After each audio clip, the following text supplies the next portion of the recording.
Chapter 1, Illusory Husband and Wife. In a secluded place beyond the world, misty mountains stretch boundlessly as cloud seas remain stagnant. It is like an immortal realm here, where time seems irrelevant. A small courtyard hangs on the side of a steep cliff. Wu Jinhu strides up the stone steps in 2 quick paces and pushes open the yard gate. Chilling sword chi bursts through the air. Sensing a slight chill at his neck, he stops, looking calmly ahead. Before him, flower petals drift down like snow, carrying faint fragrance. Behind them stands a person holding a long sword, their sleeves fluttering in the wind, tall and elegant like an immortal. The sword chi retracts just an inch away from his neck, and Wu Jinhu slightly bends his lips. "Why didn't you dodge?" Rong Zhao stands under a peach tree, sliding the sword back into its sheath. Wu Jinhu steps forward, draping his fur-lined cloak over Rong Zhao's shoulders. "Why should I have dodged?" His eyelids droop slightly, but his gaze remains focused as he carefully fastens Rong Zhao's sash. Rong Zhao gazes at him, her eyes tracing his face, then lingering on his firm, angular jawline. Moments later, Wu Jinhu lifts his hand, letting his fingertips brush lightly past her temple, crushing a delicate petal. "It's cold, let's go inside." Wu Jinhu scoops her up sideways, wrapping his arms around her securely. She places her hands around his neck and whispers, "I'm fine." Wu Jinhu nods slightly and carries her indoors. "Next time when I'm not around, don't practice the sword alone." Placing her gently onto the bed, Wu Jinhu gives a word of warning before setting aside some wine he had fetched earlier. "Brother," Rong Zhao looks up, insisting earnestly, "I really am fine." "It's good that you're fine." Wu Jinhu pours out the wine. Rong Zhao knows deep inside that he doesn't believe her. Her elder brother always thinks she is frail, no matter how many times she insists that her spiritual root is intact and she feels no pain. His stubbornness never wavers. Just as sometimes, there are things that she herself can also feel confused about, moments of doubt and bewilderment, akin to being lost in a surreal illusion. Wu Jinhu passes the wine to her, and Rong Zhao reaches out to take it. "Try it, this peach dew wine has been brewed for 3 years, today is the day we opened the jar." Rong Zhao brings the wine to her lips, taking a light sip. The taste is rich and refreshing, leaving behind a sweet aftertaste. This is indeed excellent wine, buried together on the day they sealed their pact, more than 3 years ago. As the liquor enters her stomach, Rong Zhao's thoughts wander. For these 3 years, they've lived in seclusion here, training rigorously in the supreme chi sword art. It all seemed natural, yet subconsciously, she felt something wasn't quite right. Wu Jinhu raises his hand and strokes her cheek. "My dear, what are you thinking about?" Rong Zhao shakes her head. Since she cannot figure it out, she might as well leave it be. Meeting his gaze, she experiences a stirring within. Why is her brother called brother? Why did they form a contract?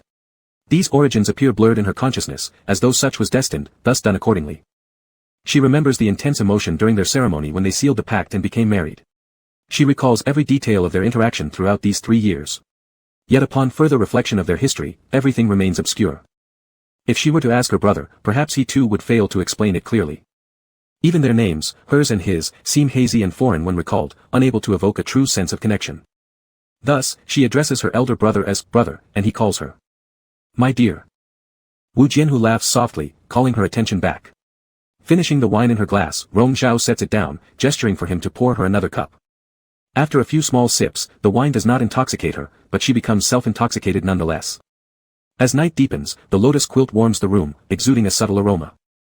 Rong Zhao reclines drunkenly on the bed, her black hair spread out. Her ribbon trails over her eyes. It is Wu Jinhu's. Warm bodies entwine, followed by kisses. Desire fills the air, making passion hard to suppress. Intermingling energies surge wildly within their bodies. The Ren water and Ding fire elements meet in perfect harmony, Yang within Yin and Yin within Yang blending seamlessly. With vision obscured, the remaining 4 senses become infinitely heightened. Rong Zhao emits stifled moans, her voice gradually changing tones. Her arms wrap tightly around Wu Jinhu's back, her hands gliding down his rippling muscles. Her fingers catch hold of a string of beads hanging by the bed. When she tightens her grip, the red beads fall in sequence, scattering over their intertwined bodies and tangled hair like vibrant blossoms opening in the night. The sensation causes Rong Zhao to arch her head backward, leaving only damp breaths to escape her mouth, all devoured by Wu Jinhu. Later, her voice becomes hoarse. Descending from the bed, Wu Jinhu fetches warm water. Rong Zhao drinks from his hand, her parched throat finally able to speak, "No more." Wu Jinhu carelessly sets aside the teacup, tucking the sweaty hair clinging to her neck behind her ear. A fresh red mark remains on Rong Zhao's pale white neck. Wu Jinhu's finger pads graze it gently, caressing affectionately. Rong Zhao turns her head slightly, picking up her middle robe and draping it over herself. Wu Jinhu sits beside her. Lying down, she uses his leg as a pillow. His fingers comb through her hair rhythmically, and leaning against soft cushions behind him, he exudes a lazy yet satisfied demeanor. "Once you recuperate a bit more, we'll attempt to break through the 10th level of the sword art." Rong Zhao closes her eyes. Let's do it tomorrow. Tomorrow will work. It will. Alright, Wu Jianhu appears eager as well, then tomorrow it is. Rong Zhao softly replied, Senior brother, when the Tianan festival comes, let's release a lantern together. Wu Jianhu said, alright. Rong Zhao drifted off to sleep, resting her head on him, and Wu Jianhu fell silent so as not to disturb her. The candlelight flickered gently. He still stroked Rong Zhao's hair, enjoying the tranquility of this moment. From somewhere outside the yard, faint heavenly sounds drifted through the cold night like flowing water, gradually calming their unsettled hearts. The next day dawned clear. As Rong Zhao stepped out of the courtyard, she paused, lifting her gaze to the distant horizon where the solitary red sun hung, its first light piercing through the perennial haze over the mountains, scattering golden brilliance. She held her breath, squinting slightly. A wave of clarity surged in her consciousness but was soon replaced by confusion once more. Ching-ching, Wu Jianhu descended from the stone steps, calling her name. Rong Zhao looked up. Wu Jianhu slightly nodded his chin. Let's go. Rong Zhao's gaze fixed on his eyes, sharp and piercing, with narrow eyelids. His irises weren't purely black, they seemed closer to gray under the interplay of light, resembling a perpetual smile that somehow exuded an inexplicable distance.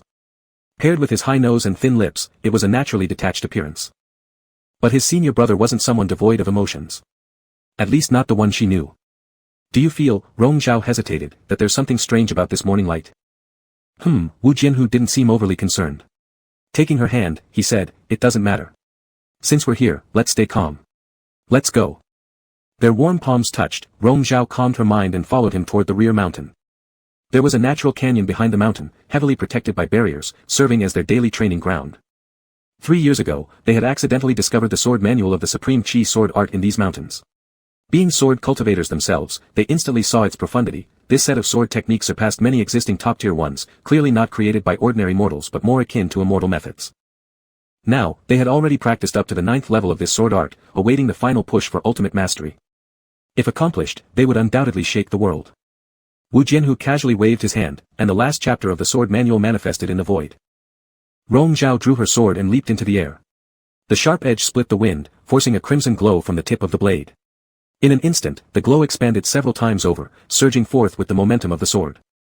Simultaneously, Wu Jianhu also soared up, his all-black attire shimmering as he slashed his pitch-black sword. The overwhelming sword intent combined with his Blackwater spiritual energy swept forward powerfully, colliding with the crimson glow. They clashed violently before melding together. This training session lasted exactly 7 days. Rong Zhao suddenly opened her eyes, her sword force stirring the clouds in the valley. Both she and Wu Jianhu retreated to opposite edges of the barrier. The two strands of sword intent merged into one, soaring skyward, shaking the mountains and seas in an instant. From such a shockwave, she caught a whiff of an unusual aura and frowned unconsciously. Just then, she noticed the sudden change in Wu Jianhu's expression on the other side of the barrier. His voice transmitted to her, be careful. In a flash, Wu Jianhu flew over, pulling her into his embrace, turning around to block with his back. Startled, Rong Zhao raised her eyes and saw behind them, where she had originally been standing, cracks forming in the barrier. Suddenly, a strange beast resembling a Wanliang appeared, its hands entwined with calamity energy, striking forcefully at Wu Jianhu's back.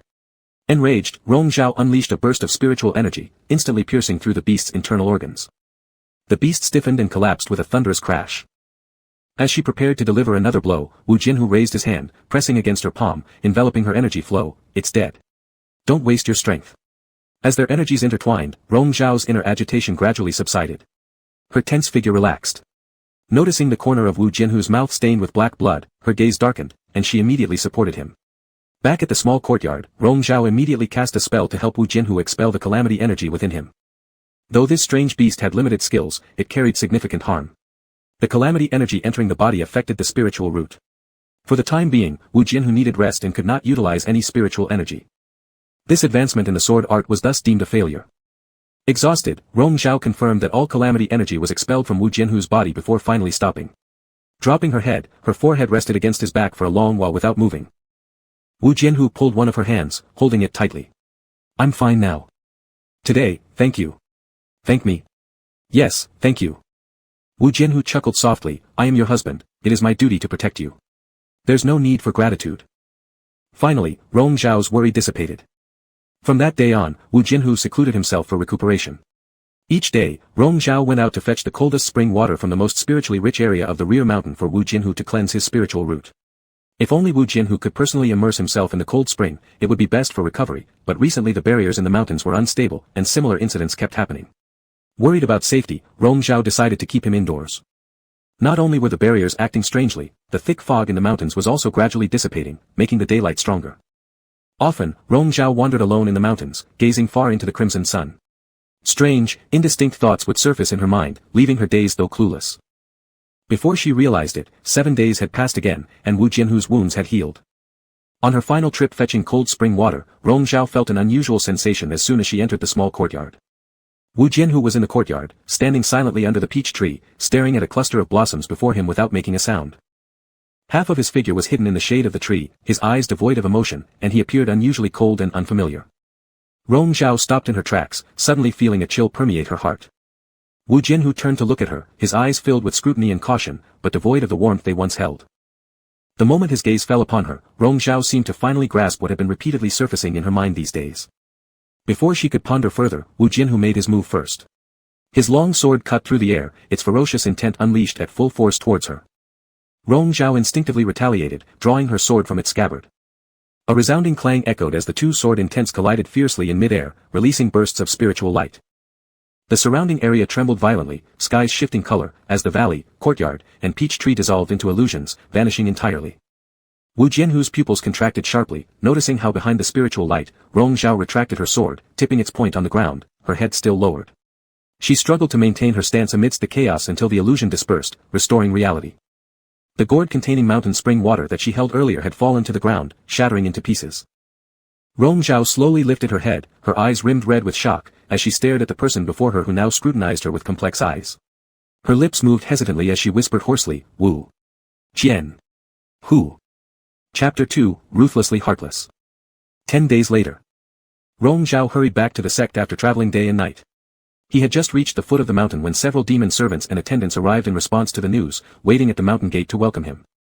Upon learning that he had returned safely, the attendants were originally overjoyed, but seeing Rong Zhao's icy demeanor and solemn expression, they did not dare to act rashly and first escorted him back to his residence, Chuyun Pavilion. Afterwards, various guests came one by one. Elders and venerables sent their people to offer condolences, while juniors and younger sisters personally visited. Since Rong Zhao had been away for 3 years without any word, the sole lamp left in the Chongqing Hall was also dim without light, so now returning intact, inevitably gave rise to many speculations. I'm fine. I encountered some trouble in the northern domain which delayed me, hence my late return. I thank all of you for your concern. It wasn't some incredible adventure worth mentioning, it was just bad luck. I will go see our master soon and explain everything in detail. Rong Zhao's smile seemed gentle at the corner of his mouth, but there was undeniable fatigue in his eyes. Seeing this, the crowd, even if curious, didn't feel it appropriate to ask further and thus exchanged pleasantries before dispersing one by one. After things became quiet, the smile on his face disappeared, leaving only coldness in his eyes. The demon servant lit the incense burner in the room, with a trail of sweet fragrance swirling around. Rong Zhao leaned back on the couch, rested his eyes for a moment, and then opened them. Under his sleeve, part of his wrist was exposed. The inside of his right wrist began to warm up subtly, and an inch-long red line faintly showed on the wrist, as though embedded into his flesh and blood. In these past days, no matter how many methods he tried, he could not erase this red line. This red line, he had brought it out from the illusory realm. Up until now, various occurrences within that illusory realm still continued to disturb him. Whenever he thought about it, he would grow restless and irritable, and the more he thought, the more unstable this red line on his wrist would become, flashing at times. In this situation, he could only force himself to calm down, not to think too much, and only then would he get a brief moment of peace. A little later, an envoy from the sect leader came to pass on an order, inviting Rong Zhao to the Zixiao Hall. Rong Zhao was already prepared and went straight ahead. Just as he stepped onto the celestial steps in front of the Zixiao Hall, a servant came out to greet him. One of them approached Rong Zhao respectfully, bowing slightly and handing over the token for access to the Zixiao Hall. Rong Zhao casually took it, walked forward, and as they passed each other, the servant whispered nearby, the sect leader emerged from seclusion last year but did not achieve the desired breakthrough, and his injuries are still healing. Rong Zhao snorted lightly in his heart and stepped into the hall. Big brother. You're back. A voice rang out, and a rash young man came striding forward, grabbing Rong Zhao's arm and looking him up and down. It's good that you've come back. Father and I worried about you every day during this period. Father has sent people everywhere to inquire about your whereabouts. If it weren't for the message you sent a few days ago, Father had already planned to leave the sect himself to look for you. Thank heavens, fortunately, big brother, you've returned unharmed. Rong Zhao quietly pulled his hand back, it's my mistake for causing worry to the master and little brother. You know well enough, big brother. Ever since we noticed the anomaly with your soul lamp, my heart has been hanging in suspense. You owe me compensation, big brother. The youth coaxed jokingly. Rong Zhao nodded slightly, all right. Yan, do not be disrespectful to your big brother, Mo Hua said at the right time, interrupting their conversation. Rong Zhao moved a step forward to greet his master. Returning safely is what matters most. As the sect leader of the Yuan Sea Immortal Sect, the first major sect of the Eastern Continent, Master Mo Hua possessed an air of authority in every movement.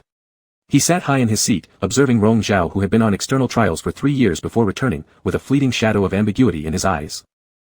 Rong Zhao was his eldest disciple, his first disciple among many, the most gifted and outstanding one. Although his only son, Shi Yan, was also competent, compared to Rong Zhao, he fell somewhat short. When asked by Master Mo Hua about his experiences in these 3 years, Rong Zhao stuck to the same explanation as before, explaining, I once heard rumors that ancient mythical beasts roamed in the northern desert.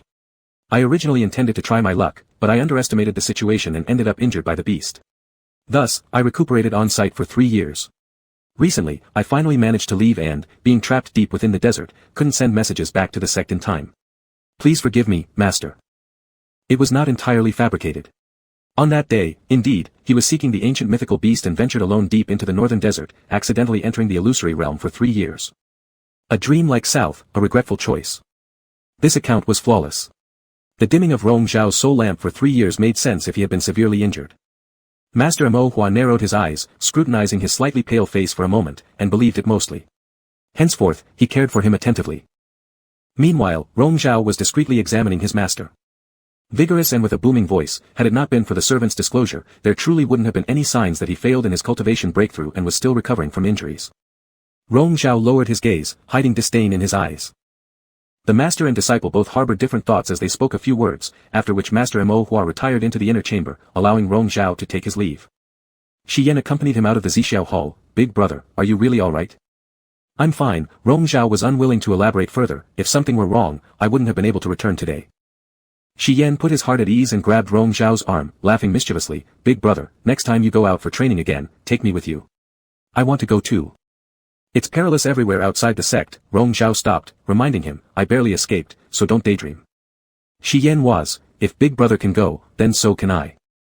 Perhaps in the future, Rong Zhao said evasively. Just as Mo Hua sent someone to look for them, Shi Yan grumbled a few words and had to leave. Big brother, I'll come see you in a couple of days. Once the person left, Rong Zhao flicked his sleeve indifferently and left. Returning to Chuyun Pavilion, the demon servant entered the room to help him change clothes. When holding the coat he took off and about to withdraw, Rong Zhao ordered, it's dirty, throw it away. This is the new set master just wore when leaving. Throw it away, don't make me repeat it a third time. The demon servant silenced and obeyed, retreating. Rong Zhao stepped into the back meditation room, set up the boundary, sat down, and focused on entering deep meditation. Suddenly in his divine consciousness, he heard a message, Rong Zhao. Concisely and clearly, 2 simple words, his name. The voice of the caller was also exceptionally familiar. During the past 3 years when they were constantly intertwined, this voice had whispered countless times in his ear. Now without those tender feelings, it rather resembled their previous confrontations, where it carried a certain casualness with an air of frivolity. Rong Zhao frowned, not responding immediately. I know you hear me, the voice in his divine consciousness continued, let's talk. Of course Rong Zhao could hear. A contract mate can directly communicate via spirit sense, unaffected by distance, boundaries, or arrays. They had formed a contract, though inside an illusion, the imprint had taken effect and couldn't be erased unless one of them perished. Say what you need to. Rong Zhao didn't have much patience to deal with him. The 10th level of the Supreme Chi Sword Art, we haven't mastered it yet, what do you think? Wu Jianhu asked him leisurely, intending to test him. We both know how powerful the Supreme Chi Sword Art is. If we ultimately fail to perfect it, it will truly be a pity. Rong Zhao tightened his knuckles, slightly hesitant. If there was any harvest from these 3 years in that illusion, it must belong to the Supreme Chi Sword Art. After thoroughly waking up from the illusion, he deeply understood the tremendous power of this set of sword techniques. If he could master it, he would become the leading swordsman among cultivators, and even when facing opponents far above his cultivation level, he would possess the strength to fight. But, and if not? Perhaps Wu Jianhu anticipated this attitude, cooperate or rely on our individual skills, your choice. Rong Zhao remained unmoved. No. No means what? Not cooperating, we each rely on our own abilities. Rong Zhao answered straightforwardly. Wu Jianhu was someone he instinctively disliked. Initially, they met during the great contest of the Immortal Alliance after battling for 3 days and nights to a tie. Later, after multiple encounters, each winning some and losing others. As peers among the most outstanding talents in sword arts, they rarely appreciated each other, instead being often criticized and compared by others, making them inevitably scrutinize each other unfavorably. Moreover, Wu Jinhu was frivolous, arrogant, and unpredictable. Appearing unconfined by minor details, but actually treacherous, which Rong Zhao did not wish to waste his thoughts dealing with.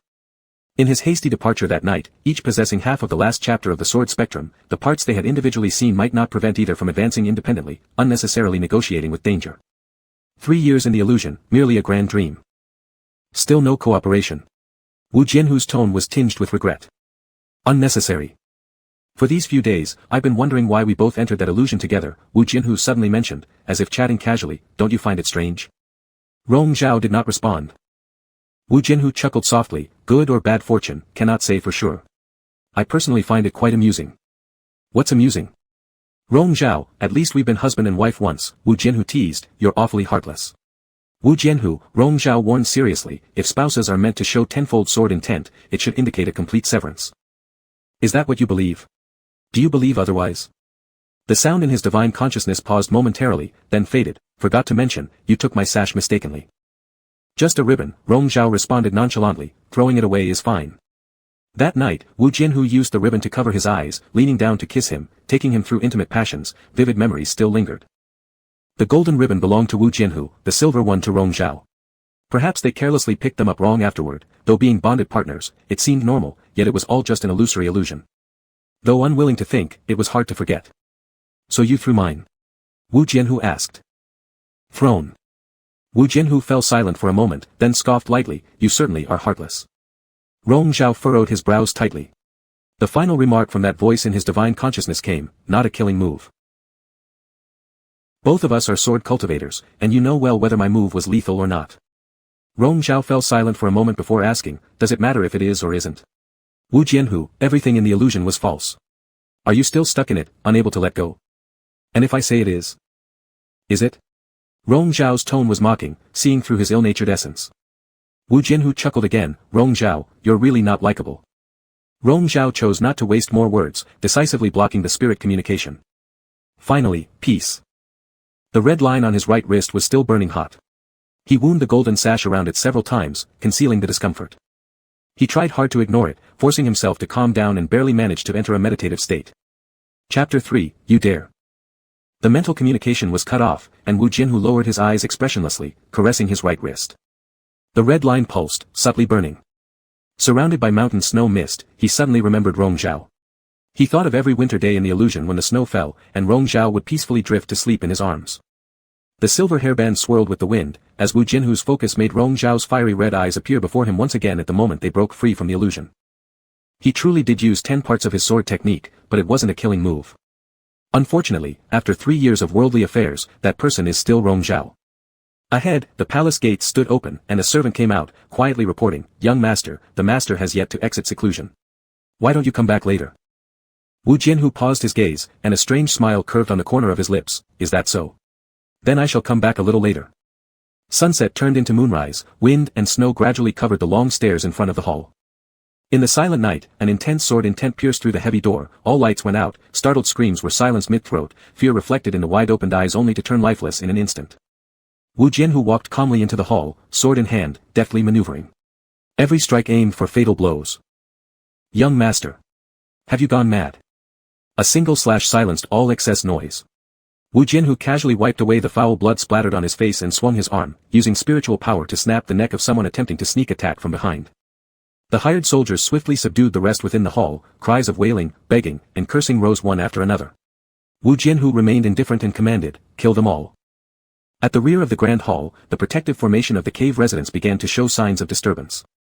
Huge waves of sword intent surged forward, constantly colliding with the protective barrier.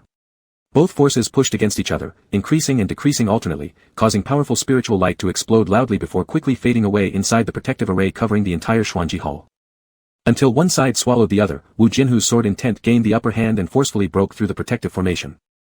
Inside the cave residence, Wu Chao was precisely at the crucial stage of unblocking meridians and acupoints. Sensing the shaking of the protective barrier, his internal spiritual force underwent sudden changes, forcing him to break out of his meditation, coughing up a large mouthful of blood. Wu Jinhu entered with sword in hand. His silhouette blurred between reality and unreality in the backlit scene, yet the blood-stained sword tip gleamed cold and sharp. Wu Chao's heart filled with shock as he drew his sword, wary and alert. "You disobedient son, what are you planning to do?" Wu Jinhu stopped, slowly rotating his wrist. A flower-like swirl appeared on the sword held in his hand. "Father, we haven't seen each other for 3 years, and you're still this way, always showing me no kindness or warmth. If you treat me this way, it's hard for me to be a filial and obedient son." Wu Chao saw the chilling, dark hue in his eyes and exploded in rage. "What do you actually want to do? How did you get in here? How many people have you killed?" Wu Jinhu tilted his head, thinking for a moment, indifferently saying, "By now, those outside should all be dead." "You!" Wu Chao became furious and attacked his heart, coughing up another large mouthful of blood. "You beast!" "Shoo!" Wu Jinhu raised a finger, signaling silence. "Listen, some people are still screaming. It won't take long. You've lost all sense of humanity and decency. Back then, I knelt outside the Xuanji Hall for 3 days and 3 nights, wanting you to save my mother," Wu Jinhu said softly, "but all they wanted was to chase me away. Not one person was willing to open the door and speak to you on my behalf, asking for mercy. Tell me, should they have lived?" Wu Chao was stunned. "Are you still resentful about your mother's matter?" "I already said, she refused to follow me into the mortal world back then." "Is that so?" "Of course it is." Wu Chao's voice grew stern and harsh. "Even if I had wrongs, I am still your father. How dare you behave this way towards me?" "Wu Chao," Wu Jinhu's voice suddenly deepened, "you lusted after fame and abandoned your wife and child first, and later committed numerous crimes, ignoring pleas for help. You deserve to die." As soon as these words left his lips, Wu Jinhu moved instantly, wielding the sword with lethal intent as he flew forward, unleashing an overwhelming strike directed at Wu Chao. Wu Chao jumped at the same time, releasing his sword intent to defend. Wu Jinhu was well aware of the gap between his own cultivation level and Wu Chao's. He couldn't wait for the future accomplishment of higher-level sword techniques. 9 levels were sufficient. Wu Chao had been interrupted during the critical period of progression, leading to blocked meridians and unstable spiritual power, which could possibly erupt any time. This opportunity comes only once. Wu Jinhu closed his eyes, constructing in his mind's eye the image of himself and Rong Zhao combining their swords. Renin water and Dingshan fire, 2 streams of spiritual force merging together, combined as one, bringing forth an overwhelmingly vast sword intent. The red line on his right wrist burned hot, the heat flowing along his veins, even making the palm gripping the sword warm. The sword's energy burst forth, its power skyrocketing, visibly shattering the approaching sword intent. Wu Chao widened his eyes in astonishment, his expression gradually contorting. In his fury, the pressure of a great achievement stage cultivator erupted fully, like wild waves assaulting Wu Jinhu. Wu Jinhu continued keeping his eyes closed, meticulously capturing everything in his mind's eye. His sword maneuvers changed suddenly, unpredictable and shifting without stability, sometimes fierce and rapid like the wind, sometimes soft and flexible like flowing clouds. Though it was clearly only him, each of his moves seemed to have another incredibly strong sword momentum assisting. Wu Chao was caught off guard, struggling to defend himself and was gradually forced into a retreat. This was a sword technique Wu Chao had never seen before, far more powerful than he anticipated. Panic and fear slowly crept into his eyes as he finally realized, his life truly hung in the balance. UNC Immortal Sect. Beyond the mountain gate lay Bianchen, the largest town under the jurisdiction of UNC Immortal Sect, where countless outer disciples and passing cultivators gathered to exchange goods and information. The tea market was always the liveliest place. In the elegant room on the 3rd floor of Wangchuan Pavilion, Rong Zhao sat alone by the window, absent-mindedly watching the bustling scenery outside, occasionally gazing into the distance. The innkeeper poured tea for him nearby, quietly reporting all the major and minor events that had occurred over the past few years. Finally, he mentioned the latest news from just a couple of days ago. The sect master of Haolan Sword Sect failed in his attempt to progress and suffered a backlash, resulting in his death.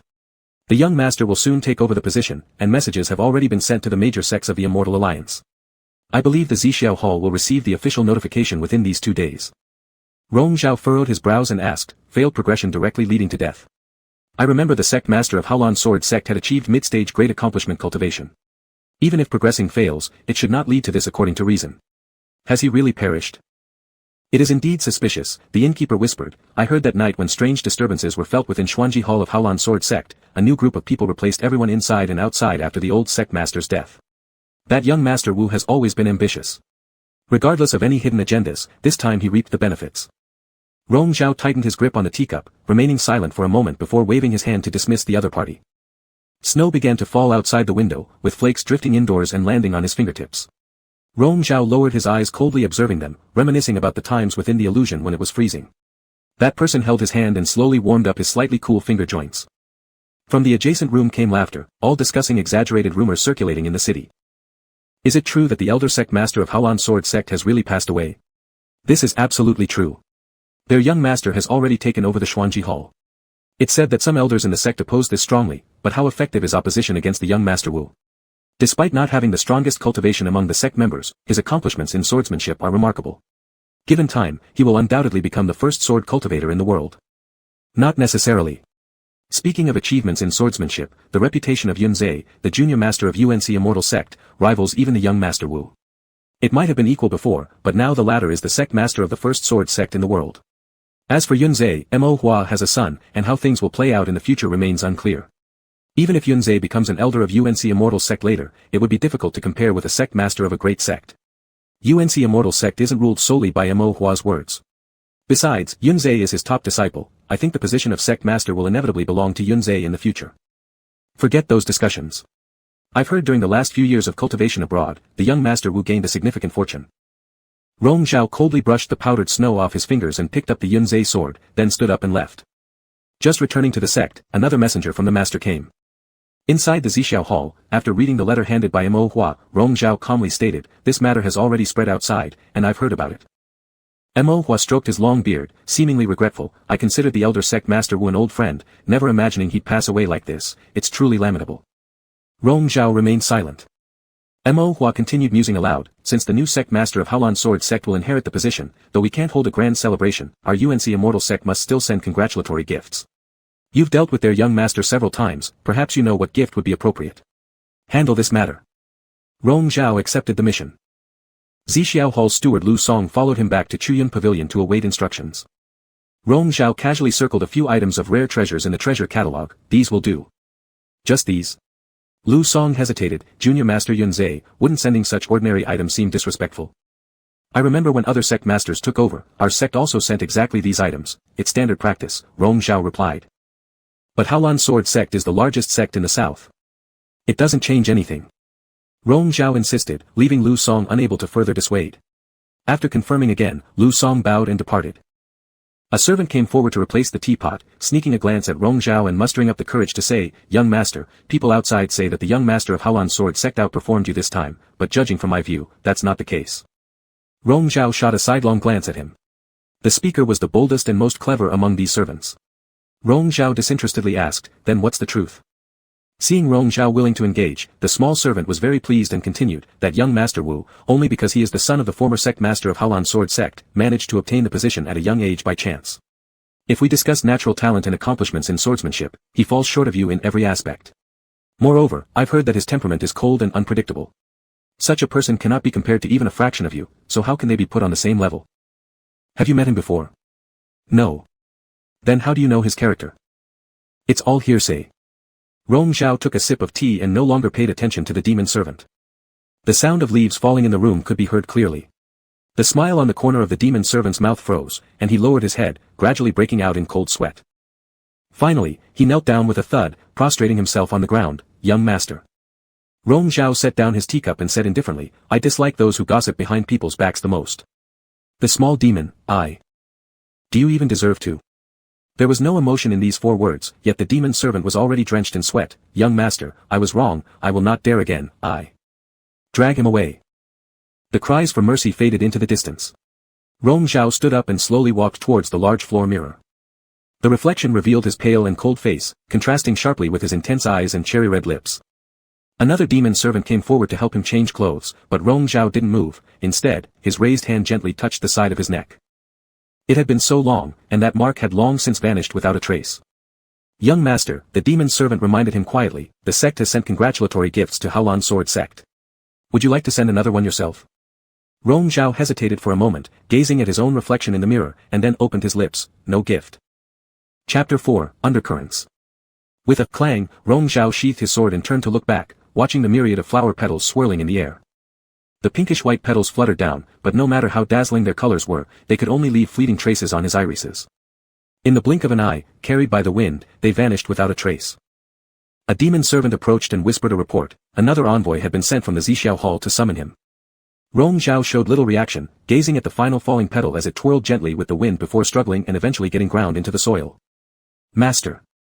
What day is it today?" Rong Zhao suddenly asked.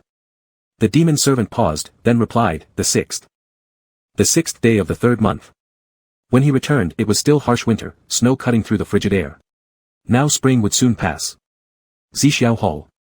When Rong Zhao entered, Shi Yan was excitedly discussing something with real man Mo Hua.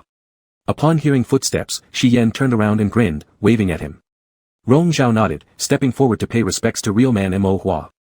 Mo Hua waved a hand and explained the reason for summoning him. At the end of the month, it's the guardian of the Immortal Alliance's birthday celebration, and they've sent out banquet invitations. I'm sending Yenner to represent me. You go along too, since this is Yenner's first trip far away. Take good care of him and make sure he doesn't cause trouble outside. Shi Yan protested, how could I possibly cause any trouble?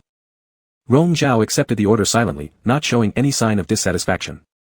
If one were to closely examine it, Mo Hua's arrangement wasn't exactly respectful toward him. As Mo Hua's foremost disciple and Shi Yan's elder brother, logically he should have been chosen to attend the banquet on behalf of Mo Hua, not be assigned as his younger brother's bodyguard. Yuan-Si Immortal Sect was not run as a sole ruler's fief. Power was always granted to those with ability. People called Shi Yan, young master, merely out of respect for Mo Hua, not because he deserved that title. Mo Hua didn't see it that way.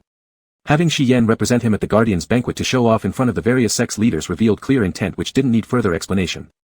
Rong Zhao understood fully and didn't bother disputing the matter. Seeing how obedient he was, Mo Hua felt satisfied and dismissed Shi Yan after giving further instructions. I've been feeling distracted lately, unable to sleep at night. Once alone in the hall, Mo Hua sighed heavily. It must be because of Master Wu's passing. I still feel deeply disturbed and inevitably unstable in my Taoist heart. Rong Zhao consoled him, teacher, you worry too much, perhaps you should try some calming pills. Mo Hua shook his head, pills or anything else won't work for me. What do the physicians say? They think there's an issue with my soul, needing purification. Mo Hua frowned. For the past few days, every day I've listened to calming music designed to stabilize my soul, but it's not very effective. It seems I'll need some special treasures to truly settle my mind. Rong Zhao understood what Mo Hua was implying. His target was surely Xiao Rufeng's Tian Sun Crystal Bell within the Immortal Alliance guardianship. This Sun Crystal Bell was forged from sun-absorbing Biantian stones, different from regular soul-cleansing bells. Not only could it calm and purify the soul, it could even help restore damaged souls back to full health. A top-tier treasure indeed, and the world had only one. Since Mo Hua had made such an urgent request, surely his previous attempts at cultivation caused damage to his vital essence and hadn't yet healed. Now that he'd spoken, Rong Zhao was obligated to acquire it for him. Afterwards, on my journey with my junior brother, I'll carefully seek useful treasures for teacher's aid. Rest assured, teacher. This was a tacit agreement. Satisfied with Rong Zhao's understanding, Mo Hua smiled and said, among all these disciples, you're clearly the most considerate.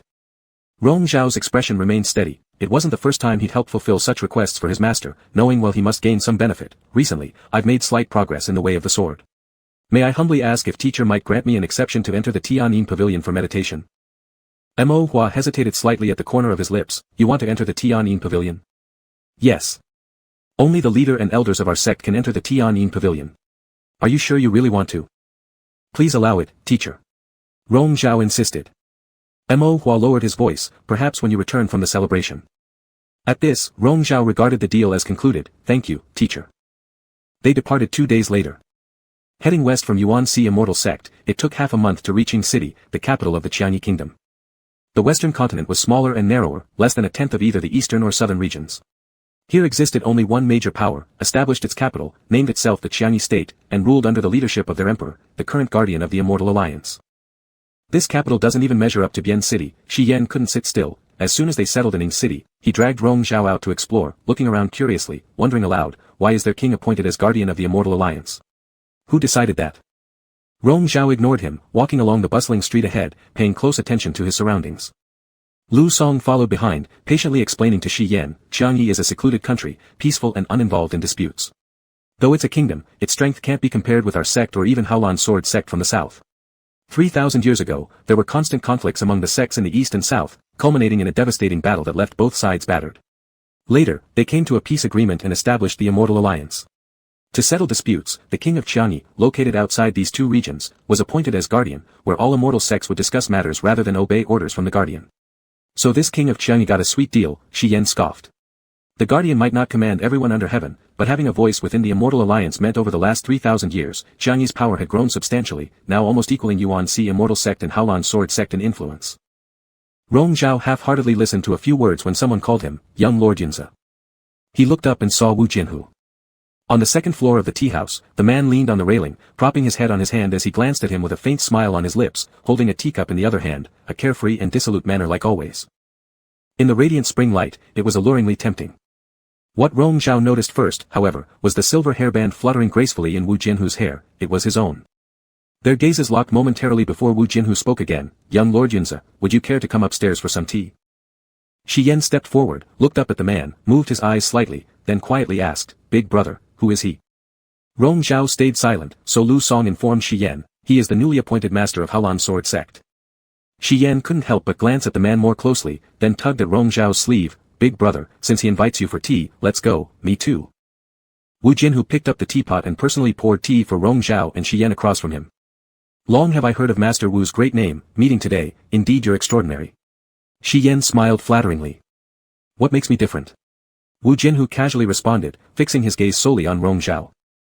Unlike others from Yuan-Si immortal sect with their flowing robes and pure white garments, Rong Zhao wore sleek, agile attire, his white robe embroidered with subtle gold cloud patterns, revealing a black neckline, a highly efficient look.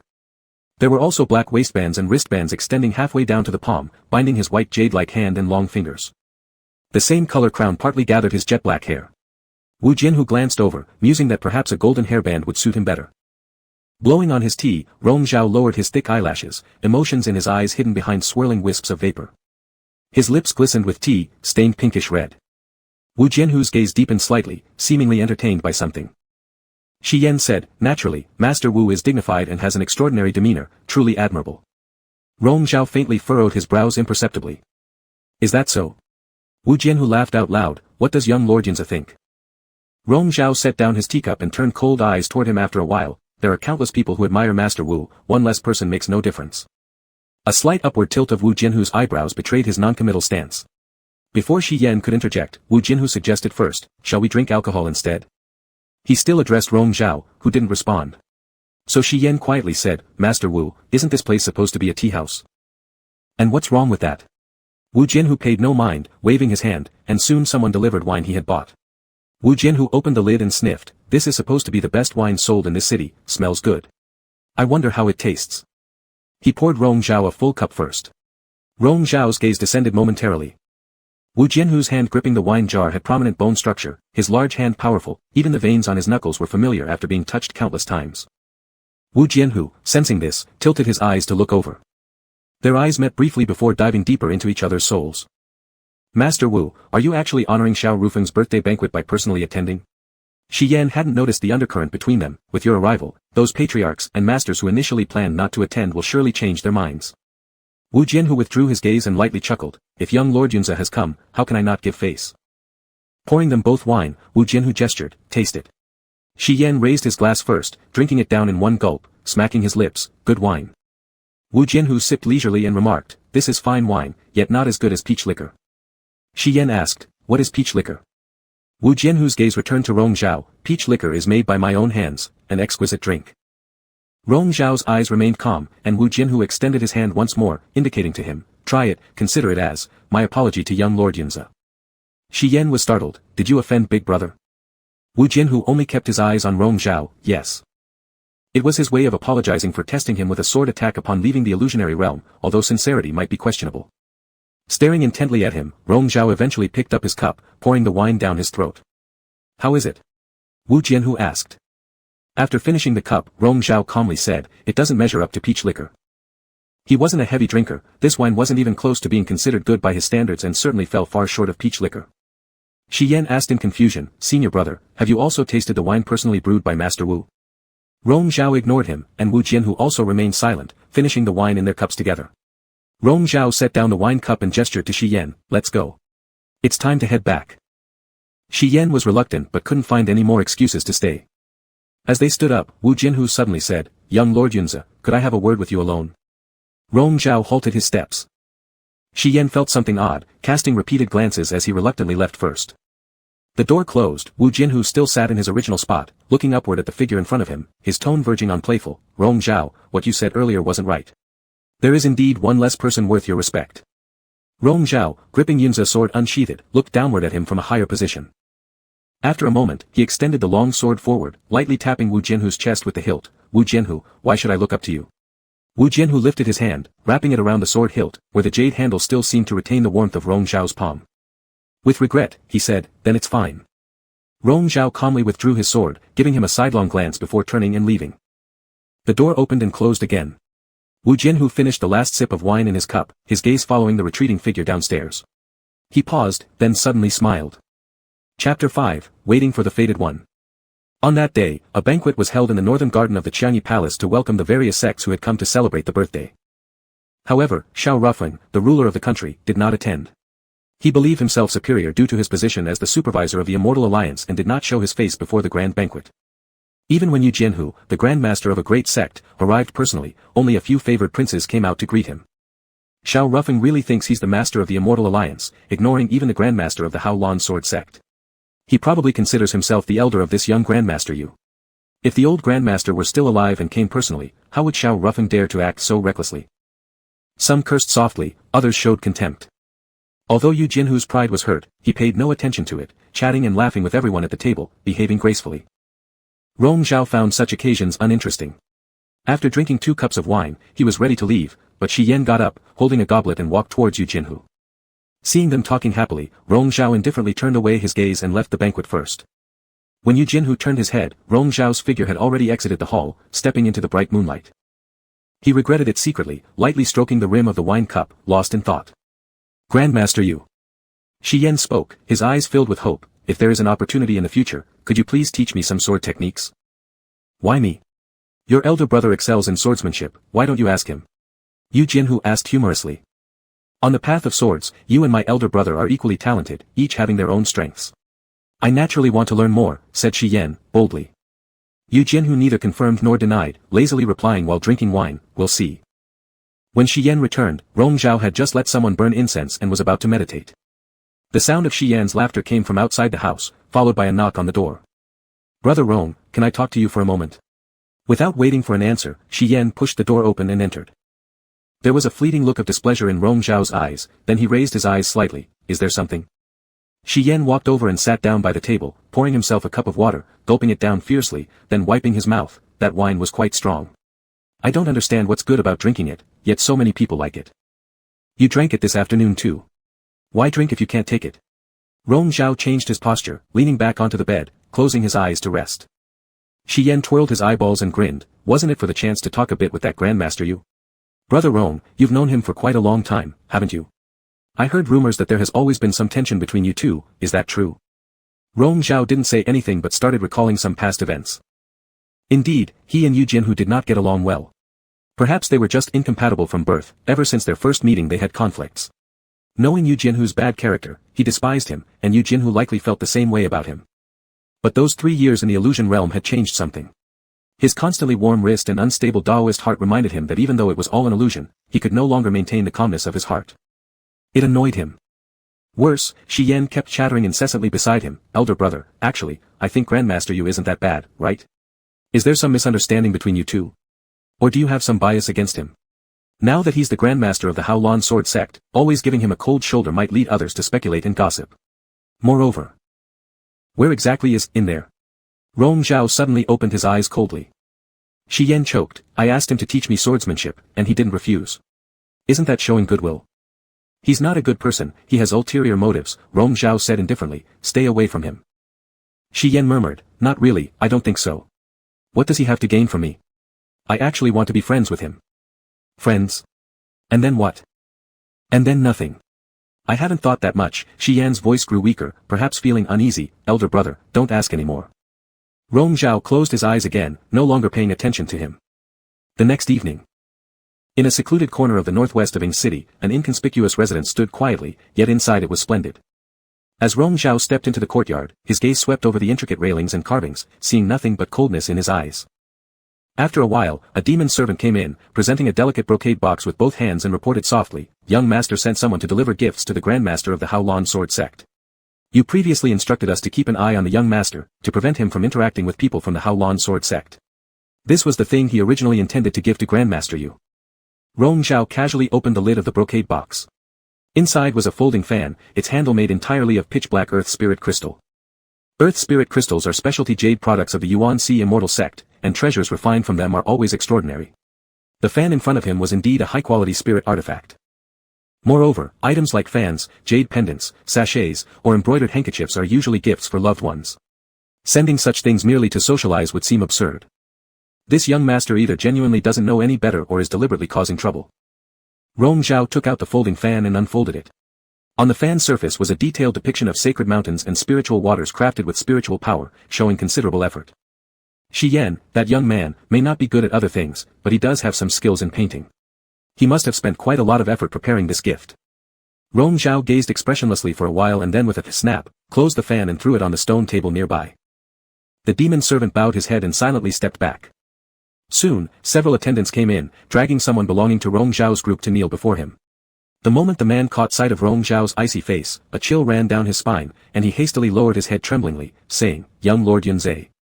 Ignoring him, Rong Zhao picked up the folding fan again, looking at it with downcast eyes as he opened and closed it occasionally, playing with it like a toy. After a long while, he murmured, "Is Envoy Chu living quite comfortably here in the Qianyu royal capital?" "No, no, absolutely not." As the speaker continued talking, his voice weakened. Regardless of anything else, merely the brilliance and luxury of this residence were enough proof that he was living rather extravagantly here in Ning City. Chu Ji was the celestial envoy sent by the Yuan Si Immortal Sect to the Immortal Alliance, responsible for all its affairs in the alliance. It was a plum post, considering Yuan Si's current status. There were plenty of people willing to flatter and bribe him. This wasn't an issue normally, yet this man used to be just a deputy envoy.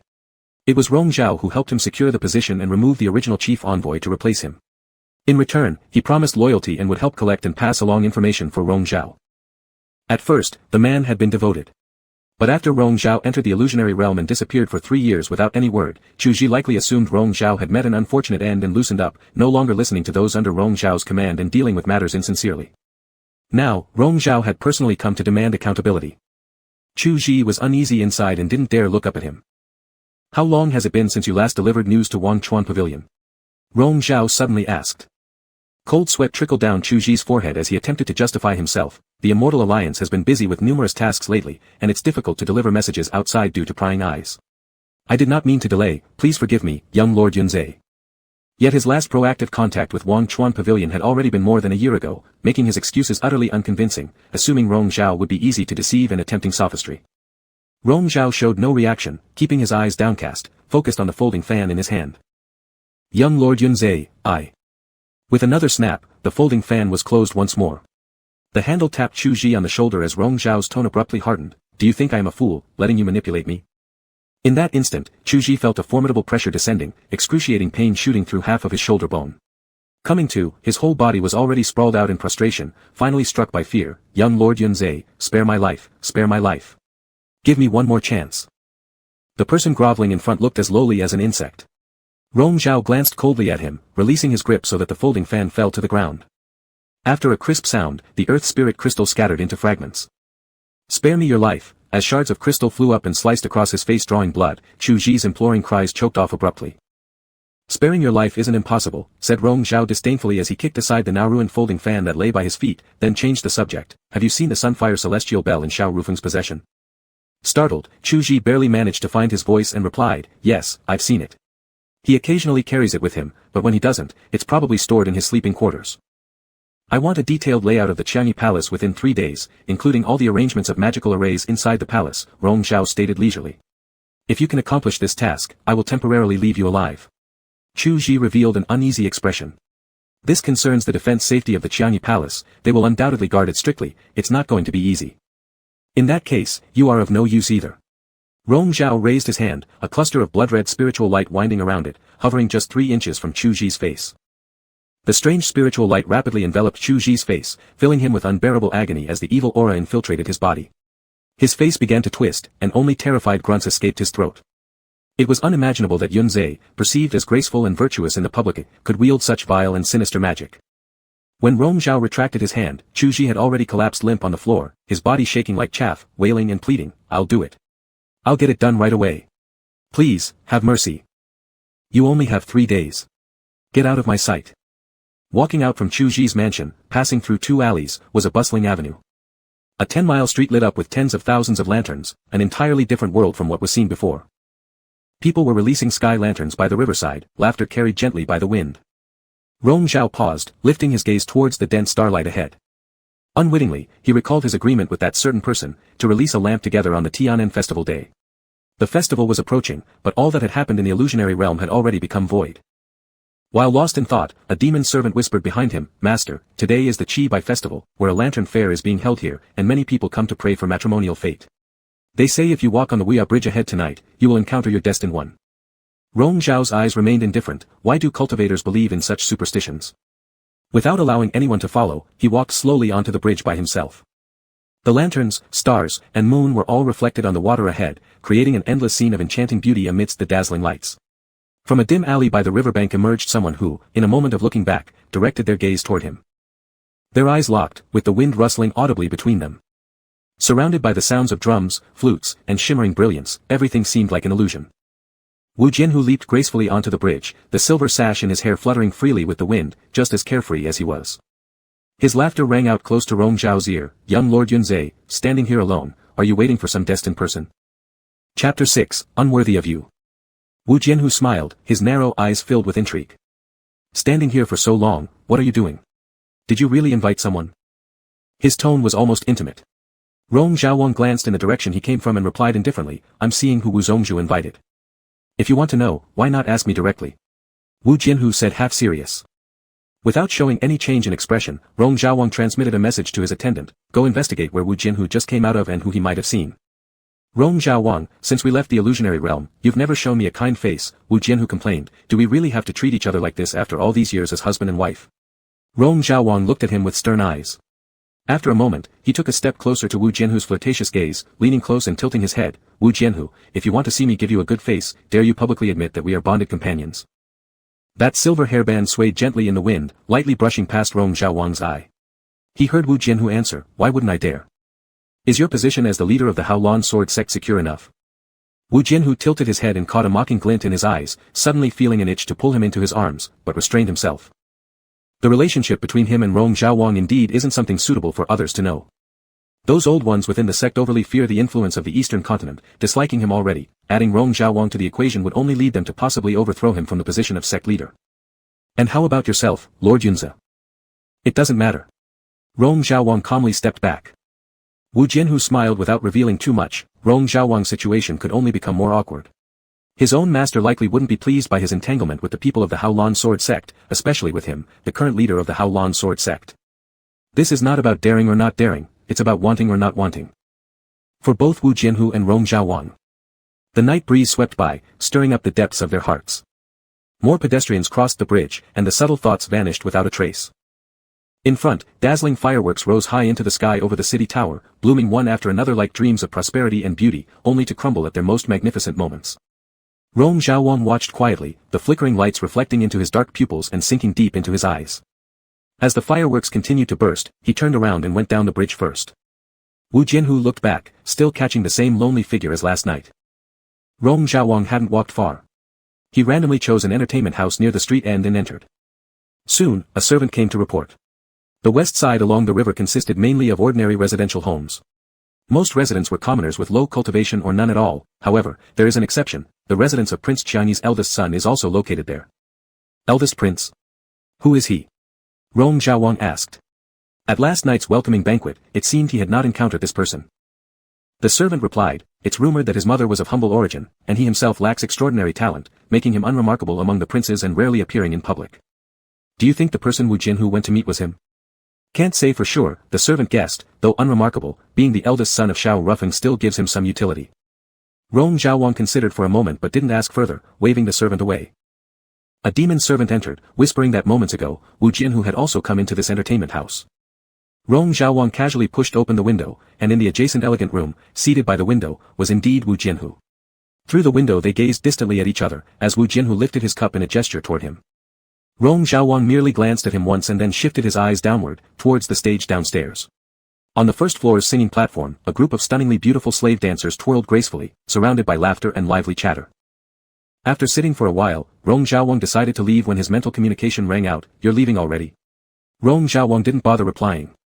Wu Jianhu persisted, "Stay a little longer, Rong Zhaowang. Even if the illusions in the realm have faded, how am I supposed to forget them entirely?" Rong Zhaowang looked up and saw Wu Jianhu leisurely drinking wine, his gaze fixed solely on him. "So what if I can't forget?" The tone of Rong Zhaowang's voice was hard to decipher. "Wu Jianhu, you should know I despise no one more than I do you." Wu Jianhu softly laughed, "Mutual feelings." After witnessing each other's most despicable nature, it's natural for both to disdain each other, but that was before. Having shared tender years of love, aren't you truly this heartless? Wu Jianhu asked, almost sighing. That tender-hearted Rong Xiaowang who used to call him elder brother, filled with loving affection, existed only within the illusionary realm. After a brief pause, Rong Xiaowang cursed softly, putting on a false act. He picked up his wine cup, poured the alcohol into his mouth, and cast a glance laced with either annoyance or mockery. Wu Jianhu observed him carefully, finding himself increasingly captivated. Is that so? His deep and hoarse voice resembled their whispers during intimate moments in the past. Isn't that the case? Rong Xiaowang responded lightly, Wu Jianhu, you're nothing but a scoundrel. Even the intonation of saying, scoundrel, felt distinctly unique. Wu Jianhu recalled a time when they once fought, and using underhanded means to ambush Rong Xiaowang unfairly, he scattered his robes with the tip of his sword. Back then, Rong Xiaowang's cold glare labeled him exactly the same two words, scoundrel. Now, as he looked back on those not-so-pleasant memories, they had taken on a different flavor. That's it, then. He readily admitted, his voice unusually cheerful. Rong Xiao no longer replied, continuing to drink while Wu Jianhu did the same. They toasted each other silently, their eyes meeting frequently. Below them, the dance concluded, and the gong resounded, marking the start of the demon slave auction. The crowd was even more boisterous now. They critiqued and scrutinized the demon slaves displayed on the stage with ease. Demons were always of low status. Most demons were beautiful in appearance but inferior in cultivation talents. Being hired as a servant by a grand sect like Cloud Marsh sect would already be a good outcome for some, unlike those up for sale who were destined to become playthings. Rong Xiao scanned once over, but showed little interest. Wu Jianhu similarly lacked enthusiasm, focusing entirely on Rong Xiao instead. After a few too many drinks, Rong Xiao seemed increasingly relaxed, showing a pale face tinged red from alcohol. He leaned against his hand, slightly lowering his gaze, appearing quite loose. If beauty was to be compared, the demon slaves below couldn't match even 1/10 the elegance of this young Lord Yunzi before him. Wu Jianhu gently touched the wine cup in his hand, its jade surface was cool, just like when he touched Rong Xiao's cheek in that illusory realm. However, that tremor his fingers felt then could never be equaled by external objects.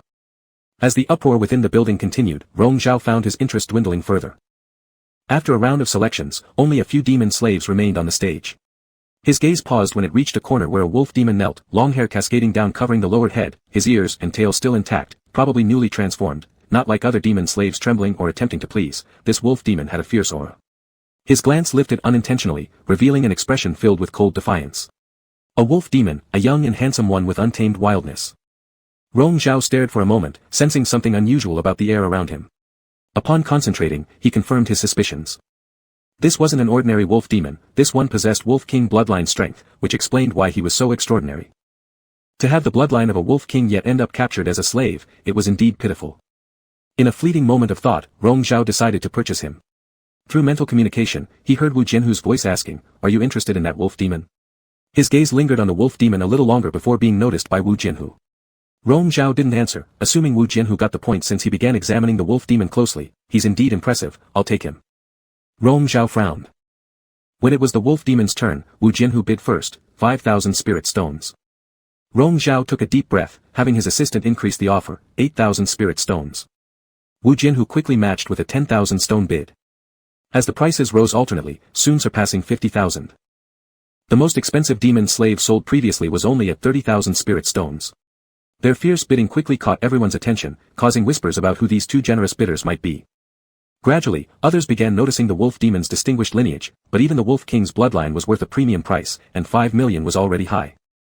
Wu Jianhu upped the bid again to 7 million. Through telepathy, Rong Xiao questioned, "What are you trying to achieve exactly?" The highest bidder wins. Wu Jianhu lounged in his chair comfortably. "Lord Yunzi, if you cannot keep up with the price, you don't need to follow." "What do you see in him, Master Wu?"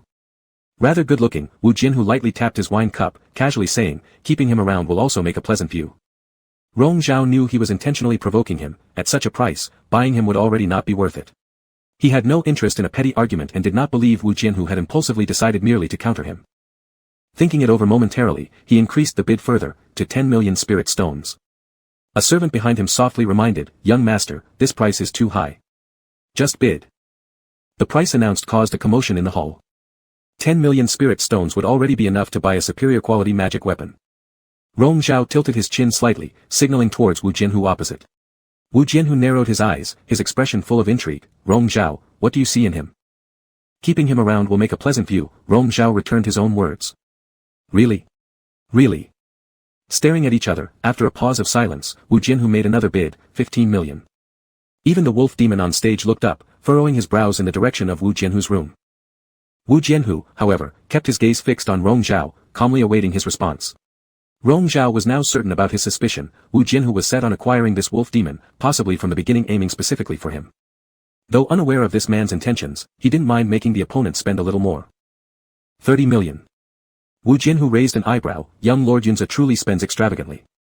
Not comparable to Master Wu. Rong Zhao, Wu Jinhu lowered his voice, you're quite a bastard yourself. The highest bidder wins. Rong Zhao repeated his previous words, Master Wu, if you can't keep up with the price, you don't need to follow.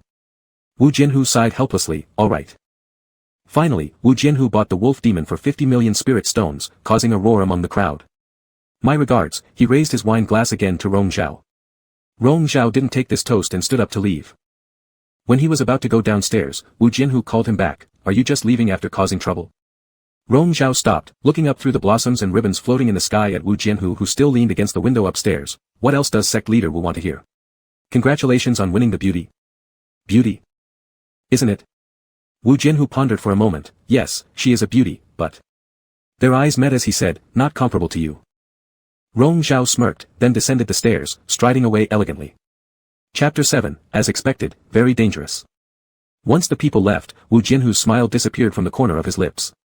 He withdrew his gaze and casually waved his sleeve, ordering the servant behind him, send them over. He stood up, not looking at the platform again, and left without any hesitation. 3 days later. Chu Jiru brought Rong Zhao the things he wanted as promised, a detailed layout map of the entire Qiangyi Palace, including the specifics of the magical arrays in each palace, clearly marking even the locations of the array cores. Though Chu Ji was restless, he was still quite reliable when it came to handling matters. Rong Zhao quickly scanned the map and committed it to memory, then waved for everyone to leave. Afterward, he went out but didn't go far. He wandered around the northern courtyard of the palace. The guests who came from various sects to celebrate the birthday all stayed here. Rong Zhao slowly walked through the pavilions and scenic spots, carefully observing the surroundings while comparing them with the layout map he had memorized. As he passed by a stream, he suddenly heard shouting coming from ahead. You worthless fools, you can't even handle such a small task. I told you to deliver a gift to sect leader Wu, and now you're telling me the gift is lost. Rong Zhao stopped, and a demonic servant behind him quietly reminded him, young master, that's young sect leader. Rong Zhao had already seen him and didn't approach immediately. Xian Yan was furious, swinging his whip to beat the servants. Several little demons knelt on the ground, trembling as they begged for mercy repeatedly. When Xian Yan had finished venting his anger, Rong Zhao approached, little junior brother, why are you so angry? Who upset you? Xian Yan turned back and looked into Rong Zhao's eyes, somewhat apprehensive, and put away his whip, it's nothing. Rong Zhao didn't believe him, so he pointed at one of the demon servants randomly, tell me, how did you offend young sect leader? The demon servant glanced fearfully at Xian Yan, bowed deeply, and quickly recounted the incident. 3 days ago, Xian Yan had ordered them to deliver a gift to Wu Jinhu, but somehow the item was lost. They hadn't dared to tell Xian Yan because they feared punishment and delayed until today.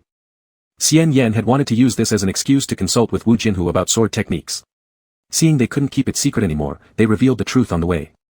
That's when Xian Yan lost his temper. They deserve death. Who knows if they didn't just steal the thing themselves, Xian Yan complained indignantly. Rong Zhao said indifferently, let them get up. With people coming and going here, wouldn't you feel foolish scolding them for such a petty matter? Since Rong Zhao had spoken, Xian Yan couldn't refuse to give them face, so unwillingly let the demon servants off. The demons got up, giving Rong Zhao a grateful look. Rong Zhao paid no attention and asked Xian Yan, did you send a gift to Wu Jinhu? Xian Yan grew increasingly uneasy. He agreed earlier to teach me some sword techniques. I shouldn't take advantage of him. Rong Zhao warned seriously, junior brother, others will think you're trying to flatter sect leader Wu, making us want your immortal sect look weak. Lifting such dignified reasons, Xian Yan immediately ran out of words.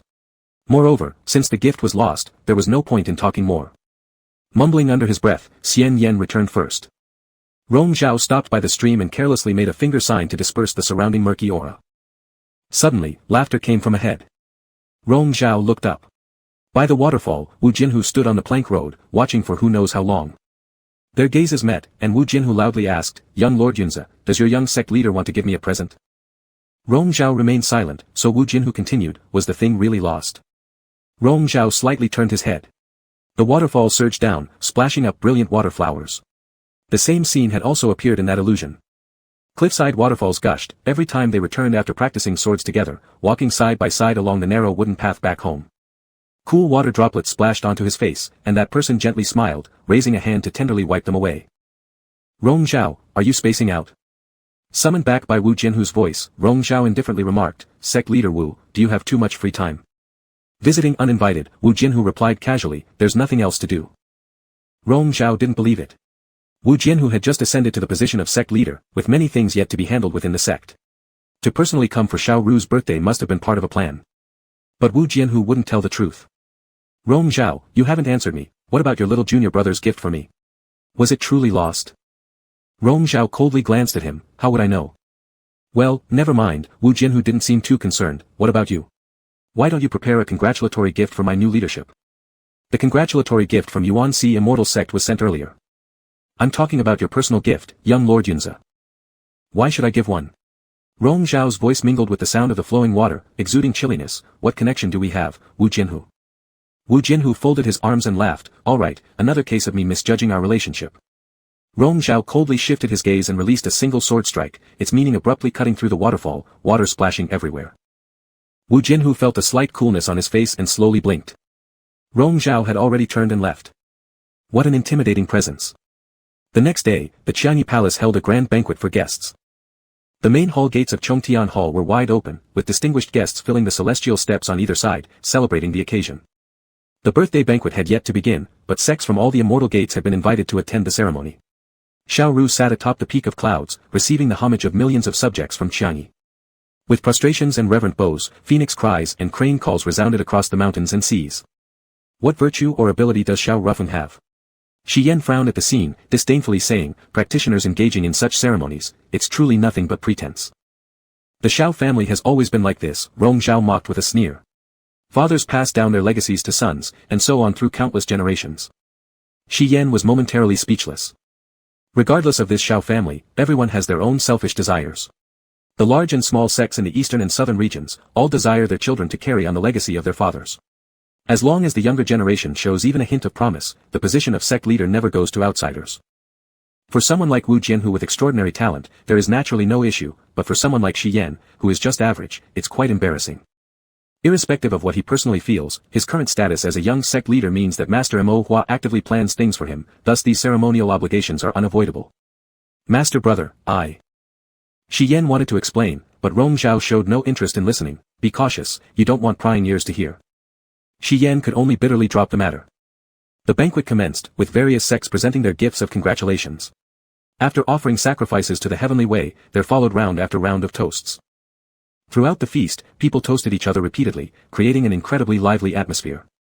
There were frequent rounds of toasting, and Rong Zhao greeted them politely, maintaining a gentle smile throughout. That rarely seen crown prince was also present today. Among Xiao Ru's many sons, Rong Zhao immediately spotted him. He was indeed low-key, seated in a position further back, rarely conversing with others, exuding none of the typical aura or pressure associated with those in high positions.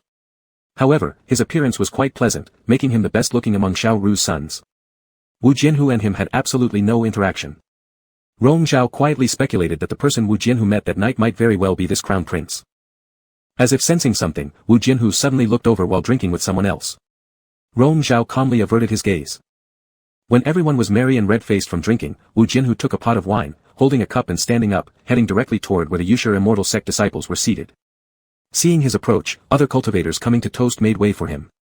However, Wu Jinhu bypassed Shi Yan, stopping in front of Rong Zhao's table, pouring a cup of wine and smilingly inviting him, young Lord Yunze, would you care to drink a cup together? Rong Zhao lazily raised his eyes, unmoved, not giving any response. Unconsciously, Shi Yan pressed his lips together. Lu Song behind him couldn't help but furrow his brow, clearly displeased. Showing respect to others before their young sect leader was either a sign of poor manners or excessive arrogance from the Haolan Sword sect leader. But Wu Jinhu kept his focus solely on Rong Zhao. Young Lord Yunze, would you do me the honor? Nearby, some members from other sects stirred the situation, teasing, Wu sect leader, you're here paying your respects first to young Lord Yunze, leaving Master Shi waiting, is that proper? Wu Jinhu kept his gaze fixed on Rong Zhao and replied, young Lord Yunze and I have deep personal ties, hence I should toast him first. This claim, of course, no one believed. Everyone knew that their relationship wasn't harmonious, disagreements leading to fights were not uncommon. And the calm and polite young Lord Yunze having such issues with Wu Jinhu was indeed strange. At this moment, the sudden gesture from Wu Jinhu seemed more like a deliberate provocation. Since they wanted to see a show, everyone was curious about how Rong Zhao would respond. Rong Zhao merely lowered his gaze, looking at the empty glass in front of him.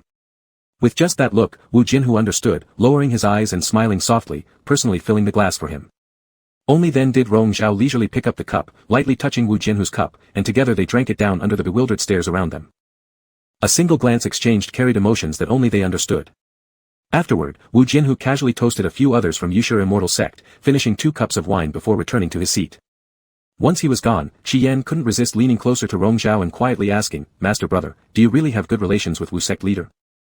He says. Rong Zhao paused slightly before continuing, "We have deep personal ties." Shi Yan's eyes widened in astonishment, wanting to ask more, but someone else came to toast him, leaving him no time to dwell on it. Rong Zhao remained composed, self-pouring and sipping his drink, hearing mental messages resonating in his mind. Wu Jinhu's voice was relaxed and filled with laughter. "Get rid of that steward following your young sect leader. Why should he make faces when I pay respects to you? You take care of it." Rong Zhao responded indifferently, taking a sip of wine, treating it as meaningless babble. "Rong Zhao," Wu Jinhu asked, "what kind of relationship do we share?" Same question as yesterday.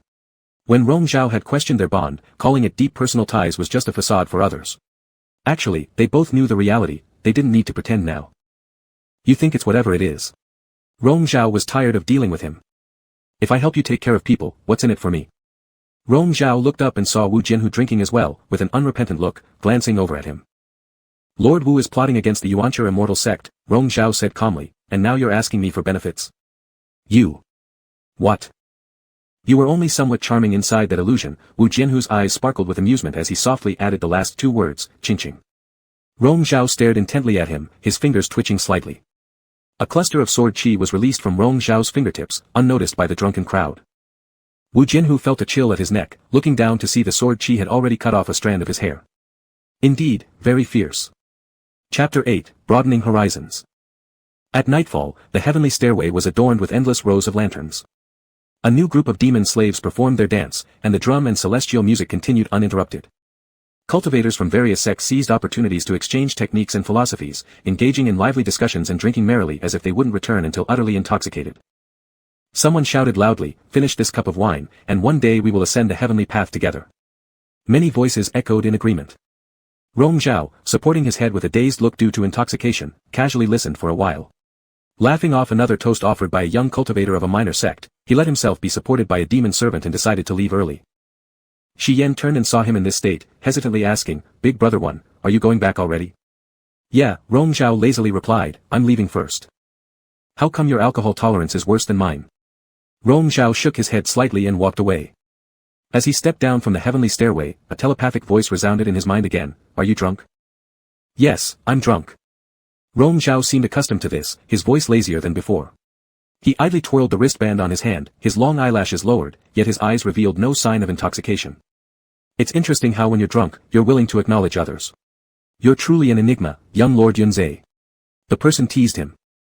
"Lord Wu, you worry over nothing." Rong Zhao furrowed his brow slightly, having grown used to the warmth around his wrist.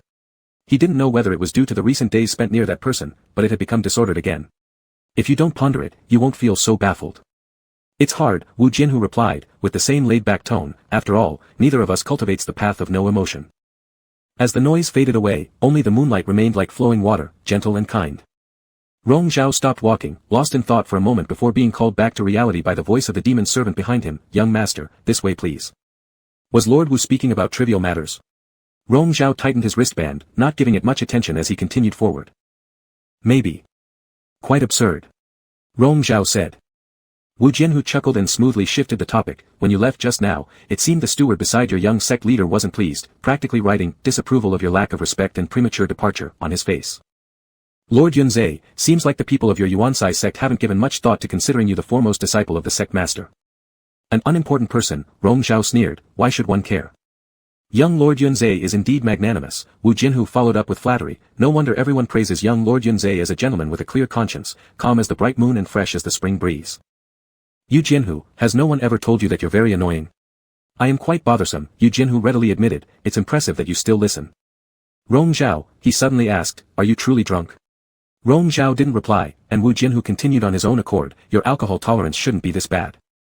"How do you know my alcohol tolerance?" I naturally know, the other's tone was intimate and teasing, when you're really drunk, it's not like how you were just now. What is it like then? Rong Zhao had already returned to the northern garden, stopping in front of a bamboo forest. He casually waved his hand, and the group of demon servants silently withdrew. Alone, he turned and quietly disappeared into the night.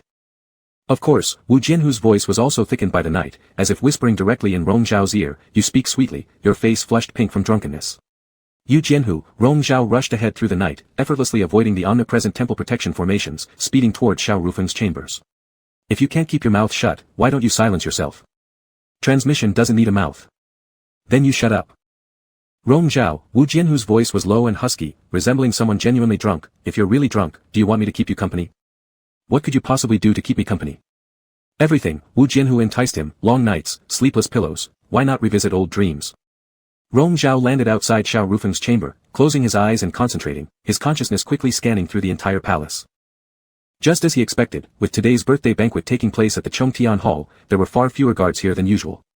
Most of those left weren't paying attention either, with many drinking, gambling, or slacking off. Not necessary, Rong Zhao responded disinterestedly, flowers like pearls and brilliant blossoms don't require much longing, knowing it's merely a dream, it's better to awaken early. Upon finishing his sentence, he decisively cut off the telepathic transmission and leapt into the hall. Several little demons who were drinking suddenly felt a chill down their backs. Before they could turn around, they were rendered unconscious and numbly got up, retreating outside the hall. Rong Zhao coldly scanned his surroundings. Within the vast sleeping quarters, sparse lamps swayed gently with the cool night breeze entering the room. Under the shadow of light and darkness, everything appeared lavish. Xiao Rufeng's chamber harbored countless treasures unknown to anyone else. With patience, Rong Zhao sifted through them. That sun-flame celestial crystal bell was something Xiao Rufeng frequently wore, meaning it wouldn't likely be hidden somewhere extremely obscure. Gradually moving deeper inside, the area was unlit, and he dared not use any lighting spirit devices. Thus, searching things under such conditions was no easy task. 15 minutes later, the palace lanterns behind him abruptly lit up one by one.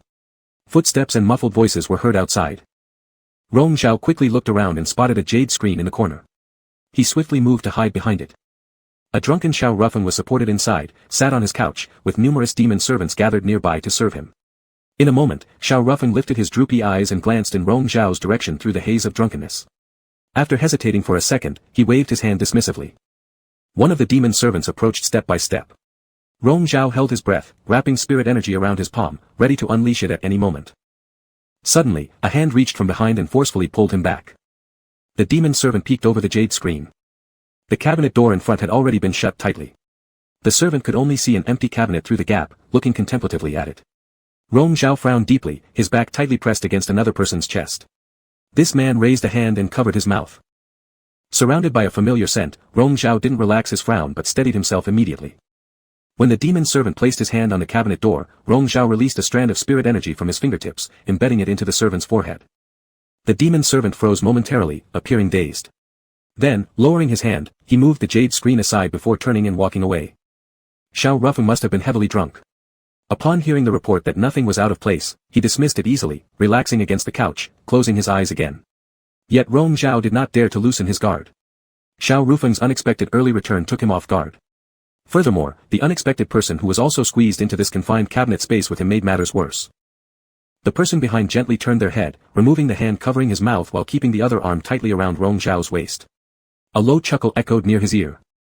In his mental awareness, Wu Jinhu mocked, young Lord Yunzhe wasn't drunk. Still able to sneak here to do something bad. You're no better, Rong Zhao calmly responded. When it came to hypocrisy, they were evenly matched, neither should criticize each other too much. Though having joked with him all along, Wu Jianhu managed to slip into this area ahead of him, which left Rong Zhao silently pondering about his purpose. Thus, suspicion began to rise. What were you looking for just now? Wu Jianhu asked. None of your business. Through the narrow opening where a sliver of light seeped in, it illuminated Rong Zhao's unusually composed gaze. Wu Jianhu leaned his head slightly, seeing his brows still knitted together as he stared forward, asking, won't tell me? Maybe I can help if you speak. Mr. Wu, Rong Zhao monitored every move Xiao Rufeng made while answering, if what you and I seek happens to be the same thing. It is so, Wu Jinhu said indifferently, then there's nothing we can do. Rong Zhao lightly scoffed, let everyone rely on their own abilities. On the couch, Xiao Rufeng drank half a bowl of sobering soup. Someone entered, it was Crown Prince Xiao Tan. Xiao Tan stepped forward respectfully, bowing his head, father. Xiao Rufeng, eyes closed, asked coldly, how's the task I assigned to you going? Recently, I've met several people, Xiao Tan answered softly, that soul-devouring worm indeed works. Unfortunately, my cultivation is too low. The worms fail against those whose cultivation level surpasses mine. I've picked suitable targets as far as possible. Father, if the goal is only to insert a few spies within major sects, it will suffice. Xiao Rufeng frowned, clearly dissatisfied. A few low-level cultivators, how useful could they be? You've wasted so much time, and that's all you've accomplished. Xiao Tan dared not reply further, intimidated by Xiao Rufeng's curse, useless. At the mention of soul-devouring worm, Rong Zhao's expression shifted slightly. He never expected, worm magic was one type of heretical art. Cultivating worms would easily exhaust the spirit field or damage the spiritual root. Orthodoxy practitioners always looked down upon such methods. Xiao Tan being the crown prince of Chang'e practicing this dark art indicated his low status in Chang'e. The soul-devouring worm, as the name suggests, manipulates others' souls with worms, among the darkest and most evil forms of insect magic. Clearly, Xiao Rufeng wanted to use Xiao Tan in this way, expecting him to be sacrificed once exposed. Xiao Rufeng, this person has great ambitions. Wu Jianhu transmitted his voice, his words filled with disdain. High position naturally brings ambition. I think Master Wu sympathizes with him. Rong Zhao taunted, if the person Wu Jianhu encountered that night was indeed Xiao Tan, then this supposed ambition of Xiao Rufeng might ultimately become fruitless labor. Indeed, Wu Jianhu, with one arm encircling his waist closely like lovers, whispered into his ear, young Lord Yunzhe, how about you? How about me? Do you also harbor secrets ambitions that cannot be revealed? The warm breath grazed against his neck. Rong Zhao turned around, meeting Wu Jianhu's eyes filled with mockery. He paused briefly, then slightly tilted toward him. Guess. He softly murmured these two words with a faint smile. His tone and manner exuded an indescribable flavor. While Wu Jianhu was still savoring, Rong Zhao returned his attention ahead. Instantly, his smile faded, saying coolly, Master Wu already said before, those from Yuanxi sect don't take me seriously, leaving me, the top disciple of the sect master, in a precarious situation. How can I talk about ambition? Would you like my help? No thanks. Master Wu's desire is too grand for me to fulfill. What a pity, Wu Jianhu said with regret. Outside, Xiao Tan had already retreated, leaving Xiao Rufeng feeling somewhat of a headache. He ordered someone, bring the Sunfire Celestial Crystal Bell. Rong Zhao followed the sound and saw a demon servant take out a blackwood box from a concealed compartment beside Xiao Rufeng's bed. Opening it, indeed, there was the Celestial Crystal Bell inside. He had just thoroughly searched around the bed before, probably, there was an illusionary barrier personally set by Xiao Rufeng on the secret compartment which prevented him from discovering it. Xiao Rufeng took the Celestial Crystal Bell and carefully held it in his palm to sense its energy. Rong Zhao quickly pondered how he could obtain the object, but Xiao Rufeng merely instructed one demon servant to stay behind while dismissing the others. The palace lamps were gradually extinguished one by one, leaving only a single lamp near the bed lit. Xiao Rufeng was then carried toward the bed by the tall and muscular demon servant. As the two intertwined together, Rong Zhao was momentarily stunned. In his mental awareness, Wu Jianhu's brief laughter sounded. Who would have thought that Xiao Rufeng would be so eye-opening? Chapter 9, Everyone fends for themselves. The night was silent, yet the lascivious sounds continued to echo in the hall, impossible to ignore. Rong Zhao frowned and endured, trying to shut off his perception but not daring to lower his guard. Finally, he decided to let it be. In this cramped, dark corner, only he and Wu Jianhu were present, so close that when the person behind him slightly tilted their head, their hair brushed against his neck, causing an unbearable tickle, clearly intentional. Rong Zhao closed his eyes momentarily, recalling the nightly revelry in the illusion, where such intimate gestures were ordinary. Now, however, they carried a different meaning. What are you thinking about? Asked the voice in his consciousness. Whatever you're thinking about is what I'm thinking about. Rong Zhao replied casually, without revealing any hint. Wu Jianhu responded vaguely, echoing the ambiguity. They were too close, even with held breaths, they could hear each other's heartbeats, one after another. This rhythmic sound drowned out the faint, ambiguous noise, hidden in the shadows of their secret motions, unobtrusive. Whoever loses control first, loses. Rong Zhao wouldn't allow himself to be the first, nor would Wu Jianhu. Rong Zhao, Wu Jianhu said, calling his name, you really have terrible timing. You too. Rong Zhao replied. A high-pitched moan came from the bed on the other side. They looked over. Without detailing Xiao Rufeng's actions, a snake-like demon servant appeared, with a thick, black-green tail stretching several feet, constantly swaying. It was clearly a well-built lustful snake demon. Wu Jianhu expressed amazement, no wonder Xiao Rufeng chose him. This lecherous snake must have cultivated for 1,000 years to take human form. A single absorption of its essence equals 3 months of someone else's seclusion and hard practice. How does the sect leader know? Perhaps from past experiences? Rong Zhao remarked lightly, gazing at the two indulging in their debauchery. It was his first time witnessing this method of cultivation through extracting life force, which, though unpleasant to watch, was undeniably intriguing. Not quite, Wu Jianhu chuckled, my partner is frail and cannot withstand such things. Aware that it was merely a joke from the man who took everything lightly, Rong Zhao couldn't help but recall how in that illusory world, Wu Jianhu always assumed he was sickly and weak, just like he saw Wu Jianhu as his senior brother, an idea that seemed to emerge subconsciously. It became impossible not to wonder how such illusions were woven and for what purpose. He vividly remembered the day they both worshipped heaven and formed a pact, becoming spiritual partners bound by the way of the Tao. For the next 3 years, they lived together peacefully among nature's elements, loving each other like a normal couple, never doubting their reality. That small courtyard, that peach tree, the wine buried and brewed by Wu Jianhu himself, all witnessed their shared moments of tranquility amidst the changing seasons. But upon closer inspection, it felt exactly like a dream, one where the dreamers were them, yet weren't. The false impressions ingrained during the blurred divine perception may not be true, yet those countless days and nights of coexistence had indeed occurred. Reality and illusion, while ultimately voided, left undeniable traces. Rong Zhao, you're zoning out again, Wu Jianhu's voice pulled him back, in someone else's domain, being so absent-minded shows no thievery attitude. Young Lord Yunze should focus better. Rong Zhao, slightly distracted, responded casually, I can't match sect leader Wu in critiquing others' romantic matters even while thieving, such is your good spirits. How could I, merely enjoying myself, Wu Jianhu disagreed, as entertainment only. Speaking of spirits, Wu Jianhu found greater interest now focusing on Rong Zhao in his arms. Just unfortunately, this wasn't the right place or time. This lecherous snake, Rong Zhao commented further, is far inferior to that wolf demon sect leader Wu purchased earlier. Wu Jianhu laughed softly, young Lord Yunze still has thoughts on that wolf demon. Rare lineage of the wolf king, Rong Zhao remarked, impressive appearance and apparent talent, truly unforgettable when seen. Unforgettable? Wu Jianhu repeated these 4 words, with an indiscernible tone, even if outstanding, it's just a demon after all. Did it actually catch your eye, young Lord Yunze? Why must demons be less? Though rare, there are still cases where a demon achieves enlightenment. Sect leader Wu shouldn't be too arrogant. If you truly find it so worthless, why did you spend a fortune to acquire it? Rong Zhao continued calmly, again annoyed by the hair brushing his neck, turned around and swept Wu Jianhu's long strands of hair behind his shoulders. Wu Jianhu didn't mind, the same act had happened countless times within the illusion. His tone grew more intimate, do you really want to know? Looking up into Wu Jianhu's eyes fixed on him, Rong Zhao met his gaze steadily and replied calmly, you spent extravagantly and have not shown the acquisition yet in these days. You must have some other plan. Sect leader Wu wouldn't make losing deals. Rong Zhao, do you think you know me well? Wu Jianhu asked frankly, what if I simply bought it because I was in a good mood and didn't care about the cost? Wu Jianhu, Rong Zhao's voice paused slightly as he spoke plainly, you never say a truthful word. You're truly annoying. Wu Jianhu nodded, unhesitant in his admission, that's true. The lascivious sounds that brought unbearable restlessness continued, the faint light slipping through the door cracks alternately passing over their eyes. In the alternating brightness and dimness, an atmosphere of seduction lingered, and hidden currents surged. Rong Zhao's gaze returned to the front after a silent moment, then suddenly asked, Wu Jianhu, why did you come here tonight? From the other side came the sound of jade hitting the ground, the Rian Tian crystal bell had slipped from Xiao Rufeng's palm, rolling a few times before stopping. Before Wu Jianhu could respond, Rong Zhao covered the hand resting on his waist. Wu Jianhu understood, turning his wrist and aligning their palms, weaving intertwined spiritual energies together.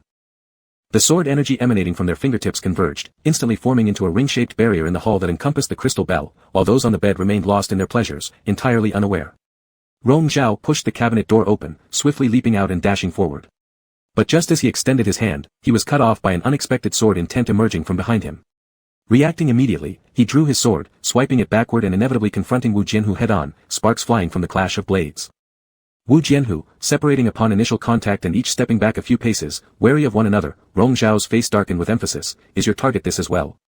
Wu Jianhu smirked, his long slitted eyes filled with unwavering confidence, as you said, we rely on our own skills. Rong Zhao's Yunzei sword resonated sharply, certain that this night would not end peacefully. He stopped wasting words, the tip of his sword rapidly darting forward, while Wu Jianhu immediately raised his blade to meet the attack, giving no quarter. For a moment, the hall reverberated with the howling wind and roaring swords, spiritual lights dazzling everywhere. Several times when Rong Zhao's sword nearly caught the string of the crystal bell, it was blocked by Wu Jianhu's sudden interference. Likewise, Wu Jianhu's attempts to claim the prize were obstructed repeatedly by Rong Zhao. This entanglement seemed likely to persist for 3 days and 3 nights without resolution. The barrier they erected with their combined upper chi and sword energy could only last for 15 minutes at most. Xiao Rufeng's cultivation surpassed theirs significantly, and any unusual movement might be detected at any time. Those outside the hall could also be alerted at any moment. Rong Zhao parried various aggressive, unpredictable sword techniques from Wu Jianhu, thinking quickly about a solution while continuously striking out with his Yunzei sword, swift as lightning. His wrist pivoted with the flow of his sword, changing its direction suddenly. Calculating the moment Wu Jianhu sidestepped, he jabbed obliquely with astonishing speed. The residual image alone was visible, and in a flash, the tip of the sword had already pressed against Wu Jinhu's throat, reaching his vital pulse. To everyone's astonishment, Wu Jinhu neither dodged nor retreated, even intentionally leaning into the blade, opening up a wound on his neck side, blood seeping out. His deep gray pupils stared directly into Rong Zhao's, the emotions hidden within incomprehensible. Rong Zhao's expression showed fleeting surprise, his grip on the sword pausing for a moment. Neither advancing further nor retreating, his mind briefly wandering gave Wu Jinhu an opening. He abruptly moved, using this momentum to leap up. Silver hairbands danced along with his cascading hair, brushing past Rong Zhao's eyes. By the time Rong Zhao attempted to strike again, Wu Jinhu had already passed him, snatching the day crystal bell and gracefully exiting through the window. "Excuse me." These two words echoed in Rong Zhao's ear before being scattered by the wind. Frowning, Rong Zhao chased after him with his sword drawn. Behind the sleeping quarters lay a dense forest. Wu Jinhu sped through the treetops ahead, while Rong Zhao pursued relentlessly. With an explosive release of sword intent, Wu Jinhu was forced to retaliate. Not wishing to remain entangled, he fought as he retreated, seeking a chance to break free. How could Rong Zhao let him succeed so easily? In his mind he recalled the layout of the palace array, his gaze swiftly scanning his surroundings before sending out another wave of sword energy. As Wu Jinhu evaded, Rong Zhao formed seals with his fingers, completing them swiftly. The crimson spiritual seal split into two parts, both simultaneously releasing powerful strikes toward either side. A loud roar erupted as the spiritual seal struck two towering camphor trees tenjong to either side, shaking branches and leaves violently. A hurricane swept through the forest. Two protective arrays around the palace were struck at their focal points, activating simultaneously. An intense killing aura arose instantly, leaving Wu Jinhu within the confines of the array unable to escape. Rong Zhao retracted his sword and stopped, coldly observing as Wu Jinhu struggled against the various unpredictable attacks generated by the array, searching for an opportunity amidst the chaos. Wu Jinhu spun, cutting through the torrents of wind and arrows descending like rain all around him, his aura growing increasingly frosty.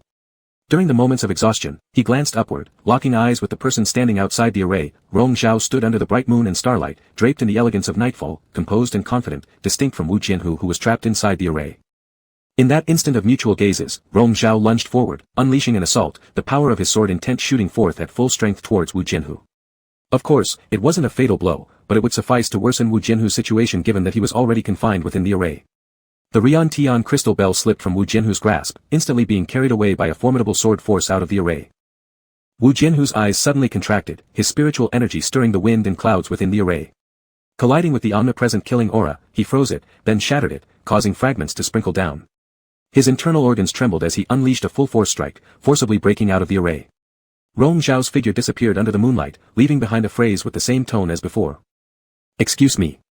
Wu Jinhu took a few steps forward in pursuit but ultimately stopped. He halted, raising his hand to slowly touch the side of his neck, feeling the still uncoagulated blood there. His mind conjured Rong Zhao's fleeting surprise from earlier and then the cold calculation on his face when outside the magical formation. TSK. Chapter 10, All Turns to Wistfulness. The flowing banquet in front of Chongtian Hall lasted for 7 days, with the guests and hosts all enjoying themselves.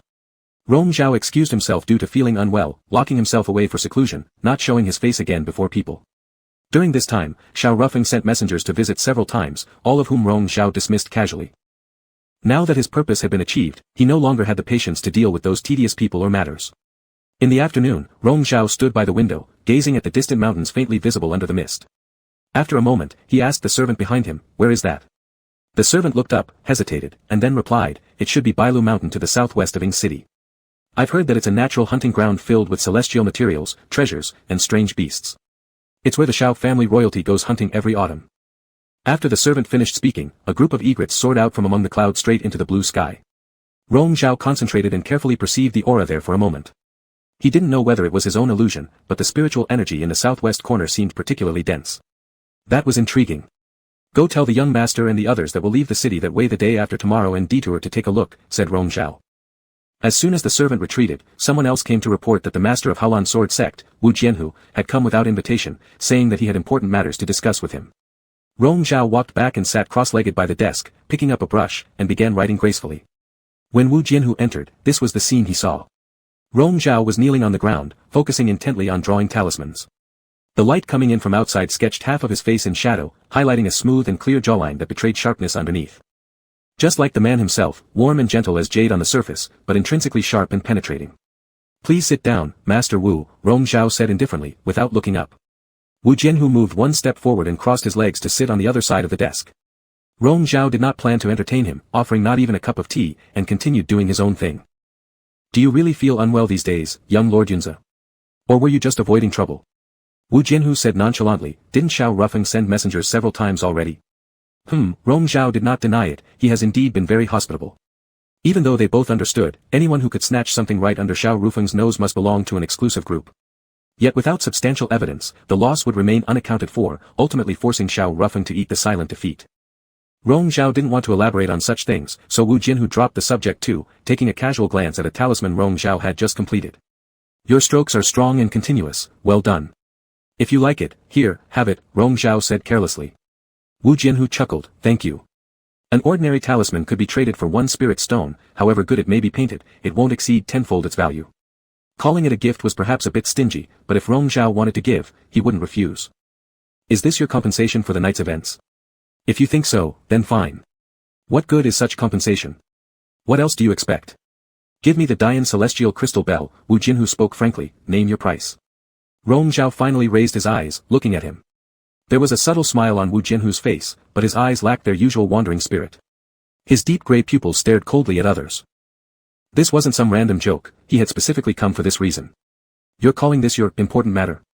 Rong Zhao frowned. Yes, how many spirit stones are you willing to accept for the Celestial Crystal Bell? Or trade it for something else, any item from Haolan Sword Sect's treasure chamber is yours to choose if you let go of the bell, Wu Jianhu cut straight to the point. Mine to choose. Rong Zhao reminded him, although the Dian Celestial Crystal Bell is a top-tier superior spirit instrument, surely your sect also has better items, aren't you giving too much? As long as you set your eyes on it, anything goes, Wu Jianhu was generous. Rong Zhao put down the pen, as if seriously considering for a moment before asking him, are you negotiating with me, or begging me? Does it matter? If it's negotiation, Rong Zhao calmly said, I have no interest talking with you. If it's because you need something from me, Wu Jianhu, your attitude and sincerity are far from enough. There was no trace of humor in his eyes, only disdain. Wu Jianhu comprehended, then what kind of plea do you want? Why do you need the Dian Celestial Crystal Bell? Rong Zhao countered. Wu Jianhu paused briefly, sorry, I can't disclose that. In that case, forget about it, Rong Zhao shook his head slightly, I said it before, I cannot accept your attitude. Spirit stones mean nothing to me, those rare treasures can also be found in Yuan Si Immortal Sect, if I truly desire them, I can directly ask my master. There's no need to exchange with you, Wu Zongzhu, the Dian Celestial Crystal Bell, I am determined to get, and will not yield it to others. Really impossible? Impossible. For the 3 years we spent in the illusion realm, let me have the Celestial Crystal Bell. If you want something later, no matter whether it is scaling a mountain of knives or jumping into a sea of fire, I will help you get it. Wu Jianhu's face showed no trace of a smile anymore, even when asking for something, his tone remained harsh. Seeing the coldness in his eyebrows and eyes, Rong Zhao was certain, this was Wu Jianhu's true self. Since you are taking the 3 years in the illusion realm into account, Master Wu, please do not vie with me, Rong Zhao said firmly, I will not part with the Dian Celestial Crystal Bell. Further talk is useless. They remained at an impasse for a long while. Rain began to drizzle outside the window. Rong Zhao listened to the sound of raindrops falling nearby, recalling the day he left the illusion realm, the rain had been just like this. The incessant rain had drenched him until extinguishing all anger and resentment within, leaving only desolation behind. If there is nothing else, Master Wu, please go back. Wu Jianhu stood up, looking deeply at him, as he did that night in the spell array. Rong Zhao met his gaze steadily. This time, he clearly saw the aloof coldness in Wu Jianhu's eyes. He picked up the brush again, I won't see you off.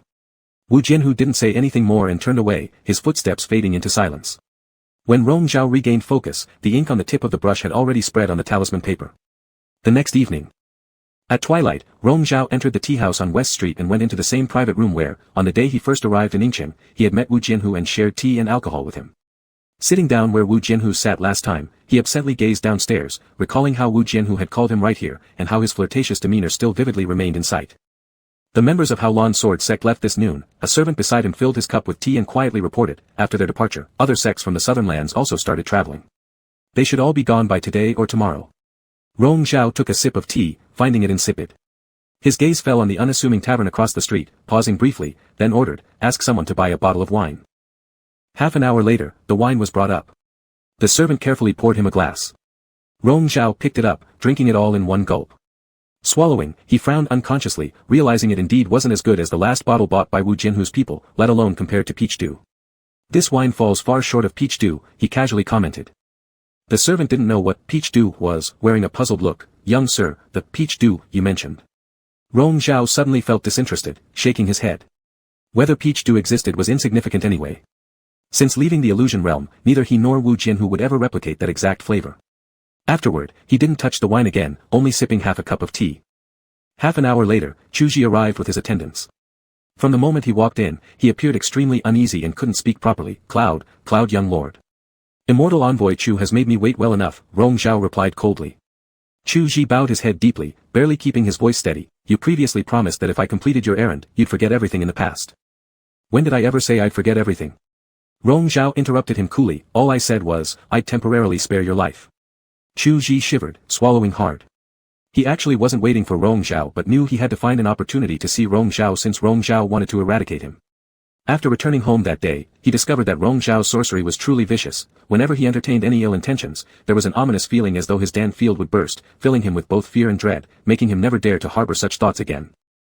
Clutching his teeth, Chu Ji humbly pleaded, Please, Cloud young lord, give me a chance to remain useful for you. If you kill me now, the sect will have to send someone else over, and there's no guarantee they'll be loyal to you. Seeing that Rong Zhao wasn't moved, he continued, I admit my wickedness, my deceitfulness, I'm not a decent person, so it's understandable that you don't trust me. However, I've built my influence here for years. When it comes to connections and information channels, I am far superior to others. Take the current most favored snake demon by Xiao Ruffin, for instance, I once saved his life. Asking him about some things regarding Xiao Ruffin would be extremely easy. Rong Zhao, snake demon. Upon hearing the possibility, Chu Ji quickly responded, yes, this snake demon cultivated for 1,000 years before achieving its human form, its essence being highly nourishing. Xiao Ruffin adores it and frequently dual cultivates with it. He holds significant sway over Xiao Ruffin. The layout of Qianyi Palace that you asked for the other day was obtained through him. The detailed knowledge of Xiao Rufeng's relationship with the snake demon made Chu Ji seem truthful. As Rong Zhao wavered between killing him and letting him live, Chu Ji added, before joining my sect, I had a biological brother who went to Haolan Sword Sect. Now he serves as an attendant under Little Master Wu. Though his rank isn't high, if you need to learn about Haolan Sword Sect, I might be able to help gather some information for you. Rong Zhao's gaze lingered on him. Chu Ji felt unnerved under his stare, unsure of his intention, hesitating about saying more. Finally, Rong Zhao spoke, leave. Take care of yourself.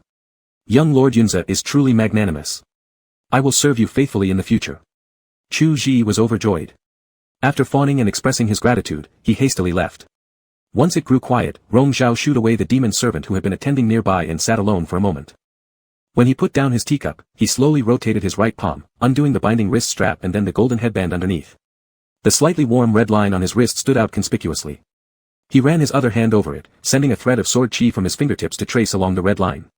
Blood seeped out, but the heat did not diminish at all. It was just like the cut he made that night on Wu Jianhu's neck. Rong Zhao looked at it expressionlessly, his eyelashes drooping and casting a shadow over his eyelids.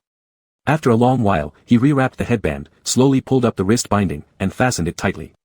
He caressed it carefully for a moment, then slowly closed his eyes amidst the dazzling sunset glow. Chapter 11, The Web of Heaven and Earth. The next day, a group from the Yuan-Si Immortal Sect set out, leaving the city from the southwest corner of Ying City. Lu Song, feeling disgruntled, called out to Rong Zhao as they were about to depart, Young Master Yunze, why must we take this special detour? Leaving via the southwest meant potential delays on the journey that could cause them to miss their original schedule for returning home. Before Rong Zhao could answer, Shi Yan eagerly spoke up, I've heard there's a large market in the Egret town at the foot of Egret Mountain. Of course we should visit. Young Master said so, Rong Zhao added with a teasing tone, then he climbed aboard the carriage without paying much attention to Lu Song's question. As he stepped inside, he suddenly looked back towards a concealed place within the tower behind. Below, Shi Yan noticed and asked curiously, Big brother, what are you looking at? There's nothing, Rong Zhao casually responded, pulling his gaze away, just a few fleas. Egret Mountain wasn't too far from Ying City, but the distance wasn't trivial either. They left at noon and didn't arrive at the mountain town until dusk. First, they found an inn to rest for the night. On the way, not just Rong Zhao, but everyone had sensed that this region was filled with abundant spiritual energy, something that made them secretly marvel. Why is the spiritual energy here even stronger than their capital? As they sat down for dinner, Shi Yan, driven by curiosity, brought this up, itching for answers. Rong Zhao calmly continued eating, uninterested in responding. His demon servant answered instead, Young Master, it is said that Egret Mountain is regarded as the sacred mountain of the Chang people, hence there are indeed extraordinary aspects to it. However, if we talk about areas abundant in spiritual energy, such places are not unique to this one. These regions exist all over the lands, some famous, while others remain hidden in uninhabited territories, unknown to commoners. Also, I overheard some folks discussing how last year, there was an earthquake here, after which the spiritual energy in the mountains became denser, and rare treasures multiplied, a truly strange phenomenon. Could this actually be true? Shi Yan exclaimed in amazement. Just as he wanted to ask more, his gaze briefly flickered upon Hualan Sword sect members entering. He paused momentarily before hurriedly informing Rong Zhao, "Big brother, it's Patriarch Wu." Rong Zhao glanced up, confirming that those walking through the inn's entrance were indeed the Hualan Sword sect members. Wu Jianhu strode straight ahead and did not notice them dining inside. Shi Yan loudly called out, "Patriarch Wu." Wu Jianhu stopped, turning back and nodding slightly upon seeing him. "Young Master Shi. Patriarch Wu, are you also staying here? Would you like to join us for a drink or two?" Shi Yan extended a warm invitation. Wu Jianhu casually glanced at Rong Zhao seated nearby. Every movement during the meal seemed refined and elegant, yet he didn't glance back at Wu. Shi Yan grinned, "Patriarch Wu, please give us the pleasure of your company." Wu Jianhu then approached and took a seat at their table. Shi Yan ordered another pot of wine and extra dishes. As the wine was poured, Wu Jianhu effortlessly picked up his cup. Shi Yan inquired, "Patriarch Wu, weren't you guys supposed to leave yesterday? Why are you still here?" "Just browsing the local markets, setting off again tomorrow." Wu Jianhu replied casually. Shi Yan's interest was piqued. "We also plan to explore the market tomorrow. Is there really anything good there?" "Certainly, yes," Wu Jianhu confirmed, "but patience is key. The marketplace is vast, it might be hard to finish exploring in a day. That makes it even more imperative for us to check it out." They toasted as the conversation continued. Wu Jianhu shared various anecdotes about the market with Shi Yan, causing the young man to burst into laughter multiple times. "Are they selling spirit pets? Will the best ones have already been taken when we go tomorrow? I was planning to buy a spirit cat." Wu Jianhu smiled, "By coincidence, I also bought a spirit cat. It is indeed one of the smartest and most beautiful ones." Shi Yan insisted they must go buy one, eager to do so immediately. "How can you raise a cat?" Rong Zhao, who had remained silent till now, coldly reminded him, "Our master dislikes spirit pets the most, and raising them at Purple Cloud Mountain isn't allowed. Haven't you known that?" "In that case, I'll keep my cat in Big Brother's Out Cloud Pavilion, and I'll drop by whenever I have time," Shi Yan suggested mischievously. "I don't like these things either." Rong Zhao bluntly rejected him. "You've never said that before," Shi Yan pressed, imploringly, "Big brother, please help me out this one time." "No," Rong Zhao firmly refused. From the side, Wu Jianhu abruptly asked, "Does young Lord Yunze dislike spirit pets?" Rong Zhao raised his eyes, his expression inscrutable, dislike. Wu Jianhu stared into his eyes as he swallowed the rest of the half-cup of wine, his tone ambiguous, "Then perhaps I remembered incorrectly." Afterwards, Lu Song led a group inside. They had just gone out to purchase some items, though they hadn't visited the marketplace. Upon seeing Wu Jianhu, Lu Song was somewhat surprised and moved a step forward behind Shi Yan. Rong Zhao set down his chopsticks and stood up, intending to return upstairs to his room. Shi Yan wouldn't let up. "Big brother, couldn't you help me out this once? Please." The boy might have been drinking a little too much, clinging onto the hem of Rong Zhao's robe in an attempt to bargain. Rong Zhao pulled his hand back, ignoring him. Shi Yan wavered slightly due to this action, nearly losing balance and falling to the ground, but Lu Song quickly caught him. "Young Lord Yunze, what are you doing?" Lu Song frowned. "How can you be so disrespectful to young Lord Shi?" Lu's supervisor, Wu Jianhu, spoke first. "Young Lord Yunze and young Lord Shi are sworn brothers, but you seem more impolite towards young Lord Yunze." Embarrassed by Wu Jianhu's sarcastic words, Lu Song was left speechless while Shi Yan awkwardly said, "Lu's supervisor, I was just playing around with Big Brother. Please don't say anything more." Rong Zhao ignored them and turned upstairs. After passing the second-floor corner, the noise of the main hall gradually faded away. He slowed his steps and looked toward the other side of the corridor. The carved octagonal window framed a full moon outside the building, its bright light like silk ribbons. Only now did Rong Zhao remember it was the 15th day of the month, so he stopped for a moment longer than usual. He recalled that night when he had formed the bond with that person, the clear night under the bright moon. Wu Jianhu came up moments later and paused as he saw the figure standing between light and shadow in front of the boundless scenery, looking noble like a jade tree under the moonlight, unlike any earthly being. Seemingly sensing his gaze, Rong Zhao turned around and glanced at Wu Jianhu. The flickering moonlight fell on his face, and the shimmering moonlit glow seemed to dissolve into his eyes, hiding the depth of his intentions. In that brief meeting of their gazes, the silent tides of the night surged quietly until the clamor from downstairs interrupted. Rong Zhao shifted his gaze and continued walking slowly up the stairs before stepping inside his room. Wu Jianhu went to the previous position where Rong Zhao had been standing and gazed at the same moon outside the window. Looking at the same scenery through the same angle, something dawned on him, realizing what Rong Zhao had been thinking about while standing here earlier. As the night fell deeper, Rong Zhao meditated in his room when suddenly noises from next door caught his attention. A shout echoed from Shi Yan, "Who are you? What do you want?" His eyes snapped open, releasing spiritual power, yet all he could see were the receding figures of those who had forcibly abducted Shi Yan into the night. Young Lord Shi. Lu Song and others followed quickly but halted in shock after witnessing the scene. They immediately chased after them. Rong Zhao briefly observed the forward direction of the night sky, paused thoughtfully, then leisurely pursued from behind. Shi Yan was taken straight to the depths of Egret Mountain. Chasing into the forest, they found the abductors had already gone far ahead into the mountainous wilderness.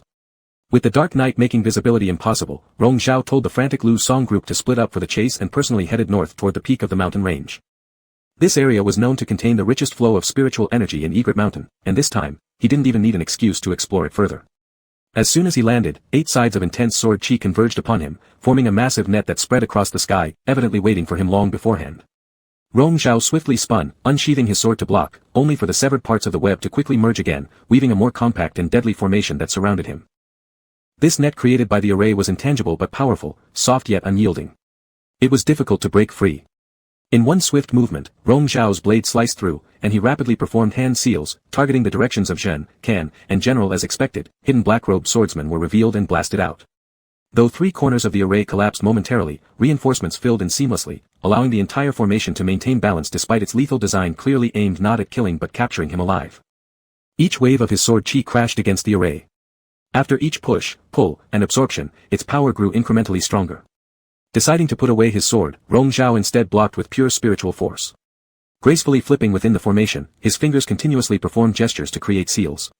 The red seals manifested between his palms, rapidly expanding before descending from the array. At the last instant, his palm thrust the seal forcefully onto the ground, his wrist burning slightly as the sword once more unsheathed. The chi combined with his fire spiritual force, surging outward like waves. Suddenly, the ground shook violently, crimson beams shone brilliantly, striking all 8 positions of the array.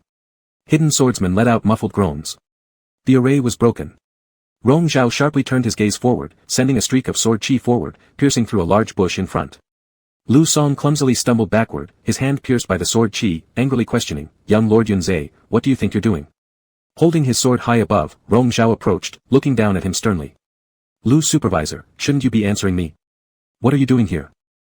Breathing heavily, Lu Song responded, "You abandoned everyone the moment you entered the mountain, running off alone. Who knows if you have other intentions?" "What intentions?" Rong Zhao coldly cut him off, "Do you think I arranged for young Lord Shi to be kidnapped? So following me all this way, watching me struggle helplessly within the array, you still refrain from helping? Young Lord Yunzhe, you are an unparalleled genius in swordplay. This level of sword array could never hold you down.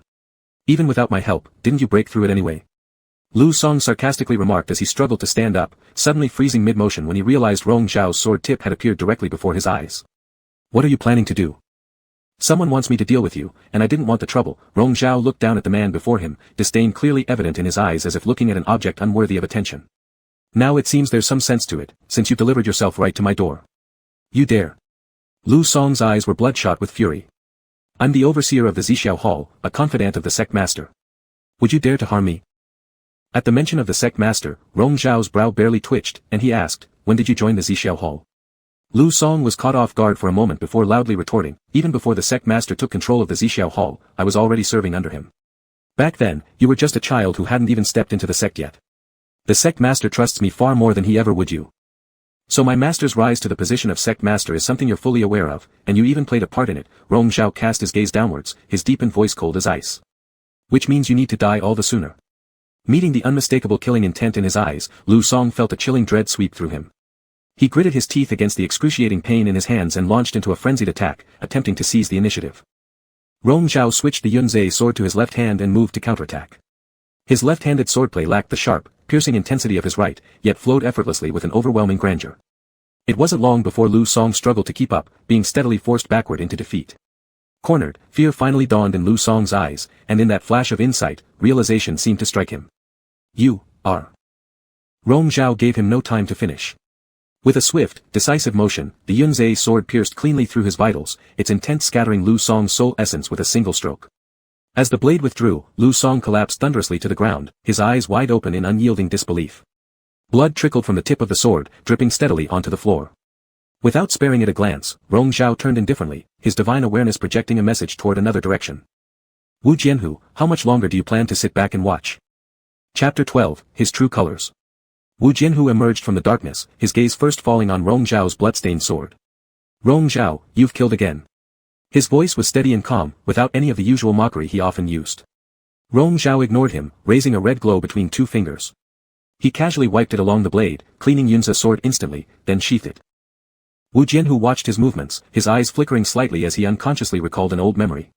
1 year at the Immortal Alliance's grand competition, Rong Zhao had been critically injured by an evil sorcery attack.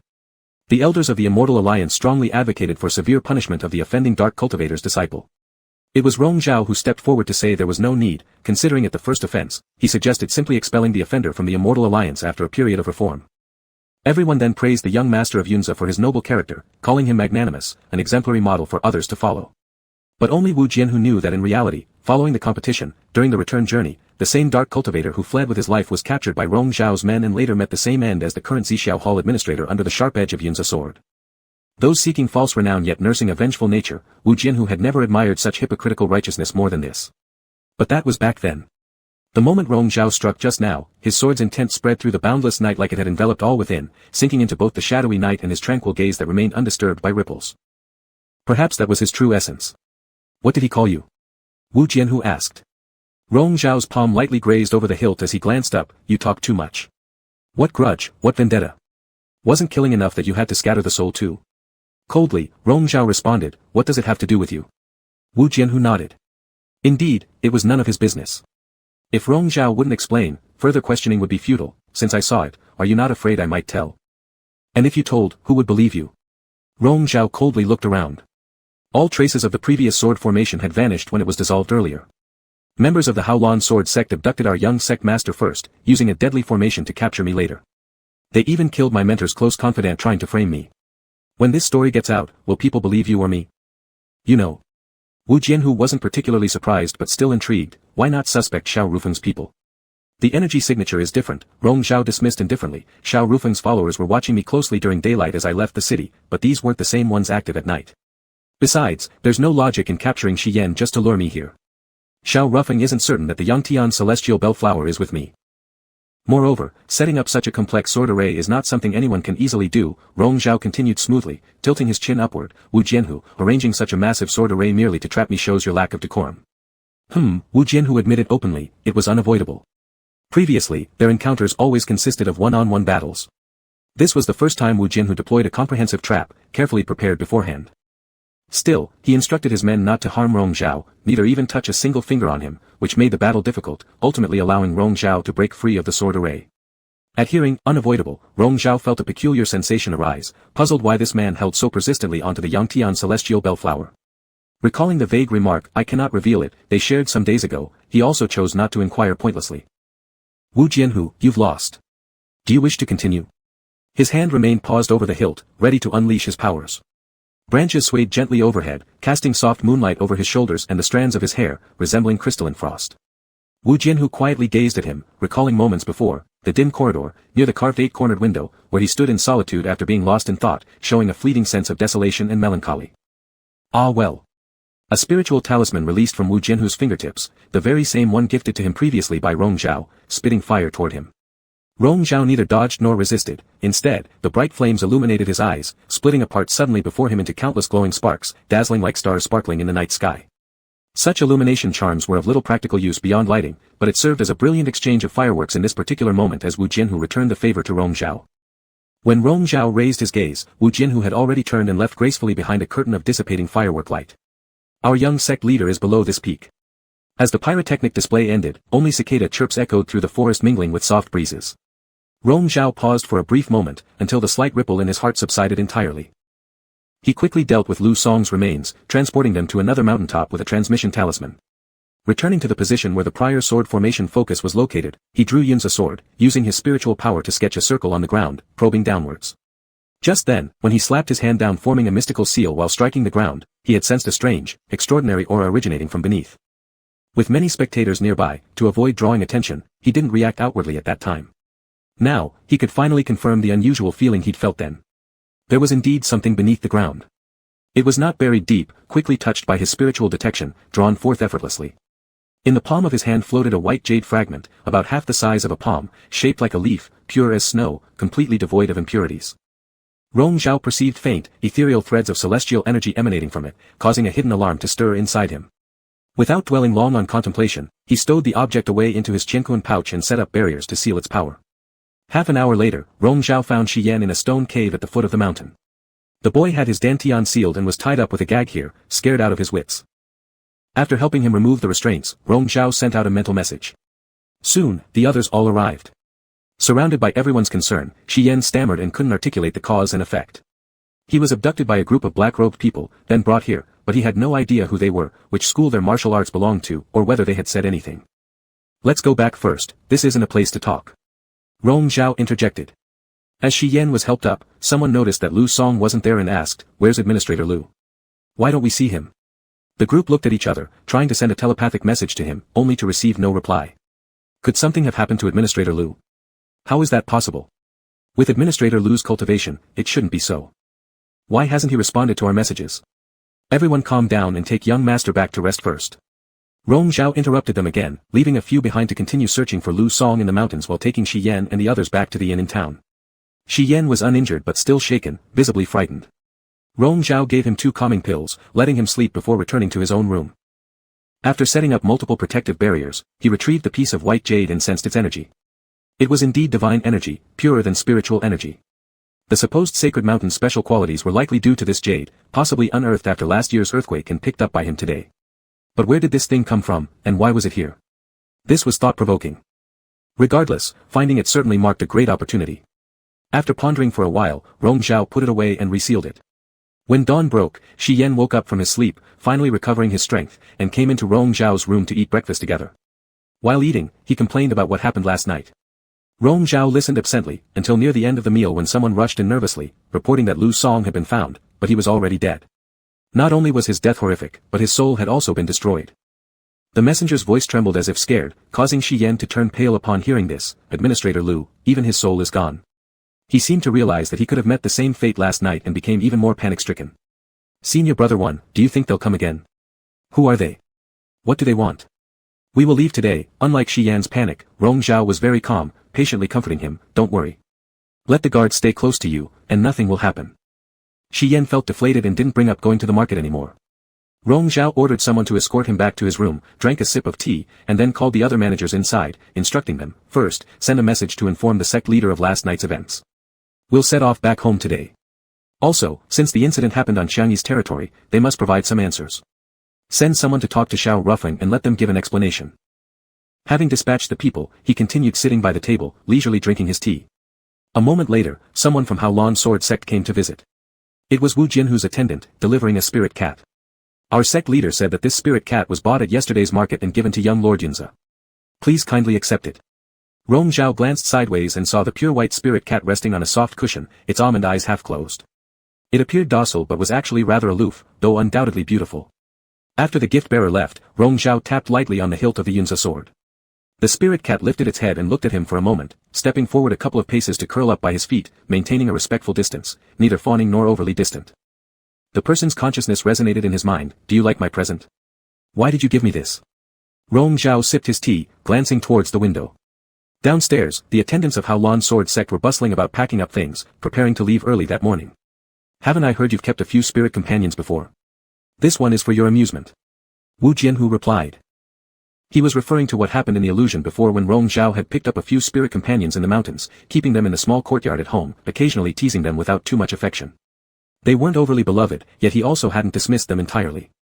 Spirit companions differed from demons. Though imbued with intelligence, they lacked a spiritual root and could not transform. Essentially, they remained animals, yet Rong Zhao occasionally paid attention to these beings.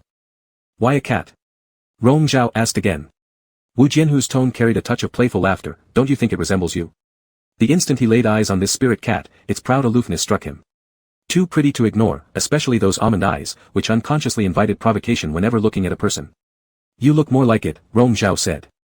Unconcerned about how Rong Zhao viewed it, Wu Jianhu remarked, now that I've gifted it to you, take good care of it. Rong Zhao indifferently hummed in acknowledgement, without uttering a word of thanks. True enough, he's just like that cat, Wu Jianhu mused inwardly, rather haughty. Rong Zhao reclined by the window and continued sipping his tea. Before long, the group from Haolan Sword Sect downstairs was already fully prepared to depart. Wu Jianhu emerged, and just before boarding the carriage, he suddenly paused, turning back to glance upward. Rong Zhao's lethargic gaze drifted lazily down toward him, and Wu Jianhu smiled, softly sending a mental message, farewell for now, my dear. Chapter 13, Greed in Dreams. At noon that day, a group of people from the Ungxian sect set off, and it took half a month to reach their sect. As soon as they landed, an envoy of the sect leader came to convey a message. Rong Zhao first returned to Chuyun Pavilion, hid the white jade he had obtained in Bailu Mountain, and then took out the Sunfire Tianjing bell. He held the bell in his palm for a moment, and a mass of blood-red evil energy gradually enveloped it. He coldly watched until the evil energy was absorbed into the bell, leaving no trace. "Master, someone has been sent again from Zixiao Hall to urge." A voice from outside reported this. Rong Zhao fondled the seemingly unchanged Tianjing bell for a while, then put it away and got up. When stepping into the Zixiao Hall, a nearby servant whispered to him. The sect leader personally examined Lu Guan's corpse beforehand and found no abnormalities. Rong Zhao was not surprised at all. Mo Hua was always suspicious and naturally had to personally check everything before being assured. Therefore, on that night, he deliberately used the left-hand sword to kill, so that even his respected master would not detect any traces. In the hall, upon seeing Shi Yan returning safely, Mo Hua felt relieved and shifted his gaze towards Rong Zhao. Rong Zhao stepped forward and voluntarily mentioned the trivial matters during the trip, talking about what happened in that Bailu Mountain. However, Mo Hua interrupted him, asking Shi Yan to speak first. Shi Yan appeared somewhat flustered and repeated the events of that night with great difficulty, still having little knowledge about the details. Upon hearing this, Mo Hua frowned deeply, then asked Rong Zhao, "Did you notice anything unusual then? Could it be someone's doing?" Rong Zhao slowly replied, "On my way through the forest, I only pursued younger brother Shi's trail and did not pay attention to other things. This matter is quite strange, but I do indeed have some clues as to who might have done it." Saying this, he glanced at Shi Yan, after which Mo Hua let Shi Yan leave and rest. Once only the two of them remained in the hall, Rong Zhao presented the Sunfire Tianjing bell with both hands, saying, "I did not fail to obtain what the master desired." Mo Hua's eyes sparkled with joy as he personally descended from his seat to take the Tianjing bell, grasping it and carefully sensing its essence. Good. After the joy subsided, he seemed to guess something, putting away the item and questioning Rong Zhao, "Is this incident related to the Sunfire Tianjing bell?" "It should be," Rong Zhao responded half-truthfully. "Xiao Rufeng noticed something and had been sending people to keep an eye on me those few days. People were also trailing us when we left Yincheng. Moreover, it seems that someone from Haolanjian sect is also interested in this Tianjing bell. It is unclear which side caused the incident that night." "You're referring to that Wu Xiaozong?" Mo Hua was not surprised. This Sunfire Tianjing bell originally belonged to Haolanjian sect. It was given by Wu Chao in his declining days to curry favor with Xiao Rufeng. It is not surprising that the young lord Wu wants it back. There was a flicker of emotion in Rong Zhao's eyes as Mo Hua continued, "You've done well. To obtain the item under their very noses shows that my trust in you has not been misplaced." "It's only proper," Rong Zhao responded calmly. However, Mo Hua mused aloud almost immediately, "The matter of Lu Song is still perplexing. In principle, whoever took Yen shouldn't have killed Lu Song and destroyed his soul root. It is truly baffling. Perhaps Manager Lu saw something he shouldn't have and was silenced accordingly." Rong Zhao confidently delivered the excuse he had prepared. "Destroying his soul may also be because the perpetrator is naturally cruel." Mo Hua looked deep into Rong Zhao's eyes, though harboring suspicions, he ultimately refrained from further conjecture. Manager Lu certainly has bad luck. At this point, it will probably be hard to investigate the truth. The incident occurred outside the capital city of Jiangyi, and Xiao Rufeng has already sent gifts to apologize profusely. For a relatively unimportant person like Lu Song, the issue would inevitably end unresolved. Rong Zhao asked, "Respected master, may I visit the Tianjin pavilion?" This was the condition previously agreed upon, making it difficult for Mo Hua to renege. "Since I promised you, naturally it is allowed. But it is a special exception, you only have 3 days' time." Rong Zhao nodded, "Thank you, respected master." 3 days were enough. Tianjin Pavilion was the canon repository of Ungxian sect, recording all sorts of heavenly-grade cultivation methods and secret scriptures. It was exclusively accessible to the sect leader and elder members of the sect. Rong Zhao was the first one granted an exception to enter. Although Mo Hua gave him only 3 days, he was sure that even if Rong Zhao possessed extraordinary talent, it would be impossible for him to thoroughly read and comprehend any single scripture within 3 days. Thus, it was just allowing him to open his eyes a bit more. Rong Zhao's objective was not exactly that. Upon entering, he headed straight for the section on sword techniques, not being choosy. He quickly flipped through them one by one. The ways of the sword mostly have commonalities, different sword techniques complement and enhance each other, exceptions being rare. To break through the 10th layer of Supreme Chi swordplay to its perfect level is not easy. If there was any related supplementary sword technique to be found within the Tianjin Pavilion, it could possibly double the effort's results. But Rong Zhao's expectations were bound to be dashed. The Supreme Chi swordplay formed its own school, having no similarities with any other swordplay techniques, or perhaps, it was indeed a divine technique, unknown to the mortal world, naturally meaning no one had used it as a basis to create new swordplay. After 3 days, he reaped nothing, which was certainly disheartening. Rong Zhao wandered between those 2 rows of bookshelves, and after flipping through all the swordplay manuals, his gaze fell on the corner on the other side. There, collecting dust, were various regional gazetteers and biographies, rarely touched by anyone. His vision paused there for a while, then he stepped forward, inexplicably picking up one of these volumes called The Record of War God. 3,000 years ago, the war god single-handedly ended the conflicts in the east and south regions, gaining fame that spread far and wide, known by all. His exploits have been passed down through countless generations' embellishments, and are now difficult to trace back to the truth. Rong Zhao also knew only of the war god. This was the first time he was seeing details of his life. The war god originated from the northern region, originally a solitary cultivator, who became cultivation partners with his junior brother, both being sword cultivators. They secluded themselves deep in the mountains for many years until they obtained an opportunity to master the divine sword method. Later, after his cultivation partner died, the war god descended into the mortal world. During that time, the east and south regions were constantly plagued by war. The war god roamed between them, mediating disputes and calming the chaos multiple times, saving countless lives. The war god abandoned the path to ascendancy to save the world, spreading seeds of hope throughout humanity before ultimately perishing. Rong Zhao was astonished at what he read. What the book mentioned about the divine sword method was undoubtedly the supreme chi swordplay. Even more startling was how the war god and his cultivation partners' experiences learning the supreme chi swordplay in seclusion matched exactly what Rong Zhao and Wu Jianhu had experienced in the illusion. Or rather, it was because in the illusion, they had mistaken themselves for others, reliving another's past. He vaguely remembered but could not associate within the illusion the names of the war god and his cultivation partner. Wu Jianhu stubbornly believed that his physical frailty stemmed from being influenced by the war god's memories. The person whose spiritual roots were damaged and died early was the war god's cultivation partner. He had considered Wu Jianhu as his senior brother and made a pact with him because his cognition and memories were altered by the illusion. The mysteries of the world were profound, surpassing what he had imagined. But how that illusion was woven and why it was constructed still remained perplexing. Rong Zhao felt waves of emotion churn within him, deeply moved. He had no choice but to sit down where he was, forcing himself to calm his mind. After a moment, he picked up The Record of War God again, looking at the last line, Ascension Road to Divinity. People often joked about ascending together, referring to the mythical celestial pathway in ancient legends where one could become divine without enduring heavenly tribulations. Though admirable, few took it seriously. For such hearsay to be written so officially in the war god's biography seemed ridiculous. And as for the mention of seeds of hope, that concept was even less clear. Unable to figure it out, he had to put it aside. The 3-day limit had arrived. Rong Zhao calmed his mind, stood up, and returned the book. Although he didn't find what he was looking for, it wasn't entirely fruitless. Walking out of Tianyin Pavilion, bathed in sunlight, he momentarily lost himself in thought, reminiscent of the moment he emerged from the illusion, uncertain of the present day. Back at the Chuyun Pavilion, Rong Zhao had incense lit and dismissed the servants inside, sitting down to enter a meditative state intending to compose himself briefly. Tiredness came over him, and he rested his forehead on the edge of the bed, slowly closing his eyes. In his dream, he returned to the small courtyard by the cliffside, turning back under the peach tree as the other entered the yard and smiled faintly at him. Unfortunately, only one of the 3 peach liquor jars had opened, the lanterns required for the heaven favor ceremony hadn't been prepared yet, and the buds sprouting at the base of the wall weren't in bloom either. Dreamlike yet real, illusory yet genuine. Opening his eyes, Rong Zhao lay on his side, unmoving by the bedside. Not far away from him, the spiritual cat crouched lazily, its grey pupils quietly observing him. Rong Zhao let his eyes droop listlessly. Realizing it was just a dream, his clarity was precious indeed. Yu Jianhu. For the first time, he initiated contact with the other. What wind is blowing? The voice in his consciousness carried a hint of surprise. Cloud Prince, I'm not hearing wrong, are you really asking something? Nothing. The weariness in Rong Zhao's voice was evident, dragging slowly. Can't I reach out without a reason? Sure, Yu Jianhu laughed, always welcome. Listening to his laughter, Rong Zhao found himself increasingly drowsy. Like a gentle breeze entering a long empty heart, it gradually filled up and expanded. Yu Jianhu, isn't the Sunfire Tianjing bell originally yours from Haolanjian sect? Why ask about this? Yu Jianhu mocked, sudden burst of conscience, planning to return it.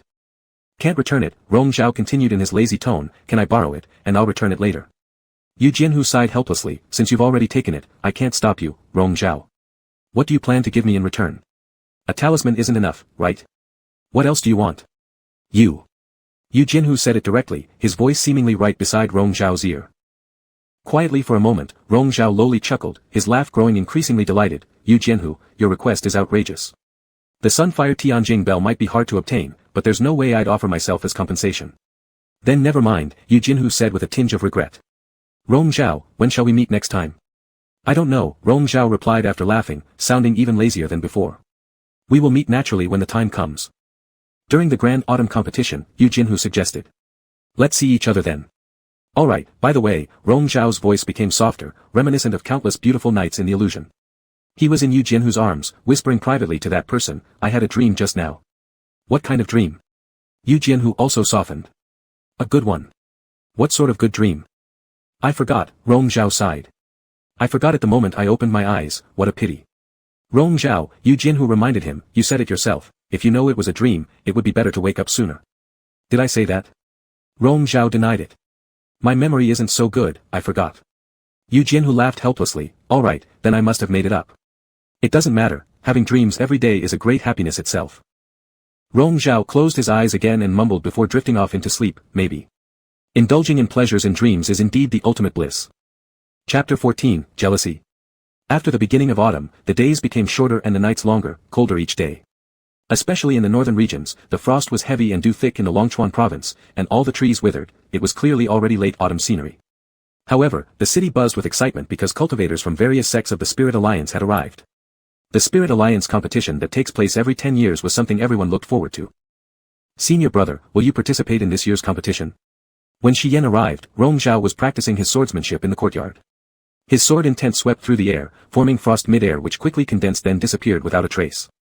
In that fleeting moment, the authority that Shi Yan felt caused him to hesitate, afraid to approach. Rong Zhao stopped his practice and glanced at him faintly, "Is there something you want?" At his frost-like gaze, Shi Yan somehow felt uneasy, but that odd feeling quickly passed by, so he didn't think much about it as he walked closer. "The competition, are you participating this year?" "No," Rong Zhao turned back inside, "it's meaningless." "I knew it," Shi Yan followed inside, "Master Wu is now the headmaster of his sect, he won't participate in competitions anymore. Besides him, no one else of our generation can match you, you must not have much interest in sparring against them." "I wanted to watch you spar with Master Wu, alas, there'll be no chance." Rong Zhao sat down, sipped his tea and asked, "Do you want to see me, or him?" Caught by Rong Zhao's insightful question, Shi Yan blushed, scratching his head, I want to see both." "And after you've seen us?" Shi Yan hesitated awkwardly under his senior brother's steady gaze, timidly muttering, "I merely wish to admire your swordsmanship styles during combat, maybe I can gain some enlightenment." Rong Zhao placed his teacup down and his expression softened even more, "Put your focus on your own competition, our master expects much from you, don't let him down." "That I can't guarantee either," Shi Yan replied sheepishly, "I'm not like senior brother you." Back in those days when Rong Zhao first faced Wu Jianhu in the Spirit Alliance competition, both were just over 20 years old, gaining fame overnight and stunning the world. Since then, although talented youths kept emerging in the Spirit Alliance, none came close to matching their abilities.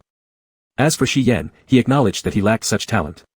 Rong Zhao did not wish to speak further. Not participating in this year's competition, aside from finding it uninteresting, was also respecting the intention of his master. Shi Yan was new and highly anticipated by Realm Smoke Master Mo Hua. He, as the senior brother, should know better than to outshine the younger disciple. After Shi Yan left, Rong Zhao remained alone for a while, finishing his tea.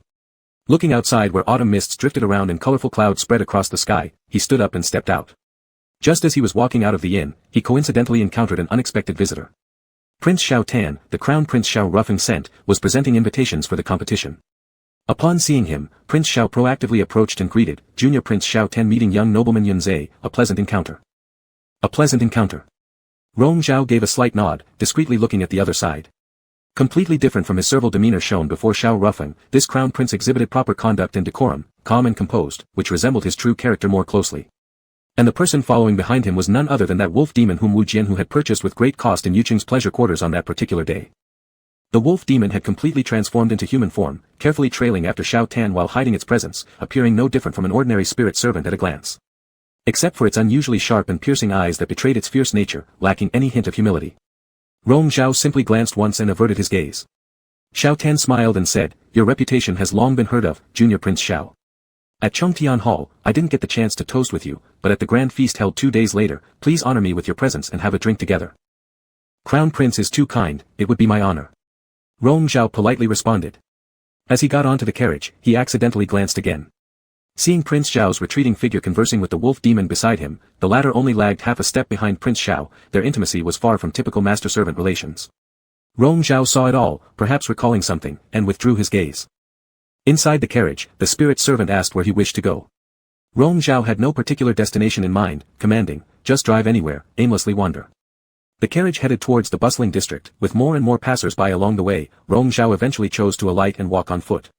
The spirit servant took a warming robe and attempted to drape it over him, but Rong Zhao declined, "Not necessary." "Master, the weather's cold, the wind has picked up," the spirit servant reminded softly. Rong Zhao slightly shook his head and continued forward. Although this city within Longchuan province was situated in the cold northern region, it did not lack vitality. Due to its non-alignment with any sects, and the absence of numerous prohibitions, people here could act according to their whims, making it very popular among free roamers from all corners of the land and traveling cultivators passing by. Throughout the city, taverns and teahouses densely scattered, pleasure quarters and music halls stood in rows. Buildings connected with pathways and bridges, their eaves and pillars formed irregular patterns interweaving. Voices and music rose and fell harmoniously, rich with the lively atmosphere of civilian life. As twilight approached, the night lamps gradually lit up, the sound of string instruments and flutes floated melodically. Rong Zhao stopped upon a wooden bridge, gazing ahead at the glowing lights. As his thoughts grew increasingly unfocused, a sudden burst of playful laughter drew his attention. He glanced to the side and noticed, beneath his left hand and among the music pavilions, young cultivators indulging in mirthful revelry. In their midst, he spotted a familiar black-clad figure, leaning casually on a couch with a relaxed posture.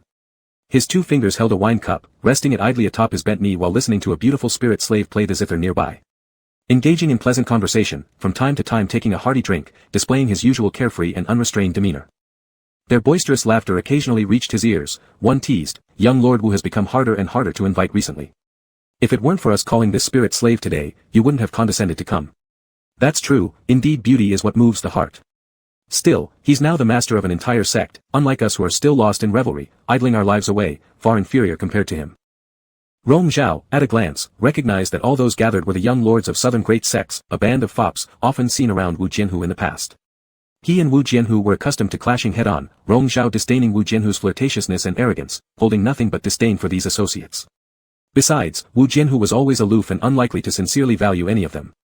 Speaking not of these individuals, there had once been a close friend by Wu Jianhu's side, also a sword cultivator, whose talent though not comparable to theirs, was still among the best of their generation. It was said their temperaments aligned, and they got along well. Later, that person died during a secret realm trial organized by the Spirit Alliance, consumed by a formation. Wu Jianhu had been right beside him at the time, caught between stepping forward to rescue or turning back and leaving, he chose the latter. Afterward, faced with the inquiries of numerous Spirit Alliance elders, Wu Jianhu's indifferent coolness at the time still left chills. Impossible to save, without jeopardizing my own success rate in rescuing him, I only had a 20% chance. I won't sacrifice myself for such a slim possibility. His fate should be this way. Not aiding someone in distress is undoubtedly wrong, but if he manages to escape and resents me afterward, then he has the skill to retaliate. I never claimed to be a gentleman. It was then that Rong Zhao realized, Wu Jianhu shared the same coldness inside as himself, just that Wu Jianhu embraced his villainy with candor since he was the young master of Haolan sword sect and had the audacity to do so. As Rong Zhao's thoughts swirled again, he recalled how, in that illusionary world, when strange beasts attacked, Wu Jianhu didn't hesitate to dash forward and protect him. He couldn't tell whether that action reflected Wu Jianhu's true intentions or was influenced by the illusion. Wu Jianhu, amidst everyone's jesting remarks trying to amuse him, lazily raised his eyes. "Beauty. How could it not?" Someone winked at the zither-playing spirit slave. "This is the top courtesan of this music house. No amount of money could sway her, yet young Lord Wu's reputation moved her immediately to consent." Wu Jianhu's gaze fell upon her, scrutinizing her critically. The spirit girl looked up and gave him a charming smile, instantly sparking a chorus of cheers. "Didn't you see, only young Lord Wu has enough prestige to win the heart of a beauty." Wu Jianhu lowered his eyes, swirling the wine in his cup and smiled faintly, a very aloof expression. Amidst the teasing voices, he turned his head, gazing through scented shavings and scattered petals, toward the illuminated boardwalk ahead. There stood a person on the bridge, his robes gleaming like moonlight, exuding elegance and bearing akin to a celestial being descending from the heavens. All the splendid surroundings paled in comparison to his radiant presence. The moment their eyes met, there was a brief pause. Rong Zhao shifted his gaze, turned around, and descended from the other side of the bridge. Wu Jianhu put down his wine cup, stood up, causing the raucous laughter of the wealthy fops to stop abruptly as they looked at him questioningly. "You're leaving. You haven't finished drinking." "I'm heading back." Wu Jianhu casually waved his hand. "Such a rare night with fine weather and a good view, why waste it here?" Walking off the boardwalk, Rong Zhao no longer asked anyone to follow, aimlessly wandering down the busy streets. Outside a tea house on the street, a stage had been set up for opera performances, attracting quite a crowd. Rong Zhao stopped and watched for a while outside the gathering. The drama of lovers entangled and aggrieved, lacking much appeal. Does young nobleman Yunzhe enjoy watching operas? Another presence approached beside him, Wu Jianhu's scent having reached Rong Zhao before he spoke, keeping his eyes on the stage ahead, his voice calm, "Just taking a look." "Why did you leave after seeing me?" After a moment of silence, Rong Zhao turned around, facing the man looking composedly at him. "So as not to disturb your refined pleasure, Master Wu." His tone devoid of waves. Wu Jianhu's gaze slowly swept over his face, pale under the night sky, save for his red lips. "Aren't you cold?" A trace of surprise finally appeared in Rong Zhao's eyes. Wu Jianhu turned his head, noticing the clothing store by the roadside. He tossed a "wait here" and strode over. Emerging a quarter of an hour later, he held a newly purchased fur coat which he draped over Rong Zhao's shoulders. Lifting his hands, he helped Rong Zhao fasten the tie straps, reminiscent of the same scene from within the illusionary world. Rong Zhao stared at his actions, opening his mouth after a while. "Wu Jianhu, I don't need this at all." "Why waste spiritual energy?" Wu Jianhu raised his eyes, and with a slight curl of his lips, "It fits perfectly." People with yin-based physiques fear the cold, even though Rong Zhao possessed a fire attribute root. But with spiritual protection, it shouldn't matter much. Fundamentally he wasn't the impaired spirit root, frail person that Wu Jianhu assumed in the illusion. Rong Zhao was too lazy to argue, yet Wu Jianhu questioned him. "What refined pleasure did you say I disrupted?" Rong Zhao scoffed, "With beauty nearby, getting drunk before even drinking, how incredibly delightful." "Rong Zhao," Wu Jianhu's eyes gleamed with more amusement, "are you jealous?" Chapter 15, A Fraud. Rong Zhao stared into Wu Jianhu's eyes, glittering with tiny specks of light, and for a moment he felt bewitched by this man. But that was his nature, frivolous words came to him as easily as picking flowers. "Do you think so?" he calmly asked in return. "How would I know?" Wu Jianhu smiled upon seeing his own reflection in Rong Zhao's black pupils. "You should ask Lord Yunzi yourself." Rong Zhao neither admitted nor denied it, but lightly mocked, "Lord Wu seems to have many ideas." Wu Jianhu graciously took it as a compliment, then let it be so. Rong Zhao said no more and continued walking forward. Wu Jianhu followed effortlessly, pacing alongside him as if they were strolling under the night sky together. "Did your mentor not reprimand you when you returned to your sect?" "Why would my mentor reprimand me?" Rong Zhao curiously asked. "The manager of your Zixiao palace died by your sword." Stopping at a small goods stall, Wu Jianhu picked up a mask casually and held it in front of Rong Zhao, finding it satisfactory. "Did you pass your mentor's examination so easily?" Rong Zhao glanced at it, catching the playful glint in Wu Jianhu's eyes, and without changing expression said, "Whether manager Lu died by Xiao Rufeng's people or yours, my mentor indeed wants to investigate. Unfortunately, there is no evidence, so he had to let it go." Telling lies with open eyes, impressive, Wu Jianhu lightly clicked his tongue. "Rong Zhao, have you always been like this? Looking so innocent and pure while deceiving everyone around you?" The mask stopped in front of Rong Zhao's face, seemingly adding a hint of playfulness at first glance, yet the eyes behind the mask were especially profound. Looking at it, Wu Jianhu confirmed once again, this person before him was a fraudster. If one wasn't careful and fell for his tricks, there would be no way out. "When did I ever deceive you, Lord Wu?" Rong Zhao asked, with no emotion discernible in his voice. There was added interest in Wu Jianhu's eyes, almost helplessness too. "True.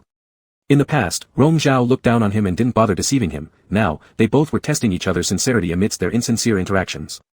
He dropped the mask, flipping it in his hand, slightly regretful. Rong Zhao's face remained cool and calm, focusing his gaze on him. "Whom did you give the wolf demon you bought from the music house in Ing City?" Wu Jianhu raised an eyebrow. "Are you still thinking about that wolf demon?" "Upon leaving earlier, I met Crown Prince Xiao Rufeng." Rong Zhao spoke frankly. "The demonic servant beside him, if I'm not mistaken, should be the one you originally spent exorbitant amounts on. Lord Wu, you bought someone for 500,000 spiritual stones and gave them away right after. Such generosity is indeed intriguing." "Lord Yunzi, you've seen wrong." Wu Jianhu wouldn't admit, talking nonsense just as fluently. "I have no acquaintance with Crown Prince Xiao, how could I possibly give someone to him? Wolf demons are all probably cut from the same mold anyway, and even human resemblance can occur. How can you say it must be the one I gifted?" "Not him." "Of course not." Rong Zhao sneered, losing interest in further conversation, and walked ahead. Wu Jianhu laughed, tossing the mask back onto the stall, following up. As he approached, his gaze fell on the side of Rong Zhao's neck, pausing briefly, naturally raising his hand to free a strand of hair trapped in Rong Zhao's great cloak collar. Rong Zhao turned his glance sideways, his eye waves flickering, adding an ambiguous allure under the moonlit night. "Would you like to find a place to drink alcohol?" Wu Jianhu quietly asked, his voice bringing genuine allure this time as he leaned close. "Haven't you drunk enough just now?" Rong Zhao teased with a smile. "Lord Wu must be an alcoholic. Will you go?" Wu Jianhu only asked. Slightly tilting his head, Rong Zhao met Wu Jianhu's eyes up close, an image of himself gradually magnifying as he deliberately moved closer. "Wu Jianhu," Rong Zhao's voice paused, "I won't drink with you." Wu Jianhu slowly repeated, "Won't drink with me." Rong Zhao raised his hand, the Yunzi sword still sheathed knocking gently against Wu Jianhu's shoulder. "If you want to drink, just call out. There will be plenty willing to join you. Why pick me? Are you the same as others?" Wu Jianhu asked. "Am I different?" Rong Zhao slightly shook his head, Yunzi sword pressed against him, stepping back. "It all boils down to amusement. What does it matter who the companion is?" Wu Jianhu squinted his eyes, looking directly into Rong Zhao's eyes with a touch of deeper meaning, trying to see through him. After a long pause, he suddenly laughed. "All right, it was wrong of me to drink with others later. I'll be more mindful going forward." Rong Zhao's pupils shifted slightly, the sword pressed on Wu Jianhu's shoulder slid down, touching his heart briefly before parting. The movement was fast, nearly a delusion of Wu Jianhu's senses, but through layers of clothing, he undeniably felt the subtle warmth when the hilt of Yunza touched his chest. Wu Jianhu insisted on asking, drinking, will you go? Truly won't. Rong Zhao sheathed the sword and uninterestedly said, I don't feel like drinking, Lord Wu, please stop. With this tone, Wu Jianhu had no choice but to abandon the attempt. Neither of them mentioned parting, and the street still stretched ahead. They continued walking forward, chatting intermittently. Flying blossoms drifted down from the nearby entertainment quarters, one flower sticking to Rong Zhao's hair before being casually brushed away by Wu Jianhu, crushed beneath his fingertips. The giggles of young women faded behind them as Wu Jianhu turned his head and chuckled deeply into Rong Zhao's ear. At the end of this street lay the riverbank. Lanterns and lights floated endlessly on the river, where hundreds of decorated pleasure boats were moored in the middle of the river. The sounds of stringed instruments and singing lingered ceaselessly, blending into the rhythm of the night tides and river waves. Around these pleasure boats, lotus lanterns were placed gently into the water, their gentle glow following the water's current and weaving into an endless stream of star-like lights that seemed to reach forever.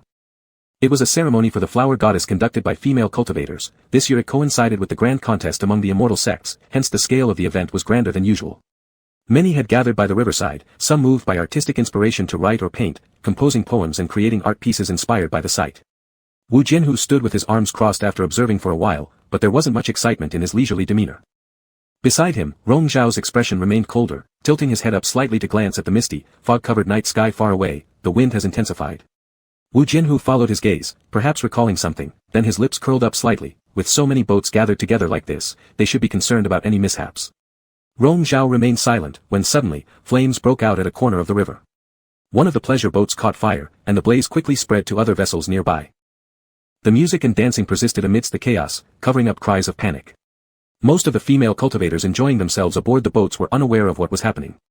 The strong river winds whipped up fiercely, and the fire rapidly spread uncontrollably, engulfing dozens upon dozens of pleasure boats in the blink of an eye. Not until the crowd by the riverside noticed the abnormality did frantic shouts alert people, leading some to rush over to save the stranded individuals. Other pleasure boats in the vicinity reacted late and began retreating chaotically. In their haste, they collided with each other, resulting in people falling into the water as the situation escalated into complete pandemonium. The flames continued to spread uncontrollably. Within moments, more than half of the boats were consumed by the inferno, then someone screamed in terror, "It's Dui Hui fire." A hush fell over everyone. Dui Hui fire was a yin-based flame, almost impossible to extinguish easily. Many of the younger cultivators present were unskilled, leaving them almost helpless against such an attack. Fortunately, most managed to escape, albeit in a disheveled manner, thanks to others helping those of lower cultivation who struggled to flee. Wu Jianhu remained motionless throughout, watching everything unfold coldly with apparent deep thought. Rong Zhao stared straight ahead, though no one knew exactly what he was thinking. Suddenly, a recently rescued female servant struggled to her feet and shouted frantically, "Miss! Our miss is still on the boat. Please, rescue her. Hurry!" The boat she referred to was already engulfed by the fierce flames. Others murmured around her, all hesitant to step forward despite the urgency. Wu Jianhu suddenly tilted his head toward Rong Zhao, signaling him, "Is it just you and I who can still go and save her?" Rong Zhao kept his expression unchanged. "Are you not considering stepping forward, Master Wu? Saving someone, what do I gain?" Wu Jianhu didn't hesitate, showing no mercy, smirking faintly. "This kind of hero-saving beauty scenario suits Lord Yunza like yourself better." He was sure that Rong Zhao would act. In front of a large audience, even if everyone else could turn a blind eye and let others die, the young lord of the Yunza sect couldn't. Rong Zhao gave him a deep glance before shooting off into the air. His imposing sword aura swept through the heavy smoke above the river, shocking everyone present. Someone recognized him instantly. "It's young Lord Yunza from Yuan-Si Immortal Sect." Countless voices exclaimed in surprise at the breathtaking scene. In the howling wind, the fiery ghost-like flames clashed powerfully against the overwhelming and icy blade spirit emitted by Rong Zhao, causing the flames to weaken momentarily under its pressure. Rong Zhao immediately plunged into the inferno, vanishing within the raging blaze. Wasn't it true that those possessing a yin fire spiritual root bore no fear towards Dui Hui fire? Still, among the spectators, even those with yin fire spiritual roots but lacking higher cultivation levels would never dare to charge into the flames as rashly as Rong Zhao had. Everyone held their breath in anxiety for him, except for Wu Jianhu who calmly watched the point where Rong Zhao disappeared, keeping track mentally. Counting from 10 down to 1, as soon as the last number fell, Wu Jianhu expected what happened next. Rong Zhao burst forth from the blaze holding the unconscious female cultivator, gracefully landing back on the riverbank. As soon as they touched down, the ladies' attendants swarmed around them. Rong Zhao handed her over, using his spiritual energy to sweep across the woman's face, pressing it into her forehead. "Inhaled too much smoke, but nothing serious. Give her some soul-restoring pills once back, and she'll recover shortly." Her servants bowed deeply in gratitude, repeatedly thanking him. Rong Zhao nodded indifferently. Wu Jianhu's gaze shifted toward the woman and noticed the great cloak she wore. This was the very one he'd bought for Rong Zhao earlier. Rong Zhao turned his gaze to the opposite bank, remembering another surge of sword chi aiding him moments ago during his rescue mission. Surprisingly, he was also a young sword cultivator. Among their peers, apart from him and Wu Jianhu, few had managed to refine sword intent. Though the other's condensed sword intent was not on par with his, it wasn't lacking either. This was a face he hadn't seen before. Judging by his attire, he was an independent cultivator. Sensing Rong Zhao's inquiring gaze, the man courteously nodded at him in greeting, pressing his fists together as he expressed admiration. Rong Zhao gave a slight nod in return. Behind him, Wu Jianhu called out, "Rong Zhao, let's go." Ignoring him, Rong Zhao turned and walked down the embankment. At an unoccupied dark alley nearby, the carriage awaited him with attendants standing beside. Just as he was about to board, Wu Jianhu suddenly reached out, pulling him back and pinning him against the side of the carriage. The attendants immediately stepped forward but were halted by Rong Zhao's glance. Wu Jianhu maintained eye contact for a silent moment before Rong Zhao spoke, "All of you, withdraw." The servants and beastly assistants retreated 10 paces away, voluntarily turning their backs. Leaning casually against the carriage pole, Rong Zhao asked, "What is it, Sect Master Wu?" "The clothes I bought for you," Wu Jianhu questioned gravely. "Why are they on someone else?" "That female cultivator was thinly dressed, so I lent her the robe out of necessity." Rong Zhao smiled suddenly, his features illuminated under the night sky. "Wu Jianhu, wasn't it you who urged me to play the hero saving a beauty? Did you intentionally come here to the riverbank knowing something would happen?" "Sect Master Wu jests, I have no ability to foresee the future." Rong Zhao's expression remained composed and inscrutable as ever, indeed, a deceiver. Wu Jianhu drew closer, leaning towards his neck and sniffed faintly. "You've caught the scent of powder and perfume from those young ladies, unsuitable for you." Rong Zhao slightly tilted his head, still smiling. "Wu Jianhu, could this be you being jealous?" "Consider it that way if you like," Wu Jianhu admitted openly as his lips grazed Rong Zhao's neck briefly before stepping back. Rong Zhao watched him with amusement. "Have you said all that needed saying, Sect Master Wu? Can I leave now?" "You may go if you wish." Wu Jianhu paused. "We'll see each other in a couple of days." Chapter 16, I already have a wife. Rong Zhao returned to the inn, just past the evening hour of Su. As soon as he entered, he bumped into Shi Yan. This young fellow had come again and wanted Rong Zhao's company to go out and play. "I'm not going. I just got back, it's already this late." Rong Zhao refused. He stepped into the courtyard, and Shi Yan followed in. "It's still early. They say there's no curfew here, and it gets livelier at midnight. Elder brother, you went out earlier without me. Father doesn't let me go out alone." "What did I tell you?" Rong Zhao cut him off. "You should focus more on the competition, don't just think about playing around. There's nothing fun outside anyway." Shi Yan retorted, "But elder brother, you were out playing till now." Rong Zhao was too lazy to argue much, preparing to enter his room when suddenly his spirit cat emerged from somewhere, calling out softly.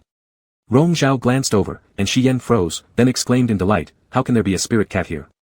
He bent down wanting to touch it, but the spirit cat disdainfully looked at him with high alertness, took 2 cautious steps back, turned around, and ran away without a trace. "What, so unfriendly?" Shi Yan complained, turning around to ask Rong Zhao, "Elder brother, is this spirit cat yours? I didn't see it when I came this afternoon." Rong Zhao casually replied while stepping into his room, "It doesn't like strangers touching it and rarely shows itself in front of people. It might have hidden during the afternoon." Shi Yan, surprised by this, asked, "So it really belongs to you? But elder brother, you once said you don't like spiritual pets and wouldn't help me raise one. Now you even brought your own spirit cat here.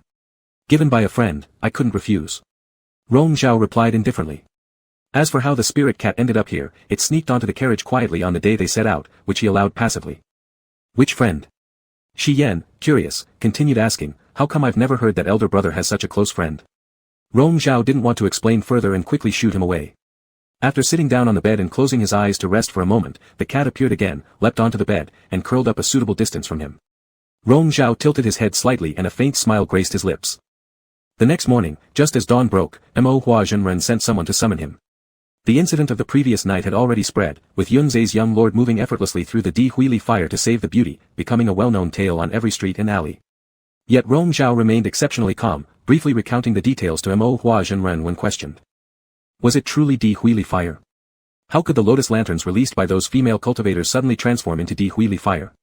Mo Hua Zhenren asked suspiciously. "I don't know either," Rong Zhao answered, "but it was indeed Di Huili fire." "That's strange," Mo Hua Zhenren mused, "that such an occurrence would happen. Unfortunately, once the Di Huili fire ignited, hundreds of flower boats on the river last night were burnt to ashes, leaving not even a trace behind.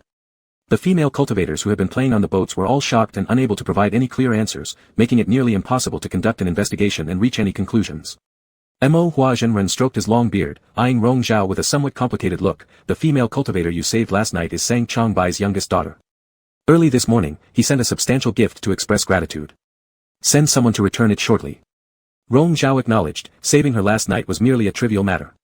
People outside highly praise you, which makes your master also share some glory indirectly, Mo Huazhenren lightly remarked before sighing. However, although no one died before the grand competition due to this incident, it won't go unnoticed, leading to more debates.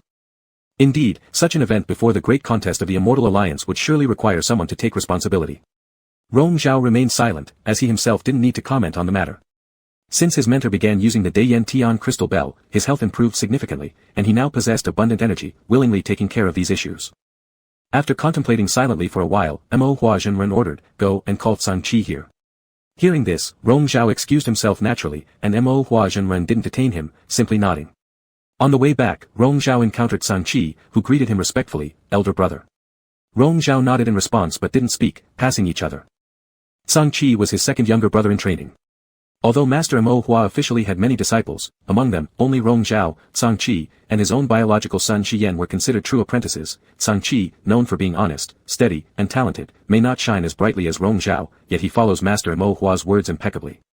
Compared to Rong Zhao, Mo Hua clearly trusted this second disciple more. However, Rong Zhao didn't care much about such distinctions. That day news came. To quell the situation and give an account to everyone, Xiao Rufeng dismissed the commander of the Immortal League Patrol Guard. The new appointee would be re-elected by all factions.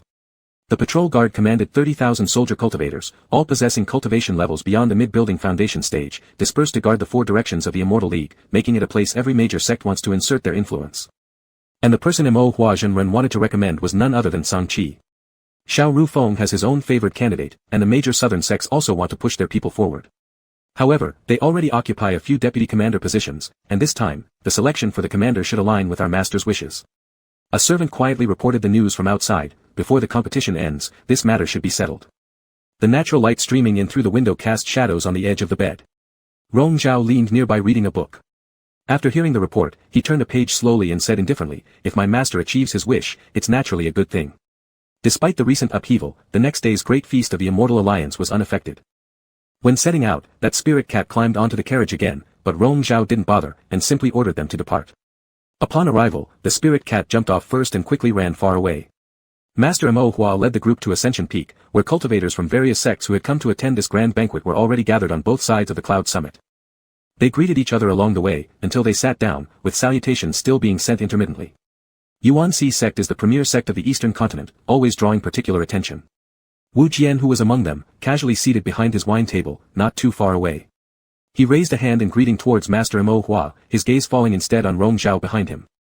Amidst the clouds, mist, and flowing jade-like vapor, that person was an extraordinary beauty of a different kind. Rong Zhao, however, didn't look at him. The spirit cat had somehow appeared beside Wu Jian, who, lying there without moving, as if not intending to return.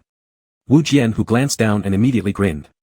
He leisurely took a sip of wine and transmitted sound privately to Rong Zhao, "You've brought it along. It's thriving well, looks fatter than when you first got it." Rong Zhao didn't want to respond, but beside him, Shiyan suddenly leaned over and noticed the cat by Wu Jianhu's feet. "Does Senior Master Wu also keep a spirit cat? How come it looks exactly like Master Elder Brother's?" "No, that must be your cat." Rong Zhao swallowed some wine into his mouth and stared at the man and the cat without answering. Shiyan curiously asked, "Master Elder Brother, didn't you say it doesn't like strangers touching it? Why would it run to Senior Master Wu? Should we retrieve the cat? Or let me help?" Shiyan was eager to act and didn't even wait for Rong Zhao's approval before getting up and going over.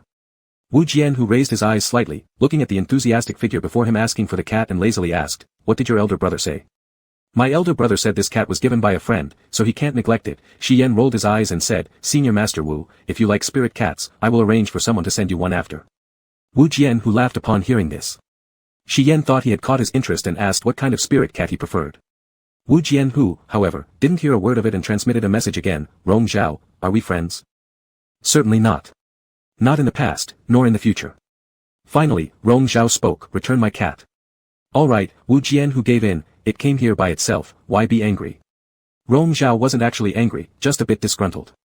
Wu Jianhu looked down and said to the spirit cat, "Go back, or your father will really get mad at me and won't want you anymore." Shiyan momentarily froze at hearing this, Wu Jianhu's tone and the smile on his face exuding a strange feeling quite unlike how he usually conversed with others. The cat indeed returned. Shiyan recovered his wits and wanted to say something more. But Wu Jian, who slightly tilted his chin upward, "Thank you for your kind intentions, Junior Lord Shi, I've understood it. There's no need for anything else." His direct rejection left Shi Yan embarrassed.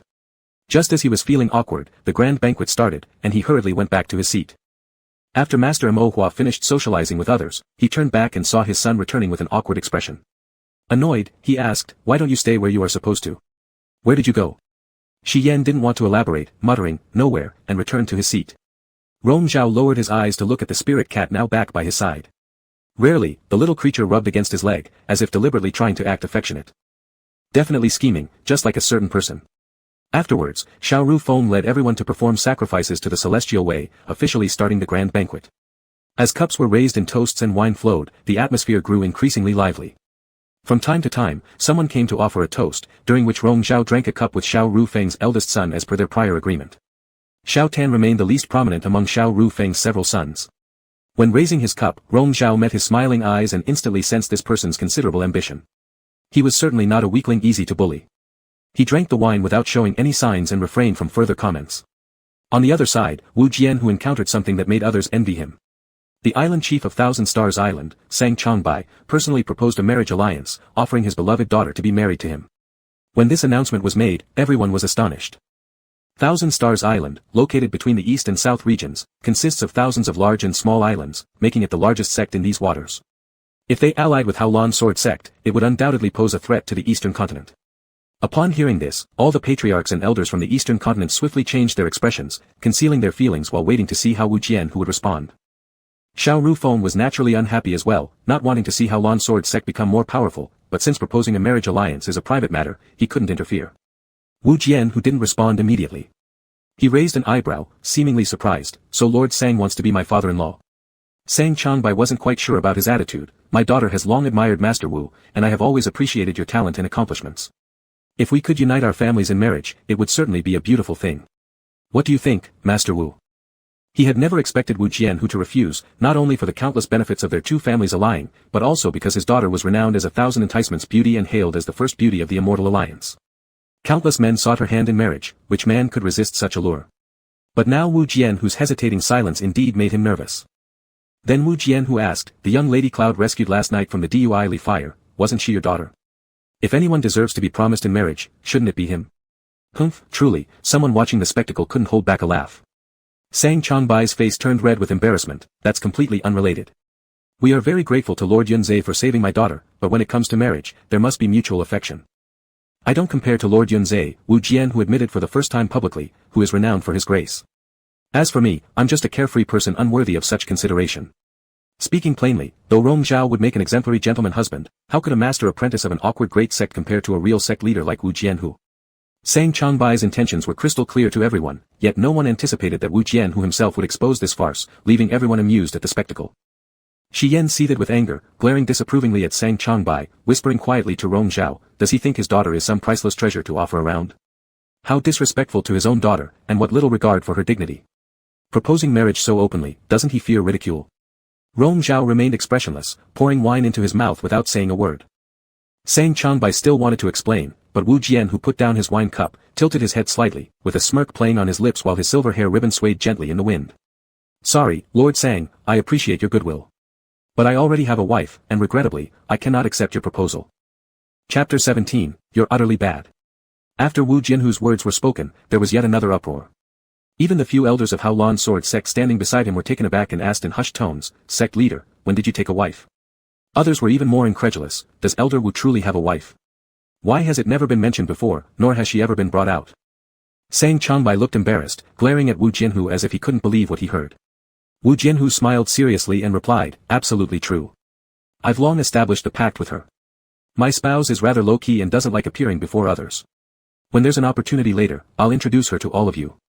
This implied that he not only got married, but also made a solemn vow with someone, a bond which left no room for change or doubt, something naturally impossible to fake. But the identity of the other party remained unknown. Who could make such a man as Wu Jianhu willingly bind himself through the vows? Amidst the murmurings around, Wu Jianhu smiled without responding, and upon catching sight of Rong Zhao's calm gaze, raised his cup in a gesture. A moment later, Rong Zhao picked up his wine glass, staring intently at the man before raising the cup and drinking along with him. The grand feast continued. This little interlude added plenty of talking points among the guests. However, Shi Yan seemed utterly dispirited, as though deeply struck, burying himself in drink. You'll embarrass yourself further by drinking until you pass out in front of everyone. Afterward, master will punish you again, Rong Zhao warned coldly. Shi Yan despondently wiped his face, still unable to believe, how could sect leader Wu already be married and sworn allegiance with another? With his extraordinary talents, who could possibly be worthy of becoming his spouse? Who could possibly deserve it? Behind them, some fellow disciples whispered amongst themselves, getting married and having children might be one thing, but isn't it said that the more talented cultivators are, the less likely they'd agree to form a pact with someone due to the risk of being burdened down? This sect leader Wu is certainly unconventional. Not entirely true. If one can find someone equally talented to dual cultivate, it would only benefit their cultivation journey. What's wrong with that? Easy for you to say. Among our generation of cultivators, apart from young Lord Yunzhe, where can you find someone who matches sect leader Wu? That's true. Rong Zhao gently stroked the rim of his cup, showing slight signs of drunkenness.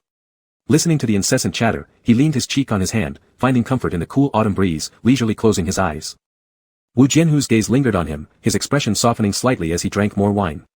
Later, the young disciple Shi Yan indeed got drunk, muttering complaints under his breath, unable to accept the reality. As they waited for transportation back home, they met a group from Hao Lan Sword Sect again. The tipsy lad turned his head, saw a figure not too far away, and called out loud, "Elder Wu." Wu Jianhu turned around, first looking at Rong Zhao beside him, then at Shi Yan, "Young sect leader Shi, may I help you with something?" "Elder Wu, what kind of person is your spouse?" In public, asking so directly about someone else's private matters should feel shameful, but this youth didn't seem to care.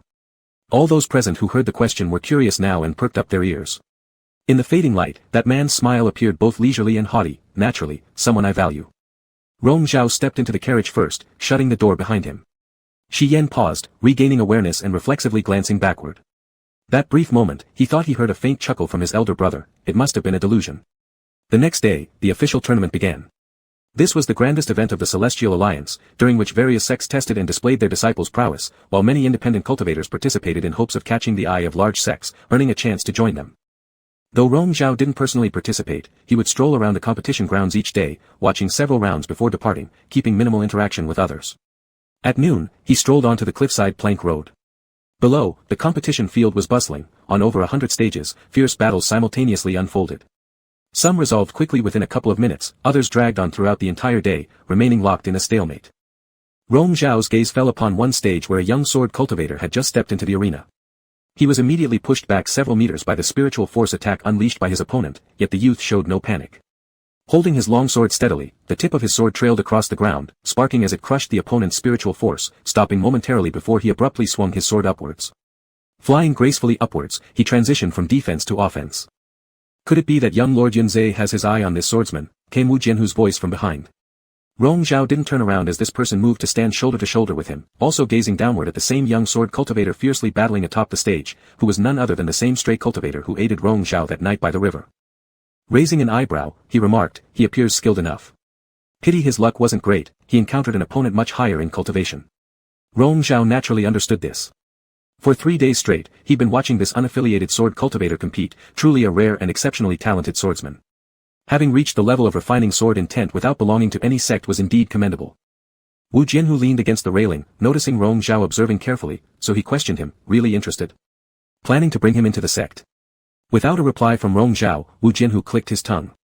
Seeing that this match wasn't about to end quickly, Rong Zhao diverted a bit of his attention and turned his head with an inscrutable look towards the person beside him. "President Wu, instead of sitting in the viewing seats with the other sect leaders and elders to oversee the battle, why are you here? And you?" Wu Jianhu focused on Rong Zhao's increasingly alluring face, even his glance carrying a hint of pride, making people itch particularly. "Why do you hide here alone?" "Quiet." Rong Zhao redirected his gaze back down. Wu Jianhu agreed, "Same." Half an hour passed, and the struggle on the stage became more intense. That stray cultivator excelled in swordsmanship, but indeed lacked compared to the opponent in terms of cultivation realm. Despite this, in every exchange, he didn't fall behind. However, if they keep fighting like this, ultimately the higher cultivator will endure longer, and he is bound to lose, Wu Jianhu casually commented. Rong Zhao remained silent as he watched that person release the sword again. It was not aggressive or pressing, more like spring rain nourishing everything. The dense and continuous sword intent swept out with the wind, not strongly offensive but extremely confusing. The opponent indeed became complacent and failed to make timely defenses, seizing the opportunity, fell into it. When wrapped up by the omnipresent sword intent and caught in its twists, realizing his mistake, it was already too late. That person's eyes suddenly sharpened, changing the momentum of his sword instantly, from gentle breeze turning into swift lightning, piercing through the opponent's defense in an instant. The opponent, whose cultivation was 2 realms higher, was taken off guard and hit in the vital spot by the subsequent strong sword intent, being thrown far away. This caused even Wu Jianhu to feel slightly surprised. Quite interesting, he has this trick up his sleeve. Pretty good skills, Rong Zhao said. Wu Jianhu glanced at him, smiled and stopped talking. Just then, Master Mo Hua and Xiao Ru Feng appeared together in the viewing seat below. Coincidentally, Shi Yan and Xiao Tan had been drawn to compete on the same stage today, and there were only a few moments before they had to take the field. In the previous 3 days, Shi Yan had won easily without any hitches, satisfying not only Master Mo Hua but also boosting the confidence of the young man himself. Today's opponent, though the eldest prince of the Xiao family, had mediocre talent and a mixed spirit root. Years of cultivation hadn't improved his skills much, and Shi Yan didn't take him seriously. Xiao Ru Feng didn't want to come, afraid that Xiao Tan might lose too disgracefully, thus tarnishing his reputation, yet couldn't disregard Master Mo Hua's invitation. Sitting side by side, they exchanged flattery, Master Mo Hua full of self-satisfaction, Xiao Ru Feng harboring discontent he could not show. Your junior disciple seems full of confidence, and your master seems certain that he'll win this time. Wu Jianhu scanned the crowd below, speaking ambiguously, there's no worry about overconfidence leading to underestimation. Rong Zhao turned his gaze towards him, overconfidence. Even Xiao Ru Feng doesn't bet on his son. Do you really think this Xiao prince is something extraordinary, President Wu? His words clearly hinted at probing. However, Wu Jianhu did not pick up the bait. Did Lord Yunzhe warn junior sect leader Shi that his opponent would use venom? What necessity is there for that? Rong Zhao looked down at the 2 figures who had already flown onto the stage, each taking a defensive posture against the other. Anyway, he wouldn't dare to openly place venom during the trial. But it's not entirely impossible, Wu Jianhu countered, venom can't be used, but how about illusions? As the words left his mouth, the 2 figures below simultaneously moved, their spiritual powers clashed, both flinging their spiritual weapons at once. Both used whips. Shi Yan wielded a flexible whip while Xiao Tan held a 9-section whip. Their levels were similar, but infused with spiritual power, their interlocking struggle showed impressive intensity. However, Shi Yan had dual spirit roots whereas Xiao Tan just had 3 mixed ones. When their cultivation levels were equal, the strength of their spiritual powers immediately differentiated their abilities. Still, Xiao Tan remained composed amidst Shi Yan's relentless attacks. Though powerless to retaliate, he didn't appear disheveled as he dodged skillfully. Eager for a quick victory, Shi Yan's strikes were fierce and fast, carrying a loud rustle. Young and passionate, seeing he couldn't land a blow soon, grew increasingly impatient, gradually losing his methodical approach and allowing Xiao Tan the chance to leap up, avoiding one attack and directly landing behind Shi Yan. Before Shi Yan could react, Xiao Tan had a jade flute in hand, music rising instantaneously. The sound of the flute sometimes soared gracefully, sometimes rushed swiftly, continuous and unbroken. Shi Yan seemed rooted to the spot, first wildly shaking his head, then beginning random assaults, aiming them unintentionally at himself. Sitting in the audience, Master Mo Hua suddenly changed color, nearly unable to sit still, while the tense face of Xiao Ru Feng slowly revealed a smile. Your younger disciple fell into illusion spells, Wu Jianhu reminded the person next to him as if watching a performance. Rong Zhao maintained an unperturbed expression, focusing on the scene unfolding on the stage. Indeed, it was an illusion spell. Born from enticement and deception, although venom was a dark art, illusions weren't necessarily so. Those who practiced illusions may not necessarily understand venom arts, but those who mastered venom arts definitely excelled in illusions. And Xiao Tan, evidently, was a highly skilled practitioner among them. The gemstone in Shi Yan's forehead band was scorching hot, constantly flashing bright lights. Wu Jianhu suddenly spoke, when leaving this morning, I encountered junior sect leader Shi. We chatted idly for a few minutes. He said this forehead band was a present from you, Lord Yunzhe, a few days ago, saying it was a pretty decent spiritual artifact. What is Lord Wu trying to say? Rong Zhao asked calmly.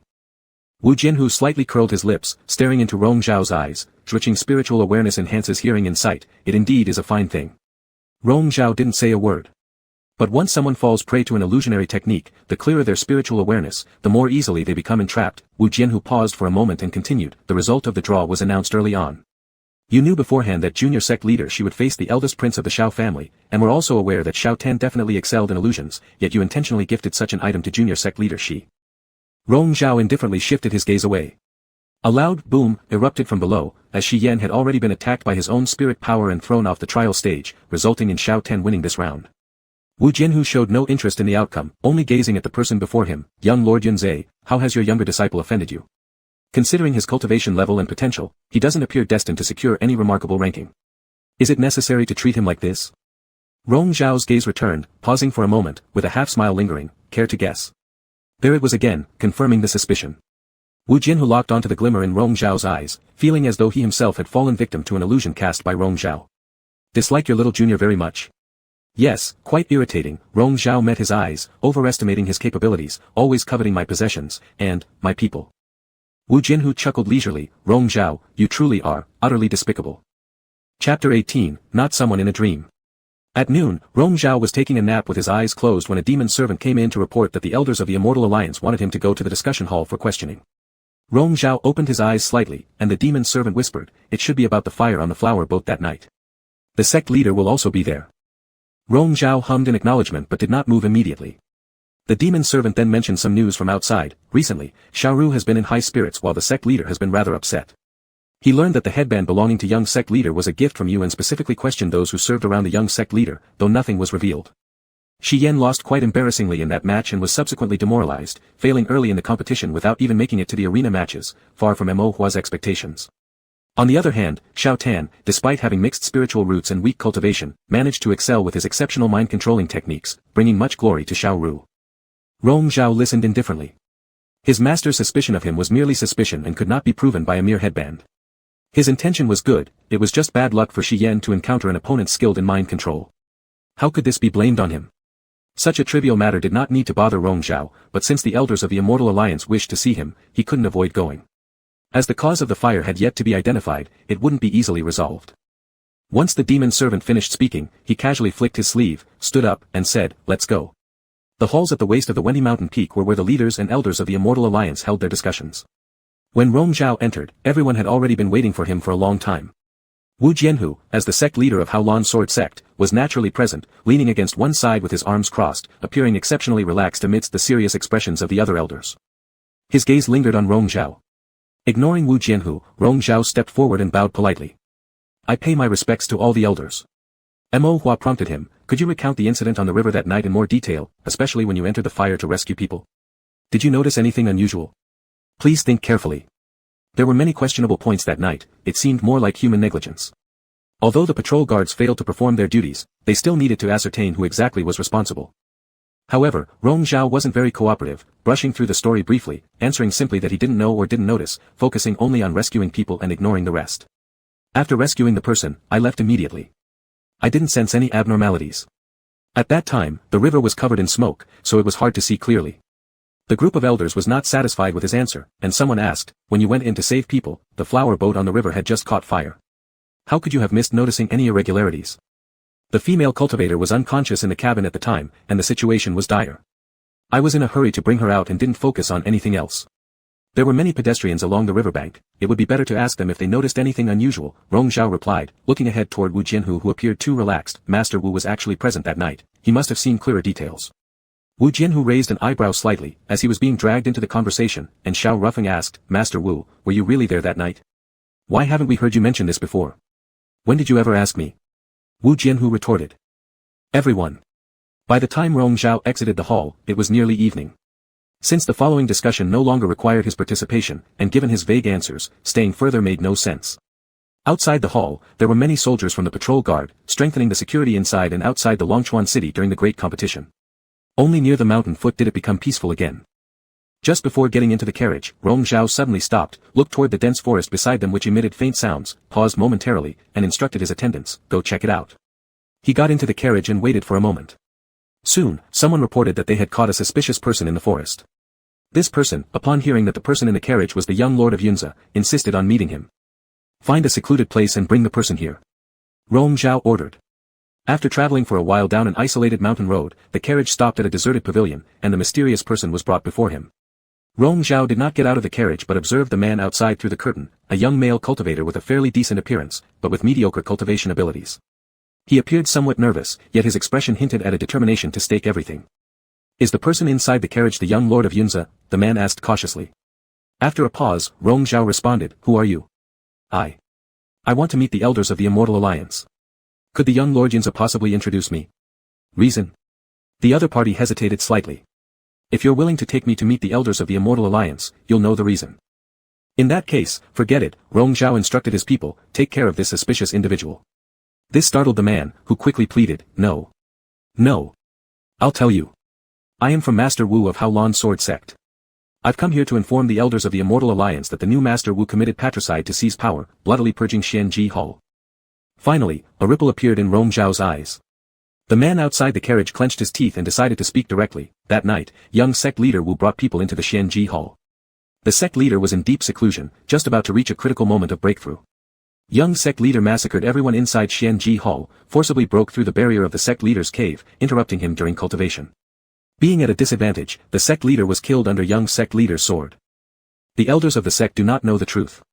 Since he is already the young sect leader, they were intimidated by his might, and thus let him successfully ascend to the position of sect leader. I have no other ways out, nor do I know who in the sect is trustworthy or not, so I came here hoping to expose the evil deeds of that young sect leader publicly, seeking justice for elder sect leader. Everyone inside Xianji hall was killed. How did you escape? Rong Zhao asked coldly. The cultivator hesitated, mumbled for a while, then said with gritted teeth, I am the intimate servant of the old sect leader. I've only served the old sect leader these past 2 years. Since the young sect leader has been on adventures all along, he never met me.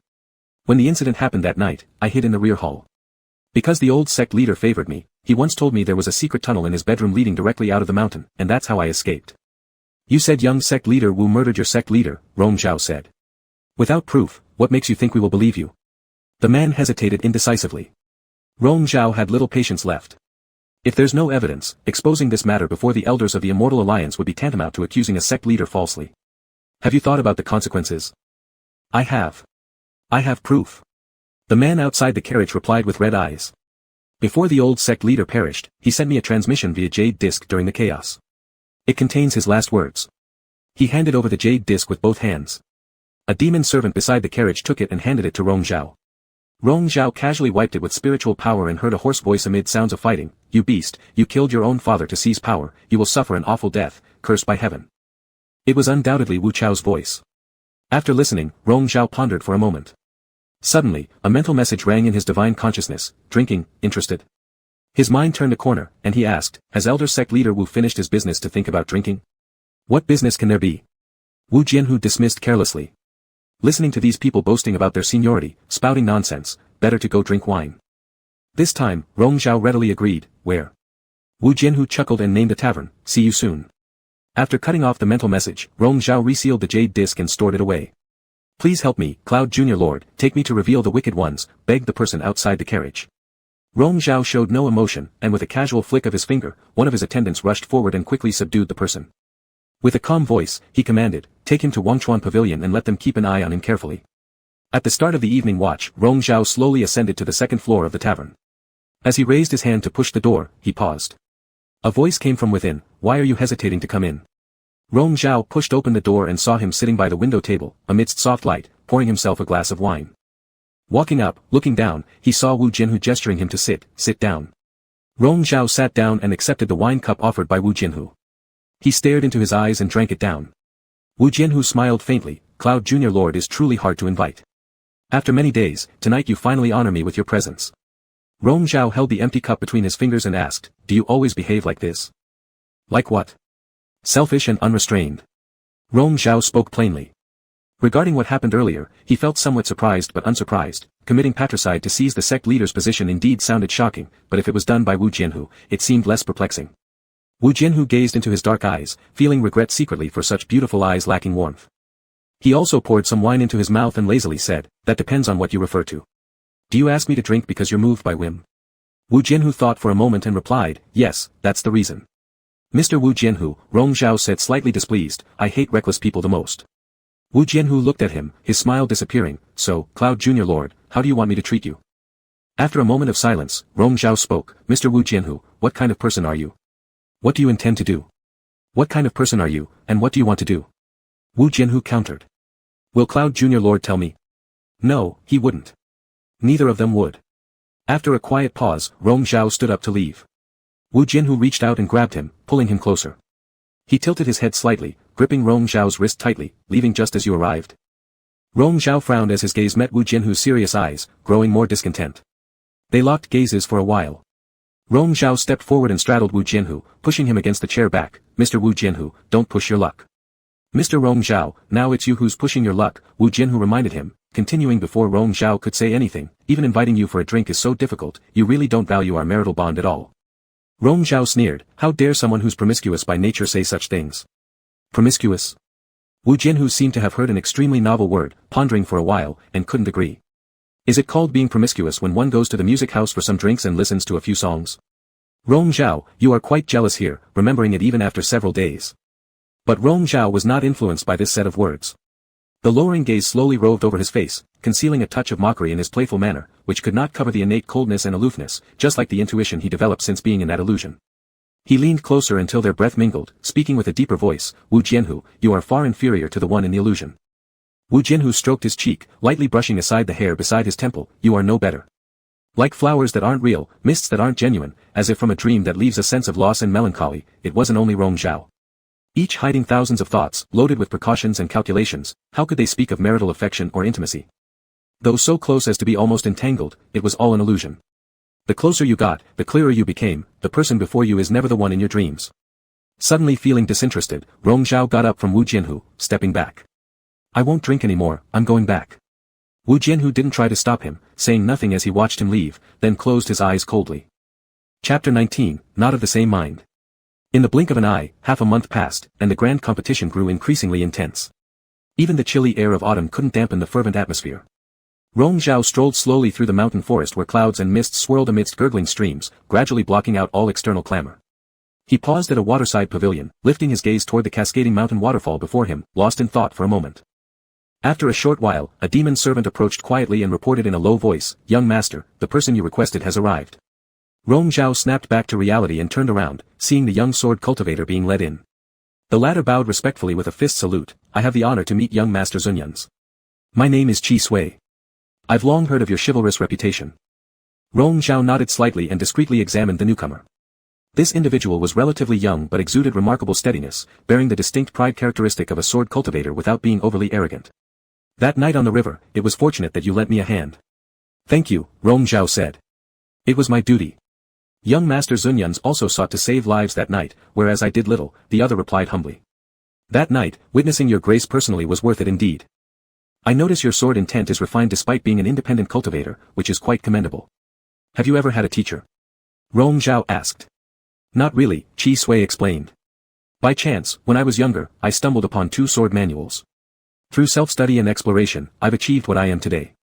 Rong Zhao was somewhat surprised, without a dual spiritual route being particularly advantageous, achieving mastery of sword intent through self-tuition suggested both brilliance and diligence, qualities even rarer to come by. Have you considered joining a sect? He proceeded without beating around the bush. The sword cultivator hesitated visibly, I am accustomed to practicing alone without restrictions. If I were to take a teacher, there would undoubtedly be many rules binding me, making it harder for me to adapt.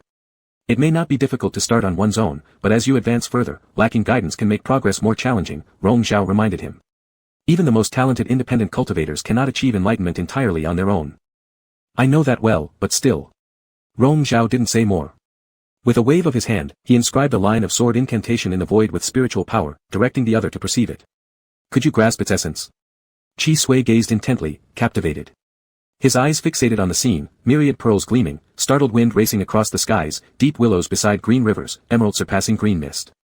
This highly symbolic expression of a sword technique wasn't easily decodable. He held his breath, deeply contemplating, entering a meditative state akin to deep concentration, a quintessential sword fanatic. Rong Zhao waited patiently as waterfalls outside the pavilion plunged into mountain streams, resembling falling pearls, creating the sole sound in the tranquil forest. 2 hours later, Qi Sui suddenly opened his eyes and flew out with his sword drawn. Sword energy surged, scattering water from the waterfall and causing whirlwinds, making the brook churn like rolling waves. All elements fell within its coverage area. After a few moments, the sharp force slowed down, dispersing gently around like the sway of willow branches, bringing a sense of gentleness to complement the fierce intent of the blade. It broke through defenses almost invisibly. Once the final streaks of the sword's intent retracted, the waterfall and brook calmed again, returning to their original form. A few fallen petals floated along the brook, testifying that what just occurred was no illusion. Upon landing back, Qi Sui received commendation from Rong Zhao, you truly are remarkable if you could comprehend this sentence within 2 hours. Sun Yinza modestly declined the compliment, hesitating briefly before asking, may I inquire about which sword art this incantation comes from? Rong Zhao did not answer directly but instead asked, what do you think of this particular sword incantation? Qi Sui pondered for a bit then replied, at first glance, it appears ordinary, but with deeper consideration, it contains intricate wonders. Given more time to contemplate, I might derive even greater insights. Rong Zhao confirmed affirmatively, you possess significant talent in sword cultivation. He refrained from revealing that the incantation originated from the supreme Qi sword art, even though it was the simplest verse from the first level. Still, a typical sword practitioner managing to understand it within 2 hours was already rare. On that day inside the illusory realm, he and the other person had spent merely half a day to break through the first level of this sword art. Back then, that individual had also wielded a longsword to cleave through the waterfall. Through the drizzle-like mist, they conjured flowers with sword chi as a gift for him. This set of sword techniques must be extraordinarily intricate. Just observing this single incantation reveals its exceptional nature, Chi Sui praised enthusiastically. Rong Zhao brought his thoughts back, bluntly saying, if you're willing to join Yuan Si Immortal Sect, I'll certainly reveal to you which sword art it belongs to. Seeing Chi Sui still hesitant, he added, joining our sect doesn't necessarily mean having a specific teacher.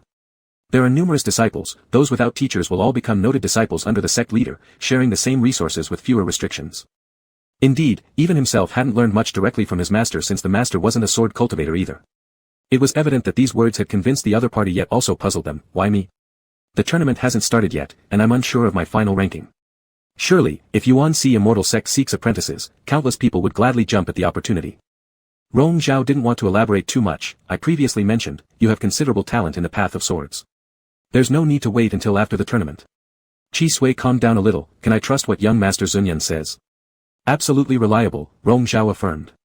Enrolling a nameless independent cultivator as a registered disciple wouldn't even necessitate informing Elder Mo Hua. It was a minor matter indeed. Having come to this point in the conversation, any further refusal would be foolish. With a heavy heart, Chi Sui finally made up his mind and bowed deeply. I am deeply honored by young Master Yunza's recognition. After entering the Immortal Sect, I shall diligently study and cultivate to bring no shame upon it. Rong Zhao nodded approvingly, good. As the young man left, Rong Zhao remained where he was for a while before projecting his voice. You've come and have no intention of coming out. Is that so? Not far from the waterside pavilion, on the tall tree canopy leaned Wu Jianhu, casually resting against the branches with one hand propped on his bent knee as he looked down at him. Their eyes met, both showing cold and penetrating gazes. Wu Jianhu leapt gracefully down but stayed a few steps away. Young Master Yunza has excellent taste. His tone was indifferent, even slightly mocking. Why are you here, sect leader Wu? Rong Zhao asked calmly. Passing by, Wu Jianhu replied. It was obvious even he wasn't bothered enough to find a proper excuse. Rong Zhao lifted his gaze and fixed his eyes steadily on him. Most of the time, this person carried an air of audacious arrogance and carefree irreverence, but now, with his face set and eyebrows furrowed, he revealed his true self. Do you plan to recruit that sword cultivator into our sect? Wu Jianhu bluntly asked. If you've already overheard everything, Rong Zhao countered, why ask? After recruitment, what then? Wu Jianhu pressed firmly. Before Rong Zhao could frown, Wu Jianhu spoke with a biting chill. You intend to teach him the supreme Qi sword art. Do you think I'd agree if you dare? Do I need your agreement? Rong Zhao asked with an unperturbed expression. The supreme Qi sword art belongs to both of us, Wu Jianhu reminded him. We obtained it together. You have no right to teach others without permission. That's not within your control either, Rong Zhao declared, showing no intent to argue further. Once he made up his mind, there was no stopping him. Do you hope he'll help you break through to the 10th level of the sword art? Wu Jianhu mocked. Is he worthy? We'll just have to try. The supreme Qi sword art was a dual cultivation technique. These past months, Rong Zhao had attempted countless times alone but realized advancing further was impossible without assistance. To break through to the 10th level required another's help. Chi Sui's exact capabilities and limits weren't guaranteed, but without trying, Rong Zhao wouldn't accept giving up. Must you do this? Disappointment filled Wu Jianhu's eyes. When I proposed cooperation, you declined. Now you'd rather trust a stranger than choose me. Stranger, Rong Zhao softly repeated those two words before asking, and you, Wu Jianhu, will you resort to talking about marital bonds again? Without waiting for Wu Jianhu to respond, Rong Zhao shot back mockingly, isn't that laughable? Between us, how much truth exists in such bonds? If we speak of trust, who among us is the most untrustworthy? What makes me untrustworthy? Wu Jianhu's expression darkened. What else? Rong Zhao answered without hesitation. In the illusory realm, he placed all his trust and reliance on his companion, but false remains false. Once outside the illusion, such feelings mean nothing, let alone pretenses. Wu Jianhu, Rong Zhao tilted his chin upward slightly. You and Crown Prince Xiao of the Xiao clan, what exactly are you plotting together? Is leading a sect not enough to satisfy your ambitions? What can I possibly desire? Wu Jianhu showed no trace of guilt. Even if there were schemes, what relevance does that have to our relationship? Perhaps you've forgotten, I'm from Yuan Si Immortal Sect. Rong Zhao enunciated each word clearly, different paths, different plots. Wu Jianhu locked eyes with him. Though Rong Zhao always appeared upright and unmoved outwardly, seeing the real side of him, only made Wu Jianhu want to tear open his hypocritical facade. For a moment, Wu Jianhu suddenly smiled, Yuan Si Immortal Sect. Rong Zhao, do you truly understand your awkward position there? Does your master know how loyal you claim to be to the sect? Unmoved, Rong Zhao responded, so what? Ultimately, I remain someone of Yuan-Si immortal sect, whereas you remain an outsider. Wu Jianhu realized that this statement reflected his genuine sentiments. Rong Zhao viewed Yuan-Si immortal sect as his rightful possession, and anyone else who tried to intervene would become his enemy. I offered to help, didn't I? And yet you don't believe me? Are you helping me or using my name to scheme against Yuan-Si immortal sect? Rong Zhao directly cut through the veil. Wu Jianhu, do you take me for a fool?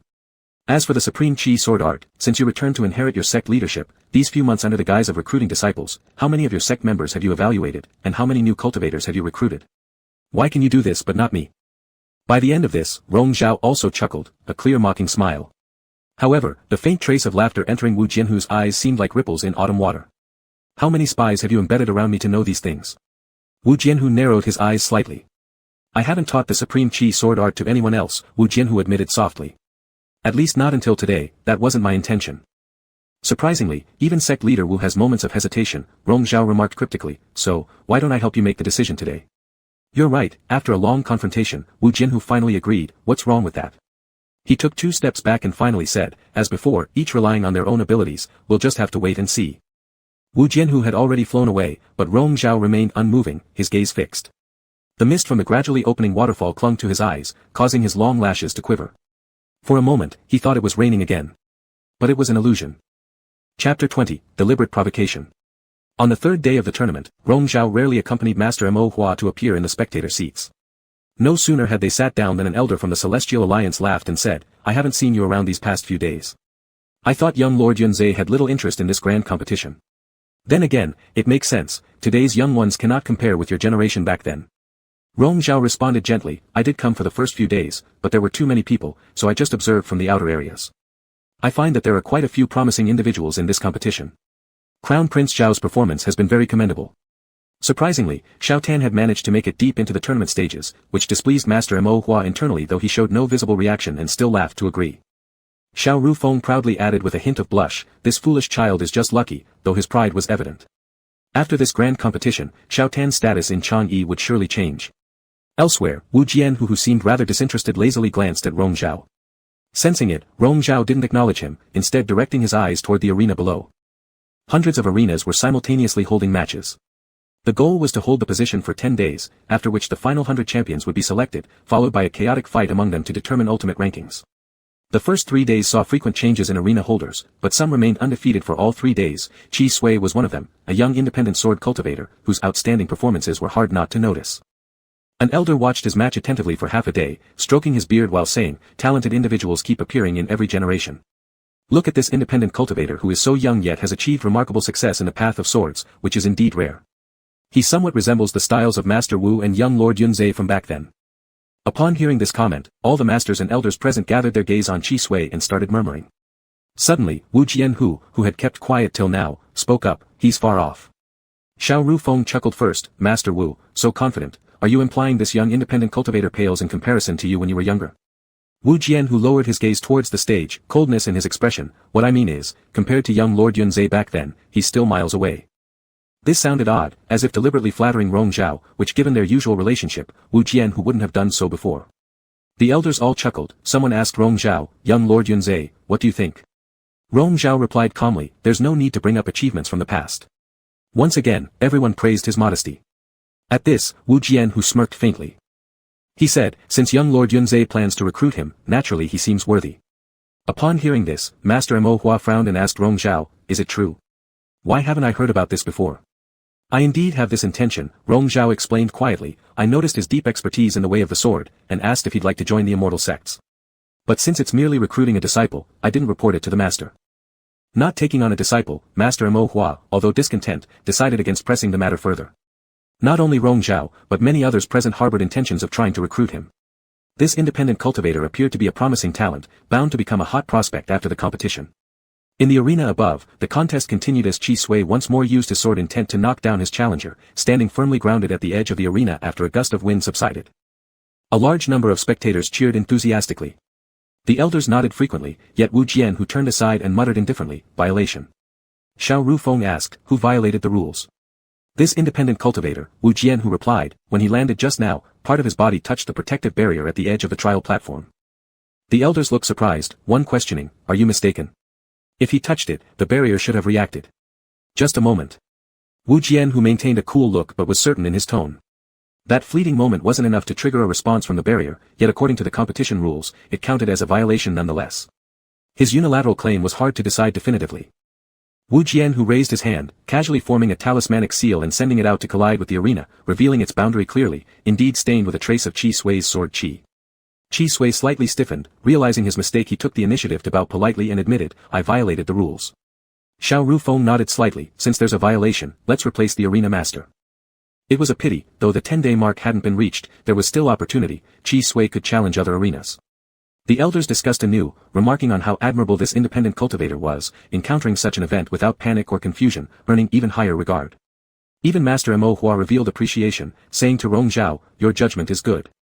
Rong Zhao didn't say much, but Xiao Rufeng joked, "Seems Master Wu isn't too fond of this independent cultivator, always picking on his faults." Wu Jian, who nonchalantly shrugged, "Just stating facts." "One might say Master Wu intentionally opposes young Lord Yunzhe," another elder teased, "The two of you never get along, oddly fitting considering young Lord Yunzhe's gentle nature, yet clashes persist with Master Wu." Wu Jian, who gave that old man a glance, "Who said that? Isn't it?" The elder didn't believe. "Then you explain, when have you two ever got along? You'd always fight as soon as words crossed in the past and give us old folks plenty of trouble." "You're too kind," Wu Jian, who wasn't courteous at all. "As for whether Master Wu and young Lord Yunzhe get along or not, we should ask young Lord Yunzhe." His words became increasingly peculiar, prompting those who enjoyed stirring things up to ask Rong Zhao, "Young Lord Yunzhe, what do you think?" Rong Zhao finally gave Wu Jian who a direct look, his gaze locking with the darker one of Wu Jian who, as he said, "In the past, both me and sect leader Wu were immature and did whatever pleased us, causing much trouble to all elders. Now that sect leader Wu has become the head of his sect, how could I dare offend him anymore?" Wu Jian, who looked at him, parted his lips, silently forming two words only Rong Zhao could clearly see. What he said was, "Liar." The elders recalled old memories. One among them sighed, "Both sect leader Wu and young Lord Yunzhe are difficult to deal with, so what kind of companion would be able to tame either of you?" "Curious." Wu Jian, who didn't shy away from this topic. "Just asking," the elder laughed, "if sect leader Wu wishes to talk about it, please do." Wu Jian, whose eyes fell back on Rong Zhao, but there was no immediate response. Rong Zhao remained composed and unfazed. This man might blurt out anything, but under no circumstances would he reveal their true relationship in public. Thus Wu Jian, who spoke aloud, "My companion, he looks a lot like young Lord Yunzhe." Everyone paused, then someone questioned, "How so?" Wu Jian, who replied bluntly, "He resembles young Lord Yunzhe." The others stared. Rong Zhao had no reaction. The elders realized Wu Jian, who was deliberately making suggestive jokes, teasing Rong Zhao, and couldn't help but smile in resignation. "Sect leader Wu, you're also the head of a major sect now, how can you remain so casual? If your disciples hear these things, they'll surely laugh at you."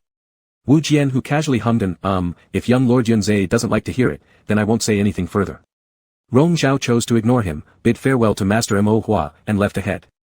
He hadn't walked far from the spectator seats when a servant approached to inform him that Qi Sui wanted to see him. Not having gone far, Rong Zhao found a quiet spot outside the trial grounds to wait. Half a moment later, Qi Sui arrived, looking somewhat awkward upon seeing him, hesitant to speak. Rong Zhao said, "You can still challenge other arenas, there's no need to give up just yet." "I know," Qi Sui whispered softly, "I'll consider doing it later, there's no rush right now." Rong Zhao studied him carefully, realizing something as he calmly urged, "Say what's on your mind."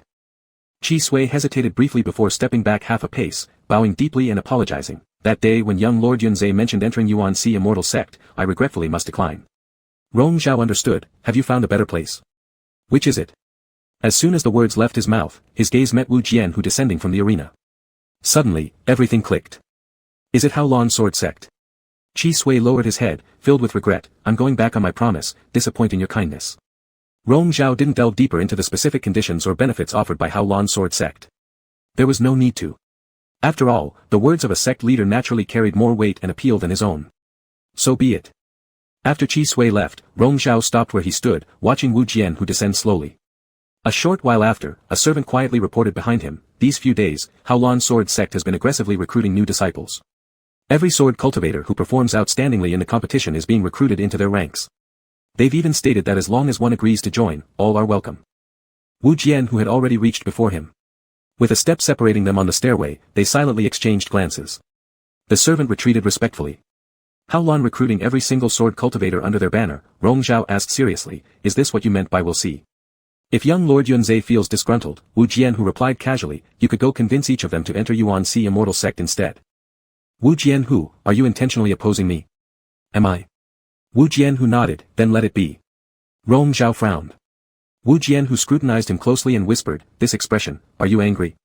Rong Zhao didn't respond, and Wu Jianhu took it as affirmation, what makes you so angry, Rong Zhao? My actions may be small-minded, but so are yours. As for that incident when fire broke out on the flower boats by the river, you know exactly what happened, don't you? Coincidentally, several spies infiltrated Hao Lan's sword sect a couple months ago.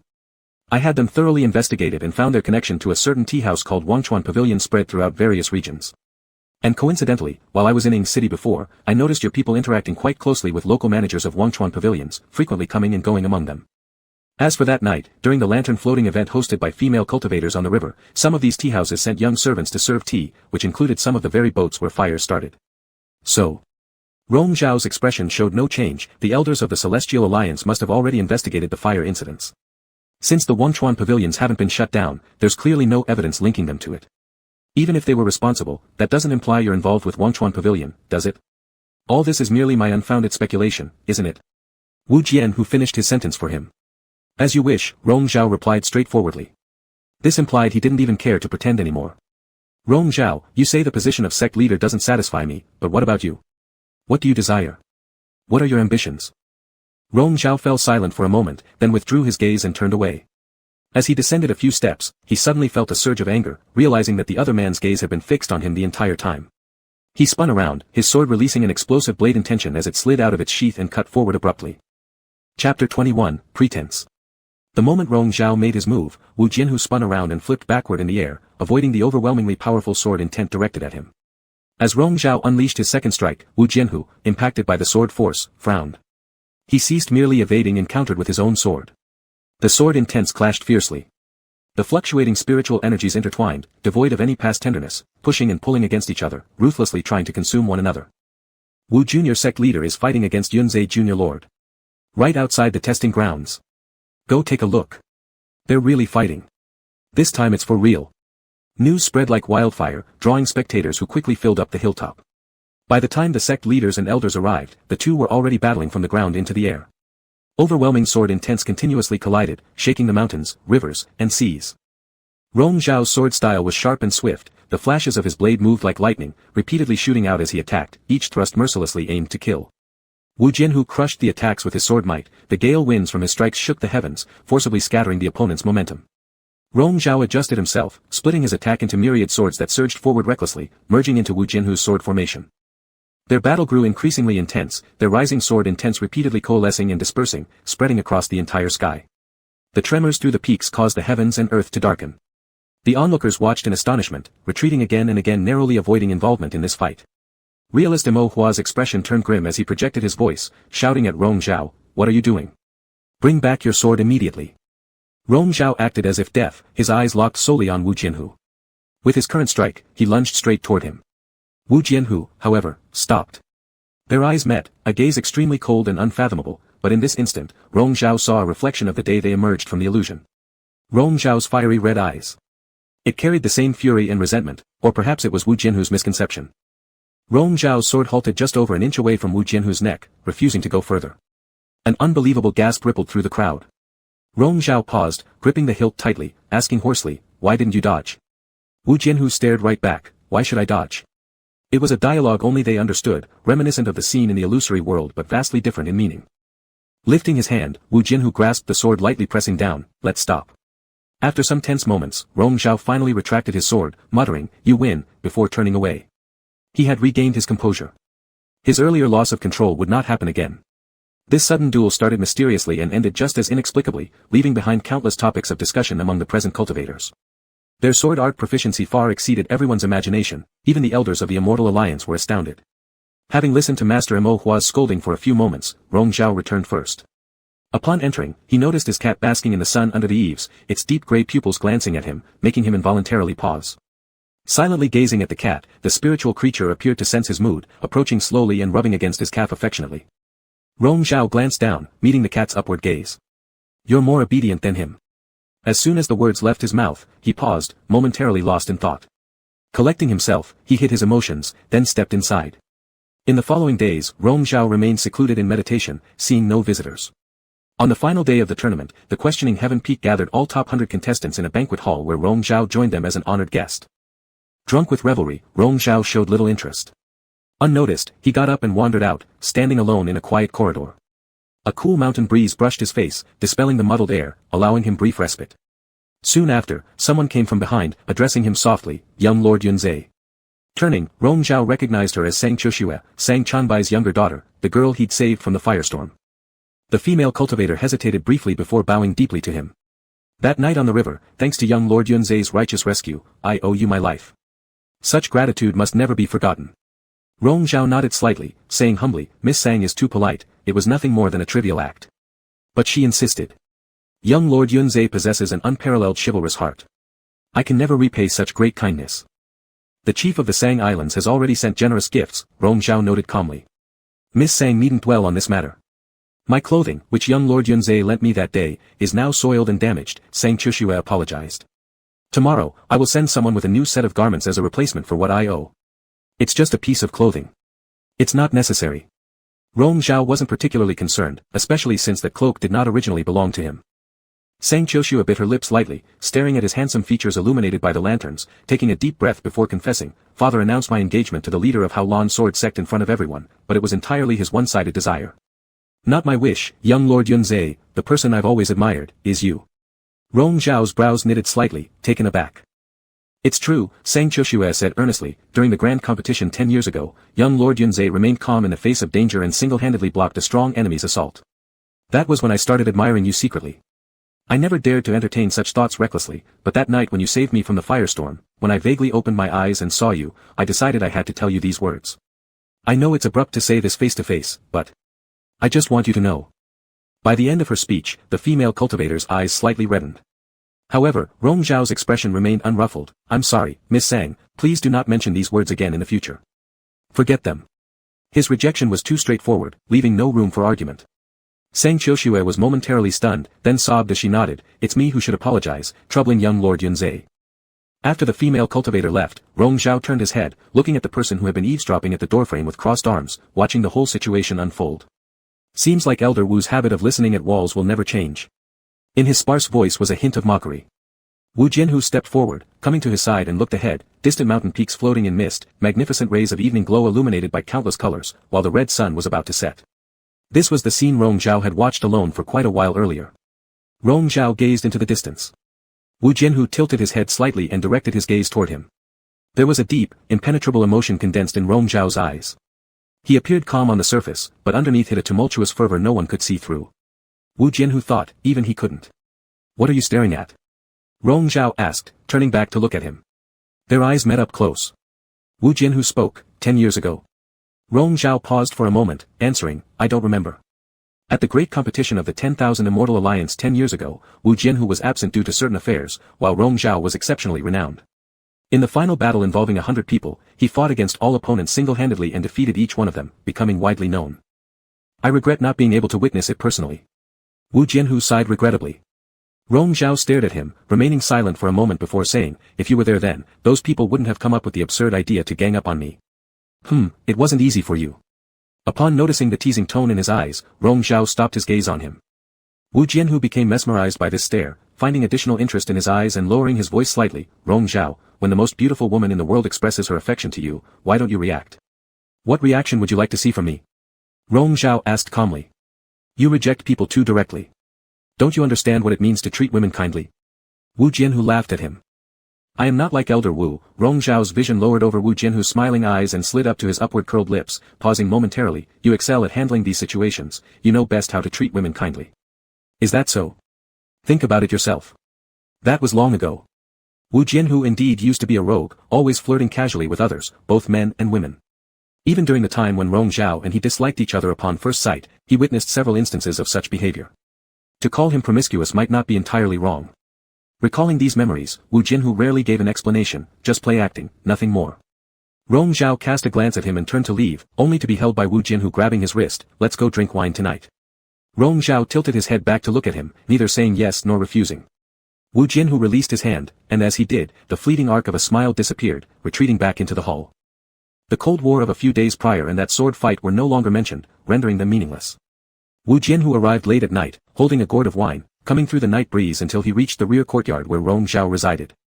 The protective arrays showed no unusual activity, making it feel like he was entering an empty land. Servants in Rong Zhao's chamber had already withdrawn, leaving him reading alone under the lamp. When Wu Jianhu entered, Rong Zhao merely glanced at him briefly. The spirit cat darted out, approaching Wu Jianhu and circling around his ankles. Wu Jianhu smiled pleasantly, extending his foot to tease the cat, go off to play elsewhere. Let me coax your master nicely first. Rong Zhao furrowed his brows, dissatisfied with every word in this statement. The cat obediently mewed once, then scurried away to hide behind a wall. Wu Jianhu came closer and naturally seated himself on the couch opposite Rong Zhao, placing the wine gourd down. Your courtyard is pretty spacious. Convenient for Elder Wu to act as a thief, Rong Zhao sneered lightly. That also requires young Lord Yunzai's convenience, Wu Jianhu chuckled softly. On the low table, 2 wine cups had already been prepared by Rong Zhao. Wu Jianhu poured out the wine, offering a cup to Rong Zhao. They resumed drinking from the previous unfinished session. There was little discussion, either because there was nothing particular to say, or they simply didn't wish to spoil the mood over trivial disagreements. Yet they drank quite a lot. Rong Zhao grew drunk, leaning his head sideways with his hand propped under his cheek, half asleep and half awake. Enough. Wu Jianhu's gaze lingered on his face, pink-tinted cheeks, half-intoxicated eyes resembling peach blossoms in bloom, an image that repeated itself only in the most sensual dreams imaginable. What beauty ought to be. He placed the wine cup down, moving closer. His robe sleeve caused the wine gourd to fall, rolling all the way along the ground, but neither of them paid any attention. No further words spoken, just the quiet atmosphere wrapping around them. Rong Zhao half lifted his eyes, with a trace of drunken laziness in them. Their breaths intertwined at close range as they gazed into each other's eyes. You're drunk, Wu Jianhu murmured softly. Rong Zhao slowly closed his eyes, then reopened them, quietly looking at the person before him. Since this was just a casual act, there was no need to dwell on it too much between them. Isn't this what you want? He asked. Wu Jianhu had originally not intended to do anything, but now, he really wanted to take some action. Just as he leaned in closer, an ill-timed commotion rang out from outside. It was Shi Yan, that young fellow who had gotten drunk and was loudly calling out in the courtyard, Big brother, are you here? Come out and drink with me. The delicate intimacy was interrupted, and Rong Zhao chuckled softly. Wu Jianhu's gaze grew darker as he stared into the smiling eyes before him. Rong Zhao wasn't sure if he was regretful or something else as he smacked his lips. What to do, someone's coming. Wu Jianhu replied nonchalantly. We can't play thief tonight, Rong Zhao said, lightly tapping his finger against Wu Jianhu's shoulder. Lord Wu, please go back. But Wu Jianhu refused to budge, his unspoken words lingering in their locked gazes. After a moment, Rong Zhao slightly tilted his head up and pressed a brief kiss to Wu Jianhu's lips, murmuring, go back. The scent of alcohol came near and then receded, the sensation of touching lips vanishing in an instant. The mischievous culprit licked his lips. If you don't go back, that kid will push the door open. Wu Jianhu raised his hand, slowly caressing from Rong Zhao's cheek down to his neck, and also touched his lips again before stepping back. I'll let you off tonight. Chapter 22, Secret Matters. Wu Jianhu leaped out of the window, his figure disappearing into the night. The smile on Rong Zhao's lips faded. In the front courtyard, Shi Yan was still drunkenly rampaging. After a long pause, he finally stood up and paced over to pull open the door. In the courtyard, Shi Yan was stopped by his attendants, raising a wine pot and about to lash out with a whip when he saw Rong Zhao. He immediately shoved others aside and stumbled toward him. Rong Zhao stepped aside, and the young man tripped over the threshold and fell forward but was luckily caught in time by a quick-thinking demon servant. Big brother, Shi Yan murmured drunkenly, complaining, why do you always hide in your room ignoring me? Rong Zhao ignored him as Shi Yan kept talking. He first noticed the 2 wine cups on the short table, then the fallen wineskin by the bed. His eyes clouded for a moment, then realization struck him, Big brother, were you drinking alone inside? And who else was here? Who? Rong Zhao didn't answer. The drunkard turned back and grabbed his sleeve, stretching out his voice, Big brother, why are you hiding from me to drink with someone else? You're drunk, Rong Zhao said coldly, reminding him, if our master sees you like this, you'll be punished again. At the mention of Master Mo Hua, Shi Yan instantly lost his bravado. He reluctantly let go and gave up on causing trouble with alcohol, muttering, I just wanted to drink with Big brother, nothing else. If you don't like it or can't handle it, why do it? Is there someone who upset you? Caught off guard by these words, the young man became even more dejected. He went to the table and sat down, pouring himself a glass of water and drinking it all at once. Rong Zhao approached, stopping and looking down at him. Shi Yan looked up, meeting his big brother's gaze, feeling uneasy, though he had always feared Rong Zhao somewhat, relying on his own identity to act recklessly in front of him. Deep down, he truly felt some fear for Rong Zhao. Strangely enough, even he couldn't explain the reason clearly. This fear might have been mixed with a subtle jealousy that he dared not ponder deeply. I'm just unhappy. Since losing to Xiao Tan, father has been nagging about me, saying I'm useless and have disgraced him. I have no talent, I can't match others, nor can I match you and big brother too. You are praised by all as the young lord of Yunza. Even Big Brother 2 is going to become the commander of the patrol guards at the Celestial Alliance. Only I accomplished nothing, being despised by everyone. This kid was indeed too drunk, lashing out at Rong Zhao with self-deprecating remarks. Rong Zhao remained unmoved. Are you done? Shi Yan choked. Big brother. Once you're done, go back to your room. Rong Zhao never gave him any quarter.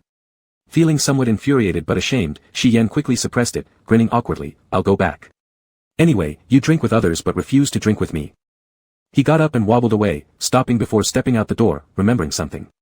He turned back and asked Rong Zhao, Big brother, have you seen Wu Zongzhu's partner?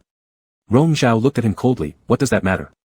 Oh, I heard people say that day Wu Zongzhu mentioned his partner resembled you publicly, then the two of you fought, so I was curious.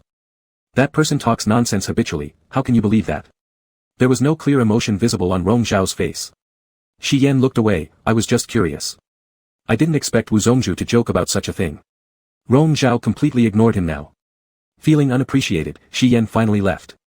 After the door closed, Rong Zhao returned to sit by the bed. Picking up the wineskin, he toyed with it for a moment, relaxing back into the bed and closing his eyes leisurely. The next day, during the meeting of the elders in the sect, Grandmaster Mo Hua also mentioned the position of the commander of the Celestial Alliance's patrol guards, saying that Song Qi had been decided upon. The elders looked pleased, finally reassured. It was almost certain anyway. Among the factions in the Celestial Alliance, those from the eastern continent were the most powerful. Commanders of the patrol guards usually came from the east, and this time it had finally fallen on Yuan Si Immortal Sect. Grandmaster Mo Hua was extremely delighted. Rarely so cheerful after many days, genuine happiness showed on his face. Song Qi humbly accepted their guidance without arrogance, maintaining his usual maturity. Beside them, Rong Zhao respectfully congratulated, congratulations to our master and younger brother too on achieving their desires. Grandmaster Mo Hua stroked his long beard, feeling proud, while Song Qi looked at Rong Zhao and bowed his head in thanks. Thank you, big brother. By noon, Rong Zhao was reading in his room when an attendant came to report that the man they detained in the mountains a few days ago was becoming unruly and kept shouting to see the elders of the Celestial Alliance. Rong Zhao sipped his tea and calmly ordered, don't be too polite with him. If he's unruly, give him a taste of suffering. The man also says that he knows secrets about Wu Zongzhu and will only reveal them if he sees the elders of the Celestial Alliance, the attendant added. Rong Zhao put down his teacup, displeased. Do I need to teach you how to get him to talk? The attendant lowered his head and obeyed before leaving. A few days later, a servant came again with news that the man had finally calmed down but refused to disclose anything about Master Wu until speaking publicly to the elders of the Celestial Alliance.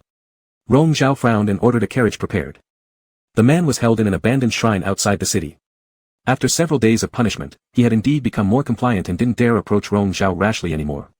Still discontent, he complained, I've only been at Haolan Sword Sect for 2 years. Although the old master favored me, he never revealed any sect secrets. You only need to speak of Master Wu Zongzhu. Stop your useless chatter, Rong Zhao interrupted him without much patience. I'll only speak if I see the elders of the Celestial Alliance. The man persisted. Rong Zhao took a seat, tapping his fingers, then one of his attendants came in and pressed the man down. Rong Zhao didn't have to personally deal with the man, his subordinates already knew 100 ways to make someone wish they were dead. This young cultivator, soft-skinned and unaccustomed to suffering, quickly buckled under the pressure, writhing on the ground and pleading for mercy. He looked up at Rong Zhao who sat lazily, slowly fiddling with his wristband, and regretted challenging this live Yama. Spare me. I'll talk. Finally, Rong Zhao spared a glance at him as his attendants backed off. The man struggled to sit up, panting heavily, gritting his teeth and said, that little sect leader Wu Jinhu is part demon. His mother was a demon. Rong Zhao furrowed his brows slightly but remained silent. The man continued, I once overheard Master Wu say it drunkenly.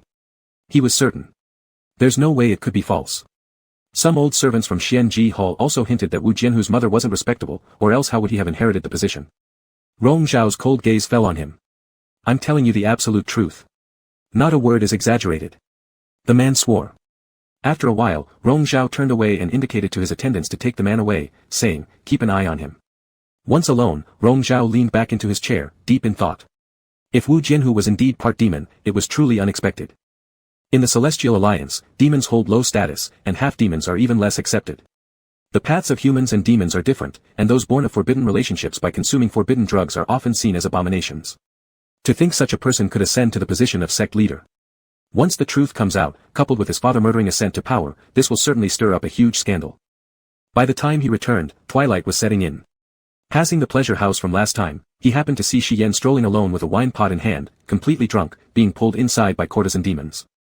Rong Zhao originally didn't want to get involved, but one of his attendants outside the carriage informed him that Master Wu Jinhu had also entered the place earlier. He stopped the carriage in a secluded street corner and instructed, "Follow them and see what happens." 15 minutes later, the servant returned, reporting that Shi Yan had come alone, and after drinking halfway through, he was invited by Wu Jinhu's people into a private room. They hadn't dared to follow further. When the servant finished, a chill filled the air, and the figure inside the carriage opened the door. Night had fallen swiftly, and lights lit up all around. Without waiting for anyone to follow, Rong Zhao slipped into the pleasure house, leaping silently onto the roof of a specific room. A barrier had been set below. He needed to use unconventional methods, quickly forming the necessary seals. Blood-red light gathered in his palm, which he swept outward to silently break the barrier Wu Jinhu had set. Rong Zhao peeked through a dislodged tile and saw Shi Yan inside, seated with Wu Jinhu at a table drinking, laughing together. Shi Yan, dazed with drunkenness, his face abnormally red, body trembling occasionally, was muttering deliriously. "What makes them so special? I am the heir of Yuan-Si sect. Even if my senior brother is strong, Yuan-Si will eventually be mine. In the future, he can only be an elder in the sect. I don't envy him at all, not one bit." Wu Jianhu smiled and served him more wine. Shi Yan's condition seemed less like drunken rambling and more like mind control. He must have been manipulated by a mental parasite. It resembled the symptoms of soul-devouring poison entering his system. Though well-versed in dark magic, Rong Zhao himself didn't dabble in poisons, but he recognized the signs. Someone within must have done it. If he acted now, he could save Shi Yan. But Rong Zhao just watched coldly, listening to the boy spill his darkest thoughts under the influence of the parasites. No matter how high their cultivation is, or how remarkable their sword skills are, none of that matters compared to having a good father. Humph. That Xiao Tan, what is he really? Xiao Ru doesn't care for him anyway. I am my father's only son. Master Wu, let me tell you something, you'll see, sooner or later, I'll be someone who matches you equally. 15 minutes later, Shi Yan's eyes had already taken on a strange blood-red hue, his eyelids twitching uncontrollably as spasms racked his body. An abnormal heat radiated from him. At the critical moment, Rong Zhao finally acted, delivering a powerful blow of spiritual energy that severed the invisible yet omnipresent threads invading Shi Yan's body. Then he leaped down from above. The process of planting the parasite was interrupted at its final step, causing Shi Yan's body to suddenly stiffen. His eyes rolled back into his head, and he spat out a large mouthful of blood before collapsing onto the table, unconscious. Wu Jinhu glanced up, catching sight of Rong Zhao who had abruptly descended and ruined his plans. His brows furrowed slightly. But only for a moment, then his expression returned to normal. Is Lord Yunza also playing hide-and-seek? Why come down from the roof? What are you doing? Rong Zhao asked coldly. His use of "you" implied he knew there was someone else involved. A groan came from behind the screen. The one who had cast the spell, likely suffering from backlash, remained unnamed. Wu Jinhu didn't respond, merely tapping the rim of his cup. Footsteps echoed in the background as a window opened and closed. Rong Zhao looked over, seeing in the night, one person carrying another, rapidly retreating into the distance. It was Xiao Tan and his wolf demon, just a blurred silhouette. Silence settled over the room. Amid the standoff, a message from Rong Zhao's servant reached his ear. Master, people from the Zixiao Hall have arrived. The entire music house is surrounded by their men, searching everywhere for the young sect leader. At the same time, Wu Jinhu was informed about the situation outside. He stepped forward and took hold of Rong Zhao's wrist. Come with me. Rong Zhao stared at him expressionlessly. Wu Jinhu smiled faintly. Rong Zhao, given your sect leader is in this state and you're here too, if your master's people arrive and see this, you'll have no way to explain yourself. Shall we leave together? Chapter 23, Unscrupulous Person. As the words left his mouth, Wu Jinhu's narrow eyes were filled with laughter. Rong Zhao's gaze shifted downwards, landing on the wrist caught in his hand. Pausing briefly. Let's go. A spiritual force wrapped around Wu Jinhu's palm as he wiped out the memory of this night's events from Shi Yan's unconscious mind with a sweep. Then he picked up the curtain hat beside him and gestured for Rong Zhao to put it on. Rong Zhao glanced at him before accepting it. Pushing the door open, the two walked briskly side by side through the bustling, noisy passageway of the music house. The sounds of flutes and drums were deafening, silver lamps burned brightly all around, and the fragrance of wine and rouge lingered in the air. Flowers and silk ribbons occasionally brushed against their shoulders, and as they looked back, they found themselves surrounded only by the people in front of them. The heat in his wrist kept rising, and the red string faintly tingled. Glancing ahead, catching sight of the person coming up the supporting stairs, Wu Jinhu quickly embraced the person beside him and swiftly pushed open the door of an unoccupied elegant room nearby. The door opened and then closed. Rong Zhao was held close to the doorframe, noses almost touching, breaths intertwined. Footsteps passed by the door hurriedly and faded away. A light chuckle echoed by his ear as the person in front tilted their head closer, whispering softly, looks like we're accomplices now. It's not the first time, Rong Zhao replied calmly, thanks to Master Wu. You say it is, then it is. Wu Jinhu paid no attention to the sarcasm in his words and continued to act intimately. Rong Zhao separated them with Yunza's sword, tapping it lightly against Wu Jinhu's shoulder, behave yourself. Wu Jianhu chuckled again, finally stepping back, casually setting up a boundary, and heading over to the table to light the lamp. As the lamp lit up, Rong Zhao removed the veil cap and looked around. The room was quite large, divided into inner and outer sections. There was a bed inside, separated by a string of beads curtain. Wu Jianhu sat down, pouring himself a cup of tea. Wait here. Right now, your master's disciples are all around inside and outside the music house. If you leave now, you'll surely bump into someone. Rong Zhao walked to the window and took a look outside. The night had completely settled in, the lights glowing like intricate weaving. The new manager of Zixiao Hall had arrived with a group of people, already surrounding the entire music house. His master may have noticed something unusual about Shi Yan's life soul lamp. If they had tried to leave directly just now, they would likely have encountered these people. Don't bother looking, anyway, there's no way out for the moment. Take a rest, Wu Jianhu said. Rong Zhao frowned slightly, walking back to the table, coldly casting his gaze downwards. Wu Jianhu leisurely poured a cup of tea for him as well, inviting him to sit. Sipping his tea, his gaze moved towards Rong Zhao. Why is Lord Jinza here? The question should be mine to ask you. Rong Zhao sat down, ignoring his tea. What were you doing earlier, Wu Jianhu? You've seen it all, so why bother asking? Wu Jianhu said indifferently. Controlling others was never as convenient as controlling Yuanchi Immortal Sect's inexperienced junior master. Unfortunately, one move too late thwarted his plans. Setting down his teacup, he leaned back in his chair, staring straight into the eyes of the man in front of him. Rong Zhao, I am indeed rather curious. How did you manage to break the boundary I set up just now? Rong Zhao faintly replied, if you want to figure it out, think it over yourself. If you can't, then let it be. Why bother asking me? Even if asked, he wouldn't reply. Wu Jianhu looked at him, a trace of suspicion creeping into his eyes. Rong Zhao remained composed, indifferent to what Wu Jianhu thought. Wu Jianhu could never possibly guess the dark arts involved. But this man was too cunning. Next time, he'd surely take precautions. This trick could only work once. How long did you observe from above just now? Wu Jianhu switched topics, appearing right at the last moment. On purpose? Rong Zhao raised his eyes, neither confirming nor denying, thereby implicitly acknowledging it. Interrupting the process of cultivating a parasite spell would not only lead to retaliation against the spellcaster and render their efforts futile, but also severely injure the one subjected to the spell, bringing them to the brink of death, exactly as expected. I see. So it appears that I've been working for someone else's benefit, Wu Jianhu remarked mockingly. Finally, Rong Zhao picked up the teacup, slowly sipping it, letting him talk. Suddenly, a knock came at the door. Without moving, Rong Zhao stayed where he was while Wu Jianhu raised his voice to ask, who is it? A coquettish female voice responded from outside, young master, do you want some wine? Wu Jianhu glanced at Rong Zhao, stood up, and opened the door halfway, using his body to block the view of Rong Zhao sitting with his back to the door. A beautiful female demon arrived with wine, flirtatiously asking him again, young master, do you want some wine? The female demon's voice was soft and charming, her eyes full of affection, clearly hinting at more. However, her tender hand trying to touch Wu Jianhu's chest was deflected by the sword handle he lifted. Wine, I'll take it. As for the company, let's skip it. Wu Jianhu's tone was frivolous, yet his rejection left no room for further negotiation. Still unconvinced, the female demon attempted to draw closer, only to be jolted by a wave of spiritual force emanating from the sword handle. Stunned momentarily, her rosy complexion paled instantly as she hastily stepped back, handing over the wine flask, bowed hurriedly, and quickly departed. Wu Jianhu glanced around, the revelry and clamor still continuing undisturbed. This music house comprised several buildings. They had come from the other side just moments ago, and chaos hadn't spread yet. He closed the door again, carrying the wine flask back to the table, and poured out the drink. An eerie fragrance immediately permeated the air. Neither of them touched the wine. Rong Zhao glanced at it and said, I wonder how much stuff has been added to this wine to keep people in bed. Is this place a proper music house? Ultimately, it's a pleasure den. Wu Jianhu changed his words halfway under Rong Zhao's contemptuous look, laughing, I don't know either. Rong Zhao, stop looking at me like that, I haven't done anything here. Rong Zhao's eyes narrowed slightly, then why did you come here today intentionally? When did you start plotting against that boy? Reflecting on the test field the other day, even without the headband he had given, Shi Yan was bound to lose.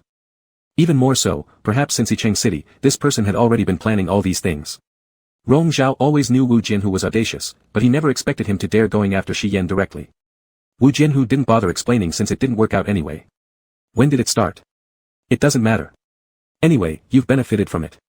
What came to Rong Zhao's mind was that for the soul-devouring spell to succeed, one must first deceive the other party into lowering their guard. Shi Yan easily fell for Wu Jianhu's plan due to his feelings, which indeed deserved retribution. And wasn't Wu Jianhu also deliberately taking advantage of that? Seeing the disdain in his eyes, Wu Jianhu raised an eyebrow slightly. What do you want to say? Unscrupulous person. Rong Zhao muttered word by word with low curses. Unscrupulous. Rong Zhao gave a cold snort. Perhaps understanding what Rong Zhao referred to, Wu Jianhu chuckled softly, yes, that's me all right. But this method is not suitable for someone like Yun's a young lord. There was even some genuine regret in his tone. If mere pleasing words could make Rong Zhao lower his guard, then Rong Zhao wouldn't be the Rong Zhao he knew. This man has always been free-spirited. Rong Zhao was probably the only person who made him feel challenged, in the past as well as now. Rong Zhao's gaze remained fixed on his face, unmoving. Wu Jianhu understood, and there was even more laughter in his eyes. True, unless tried, how would you know it's ineffective? Perhaps you really fall for such tricks. Jianhu Wu, Rong Zhao said, you're thinking too much. I think otherwise, Wu Jianhu insisted. It all depended on how far each was willing to go. The so-called testing was always mutual. In this aspect, neither of them gained any advantage. In the meantime, outside sounds from the servants communicated again. Those from Zixiao Hall had found Shi Yan unconscious and were searching room by room for possible culprits in the music house. What should we do?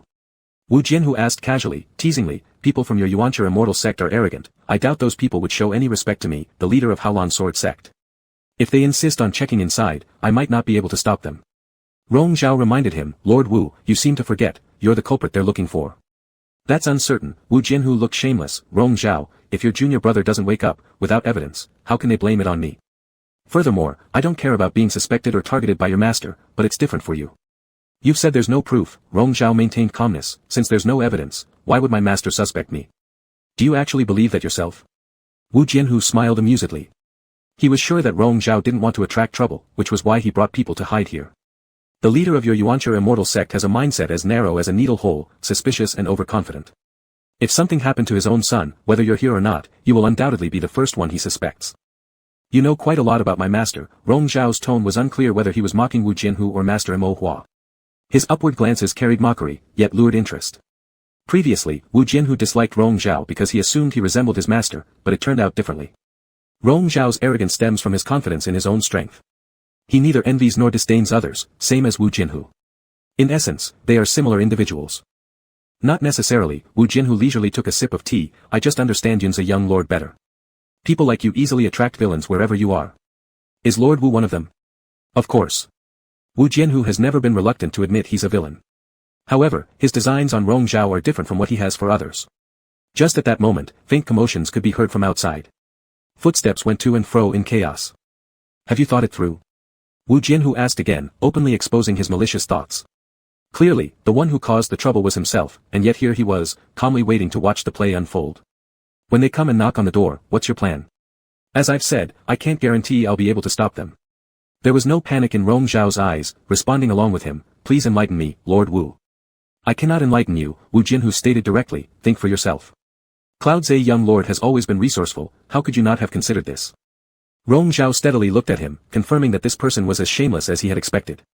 He wasn't angry, though. Today's events were indeed beneficial to him, so some cost had to be paid. After a moment, Rong Zhao got up and cast a meaningful glance at Wu Jianhu before going into the inner chamber. When Wu Jianhu followed, Rong Zhao had already taken off his outer robe, removed his hairpin, and sat on the bed. Wu Jianhu leaned against a string of pearl curtains nearby, leisurely watching him, wearing only the middle layer of clothing with his black hair flowing loose. It was actually a sight Wu Jianhu had seen countless times. Rong Zhao's gaze was as cold and clear as usual as he looked back and spoke two words softly, come over. Chapter 24, I won't choose you. Wu Jianhu followed the words and stepped forward, still maintaining his aloof, spectator-like demeanor. He stopped by the bedside, looked down at Rong Zhao with a lowered gaze, and waited for his next move. Rong Zhao raised his hand, gently flicking it to loosen Wu Jianhu's sash. A thing they'd done countless times in that illusion, deeply etched into their bodily memories, performed so skillfully as if second nature. As the robe fell to the ground, Wu Jianhu leaned forward, gazing directly into Rong Zhao's eyes, one hand slipping into his hair. Rong Zhao, are you inviting me? In the mutual stare, a smile formed in Rong Zhao's eyes, it's your lucky day. Their gazes intertwined as Wu Jianhu moved closer, covering him with a kiss. It began as a slow friction of lips, gradually moistening the pair until they reached an almost seamless intimacy. Yet within their interwoven stares, beneath the teasing, lay a subtle hint of challenge. Even so, the kiss evolved its tune, entangled breathing heating up steadily. Recalling Rong Zhao's initiative during the passionate moments in that illusory realm, Wu Jianhu's hand slid to his nape, forcing his head up for a deeper kiss. He pushed his tongue in forcefully, wildly ravaging. The soft, lingering sensations were those they'd experienced hundreds of times, but even just this touch in reality was enough to stir both hearts intensely and blur their senses, yet it wasn't enough. Rong Zhao's lifted hands encircled Wu Jianhu's neck, his long lashes drooping slightly as he reciprocated the kiss. Not content with Wu Jianhu's effortless rhythm, after kissing for a while, he suddenly pulled the man down, pushing back and straddling him as he kneeled atop him. With his back pressed against the wall, Wu Jianhu was slightly taken aback, lifting his eyes to meet Rong Zhao's faintly displeased gaze, then smiling again. "Young Lord Yunzi, you're quite fierce." Seated on his lap, closely pressed against him, Rong Zhao looked down coldly, taking the initiative to lower himself this time and bite his lips. The warm tongues churned in his mouth, stirring moans that accompanied their kisses in a pleasing manner. His hands remained encircling Wu Jianhu's neck, his palms slowly caressing the back of his neck. Wu Jianhu became aroused by such motions, gripping him tightly in his arms, his breath growing heavier as the kisses became more intense. His hands slipped beneath the half-open middle robe, fondling over his waist and back. As desire swelled, despite being lost in a heated moment, Rong Zhao divided a fraction of his mind. Seizing Wu Jianhu's hand, intertwining 10 fingers and palm to palm, their spiritual energies spiraled and fused. Closing his eyes, he focused carefully. There was indeed a trace of extremely faint, nearly imperceptible fiendish energy hidden within. If not for his knowledge of the truth and deliberate testing, it would have been almost impossible to detect. "Rong Zhao, are you spacing out?" Wu Jianhu's hoarse voice called him, biting his lower lip with a tint of punishment. "What are you thinking about?" "I'm thinking you're also a liar." Rong Zhao furrowed his brows in pain. "Don't bite, it hurts." He wanted to pull away, but Wu Jianhu wouldn't let him go, pinning him in his embrace for continued kissing. Their interlocked palms turned over, grasping his hands back, sliding towards his wrist in an attempt to untie it. But Rong Zhao refused, gripping his hand and whispering, "Don't move." Wu Jianhu quietly asked, "Can't untie it?" Actually, he wanted to see the red line on Rong Zhao's wrist.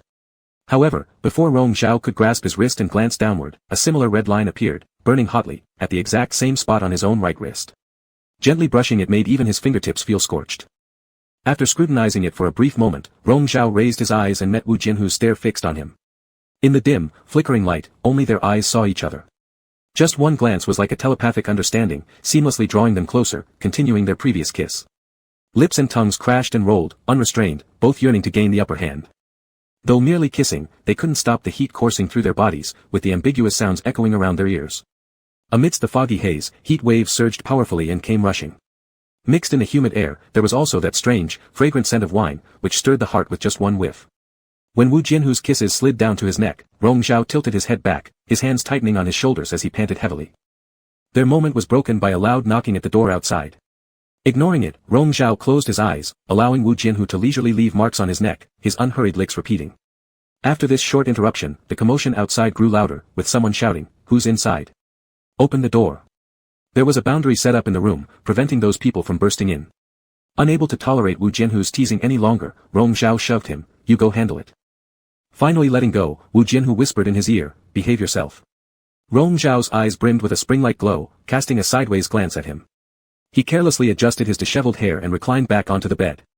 Stepping down, Wu Jianhu's inner robe was loosely hanging open as he soldered to the door and yanked it wide open. "What is it?" He spoke first, rudely interrogating.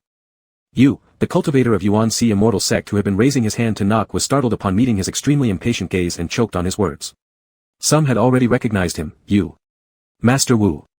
Wu Jianhu's face was etched with annoyance at having his good time interrupted, his gaze sweeping over them coldly. "Are you people from the Yuan-Si immortal sect? Is this the kind of conduct that Yuan-Si immortal sect allows? Do you know where you are, to be acting so wildly?" The opposing group felt deflated under his sharp stare. They indeed didn't dare act brazenly in front of Wu Jianhu and were hesitating. Their leader gritted his teeth and said, "We beg forgiveness from Sect Master Wu. Our young lord had an incident in this music house just a while ago. The perpetrator might not have gone far yet. We only wish to locate him, and we ask for your indulgence, Sect Master Wu." "How is this my concern? Are you implying that I'm harboring a culprit in my room who harmed your young lord?" Wu Jianhu glared at the speaker. "What? Is the UNC immortal sect intentionally trying to make me unhappy today?" "Of course not, it's just." The other party tried to argue further, but one of their attendants stepped forward quietly, reminding them, "There's someone inside." The person craned their neck and saw through the pearl curtain behind which a shadowy figure lay on the couch, her clothes revealing thin, barely covering her body. Looking again at the dissolute demeanor of Sect Master Wu and smelling the pervasive wine in the air, what wasn't clear to them now? Wu Jianhu allowed them just a glance before shifting his body to block their view. "Do you want to see more?" The man hurriedly took a step back, bowing deeply, sorry for disturbing Sect Master Wu's pleasure. Though they still had doubts, they no longer dared to act arbitrarily in front of Wu Jianhu and decided to stop. As for the matter of Sect Master Wu proclaiming publicly that he had a companion but being merry here, such trivial matters weren't embarrassing or blameworthy. Wu Jianhu forcefully closed the door behind him, blocking those prying eyes outside. Having dismissed them, he returned inside and sat by the bed as Rong Zhao turned around, lying still, looking at him. Wu Jianhu bent down closer. "Rong Zhao, what benefit do I get from dealing with these people?" You've already gotten your reward. Rong Zhao's voice carried evident laziness, much like their countless good nights in the illusion, basking in passion until they drifted off to sleep intertwined. So it counts then? It surely counts, Rong Zhao replied vaguely. Sect Master Wu, please leave me alone. A typically domineering individual using such a flattering tone wasn't the first time either. What should I call you? Wu Jianhu asked, his slightly hoarse voice also blurred into a murmur. Rong Zhao stared at his eyes, softly changing the words, my husband, my senior apprentice, please leave me alone. In any case, within the dream he wasn't himself, and Wu Jianhu wasn't Wu Jianhu either, so the title fit fine. Wu Jianhu gazed intently at him. What? Sounds nice when you call me that, Wu Jianhu nodded, I miss it somewhat. Rong Zhao's eyes seemed like they were scolding him, pretending affectionately, but Wu Jianhu laughed, I really do. Get up. Rong Zhao pushed him, sitting up and tidying his hair.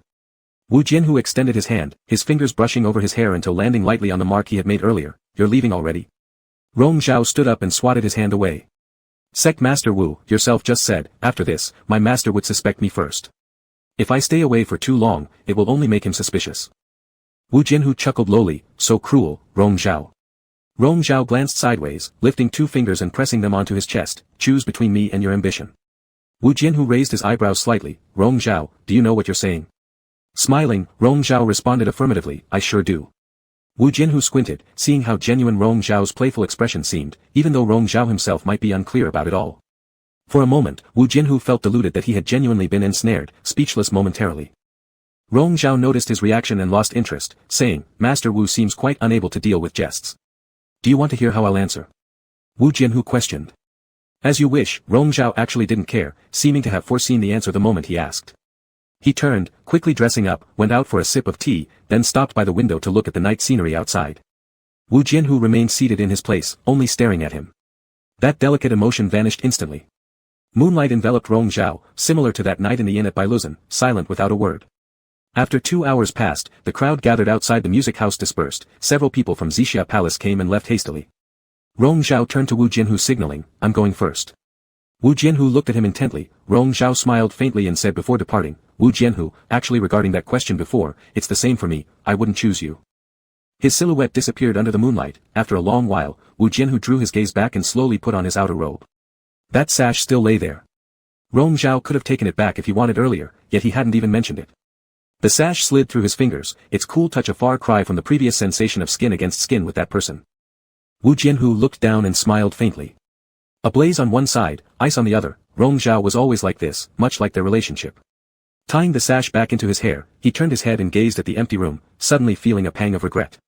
This overly sentimental emotion wasn't suited for him, so he quickly dismissed it. Just moments later, Wu Jianhu composed himself, smoothing out the corners of his lips as his eyes became calm once more before leaping off into the dark night. Chapter 25, Self-Deception. At the hour of Su, Rong Zhao returned to the inn. As soon as he entered, a servant informed him that someone from Master Mo Hua's side had come to summon him.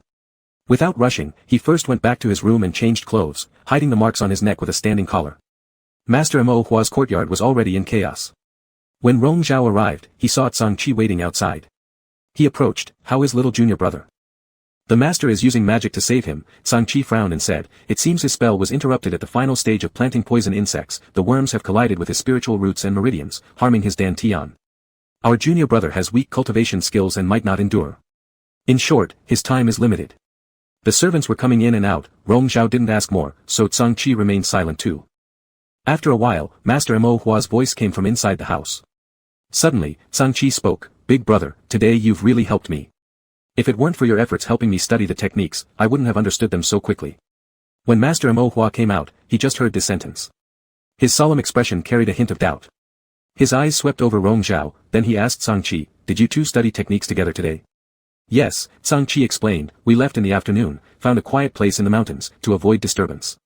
On our way back, we heard about the incident involving little junior brother, so we hurried here. How is he now? Mentioning Shi Yan, Master Mo Hua's face became even grimmer, I have used my spells to adjust his internal breaths. Not only is his dantian damaged, but his soul also suffered due to the venomous insects. The doctor is looking into it. If I find out who was so malevolent, to use such methods to harm my son. He glanced at Rong Zhao while saying this, seeing Rong Zhao composed, without a hint of guilt, along with Tsang-Chi's prior words, Master Mo Hua could only knit his brows deeper and paused. Before, Rong Zhao, the eldest disciple, was very much to his liking, achieving fame at an early age and bringing him much face. However, as his only son grew up, he showed many deficiencies in various aspects, and his own cultivation skills stagnated for years. Meanwhile, Rong Zhao was young, strong, and enjoyed the reputation of being the young Lord Yunzhe, which made everyone think the next head of Yuan-Si immortal sect should be him, causing their master-disciple relationship to grow estranged. Today's incident was even harder for him to accept.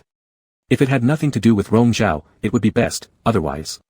At present, saving junior brother is crucial. Rong Zhao seemed completely unaware of his thoughts and suggested, if the doctors within the sect don't know what to do, it wouldn't hurt to seek experts from the Immortal Alliance, ensuring to preserve junior brother's soul at all costs. In reality, there was no other way. Master Mo Hua's furrowed brows did not relax. Preserving the soul clearly did not satisfy him. What he wanted to protect was Shi Yan's spiritual roots and cultivation skills. Rong Zhao and Song Qi each consoled Master Mo Hua a few times before leaving first. As they walked out of the courtyard, the two didn't talk much. They parted ways at the fork in the road. Rong Zhao simply said, "Thank you," and Song Qi nodded slightly, then turned and left. Song Qi did not know where Rong Zhao had come from earlier, nor whether or not he was related to the matter, but helped to dispel Master Mo Hua's suspicions. Their master brothership had always been rather distant. At least the surface relations between Rong Zhao and Shi Yan were much closer than between Rong Zhao and Song Qi.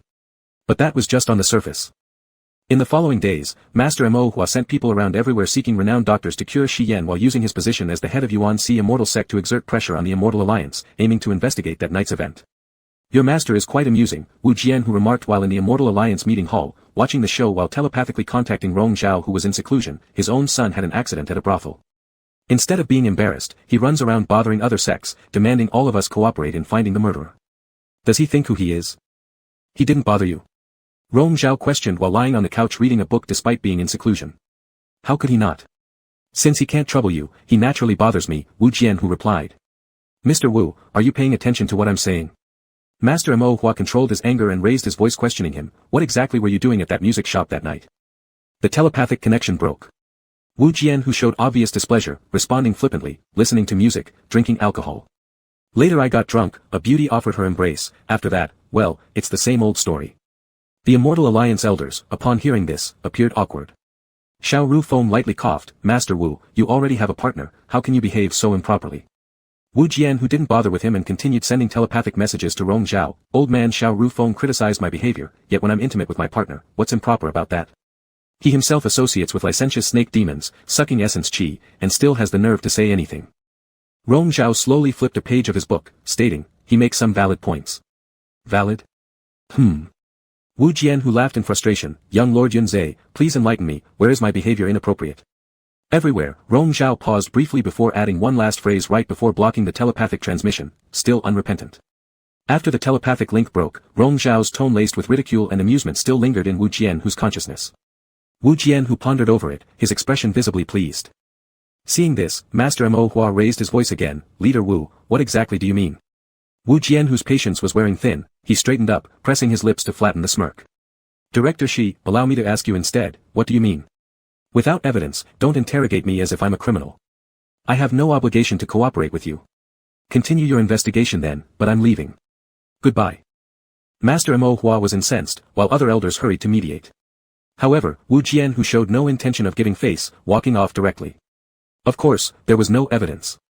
Wu Jian who would not leave any traces when doing something, potential clues that night at the music hall had already been cleaned up by his people. Therefore, sending people afterwards by Master Mo Hua proved fruitless. The matter stagnated here. Shi Yan's condition, however, remained worrying. The competition was yet to conclude, so Master Mo Hua decided to bring him back to the sect for treatment first. There was no reason for Rong Zhao, his eldest disciple, to stay anymore. On the night of departure, Wu Jian who once again arrived under the moonlight to see him off. Rong Zhao looked at the person climbing through the window and mocked, Director Wu has truly grown accustomed to thievery. Wu Jian who still carried a wine gourd. He advanced and placed it down, saying casually, I am still curious, how did you manage to break the boundary I set up that night? He asked nonchalantly, but his gaze conveyed probing suspicion. Given their similar cultivation levels, Wu Jian who could not have forcibly broken into this place twice unless Rong Zhao deliberately left an opening for him. But the sudden appearance of Rong Zhao from above that night was indeed unexpected by him. Rong Zhao accepted the cup of wine offered, calmly stating, I told you, if you can't figure it out on your own, then stop asking me. Rong Zhao, Wu Jian who chuckled, you certainly have many secrets. Rong Zhao drank the wine in one gulp, responding lightly, you too. Who isn't a deceiver when talking about deceit? Wu Jian who stared at the mark near Rong Zhao's neck, which was now much lighter, and gave up further questioning. He poured another round of wine. Having had 2 cups, Wu Jian who glanced outside where the servants were bustling around, asking, "Why are you leaving tonight? Wasn't it planned to depart after 2 more days?" In the evening, my younger brother fell into convulsions again during his coma, his life soul lamp flickered even weaker. Rong Zhao explained indifferently, my master couldn't wait anymore and decided to rush back to the sect. After all, there are more doctors and methods to sustain life there. Wu Jian who wasn't surprised at all, plainly stating, even if Director Shi is saved by chance, he will be disabled afterward, losing all his cultivation skills, making it impossible for him to become the head of the sect again. Congratulations to Lord Yunzhe, picking up a great deal. Rong Zhao's expression remained composed. Without Shi Yan, Master Mo Hua would have other plans, hence, where was the advantage in this situation? Rong Zhao, how about a trade? Wu Jian who proposed promptly. Rong Zhao instantly understood that his purpose this night was far from ordinary. Let's hear it. I want a piece of earth spirit crystal from you, Wu Jian who said, name your price. Rong Zhao looked at him questioningly, what do you need the earth spirit crystal for? This type of crystal is a specialty gemstone of the Yuan Si immortal sect, an excellent raw material for creating spiritual artifacts. It isn't extremely valuable, everyone within the sect with status carries a few pieces. This doesn't concern you, Wu Jian who refused to elaborate further, just name your price. Rong Zhao lowered his gaze, twirled the wineglass in his hand slightly, and suddenly smiled, planting poisons but being counterattacked must have severely harmed someone involved.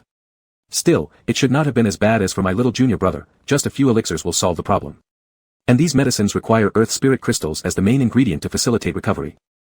Lifting his eyes mischievously towards the man in front of him, he added, also, going to someone else within the Yuan Si immortal sect to buy now would amount to confessing guiltlessly, since there are always some people who understand such matters. Would you think my teacher might consider this? Instead of responding, Wu Jian who asked curiously, Rong Zhao, why are you so well versed in matters regarding planting and removing poisons? Have you researched this area too? Rong Zhao didn't answer but finished the cup of wine at a leisurely pace, placing the glass down. An earth spirit crystal alone, consider it a gift for you. As a demon servant entered, announcing the messenger sent from Master Mo Hua's side urging them, Rong Zhao ordered the item fetched and tossed it casually to Wu Jian who. Really giving it to me? Yes. Wu Jian who immediately pocketed the offering, thank you. He escorted Rong Zhao outside and paused beneath the corridor.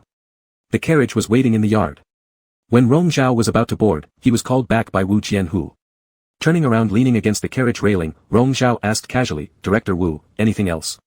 Rong Zhao, Wu Jian who stood at his original spot, uncharacteristically serious as he questioned, is there a third choice? Rong Zhao seemed somewhat taken aback, his gaze flickered briefly. The courtyard lamps were brightly lit, light interlacing with shadow, creating a sense of unreality. His cat leapt onto the carriage first and disappeared inside. The rustling sound pulled him back from his musings. Are you asking me, or asking yourself? Wu Jian who responded, both. No, Rong Zhao smiled, Wu Jian who, you know there isn't. Wu Jian who wouldn't choose him, and he wouldn't choose Wu Jian who either. This wasn't said in anger, he never deigned to quarrel with anyone, it was his honest opinion. The so-called third choice was merely a self-deceptive compromise. Wu Jian who stared directly into his eyes, attempting to see through him. But he couldn't. Rong Zhao was always the toughest to figure out, no matter when. Never mind, Rong Zhao said, why push it? What I said that night was a joke anyway, don't take it to heart. Not wanting another unpleasant parting, Wu Jian who nodded, see you next time then. Yeah, before getting on the carriage, Rong Zhao paused again, whether fake or not, just this moment of self-deception was enough, see you next time, elder brother. Chapter 26, I miss you. 3 months later. Inside the quiet room, Rong Zhao meditated deeply as he released a leaf-shaped white jade. He channeled his divine energy into it and then resealed it, silently regretting, the jade carried too much divine energy, allowing him to practice for no more than half an hour each day. Before use, he had to set up layers of protective barriers so as not to be detected by others. Thus, its utility was minimal. A soft report came from outside the door, delivered by a demon servant, Master, the sect leader asks for your presence in the Purple Dawn Hall. Rong Zhao disengaged from his meditation, a slight furrow appearing between his brows. In recent times, his master had been focused entirely on his son and hadn't troubled him for a while. Today's sudden call meant trouble once again. Inside the Purple Dawn Hall, Master Mo Hua looked weary but serious, directly stating the reason for calling Rong Zhao there, you need to go to the northern desert for me. Your younger brother's life-saving medicine relies on you finding it. As Rong Zhao had anticipated, Shi Yan's life, though maintained by pills, remained in a coma. His soul required repair using a flower called golden silk mist core, which grew in the northern desert. Master Mo Hua had already sent 2 batches of people to the northern desert, all coming back empty-handed. Due to the perilous terrain of the desert, many lives had been lost. Therefore, this time Master Mo Hua thought of sending Rong Zhao. Refusal was impossible. Having no other option, Rong Zhao had to accept. Master, if I manage to bring back the golden silk mist core, would you give me the 9 lotus seal? That way, I wouldn't have to come here every time I need it. His request was straightforward, his gaze unwavering as he looked directly into Master Mo Hua's eyes. Despite the tone being one of inquiry, there was a subtle challenge in the face of his own master. Master Mo Hua gave no immediate answer, his expression turning particularly sour. The 9 Lotus seal was second only to the sect leader's seal within the sect. Its use was widespread across the various administrative tasks and less related to the core affairs of the sect.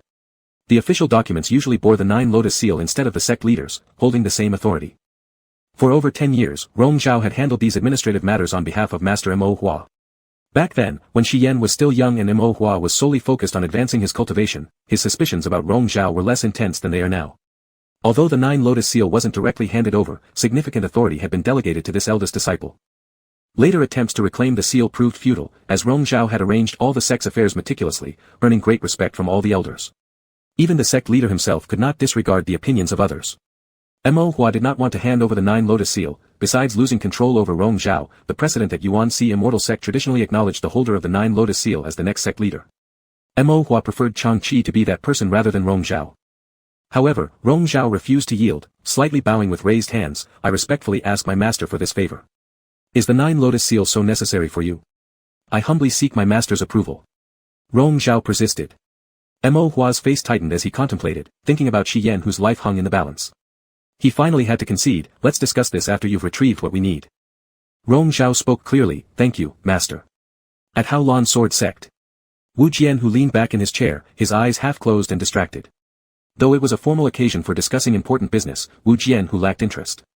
Boredom prompted him to idly spin the ring on his finger, deep in thought about Rong Zhao and wondering what the person might be doing at that moment. Nearby, an elder spoke on his behalf, addressing those seated. All of you present are leaders of the major southern sections. We've gathered today to discuss the formation of a southern alliance. Someone interrupted to question, if the Celestial Alliance already exists, isn't creating another southern alliance redundant? The elder replied, during the previous competitions, everyone witnessed how disdainfully those from the east treated us. With their overwhelming influence in the Celestial Alliance, they act arrogantly. In fact, regarding the fire incident aboard the pleasure boat on the Jiang River near Longchuan Prefecture, if there weren't evidence, they'd likely pin it on us. Even when their young sect leader of Yuan-Si had issues at a pleasure house, they dared to blame our Hao Lan Sword Sect. Such blatant disregard for our status is dangerous. If left unchecked, the disaster that occurred 3,000 years ago might repeat itself. That mustn't happen, someone immediately responded, how dare they? Whether or not they dare, who can say? But we must prepare for such eventualities, the elder continued. This logic was clear to everyone, but this was the first time such concerns were openly discussed collectively. 3,000 years ago, during the Great War, it was the large eastern sects that initiated the disputes. In the end, the peace negotiations led to the establishment of the Celestial Alliance, benefiting them disproportionately. Throughout the thousands of years since then, southern sects have always faced suppression. Had it not been for Hao Lan Sword Sect's leading strength among sword sects, the southern voices within the Celestial Alliance might have been long lost. The creation of the Southern Alliance isn't merely to counterbalance the eastern forces. Should war arise again, solidarity among our southern sects will offer us self-preservation capabilities, an elder of Hao Lan Sword Sect solemnly stated. Otherwise, when the time comes, even Hao Lan Sword Sect may struggle to fend for itself. Amidst the ensuing discussions, complaints flowed freely, highlighting grievances from past encounters. The discourse was filled with shared resentment against the East. A more outspoken individual went so far as to say bluntly, not a single one of those people in the Yuan-Si Immortal Sect is worth trusting.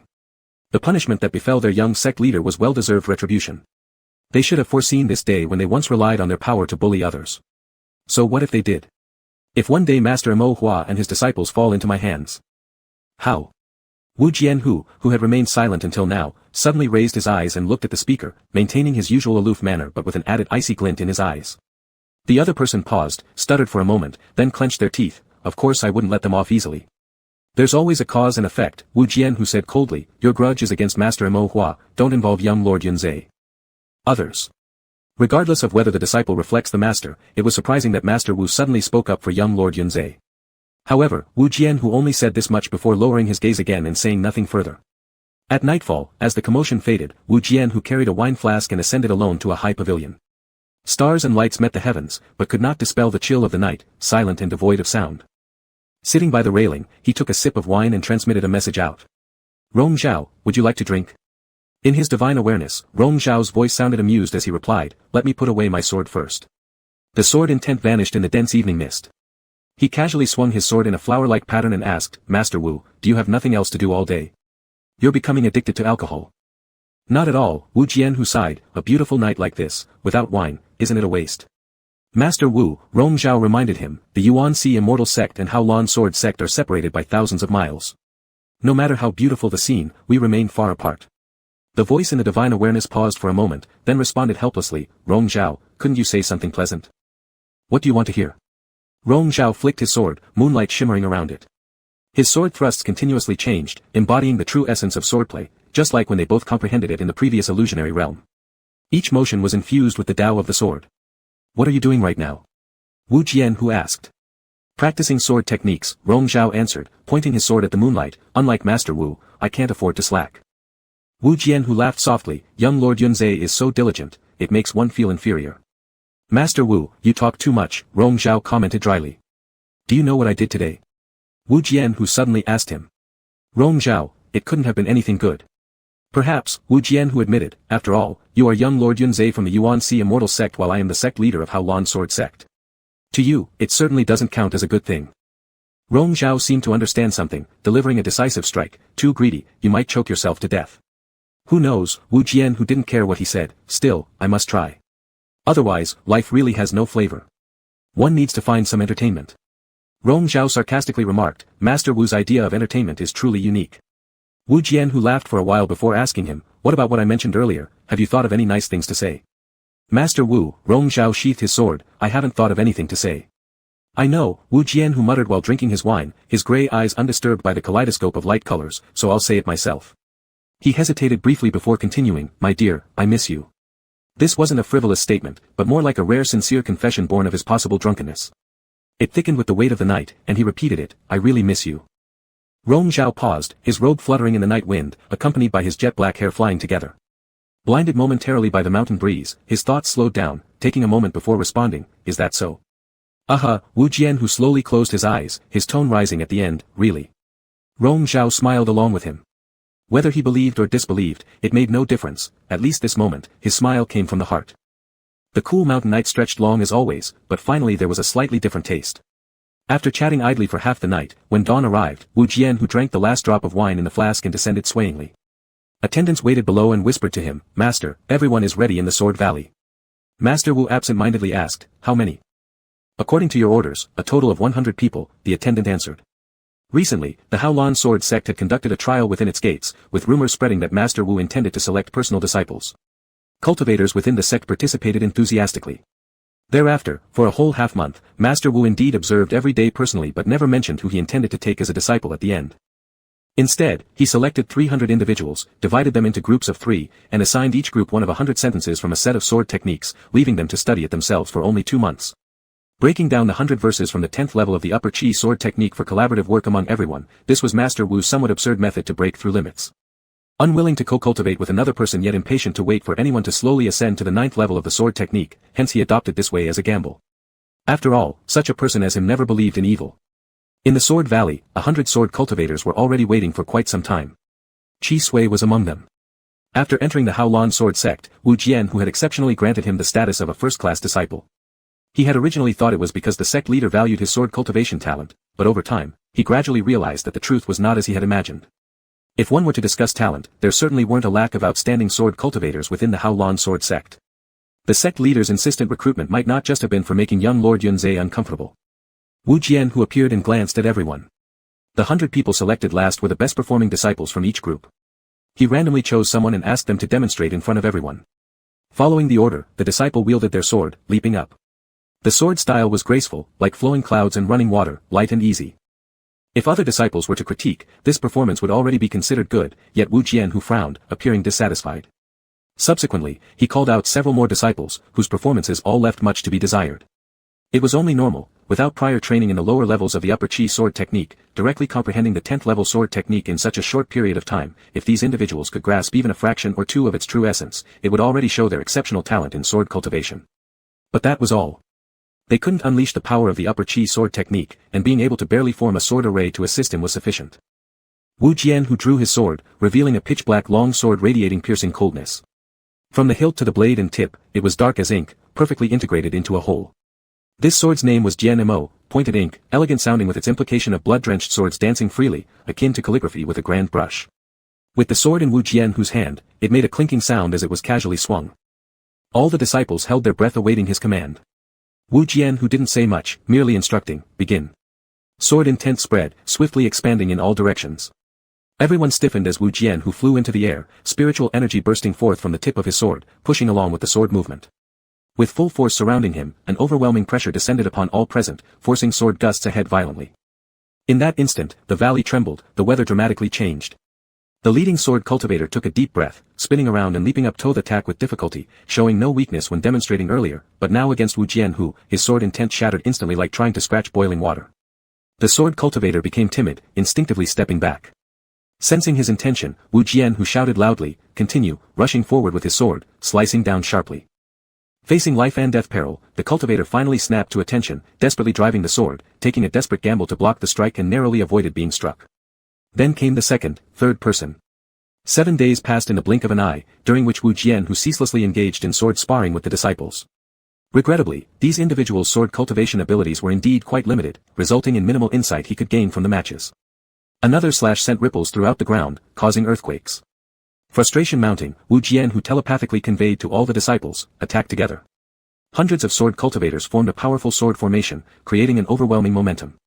Amidst the formation, Wu Jian, who concentrated, closing his eyes to meticulously perceive the attacks coming from all sides. To discern those chaotic movements wasn't challenging, but at this moment, he rarely struggled to calm himself. His wrists felt scorched, heat coursing through his meridians, spreading across his entire body. Disturbances continually surfaced in his consciousness, reminiscent of someone else's shadow everywhere, repeatedly disturbing his path of cultivation. The wind howled wildly, everything turning into enemies as his sword swings began to lose control. The heat inside his body surged uncontrollably, roaring until it reached its peak, burning his meridians, reversing his spiritual energy flow, shaking his internal organs, eventually concentrating at his dantian and exploding suddenly. Everyone saw him enveloped by overwhelming sword intent descending like a storm, hurricane-like winds obliterating any clear view. Following the explosion, the sword intent went awry, scattering in all directions as if boiling oil meeting water. Clutching the pain originating from his dantian's collapse, Wu Jian, who fell downward, using the tip of his sword to brace himself at the last moment. Barely standing firm on the ground, he bent over and spat out a large mouthful of blood. The once peaceful mind sea erupted in waves. Rong Zhao abruptly disengaged from his meditative state, his heartbeat quickening, beads of sweat forming on his forehead. Placing his other hand on his right wrist, he felt an abnormal warmth emanating from that area. Unable to suppress a frown, his heart unsettled. He subconsciously transmitted a thought outward.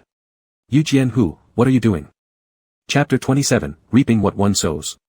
Rong Zhao tightened his fingers and called out to him, Wu Jianhu, speak. After a long pause, the person's voice finally echoed in his consciousness, as usual lacking seriousness. You suddenly ask me this, are you worried about me? Rong Zhao's spirit relaxed without him even noticing.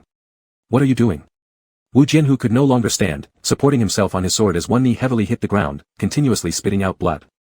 After the violent wind subsided, the disciples finally saw his appearance clearly and were greatly shocked. They sheathed their swords and gathered around him. Master. Wu Jianhu knelt on the ground with his head bowed. Blood had dyed half of his shirt red, and his internal organs felt as if they had been crushed by a 1,000-pound rock. The metallic taste of blood continued to rise in his throat, and his vision began to blur. The light of the sky dimly entered his eyes, its glow scattering and hazy. He faintly heard Rong Zhao's voice in his mind and wanted to laugh, but it was difficult even to tug at the corners of his mouth. Nothing much, just did something stupid, he slowly said, reaped what I sowed. Instead of advancing, he had suffered a backlash, causing a chaotic explosion of spiritual energy that injured his dantian, a truly foolish move. Rong Zhao slightly furrowed his brow, what did you do? What I did doesn't matter. Are you sure there's nothing wrong? Nope. Wu Jianhu spoke lightly, so Rong Zhao didn't press further, take care then. Just before breaking off the mental connection, the other person called him again, Rong Zhao, can't you say something nice? What do you want to hear? You think about it, Wu Jianhu insisted, isn't Yunzhe young master known for being good at consoling people? That's a false logic. Rong Zhao has never comforted anyone and didn't feel like arguing. Wu Jianhu, if you don't want me to worry, behave, he paused, and next time, don't do something stupid. Unexpectedly hearing this acknowledgement, Wu Jianhu still laughed, his laughter unusually pleasant, alright, I'll try my best next time. The pain inside his body continued to burn. Before losing consciousness, he thought. If this could make Rong Zhao worry a little, perhaps it was worth it, stupid or not. Liangzhou, the border town. 3 days ago, a group from Yuanche immortal sect arrived here to rest and prepare for entering the desert. This is the largest city on the northern border, behind which lies an endless 10,000-mile wasteland. Though named a desert, it's merely uninhabitable for humans, countless demons and strange beasts roam within, and superior treasures abound. It's a place where danger coexists with opportunity, always drawing those bold enough to come here to train and explore. Years ago, Rong Zhao ventured deep into the heart of this desert alone to track several ancient mythical beasts, falling into an illusion that triggered everything today. Lost in these thoughts, he pushed the door open to breathe some fresh air when someone outside asked, "Young Master Yunzhe, we have lingered here for days now. When will we set off into the desert?" The person was a minor leader of Zixiao Hall. This time, Rong Zhao brought 20 men himself, and Master Mo Hua dispatched another 20 as guards, though more accurately as spies. Throughout the journey, they hadn't ceased troubling him, speaking quite rudely. Rong Zhao paid no heed, seeing the dusk gathering and planning to stroll around. "Young Master Yunzhe," the man raised his voice upon seeing Rong Zhao ignoring him, almost questioning, "the young master may be dying, waiting for the golden silk mist core to save his life. Until when will you hesitate?" Rong Zhao coldly glanced at him, "If you're in such a rush, you can lead your men in first. You dash. Earlier, our master sent 2 batches of people ahead, but they failed to find the item and lost most of the people. Without adequate preparation, rushing into the desert is equivalent to suicide. If you wish to go, you may." Rong Zhao said this indifferently, and the man gritted his teeth, hesitating despite his intention to trouble Rong Zhao. He wouldn't risk his own life gambling. Rong Zhao ignored him, stepping downstairs and leaving the inn. He only brought 2 or 3 attendants. Turning left out of the door led them to the biggest market in the city. Many cultivators traveling through the desert stop and exchange knowledge here, making it easy to find rare items unseen elsewhere. Rong Zhao seemed uninterested, only looking without buying anything. "Would the young sir like to buy a few more hair ribbons?" From behind a small inconspicuous stall, the shopkeeper leaned lazily in a chair, yawning as he casually hailed him. "Judging by your noble appearance, you must be from a major sect, probably going into the desert for the first time. These next 2 months see the strongest demon winds in there. With your pure black hair like this, once you enter, it might all get blown disheveled after just a couple of moments." Rong Zhao gave a cursory glance at his stall, selling extremely common items, not even a single low-grade treasure weapon was visible. Seeming to read his mind, the other party smiled, "Don't look down on these ordinary things I sell. In reality, they're very useful for venturing into that desert. There are many who don't believe it until they regret it inside." Rong Zhao asked, "You only have the cultivation level of qi refinement. How dare you claim to have seen inside that desert? If you haven't, how would you know what's inside?" Being instantly recognized for his cultivation level, the person realized he had encountered an expert and cheerfully said, "I've been running this stall for decades. Even if I haven't eaten pork, haven't I at least seen pigs run? I like to chat with people, so naturally I hear tales from those who ventured in there. Young sir, if you don't believe me, just ask anything about the desert, there's nothing I don't know." "Illusions," Rong Zhao casually stated, "have you ever heard someone talk about entering an illusion within the desert?" "Plenty of such stories," replied the other party. "The desert is filled with strange beasts and untransformed spirits that excel in creating illusions to confuse people. What I mean is physically entering an illusion," Rong Zhao continued, "receiving a cultivation technique, legacy, or even boosting one's power within it." The other person stroked his chin hesitantly, "That can only be by gaining some incredible fortune. And what if 2 people form a pact inside an illusion?" Rong Zhao pursued, "A real mark is left on their consciousness. Does that vanish when the illusion fades?" "That's impossible." The vendor exclaimed instinctively, "An illusion is illusory, but a pact seal originates from the most genuine part of one's divine awareness. How could it come from something fake? Do you think it's impossible?" "Of course, it's impossible." Rong Zhao slightly shook his head, stopping further discussion. It was indeed paradoxical, something even he couldn't fully understand. Trying to explain it to a cultivator in the qi refinement stage felt akin to playing an erudite tune to a cow. His eyes flickered again, settling on a bamboo flute lying unnoticed in the corner of the stall. He reached out to pick it up. Another hand landed on it simultaneously, seizing it before him. A familiar large hand with long fingers emerged from under a black robe sleeve. Rong Zhao looked up and met the smiling gaze of the newcomer, momentarily stunned. "How does Lord Wu end up here?" The faint ripple in his heart dissipated as he subtly examined the man in front of him. As always, dressed in plain black clothing, a cloak of jet black fur draped over his shoulders, showcasing layered textures. Seemingly no different from usual, yet somehow definitely different in some indefinable way. Rong Zhao's gaze returned to his face, realizing that the man seemed paler today. Before he could contemplate it further, Wu Jianhu spoke, "First come, first served. Surely a little bamboo flute won't make you compete with me, young Master Yunzhe." Rong Zhao simply asked, "Why are you here?" "I do whatever you do." Wu Jianhu answered lightly, impossible to tell whether he was being truthful or not. Without another word, Rong Zhao turned and walked ahead. Wu Jianhu bought the item and followed. "Since we've bumped into each other, let's sit and drink tea somewhere." Rong Zhao's eyes shifted over. Wu Jianhu added, "Let's chat." Seated upstairs in the tea house by a window, Wu Jianhu picked up the teapot, filling Rong Zhao's cup first before his own. Sipping his tea, he glanced out the window and suddenly said, "Last time I came here, I saw you." Rong Zhao looked at him. "Last time?" "Yes," Wu Jianhu sipped his tea slowly, gripping the cup and gazing straight into his eyes. 4 years ago. 4 years ago, before they entered the desert and found themselves in the illusion, they had also stayed in Liangzhou city. Back then, Wu Jianhu sat alone drinking tea, idly watching pedestrians below until he caught sight of Rong Zhao riding past like a whirlwind. On impulse, curiosity surged, and he chased after him, unintentionally venturing into that boundless wilderness together. A fleeting glance, just a momentary spark of interest, led to 3 years trapped in an illusion, ridiculous but true. And speaking of fate, this encounter might just have been their greatest stroke of luck, subtle yet profound. Smoke curled gently upward from his cup, and Rong Zhao found himself lost in thought for a brief moment. He just wondered, if 4 years ago it wasn't Wu Jianhu who followed him into the illusion, what would today be like? Such assumptions made him instinctively uneasy and anxious. What do you want to talk about? He quickly diverted the topic. Did I hear correctly that your master has recently accepted a few more disciples personally? Wu Jianhu chatted as if catching up casually, his biological son still lies between life and death, yet he seems full of energy. Rong Zhao showed no interest in discussing this, it has nothing to do with you. What he said was true. After this grand competition, several outstanding disciples were taken under the wing of Grandmaster Mo Hua, and the formal ceremony of taking disciples had already been held before he left the sect. Their master was clearly struggling with his mental state, the only reason he recruited so many apprentices was to counterbalance Rong Zhao's influence. These things were entirely unnecessary to discuss. Not waiting for him to reply, Wu Jianhu bluntly asked, "What's your purpose in coming here?" Frowning, Rong Zhao listened silently while he went on, "I presume it's for golden silk mist core, to save your younger brother's life. Over the last few months, several batches of people from Yuanzhi sect have already come here, all without results. That's why you're leading this mission personally this time." Rong Zhao didn't deny it, his tone tinged with sarcasm. "Lord Wu is really well informed about matters concerning our Yuanzhi sect. People unfamiliar with the situation might even mistake you for being affiliated with us." Wu Jianhu chuckled, "This is no secret. Every time your Yuanzhi sect goes out, they make a grand show of it. Everyone around here knows." Rong Zhao asked curtly, "So what?"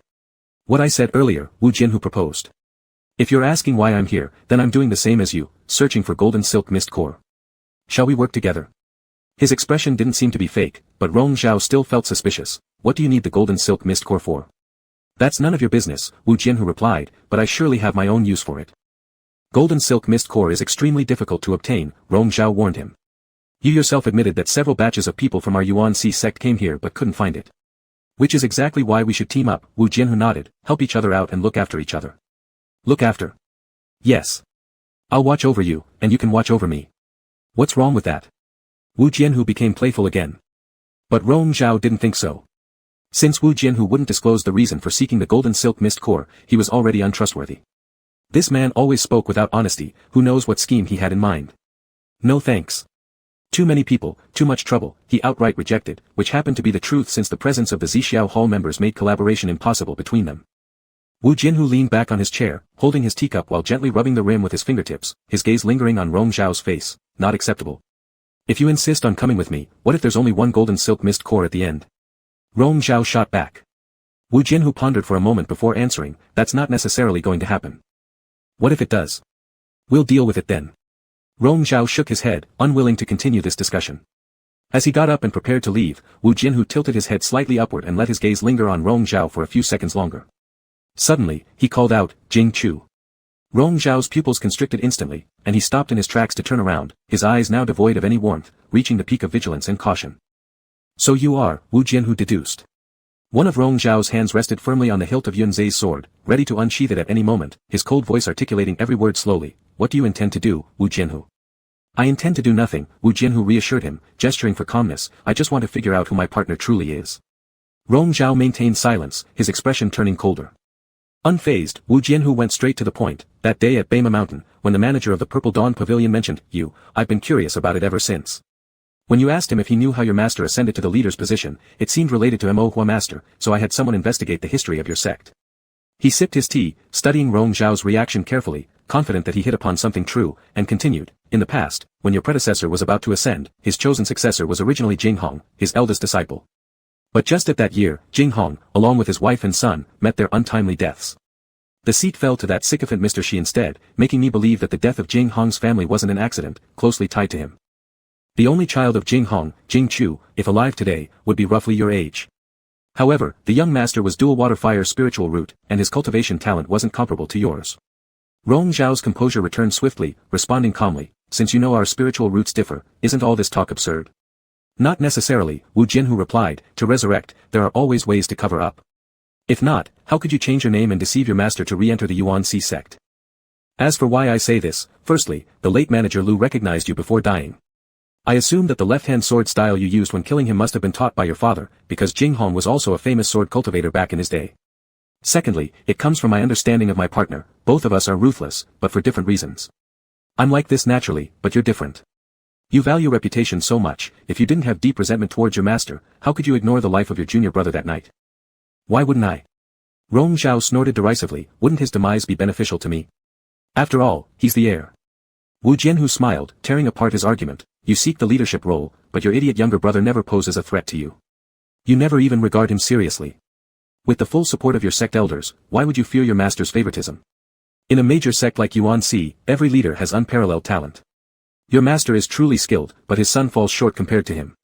That day, had you saved him, it would have boosted your reputation and made those elder disciples respect you more, it'd ultimately benefit you. Rong Zhao fell silent, anger flickering across his cold serene face. Why do you tell me these things? Do you mean to threaten me? Are you trying to blackmail me, Wu Jianhu? Does Lord Yunzhe fear threats? Wu Jianhu questioned slowly. Master Wu, Rong Zhao emphasized in a biting tone, do you have no skeletons in your own closet? When speaking of my master, why not also reflect on how you obtained the position of sect leader?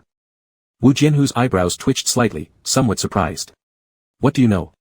If there's something you don't want others to know, it's best not to act upon it. Rong Zhao unsheathed his sword, the tip pointed straight at Wu Jianhu, completely taking an adversarial stance.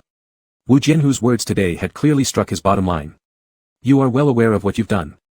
Wu Jianhu stopped refuting, and after a brief moment, he placed his palm over the blade, gripping it tightly as he locked eyes with Rong Zhao. The silence stretched the tense stare, the sharp blade between them symbolizing a clear divide. It wasn't until the blood streaming from Wu Jianhu's palm dripped down his wrist, staining the red line flashing incessantly across his skin. Are you always going to be against me, Wu Jianhu? Rong Zhao's voice was hoarse, bordering on teeth-grinding anger. After a prolonged standoff, Wu Jianhu finally said, I hold your secret and you hold mine. We're even. Rong Zhao violently yanked the bloodied sword back, inserting it directly into the sheath without another glance, and turned to leave. The sound of furious footsteps faded away. Wu Jianhu lowered his gaze, examining his bloody palm. Rong Zhao was never a tame and clever cat, he was a leopard who could pounce at any time, leaving one bleeding and injured. This time, he truly made a mistake again. Once more, he brought this suffering upon himself, it was all self-inflicted. Chapter 28, Past Nightmares. At the break of dawn, Rong Zhao got up and was having breakfast when a demon servant came to report that the people from Zixiao Hall had come again to ask when they would set off. Let them wait. I've said it before, if they can't wait, they can leave first, Rong Zhao replied indifferently as he blew on his tea. The demon servant accepted the order and withdrew. At the time of Chen, 7 to 9 a.m., Rong Zhao went downstairs. A group from Zixiao Hall gathered in the courtyard below, leading them was still the same subordinate from yesterday. Opening his mouth, he asked, Young Lord Yunze, should we not be entering the desert today? Rong Zhao ignored him and only ordered his own men to prepare things. The one who had been shamed publicly could not help but become angry and raised his voice, the task entrusted by our master concerns the life of the young master. You, young Lord Yunze, keep pushing it back, what are your true intentions? Rong Zhao slightly furrowed his brows almost unnoticeably and finally glanced over a bit of his attention. Is young Lord Yunze too afraid to admit? The speaker shouted loudly, yesterday evening, everyone saw where you went. You were laughing and chatting with the leader of Haolan Sword Sect, drinking tea together upstairs in a tea house, and didn't forget that you are from UNC Immortal Sect. Hasn't the suspicion about that you leader attempting to harm our young master been cleared yet? How dare you have ambiguous relations with him? How do we know that you are not co-conspiring with him? Did you follow me? Rong Zhao asked slowly. What? Are you saying that young Lord Yunze is feeling guilty now? The opponent sneered sarcastically, uttering unpleasant words incessantly. Rong Zhao remained unmoved, his gaze sweeping past him, staring at the elongated tree shadows ahead illuminated by the sunlight. His expression was originally cold, but staying silent and not deigning to give a proper look made him seem even more aloof and disdainful. After being annoyed by the noise, he finally spoke slowly, You're too noisy. With a slight flicker of his eyes, his attendant immediately understood. That incessant talker was speaking with fervor when suddenly a cluster of sword energy struck the back of his knees, causing him to unexpectedly kneel forward heavily. As he tried to get up, his shoulders were already held down by others from both sides, leaving him immobilized. He was fuming with rage, Young Lord Yunze, what do you mean by this? Rong Zhao's eyes showed disgust, cut out his tongue. You dare. All of the Zixiao Hall people looked shocked simultaneously, releasing their swords and treasures ready to act. At once, all of Rong Zhao's attendants drew their swords as well, quickly forming a sword formation, enclosing them like fish in a jar within moments. What do you plan to do? We are the master's men. If you dare treat us this way, do you still have any respect for the master? The clamor continued, Rong Zhao was very annoyed. The last person who spouted such nonsense had already become a fallen soul under his sword long ago. You seem to have forgotten, his tone was cold like ice, I am the master's top disciple. This expedition was led by me, your words today recklessly trying to falsely accuse me qualify as insubordination, even if I punished you, the master wouldn't have anything to say. As for you all, Rong Zhao said, coldly scanning the others, if you insist on colluding with him, I don't mind punishing a few more. As soon as he finished speaking, his attendants moved forward, swords in hand glowing menacingly, advancing step by step. No. Don't. That person finally became terrified, showing fear, but someone had already pulled out his tongue and severed it with one slash of the sword. The crimson tongue fell to the ground, spurting blood. The bystanders were frightened by this horrifying sight, let go of their grip, and weapons began falling to the ground one after another, ultimately yielding to fear. Rong Zhao did not utter another word and turned around to ascend the stairs. Upon reaching the corridor of the second floor, he bumped into Wu Jianhu who had paused there watching the spectacle from earlier. Rong Zhao was unaware that the people of Haolan Sword Sect also stayed at this inn, but it wasn't relevant to him. Before pushing the door open, Wu Jianhu called him back. Rong Zhao, are these always your methods of managing your subordinates? Rong Zhao gave him a cold glance, then how should Lord Wu enlighten me? Wu Jianhu's eyes slightly narrowed, refraining from further comments. That Jing Hong young master, he had the honor of meeting in his childhood, was truly a kind gentleman, kind to others and broad-minded with propriety. But Rong Zhao was not, all his apparent magnanimity was an act. He wasn't the same as Jing Xiao Gongzi who possessed a touch of naivety. If Rong Zhao was indeed that person, then after undergoing some calamity, he had transformed into his current form. For a moment, Wu Jianhu's gaze dropped to his boots, reminding him, you're dirty. There was a speck of tainted blood on his pristine white boots, wasted effort. Rong Zhao's expression remained unperturbed, without saying a word or looking down, turning back inside and shutting Wu Jianhu's scrutinizing gaze outside the door. Wu Jianhu inexplicably felt regret, a person like Rong Zhao should remain unsullied by filth. At noon, the group from UNC Immortal Sect embarked on their journey. Wu Jianhu had departed with his followers 2/4 hours before. Upon hearing the report, Rong Zhao deliberately chose a different route from him, but still encountered him upon exiting the city gates. Wu Jianhu seemed to have paused momentarily as if on purpose waiting for him to come out. Their gazes met through the bleak winter wind, and Wu Jianhu rode over swiftly pulling his horse to a halt right in front of him. On horseback, Wu Jianhu appeared carefree and unrestrained, bending down and stretching his hand towards Rong Zhao standing straight in front. Rong Zhao looked up, meeting his deep gray irises, and faintly seeing the reflection of himself in them. Get on, Wu Jianhu said. After a few breaths of, Rong Zhao finally turned back and grasped his hand, deftly flipping onto the horse with the help of the grip, straddling behind him. Wu Jianhu smiled faintly, leaving behind a sentence for the others, don't follow us, before galloping off into the yellow desert sands. A quarter of an hour later, they halted at the top of a hill ahead, where Rong Zhao dismounted first. Wu Jianhu followed, approaching until he stood by the edge of the cliff beside Rong Zhao, who quietly gazed toward the red sun hanging far in the distance. Wu Jianhu paused behind him and asked, do you truly not consider my suggestion from yesterday? No, Rong Zhao's voice dispersed in the cool breeze. I don't want to travel with you. Because of what I said yesterday? Wu Jianhu asked. I apologize, this time it was not against you, nor was it a threat. If it wasn't, why bring it up? Rong Zhao turned around and stared at him. Wu Jianhu, do you find saying those things amusing? I apologize, Wu Jianhu repeated, rare seriousness evident in his demeanor. Rong Zhao's gaze was still cold, sighing inwardly as he said again, I apologize, sincerely. They remained silent for a long while. Perhaps finding it meaningless, Rong Zhao shifted his gaze back forward. Wu Jianhu moved closer, standing side by side with the person, looking together for a short while. The red sun hung solitary, blindingly bright. Despite being the same scene as in that illusion, here it entailed too many complicated ties. Rong Zhao suddenly turned, pulling Wu Jianhu's right palm down, lowering his eyes to look. A grotesque scar ran across the palm, left from the previous day by his yinza sword.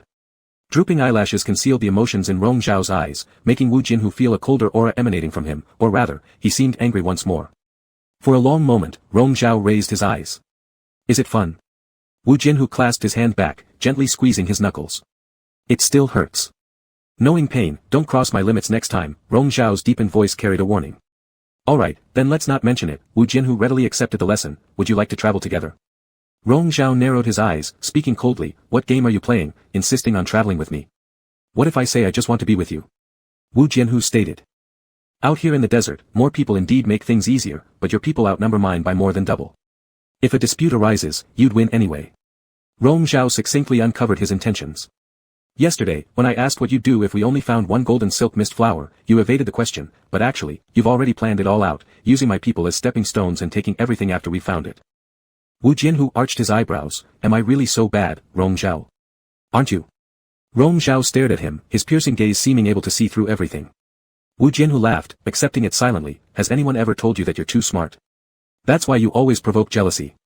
Losing interest in further discussion with him, Rong Zhao turned around and started walking briskly down the slope.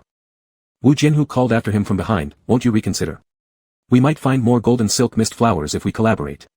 Without turning back, Rong Zhao raised one hand and carelessly swung it back, declining him once more. Afterward, they parted ways, each plunging themselves into the vast wilderness. His servant asked which direction to go. Rong Zhao stared straight ahead distantly, unusually hesitant. Last time he came alone, chasing the trail of strange beasts provided him some clue, though there were also troubles along the way. This time it was different. The golden silk mist flower was extremely rare, blossoming only a few stalks per season, thriving in perilous places. Finding them within this boundless desert would be akin to fishing needles from the ocean. He spread out the desert map in his hands for a close examination. This map had been purchased in Liangzhou City, drawn and continuously revised by predecessors. However, only general terrain features were included. Considering how immense the desert was, many areas still remain untouched by humans. Moreover, oases transforming into barren deserts overnight was quite common in this land. To the ghost domain, he decided finally. The servant reminded him, so far, everyone entering the ghost domain has never returned. Since the golden silk mist flower grows in perilous places, it cannot be easily obtained. Rong Zhao calmly responded, where else can be considered as perilous other than the ghost domain? He looked at the blank area marked in the northwest corner of the map, determinedly stating, let's head for the ghost domain. No need to delve deeply into its interior, we'll merely search around its borders. If anything goes awry, we'll retreat immediately. Hearing this, all servants could only comply. Then they proceeded northward, shifting west after 10 days, covering half a month in no time. With spiritual beasts as their mounts, they traveled during daylight hours and rested upon dusk, proceeding leisurely without rush. Given past lessons, even the Zixiao Hall people wouldn't dare hasten or defy Rong Zhao now. Indeed, they did encounter several dangers along the way, but thanks to their overwhelming numbers, nothing serious happened. Some short-sighted spirits attempted to harass them, yet every time Yunza's sword was unsheathed, blood was inevitably spilled. There were those who, realizing they'd met their match, regretted their actions endlessly and knelt down pleading for mercy just to stay alive. Yet, Rong Zhao's cold demeanor did not waver, his sword thrust forward, painting the yellow sands red with blood. His malevolent aura grew stronger each day in this vast, desolate wilderness, and he no longer bothered to put up a pretense. Anyone who made him uncomfortable would find themselves far more miserable, multiplied tenfold or 100-fold. By the evening of this day, it was already the 16th day since their entry into the desert. After the sun set, the group settled behind a small hillock that shielded them from the wind. Just as they rested, an unexpected demon attack came from nowhere. Rong Zhao didn't even have to move. Within moments, his retainers had dealt with the trouble effortlessly. He emerged from his meditation, opened his eyes, and paused at the sight before him. The fallen demons lay writhing in pain ahead. Rong Zhao rose slowly and approached one of them, halting right by its side. The little demon looked up at him, its eyes brimming with plea. It unmistakably bore Wu Jianhu's face.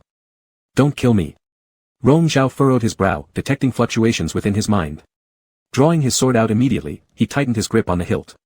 The figure upon the ground continued to beg for forgiveness, yet Rong Zhao closed his eyes, knowing well that what he saw was nothing but an illusion, an effect of how the ominous energy here influenced his consciousness. Knowing this, it unsettled him further. Such an apparition suggested that deep down, perhaps there existed hesitancy within him when it came to someone specific. Suddenly, a telepathic voice intruded. Rong Zhao, have you found the golden silk mist flower? Hearing this casual tone, Rong Zhao suppressed the unrest in his heart. Have you found it already? Not yet, Wu Jianhu sighed. It's not as easy as it sounds. I thought you were showing off something you found, Rong Zhao mocked him. So, it turns out you're just bored. Consider me bored then, Wu Jianhu chuckled. It's night now, Rong Zhao. What are you doing at this moment? Rong Zhao reopened his eyes, observing the demon prostrated before him, tears and pleas streaming forth, still wearing that discomfort-inducing visage. His voice devoid of any warmth said, killing demons. Wu Jianhu clicked his tongue. Which short-sighted little demon dared provoke your displeasure so much that you need to take action yourself? As Rong Zhao scrutinized the face closely, given the persistence of the illusion, he chose to face it head-on. On closer inspection, it wasn't the same after all. The same face on different individuals could differ vastly. Wu Jianhu remained uniquely Wu Jianhu, irreplaceable by anyone else. Listen, Wu Jianhu, Rong Zhao slightly lifted his longsword, I've killed countless people and demons. Compassion weakens oneself while merciless eradication ensures complete prevention of future troubles. Is that your experience speaking? Exactly, he swirled his sword. In this world, righteous people seldom live as long as scoundrels. As the intent behind the sword slashed out, the desperate cries ceased abruptly. The demon before him collapsed with wide-open eyes, a gush of blood spurting from its neck. The illusion was shattered. You're absolutely right, the voice in his mind concurred. Why be a righteous man when being a rogue is far more carefree and enjoyable? Rong Zhao let out a derisive chuckle, cutting off the telepathic communication and sheathing his sword. Leaving the cleanup to others, he glanced back once, uninterested, and returned to his place. After some time, his retainer reported the situation had been cleaned up, mentioning, according to our progress, if we continue moving ahead for another day, we'll reach the fringe of the ghost domain. Rong Zhao nodded nonchalantly, dismissing the retainer. He chose a quiet spot among some rocks nearby, erected a barrier around himself, and sat down to meditate again. As night deepened, eerie winds howled. Despite his attempts, peace of mind eluded him. Approaching the ghost domain intensified the turmoil within his consciousness, shaking it increasingly unstable as though incidents like the earlier one were not coincidental. The bizarre phenomena in this area surpassed what he had anticipated. Rong Zhao closed his eyes, allowing spiritual energy to flow through his meridians. Before long, he entered a state of semi-consciousness. Perhaps caught in an illusion once more, or maybe just a simple dream. In the dream, he was a child again, too young and inexperienced to wield the heavy sword properly. He had no interest in training either, still holding on to the playful spirit of youth. In the dream, his parents also appeared, faces blurred but often revisited in recent memories. Mother teased him, "You are so unruly and undisciplined. If you grow up weak in cultivation and become nothing more than a rich man's dissolute son, how will you bear the mockery?" Father gently patted his head, saying softly, "Our child has great potential in swordsmanship. You'll surely be remarkable in the future, and we will teach you step by step." Back then, he assumed even without diligence or great skills, his parents would always protect him. They indeed guarded him till death. At last, in the dream, there was only endless inferno and towering flames consuming everything.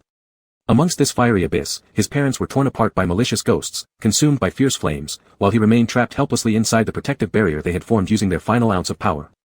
Watching their mortal forms disintegrate and souls dissipate, fire finally engulfed him. Imprisoned in hellfire, his spiritual roots crumbled, suffering excruciating agony each day, without end. The pain was unbearable. Stuck in this torment, his consciousness violently trembled, unable to break free.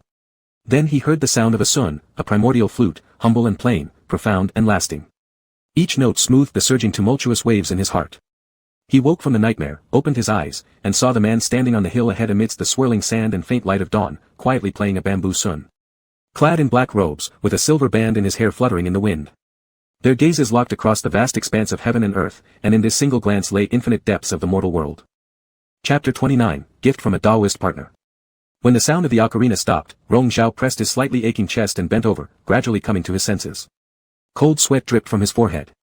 The nightmare had passed, but a chill crept into his bones, making him particularly uncomfortable. It was only then that he realized something was wrong. Looking around, all his attendants who were supposed to be nearby had vanished without a trace. Silence reigned everywhere except for the howling wind. Something was very off. Rong Zhao furrowed his brows in deep worry, struggling to get up as Wu Jianhu appeared in front of him in an instant. "Your lips are pale," the person before him paused, scanning his face with concerned eyes. "Did you have a nightmare just now? How are you here?" Rong Zhao asked warily, "Where are the others from Yuan Si Immortal Sect? Do you believe me if I say I don't know either?" Wu Jianhu explained helplessly, "I brought people here last night, encountering a fierce earthquake, and afterward fell into a whirlpool of yellow sand. When I woke up, I was already here, seeing only you. You seemed possessed by some kind of nightmare, so I didn't dare disturb you, using the sound of the bamboo ocarina to wake you up instead." Rong Zhao looked at the bamboo ocarina in his hand. It was the one he bought during their encounter in Liangzhou City. The sound of the ocarina, as a form of celestial music, when played with spiritual power imbued within, truly could awaken someone's consciousness. Seeing the subtle weariness on his face and his disheveled appearance, Rong Zhao mostly believed him. This place is too eerie. The closer we get to the ghost domain, the stranger it becomes. I underestimated it earlier. Wu Jianhu asked, "Do you also plan to go to the ghost domain?" Rong Zhao, "To help your little junior disciple find life-saving medicine, do you need to risk yourself so much? I'll just take a look at the fringe area." Rong Zhao didn't want to explain further. Naturally, it wasn't for Shi Yan but for taking a risk for the 9 lotus seal. "If I can't find anything, I'll give up. I originally planned to check out that side as well," Wu Jianhu said. "Now that our subordinates are both gone, will you still go?" Rong Zhao hesitated for only an instant. "Since we've come this far, naturally, we must go." Wu Jianhu smiled. "Then fate has decided that we shall travel together." Rong Zhao's spirit had completely settled down. Ignoring him, he turned and walked around nearby. It was indeed the same hillock where he had taken refuge yesterday with his people, but aside from him, there wasn't even a hint of any other person left. Last night, when he slipped into his dream, he vaguely sensed winds rising beyond the boundary of the barrier. Since entering this desert, these demon winds often raged uncontrollably. At the time, trapped in his nightmare, he hadn't paid it any attention, but thinking back now, the disappearance of the others might be related to those demon winds. If what Wu Jianhu said was true, he was sent here by an earthquake, and his own group might have been scattered by the winds elsewhere. Slowing his pace, Rong Zhao pondered these thoughts, never easing the frown on his brow. Then he heard a sharp whinny, and Wu Jianhu, having followed the sound first, grinned upon realizing it was his horse. Indeed, it was his spiritual horse, hiding behind the rocks ahead, anxiously stomping its hooves. Wu Jianhu led the horse forward, soothing it with his spiritual power, and said happily, "The horse is still here, which means we're not entirely unlucky." They came to the desert to search for something. Flying across it using their swords clearly wouldn't work, and walking on foot would be too exhausting. Having a horse around made things a lot more convenient. He climbed onto the horse first, gesturing towards Rong Zhao with his hand. Rong Zhao's gaze moved upward, from his hand to his smiling eyes, hesitating. Wu Jianhu asked once again, "Would you like to join me?" Having no choice at this point, Rong Zhao finally raised his hand to mount, borrowing the strength to flip himself over just like the day before, sitting astride behind him. Feeling another person's weight settle against his back, Wu Jianhu curved his lips, just as it was back then in the illusionary world. Every time Rong Zhao would grow lazy and lean against his back, they'd rub shoulders closely, becoming intimately close. "Let's go," the voice urged from behind. "Sit tight." Wu Jianhu reminded him and spurred the horse forward, galloping quickly. His robe billowed with the wind, filling the void along with his rapidly beating heart. As they raced forward, by evening, the ghost domain was nearly in sight, with a towering mountain range standing majestically in front of them. Beyond this mountain range lies the ghost domain. Wu Jianhu pulled the horse to a halt. The skies have darkened. "Let's find a place to rest for the night and set out again early tomorrow morning." Rong Zhao gazed out, and all he saw were snow-covered mountains. Though his feet were still in sandy desert land, the area ahead stretched thousands of miles covered in snow. Only in this barren desert could such terrain exist. There was a stream nearby, and Wu Jianhu guided the horse to drink water.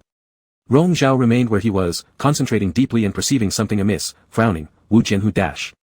Turning to look behind him, he found that the figure by the stream had vanished, the surroundings shifting like a flowing landscape painting, rapidly spinning forward, transforming into something indiscernible. Suddenly, sounds rang out in his ears, ethereal and distant. One moment it was a girl's soft laughter, the next a tinkling melody from a zither, and yet another time it was the whisper of conversation. "This young master is truly handsome. I want him as my husband. I saw him first, so you cannot compete with me. He looks so delicate and tender, how dare he come to the ghost domain alone, truly showing great courage." Rong Zhao was well aware that he had fallen into another illusion, which irritated him greatly. He drew his sword to try breaking free with its powerful intent, but someone had beaten him to it. A strong yet gentle water spiritual force surged forth like waves, enveloping him in an instant. Within 2 breaths, the illusion shattered. All those chaotic sounds abruptly ceased, and Rong Zhao opened his eyes. Wu Jianhu appeared, standing protectively before him.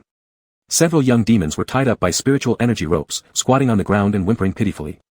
They were all fox spirits who hadn't fully transformed. "We just wanted to play a joke on the young master, we didn't intend to do anything else, Wu. Will you dare again?" Wu Jianhu asked sternly. "No. No more." The young demons wiped their tears. "Really no more, please spare us, great sir. Go."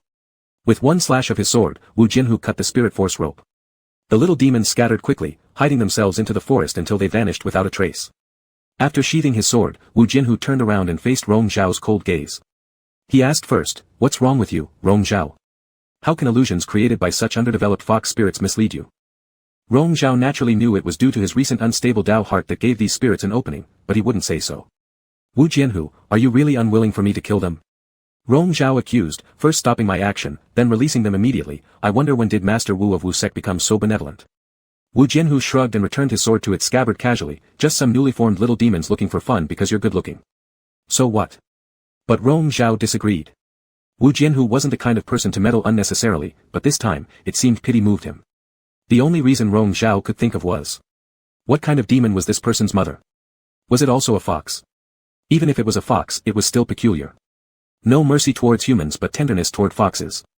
Wu Jianhu smiled faintly, but his eyes revealed no real intention. Rong Zhao stared at him silently. "I just noticed there's a sheltered cave not far from here. We can stay there overnight." Wu Jianhu changed the subject. "Let's go check it out." Turning around and starting to walk, Wu Jianhu didn't look back. Rong Zhao didn't feel like making things harder for himself, so he followed. Behind a dense thicket, there was indeed a very concealed cave entrance suitable for them to take a break. This would avoid being spotted by any careless demons once more. Inside, Wu Jianhu set up a protective barrier and started a fire easily before sitting down to adjust his inner energy flow. Rong Zhao glanced over and felt something strange. Half an hour later, Wu Jianhu emerged from meditation, and upon opening his eyes, he saw Rong Zhao crossing his arms standing nearby, his face illuminated by the firelight as if sketched in heavy strokes. His piercing gaze never left Wu Jianhu. Their gazes met, and Rong Zhao asked, "What kind of wound did you sustain? You've been adjusting your inner energy flow ever since we came in." Wu Jianhu didn't answer, instead patting the spot next to him, indicating, "Come sit." Taking slow deliberate steps, Rong Zhao approached. These few paces felt agonizingly long, as if Wu Jianhu had the illusion that every step was pressing right on his heartstrings. Once seated, Rong Zhao absently pulled off his hair tie, which snapped in his fingers. It was the last one. Since entering this desert, for convenience, he hadn't bothered tying his crown, simply keeping his long hair loosely gathered by these ties. That day's stallkeeper selling him these items had quite the gift of gab, but clearly, the quality was questionable. Beside him, a quiet laugh rose. Rong Zhao glared sideways, irritation hidden in his eyes. Wu Jianhu picked up the broken hair tie and threw it into the fire, then raised his hand and inserted it into Rong Zhao's hair. The fire crackled several times, and it seemed as though sparks flew between their intersecting gazes. Neither could tell who moved first, but lips connected, swiftly locking together. Devouring each other recklessly, wet tongues entwined in a sticky kiss. In this quiet, dimly lit cave, instinctive desires burned wildly without restraint. Rong Zhao kneeled onto Wu Jianhu's lap, fiercely gripping his collar, mouths pressed tightly together, mingling breaths. He tried to suppress his panting as he met Wu Jianhu's intense, teasing eyes. Rong Zhao, it's only here, in places like this, that you dare to do such a thing with me. Wu Jianhu spoke in a hoarse voice, his thumb gently rubbing Rong Zhao's cheek, adding a bit of strength. The pressure caused pain to Rong Zhao, but his hands moved upward to grip Wu Jianhu's nape, pulling his hair as their lips locked once more. You're the same way. Rong Zhao's voice was muffled against Wu Jianhu's lips, throat tight. It wasn't that they didn't dare, it was that they didn't want to. But here, there were no restraints. As Wu Jianhu peeled off Rong Zhao's outer robe and slid his hand inside to caress, Rong Zhao's lips moved lower to suckle on his Adam's apple fiercely. Feeling his hands move downward, Rong Zhao suddenly lifted his head, mischief twinkling in his eyes. Are you thinking about doing the real thing right here? Of course not. The ghost domain lay ahead, and in this place where unexpected changes could occur anytime, even the simplest actions were restricted. Wu Jianhu's heart itched under the teasing gaze but couldn't do much more, nor did he want to let Rong Zhao go that easily. He pressed the other's waist tightly and pulled him into his arms. The hand paused beside his ear before sliding down to the neck, kneading each spot that drew the strongest reactions from the person in his embrace. Kissing again and again as if he wanted to swallow him whole, since indulgence wasn't allowed, they would sink and fall in this prolonged intimacy instead. Finally, Rong Zhao pushed him away first. With a muffled voice near his ear, if we go on, it won't end well. Let's stop here. Wu Jianhu slowly swallowed, The surge of heat in his body gradually subsided. Rong Zhao chuckled softly as he slid off him, lying on his side just like before, resting his head on Wu Jianhu's leg and closing his eyes. Wu Jianhu looked down at him, his fingers still lingering in his hair, gently brushing them through. Tired? After expending so much energy last night, Rong Zhao was indeed a little weary and casually replied, don't make noise. Would you really fall asleep with such ease? Aren't you worried I might have another bad idea while you're sleeping? Wu Jianhu chuckled too. Hearing this, Rong Zhao hesitated momentarily, flicking his gaze up to look at him. His eyes were like glass beads reflecting light as he stared at Wu Jianhu. Would you? Wu Jianhu asked back, do you really trust me that much? There's no benefit for you in doing something like that, Rong Zhao affirmed decisively. Lured by the sparkle of sincerity in his pupils, Wu Jianhu changed his words, never mind, sleep then. Just teasing you. Rong Zhao didn't bother responding anymore, lowering his eyelids once again. A moment later, a sound of the sun, ancient Chinese ocarina, resonated, amidst the silence of this wilderness where all was tranquil. Only the sun played, its low, soft tones stretching long and melodious. Listening quietly, Rong Zhao's consciousness grew more and more hazy in the drowsiness, his thoughts drifting further away. It had been a long time since someone had played the sun for him. When he was very young, his father often blew it for him and his mother. These memories buried deep in the past could only evoke faint impressions now. Had it not been for the dream he had the previous night, before the age of 7, he truly couldn't recall much, deliberately forgetting to maintain the calmness necessary to be crowned Prince Yunzi. As the tune concluded, Rong Zhao closed his eyes, murmuring, when did you learn to play the sun? When I was young, Wu Jianhu continued to brush his fingers through his hair gently. There was a handsome little master who said he would only play with me if I learned to blow the sun. So I studied hard, but unfortunately, before I could play for him, he had already left. Rong Zhao frowned slightly upon hearing this, opening his eyes again to meet Wu Jianhu's gaze. In those grey pupils was a slight smile, intently looking at him. Rong Zhao disbelieved, have you ever sincerely cared for someone? Why wouldn't I? Wu Jianhu replied, back then, I was still young. For a moment, they were silent, and Rong Zhao closed his eyes again. Don't talk anymore, you're making too much noise. Will you continue listening to the sun? No. Lowering his head, Wu Jianhu stifled a chuckle in his ear until it annoyed Rong Zhao even more before finally stopping. All right, won't say, won't listen, won't disturb, sleep. That night passed without dreams. When Rong Zhao woke up, there was no longer any sign of Wu Jianhu in the cave. Yet covering him was Wu Jianhu's cloak.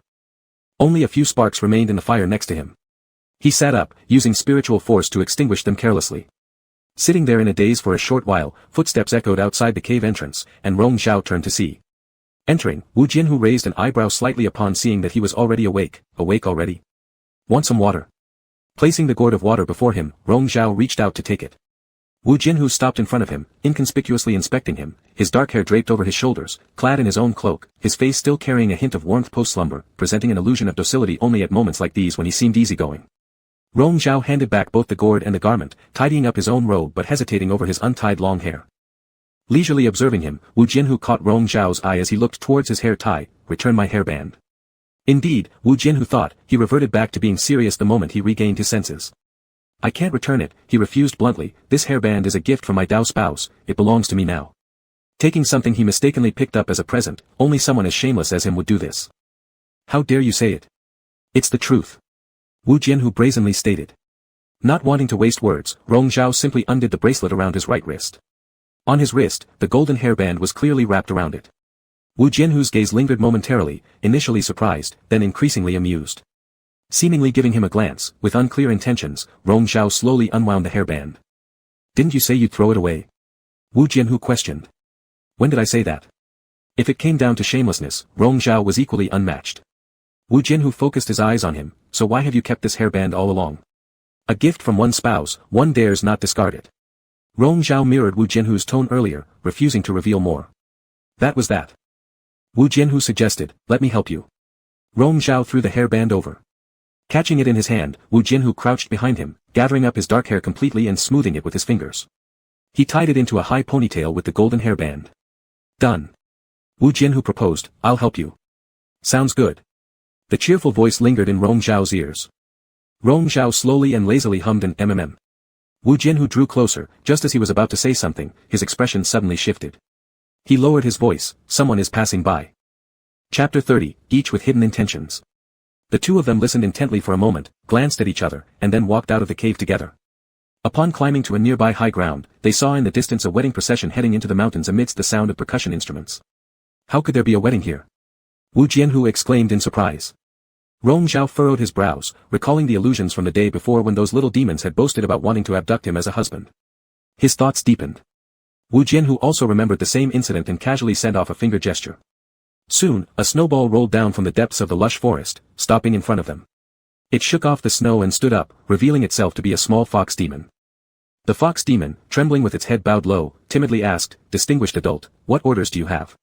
Wu Jianhu pointed his finger toward the wedding procession, asking, what's going on over there with that wedding party? Peering in that direction, envy flickered in the eyes of the fox demon. That is the great demon king getting married. The demon king gets married every year. If someone catches his eye, they can enjoy blessings in the ghost realm. The demon king marrying. Enjoying blessings in the ghost realm. Even someone as nonchalant as Wu Jianhu found this absurd. What kind of place is the ghost realm?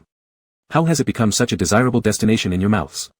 The fox demon chuckled awkwardly, saying, the ghost realm is the domain of the demon king, filled with countless treasures. Going inside would naturally bring blessings. Who wouldn't want to go?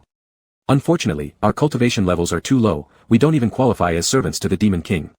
By the way, the fox continued, a few days ago, I heard from other demons that the demon king is spending extravagantly this time around for his marriage, using the golden silk mist core as the dowry. It's too extravagant. Mentioning the golden silk mist core caused drool to nearly escape from the young demon's mouth. Previously, in the city of Liangzhou, Rong Zhao had once heard people talking about how the golden silk mist core could nourish and repair a spirit core, making it a treasured item that all spirits coveted. This seemed true indeed. Wu Jianhu dismissed the small fox demon and turned around, laughing while asking him, any ideas?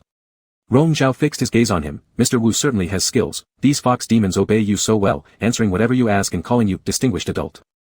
Wu Jianhu casually replied, they're just ignorant little demons who were frightened by the events of yesterday. But Rong Zhao didn't see it that way. Fox demons were inherently cunning, and even these smaller ones wouldn't simply behave after being intimidated, they must have sensed something peculiar about Wu Jianhu's half-demon nature. Of course, Wu Jianhu would never admit to any of this. He turned his gaze away and stared ahead, muttering, since we've learned about the golden silk mist core, we must give it a try and figure out a way to infiltrate the wedding party. Wu Jianhu was thinking along the same lines, how do we infiltrate? Rong Zhao was hesitant. There were more than 20 people in the other group, all demons with some having considerable cultivation. Clearly, mesmerizing all of them at once wouldn't work, let's check first.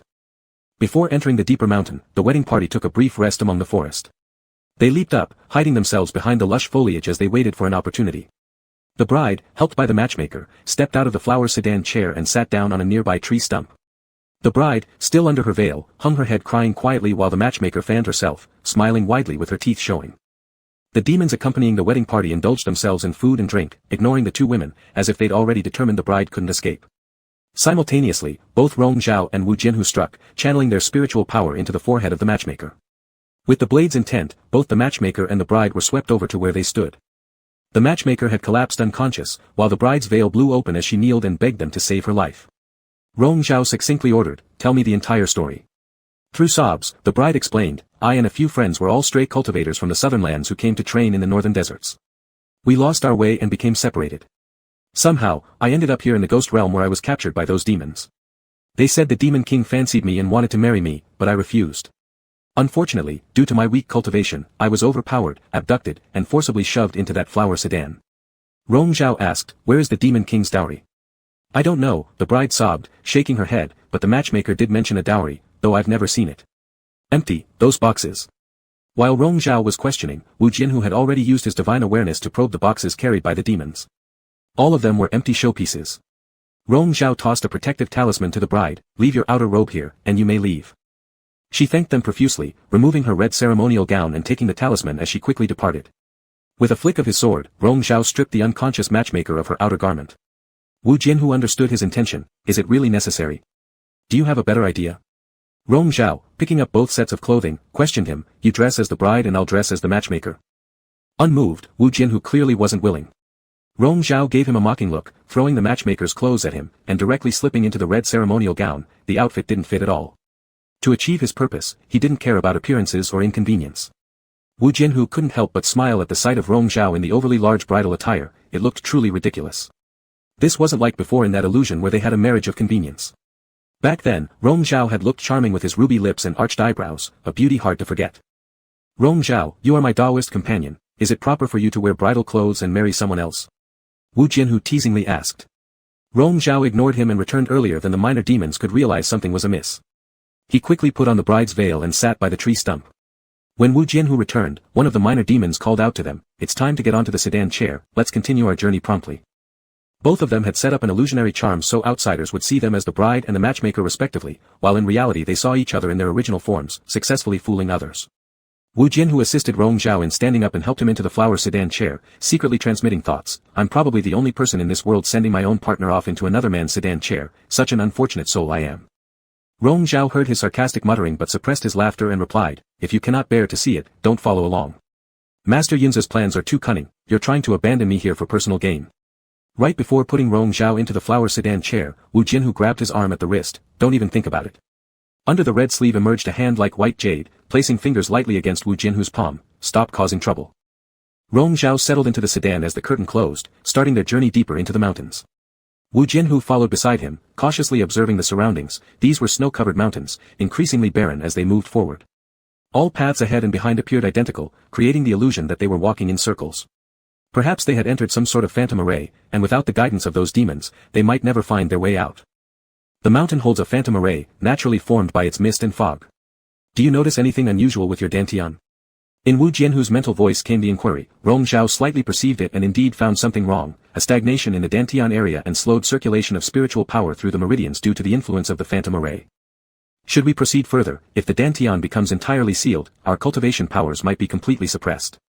Even as he spoke, there was no hint of fear in Rong Zhao's tone. Being sword cultivators, both Wu Jinhu and Rong Zhao retained self-protection abilities despite any seals on their cultivation powers. "This is quite intriguing." Wu Jinhu, being the fearless type, didn't care much about this little setback. Rong Zhao simply gave a nod. Such an immense phantom array was truly unprecedented. Perhaps without it, there wouldn't have been the place known as the Ghost Domain, feared by all. By evening, they finally crossed the snowy mountain and officially entered the Ghost Domain territory.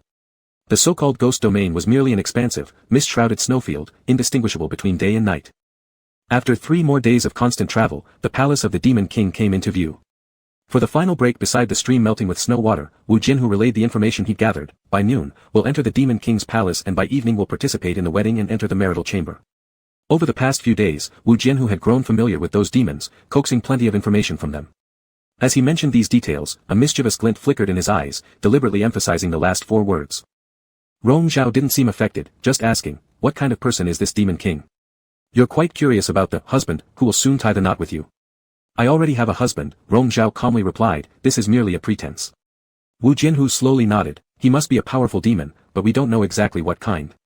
His cultivation level isn't necessarily high since he depends on this bizarre phantom array to dominate here.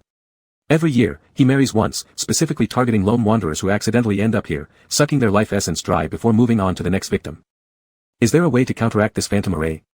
Not yet, Wu Jianhu answered, any cultivator who enters will have their dantian sealed, while the demons seem unaffected. Only the Demon King and a few of his close followers know the routes in and out of the ghost domain. Even among this team, only the leading overseer knows the correct path. Thus, returning via the same route won't help us exit. Rong Zhao turned his head and glanced at the demons ahead, isn't that rather troublesome? Indeed. Though saying this, neither of them seemed too concerned. Once they entered the Demon King's palace and secured the golden silk mist core, surely a way out would appear. They both harbored the same thought, mutually understanding it without needing to articulate. Would you like some water? Wu Jianhu offered his gourd, and Rong Zhao took a sip. His gaze fixated on the gradually moistening lips, stopping momentarily. When Rong Zhao's attention shifted over, noticing this look in Wu Jianhu's eyes, a faint smile of ambiguous meaning crept onto his face but didn't look away. The water gourd returned, and Wu Jianhu lifted it to his lips, also taking a sip, his lips gently touching the rim as though caressing Rong Zhao's lips opposite him. Amusement grew in Rong Zhao's eyes. That kiss from the previous night in the mountain cave perhaps left them both wanting more. Rong Zhao's hair was disheveled by the wind. Wu Jianhu reached out, tucking the strands behind his ear and slid down his neck, lightly brushing his finger across it, be well behaved when participating in that ceremony tonight. Rong Zhao laughed softly, this Master Wu has no control over me. Rong Zhao, I am not that magnanimous. Wu Jianhu's hand paused beside his neck as he gravely reminded Rong Zhao. But Rong Zhao paid no heed and turned back to the flower sedan. Afterwards, the wedding procession resumed its journey, with much fanfare. By noon, they arrived at the Demon King's palace. Rong Zhao was placed in a side hall, he casually tore off the veil but didn't see Wu Jianhu. He transmitted a sound, where are you? Can't tell you, came the response from the other end, yet the voice sounded rather intimate. Rong Zhao, once you enter there, it's all about your own abilities since there is only one golden silk mist core. Rong Zhao immediately cut off the communication. He saw rows of boxes in a corner of the palace, gifts for him.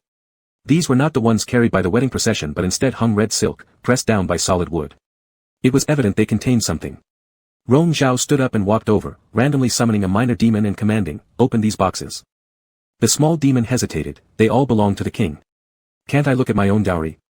Rong Zhao frowned unhappily. But. Open them. Eventually, the boxes were opened, revealing good items inside. With a quick glance, Rong Zhao did not find what he was looking for. Where's the golden silk mist core, he asked, the demon king promised me this as dowry, or I wouldn't have agreed to marry him. You're not deceiving me, are you?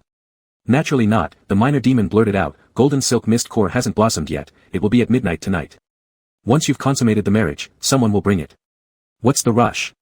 Rong Zhao slightly furrowed his eyebrows, guessing that Wu Jianhu might have learned these details ahead of time, thus leaving earlier to hatch another plan. He could only bide his time, awaiting the opportunity. Later, someone helped him change into more appropriate wedding attire and redid his makeup. When the small demons tried to untie the ribbon on his head, Rong Zhao stopped them, leave it as is, no need to change it. These minor demons had never met such a strong-willed bride before, so they endured, thinking their king would still be enjoying the novelty. At dusk, Rong Zhao recovered his face with the veil and was escorted to the front hall. In the hall, there was a great deal of commotion, drums sounding, demons cheering. Through his restricted vision under the veil, a pair of black boots embroidered with silver approached. The edge of a red robe fluttered as its wearer moved. Rong Zhao faintly felt something strange but had no time to think it through. He gripped the end of a red cloth in his hand while the person next to him picked up the other end. Together, they offered sacrifices to the heavens and bowed to each other as newlyweds. Amidst continuous joyful laughter and cheers, the Demon King's wedding was celebrated as the most exciting festival every year. There was feasting and drinking aplenty. As for whether the bride truly enjoyed it, who cared? After all, a new bride would come next year anyway. Minor demons began to urge, King, kiss her. Rong Zhao frowned, his fingers winding around with an ominous aura, ready to strike when needed. The individual neared him briefly but backed off before any action was taken, not even touching him. That odd feeling grew stronger. Deciding to wait, he was sent first into the bridal chamber and patiently awaited developments. With only a few hours until midnight, if the Demon King were drunk and unconscious, things would work better for Rong Zhao, relieving him of unnecessary trouble. Just before midnight, footsteps finally reached outside the chamber door, accompanied by a fawning minor demon's greeting, Your Majesty, this way. Let me assist you. Seated quietly by the bed, Rong Zhao remained still and waited. Once again, through his limited view beneath the veil, he observed the approach of shoes and hemlines stopping right before him. Moments later, a loud voice rang out, "Please allow His Majesty and his consort to drink the wine of union." A half-gourd of wine was handed to him. Rong Zhao received it, using his left palm to gently lift a corner of the veil, sipped the wine quickly. While swallowing the alcohol, his bent finger inconspicuously tapped his throat. Some lanterns in the room went out, servant demons filed out one after another. Once the door closed and the footsteps disappeared, Rong Zhao kept his sword hidden within his robes, ready for release at any moment. But when the other's breath touched him, he paused, changing his mind mid-action. Through the red veil, lips of the Demon King brushed lightly against his own, then separated. The red veil slid off both faces, revealing expressions, one filled with laughter, the other icy cold. Wu Jianhu spoke, "You knew it was me." Rong Zhao just figured it out, not bad, daring enough to impersonate the Demon King boldly. "It's just a spirit mountain ghost playing tricks. I took care of it." Wu Jianhu explained disdainfully. "Then you were also at the ceremony?" "Of course," Wu Jianhu grinned, "I can't possibly watch my partner marry someone else." Rong Zhao asked, "Where is the golden silk mist core?" "There's still 15 minutes, no rush." Wu Jianhu said leisurely, his hand stroking Rong Zhao's face. Rong Zhao stayed silent. Though it lasted only moments, it seemed infinitely prolonged in such silence. Until Rong Zhao's eyelids drooped and his body slumped onto Wu Jianhu. Wu Jianhu's smile vanished swiftly as he caught hold of him. A voice from outside the hall announced, "Your Majesty, the golden silk mist core is about to blossom." Chapter 31, Going in Opposite Directions. The servant demon pushed the door open and came in, holding a black wood lacquer box with its cover already open, walking to Wu Jianhu's side. Indeed, floating inside the box was Jin Si Wu Rui, golden thread mist bud. Its stem and leaves were entwined by golden threads, while on top was a misty flower bud that hadn't yet bloomed. Wu Jianhu looked at it, cut his fingertip, and dropped a drop of blood. The flower bud absorbed his blood, its outermost layer of petals trembling slightly, gradually transitioning from misty to transparent and then turning pink, slowly blossoming. He hugged Rong Zhao, who had closed his eyes and leaned against his shoulder, held his hand, made another incision, and let his blood drip down as well. At this point, the flower bud finally seemed fully awakened, its petals trembled more quickly, speeding up the blooming process until they coalesced into a vivid red hue. "Congratulations, great king. It has finally bloomed," the servant demon said excitedly. Wu Jianhu ordered them to set down the lacquer box and commanded, "Go prepare the carriage, we leave now." The other party paused momentarily in confusion, "You're leaving tonight?" Wu Jianhu waved a hand, dismissing him, "Go." With the task completed, the small demon bowed respectfully and left. After about 2/4 hours, the carriage stopped outside the sleeping quarters doors, and Wu Jianhu gently carried Rong Zhao into the carriage before ordering them to start the journey. As the carriage door closed and the wheels began rolling through the night, Wu Jianhu placed the lacquer box containing Jin Si Wu Rui into his qianquan bag. He then lowered his gaze toward Rong Zhao, whose head was resting on his thigh like a pillow. Rong Zhao's breathing was steady, as if he had fallen asleep deeply, making him particularly docile during such moments. His fingers lightly caressed Rong Zhao's face, and a ripple of subtle emotion surged within Wu Jianhu. Other than those 3 years in the illusion realm, there had been very few times when Rong Zhao and he had lived together in peace. It was always this way between them, even more so in the past. It wasn't as though they had never experienced brief periods of harmony. When they first crossed blades during a competition many years ago, afterward, the Immortal Alliance gathered several young cultivators ranked high to undergo trial on an isolated island. They ended up in the same group after drawing lots, and over the course of half a month, their relationship could be considered one where they started out as strangers but ended up working in unison, advancing together despite all odds. Back then, they both witnessed each other being chased awkwardly by bizarre beasts, once falling off cliffs together while digging for spirit herbs, tumbled around chaotically, mutually relying on each other's backs to break through dangerous arrays. They drank mountain stream water together, shared stones from valleys for pillows, gazed at the same full moon under starlit skies, and freely chatted without restraint. But alas, their eventual discord arose from prideful contention over who would ultimately win the championship, leading them to draw swords at each other. On their return trip, it was faster than expected when coming, reaching the edge of the ghost domain within a single day, thanks to guides sent by the Demon King himself. Guided by these demons, they smoothly exited the maze-like illusory formation, returning to the foot of the mountain where they had originally arrived. At the designated stopping place, Wu Jianhu gave orders for the carriage to halt. After alighting from the carriage, he instructed the escorts, "There is no need for you to follow further. You may return." The little demons who had escorted them out were quite reluctant to leave. One among them hesitated before asking, "Will you return again, my lord?" "Let us discuss this matter another time," replied Wu Jianhu. Though reluctant, the group of lesser demons eventually departed step by step into the depths of the mountains. Pausing briefly, Wu Jianhu was about to turn away when he suddenly felt a cold sensation near his neck. Without warning, a strand of sword intent pressed upon his throat. Looking down, he saw Rong Zhao behind him, his voice icy, "Should I call you Wu Jianhu or perhaps the great demon lord?" Wu Jianhu turned back to face him. Rong Zhao's eyes were clear but filled with frost. Supposedly supposed to awaken 10 days later, here he stood now right before Wu Jianhu, sword drawn, confronting him directly.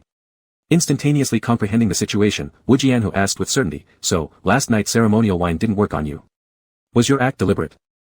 "A waste of good wine," Rong Zhao retorted with a smirk. "Indeed," Wu Jianhu responded knowingly, "you're quite skilled at acting. Not as much as Master Wu is rich in scheming thoughts and surprising displays." Wu Jianhu narrowed his eyes slightly, curious now. "How exactly did you manage that? Your Dantian's spiritual force was sealed, yet you silently managed to neutralize the wine." Even the last time it happened, despite their equal cultivation levels, Rong Zhao alone managed to break through the formation Wu Jianhu set up. Secrets surrounding Rong Zhao were evidently far more numerous than what he had anticipated. Of course, Rong Zhao wouldn't disclose that he used heretical methods. Instead, he exerted pressure with the longsword resting on his shoulder and spoke coldly, "It's my turn to ask you. Just how did you get those minor demons to regard you with utmost respect, obey your every command, and willingly offer you the Jin Si Wu Rui?" A tense moment passed as Wu Jianhu smiled faintly. "When did you figure it out?" "When they brought me another fitting bridal gown." Rong Zhao sneered. Slightly surprised, Wu Jianhu said, "Is that what gave it away?" "You added an unnecessary touch," Rong Zhao reminded him. "Well observed," admitted Wu Jianhu, "your attire earlier, it truly wasn't becoming on you." Hence why Wu Jianhu ordered a set of clothes sent to Rong Zhao. However, given Rong Zhao's heightened alertness, it took him almost no time to sense something amiss. After he employed the concealment art, he appeared as that female cultivator in the eyes of those lesser demons. So, unless instructed otherwise, why would they have prepared another bridal gown for him? "You already knew the blooming period of the golden silk mist bud would occur last night," asserted Rong Zhao firmly, "and you previously invited me along precisely to use our combined blood to assist its blooming. But where has my body gone? That hurricane on that night, was it also caused by you using the illusory array here?" Having been caught, Wu Jianhu decided to come clean. "This golden silk mist bud has always been nurtured by my essence blood. Before blooming, it couldn't survive outside the northern region, so I've left it here for several decades. You're my bound partner. When its flowering period arrived, both of our blood was necessary to make it bloom. It was out of necessity. As for the people from Yuancher immortal sect, I merely sent them wandering in another part of the desert." Though having guessed much already, Rong Zhao still felt disgruntled. "Why didn't you tell me beforehand instead of resorting to such extreme methods? Would you have cooperated if I did?" Wu Jianhu shot back. "Mr. Wu," Rong Zhao looked into his eyes, "is this golden silk mist bud really the last one on this desert?" Caught off guard that Rong Zhao also knew about this, Wu Jianhu responded evasively, "What difference does it make whether it's true or not?" Rong Zhao inwardly confirmed his suspicion as Wu Jianhu's expression affirmed what he had guessed. Before entering this desert upon leaving Liangzhou city, he met that street vendor who claimed to know everything. They chatted idly about the golden silk mist bud, during which the vendor told him two things. Golden silk mist bud is beneficial to demon pearls and considered a holy object by the demon clans. There hadn't been any sightings of the golden silk mist bud on the desert for decades, not since that time when a large number of people from Haolan sword sect intruded and lit the ground with dull earth fire across all possible growth areas for the bud. "It makes no difference," Rong Zhao's voice carried a tone of mockery. "I just didn't expect Lord Wu to be so skilled, being a god and ghost all at once." "No," Wu Jianhu defended himself for once, "Rong Zhao, the one who abducted brides every year and sucked human blood isn't me. I haven't been here for years. It was a mountain spirit taking my place. I've already dealt with it. Were your powers never suppressed inside?" Rong Zhao suddenly turned the conversation around. "Wu Jianhu, are you human or a demon?" Wu Jianhu slowly tilted his head and looked at the sword against his neck wielded by Rong Zhao, falling silent without an answer. Rong Zhao anticipated his silence. "Since the golden silk mist bud was raised by you, it's my fault for contending with you over it. But tricking me here and using my blood means you should know we can't settle this peacefully." "Rong Zhao, I originally planned to give you half a stalk of the golden silk mist bud," said Wu Jianhu. Rong Zhao scoffed. "Do you expect me to believe that?" "I'm serious, I can only give you half a stalk," Wu Jianhu spoke earnestly. "If you agree, we'll call it even." Rong Zhao scrutinized his eyes, unable to determine how sincere he was. "Wu Jianhu, do you know why I must get hold of the golden silk mist bud? What benefit did your master promise you?" Wu Jianhu almost immediately figured it out. "Yes," Rong Zhao's voice was indifferent, "he promised me the 9 Lotus Seal. Obtaining the 9 Lotus Seal would equal gaining half the leadership position in Yuancher immortal sect. Would you blame me for giving it my best shot? Is half enough?" "Naturally not, my master wouldn't be satisfied." Wu Jianhu nodded, like he had expected this answer. "You're right. If I were you, I wouldn't let go either. Since you wouldn't cooperate with me, I fed you that wine but underestimated you again. Let's fight then." Rong Zhao cut straight to the chase. As soon as the words fell, the blade swept forward, pushing away the other force. Wu Jianhu acted immediately, retreating swiftly as he stepped into the air carrying the intent of Yunza sword, unleashing his Jianhua sword out of its sheath in a diagonal upward strike. The powerful sword chi rushed forth like water ripples, bearing immense pressure. The clash of their swords' intents created a tremendous impact, shaking the mountains momentarily. Whirlwinds picked up sand and stones flying everywhere. Rong Zhao's second stroke surged upward amidst the chaos. Swords screamed in the sky continuously as they clashed under the stormy sands.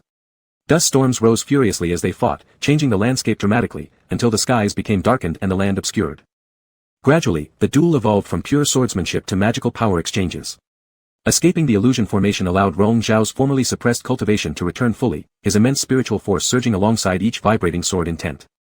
In response, Wu Jianhu forced counterattacks, releasing explosive blackwater spiritual force through his palms.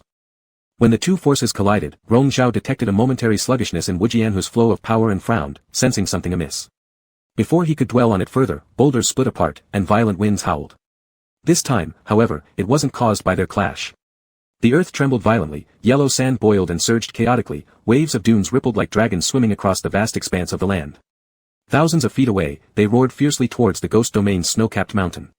The accumulated snow on the mountain collapsed rapidly, while the perennial mist that shrouded the area was scattered by the hurricane. The illusory array collapsed, small demons hiding in the mountain scrambled in terror to escape, followed by the entire ghost domain snow plain experiencing a massive earthquake and collapse. This was an unmistakable seismic event, stunning both of them. On the snowy plain, land fractured, revealing fissures, causing numerous demons to flee in panic. Taking advantage of Rong Zhao's distraction, Wu Jianhu attempted to escape riding the wind high into the clouds. However, after just a few steps, the sword aura of Yunza followed relentlessly. Fending it off while fleeing, Wu Jianhu dashed ahead, with Rong Zhao in hot pursuit, relentlessly launching attacks behind him. Wu Jianhu's appearance grew increasingly disheveled, his fatigue showing as he struggled to keep up. Gradually, his strength began to wane. Another wave of Ding Fire spiritual force rushed towards him, and his raised hand moved too slowly to block it. He took the full brunt of the blow, blood spurting from his mouth as his body was flung backward like a falling leaf.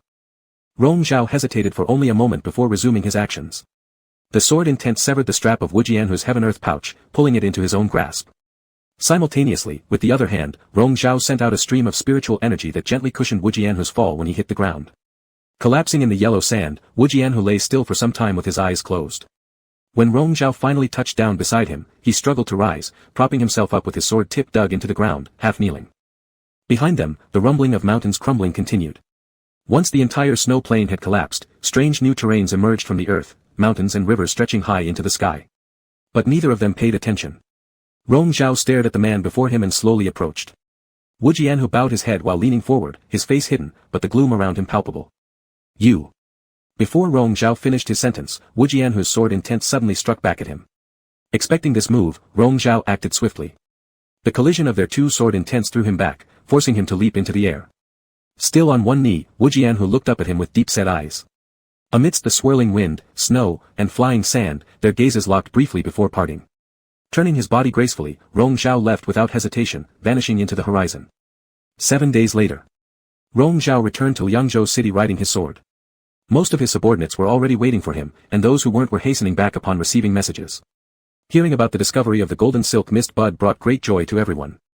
Rong Zhao, however, felt both physically and mentally exhausted. Not wanting to speak further, he dismissed them all and retreated to his quarters. The room fell silent, yet his thoughts wouldn't settle. In his mind's eye replayed the scene where Wu Jianhu was struck and fell with blood gushing from his mouth, followed by the look in his eyes during their final glance. It shouldn't have been like that. Their cultivation levels were roughly equal, and every previous encounter had ended in stalemate. How could Wu Jianhu possibly have fallen so easily under his hands? Annoyed and agitated, Rong Zhao hesitated then sent out a message to Cuji in Ning City. Go find out if anything unusual has happened to Wu Jianhu over these past few months, and report back as soon as possible. That day, Cuji, in exchange for his life, swore that his kinsman was a low-ranking servant close to Wu Jianhu. Rong Zhao hadn't cared much. How could someone as calculating as Wu Jianhu allow a potential spy to serve near him? This servant probably didn't even get close to him. But now there was no alternative. He would try this route. By evening, a newly returned servant from the desert reported, "We encountered members of Haolan Sword Sect yesterday on our way back. They were moving slowly, so they might return in the next few days. It's uncertain whether they found anything significant, they didn't seem particularly excited." Rong Zhao opened his eyes upon hearing this while resting quietly. "Did you see their sect master?" "Just a distant glimpse." "How is he?" The servant, intimidated by Rong Zhao's cold expression, carefully responded, "He appears no different than usual." After a moment of silence, Rong Zhao did not inquire further, waving him off. 2 days later, all his subordinates had returned, and Rong Zhao led them back to the sect. On the way out of the city, people were discussing the recent earthquake at the ghost domain, the area now transformed into a natural secret realm. Cultivators were all eager to explore. Leaving the city gates, a demon servant reported, "Master, the people from Haolan Sword Sect have returned."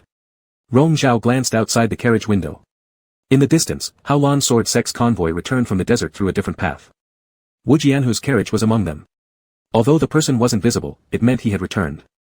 Fixating his gaze on the carriage for a brief moment, Rong Zhao dropped the curtain, saying, "Let's go."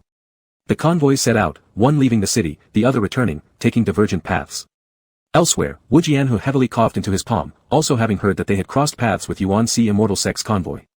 His trembling hand covered his lips, suppressing the coughing fit as he peered outside.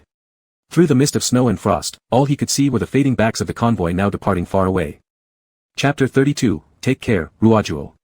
2 days passed, and the group from Yuanshi Immortal Sect was about to leave the northern region, settling temporarily in a small coastal town. They had just settled into the inn when news came back from Chu Ji. His blood brother indeed found out some information. He mentioned that earlier, a group of disciples undergoing trials in Haolan Sword Sect were selected by their patriarch to be taught sword techniques in the Sword Valley. What happened after that remains unknown. There's speculation that the young Lord Wu suffered internal injuries while practicing his sword techniques. It seems his injuries are quite severe. The speculations turned out to be true, leaving Rong Zhao with a sense of absurdity mixed with confirmation. It now made sense why that person always looked so pale, needing constant adjustments of their inner breaths, easily defeated by him during their last magical duel due to concealed internal injuries. With such grave wounds, the person still pushed themselves to come this way seeking the golden silk mist core because it was their life-saving medicine. The evening light streamed through the window, and Rong Zhao briefly spaced out, lost in silence. After sitting quietly for a moment, one of the servant demons knocked on the door. "Young master, we've just received word at the docks. Because of the heavy storms these past few days, the ships have all stopped sailing. There might be a delay of 2 more days before we can set off." "Fine," Rong Zhao snapped back to reality, giving instructions, "Let's walk around outside a bit." Exiting the inn, not far ahead was the harbor. This seaside town was rather small, yet bustling with activity due to the frequent ships stopping here en route eastward. As dusk approached, Rong Zhao strolled around the market near the harbor and entered a waterside teahouse, ordering a pot of tea.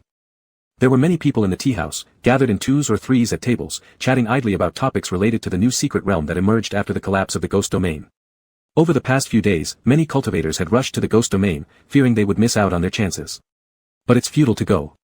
When large secret realms like this appear, they are directly managed by the Immortal Alliance. How could ordinary folks get any advantages arbitrarily? "The patrol division took over several days ago," one well-informed individual remarked.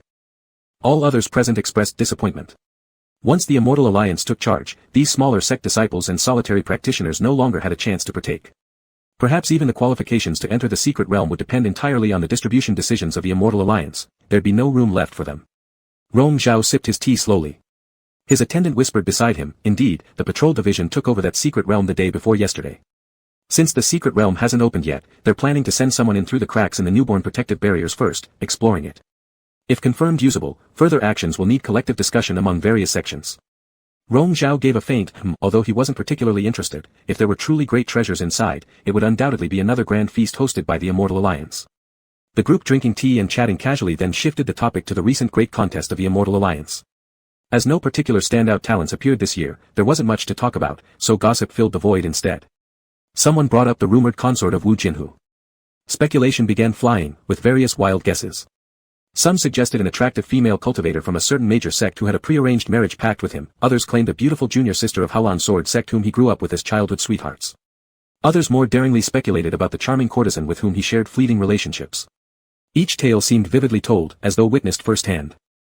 You keep guessing about female cultivators and spirit beings. Why couldn't the consort of Lord Wu be a man? There are quite a few noble sons and masters in the southern lands who have preferences for the same gender. Which man? On that day, didn't he personally say it was someone he looked up to? Surely, it couldn't be Cloud Zay's young lord. Wow, you really dare to say that. But who knows? They fought fiercely right outside the great contest arena. Everyone saw their obvious dissonance. You're all really speculating. Dislike on the surface doesn't necessarily mean there isn't fiery passion privately somewhere else. People burst into laughter, dismissing these speculations as mere absurd rumors and not taking them too seriously. Rong Zhao gently tapped the teacup in his hand, slightly furrowing his brows. The servant shook his head lightly. These people are truly audacious, making up such baseless nonsense. Rong Zhao stayed silent. After finishing his cup of tea, he stood up. Let's return. Not long after returning to the inn, night fell. He dismissed the demon servants within his quarters, setting up protective barriers and sitting down to meditate. However, he couldn't concentrate. The harder he tried to quiet his mind, the more disturbed his thoughts became. Countless ideas swirled within his consciousness, causing fluctuations in his Taoist heart. The simplest flow of spiritual energies faltered again and again. Noticing the chaos in his Dantian's internal energy, Rong Zhao opened his eyes, breaking out of his meditation. Having no choice but to abandon the effort for the time being. He remained seated cross-legged on the bed, next to which a dim lamp flickered its light, casting his lonely shadow against the wall. His gaze lingered on the empty air ahead, unmoving for quite some time. Ultimately, he fell asleep with the help of a soul-soothing broth but rested restlessly. In his semi-consciousness, he thought he smelled the metallic scent of blood. It wasn't his own, but that person's, falling, coughing blood in front of him. Then further, in the illusionary dimension when the alien beasts attacked, the moment that person pulled him into their embrace, blocking the blow with their back, spurting blood afterward. It was all blood, trickling incessantly, constantly pulling and tugging at him. Rong Zhao struggled to break free from the dream, only to find himself drenched in cold sweat. Only then did he realize how severely the red line on his right wrist was burning. The searing heat, as if about to consume him entirely, made him feel extremely uncomfortable. Attempting to ignore it by placing his hand over his eyes proved futile. Even with his eyes closed, the turmoil within his divine awareness couldn't be suppressed. In the desert and in the illusory realm, the person who was covered in blood kept flashing back and forth in similar scenes, leaving his mind chaotic and restless. The golden ribbon that he had unfastened before sleeping lay beside the pillow. Wrapping it around his wrist tightly, he tried to suppress those unsettling emotions, but it only slightly alleviated his distress. The scorching sensation in his wrist persisted, and it wasn't just him. Wu Jianhu, who was in deep meditation, spat out a large mouthful of blood, halting his cultivation. He gasped for breath for quite some time before regaining his strength. He casually wiped away the blood at the corner of his lips with no change in expression, then swallowed the elixirs. Just a momentary distraction, thoughts drifting to Rong Zhao, caused another mishap. This kind of situation had been occurring frequently lately. Every time he attempted to adjust his internal energy, a slight carelessness would lead to the twisting of meridians and the reversal of spiritual power. Rather than continuing, Wu Jianhu leaned against the soft cushions behind him, closed his eyes briefly to concentrate, and then opened them again. His gaze fixated as a puff of white mist rose from his palm. With a random pinch of his fingers, the white mist detached from his palm, taking form in front of him into an image of Rong Zhao. The appearance from the illusory realm. The same person, yet different. In the illusion, Rong Zhao's eyes always brimmed with emotion, his lips curling up with a smile, genuine and heartfelt, without any deceit or calculation. Wu Jianhu stared intently at this image, though it was merely a shadow, it looked so lifelike, much like that individual. Unfortunately, while visible, it remained untouchable, fading after a short while, disappearing completely into nothingness. He felt quite regretful. After his Dantian being damaged, his demon energy had weakened significantly. Even though he rarely used such demonic techniques, it still affected his power. A tickle in his throat caused him to cough several times, frowning at the misbehaving spiritual powers surging uncontrollably through his organs, and the metallic taste of blood filling his throat. Another cough brought up streaks of blood. Helplessly, he let out a bitter laugh. His current state truly resembled that of a frail invalid near death. Indeed, his own sins had brought him to this. In the dead of night, Rong Zhao still lay wide awake, sleep having abandoned him altogether. Unable to rest, he simply got up and went to the window. It was already late into the night, the lights in the courtyard outside had long since gone out. All that could be seen were the flickering shadows of moonlight through the leaves of tall trees, swaying gently with the light night breeze, much like his wavering Taoist heart. After standing quietly for a while, he pushed open the door and stepped into the yard. Drawing the yunzi sword, the blade's intent slowly carved out a semicircular arc in the air, paused briefly, and then hastily swept outward, breaking the serenity of the night. Leaves quaked, rustled, and fell. Rong Zhao wielded the sword among them, his strokes continuously cutting through vines and flowers, dispersing the glow of stars and moonlight and attempting to sweep away the indescribable annoyance weighing down on his heart. But ultimately, it failed. The events of the 3 years in the illusory realm flashed before his eyes, impossible to forget. 3 years of time, although fleeting in the infinite ages of cultivation, seemed drawn out when compared to the fabricated nature of an illusion. Yet every little detail was clear and deeply embedded in his memory, persistently influencing his Taoist heart. He once believed that, from the moment he crawled out of the abyssal hellfire, he had become invincible. But evidently, he was not. Being human, he could not achieve the way of indifference. With feelings and desires intact, it was ultimately impossible for him to attain enlightenment and instantly become a deity or saint. As he retracted the sword, the last leaf drifted down from the branch, cradled by the moonlight, falling soundlessly. The sword intent dispersed in the wind, blending his silhouette with the cool night air, wordless and motionless. At dawn, Wu Jianhu forced himself to adjust his internal energy, finding his body feeling marginally more relaxed. Subordinates reported on the developments concerning the Ghost Domain news. Since the Immortal Alliance's patrol division had sent people to take over the new secret realm, there wasn't much they could do and had to retreat for now. We encountered the newly appointed commander of the patrol division from Yuanshi Immortal Sect inside. He personally led the team to take over the secret realm, showing significant importance. I also saw him speaking privately with Cloud Zay's young lord, though they are rumored to have a strained relationship as master and apprentice, it doesn't seem true. Wu Jianhu lowered his gaze, recalling something, then spoke indifferently, don't fully trust rumors.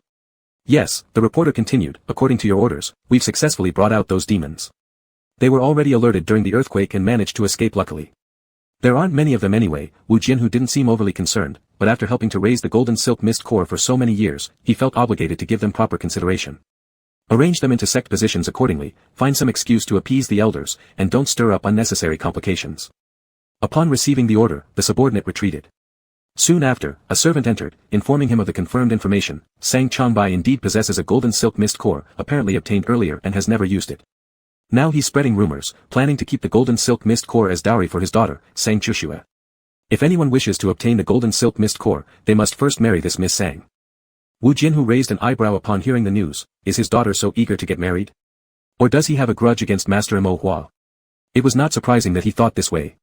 To trade a golden silk mist core for the great favor of the head of the Yuancha immortal sect seemed like an excellent deal, one that a speculative person like Sang Changbai would not easily refuse.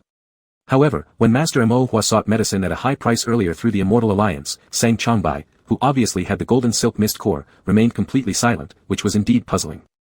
Perhaps there's a grudge but not exactly a deep enmity, the servant relayed some overheard information. During an early competition with Master Mo Hua, Sang Changbai suffered public humiliation at Mo Hua's hands, and thus he's held resentment ever since. He'd rather use the golden silk mist core as his daughter's dowry than sell it to Master Mo Hua to save his son's life. Now, he's spreading rumors to intentionally upset Master Mo Hua. Wu Jianhu scoffed lightly. How did he respond when you approached him? The same old excuse, insisting that the golden silk mist core is his daughter's dowry, the servant explained. If you want the golden silk mist core, you must marry his daughter first. He even said if you're willing to form a marital alliance with him, Miss Sang will bring the golden silk mist core along as part of her dowry. So, he's actually willing to let his daughter become my concubine? Wu Jianhu sounded incredulous. Doesn't he care about the ridicule that would follow? Not quite, the servant offered his speculation. Judging by his tone, it seems like he doesn't believe your claim of having a cultivation partner is true. He thinks it's just an offhand remark you made earlier, hinting that even if you do have one, getting rid of her would make what you said seem trivial in others' eyes. Getting rid of her? Wu Jianhu's expression gradually turned serious. How is she supposed to be gotten rid of? The servant lowered his voice. If one party dies, the bond of the soul mark naturally becomes void. Wu Jianhu sneered. He's no better than Wu Chao. They both dream far too grandly. The servant bent his head low, afraid to say more. While all this was happening, Rong Zhao had already returned to his room and retrieved the blackwood inlaid box from his bag of holding, opening it. Inside floated the fully bloomed, radiant golden silk mist core flower, its petals carrying streaks of blood-red color. That night, when Wu Jianhu pierced his finger and dripped blood onto it to promote its flowering, Rong Zhao had been conscious throughout, or else he wouldn't have obtained this flower. Master. Rong Zhao lifted his hand, cutting off the servant's words mid-sentence, realizing what he was doing only after a wisp of sword chi had split the plant in two. The mist surrounding it dissipated momentarily before reforming, separately encircling each half of the severed plant. Still blossoming vibrantly, the golden silk mist core truly possessed its mystical properties. With that revelation, his heart relaxed slightly, and he shifted some of his attention to the servant. What is it? The servant reported news about another golden silk mist core, causing Rong Zhao's brow to furrow slightly. The sect leader should already have sent someone to Thousand Star Island to inquire, the servant continued. But considering Sang Changbai didn't reveal the item before, this time, he likely won't pay any heed either. On the other hand, people from Haolan Sword Sect are also trying to negotiate with him. That rumor about a marital alliance might become a reality. He insists on marrying his daughter before we can acquire the golden silk mist core. Rong Zhao's voice gave away no emotions. Yes, the servant explained further. Sang Changbai said the golden silk mist core had long been placed into the dowry prepared for Miss Sang and handed over to her. There's no way to retrieve it now. Even if the sect leader buys it from him, there would be no way to provide it. Rong Zhao looked down briefly, contemplating for a moment, then waved the servant away. After a short while, he sent a transmission sound to Sang Chushue, someone he'd only met twice. Miss Sang, I am Rong Zhao. Pardon the intrusion, may I discuss a possible trade with you? Before receiving any reply, he stared at the golden silk mist core for a long time, kept one half, and sealed the other half back in the bag of holding, calling in one of his trusted subordinates. Take this item to Haolan Sword sect leader Wu. They should still be in Yangzhou City. After giving the instruction, his voice paused, then added, tell him to take good care of himself. Chapter 33, The Only One. The attendant took the Qiankuan pouch without asking further, accepted the command, and retreated. Rong Zhao picked up his teacup, slowly sipped from it, and the tea dampened his slightly parched lips. In the lowered gaze, he saw his own eyes reflected in the cup, the calm facade with its hidden undercurrents faintly visible. Beside him, a demonic servant asked quietly if he wanted more tea, but Rong Zhao remained silent, gradually closing his eyes. Liangzhou. At dusk, upon hearing that visitors from Xian sect had come to call, Wu Jianhu was just having someone pack up supplies, preparing to leave early the next morning. He turned his head slightly. A person from Yuan Xian sect. Who? He claims to be a servant of Lord Yunze, here to deliver items for him. Upon hearing this, there was a flicker of emotion in Wu Jianhu's eyes. Let him in. Indeed, he recognized the familiar face from beside Rong Zhao, and looking at the Qinkuan pouch now offered before him, Wu Jianhu wasn't particularly surprised. After all, they were originally his belongings. Feeling the subtle textures of the object in his hand, a complex taste welled up within. Did Lord Yunze say anything else? The other replied, Lord said, please take care of yourself, Master Wu. Wu Jianhu paused slightly, then slowly smiled. After the visitor left, he released the contents within. Just as he had expected, it was half a plant of Gene C mist core. His injuries indeed required only this half plant to mend his dantian fully, leaving him on the path to recovery. When Rong Zhao stepped aboard the ship, a telepathic voice entered his consciousness. Thank you for your generosity, Lord Yunze, in giving me the medicine. He paused mid-step, hesitating for a moment before speaking. He walked towards the bow of the ship, gazing ahead at the vast expanse of water. Gulls swept across the surface, briefly pausing their flight on his iris before disappearing far away. Thus began the journey, taking 3 days to reach the eastern continent. When the next meeting might happen was uncertain. Wu Jianhu, he murmured softly, why didn't you directly tell me what you needed the Gene C mist core for? There was silence for a while on the other end. Did you find out? Attempting to break through the 10th layer of the Supreme Chi sword art failed, and you were retaliated against, right? Although only hearing snippets, Rong Zhao easily deduced the entire situation. Wu Jianhu chuckled lowly, Rong Zhao, how many spies have you placed around me? You are foolish. Rong Zhao scolded. Then reflecting, he thought perhaps he himself wasn't much better, considering how initially, he had also entertained ideas about combining swords with others. Admitted Wu Jianhu, I guess I'm dumb enough. Rong Zhao fell silent. Ahead, a fish leapt from the water's surface, scattering bright ripples of sparkling droplets, making him unconsciously squint his eyes. You once promised never to teach anyone else the Supreme Chi sword manual. Rong Zhao, asked Wu Jianhu, are you accusing me of something? Can I not ask? You already did ask, can I simply deny? Wu Jianhu sighed in resignation, back then, it was your suggestion, help me decide. Now you're blaming me instead. But Rong Zhao continued, have you really decided? For a brief moment, Wu Jianhu faltered. The truth was, no, he hadn't truly made up his mind. If he truly had, he wouldn't have chosen such a short-sighted and haphazard method. Rong Zhao calling him foolish wasn't entirely unfounded.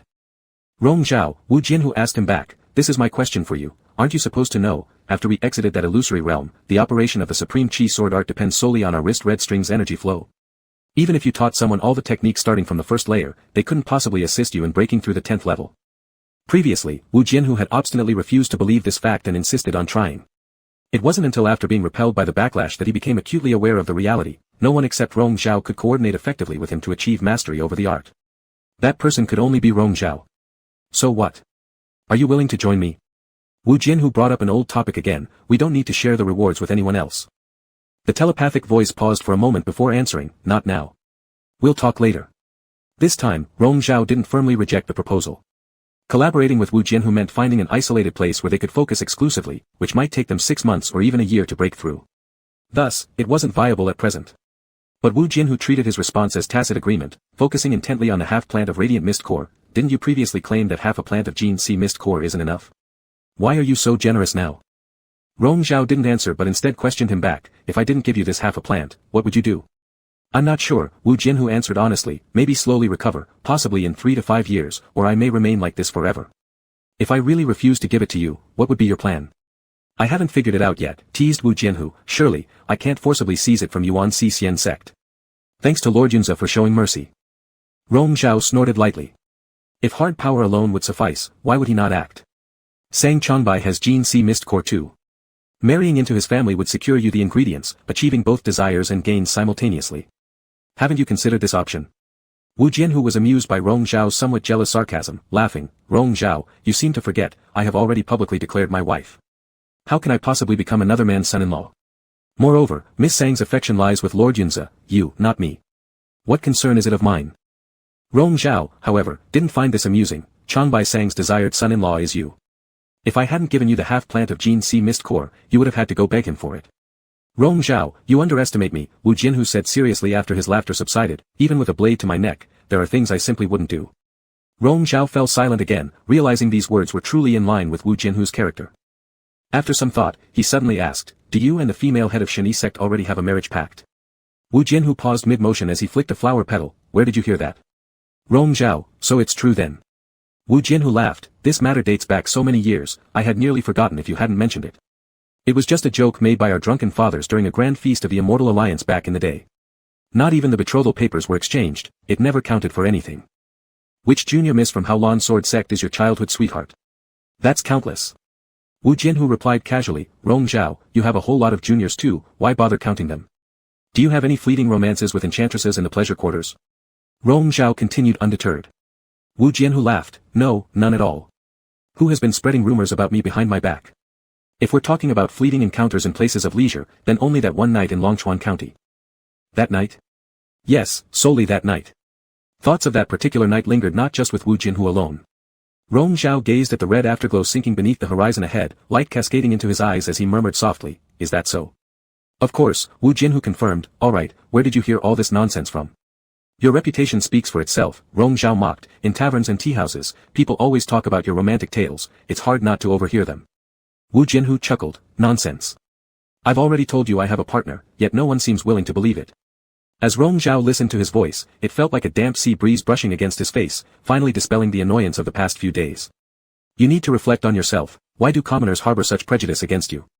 "Most people just see the surface," Wu Jianhu replied, uncaring how others viewed him, "but perhaps this others might not include Rong Zhao. Does young Lord Yunze hold any prejudice against me?" Rong Zhao didn't want to respond, these conversations seemed meaningless. Between him and Wu Jianhu, or Wu Jianhu and him, they could never be completely open. With concealments present, biases were inevitable. "Wu Jianhu, you talk too much." Wu Jianhu promptly switched topics. "Rong Zhao, since you gave me half a plant of Gene C Mist Core, how will you explain yourself to your master?" "I'm incompetent." Rong Zhao slowly closed his eyes amidst the evening twilight wind. "I only managed to procure half." "Your master won't be satisfied," Wu Jianhu reminded him. "There's nothing I can do about that." "Does this mean you've chosen me?" Wu Jianhu suddenly questioned. Rong Zhao's eyelashes fluttered slightly as he lowered his gaze. Upon opening his eyes, his pupils reflected the calm and hidden surges of the sea. What Wu Jianhu asked was whether this constituted choosing him among the two options they discussed earlier. "The Gene C Mist Core originally belongs to you anyway." "I just took half," Rong Zhao calmly stated. "If there's only half, then there's nothing more to be done." "That's also true." Wu Jianhu sighed, seemingly regretful. For Rong Zhao to willingly give him half a plant already exceeded his expectations. Asking for more would be like a foolish man dreaming. Rong Zhao asked, "How does it feel when your progress gets backfired?" Wu Jianhu hesitated. "Are you showing concern for me? Does it hurt?" Rong Zhao persisted. "No big deal," Wu Jianhu dismissed lightly. "You've already coughed up blood and still call it no big deal." "All right, it was pretty uncomfortable," Wu Jianhu explained. "It happened because I got distracted." "Distracted?" "Yeah, thinking of you got me distracted," he admitted openly. Rong Zhao abruptly recalled that fateful night when Wu Jianhu had confessed, "I miss you," along with the abnormal heat surge he himself felt afterward in the wrist red thread. It really happened during that time. Wu Jianhu must have faced setbacks. For a moment, Rong Zhao also fell silent. Unable to contain himself, Wu Jianhu coughed, a sound he'd been suppressing since before. Having been found out by Rong Zhao, he decided not to hide it anymore. Concernedly watching his furrowed brows, Rong Zhao reiterated, "Wu Jianhu, you still haven't answered me. Why wouldn't you directly tell me the reason you needed Gene C Mist Core? Is telling or not telling important?" Wu Jianhu halted his coughing. "Which part of you got injured by the backlash?" Rong Zhao pressed on bluntly, "It surely wouldn't be your spirit soul. Stagnant spiritual force suggests damage to your dantian. But even if that's the case, it doesn't necessarily require Gene C Mist Core, there are many other effective medicinal combinations. No matter how expensive, with the resources of a sect head, you should always be able to find substitutes unless." "Unless what?" Wu Jianhu responded leisurely. "Are you human or demon?" Rong Zhao suddenly spoke, repeating the question he had asked that day in the desert when they faced each other with swords drawn. Wu Jianhu was silent first, then laughed enigmatically. "What do you think I am?" "Demon cores are fragile, thus most demons have low cultivation. Only Gene C Mist Core can nourish a demon core." Rong Zhao slowly stated his guess. "Wu Jianhu, even if half-demon, had a dantian like a demon core, Wu Jianhu, it's rare for a half-demon to possess your talent in cultivation. It must not be easy, right?" Though his identity was easily revealed, since it was Rong Zhao who did so, Wu Jianhu wasn't angry. "Rong Zhao, I warned you before. Being too smart can invite jealousy. That's as good as an admission." "What you said," Rong Zhao reminded him, "you hold something over me, and I hold something over you, it's even now." Wu Jianhu didn't really care. In the end, what is called leverage also depends on how it's used. But the life-saving medicine that Rong Zhao made someone deliver to him was quite real. Then Rong Zhao asked again, were the injuries from the strange beasts in the illusory realm earlier enough to damage your spirit roots and leave lingering illnesses? Wu Jianhu was slightly surprised, and if it were? That settled it. If it were true, even though I only got half of the Gene C mist core, I'll still return it to you. Rong Zhao's tone was hard to interpret. I may not be much of a person, but I distinguish between debts and favors. I hate owing people anything. Rong Zhao, what did I tell you back then? Have you forgotten already? Wu Jianhu said helplessly, when did I say it was a favor? That day, in the illusory realm, he had said. I am your husband. It is my duty to protect you. There's no need for thanks. That statement was still echoing in Rong Zhao's ears. He spaced out for a while but then smiled, if you say it isn't, then it isn't. You have your reasoning, and I have mine. Listening to the rising intonation in his voice, Wu Jianhu felt as if the stubborn illness inside his body had become lighter. He looked out the window, twilight gathered, night descended, and stars lit up the sky. Rong Zhao, where are you now? I'm on a boat. Rong Zhao still stood at the bow. The sea breeze was stronger after nightfall, his robe sleeves billowed with the wind, golden hair ribbons entwined with his hair, dancing in the wind. Wu Jianhu asked, have you not left the northern domain yet? Looking ahead, Rong Zhao roughly estimated, probably not. Look up. That person prompted him. Rong Zhao followed the suggestion and looked up. Black night sky, stars twinkling, a rare clear, beautiful night. What am I looking at? He asked. Wu Jianhu silently counted in his heart, 3, 2, 1. Fleeing star harbor light. Vast star rivers stretched along the cloud pools, appearing and disappearing amidst the neon mist. Dim celestial sounds surfaced intermittently, forming spotty lights and blending with the swirling tides at night, creating a magnificent halo that stretched across the entire night sky, stunningly splendid, and only rarely visible in the northern domain where nights lasted longer than elsewhere. The gorgeous display illuminated Rong Zhao's pupils and left its mark there. Fleeing star harbor light, a divine miracle of the immortal realms, rarely seen, a voice in his mind murmured softly, if you see it in full, your wish will come true. Before the grand miracle ended, the last shimmering glow faded into Rong Zhao's eyes. Do you still believe in this stuff? Why shouldn't I? Wu Jianhu chuckled lowly, the mysteries of life always have omens. In that case, borrow your auspicious words. Rong Zhao said. The night sky returned to tranquility, filled with countless stars. The person in his consciousness called him, Rong Zhao, thank you. What are you thanking me for? Rong Zhao asked. It's not just about the medicine, Wu Jianhu said, as you've said, take care more. After a moment's pause, Rong Zhao half joked, half seriously, take it easy. If something happens to you, I'll win alone, and it wouldn't mean anything. Even as opponents, Wu Jianhu was unique. Okay. Wu Jianhu agreed. There was another long silence. Rong Zhao finally said, Wu Jianhu, say something nice again. Wu Jianhu laughed and asked, what would you like to hear this time? Rong Zhao said, anything you want. Wu Jianhu wouldn't comply, saying as he broke off communication, next time we meet, give me the whole night. I'll tell you everything then. Chapter 34, at your service. Purple Cloud Hall. Upon returning to the sect, Rong Zhao came directly to report. After months of absence, Master Mo Hua looked more weary, with dark circles under his eyes and a hint of malevolent energy lurking in his gaze, though he himself was oblivious. Looking at the half-stalk of golden silk mist core presented before him, Master Mo Hua frowned without relief. Why is there only half a stalk?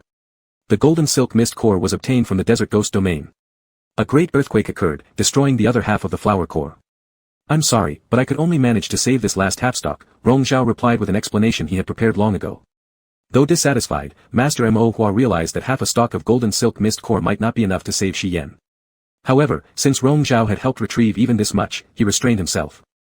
Handing over the item to his attendant to deliver it to the physician for medicine preparation, Master Mo Hua asked about the incident where the tongues of his dispatched people were cut off.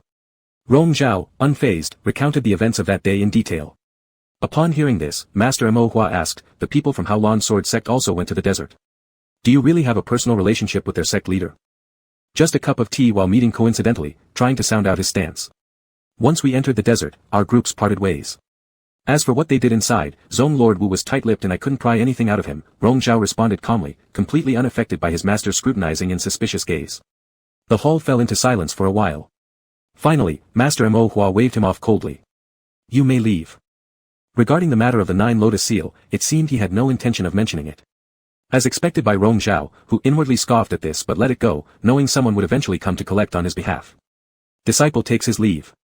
Walking out of the great hall, he slowed his steps, pausing on the celestial staircase before Purple Cloud Hall, gazing pensively far away. The distant mist was pale, clouds thick, smoke cold, something he'd seen countless times, truly unremarkable. What one calls obsession, boils down simply to unwillingness to accept defeat. Back at Outcloud Pavilion, everything was as usual, cold and desolate. The many attendants and spirit servants knew Rong Zhao's temperament well, they moved silently as always. The only sound was made by the spiritual cat in the yard playing with a butterfly, the sole noise aside from the breeze stirring. Rong Zhao stopped under the corridor for a moment, watching quietly. His wandering thoughts gradually settled, a faint smile curving his lips. A few days later, word came from Purple Cloud Hall, their young master had finally awakened. But he had only awakened. The half-stock of golden silk mist core had saved his soul, but now, lacking his spirit root, his cultivation reset, and mentally, he regressed to resemble a child. Master Mo Hua was overwhelmed with grief, yet powerless. Previously, although the young master's talent, cultivation, and disposition were all ordinary, the elders indulged him in growing up out of respect for the sect leader. Now, however, this is no longer feasible. The servant continued, recounting the recent discussions among everyone outside. The young master lost to Prince Xiao during the grand competition, and later suffered grave injuries due to foul play at a pleasure house. The elders believe his actions tarnish the honor of the immortal sect and are already extremely dissatisfied. Now that he is like this, it is absolutely impossible for him to retain the title of young master. The 9 Lotus Seal must surely be handed over. After hearing this, Rong Zhao thought for a moment and gave instructions, ignore it. With the heavenly favor ceremony approaching, distribute things accordingly according to precedent. No matter whether elders or disciples of any rank, increase each person's portion by 2 parts. Say this time, being the great ceremony, everyone should celebrate alongside heaven. At such a moment to buy support, Rong Zhao carried out this plan without hesitation. Soon after, everyone within the sect spoke highly of young Lord Yunzhe, even Master Mo Hua, too focused on his son, when hearing about this matter, found the deed done already. Citing the heavenly favor ceremony, Rong Zhao's reasoning was so righteous and dignified that criticism was impossible. Besides, Rong Zhao never claimed credit. All these arrangements were carried out in the name of Master Mo Hua, still recognized officially as sect leader. Yet everyone knows that currently handling all sect affairs is actually Rong Zhao. Master Mo Hua, with no heart or power to manage these trivial matters, can only owe gratitude to young Lord Yunzhe. As Rong Zhao foresaw, during subsequent grand deliberations of the sect, elders publicly proposed that Master Mo Hua should hand over the 9 Lotus Seal. Lord Yunzhe has handled various sect matters diligently and flawlessly for these past years, and rightly deserves the 9 Lotus Seal long ago. Currently, sect leader, given your diminished capabilities, why hold on to this seal? Wouldn't it be better to let him handle affairs in your stead? Having such an accomplished disciple brings glory to you, and we've always envied you. Many voices echoed agreement. The golden silk mist core was retrieved by Lord Yunzhe. It was agreed beforehand, sect leader, that you wouldn't go back on your promise. Giving him the 9 Lotus Seal would facilitate smoother management of mundane sect affairs. Previously, delays in orders occurred more than once because the 9 Lotus Seal wasn't in his possession. This has been long overdue. Besides Lord Yunzhe, there's no one else fit to carry the 9 Lotus Seal. Sect leader, you should make the decision sooner rather than later. With the upcoming heavenly favor ceremony, members of the Immortal Alliance will all journey together to the 9 Heavens Mountain for the sacrifices. Since sect leader is preoccupied with concerns over the younger master and unable to personally attend, why not let Lord Yunzhe represent you? Giving him the 9 Lotus Seal would formalize the arrangement. Everyone spoke freely without restraint.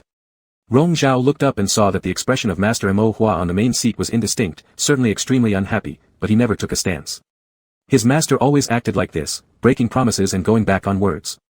From the beginning, Rong Zhao didn't expect him to hand over the 9 Lotus Seal easily. An elder complained, we recently received news that the big sects in the south have formed a southern alliance led by Haolan Sword Sect. Their ambitions are clear for all to see. If we don't prepare, they will succeed sooner or later. Regardless of what other sects think, at least Yuan Si Immortal Sect must take precautions beforehand. We can't let ourselves fall into disorder first. Now that the young master has suffered a calamity and the sect leader is exhausted mentally and physically, it's better to hand over the 9 Lotus Seal early so someone can relieve both you and the Immortal Sect from worries. Finally, Master Mo Hua spoke, I've also heard about the Southern Alliance, but it doesn't matter much to us Yuan Si Immortal Sect. There's no need to generalize. Rong Zhao slightly moved his brow. He had actually received rumors earlier, but it was only in these past few days that the formation of the Southern Alliance was finally confirmed. It was unclear how capable Wu Jianhu was, but when it came to boldness, that person was undoubtedly extraordinary. Master must be confused. The elder who spoke out was completely ungracious. This so-called Southern Alliance is clearly trying to distance itself from our East Continent sects, especially targeting our Yuan Si Immortal Sect. If we don't prepare soon, one day we'll suffer great losses and regret it too late. Master Mo Hua's face turned even darker with an ashen look, yet he could not counter-argue.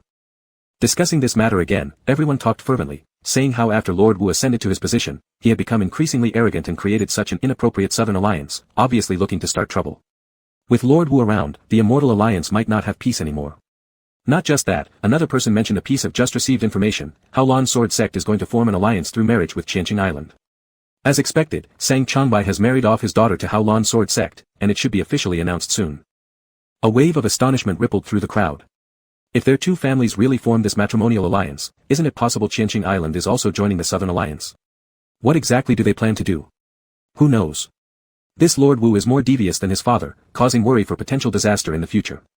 Rong Zhao furrowed his brows, thoughts swirling, gradually becoming impatient. After the commotion settled down, the topic returned to its original point, with the elders once again persuading Master Mo Hua to quickly produce the 9 lotus seal to stabilize morale. What seemed like persuasion was, in fact, firm attitudes among the people present. They demanded an answer today. With no other options, Master Mo Hua asked, "What do you have to say?" He was asking Rong Zhao. Under everyone's watchful eyes, if Rong Zhao was astute, then unlike the others, he shouldn't pressurize his master in such an obvious manner. Rong Zhao did not speak immediately. His tranquil gaze turned towards Master Mo Hua on the seat, momentarily recalling past events. At 15, standing before the Zixiao Hall again as the top scorer in the entrance exam, none of the elders within the gate doubted his talent. Asked by Master Mo Hua the same question then, he bowed his head and suppressed every overwhelming emotion inside, obediently replying, "Disciple wants to join the Zixiao Mountain sect." Today, he finally didn't need to lower his head, meeting Master Mo Hua's eyes directly and boldly saying, "Disciple wants the 9 lotus seal." In that moment, Rong Zhao clearly saw the surge of anger in Master Mo Hua's eyes. It's not enough yet, this is just the beginning. When returning to Chuyun Pavilion, dusk was already setting in. Behind him, a demon servant held an ebony box containing the 9 lotus seal. Upon entering, Rong Zhao indicated that the item should be placed down. Opening it casually, he took a glance. There was a slight crack on one corner of the seal, from when he had accidentally broken it while playing with it as a child when he took it from his father. That distant memory now remained only faintly in his mind. The spiritual cat leapt up, circling the box twice, apparently highly interested in the 9 lotus seal. Rong Zhao regained his focus, taking out the seal nonchalantly and tossing it for the cat to play with. For something he had expended great thought to obtain, he was surprisingly unmoved. A little later, a servant entered, delivering another golden silk mist core. It was the result of the prior deal Rong Zhao had made with Sang Chushue, smaller than the one he obtained from the ghost domain. Sang Miss said, "Here's what you wanted." She doesn't ask for anything else in return, expressing gratitude for your life-saving kindness that day. Rong Zhao put away the item, then asked, "Is she really going to marry into Hao Lan Sword Sect?" The servant bowed and replied, "There are indeed rumors that Qianqing Island will ally with Hao Lan Sword Sect through marriage, but whether it's Sang Miss who is marrying and whom she is marrying is still unclear." Rong Zhao thought quietly for a moment, waving his hand, dismissing the servant. As night fell, he sat in meditation in a quiet room when suddenly, telepathic transmission sounded in his consciousness. "Rong Zhao, what are you doing?" Wu Jianhu's tone was familiar and intimate. After opening his eyes slowly, Rong Zhao paused briefly and replied, "Not doing anything." "Then guess what I'm doing now." "I don't want to guess." Rong Zhao replied indifferently. The voice in his consciousness laughed, "Young Lord Yunze, what did I do to upset you?" "I'm feeling great today." Rong Zhao looked out at the bright moon outside the window, his eyes showing no ripples. "You said it yourself, wishes come true. I got the 9 lotus seal." "That's perfect then, congratulations on getting your wish." Wu Jianhu's voice went up, "but you don't sound too happy." "There's nothing particularly joyful either," Rong Zhao replied, indeed having gotten what he wanted but still feeling a void in his heart. "Oh, I forgot to say, congratulations to Sect Master Wu for also getting his wishes." "What are you referring to?" Wu Jianhu asked with a laugh. "The Southern Alliance, and the marital alliance with Qianqing Island," Rong Zhao slowly said. "Do you know how many people curse you behind your back because of these actions you've taken?" "But what about you? Have you cursed me?" Wu Jianhu asked. Rong Zhao shifted his gaze back inside, staring at the patchwork shadows cast by the moonlight that entered the room. "Wu Jianhu, what exactly do you want me to say? Didn't you ask before who was going to marry Miss Sang?" "I stopped asking since the last time. After all, it's not you." Rong Zhao sneered mockingly. "Wu Jianhu, you're really something else. Someone from your sect is marrying Miss Sang, even though you didn't personally do it, you managed to get all the benefits." "Is that so?" The laughter in the consciousness grew more pleasant. Rong Zhao listened quietly, the laughter echoing in his empty chest. "What did you say you were doing earlier?" "You guess." "I don't feel like guessing." Rong Zhao refused his teasing, insisting on asking again. "Wu Jianhu, what are you doing right now?" As the words faded, he sensed a subtle tremor in his consciousness. Wu Jianhu whispered hoarsely, "Did you notice?" Rong Zhao instantly understood. "Earlier, I was in deep meditation when suddenly it felt meaningless. I remembered every time we practiced cultivation together." Wu Jianhu dropped his pretense, his lowered voice laced with unmistakable desire. "Qingqing, I want you." Rong Zhao couldn't help but softly chuckle. "Wu Jianhu, can a cultivator actually speak such vulgarities? If we could do it, why can't we talk about it?" Wu Jianhu wasn't bothered, never being the type to act refined anyway. "Do you want to or not?" Rong Zhao stopped speaking and closed his eyes again, carefully sensing the vibrations coursing through his consciousness. The slight tingling sensation flowed through his meridians across his entire body, just as countless times in the past when that person kissed every inch of him, sparking a trembling sensation deep within him. That person's eyes, filled with lust while gazing at him, his damp lips and warm tongue, fingers teasing over sensitive parts of his body. Every detail of the vivid illusion seemed excessively real, etched in his body's memory, instincts ingrained into his very core. He was the long-suppressed flame, the other, the surging tide, their water and fire colliding and merging, creating molten chaos like volcanic eruptions. Wu Jianhu. Stop playing around. Rong Zhao's voice had changed pitch, blurred. His hair ribbon slipped down to his neck where he held it lightly, biting down on it tenderly. He leaned against the side of his bed, encased in the soft moonlight as if blending into its silvery glow, yet subtly revealing an air of decadence. With each wave of sensations running over his body through their mental connection, it grew increasingly unbearable, the inferno ready to explode. But alas, the one igniting this fire was far away. Is it fun? The triumphant voice inquired softly. Rong Zhao's trembling eyelashes flickered lightly. Wu Jianhu, is this all your skill? Wu Jianhu chuckled and sighed. Rong Zhao, stop tempting me. Rong Zhao closed his eyes for a moment, speaking calmly, and what if I tempt you? Wu Jianhu, when will the night you promised happen? The voice on the other end hesitated momentarily, responding even deeper and hoarser. Shall I go to Yuancher Immortal Sect? Do you want to come to Yuancher Immortal Sect? Isn't it allowed? Wu Jianhu casually mentioned, I'm just not sure if I can get in. Rong Zhao, hearing something immensely amusing, laughed for quite a while. It all depends on Master Wu's abilities. He concluded, I'll be awaiting you anytime. Chapter 35, Sharing the Same Sky. This time, Rong Zhao left the sect during the lush summer of high prosperity. Every 100 years, the Heavenly Grace Sacrificial Ceremony, the most grand event of the Immortal Alliance, would be held on Jiuxiao Tian Mountain in the northern region to conduct a sacrificial ceremony. Coincidentally, this time it was a Millennium Cycle Great Ceremony, and thus the entire Immortal Alliance took it especially seriously. Rong Zhao led nearly 1,000 disciples of Yuansai sect as they went together, temporarily acting as sect master, which was the unanimous wish of the elders within the sect. Master Mo Hua was originally reluctant, yet he was unable to be in two places at once. He treated his disciples and subordinates severely but was extremely kind to his only son. Since Shi Yan's condition fluctuated and he couldn't leave, after careful consideration, Mo Hua decided to stay behind in the sect and let Rong Zhao represent him again to travel north. After all, the grand ceremony was just for show. As long as the foundation of the immortal sect remained in his hands, others couldn't cause much trouble. My mentor thinks just like that. After boarding the boat, Rong Zhao continued to walk towards the bow as usual, looking at the glittering water ahead, chatting idly with someone in his consciousness. You said, his vision is no wider than a needle's eye. The water area was vast, crystal clear, and green-blue transparent. On the return trip that day, it was still chilly early spring, but now it had already turned into a summer day with rippling blue waves and gentle breezes. He squinted slightly to avoid the glaring sunlight, hearing the cheerful voice in his consciousness saying, so what does young Lord Yunzi think about it? Rong Zhao, what do you think I think? Such a good opportunity comes along so rarely. Wu Jianhu encouraged him, not doing something seems like we'd be letting ourselves down. Wu sect leader, your desire to create a spectacle and benefit from it is too obvious. Can you even tell that? Wu Jianhu asked in surprise. Rong Zhao smiled. Wu Jianhu, you're just like that. It's hard for you to put up with it. Wu Jianhu immediately agreed. Do you really not plan to do anything? What can I do? Rong Zhao countered him, rather invite Wu sect leader to give me some advice. At least find some trouble for your mentor, so that his days won't pass too comfortably. No thanks, Rong Zhao disagreed, he's already upset enough. Let it be. His words were half true, half false. He was different from Wu Jianhu. Wu Jianhu was arrogant and impulsive, often acting without considering consequences. However, Rong Zhao was used to carefully planning and proceeding steadily, never rushing things. That's quite regrettable, Wu Jianhu pitied him. But Rong Zhao didn't appreciate it and warned him, Wu Jianhu, rein in your little schemes, stop scheming against Yuansai sect. There isn't, Wu Jianhu denied. Rong Zhao, you're mistaken. I'm only targeting you, not your sect. Before breaking off the communication, Rong Zhao scolded lightly, and don't target me either. As the voice disappeared from his consciousness, Wu Jianhu mulled over the last tone Rong Zhao had used, and unconsciously, a smile crept onto his lips. It was truly quite regrettable. That night, when he jokingly said, go to Yuansai sect, he almost acted on impulse. Unfortunately, there were too many trivial matters at the sect, and in the end, he didn't go. What a waste. Xiao Rufeng noticed that he was absent-minded but then suddenly grinned, asking, why such a good mood today, Elder Wu? You specially set up a banquet to invite me for drinks? Wu Jianhu picked up the wine cup, poured a sip into his mouth, and calmly said, of course I have something to ask from Supervisor Xiao. Xiao Rufeng was slightly surprised and immediately responded, how can I help you, Elder Wu? Nowadays, you've established the Southern Alliance yourself, and also married into Qianqing Island. Such great skills indeed make people admire.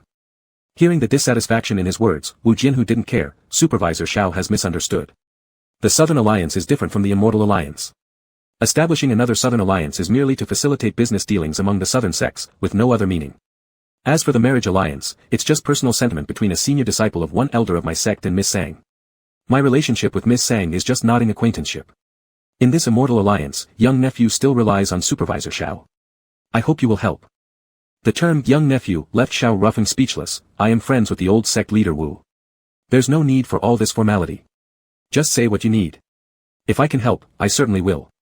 I want Chuanxi Island. Wu Jianhu did not mince words.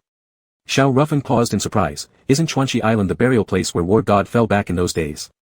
Those are rumors, not reliable. Wu Jianhu waved a hand to cut him off. It's just an ownerless barren island. As long as the supervisor of the Immortal Alliance agrees and consents to transfer it to Haolan Sword Sect, what else can other sects say? Xiao Rufeng's face showed difficulty. If you want that island, naturally I have nothing to say. But the rules of the Immortal Alliance dictate that more than 70% of the sects must unanimously agree to divide an unclaimed territory. So that's why I need your help, Supervisor Xiao, to convince the others. Wu Jianhu smiled, just wondering if Supervisor Xiao would give this young man a favor. Verbally saying he could help if possible, Xiao Rufeng was actually reluctant. Even if it was a barren island, giving it to Haolan Sword Sect would inevitably cause other sects to also demand items, leading to a series of troubles afterward. Wu Jianhu didn't rush, leisurely swirling the wine glass in his hand as he waited for Xiao Rufeng to make a decision. Xiao Rufeng propped his forehead, pretending to be drunk to dodge the question. Wu Jianhu glanced at the lust-inducing snake demon standing behind Xiao Rufeng and suddenly said, "Every day when I see you entering and leaving with this snake demon by your side, it seems like you favor it quite a lot. What exactly makes this snake demon so outstanding?" Meeting Wu Jianhu's teasing gaze, Xiao Rufeng realized he had discovered his relationship with the lust-inducing snake demon, and his face gradually turned red. Meanwhile, Xiao Tan, who had come along for the dinner, remained calm and did not say a word.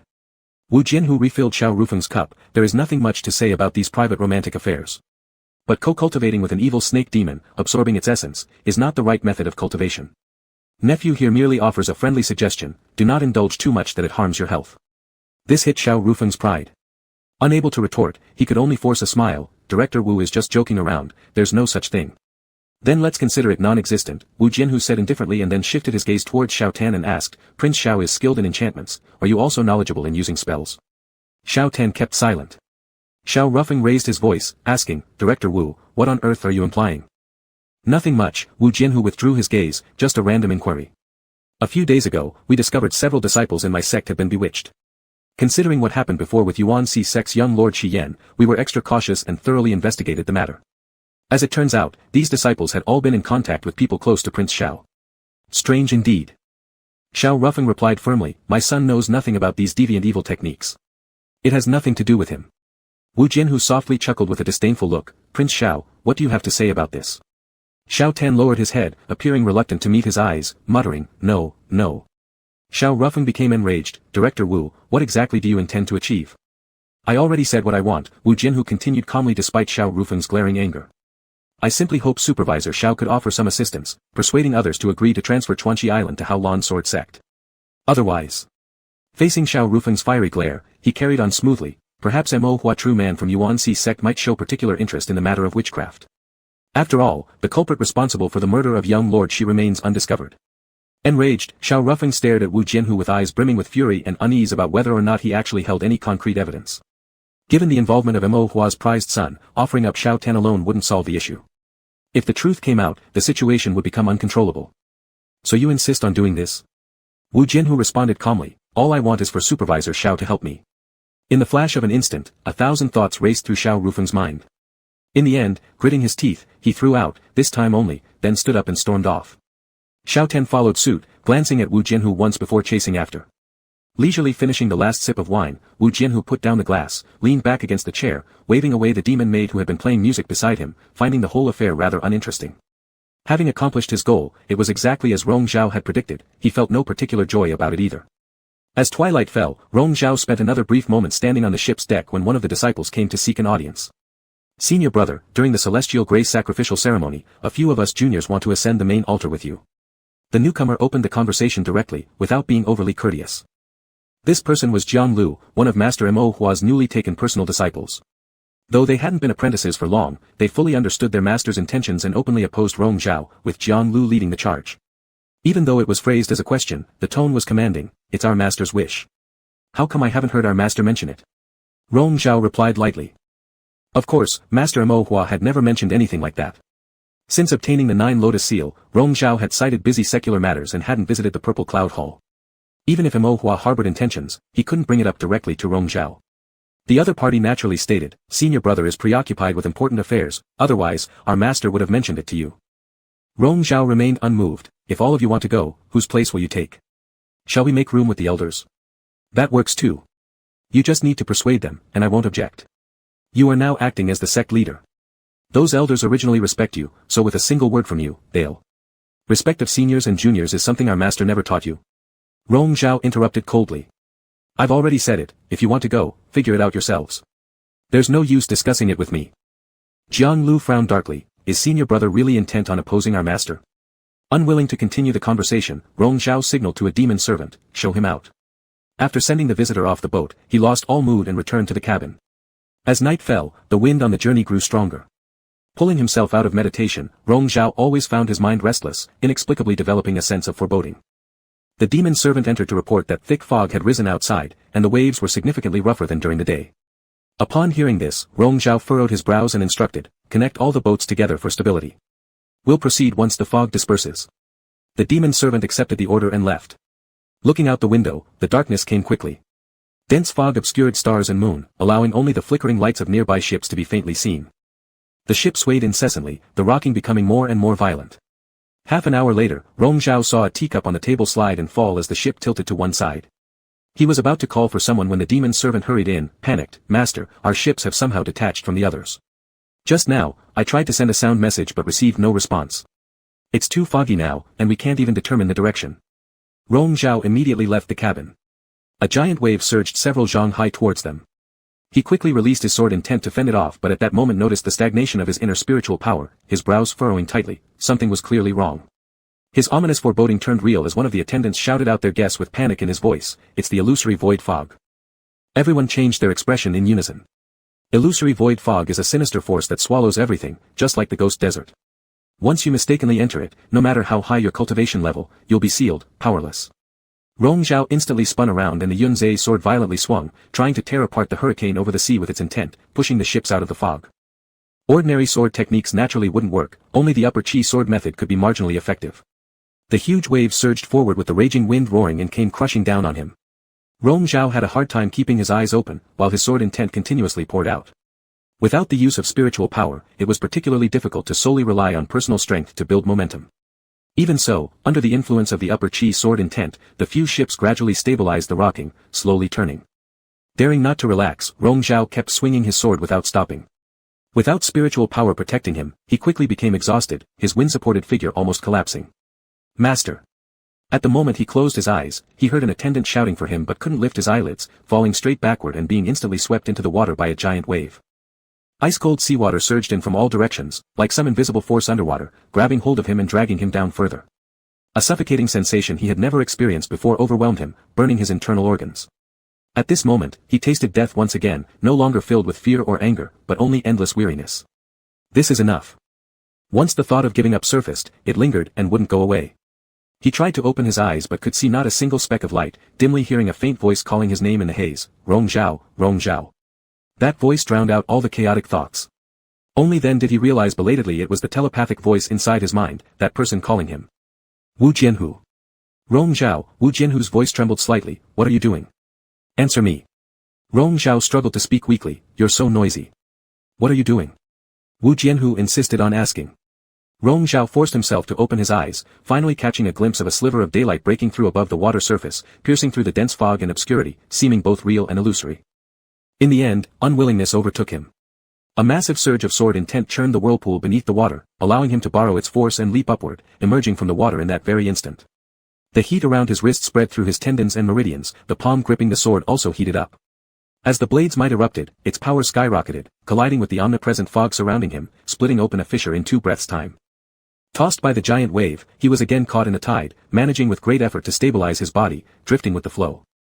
For an unknown length of time, perhaps only a couple of moments, Rong Zhao felt his consciousness growing dim, hearing nothing but Wu Jianhu's voice until the thick fog dispersed, moonlight arrived, and the sea returned to tranquility. Pulled back onto the ship by the servants, Rong Zhao was drenched from head to toe, disheveled beyond recognition, leaning against the deck and coughing shockingly loud, nearly hacking up his lungs and liver, his throat feeling as if it were ablaze, burning his tongue roots numb. Finally depleted of all strength, he reclined backward, gazing through soaked lashes at the full moon overhead. Different landscapes, same sky shared under different winds. Recalling his earlier words that the two sects were separated by thousands of miles, even the beautiful scenery would belong to opposite skies. Not exactly. Rong Zhao. Wu Jianhu, I'm admiring the moon, he smiled, his eyes shimmering with what seemed like tears, I miss you so much, so much. Chapter 36, Confrontation. Wu Jianhu, noticing an abnormal burning sensation on his wrist while meditating, opened his eyes to look. A red line kept flashing, and the searing heat surged violently. It was not him whose Taoist heart was unstable, he almost immediately realized that something had happened to Rong Zhao. But Rong Zhao said he missed him. The taste of that moment was indescribably complex. Wu Jianhu paused for a moment, then spoke. What were you doing earlier, staying silent? You are really noisy. If you don't like my noise, then cut off the transmission. He reminded.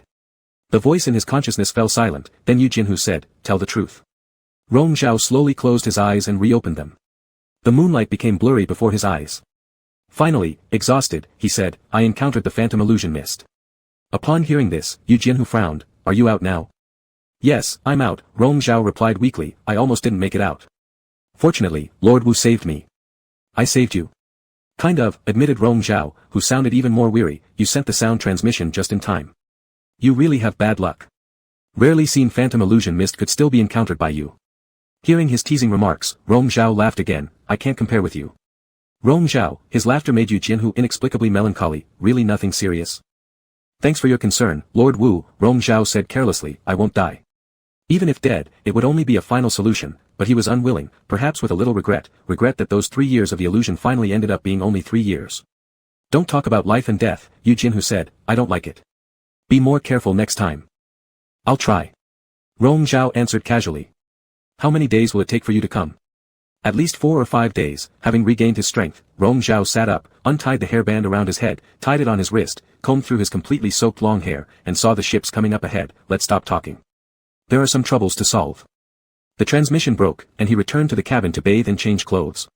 Some elders accompanying him sent someone to ask how he was doing, Rong Zhao told them to pass along the message that he was fine, then ordered the ship to drop anchor and rest overnight, setting sail again at dawn.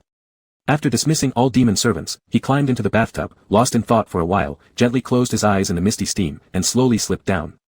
Fully submerged in water, until he was completely under. Without mobilizing spiritual power, the feeling of suffocation came back, and he seemed to hear that person's voice calling his name repeatedly, a voice filled with anxiety, which was not his hallucination. Later, the servant entered to report that what had happened to their ship was not an accident, but rather seemed deliberately orchestrated. By human design? Rong Zhao asked as he fingered the golden hair tie in his hand, raising his eyes. Yes, the servant presented something, this is a section of chain we found underwater, conveniently tangled in some aquatic grass. Luckily, it wasn't washed away by the sea current. Judging by the cut marks on it, it seems someone severed it directly with spiritual force. Rong Zhao rewound the hair tie into his hair, took the chain, looked at it briefly, and saw the smooth cut surface, confirming it was indeed the work of a human hand. Not surprising, he disliked always being the center of attention, so he let the ship always travel ahead, which gave people with ulterior motives an opportunity. He threw the thing onto the table and asked, whose ship did we pick up that time? The servant hesitated, we're not sure, the heavy fog had already set in, everything was a bit chaotic. We really didn't know whose ship was on the other side. However. Just speak your mind. The ship belonging to Master Jiang left earlier, but it never went far. Later, when the fog started, strong winds and waves rose, and we were busy avoiding them, so we no longer paid attention to him. We don't know if he left either, and whether the ship we received help from was his. When we went to retrieve the chain just now, his people were also nosing around nearby, as if wanting to see what we had retrieved. Rong Zhao's expression darkened, that disciple of mine master has indeed become quite skilled. It's unfortunate that there isn't solid evidence, otherwise it wouldn't be hard to present this to the elders, the attendant expressed discontent. Submitting it to the elders might just give him another advantage, Rong Zhao paused his unspoken words, Though he initially didn't want to cause trouble for his teacher, unfortunately the other party wouldn't leave him alone. So it wasn't his fault. Keep these people around. At the heavenly favor ceremony, there will be plenty of opportunities for him to perform. The attendant understood clearly. Within the sect, they could bully others in the name of their master without restriction, but once outside, people from other sects weren't as polite. Those who didn't know their place would eventually get a lesson. Rong Zhao waved his hand to dismiss everyone, then picked up the broken chain again and stared at it for a moment. A clump of blood-colored spirit light wrapped around his palm, instantly crushing it into powder. He gazed at his hand until the blood light disappeared completely, his fingers curved, and he didn't move for a long while. When he was dragged underwater earlier, it was also this evil spiritual force that helped him stabilize himself, fortunately preventing him from being swept further into the underwater whirlpool. Though he was of a keen constitution, as a sword cultivator, he naturally carried a sense of righteous spirit, which made him unsuited for practicing malevolent arts. Yet, he chose this path. Had he not done so, his severed spiritual roots would not have been rebuilt, and years ago, he would never have escaped that abyssal torment.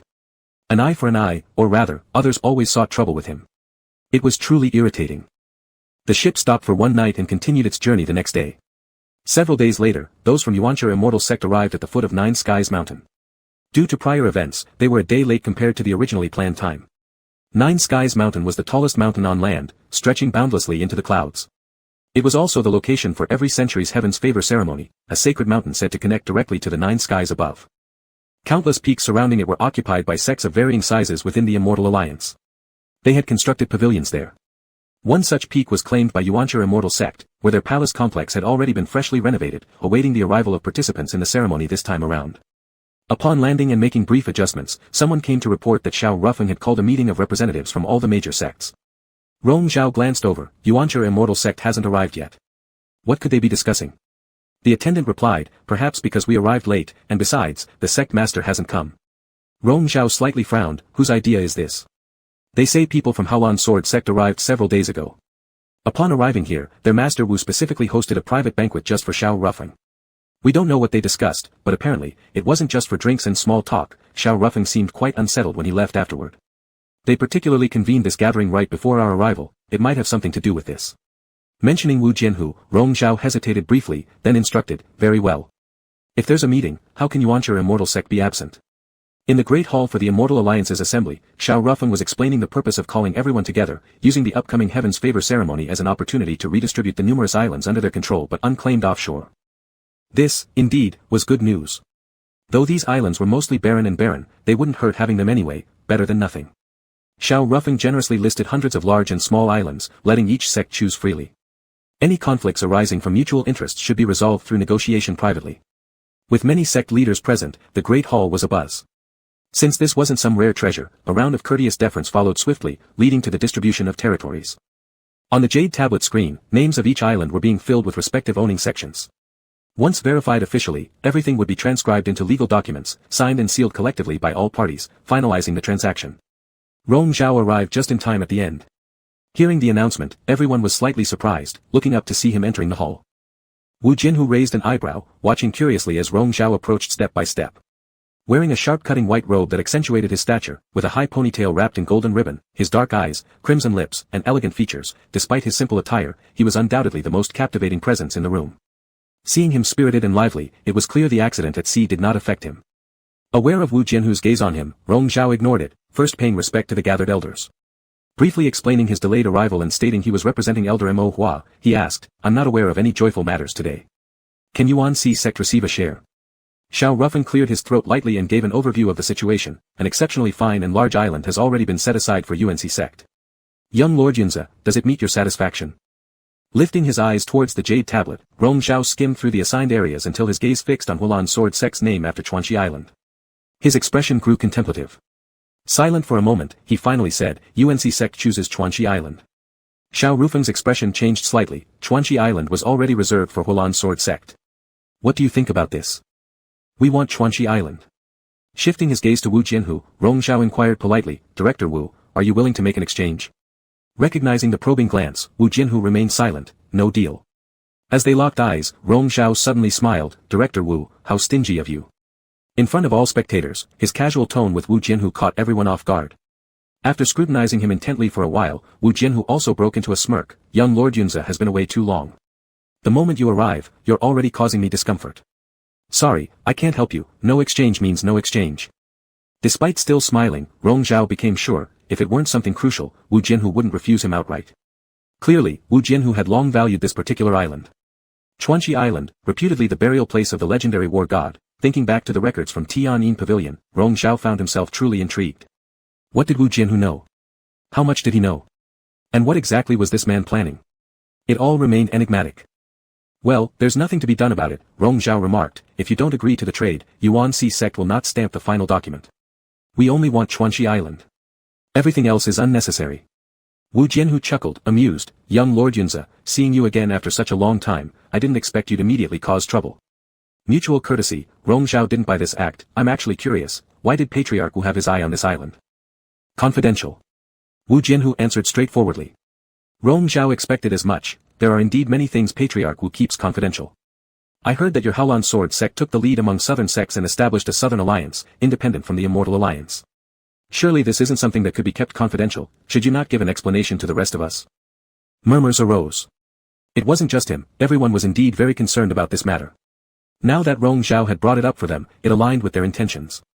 Wu Jianhu calmly explained, this has already been discussed in person with Director Xiao. The establishment of the Southern Alliance is not about forming cliques but solely to facilitate commerce among our southern sections. There's nothing more to it, you all needn't overthink it. The various patriarchs and elders from southern sects nodded in agreement without saying much, clearly adopting an attitude of innocent till proven guilty. Commerce, Rong Zhao repeated these two words, skepticism evident in his eyes. Xiao Rufeng could only say, Patriarch Wu indeed mentioned this to me before, it's exactly as he said. Rong Zhao gave a wry smile, then let's leave it at that. That's how it is, Wu Jianhu showed no sign of guilt, the matter of the Southern Alliance is unrelated to today's discussion. Regarding the ownership of Chuanxi Island, Lord Yunze had better not make trouble without reason. Making trouble without reason? Rong Zhao asked, so when Haolan Sword sect wants Chuanxi Island, it's justified. But when Yuan Si sect wants it, it's considered making trouble? That doesn't make any sense. It applies to you specifically, making trouble without reason, Wu Jianhu replied with a chuckle, if Lord Yunze has issues with me or wants to settle scores, we can handle it privately. I'll certainly oblige, there's no need to bring it up here. Rong Zhao showed no interest in bantering with him and reiterated, Yuan Si sect will only accept Chuanxi Island. Wu Jianhu wouldn't back down either, likewise, Haolan Sword sect only wants Chuanxi Island. Xiao Rufeng tried to mediate helplessly, Patriarch Wu, Lord Yunze, continuing like this won't get anything done. There's only one Chuanxi Island. Perhaps first come, first served. Director Xiao, Rong Zhao directly interrupted him, your discussions today didn't involve notifying Yuan Si sect. How could there be such a thing as first come, first served? Do you think Yuan Si sect is so easily taken advantage of, letting things slide with mere words? Slighted by a junior member, Xiao Rufeng felt affronted to his dignity. Already irked by Wu Jianhu, he now also wanted none of the service and retorted irritably, my decision doesn't count. So, how about you two fight again right now? Who wins gets to decide. Not fighting, Wu Jianhu outright rejected, I don't fight against Lord Yunze. Winning would feel bad, losing worse, never again. This statement became even stranger, Rong Zhao wore a sarcastic smile, neither will I fight. Winning would cause some discomfort, losing likewise. No fighting in the future. Everyone. Then neither of you solving the issue this way, someone suggested, what if Chuanxi Island is divided into two parts? One half for Yuan Si sect and the other for Haolan Sword sect. Unacceptable. Both spoke in unison. Wu Jianhu turned his gaze on Xiao Rufeng, please Director Xiao make a judgment. Xiao Rufeng caught the thread in his eyes, having no strategies left. Reluctantly, he addressed Rong Zhao, Lord Yunze, Master Mo Hua isn't present today. Shouldn't you report and ask for his opinion? Not necessary, Rong Zhao stood his ground, the 9 lotus seals of the sect are in my possession, my decision represents Yuan Si sects. Such a trivial matter doesn't require special consultation with my master. Then let's finalize after the heavens favor ceremony. Suddenly changing his stance, Wu Jianhu blurred instantly, striding forward quickly, one hand grabbing Rong Zhao around the waist. In full view of everyone, he spirited him away, leaving behind just this line. I'll have a private conversation with Lord Yunze. A moment later, they landed on a desolate cliffside far from others' sights. Wu Jianhu pressed the person hard against the mountain rock and leaned in for a kiss. Chapter 37, The Beauty with a Viper's Heart. The sunlight was too blinding, Rong Zhao squinted his eyes and faintly curled his lips as Wu Jianhu leaned in close. Wu Jianhu supported his cheek with a hand and kissed him. It was an overly brutal kiss, intrusive tongue stirring wildly, making his tongue tingle.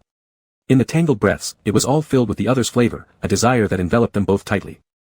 Rong Zhao's back pressed against the hard protruding rocks behind him, causing discomfort, but the embrace held onto him without letting go.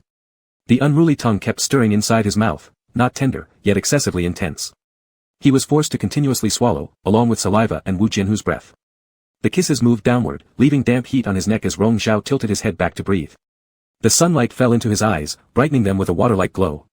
When the kisses grew even more fervent, a mark was roughly sucked onto his neck. Rong Zhao let out a startled gasp, finally unable to bear it anymore as he pushed Wu Jianhu slightly away, enough. Wu Jianhu paused his breathing, his lips lingering over the mark for a while, slowly rubbing against it before stepping back.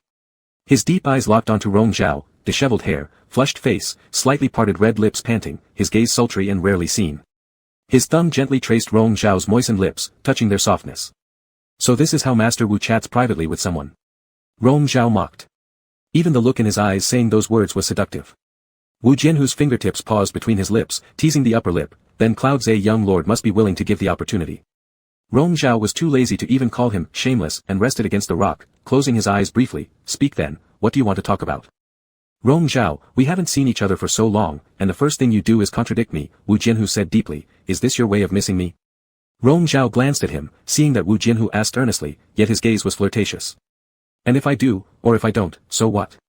He responded. Wu Jianhu, do you really miss me? Rong Zhao looked him over, noticing there was no more trace of illness on his face, probably due to the half-stem of golden silk mist rhizome. After a while, Rong Zhao let out a light laugh, his finger tapped Wu Jianhu's shoulder, coiled a lock of his hair around his finger, then wrapped his arm around Wu Jianhu, pulling him closer. His lowered eyes focused on the lips that had ravaged him earlier, leaning in for another touch. His gaze had already given Wu Jianhu the answer. As Wu Jianhu caressed his face, Rong Zhao suddenly lifted his eyes and stared at him. Will you give me the Chuanxi Island? Wu Jianhu paused. Rong Zhao, is this some kind of beauty strategy? Does it work on you? Rong Zhao asked straightforwardly. Master Wu, are you buying it? Wu Jianhu gazed into his mischievous eyes. Are you doing this intentionally? Yes, Rong Zhao admitted, intentionally. In fact, he didn't care much whether or not he obtained that island, he merely wanted to confront Wu Jianhu to understand this man's purpose. He asked again, will you give it to me? Wu Jianhu looked at him, doubt appearing in his eyes, real or fake. One hand slowly stroked from his cheek to the temple, then followed the perfect jawline down, pinching his chin at last. His voice came near, reaching Rong Zhao's ear. No. Wu Jianhu said it resolutely, allowing no room for negotiation. The warm breath tickled his ear. Lowering his gaze, Rong Zhao saw his Adam's apple right before him, moving slightly as these two words were spoken. He leaned in and bit it. Biting out marks to vent frustration, after retreating, Rong Zhao used his sword to push Wu Jianhu away. No more chatting, I'm going back. Turning around, he started to leave, only to be held back by Wu Jianhu. When will you fulfill that night?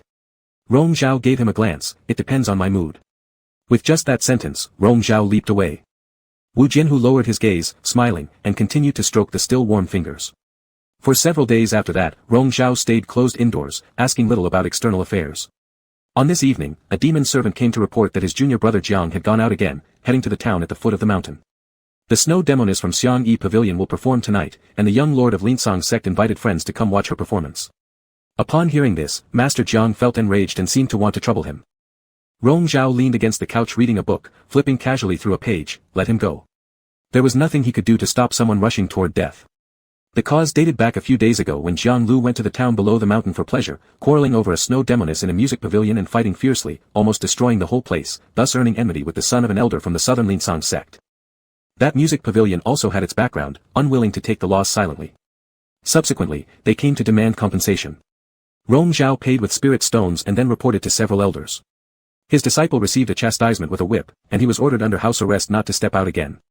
However, clearly, Jiang Lu did not heed his words. Not only did he grumble behind his back, today, upon hearing that the young lord of Linsong sect had returned to Xiangyi Pavilion, he couldn't resist sneaking out again. The demon servant hesitated for a moment and added, among the people invited by the young lord of Linsong sect, Master Wu was also present. Rong Zhao finally looked up from his book. The demon servant bowed his head and confirmed, I've heard that Master Wu has already left for the Xiangyi Pavilion at the foot of the mountain. At the foot of the Nine Peaks Mountain, the Qingyang town was one of the largest towns in the area, almost comparable to a city. Every 100 years during the Celestial Favor Festival, this town became the liveliest it would ever be. All the lesser sects who couldn't settle on the mountainside gathered here.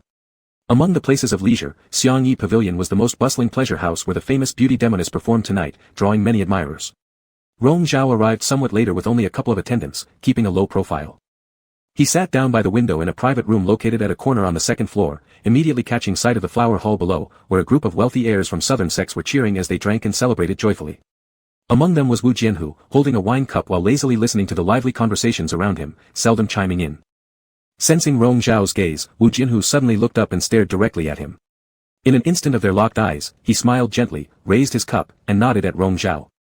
Rong Zhao ignored him. An attendant beside him pointed to another private room across and whispered, young Master Jiang is over there. On the other side, Jiang Lu glared resentfully at a group of people in the lower flower hall. That day, had it not been for these troublemakers, he wouldn't have suffered such public humiliation and received punishment after returning home, resulting in the disciplining whip bestowed by his elder. His attendant urged quietly, "Since you've come here tonight, you must give them a lesson. Let's stay hidden so no one knows who did this." Jiang Lu hesitated, wanting revenge but lacking the courage. The attendant continued urging, "Send them a spiked bottle of wine first, then when they step out alone for convenience, bind them, and afterward you can teach them a proper lesson." After biting his lip, Jiang Lu gave orders, "Let someone handle it." Music and drums resounded continuously inside the building. A snow spirit maiden danced gracefully on stage like a celestial figure. In the flower hall below, the crowd drank heavily, forgetting their restraints. Their host, Duanji, whose father was a revered elder in the great southern sect Lingsang sect, didn't have much cultivation or skill, yet excelled at revelry, drinking, whoring, gambling, and was very popular among the local aristocratic youth. As he sipped his wine and indulged in the snow demoness dance, he remarked arrogantly, "When it comes to the world's top beauty, I don't think this demoness is any less beautiful than Ms. Sang, and why should some orthodox female cultivators compete with such alluring creatures? If I were to choose, I'd definitely select the one on stage." Someone nearby jeered, "As if you even have the choice. Your father tried proposing marriage alliances with her on behalf of your sect, yet Ms. Sang still chose to enter the Haolan sword sect, obviously disdaining your Lingsang sect." This led someone mischievous towards Wu Jianhu. "Speaking of, I suspect Master Sang herself wants her daughter to be your concubine. Mr. Wu, what a fortunate man you refuse to be. What a pity." Wu Jianhu casually glanced at him and responded without missing a beat, "Of course not. My partner is truly a rare beauty." Upon hearing this, everyone started teasing him. "You never bring her out, how about showing us just how rare she is?" "Exactly, maybe you're just making it up. What kind of beauty could possibly surpass the world's greatest beauty? Last time, I heard you say in front of the elders that your partner looks like Master Yunzhe. Is that true?" Amidst all the jokes flying around unshielded, even Rong Zhao, sitting far away, heard every word clearly. He took a sip of wine into his mouth and sent a telepathic message outward, "Wu Jianhu, why are you here?" Wu Jianhu chuckled, answering the group first, "It does resemble her quite a bit, I wouldn't joke about something like this." And then turned back to answer Rong Zhao, watching the show. "What kind of show? Wu Jianhu, why have you come?" He countered without responding. Rong Zhao stayed silent, which made Wu Jianhu chuckle again and say, "I didn't originally plan to come, but noticed I was being tailed by one of your people, and seeing that Master Yunzhe has also arrived, figured I might as well join in." "Wu Jianhu, it's not right for me to forbid you from coming to a pleasure house for drink and music, when clearly I'm doing exactly the same thing," he remarked. As Wu Jianhu reiterated he wasn't joking, the others still wouldn't believe him and found more amusement in the mention of Yunzhe, thinking Wu Jianhu merely used his name to mock them. "You two are always clashing heads. Could it be that you've chosen a partner resembling him because secretly, you harbor deeper thoughts about Master Yunzhe?" Wu Jianhu slightly lifted his eyebrows but didn't deny it. Duanji seemed drunk and laughed, "Come on guys, the appearance of Master Yunzhe really does draw attention. Despite his prideful arrogance, I'd bet lying beside him will surely be intense. Honestly, looking at him makes me want to rip off his clothes and go at it hard, oh yeah." He hadn't finished speaking when a scream abruptly interrupted, "Who hit me?" Covering his face, he leapt up in shock.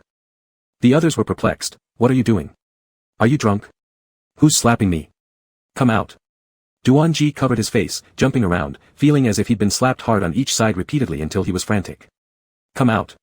Wu Jianhu stopped his tapping on the bowl and coolly said, "If you're drunk, go clear your head. Don't babble nonsense here." Rong Zhao himself remained unmoved, as if indifferent to others' foul words. This time he clearly saw Wu Jianhu's action, it was indeed a genuine use of demon art. The rest seemed to sense Wu Jianhu's displeasure, giving awkward laughs before changing the subject. Duanji cursed a few times and then suddenly clutched his belly, blushing furiously as he hurried off to relieve himself. On the other side, Jiang Lu watched all this and chuckled, ordering someone, "Follow him." The demon servant respectfully bowed his head in compliance. After Duanji finished relieving himself, he finally felt refreshed but still hadn't sobered up. Staggering along with support from the demon servant, he passed through the back courtyard when suddenly a fragrant aroma caught his attention. He looked up and there stood a beauty under the corridor's shadow, giggling enticingly, her outfit unmistakably belonging to the snow spirit maiden who danced earlier on stage. Drunk and enamored, upon seeing her beckon him with her fingers, Duanji shrugged off the demon servant's help, refusing for anyone to follow, and eagerly chased after her. The spirit maiden ran ahead, occasionally turning back to throw inviting glances and flirtatious winks at him. Every time Duanji lunged forward, he failed to catch her, lured deeper into an isolated small courtyard within the pleasure house. Finally, the spirit maiden pushed open a door, entered, and vanished almost instantly. Following her in, Duanji found the door slammed shut behind him. Inside, pitch blackness enveloped him. Just as he tried to come to his senses, he felt a chilling murderous intent arising from behind. Instantly freezing in place, he turned around.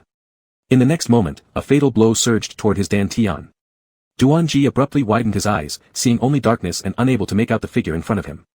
A sharp pain overwhelmed him, rolling his eyes upward as he collapsed forward. In the private room, hearing that the person had already been bound, Jiang Lu clenched his fists forcefully and rose to his feet. Let's go. As he watched him swiftly push the door open and step out, the demon servant quietly transmitted sound, young master, he has passed by. Rong Zhao gazed down at the man lying unconscious and lifeless at his feet, commanding, bring him over. Leaping out of the pleasure house, he was unexpectedly greeted by someone outside.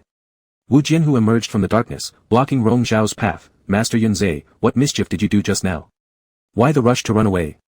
Not wanting to be tangled with him, Rong Zhao demanded, get out of the way. Wu Jianhu bluntly asked, for being teased a bit, I've already slapped him for you. Was it really necessary to crush his dantian and destroy his cultivation? Since he'd been seen by Wu Jianhu, Rong Zhao no longer bothered to hide it, coldly stating, anyway, for someone like him, keeping his cultivation serves no purpose. Wu Jianhu clicked his tongue twice, realizing his companion was truly a ruthless and cunning beauty. By this time, Jiang Lu had already entered the yard, vaguely sensing something amiss. Hesitating for a moment, he pushed open the door, only to find utter darkness inside. Frowning, he ordered, light a lamp. The demon servant brought out a lighting device. Looking around, Jiang Lu took 2 steps forward when he tripped suddenly, almost falling flat. On closer inspection, he was shocked. Duan Ji lay sprawled on the ground, bleeding from all 7 orifices, unconscious. Jiang Lu was momentarily stunned, instinctively crouching down to check his breath, finding only a faint trace left. Startled, he fell backward in shock, his mind racing with countless thoughts. Frantically trying to retreat and get up to leave, he realized his accompanying demon servant had disappeared without a trace. Footsteps could be heard approaching from outside the yard. Soldiers of the patrol office stormed in, their torchlight illuminating Jiang Lu's blood-drained face. Wu Jianhu glanced back at the lit courtyard and understood, the patrol office arrived pretty fast. Seems like this was a double whammy plan. Rong Zhao maintained his composure. Are you done talking? Rong Zhao, this incident involves 2 major sects and cannot be easily resolved. What do you think would happen if I disclosed what I witnessed earlier? Meeting Rong Zhao's icy gaze, Wu Jianhu smiled and rephrased, never mind telling, let's meet after the Heavenly Favor Festival ends at my place. Rong Zhao comprehended his meaning, silently pondering for a moment before stepping forward. Under the dark night, their gazes collided up close. Rong Zhao raised his hand, encircled Wu Jianhu's neck, and leaned in to kiss him. His tongue grazed over his lips briefly before retreating. Finally, he declared, fine, then I'll wait till then. Chapter 38, Embrace. Rong Zhao returned to the inn, just changed clothes, when someone reported about Jiang Lu. It was said that Xiao Rufeng had invited him over. Without haste, Rong Zhao commanded, go and inform the elders. Let them all come. In the grand hall where the Immortal Alliance held discussions, it was brightly lit. Jiang Lu was bound and pressed to his knees on the ground, face red with attempts to plead for justice but unable to speak due to being silenced by a spell. He could only glare. Elder Duan Rong of the Lin Sang sect gripped his fists tightly, eyes bloodshot, ready to tear Jiang Lu apart if not restrained by others. As Rong Zhao and a group of elders from Yuan-Si Immortal sect entered, they casually glanced around. There were quite a few people present in the hall. Besides Xiao Rufeng, this guardian of the Immortal Alliance, and members of Lin Sang sect, there were also masters of several great sects from the southern region. And naturally, Wu Jianhu who came just to watch the show was there too. We've already heard what happened, Rong Zhao spoke first. What's the current situation with Mr. Duan? Duan Rong was overwhelmed with grief and anger, but Xiao Rufeng replied instead, he's fine, just fainted from pain. However, his dantian is completely shattered, he has no cultivation left. Young Master Yunzhe, how could your junior disciple be so vicious just because of some jealousy? Was such cruelty really necessary?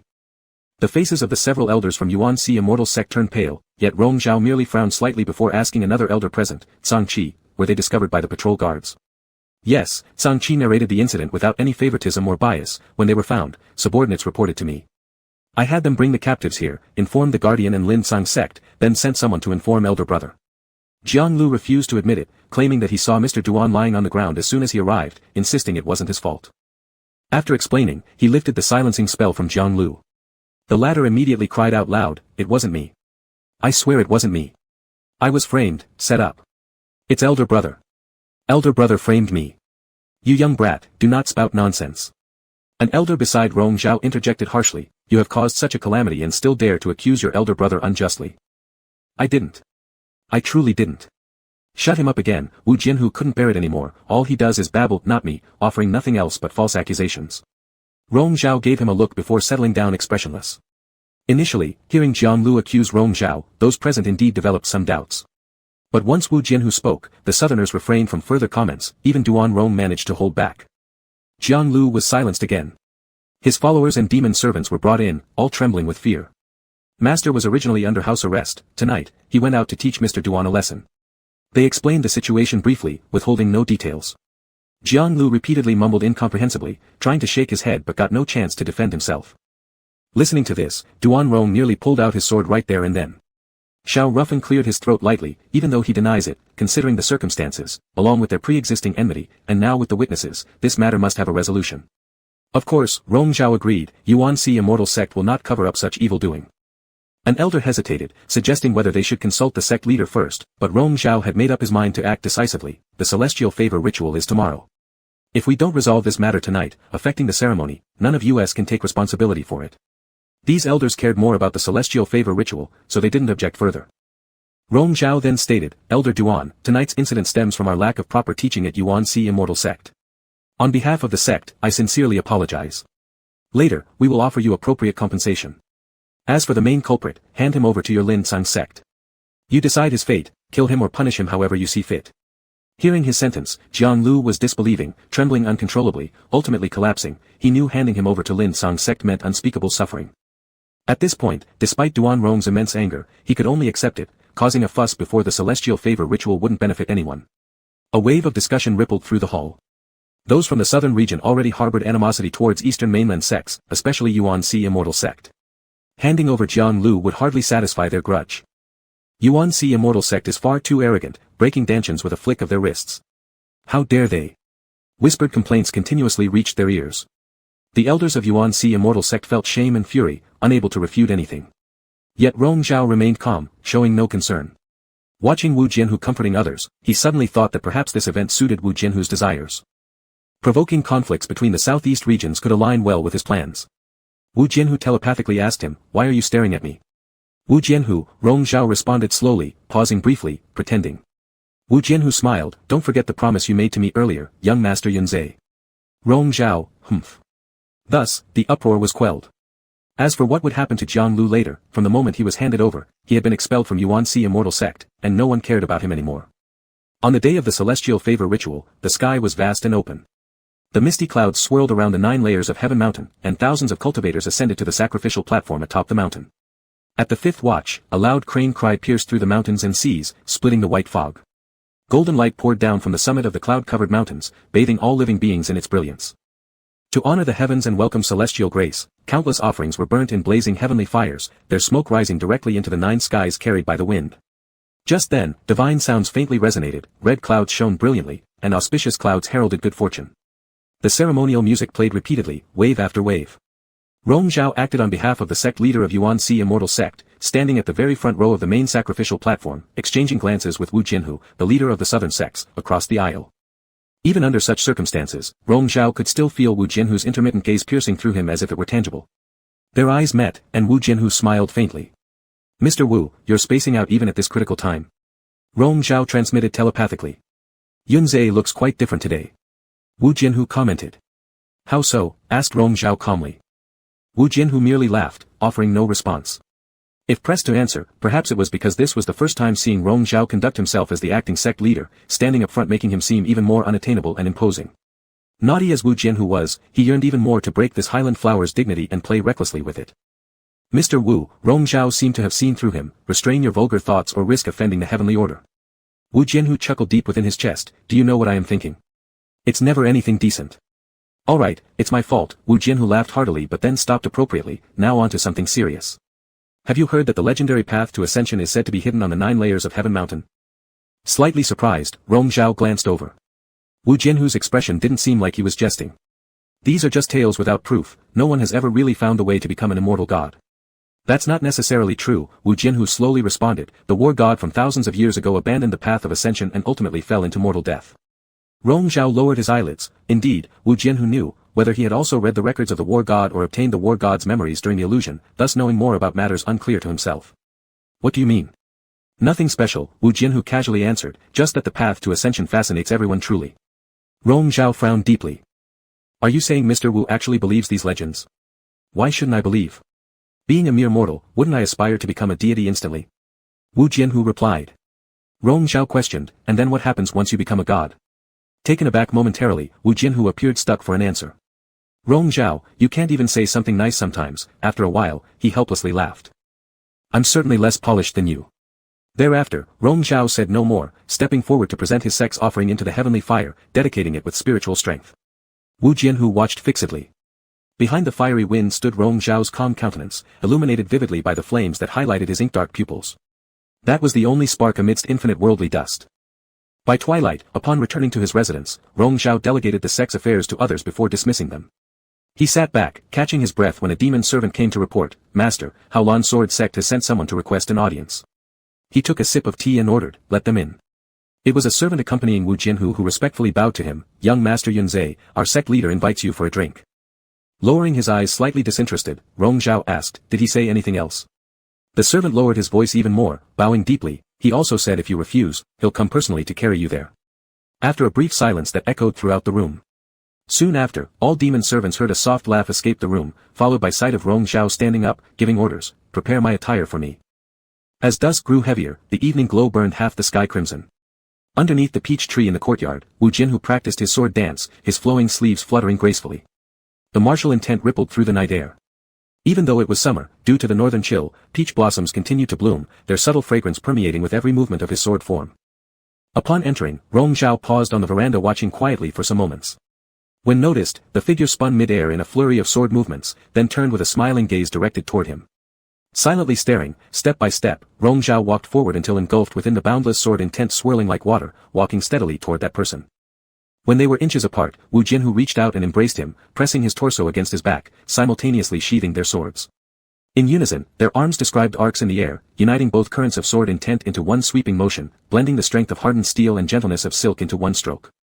Shaken by the impact, the full tree of peach petals fluttered down softly. As the sword intent ceased, the blade returned to its sheath.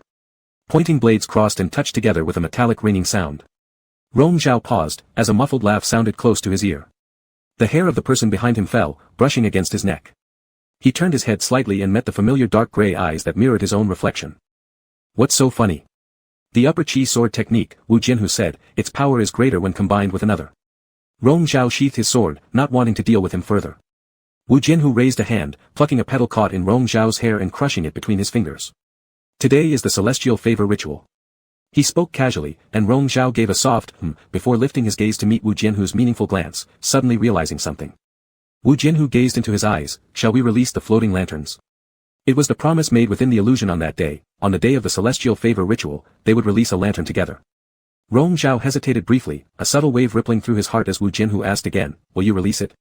Calmly composing himself, Rong Zhao inquired, "Where's the lantern?" Wu Jianhu smiled, taking his hand. "Come." Inside, he retrieved a lantern prepared long ago, handing it over. "Check it out." Rong Zhao marveled at its uniqueness. "You made this yourself?"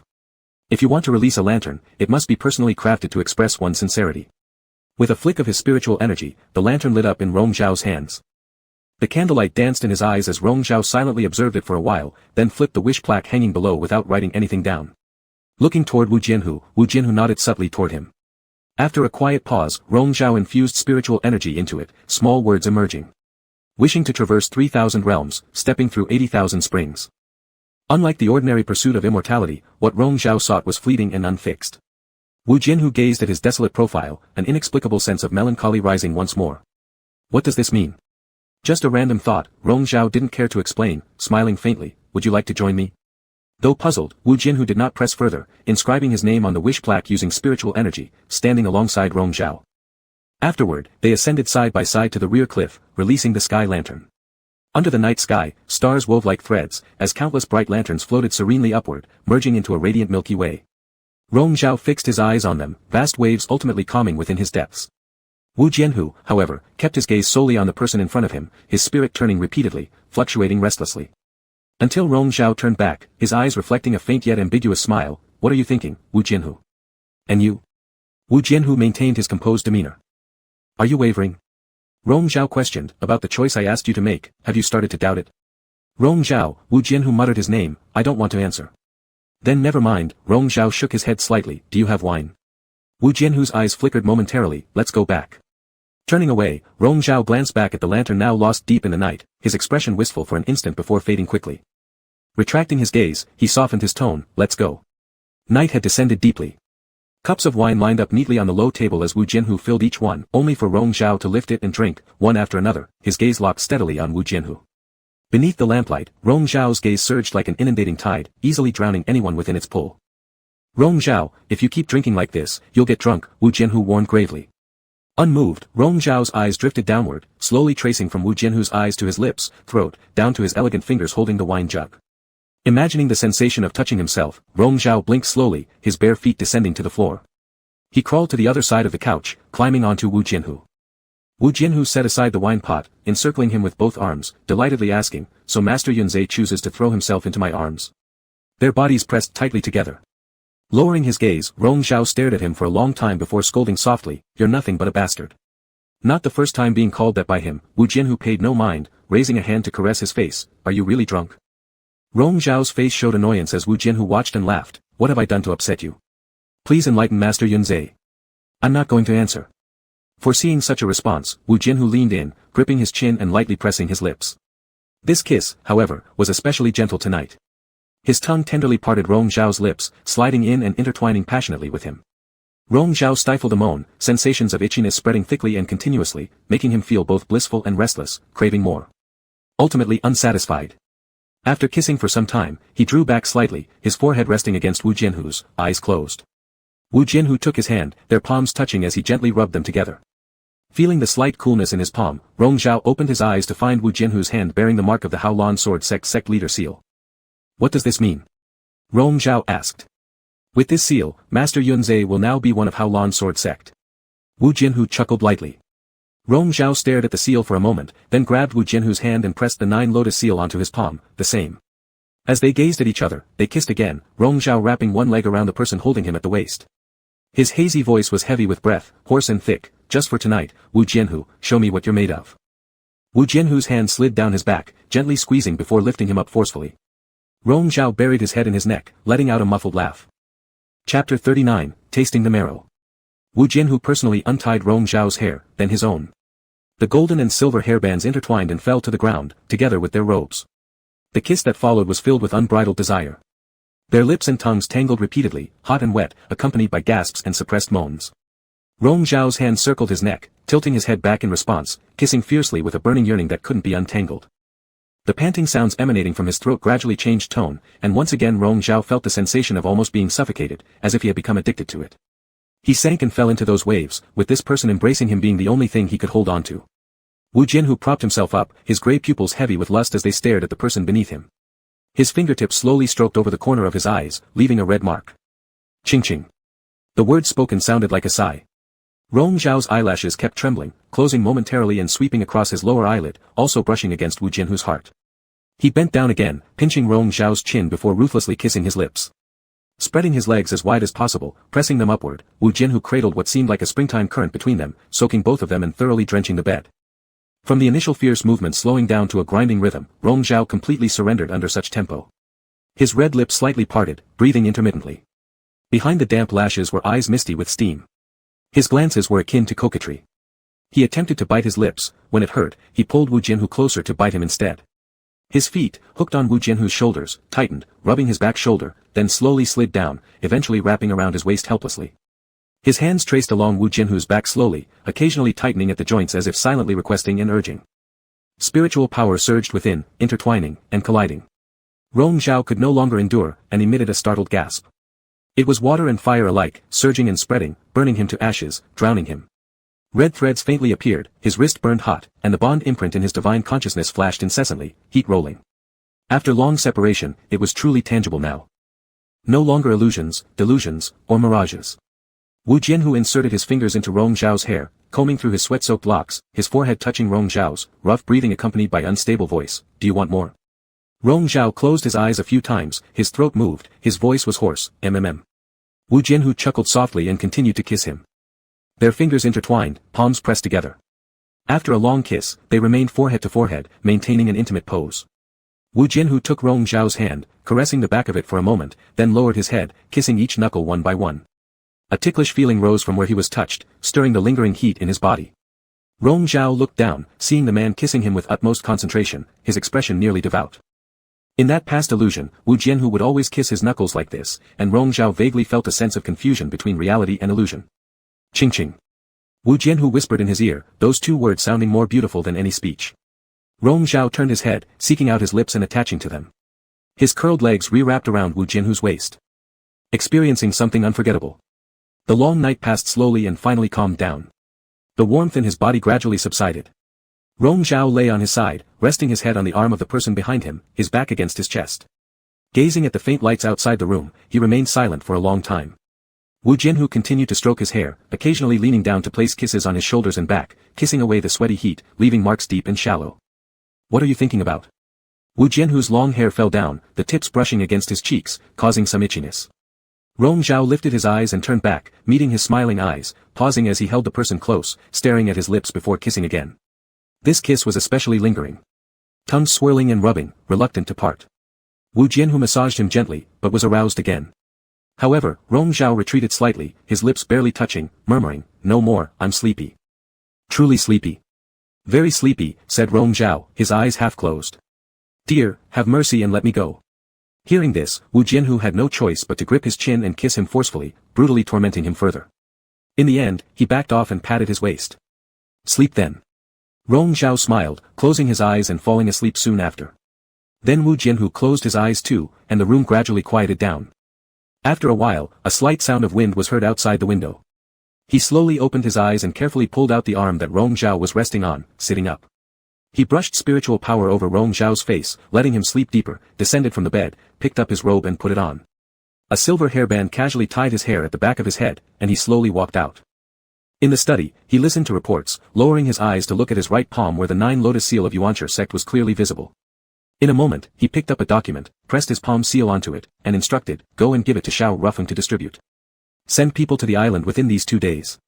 The servant hesitated and said, Chuanxi Island is rather large, and its bottom plunges thousands of zhang deep under the sea. Without an exact location, finding the remains of a person who fell thousands of years ago will be no easy task. Moreover, whether this place truly was the burial site of the war god back then is just a legend. It's there, Wu Jianhu interrupted calmly and confidently, go and look hard. After thousands of years, his body has long turned to bones, but the things on him are still there. I only need that complete realm map he drew back then. The servant paused in surprise, never having heard of it, complete realm map. Wu Jianhu, The complete realm map was hand-drawn by the war god thousands of years ago, featuring all mountains, rivers, and landscapes in the world. Back then, the war god traveled through numerous sects, using his photographic memory to painstakingly create this complete realm map. However, this sparked greedy ambitions among some people, causing nearly 100 years of war and disputes between sects from 2 regions. After the war god perished, the complete realm map was buried with him forever. More elusive than the so-called burial site, mentioned only in legends, yet now Wu Jianhu believed it truly existed, going to great lengths to obtain it.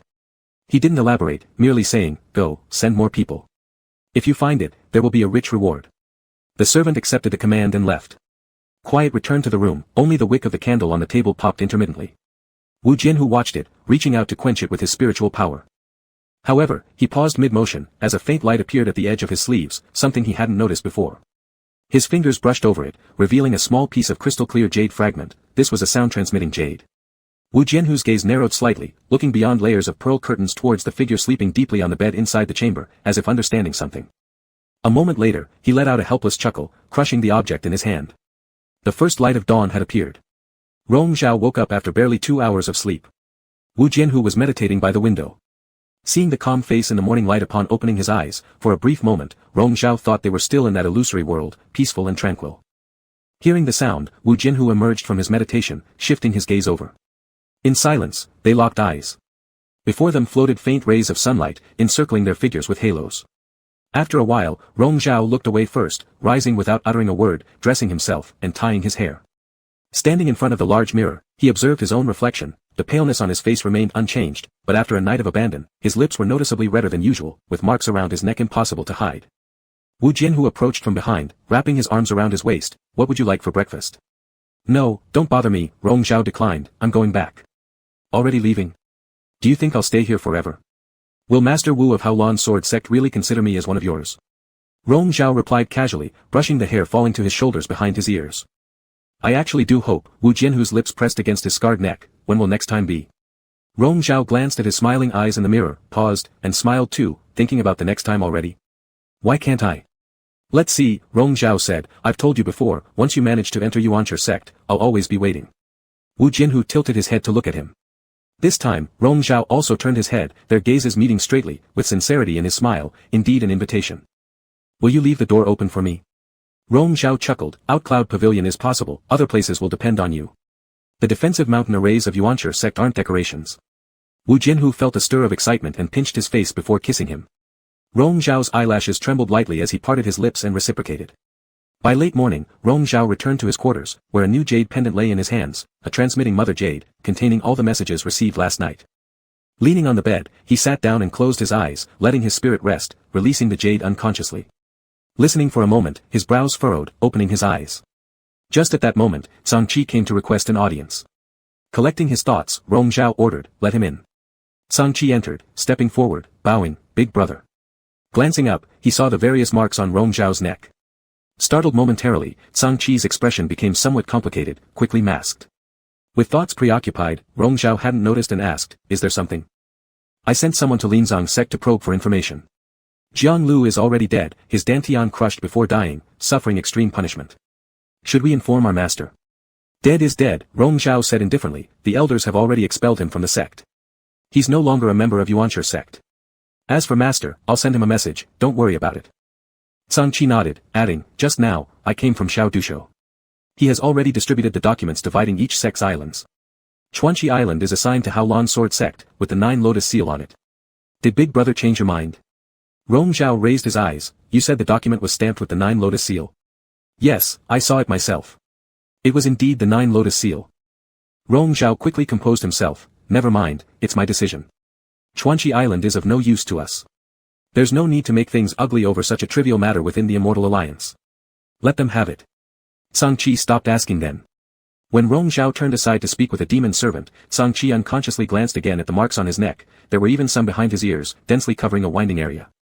The eldest disciple wasn't known for promiscuity, and in fact, in Zhang Qi's memory, he'd never seen Rong Zhao be particularly close to anyone. He was always cold and aloof, showing disdain for all. Zhang Qi had assumed no one would truly get close to him, until now. The hand hanging by his sleeve unconsciously clenched as he momentarily lost in thought. You may go back, Rong Zhao redirected his gaze. Zhang Qi immediately lowered his head. Rong Zhao added, for small matters like this, next time just send me a sound transmission or dispatch someone else to inform me, there's no need for you to personally come over. To avoid trouble from Master Mo Hua, they disciples usually kept a proper distance, so Zhang Qi could only respond, understood. Seeing that he remained standing, Rong Zhao absent-mindedly asked, is there anything else? Zhang Qi pressed his lips together and lowered his voice, nothing. Go back, Rong Zhao repeated. After Zhang Qi left, Rong Zhao leaned back against the soft cushions and closed his eyes for a moment before transmitting his consciousness, Wu Jianhu, you're quite capable. Hearing his sarcastic tone, Wu Jianhu retorted, are you here to criticize me, Rong Zhao? And aren't you aware this is criticism? Though saying so, Rong Zhao carried no real anger in his tone, he merely wanted to understand Wu Jianhu's intentions, it wasn't Chuanqi Island that mattered, but clarifying Wu Jianhu's plans. I apologize. Wu Jianhu sounded insincere, not even bothering to fabricate an excuse since Rong Zhao must have already deduced the truth. How did you manage it? Rong Zhao asked. Though he always carried the 9 lotus seal with him, it was protected by restrictions, making it impossible for anyone besides him to unlock it. Guess. With a flicker of thought, Rong Zhao extended his hand, examining the faded Haolon Sword Sect Master's seal now sitting in his palm, he understood immediately. Vile person. Wu Jianhu let him curse. Indeed vile, scheming even during tender moments, there was nothing commendable about it. I warned you before, don't bite off more than you can chew, Rong Zhao reminded him, don't treat others as fools. I've also mentioned before, we should always try, Wu Jianhu dismissed carelessly. That's who he was, haughty and self-important, forever challenging fate. He always sought what he desired, no matter the difficulty. Only in Rong Zhao's presence did he feel challenged. Like the corrosive flower laced with demonic poison, its sharp thorns guarded beauty unmatched, repeatedly drawing him deeper into the abyss. Wu Jianhu, what exactly are your intentions? When Rong Zhao voiced the question, he hesitated, knowing Wu Jianhu wouldn't answer made posing such inquiries meaningless. But Wu Jianhu asked instead, Rong Zhao, do you truly concern yourself with these matters? Rong Zhao fell silent, realizing further discussion would be pointless. He suddenly recalled their idle chat about the celestial path to divinity during the heavenly favor ceremony the previous day, along with that brief instant when Wu Jianhu seemed momentarily speechless. What Wu Jianhu pursued, differed fundamentally from what Rong Zhao aimed for. Angry? The voice transmitted through his consciousness inquired. Yes, I'm angry, Rong Zhao replied dismissively, thinking about dissolving our union. Not possible, we've formed a pact. It can't be dissolved. Rong Zhao softened his tone, that's all then, no more talk. Rong Zhao, Wu Jianhu halted him, don't be angry, I didn't mean to upset you. To do something despicable, then utter a few sweet words expecting pacification, do you think I'm a naive child, Wu Jianhu? How then do you wish me to soothe you? At least for now, be happy, Wu Jianhu spoke with rare sincerity. Rong Zhao remained quiet, no more. Still mad? Recalling the events of the previous night, Rong Zhao finally answered, let it be. Before reaching the point of true enmity with Wu Jianhu, he didn't wish to dwell further, contemplating it served no purpose. Live each joyous day while possible. Chapter 40, It's an Illusion. In the following days, Rong Zhao continued to stay secluded behind closed doors, awaiting the end of the sacrificial ceremony. On this night, Wu Jianhu arrived after dusk, coming with the wind and moonlight at his back. When the servants came to report anomalies in the protective mountain array, Rong Zhao had just come out of a meditative state. Hearing the faint movements outside the courtyard, he slightly frowned and focused for a moment before gesturing, it's fine, go reinforce the array. Ignore the rest and return to your duties. After they left, he waved a hand, opening the boundary in the yard. Half an hour later, Wu Jianhu flipped through the window, bringing with him a wave of nighttime chill. A familiar aura crept upon Rong Zhao from behind, a voice whispering into his ear, my dear, good evening. Rong Zhao turned around, meeting his smiling eyes. Why are you sneaking around like a thief today, Master Wu? Keeping my skills sharp, Wu Jianhu sat cross-legged next to him, if I can't enter here, there's no way I'd be able to get into the Yuan Sea immortal sect. Rong Zhao glanced at him, flipping casually through a book without giving him much attention. Wu Jianhu's gaze slowly roamed over his face. The focus on Rong Zhao's expression as he read was incredibly serene, as though he were in another world, fully engrossed.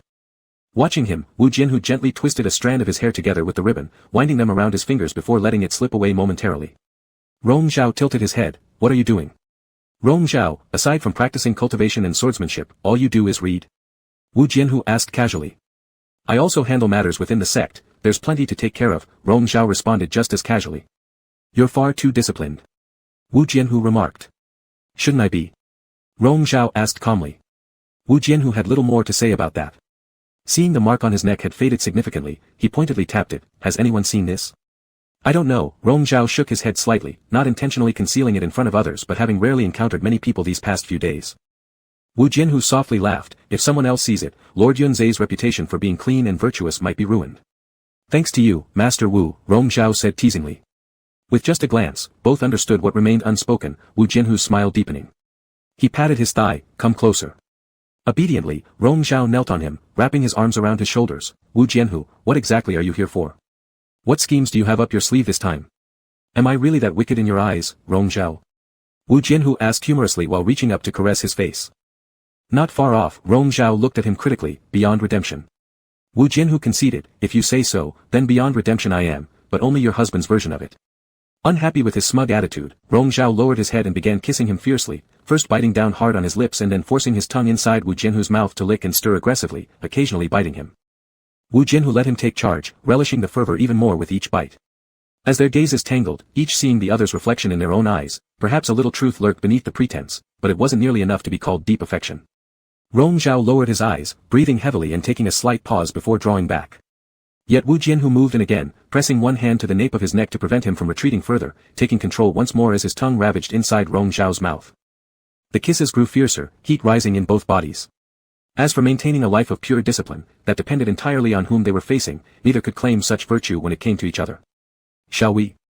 Their lips separated slightly, Wu Jianhu's voice raspy with allure as he tempted him. Rong Zhao's fingertips traced circles lightly on his hand. Isn't this why you've come here? Shall we? Wu Jianhu insisted, wanting to hear him say it himself. Rong Zhao's Adam's apple bobbed before he finally said, yes. Before them, Wu Jianhu gave a low chuckle, his hands becoming increasingly improper as he touched him, until they were interrupted. Voices from outside the door announced Rong Zhao's servant reporting softly, young master, something's happened on the heavenly grace altar. Should you investigate? At the same time, Wu Jianhu received urgent word from his subordinates. After muttering, I'll be there soon, he clicked his tongue discontentedly at having his pleasure disrupted. He tilted his chin at Rong Zhao, tonight isn't going to happen. I'll visit another time. Rong Zhao naturally wouldn't detain him either, watching him come and leave as he summoned his servant in. What's the matter? The servant quickly recounted the events, which indeed amounted to a major incident. The celestial fire of several southern sects on the main altar had been extinguished prematurely, deliberately doused by someone under cover of darkness. The deputy commander responsible for guarding the altar personally caught the perpetrator, a levitating cultivator from Tian Luo sect in the eastern continent. Matters had escalated, with representatives from all sects now gathering at the altar site. A flicker of surprise crossed Rong Zhao's eyes, celestial fire extinguished. Yes, it was undoubtedly put out, the servant added, finding it equally astonishing. The celestial favor ceremony only happens once every 100 years, where practitioners of the way seek an early ascension through offerings to the heavens. It's the most valued celebration for all cultivators. Each sect ignites celestial fire with their offerings, which must burn continuously for 7 days and nights, sending a pure smoke straight to the heavens above as a successful ceremony. If the celestial fire is extinguished prematurely, it implies insincerity in the rite and rejection by the heavens, a grave omen. Deliberately dousing another sect's celestial fire is tantamount to courting hostility and enmity. Rong Zhao instantly caught on to something and asked, which sects had their celestial fires doused? The attendant reported names, among them, Hao Lan's sword sect stood out prominently. As expected, Rong Zhao stood up, let's go take a look then. At the peak of Mount Nine Skies, the atmosphere tonight was far from the solemn reverence seen in previous days of the ceremony. Tonight, tension hung heavy and bristling with hostility. Rong Zhao had barely stepped onto the main altar when he sensed something amiss. Numerous southern sect masters and elders appeared displeased, grouped separately from others, creating a distinct divide. They were prepared to confront the Immortal Alliance, each accompanied by many attendants, as if poised to attack at any moment. Only Wu Jianhu stood out as unusual, despite being positioned alongside them. He remained calm, almost mockingly adding, Director Shao, stop playing peacemaker. Today's dousing didn't affect your Chang'e, so your talk about peace feels hollow to us. Perhaps I should snuff out the celestial fires of those who are trying to mediate right now before we continue? Shao Ruffin momentarily choked, awkwardly explaining, Master Wu, I just don't want conflict breaking out here on the altar of the celestial favor ceremony.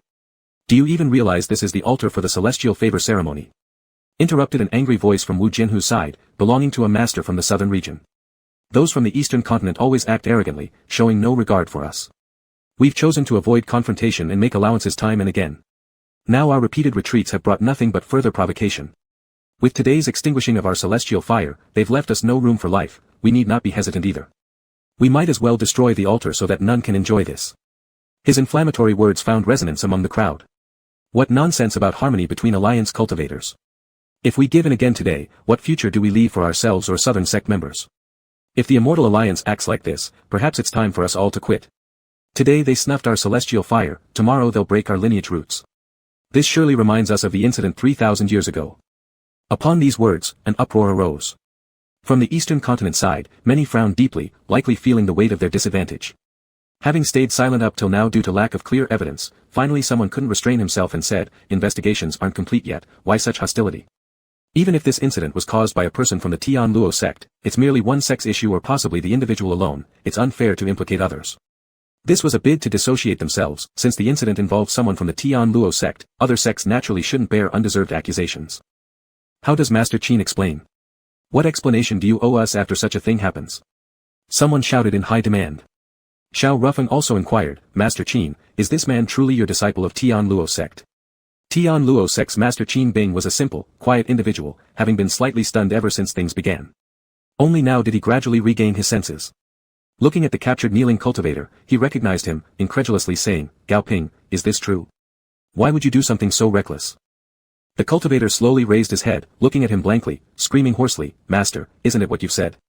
That these southerners established their alliance with ill intent. As the nearest large sect to the south, once they act, we'd be the first ones hit. Instead of letting them strike first, we should show them a lesson. When have I ever? Master Qin. What else will you say?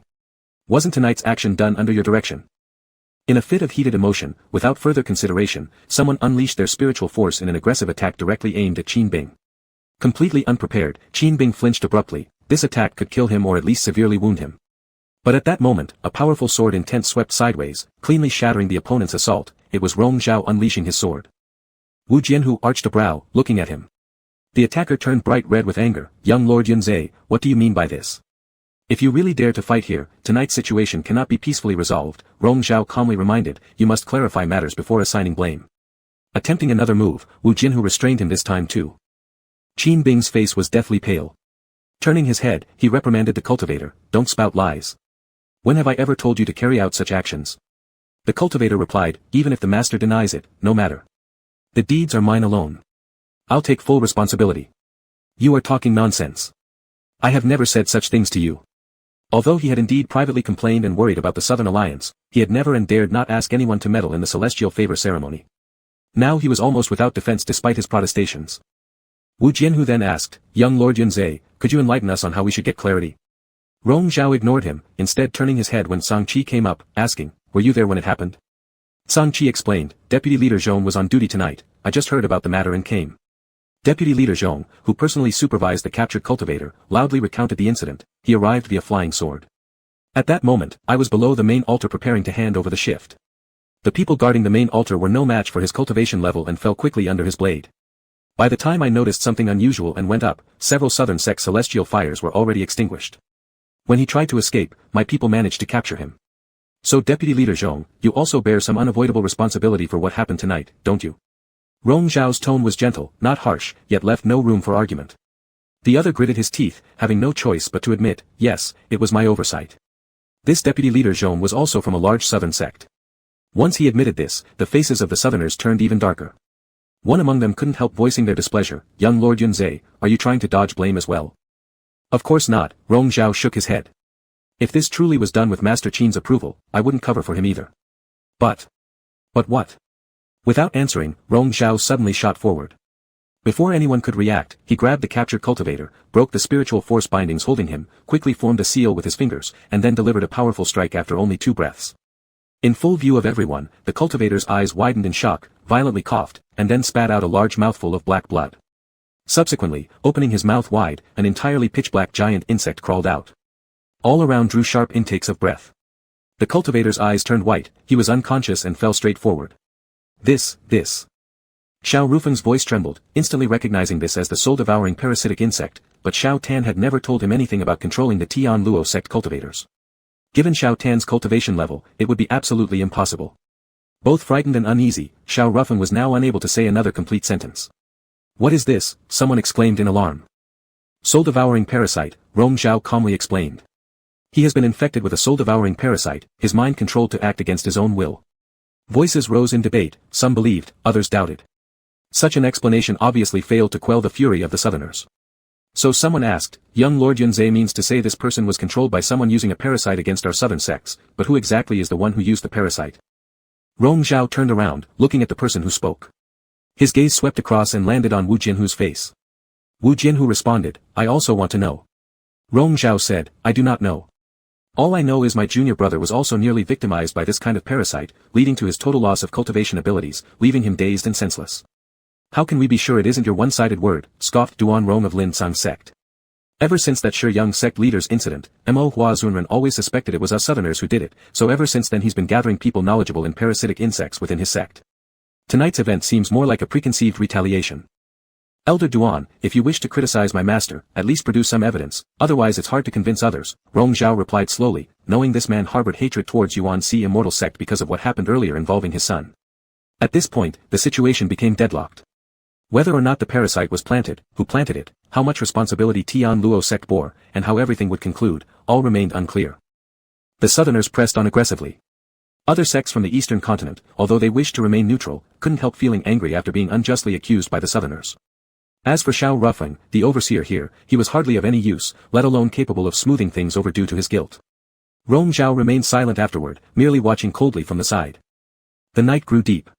Even in the heat of summer, the mountain wind here brought piercing chill. His vision blurred slightly due to the mountain breeze, but he looked at the crowd still arguing before him, suddenly feeling listless. He silently stepped away from the group, turned, and walked down the heaven staircase. Suddenly, a telepathic message sounded in his consciousness, "You're leaving now." "I'm going back." Rong Zhao didn't turn back. "No interest in watching this farce anymore." "Were you watching a show just now?" "If it pleases you, consider it me playing along," Rong Zhao said indifferently. "Whatever works." "Rong Zhao," the voice paused briefly, "are you upset again?" "Wu Jianhu, do as you please, and I'll do the same. Your indecisiveness and hesitance don't suit you." This time the silence lasted longer. Rong Zhao stopped on the heaven staircase, gazing toward the distant horizon where heavy fog loomed deep and dark as ink, without a speck of light. "What are you looking at?" the person spoke again. Rong Zhao's gaze fixed, and he said softly, "I'm looking at the night view." "What is there to see in a night view like this?" "Yes, it's indeed uninteresting." What seemed like a beautiful night was, in the end, an illusion. Yet, he recalled that day at sea when he had struggled out of the swirling eddies and saw the breeze and moonlight there. Perhaps that was his real illusion. Chapter 42, Standing Up for Him. Spring had arrived once more. The first flower branch of early spring crept along the window sill, drawing Rong Zhao's gaze, which lingered for a moment. A demon servant entered, gently reminding him that the sect leader and several elders were requesting his presence. Rong Zhao returned to the present, slowly turning his head and standing up. Let's go. In the Zixiao Hall, a group of people had gathered to see Rong Zhao off with 3 elders. Tomorrow, they would lead 3,000 disciples of the sect to the northern desert to enter the mysterious realm above the ghostly domain for training. This was an unparalleled opportunity, but the new mysterious realm was filled with unknowns, and inevitably full of dangers. The elders worriedly gave numerous instructions, while Rong Zhao patiently listened, subtly examining Mo Huazhenren seated at the main position. Things had been increasingly difficult for his master these past few months, often suffering from headaches, discomfort, and unstable spirit soul, overly reliant on the Yangtian Sun crystal bell for solace. Despite this, there had been no improvement. Before others, he could only forcefully maintain composure, but while others didn't notice, Rong Zhao clearly saw through his facade, his outer strength masked inner frailty, and it wouldn't be long. His eyes briefly paused as they shifted away, landing instead on Elder Chen to the left side of Mo Huazhenren's seat. He seemed no different from an ordinary person, but faint black qi hovered in his pupils, the center appearing hollow, a clear sign of having been infected by the soul-devouring charm. This was the 13th case he had discovered within the sect, and this time, it was a Grandmaster Elder in the Deqing phase. Staring at him for a moment, Rong Zhao looked away without raising any alarm. Back at Chuyun Pavilion, the attendants delivered a message from Zhang Qi. Just as Rong Zhao expected, the Southern Patrol forces were now refusing to heed Zhang Qi's orders. These past 6 months, Southern Alliance actions had become increasingly frequent. Under the guise of organizing trade convoys, they had quietly trained multiple disciplined military guard teams. Additionally, based on information sent 2 days ago from Wangchuan Pavilion, these convoys had secretly been purchasing highly offensive spiritual treasures. Their ambitions were clear and brazenly obvious. Rong Zhao thought for a moment before giving instructions. Reply to him, we'll observe for now. The attendant worriedly said, are we really not going to take preventative measures against what they're doing? After you enter the secret realm, it'll be an entire year. It doesn't matter, Rong Zhao interrupted, a year won't delay anything. It's better to go along with the flow. If there were no disturbances, how could he exploit the situation? Half a month later, the Yuanzhi sect reached the northern region. What used to be a ghostly domain shrouded in thick fog and devoid of life had transformed completely. Upon the snowy plains rose a mysterious realm soaring into the clouds, misty and evoking countless imaginations. Tomorrow would be the formal opening of the mysterious realm, and already, thousands of sect cultivators had gathered to await. The Yuanzhi sect members occupied a large area below, setting up camps. Fires blazed as the night deepened. As soon as he arrived at this place, Rong Zhao felt uneasy. Just as he sat down to meditate, someone came to report that Wu Jinhu personally requested to see him. Rong Zhao did not let anyone inside but went out himself. Wu Jinhu came alone, riding a horse. Under the starlight, he stopped his horse and tossed something over. Rong Zhao caught it. It was a package of wedding candy. Half a month ago, the daughter of the island master of Qianqing Island married into Haolan Sword Sect, with Wu Jinhu personally hosting a grand bonding ceremony. They had also sent congratulations as per protocol. Take some good fortune. Wu Jinhu smiled faintly. Rong Zhao looked down at the candy in his hand, pausing, as Wu Jinhu extended an invitation, would you like to ride around? Rong Zhao raised his gaze and, placing his hand on Wu Jinhu's, swiftly mounted the horse. Under the night sky, they galloped swiftly, cool winds brushing their faces, leaving only the sound of wind in their ears. Holding on to the waist of the one ahead, Rong Zhao asked him, Wu Jinhu, why didn't you come to Yuanzhi sect? Wu Jinhu slightly turned his head, what are you talking about? Rong Zhao did not repeat himself. Later, they dismounted at a hilltop. Looking towards the dim moonlit distance, Rong Zhao remained silent for a long time before turning and asking Wu Jinhu, why have you personally come here? Why not? Wu Jinhu responded, a heavenly grade mysterious realm might harbor countless treasures, who wouldn't be tempted? Rong Zhao stared at his eyes, his words seemingly genuine yet questionable. If Wu Jinhu hadn't come, suspicions would linger that he planned troublemaking. But even though he entered the secret realm, his intentions remained unchanged. Rong Zhao, what did you want to say earlier? Wu Jinhu asked him. Rong Zhao's gaze shifted, nothing. Wu Jinhu hesitated for a moment. Indeed, when they were on horseback, Rong Zhao had said something to him, his tone unusual. Unfortunately, he had not heard it clearly. Rong Zhao gazed forward again, pausing briefly before speaking again, congratulations on acquiring another strand of golden silk mist essence. Nonsense, Wu Jinhu chuckled, it was Miss Sang's dowry. How could anyone else take it? Besides, she isn't marrying me. It was unclear from his tone whether he truly did not know the golden silk mist essence had left Sang Qiushue's possession or if he was feigning ignorance. However, the alliance between the two sects was meant for more than just this. Rong Zhao remarked, regardless, Elder Wu has certainly earned some admiration. Wu Jinhu pulled him closer, which aspect are you referring to? All aspects. Rong Zhao looked up, a fierce glint in his eyes. Wu Jianhu, I really want to divorce you. The dowry has been compensated, so you can't. Wu Jianhu tilted his head, his lips brushing past, lightly grinding against. Rong Zhao parted his lips and responded to him. After kissing for a while, Rong Zhao stepped back and pushed Wu Jianhu, let's go back. Wu Jianhu held on to him and wouldn't let go. What's the rush? I'm not interested in doing it out here in the wilderness. Let go, Rong Zhao said impatiently. Wu Jianhu tightened his arms around him, pressing against his neck, sighing softly, ching-ching. Rong Zhao stopped pushing him away. After a moment, he lifted his hand and hugged him back. Except for those 3 years in the illusion, they had never been so tender with each other. On this quiet mountain top, devoid of any distractions, they embraced quietly. At dawn, the first beam of light descended, dispersing a corner of the thick mist shrouding the mysterious realm, giving a glimpse to those outside. The waiting cultivators were all excited and ready to take action. Rong Zhao looked up, his eyes still calm. When the golden glow fully enveloped the entire mysterious realm, the protective barriers finally lit up, slowly opening before the world. Countless people surged forward in a rush. Rong Zhao's luck was good. After entering the mysterious realm, he landed on a plain where he immediately encountered a group of highly ranked strange beasts, more than enough for him to practice. For several days afterward, he continued killing these beasts on this plain, eventually disemboweling the Beast King and obtaining a piece of high-quality spiritual treasure from its belly. In the following 3 months, he sometimes acted alone and other times cooperated with others, overcoming countless magic formations, puzzles, and hidden depths. His Yunza sword cut through countless strange beasts, wicked spirits, and vicious monsters as he smoothly advanced and reaped abundant harvests. The Grade Tian-level mysterious realm, being opened for the first time, seemed filled with treasures everywhere. There were naturally dangers too. Rong Zhao himself didn't run into much trouble but did rescue others several times. Whenever possible, he wouldn't hesitate to lend a hand. Rescue if you must, otherwise, don't bother saving them, came the voice of Wu Jianhu through his consciousness. Saving someone once doesn't mean you'll be able to save them next time. Just pretend you didn't see and walk away. This little fame is meaningless to you now. Evening fell, and Rong Zhao found a clean spot under dense forest foliage to sit down, looking at the blood stains on his robe sleeves from earlier when he saved someone. He wiped it off with his spiritual power, leaned back against the tree trunk, closed his eyes, and wearily said, how do you know I don't want to rescue? During these 3 months inside the mysterious realm, they hadn't met even once, occasionally chatting through their mental connection mostly initiated by Wu Jianhu. Hearing your tone is enough. You're clearly annoyed. Why bother? Wu Jianhu replied. You're nothing like the master of Wuzong who doesn't rely on such things, Rong Zhao mocked. But Wu Jianhu asked instead, if you save others, who will save you? Rong Zhao fell silent momentarily, the weariness in his voice becoming heavier. You're right, in the end, one always needs to depend on oneself. Aha. After exchanging some idle chatter, Rong Zhao ended the transmission and lit a fire in front of him to drive away the cold around his body. Just as he was about to drift off to sleep with his eyes closed, voices came through, very loud. He raised his hand to set up a barrier but suddenly paused. One person said, today we almost managed to give that Haolan sword sect master a lesson, what a pity. Rong Zhao turned toward the sound, finding several fellow sect disciples nearby chatting casually without noticing him. The one who spoke first was from the Purple Void Hall, shaking his head lamentably. It was just a matter of seconds, he got lucky. Others didn't believe him and accused him of boasting. The master of Wuzong excels in cultivation and swordsmanship. How could you have given him a lesson? That's right, don't you dare lie. Why not?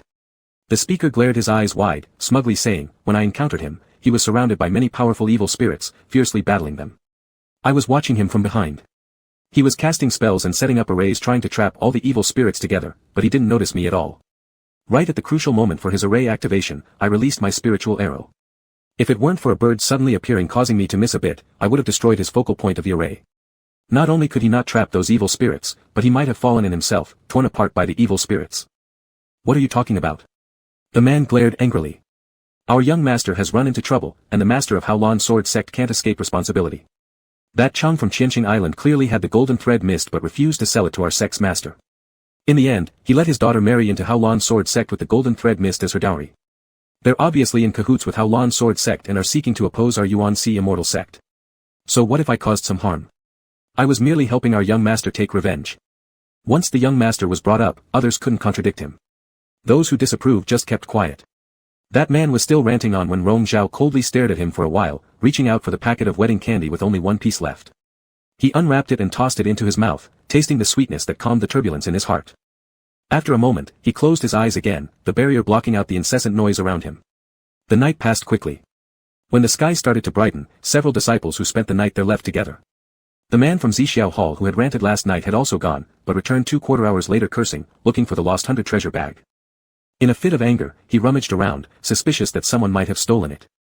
Just as he was spewing obscenities, a cluster of sword intent struck behind his right knee, making one knee crush forward painfully. Immediately, golden stars danced before his eyes. Who? The man raised his head furiously, glaring at the figure emerging from the dense forest. Rong Zhao's face was indiscernible in the shadows. Startled, the man gritted his teeth. Young Master Yunze, is that you? What do you mean by this? Rong Zhao stopped walking, looking down from a higher position, scrutinizing the man as he slowly asked, what did you do yesterday? Only then did the man finally see his eyes, which were filled with nothing but coldness, like he was looking at a lifeless object. I didn't do anything. The kneeling man shivered under his gaze, already showing signs of fear. Did you not? Rong Zhao's voice grew lighter. Weren't you very proud last night when you said you almost gave the patriarch of Haolan Sword Sect a lesson? You're defending that black-hearted patriarch? The man asked tremulously, incredulous. Can't I? How can you help an outsider? He's the patriarch of Haolan Sword Sect. He harbors evil intentions against our Yuan Si immortal sect. So what? Rong Zhao disdainfully remarked, he is my husband. If you dare to act against him, I will naturally stand up for him. You and your so-called sect masters, young sect masters, are all outsiders. Speechless with astonishment, the man let out a shocked scream the next instant, as a gust of spiritual force lifted him into the air and violently threw him back. His body hit the stone behind with a "pa" sound like a fallen leaf, spitting out a large mouthful of blood. Before he could react, Rong Zhao had teleported in front of him, lifting him like a rag doll, coiling his spiritual power in his palm, pressing his neck tightly. The person in his grasp tried to struggle as Rong Zhao watched his pitiful dying state without any ripple of emotion in his eyes. Let go. The man's eyes widened desperately in the suffocating grip, trembling uncontrollably, overwhelmed by terror. A voice came through his consciousness once again, Rong Zhao, will we meet today? Rong Zhao asked, where are you? I should be not far from you. Let me come find you, Wu Jianhu said. Rong Zhao didn't say yes or no, only asking him, did you encounter evil beings yesterday? The voice hesitated for a moment and laughed, you know.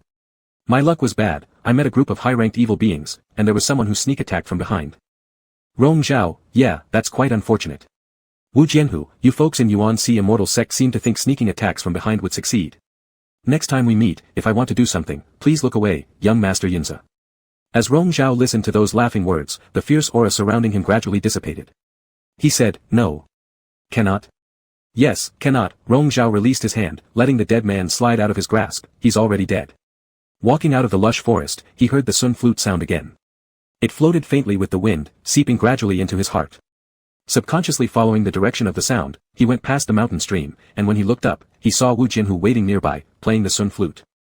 Rong Zhao stopped, suddenly remembering where he'd heard this tune. As a child, his father always played it for him, the same tune. When the melody ended, Wu Jianhu walked toward him. Blown by the cool morning breeze, Rong Zhao slightly lost focus on his vision, asking softly as Wu Jianhu approached with a smiling look, Wu Jianhu, did we meet when we were kids? Chapter 43, Re-entering the Illusion. Wu Jianhu looked at him, do you remember? Rong Zhao thought it was as expected. They had indeed met when they were children, a distant memory. If it hadn't been for hearing that melody again just now, he might not have remembered. Back then, he was only 4 or 5 years old and followed his parents on an external training journey to the northern desert. In the snow mountain, they lost their way and fell into a natural magical array. All 3 of them were injured but fortunately, a compassionate female cultivator who happened to pass by saved them and took them home to recuperate. The female cultivator's home was deep in the snow mountains, consisting of 2 thatched cottages with a few tame snow foxes around. There was also another child there about Rong Zhao's age, a proud kid who frowned and ignored them. He clearly showed enmity towards their family of outsiders, so Rong Zhao didn't like him either. They stayed in the female cultivator's house for 3 months, and even upon leaving, he never knew the boy's name. All he could recall was that when they departed, the boy stood silently behind the female cultivator, looking at him as if he wanted to say something but ultimately did not utter a single word. That person turned out to be Wu Jianhu. Rong Zhao slightly lost in thought, his eyes studying Wu Jianhu slowly. Beneath his somewhat narrow eyelids lay a pair of seemingly amorous yet aloof eyes, making it hard to find traces of his past self from memory. Instead, he vividly remembered the female cultivator's appearance. She always carried a bright smile and loved teasing children. She would call him interesting, more fun than her own son. On multiple occasions, he blushed crimson from being teased but gradually grew used to it later. As for Wu Jianhu's present character, at least on the surface, he was indeed very similar to his mother. What are you thinking about? Wu Jianhu spoke, pulling back his wandering thoughts. You said the other day, that as a child you seriously practiced playing the sun for a long time in order to play with some young master. By the time you learned how to play, that person left. Was that referring to me? Rong Zhao asked uncertainly. Do you really not remember anything? Wu Jianhu replied helplessly.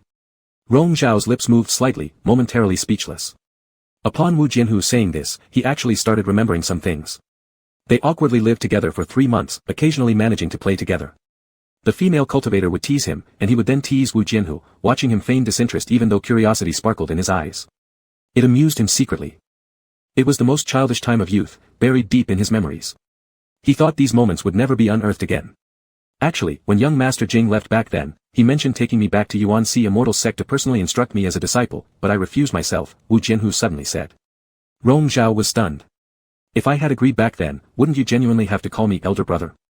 Wu Jianhu smiled faintly. I even learned a couple moves of young Master Jing's left-hand sword technique. So on that day at Bailu Mountain, he had already recognized Rong Zhao.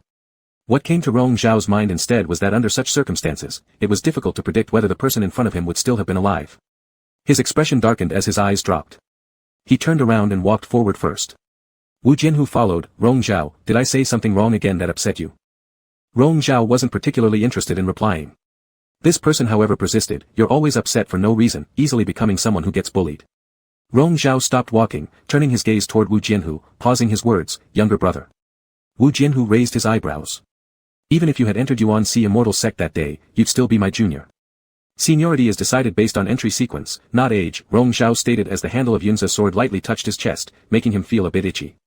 Wu Jianhu chuckled, then it doesn't matter anyway. You have so many junior disciples, it's unimpressive. But he still felt a tinge of regret. Back in that illusion, Rong Zhao's calls of elder brother truly sounded remarkably touching. Rong Zhao paused momentarily, his hand suddenly turning to glance at Wu Jianhu's upper right rear. In an instant, the Yunza sword was unsheathed, its intent explosively chopping towards that side. A cry of pain echoed through the void as the spirit monster revealed its form, drenched in blood on the ground. It was a Liuli Qi, a peculiar beast capable of hiding its figure under daylight. Its cultivation level might not be high, but it has strong concealment skills and excels in ambushes, hence it isn't liked by others. Within this hidden world, quite a number of unlucky ones have died at the hands of this creature. Wu Jianhu also drew his sword, and the tip emitted a streak of energy as he drew a circle around both of them. Rong Zhao, you've scared the prey away. Rong Zhao coldly glanced at him, that thing was almost near your back just now. I know, Wu Jianhu said, but it's not just one here. When you acted, you killed it immediately, causing the rest to hide their presence now, afraid to make any sudden moves. If so, let Master Wu give us some advice. Since Wu Jianhu put it this way, Rong Zhao crossed his arms and remained motionless, allowing him to handle it. I don't have the skill to teach the younger lord of Yunza. Wu Jianhu paused his sword mid-air, then swiftly swept it horizontally like water ripples rushing forth. Wherever it passed, muffled groans continued to echo. Wu Jianhu leaped into the air, thrusting his sword toward those exposed positions. This act was akin to piercing a hornet's nest. Once the Liuli Qi moved, it couldn't completely conceal its presence anymore, providing Wu Jianhu opportunities to slay them all. Rong Zhao stood silently on the side, reflecting on that moment earlier. He wasn't unaware of what it meant to not alert and scare off a snake by sweeping too early. Yet when the opponent approached Wu Jianhu from behind, he had instinctively chosen to draw his sword. Be careful. Wu Jianhu returned to his side and with one swing of his sword, cut down the creature that attempted to sneak up on him. Frowning, he asked, were you lost in thought? Admiring Master Wu's prowess. With this remark, Rong Zhao finally drew his sword and stepped forward. Liuli Qi were not difficult to kill individually, but there seemed to be endless waves of them, making the battle exceedingly tough. From sunrise to sunset, blood gradually dyed the yellow earth beneath their feet red. Amidst the pervasive stench and foul smell of blood, an inexplicable irritability welled up within Rong Zhao again. His speed increased, his attacks becoming more brutal. A glance back by Wu Jianhu revealed Rong Zhao's eyes as cold as ice, filled with ferocity almost tangible. The strain on his face indicated his unstable cultivation state. Abandoning the continuous struggle against the approaching Liuli Qi, Wu Jianhu formed a protective circle of energy around them with his sword, temporarily keeping the creatures outside at bay. Stop! The sharp sound echoed beside his ears. Startled, Rong Zhao seemed to wake suddenly, glancing around and stepping back before lowering his blood-streaked sword which now touched Wu Jianhu's back. Heaving a breath, Rong Zhao asked wearily, what for? Wu Jianhu remained vigilant towards any movement beyond the barrier while warning Rong Zhao, you seem just now like you were about to lose yourself to demonic influence. I won't. Rong Zhao was decisive. Really won't? Won't. Then do be cautious, don't lose focus. Wu Jianhu said. Some stronger Liuli Qi indeed possessed the ability to induce illusions, yet at Rong Zhao's cultivation level, he shouldn't have fallen victim so easily. Wu Jianhu then remembered during their last desert trip searching for golden silk mist vein flower, Rong Zhao had reacted similarly both times after discussing those past events, specifically those involving his parents. He raised his sword, gesturing Rong Zhao to combine forces, use twin sword technique with internal force. Rong Zhao hesitated. Seeing this hesitation, Wu Jianhu repeated his gesture, pushing Rong Zhao to raise his sword slowly and send it forth. Despite the possible witnesses, they could only prioritize efficiency at this moment. As the red strings connecting their wrists shimmered, their dual swords' intent combined seamlessly, driving forward with immense power, leveling all obstacles ahead. It was devastatingly effective. Rong Zhao, out of breath, closed his eyes briefly. Wu Jianhu gripped one of his wrists firmly. Let's go. That single attack had almost depleted Rong Zhao's strength. With difficulty, he nodded weakly, looking extremely pale. Seeing his condition, Wu Jianhu immediately embraced him and carried him aloft to distance themselves from the battleground. Once away from the valley, Wu Jianhu held on to Rong Zhao and landed, asking directly, "What's wrong with you?" "I'm fine." Without the distraction caused by those Liuli Qi affecting his consciousness, Rong Zhao had already calmed down somewhat. Wu Jianhu stared at him, adding a thoughtful expression into his gaze. "Why are you staring at me?" Rong Zhao didn't evade his look. "Why were you like that just now?" Rong Zhao didn't want to talk, nothing. "Rong Zhao," Wu Jianhu spoke gently, "why do you never confide in me?" Rong Zhao countered, "Do you tell me your affairs?" Wu Jianhu responded, "What would you like to know?" Rong Zhao shook his head, possibly considering the conversation futile, and ceased pursuing it. Glancing at the dimming sky, he noticed it was evening. They'd spent the entire day battling the beasts. Clusters of white light rose in the horizon. It was Yuanshi sect's signal lamp, calling for nearby disciples to stay together for the night. "Are you going?" Wu Jianhu looked at him. "No." Rong Zhao pulled down his sleeve and turned, intending to find somewhere to rest. If unnecessary, he preferred not associating with fellow sect disciples overnight for peace. Wu Jianhu calmly followed him. The hilly mountain range provided no shortage of wind-protected caves. After a quarter hour, they entered a spacious and dry cave. Seated, they started a fire. Firelight reflected deeply in Rong Zhao's profound eyes. Watching quietly for some time, Wu Jianhu moved closer, pulling up Rong Zhao's hand. Confused for a moment, Rong Zhao turned his head. "What for?" Wu Jianhu's gaze dropped, raising the sleeve covered in blood. On his forearm indeed lay a ghastly wound from the earlier ambush. "Haven't you noticed?" Furrowing his brow slightly, before Rong Zhao could reply, Wu Jianhu summoned spiritual energy between his fingers, softly running over the gash. Gradually, the open wound sealed itself, leaving only a faint scar behind. "Does it hurt?" he asked. Rong Zhao replied, "Not much." "If the situation were reversed and I had used those two words, you'd probably still be upset," Wu Jianhu mentioned and advised, "Next time, don't lose focus in such moments." "There's nothing serious." Rong Zhao withdrew his hand. "Again with nothing?" Wu Jianhu chuckled, "Then what qualifies as something substantial?" In the flickering firelight of the quiet mountain cave, even the smile in his eyes seemed unusually still. Rong Zhao looked at him and lowered his voice. "Wu Jianhu, did you come looking for me on purpose?" "On purpose?" Wu Jianhu sighed as if lost in thought. "This secret realm is so vast, it's not easy to find someone like Yunzai's young master." Rong Zhao smiled too, shifting to sit in his arms, hands wrapping around his neck as he tilted his head to kiss him. It wasn't the first time. From the moment they stepped into this place together, it had already foretold this moment.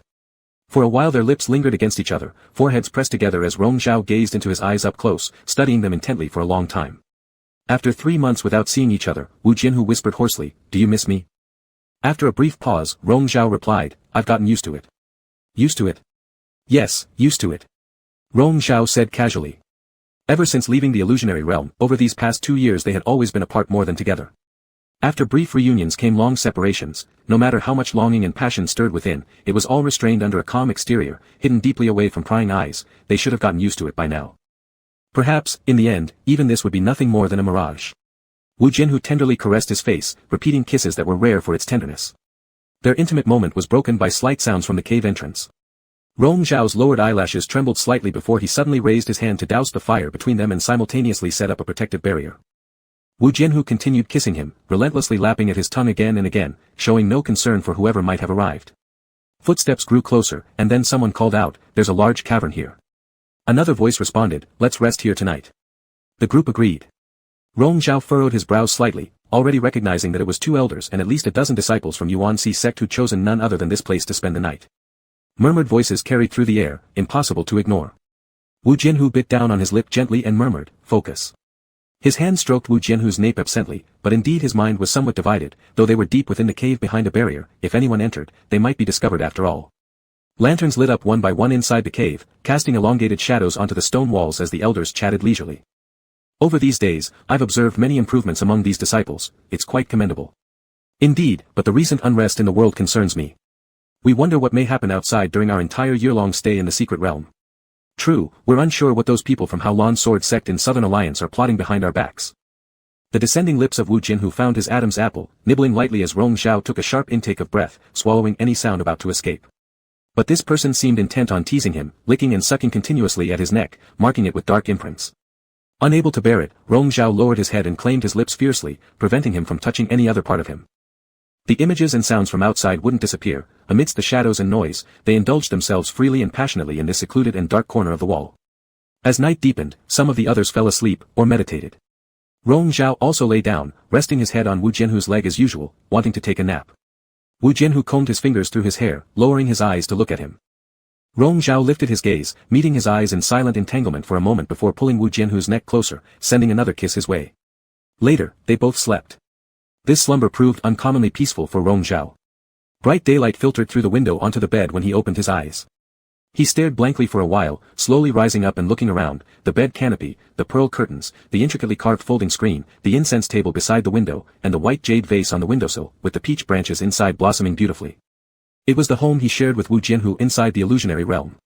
Surprise lasted only a fleeting moment before Rong Zhao closed his eyes, pondering silently for a while. He then rose from the bed. The golden hairband lay beside the bed, which he picked up casually to bind his hair, putting on his coat and heading towards the door.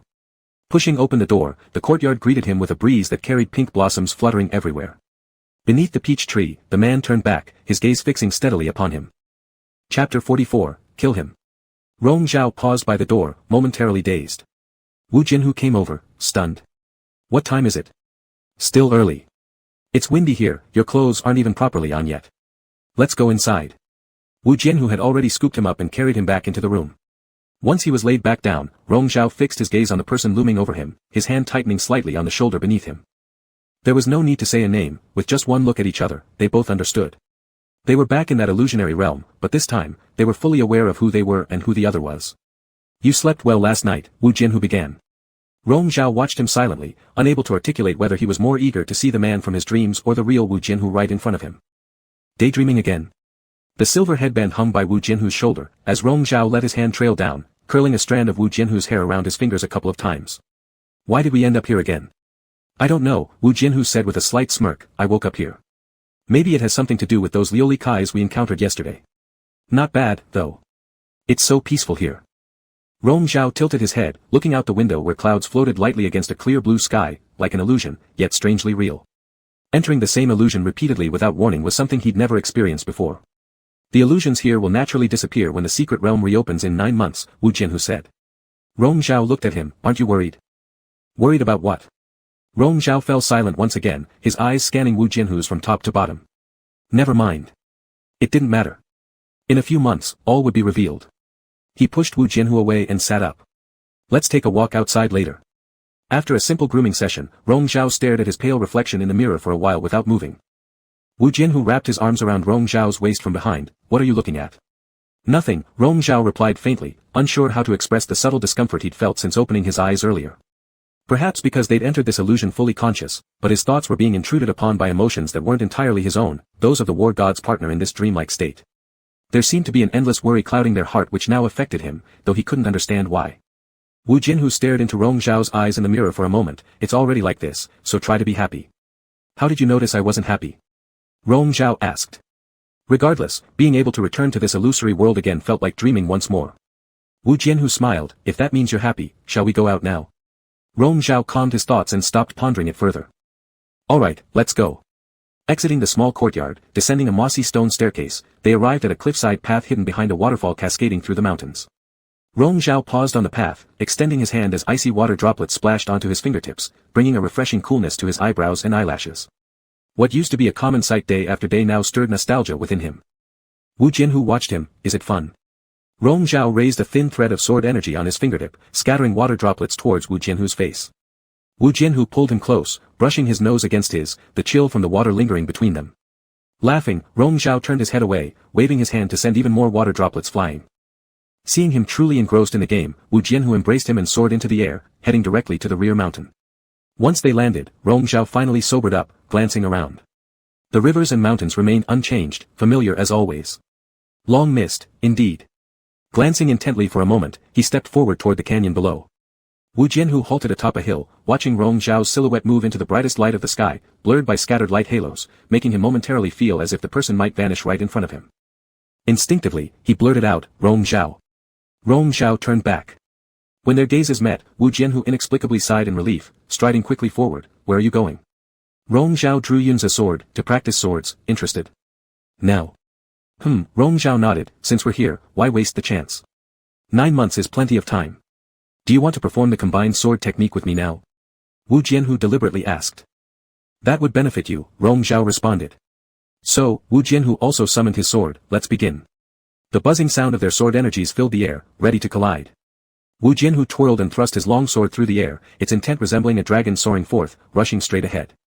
Though confident that Rong Zhao could easily block it, in the next moment just before impact, a sudden uneasiness seized him. He remembered the image from earlier, Rong Zhao's figure gradually disappearing under the bright sunlight, a vision ingrained deeply in his consciousness. Furrowing his brow, Wu Jianhu muttered the incantation for his sword, slashing it fiercely, barely steadying his resolve. Stay focused, Wu Jianhu. Rong Zhao's voice sounded, followed immediately by a wave of his sword energy. Wu Jianhu brought himself back, suppressing the ripples in his heart, raising his sword to meet the attack. Shi Feng Su Yu, Lu Yun Jia Yu. Each phrase of the sword chants materialized in mid-air, phrases they had studied countless times individually, now providing a rare opportunity to test their skills together freely. There was hardly any need for communication, a single glance sufficed to convey their mutual understanding. They had never been so in sync. In the blink of an eye, a day passed. The sword's waves surged, scattering in all directions, stirring a long, howling wind through the valley. As Wu Jianhu lunged forward with another powerful strike, he suddenly heard a voice whispering by his ear, kill him. The words came and vanished as swiftly as the wind, leaving behind only an echo of what seemed like his own illusion. But in that split second, his mind did indeed generate a disturbance, almost transforming the intended move into an unexpected fatal strike, which he managed to suppress at the last moment. Realizing something was off, he immediately sheathed his sword and stopped. Rong Zhao flew over, what's wrong? Wu Jianhu shook his head, let's not practice anymore today. We'll start again properly in a couple of days. Rong Zhao glanced at the sky, realizing it was already late evening, they had practiced for an entire day. So he also ceased without objection. He wasn't in good form either today. He simply chalked it up to warming up. Let's head back then. Wu Jianhu turned around first but felt a hand pull him back. Rong Zhao looked back, his gaze questioning. You. They both started speaking simultaneously and paused abruptly. Rong Zhao lightly lifted his chin, let's go. Wu Jianhu let go and followed, thinking about the strange voice that had appeared earlier. Involuntarily, he furrowed his brow, especially since he'd nearly been influenced by it. Rong Zhao, as if sensing something, looked back again. Wu Jianhu repressed his thoughts and forced a smile, deciding not to dwell on it further. On the way back, they veered toward a mountain stream, digging out 2 unopened jars of peach liquor buried there.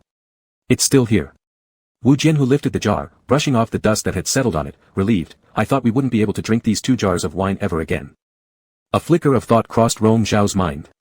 The scene from the day they sealed their pact was still vivid. Back then, Wu Jianhu had said that every year they would bury a jar of peach liquor, and Rong Zhao had agreed.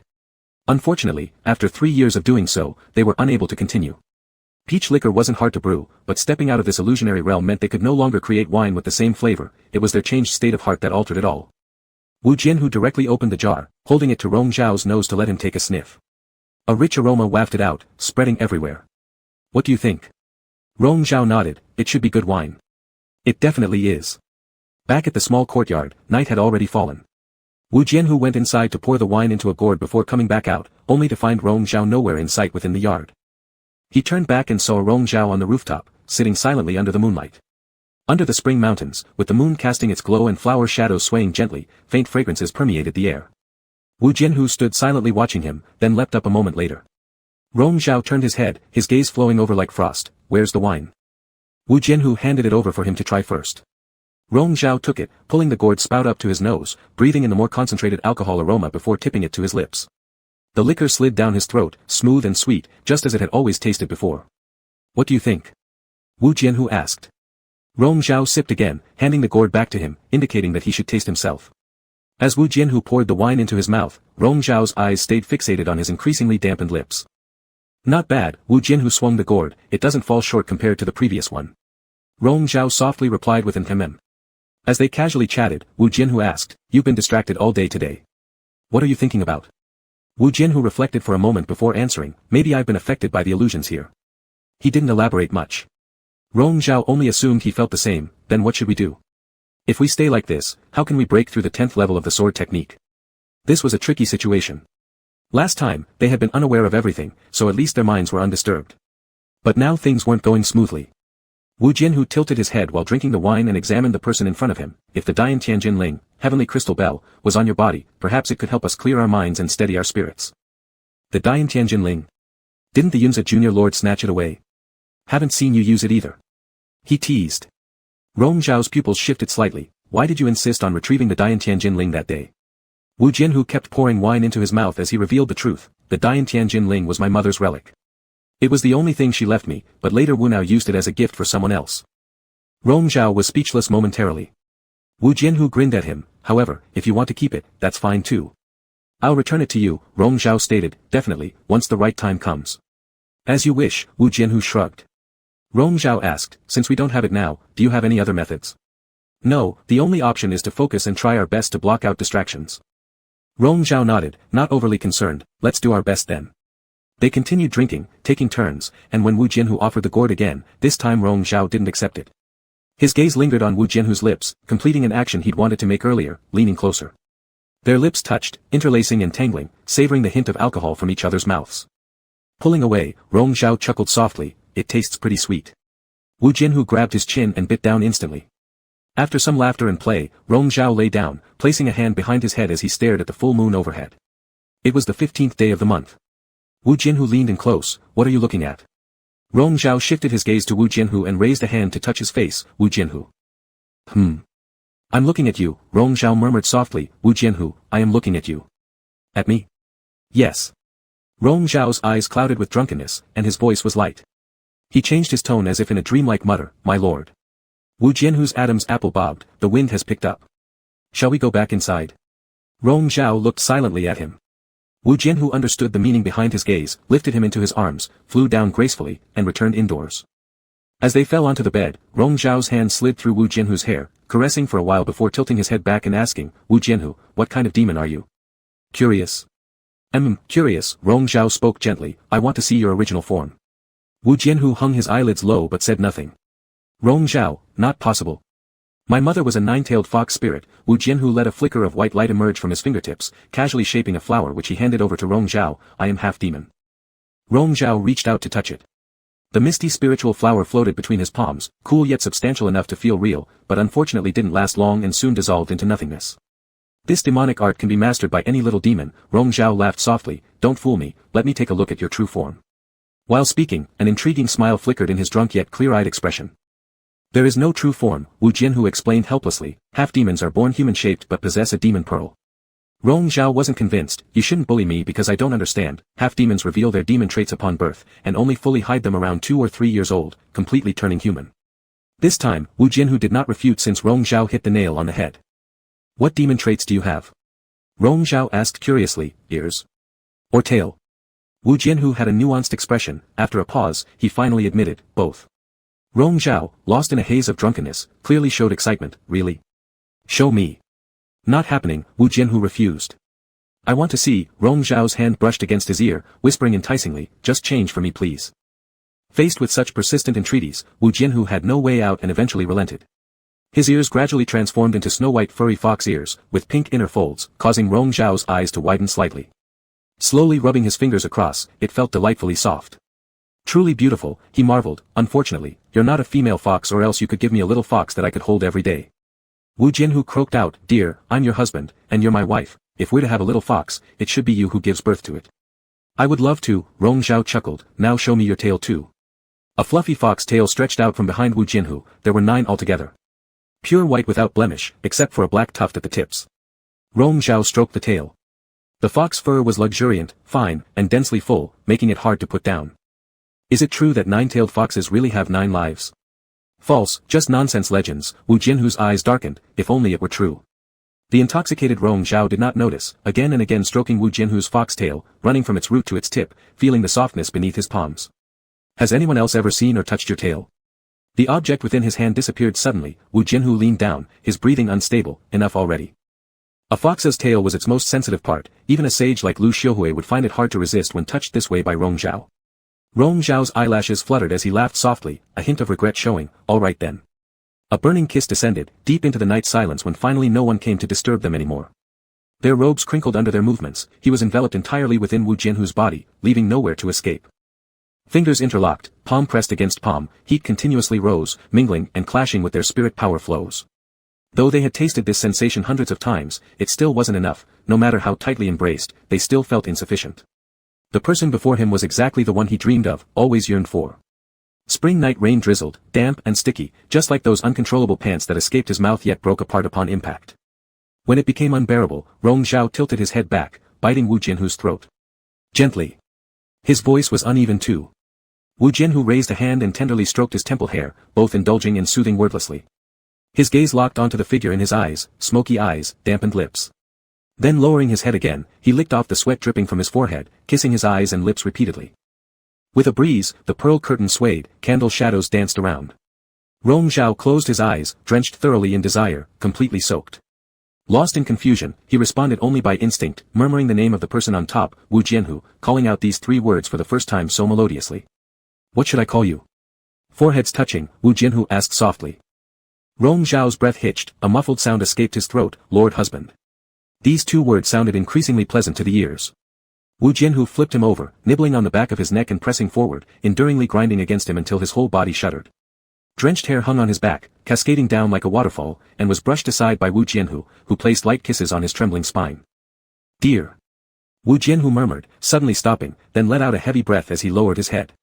An unexpected voice resurfaced deep in his consciousness. Kill him. He closed his eyes, feeling annoyed, and the voice disappeared, seeming like an illusion. Rong Zhao turned around, looking at him with confusion. Wu Jianhu stared into his bright eyes for a long while. Gradually, the turmoil in his heart calmed, and he moved closer to entwine in a passionate kiss. Chapter 45, that's all. 9 months later. The vast sword intent caused mountains to collapse and earthquakes to erupt, sweeping across the entire valley like the wind. Rong Zhao swung his sword, furrowed his brows, and suddenly sheathed it. Wu Jianhu turned around and deflected the attack, leaped forward, and landed before him. Why did you stop? Rong Zhao glanced at him and turned away first. Never mind.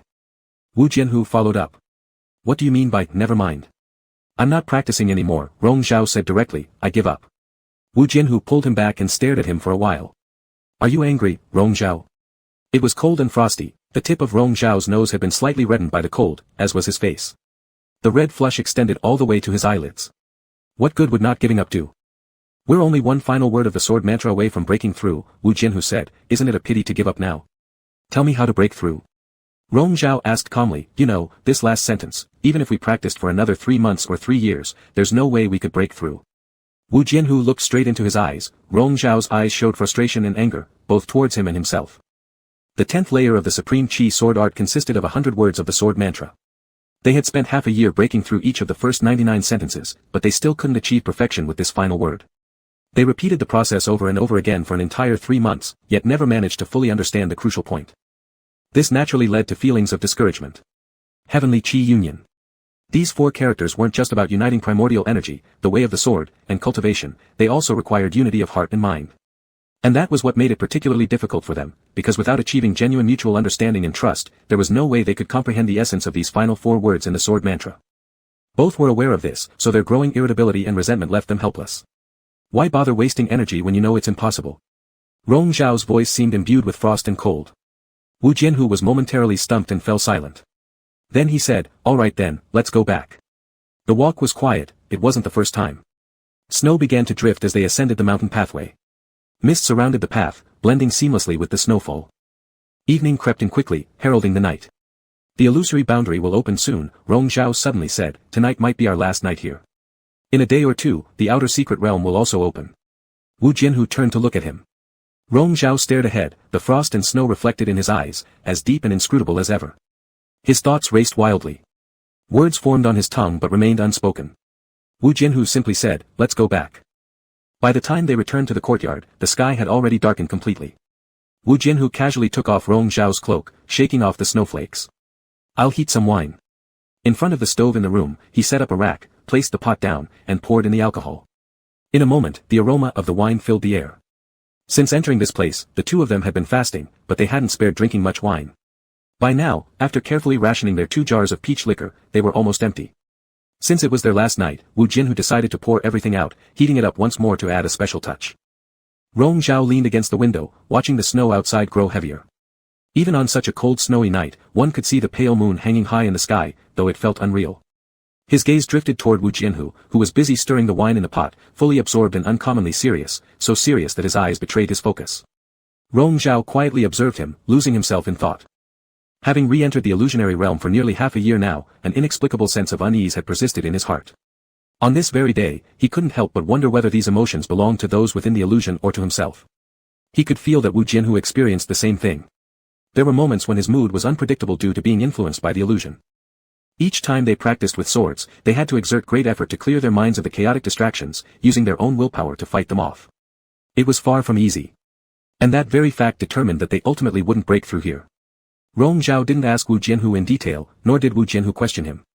Neither wanted to talk about it, perhaps because it was hard to express in words. Wu Jianhu met his gaze and asked, "Are you spacing out?" Rong Zhao refocused, sat beside him, and asked, "Is it ready?" Wu Jianhu pulled one of his hands and placed it between his own. Almost. Then silence reigned once more. The fire in the stove crackled and popped, and faint sounds of falling snow outside mingled with the noise. The accumulated snow pressed heavily on the branches, and when the wind passed, it cascaded softly down. Rong Zhao tilted his head and rested it on Wu Jianhu's shoulder, letting his eyes fall peacefully in the warmth of the fire and the gentle sound of the snowfall. Wu Jianhu slowly caressed his palm and reminded him gently, "The wine is ready." Rong Zhao responded softly. Wu Jianhu poured the wine into the cup and handed it to him. Rong Zhao held the glass and lowered his gaze to it. The wine shimmered faintly, reflecting the color of the flames. For a brief moment, he became lost in thought, remembering a distant past when he was little. At that time, he, along with his parents, would sit around the fire and warm the wine during snow nights. He used to sleep cradled in his mother's arms, listening dimly to her laughter with his father. Even if the snow outside never stopped, he felt it didn't matter as long as that moment lasted forever. It was like last year, yet not. True or false, everything eventually faded into emptiness. "Do you not want to drink?" Pulled back to his thoughts by Wu Jianhu's voice, Rong Zhao tipped the cup to take a sip of the wine. As the liquor slid into his stomach, sweetness was quickly replaced by an underlying bitterness. He blinked and leaned on Wu Jianhu's shoulder, tilting his head closer to look into his eyes at close range. Wu Jianhu also turned his head and looked directly into his eyes. "Why are you staring at me?" "Wu Jianhu," Rong Zhao's voice emerged from his throat, hazy and unclear. "What if we're trapped in this illusion forever? What would we do then? How could that happen?" Rong Zhao said, "I'm saying what if." Wu Jianhu thought for a moment and replied, "There is no if, Rong Zhao. Would you enjoy being trapped here forever?" Rong Zhao stared at his reflection in Wu Jianhu's eyes. A single glass of wine wasn't enough to make him drunk, but he might as well get drunk. Two words churned around inside him and came out instead as, "No, I wouldn't." It wasn't self-deception, he truly didn't want to. If he did, he wouldn't be the man he was today. "Why bring this up?" Wu Jianhu asked him. Rong Zhao smiled. "Wu Jianhu, you refuse to say even one insincere word, truly heartless. Would deceiving you with insincere words make it better?" Wu Jianhu questioned, "Rong Zhao, when did you become so easy to please?" "You've never told me much of the truth either," Rong Zhao chuckled lightly, "but sure love hearing yourself talk." "Rong Zhao, every illusion will eventually end, whether good or bad," Wu Jianhu said solemnly, "just let things take their course. Don't think about things without substance." Rong Zhao nodded and handed over his now empty cup. "Pour me some more." Wu Jianhu gazed into his eyes. Rong Zhao still had laughter in his eyes, as if the previous statement were just a careless joke. He said nothing more and continued pouring the wine. By the time they drank the last sip, both had started to feel tipsy. Collapsing onto the bed, Rong Zhao pushed away the person leaning towards him. "Not tonight." "Not. My throat is sore," Rong Zhao murmured lazily, "this is our last night. Forget it. I just want to talk to you." Wu Jianhu stroked his hair and, seeing he really didn't want anything else, stopped too. He lay down beside him, pulling Rong Zhao into his arms. "What do you want to say?" In Rong Zhao's line of sight were Wu Jianhu's slightly thin lips and resolute jaw. His breathing and breath were just within reach. Truthfully, there wasn't much to say anymore. He wrapped his arms around Wu Jianhu's neck, letting their dark hair intertwine as they kissed closely. Wu Jianhu kissed him back deeply, their tongues intertwined endlessly. "Didn't you say you'd stop?" When they finally parted and their foreheads touched, Wu Jianhu asked. I'll stop now." Rong Zhao whispered faintly. "Do you really not want to continue?" "No." Rong Zhao rolled over but remained in Wu Jianhu's embrace, with his back against Wu Jianhu's chest. Gazing out pensively, snow fell and clouds gathered, illuminating the night window like daylight. After this night, who knew what kind of dawn awaited them? The person behind him drew closer, planting a soft kiss on his neck. "Go to sleep." That night passed dreamlessly. In the early morning, Rong Zhao opened his eyes, lost in thought for a moment before slowly lifting his eyelids. All around was quiet and empty, the fire long extinguished leaving only ashes. They had left the illusionary realm and returned to the cave where they had spent the night. Rong Zhao propped himself up and, hearing footsteps, glanced toward the cave entrance. Wu Jianhu entered, his face partially obscured by the light behind him, making his expression unclear. Awake? We're out, he said warmly, tossing 2 wild fruits over. Rong Zhao caught them, stood up, and asked, is anyone nearby? I haven't noticed, Wu Jianhu explained, I just woke up, went outside for water, picked a few fruits, and came right back. You can freshen your mouth first. Rong Zhao bit into the fruit while untying his hairband, tidying up his disheveled long hair and retying it. Let's go. We've been missing for a while, someone should be looking for us. They hadn't gone far after exiting the cave when they encountered people. It was a group from the Haolan sword sect, who had received news and come searching. Master. Seeing Wu Jianhu safely appear, his subordinates were visibly excited, but upon noticing Rong Zhao standing beside him, they hesitated and held back their words. Rong Zhao took the initiative to speak, polite but distant, we should be able to leave the secret realm by tomorrow at the latest. Master Wu, I'll take my leave here. Before he could turn around, however, Wu Jianhu's hand reached out and grabbed him. Rong Zhao stopped, turning his head to look at him. Something else? Are you in such a rush to leave? Wu Jianhu asked. All your people are here. Shouldn't I go? Rong Zhao replied with a half-smile. Wu Jianhu observed his expression, his spirit moving slightly. It's our last day, Rong Zhao. Stay with me a little longer. His grip on Rong Zhao's wrist tightened, carrying a mix of request and insistence. After a brief moment of subtle tension, Rong Zhao lifted his chin slightly. You'd better finish whatever matters you need to deal with first. This meant agreement. Wu Jianhu let go, promising, wait for me. I'll send them away soon, before leading his people to the riverside ahead. Rong Zhao remained in place, watching him calmly. Unable to hear clearly what Wu Jianhu was saying to them, he saw only his serious demeanor, indicating something important must have been discussed. Rong Zhao's gaze swept over the group of Haolan sword sect disciples. Aside from Wu Jianhu's attendants, the rest didn't seem to possess high cultivation levels. In fact, several should only be at the foundation establishment stage. He narrowed his eyes, pondering silently. The cultivation opportunity within a heavenly ranked secret realm was something rare for any sect, and every sect sent their elite disciples. The Haolan sword sect was different, sending these low-level young disciples here amounted to wasting the chance. It wasn't just the Haolan sword sect. During his time inside the secret realm, he had also encountered many southern cultivators from various sects, most with average cultivation levels. It couldn't all be coincidence. The day there was contention between the two sects over the entry slots for the secret realm, Wu Jianhu's proactive concession finally seemed to have its answer today. When Wu Jianhu returned, Rong Zhao stood arms crossed, gazing at the dawn ahead, his expression serious and markedly different from the man in the illusion last night. Wu Jianhu instinctively paused, but upon hearing footsteps, Rong Zhao turned around. Are you done talking? What about you? Wu Jianhu countered, are the Yuanche celestial sect people looking for you everywhere? I've already informed them that I'm fine and don't need their interference, Rong Zhao replied. Wu Jianhu chuckled softly, where are we going now? The last day here, I no longer wish to waste my energy, Rong Zhao said. Months spent in the illusionary realm had drained him mentally, he no longer held any interest in cultivation or treasure hunting within this secret realm. Let's find a place to rest. Wu Jianhu nodded, having the same idea. They walked along the river for some distance and found a slope with a bit of greenery on the wind-sheltered side. They sat down right there, and Rong Zhao decided to take advantage of the moment to meditate, calming his mind for a while. Wu Jianhu watched him, then followed suit and entered a meditative state as well. As the sun rose and moved across the sky, the sound of an ancient sun flute woke Rong Zhao from his meditation. He opened his eyes, seeing that the evening sun was already westward, and Wu Jianhu was beside him, playing the sun. After listening quietly to the tune, Rong Zhao asked, why play this again? If I feel like playing, I will, Wu Jianhu replied, turning the sun in his hands. Rong Zhao, you gave me a sun when we were younger, do you remember? Unfortunately, I lost it later. Rong Zhao thought for a moment, having some recollection. How did you lose it? Wu Jianhu slightly shook his head. In short, I lost it. Since it's lost, there's no use in talking about it further, Rong Zhao remarked, it's ultimately because you weren't careful. Why bother asking if I still remember? Alright then, Wu Jianhu sighed. He was simply feeling a little regretful, reaching out and touching Rong Zhao's face. You. For the first time, Rong Zhao saw Wu Jianhu hesitate to speak. Master Wu, is there anything unspeakable? Are you nervous? Wu Jianhu remained silent, leaving his unspoken words unvoiced. As the twilight began to color the entire horizon, a bright light suddenly pierced through the deepest part of the evening clouds, gradually expanding. The barrier of the secret realm slowly began to open. Rong Zhao did not move immediately, continuing to sit where he was and observe. Below, violent waves surged in the river, and Wu Jianhu signaled him urgently, this area is about to collapse. Haven't you left yet? Rong Zhao kept his eyes low, unmoving, showing no sign of urgency. Wu Jianhu stood up, walking downward and not leaving either. He swung his sword, releasing wave after wave of sword intent toward the front, suppressing the turbulence in the water. After several rounds, the originally boiling river water gradually calmed, and the surrounding seismic tremors eased as well. But this was only temporary, they could hold on for at most 2 candle marks, and they needed to leave.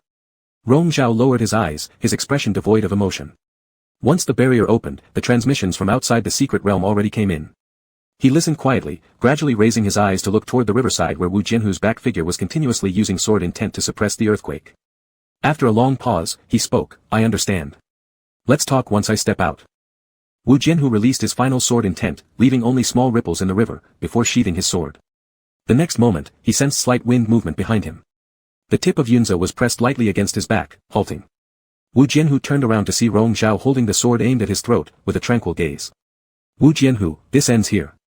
Chapter 46, It's over. Yuan Si Immortal Sect.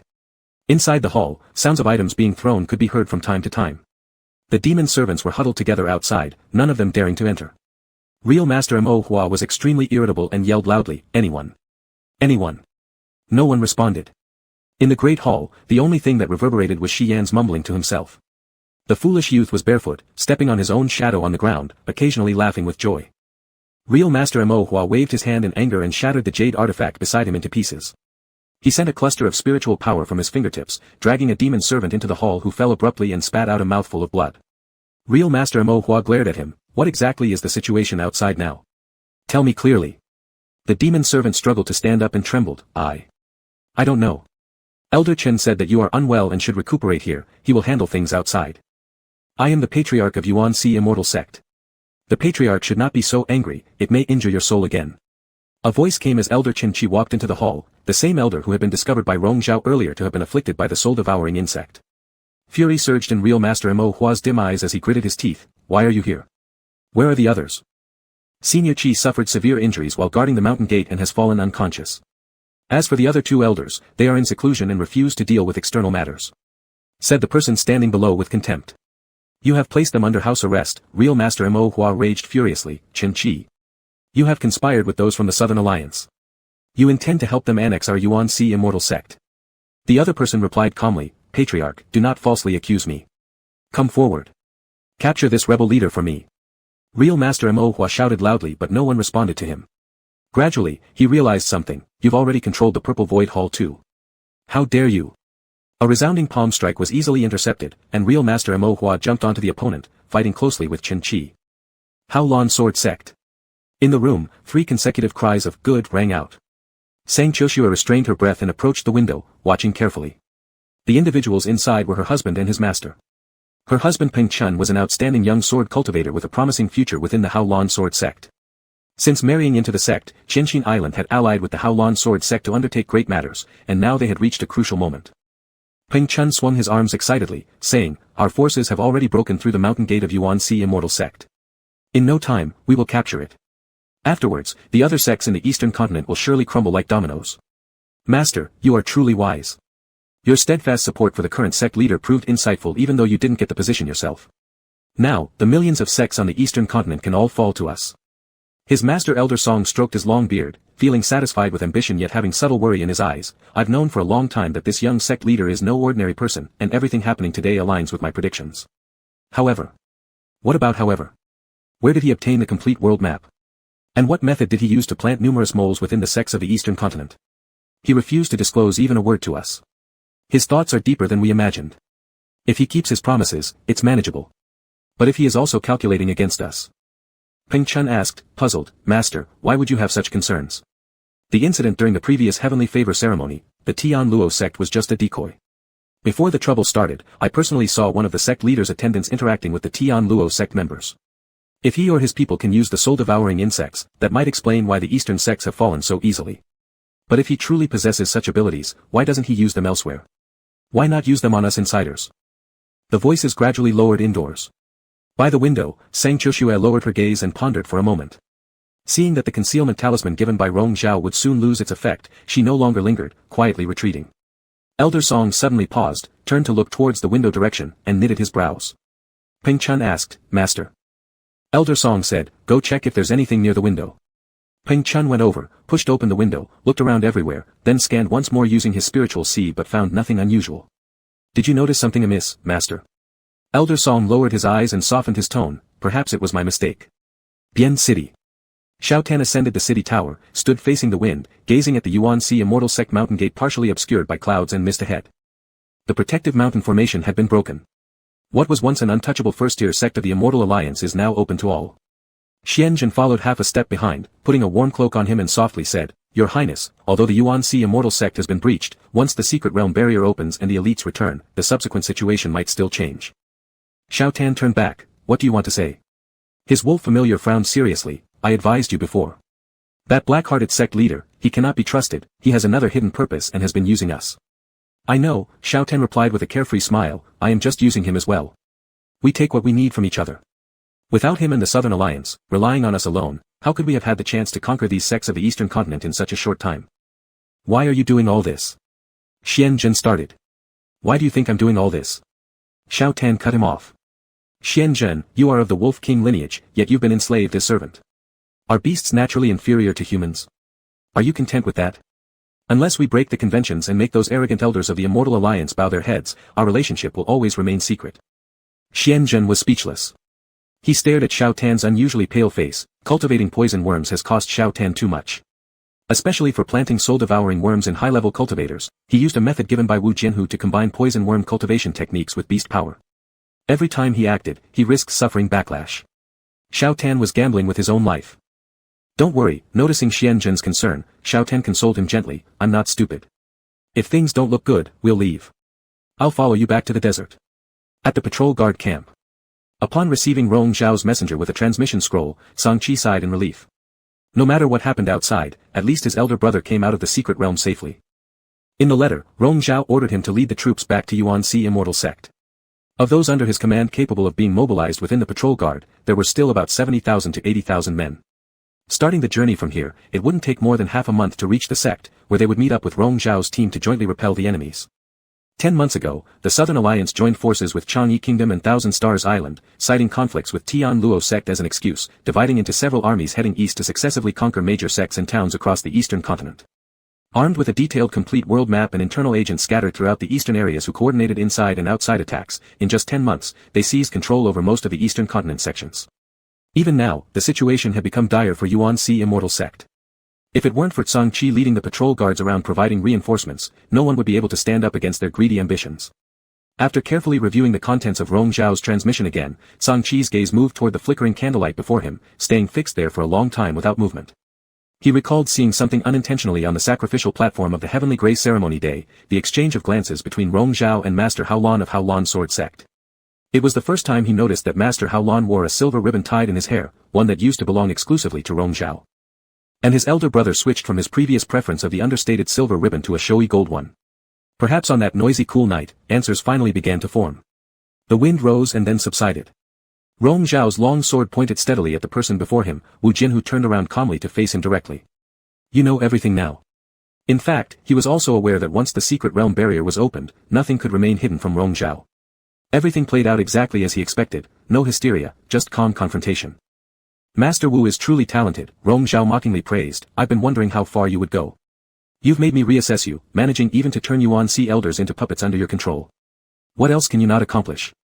I originally intended to control your young master, Wu Jianhu confessed openly, since the truth was already revealed, but you interrupted that time. Wu Jianhu, Rong Zhao spoke gravely, during the time spent in the secret realm, even after entering the illusion realm for this year, have you been continuously communicating with the outside world? How did you manage that? Beast methods, Wu Jianhu cast his eyes downward, glancing at the tip of Yunzei's sword pressing against his chest. My mother was a nine-tailed spiritual fox, she possessed abilities different from ordinary beasts. I've only learned bits and pieces of her techniques. Rong Zhao said straightforwardly, the Southern Alliance had their plans set long ago. Seizing the opportunity when the elites of Eastern Continent sects entered the secret realm, they staged a rebellion. As for your joining, it was merely a pretense to keep us unguarded, wasn't it? Given your beast methods, you could direct affairs even inside the secret realm, correct? You saw everything earlier, Wu Jianhu admitted. Most of the disciples I brought along lacked strength. The ones with real skills remained outside. Rong Zhao felt bitter irony. When did you start planning all this, Wu Jianhu? And what do you want? To unify the myriad sects. Wu Jianhu didn't answer immediately. Instead, Rong Zhao pronounced word by word, you're dreaming. Even if you gained a temporary upper hand through the complete world map and the soul-devouring worms, once the people trapped in the secret realm return, surely they won't let themselves be slaughtered like cattle. The southeastern lands battled for 100 years without any resolution. Why do you, Wu Jianhu, believe you possess the ability to make everyone submit entirely to you? Not mentioning others, within the Southern Alliance, which person absolutely trusts you? Wu Jianhu casually replied, let them be. Let them be. The moment these four appeared, they touched upon the disdain that had been present in his eyes from the start. Rong Zhao suddenly realized that his purpose was never this. You don't care at all about how it ends. How could it end? Wu Jianhu said disdainfully, today I hit you, tomorrow you hit me, preferably for another 100 or 1,000 years, whether you die and I live or we both perish, I just take pleasure in watching. Take pleasure in watching. Rong Zhao, don't you think, Wu Jianhu's lips curved with a mocking smirk, so-called immortal alliances and sects are full of themselves, claiming to be transcendent, but when they reveal their true natures for the sake of profit and fight each other with swords, aren't they extremely ridiculous? Rong Zhao finally understood, you just want chaos within the immortal alliance, regardless of who wins or loses, because you've never considered yourself part of the immortal alliance. Because your mother is a beast spirit, and you're half-beast. You're wrong, Wu Jianhu corrected him, it's those people who don't consider us human. His tone turned cold, the nine-tailed spiritual fox clan has lived quietly in the desert and snowy mountains through generations, having no quarrels with the world. My mother once saved Yu Chao when he entered the desert to train. She fell in love with him after being deceived by him, eating forbidden medicine to bear me. But then he abandoned his wife and child, marrying into Haolan Sword sect and becoming the perfect son-in-law to the former sect leader. To form a bond with him, his new wife must eliminate my mother. Not only did she send people into the desert to wipe out my mother's entire clan, but also chased after us relentlessly, burning all the golden thread mist flowers that were the only way to save my mother. He knew very well, yet ignored it completely. This was the first time Wu Jianhu spoke of these events to someone else. Shadows lingered in his eyes. You earlier accused me of not caring when I lost the flute you gave me as a child. It wasn't negligence, I kept it carefully hidden, but lost it during our escape. My mother suffered serious injuries. To save her, I had no choice but to risk going to Haolan Sword sect to beg Yu Chao. At that time, he was already the head of Haolan Sword sect. I knelt outside Xianyuan Hall for 3 days and 3 nights, but he refused to see me. So I left, but that woman still tried to attack me. I fled back to the desert and brought my mother to Ghost Realm. But without the golden thread mist flowers, all I had was the last seed, which despite nourishing with my blood, couldn't bloom in time before my mother passed away. Afterwards, the woman met an unfortunate fate, whether it was heaven punishing her or Yu Chao doing it himself. Yu Chao successfully became the undisputed sect head. With no other offspring, and knowing my innate talent, he came to the desert to find me. He thought that crying over my mother's grave would make me obediently become his filial good son. How absurd. Wu Jianhu's voice didn't carry much emotion, but Rong Zhao's hand gripping the sword hilt tightened, feeling uneasy inside, the sword stayed unsheathed, maintaining a clear stance. You hate your father and have taken revenge on him. Why drag others into this? Wu Jianhu looked at him, and after a while laughed again. Rong Zhao, do you truly not know what status half-beasts hold in the Immortal Alliance? He paused briefly before continuing. Beasts serve as slaves or servants, and half-beasts must be killed on sight. In the past, a city founded by a half-beast offered refuge to many beasts and half-beasts, establishing its own sect, committing no evil deeds or breaking laws, but the Immortal Alliance under the guise of carrying out justice wiped out the city overnight. Once, my mother and I sought refuge in that city. When the Immortal Alliance attacked, the city master who took us in was torn apart right before my eyes. By some miracle, my mother and I escaped.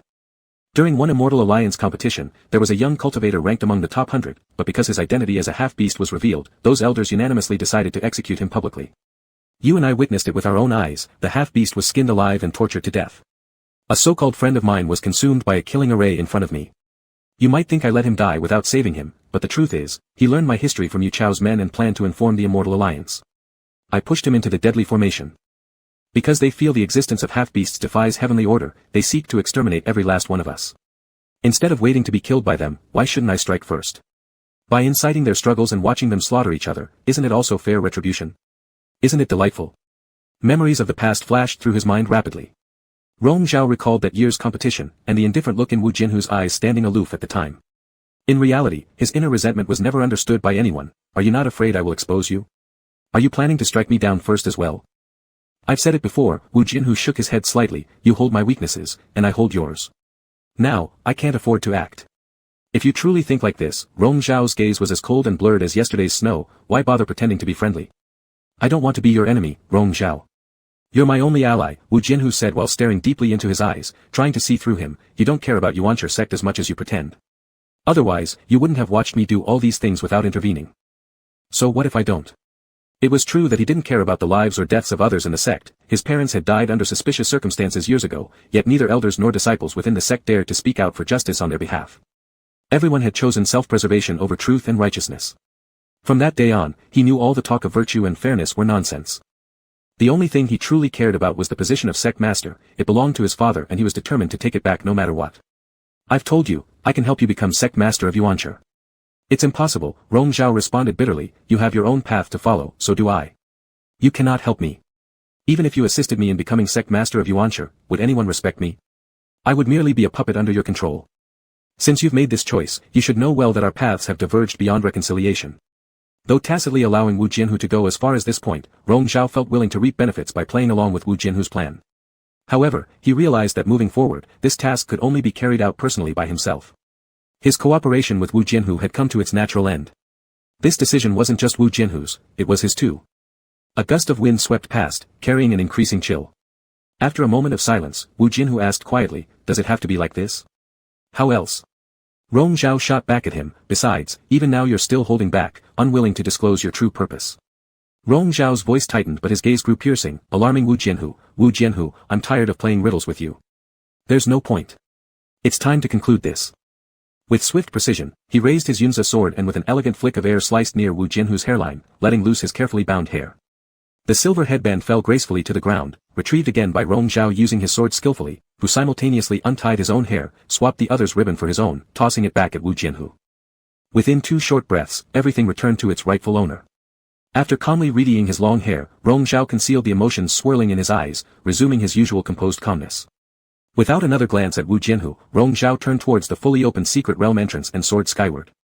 Wu Jianhu lowered his gaze, his fingers brushing the headband resting in his palm. For a moment, he appeared lost in thought amidst the tumultuous shaking around them, then slowly closed his eyes. Chapter 47, Words from the Past. As soon as the barrier of the hidden realm opened, people began to emerge one after another. The tumultuous changes in the outside world quickly spread, and before long, 2 opposing factions broke into conflict on the spot.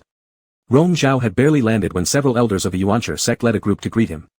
They were both shocked and angry. Young Lord Yunzi, something has happened at the sect. I know, Rong Zhao said without further ado, we must set off back immediately. There was no further delay, and he immediately set off with his company.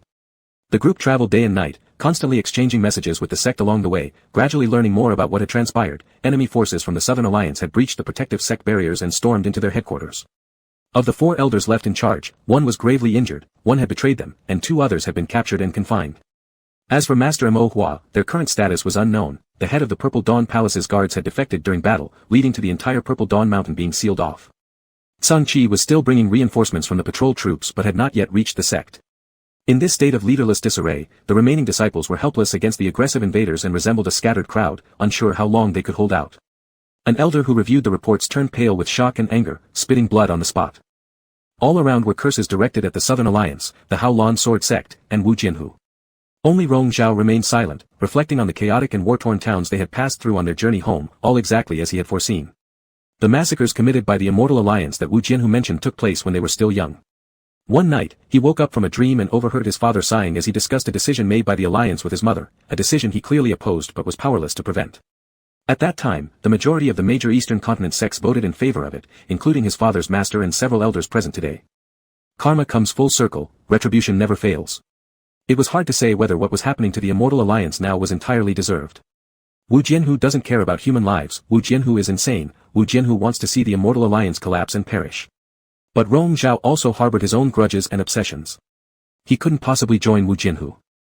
So they were destined to be adversaries. After more than 10 days, they arrived at the Yuanshi sect, where they learned that Bianqing had been occupied by Xiao Tan and his followers. Without hesitation, Rong Zhao ordered them to bypass the city directly and enter the sect. They would meet Zhang Qi 30 miles outside the mountain gate. Although Zhang Qi commanded a large number of troops, most of them were low-level cultivators. Meanwhile, the other side also had overwhelming numbers and used the lives of the sect leader and a few elders as leverage, leaving the defenders too hesitant to make any reckless moves.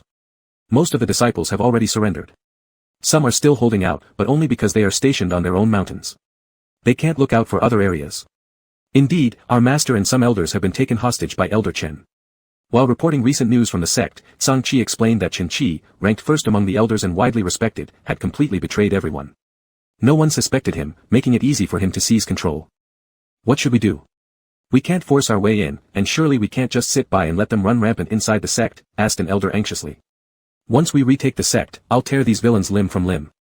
If only we knew that the southern people harbored such malice, we should have killed them all while we were in the secret realm earlier. Heaven will punish them. Though the elders were indignant, their words were nothing more than meaningless venting. No practical solution came from their discussions. After pondering for a moment, Rong Zhao said, "Tonight, once it gets dark, we'll attack and head straight for the mountain gate.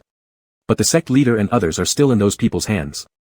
Our teacher has privately sent sound messages to me and Song Qi, telling us not to worry about them. They still have the ability to protect themselves. Our priority must be retaking the sect," Rong Zhao stated calmly, his gaze downward. "Really?" the elders questioned. Song Qi echoed, "Yes, Master indeed gave specific instructions, fearing the situation might worsen if delayed further. Following the suggestion of the eldest brother, tonight we should proceed with the assault." With such reassurance from both the brothers, no one doubted their strategy anymore. Since it was an order from their master, there was no point arguing. If the sect could be swiftly reclaimed, it would be ideal. But within Biancheng, there are still Shao-led border troops. If they come to reinforce, we may get caught in a protracted battle, one elder worried. "No need to worry about that," Rong Zhao replied confidently. "They wouldn't expect us to act tonight. By the time they arrive, if we've successfully reclaimed the sect, we'll immediately rebuild the protective array. With no internal support, it will be impossible for them to invade the mountain again." "Agreed." The elder slapped his thigh decisively. "Let us prepare thoroughly, take them by surprise, and act tonight." After the elders left, Song Qi hesitated to ask, "Elder brother, are you truly confident that we can retake the sect? What if?" "There will be no what if," Rong Zhao cut him off. "With 3,000 elite disciples and the patrol guard support, it's enough. Rest assured." Seeing his unwavering determination, Song Qi realized that he had everything under control. Those they wished to protect had all been taken into the secret realm. The insiders deliberately left in the sect had their own ways of escaping and saving their lives. As for the sect's foundations, Tianyin Pavilion and Tianbao Pavilion, they were fortified with additional layers of magic arrays and prohibitions, no one could break through by force. Long before, after Rong Zhao obtained the 9-leaf seal of the sect, he began preparing for today's events. The Southern Alliance breaking through the protective barriers was intentionally allowed by him. However, that would be as far as it went. Upon realizing this, Song Qi stopped questioning further. He always followed Rong Zhao's orders without question, accepting them fully as if they were absolute truths. Rong Zhao then turned to ask, "What about Xiao Tan?" "Not long after you entered the secret realm, chaos erupted from Mr. Qianyi," Song Qi explained. Xiao Rufeng suddenly announced a closed retreat due to severe injuries, letting Xiao Tan, the crown prince, temporarily take over his duties. Naturally, some people were dissatisfied, leading to a palace coup, but all were suppressed by Xiao Tan. From being obscure and unknown, he has now transformed into someone who rules Qianyi and allied himself with the Southern Alliance, advancing eastward with them, an impressive rise indeed. If it weren't for this swift takeover, these sects of the eastern continent wouldn't have fallen so swiftly. Rong Zhao smirked disdainfully. Wu Jianhu did indeed select an excellent ally. Hearing Wu Jianhu's name, Song Qi lowered his eyes slightly and spoke softly. As for Master Wu from Haolan Sword Sect, while the sect incited the uprising led by Southern Alliance, he himself seemingly had other intentions. "Why do you say that?" Rong Zhao asked, directing his gaze at him. "I've noticed his confidants visiting various sections. It seems like they are more interested in searching for something rather than merely attempting to occupy those places." "Searching for something?" Rong Zhao frowned slightly. "For what exactly?" "I don't know," Song Qi said, "but yes, they're searching for something." Rong Zhao paused briefly in thought, then set the matter aside, considering it irrelevant to him. "There's no need to involve ourselves with Wu Jianhu's affairs," he instructed. "After we've settled matters here within the sect, I will send someone to Qianyi, and you may choose a few familiar faces from the patrol guards to accompany them. I suspect Xiao Rufeng is under house arrest by Xiao Tan. First, go seize Chu Ji, as he might uncover the actual situation, and make efforts to rescue Xiao Rufeng and bring him back. As for Chu Ji, eliminate him." Song Qi received the order. As dusk approached, fog started forming. Suddenly, the mountain gate of Yuanshi sect rang out with a sharp whistle, catching its residents off guard. Before anyone inside could react, a surge of sword chi shattered the protective barrier. Ethereal beams pierced through the thick mist of the night, illuminating all hidden evils without refuge. Among shouts of battle cries, tens of thousands of soldiers broke through the gates. Meanwhile, 3,000 elite disciples from the sect split into various groups and breached the secondary entrances simultaneously. Leading nearly 1,000 students across the water, Rong Zhao glided over the protective river and into the mountain range. As expected, they encountered members of the Southern Alliance positioned on nearby trails. The leader of the opposing group happened to be familiar to Rong Zhao, Qi Sui, whom he initially tried to recruit, but ended up joining Haolan Sword Sect instead. Facing each other once again, Rong Zhao cast a cold glance. "Qi Sui, you declined my invitation to join Yuanshi sect back then. But it wasn't because you looked down on us, was it?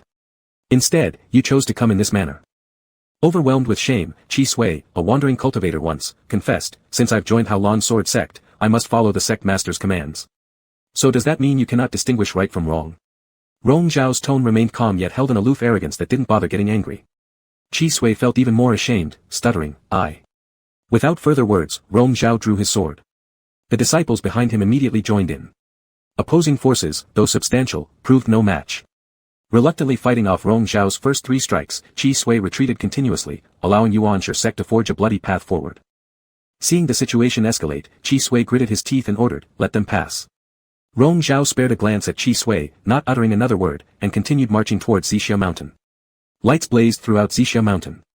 Arriving at the destination, Rong Zhao launched a fierce strike with an overwhelming surge of spirit energy, causing thunderous explosions. Leaping high into the air, he thrust his sword forward, releasing a formidable blade intent.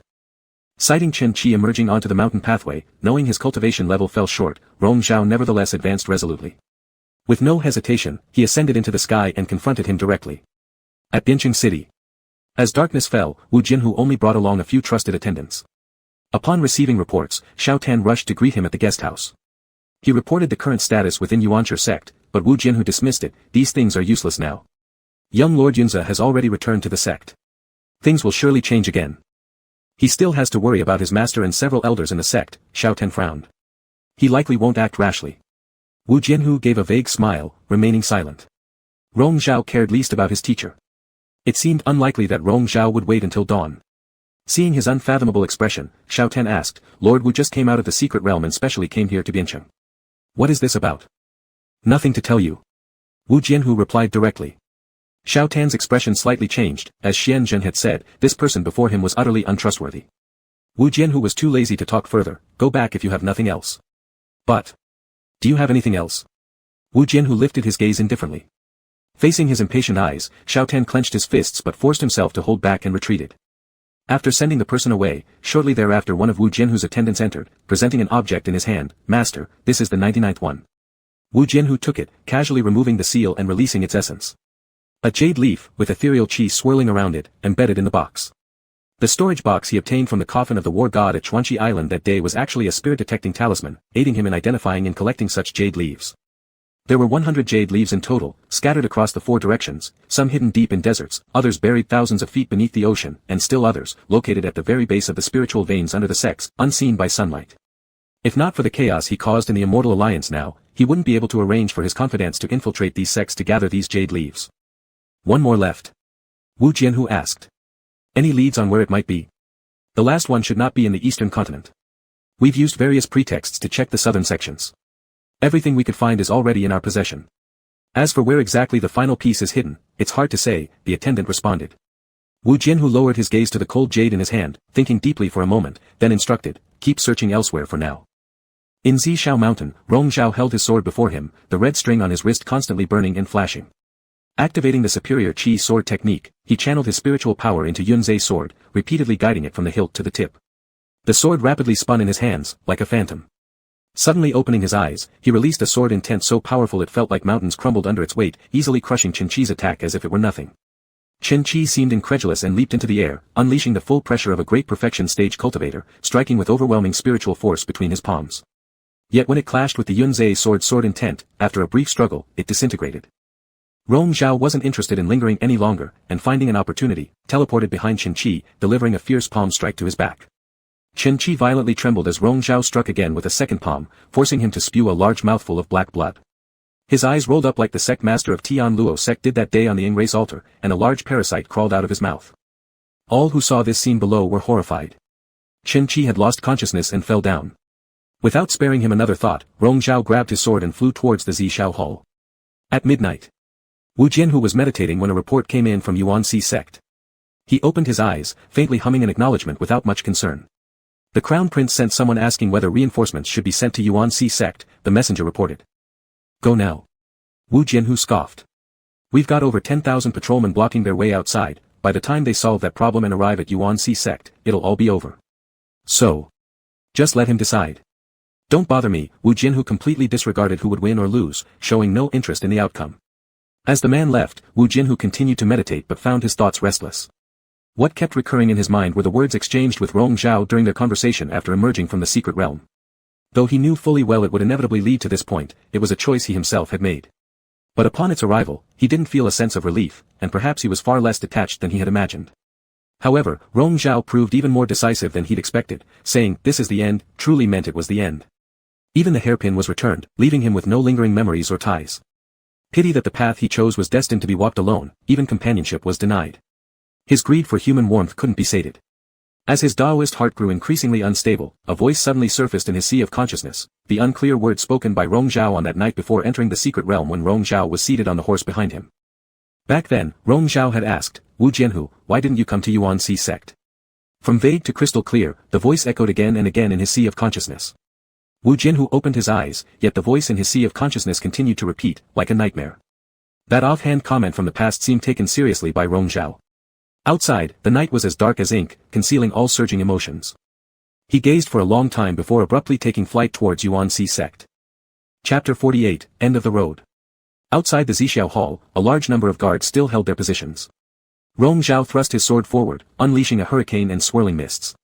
Caught off guard, the crowd hastily fended off his attack. He had already taken advantage of the situation to march straight into the hall, leaving the troubles behind for the other disciples who followed. There were only a few scattered lanterns in the grand hall, not even a single demon servant in sight. Rong Zhao strode confidently inside, passing through door after door, walking forward along the unlit path. This journey had taken him countless years, traversing endless darkness, finally reaching this place. In the end, he stopped before the bedchamber of Master Mo Hua. He raised his hand and firmly pushed open the door. Inside the chamber was but a single lamp lit, with Master Mo Hua seated under it, cross-legged in meditation yet unable to find peace, coughing incessantly. He had been soft imprisoned here by Qin Qi for many days. With Qin Qi's cultivation already surpassing his, coupled with his unstable divine soul and excessive depletion, naturally, he was no match.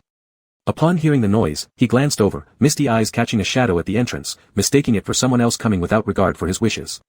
He spat out hoarsely, "I have ordered no disturbances. Can't you understand human speech?" Rong Zhao stepped forward, slowly entering the light, his lips parting lightly, "Master, it has been a while."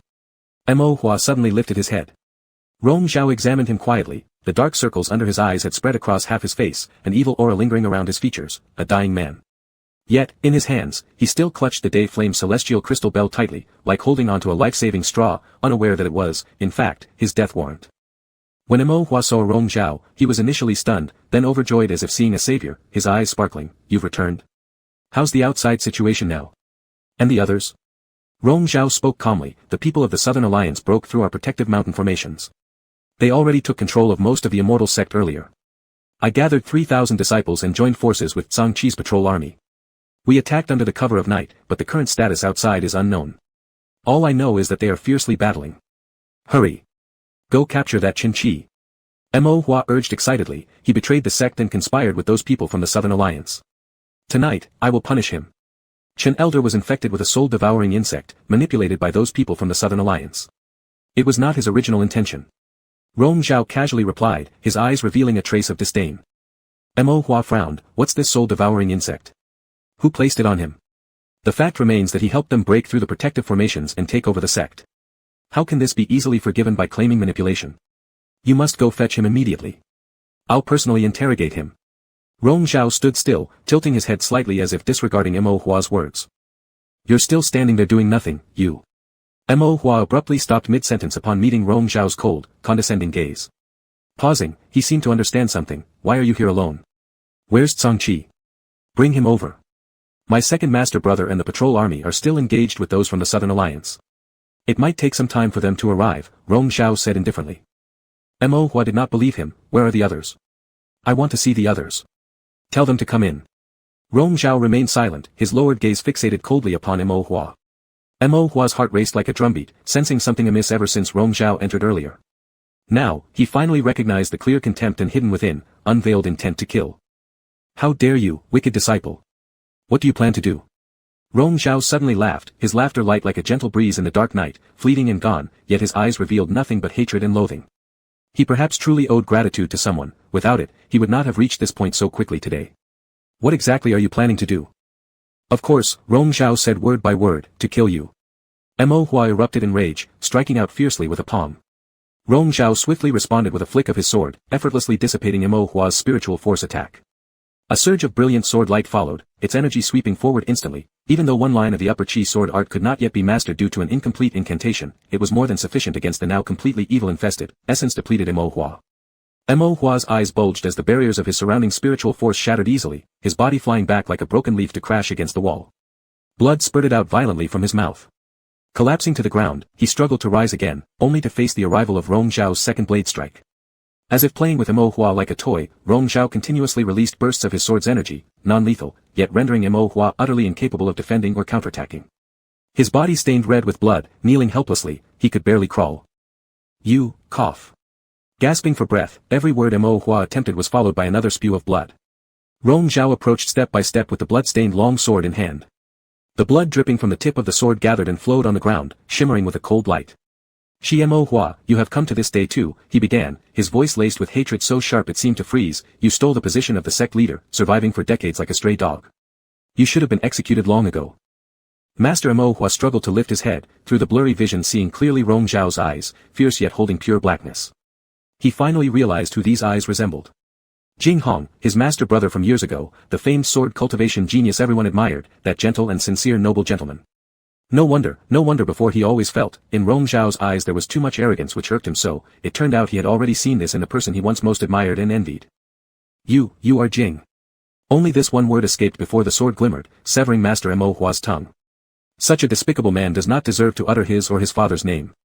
I will not let you die easily, Rong Zhao said in disdain, what you did to my parents back then, I'll pay you back today every bit of it. Let me send you personally to experience the depths of the inferno and abyss. Hearing those 4 words, Master Mo Hua ignored the severe pain from his cut tongue, his eyes showing extreme terror, tears streaming down as he shook his head constantly. Afraid? Rong Zhao sneered, now you're afraid. I thought since you've ruled Yuan Si immortal sect for so many years, fearless of heaven and earth, but you're just a spineless coward at heart. Spiritual power locked Mo Hua completely bound. Rong Zhao dragged him out from behind the hall. Before leaving, he looked back one last time at this grand hall, where all impurity and darkness resided, counting silently in his mind, 3, 2, 1. A thunderous roar erupted as massive flames shot towards the heavens, the main hall of Zishao quickly engulfed in fire, spreading rapidly in all directions. The blaze lit up the entire Yuan Si immortal sect, exposing all chaos and battles without concealment. Also illuminated was Rong Zhao's gaze, composed yet crazed within. Wu Jian who ventured into Yuan Si immortal sect alone, his eyes immediately catching the towering peak surrounded by countless stars ahead, flames reaching the dome of the sky, burning intensely and continuously devouring everything around. His eyes suddenly widened, and he immediately flew toward the towering inferno. Rong Zhao rushed through the mountain paths dragging Mo Hua real behind him. Without spiritual protection, Mo Hua's flesh was rubbed raw by the hard undulating stones of the mountain trails, tearing apart and wailing endlessly, able only to make indistinct moaning sounds. Rong Zhao was taking him somewhere, the summit connecting to Zishao Peak known as Cheongyan Peak. However, someone blocked his way on the mountain path. Wu Jian who landed in front of him, casting only a glance at the now barely human figure of Mo Hua reel behind him, then locking eyes with the person standing before him. Rong Zhao's eyes were eerily calm, the turmoil beneath them not showing even the slightest hint. Why have you come? Wu Jian who gazed intently at him, never having seen such an expression on Rong Zhao's face. Though clearly teetering on the brink of hysteria, he showed a different extreme, refusing to let anyone see any trace of it. After a moment, Wu Jian who opened his mouth with difficulty, Rong Zhao, what are you planning to do? It is none of your concern. Move aside. Rong Zhao had no patience for him. You. Move aside. He repeated again. After a period of silence, Wu Jian who stepped aside a little. Rong Zhao didn't need him. At this exact moment, it became clearer than ever to him, whether in obsession or determination, Rong Zhao has never been less than himself. They both utilized each other. But Rong Zhao doesn't need him anymore, and neither will he in the future. Without sparing Wu Jian who a glance, Rong Zhao brushed past, his silhouette disappearing into the night. Wu Jian who halted amidst the mountain, not leaving. He looked down at the still fiercely blazing fires below, pausing his focus momentarily before shifting his view, sending a cluster of spiritual force towards another side of the forest. A disheveled figure tumbled out, kneeling trembling and pleading for mercy before him, Ancestor Wu, please spare me, forgive me. It was Shi Yan. Wu Jian who narrowed his eyes coldly, the rumors outside say you became a fool. Is that a lie? No. Earlier Brother Rong stormed in, he wanted to kill my father, setting fire in Zishao Hall. Suddenly, I remembered. Shi Yan cried, his whole body shaking, I just want to live, please leave me be. I won't say anything. Please. What is above here? Wu Jian who interrupted him. Shi Yan shuddered, biting his lips tightly, I don't know. If you want to live, tell the truth. For anyone except Rong Zhao, Wu Jian who has zero patience. With the sword point right before him, Shi Yan screamed in fright before blabbering out, I'll say. It's Cheongyan Top, it's the forbidden area of Yuan Si immortal sect. On Cheongyun Peak, clouds deepened and mist thickened, there wasn't a single streak of light. Rong Zhao gripped Mo Hua, forcing him onto his knees by the cliffside, using strength on his shoulder that crushed the bone beneath his grip. Master Mo Hua, who had already fainted, woke up in shock from such excruciating pain. He opened his eyes wide in agony, looking ahead into the bottomless abyss stretching 10,000 feet below, extreme terror rising in his eyes. Depth of Inferno. Rong Zhao pronounced each of these 4 words clearly, and every time he did, Master Mo Hua trembled once under his hand. Mo Hua, how many innocent people have you thrown down here over the years? Today, finally, it's your turn. The bottom of Cheongyun Top is the abyssal hell, Shi Yan cried tremblingly, there are only evil ghosts and Guhui fire there. A person falling inside will either be consumed by the Guhui fire or surely be torn apart by the evil ghosts, losing their soul. Are you wondering, Rong Zhao's voice was like a ghostly murmur, why I survived falling down with my parents that day and am still able to stand here today? He laughed, tears welling up in his bloodshot eyes, of course it's because I've had good luck, it's fated that I should not die. How many people in this world do you think have the same luck as me? My parents trusted you so much back then. My father spared no teaching for you, his junior disciple, holding nothing back, but how did you repay him? You envied my father, wanting to seize the position of sect leader. You gave them, dispel spirit pills, throwing our family of 3 down into the depth of Inferno. If I hadn't been so lucky, would someone like you eventually succeed in achieving immortality? I have called you master for so many years. Every single day, I forced myself through nausea just to call you by those 2 words. Do you deserve it? This place is where successive patriarchs punished extremely vicious disciples, a forbidden zone nobody else is allowed to enter. Shi Yan's voice grew lower, seemingly guilty. Whenever someone acted against the sect in ways that couldn't be resolved by its laws, the head would take them to Cheongyun Peak and send them into the abyssal hell, making them endure the torment of being burned by Guhui fire and chewed on by countless evil spirits. Wu Jian, who narrowed his eyes, the depths filled with an indiscernible shadow, is it about punishing extremely vicious members or just ruthlessly removing opponents through personal violence? This #1 sect in the immortal alliance of Yuan Si treats matters like this, truly eye-opening. His voice paused before asking again, what about the previous patriarch's chosen successor, Lord Jinghong and his wife and son? How did they perish? Was it the hand of Master Mo Hua? Did he throw those 3 down into the abyssal hell as well? Master Mo Hua fainted and was awoken again by Rong Zhao. Rong Zhao wanted him conscious, seeing his own doomed path before him. I don't want you to desecrate where my parents rest forevermore, but this place is truly the most fitting end for you. Go down now. After finishing speaking, Rong Zhao struck with his palm, obliterating Master Mo Hua's dantian from behind, severing his spiritual root, and then lightly pushed him forward. Those cries and pleas quickly faded away, leaving only the mournful wailing of the mountain winds. He slowly closed his eyes, reminiscing about that day when he was shoved down, at which point his parents used all their lifetime energy, using their bodies to protect him and create a protective barrier, giving him a thread of hope to survive. Had his constitution not been special, and had his resolve not been so deep, he wouldn't have lasted until the end, nor escaped the abyssal hell. Neither would there be today.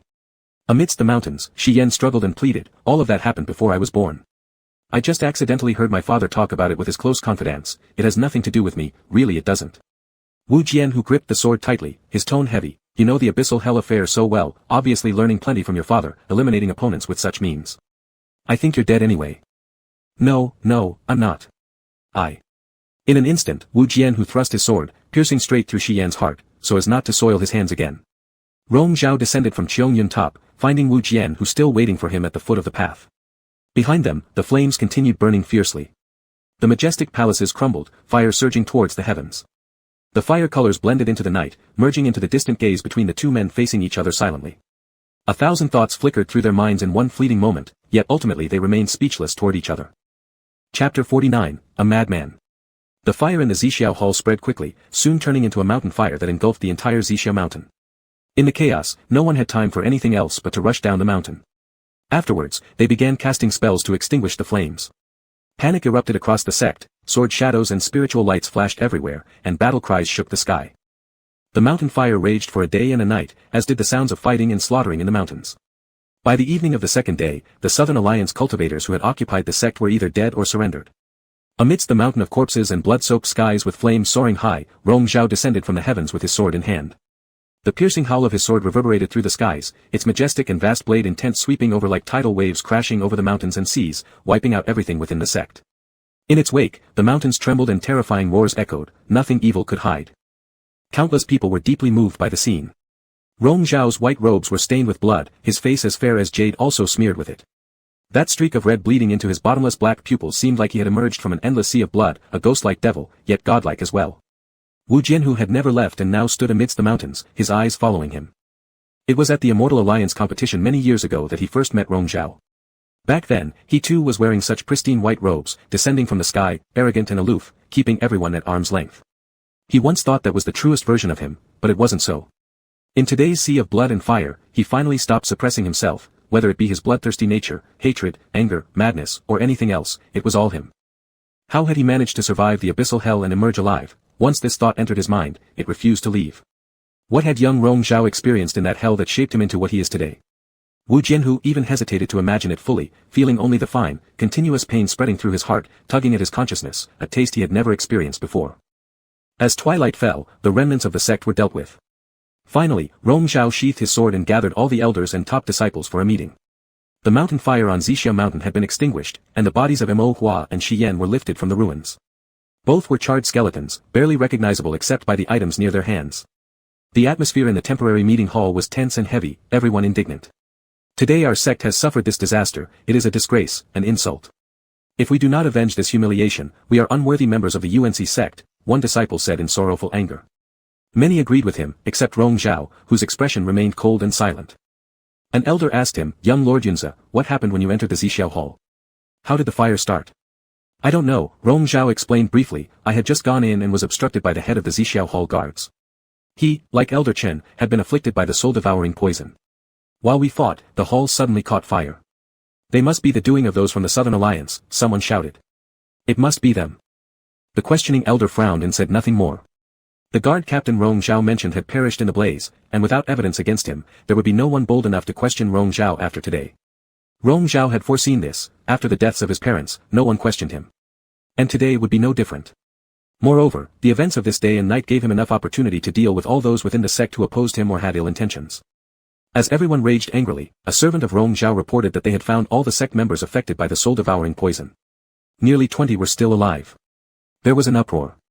What exactly is this soul-devouring poison that even someone of Elder Chen's cultivation level can fall victim to? The most venomous type of poisoning in dark arts. Once afflicted, a person's spirit will be completely controlled by others. Even if the parasite is expelled, all memories during that period vanish, and afterward, the person is left as good as useless. Upon hearing Rong Zhao's words, everyone drew sharp intakes of breath. Someone asked, was Elder Chen the same? Of course, he replied, but there's a prerequisite for planting this kind of poison. The person being poisoned must have wavering willpower and easily believe the other party. This makes it easy for the practitioner to take advantage of it. So, I'd say Elder Chen wasn't entirely blameless. As for why he fell victim despite his high level of cultivation, I suspect the attacker received assistance and used demonic methods to bewitch him first. There was another round of discussion inside the hall, cursing the Southern Alliance, with some sighs of sympathy. As for how to handle Elder Chen and the other poisoned individuals, since they had become useless, whether they were killed or spared didn't matter much. There was no need to discuss this further. "Young Lord Yunze, why do you know so much about the soul-devouring poison?" asked the elder who had suspected him earlier. Rong Zhao glanced at him and calmly said, "After brother she was injured, I specially went through ancient texts and studied these things in search of ways to save him." This statement had no loopholes. It was clear he researched these things to save his junior brother, making any suspicion seem baseless. "Why does young Lord Yunze understand so clearly about the soul-devouring poison?" the elder who previously harbored doubts about him asked again. Rong Zhao looked at him and responded calmly, "After junior brother she was injured, I specially searched ancient records and studied these matters in search of a way to save him." This explanation was flawless. Given his research for the sake of saving his junior brother, others' doubts became groundless.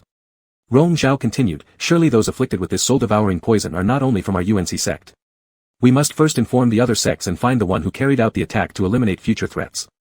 The group of Fengshe experts summoned by Master earlier could be useful here, we should dispatch them to help the other sects investigate. There are still the Qianyi people led by the Shao family in Biancheng. Now that we've reclaimed our sect, we no longer fear them. Let Zhang Qi lead the patrol troops away to assist the other sects in reclaiming their lost territories. Once Biancheng is recovered, we will send more people to various places to aid everyone else. After all, the Southern Alliance's influence is still rampant. If they grow stronger, it will harm us all equally. Whatever we can do to help, we must." "That's right," a disciple exclaimed. "This is an opportunity for our UNC sect. When we settle accounts with the Southern Alliance later, others will surely remember today's favor and acknowledge our supremacy." Rong Zhao nodded lightly, "Do not let overconfidence or temporary bravery cloud your judgment. But neither should fear prevent you from moving forward. Show no weakness." The disciples echoed his words in agreement. With such popular support and impeccable arrangements, there were no dissenting voices. Speaking of which, Rong Zhao had single-handedly defeated Chen Qi, whose cultivation was far above his, using his unparalleled sword skills. Surely there was no one in the sect today who dared challenge him. A perceptive disciple seized the moment and said, now that the sect leader has passed, many elders have been injured or are determined to enter seclusion due to shock. It's a time of upheaval for the sect. We need someone to stabilize the situation. To ease the worries of the younger generation and rebuild our sect, it is high time to appoint a new sect leader. Young Lord Yunza, as the sect leader's top disciple and holder of the 9 Lotus Seal, this position rightfully belongs to you. More and more disciples agreed. Even several elders spoke up one after another.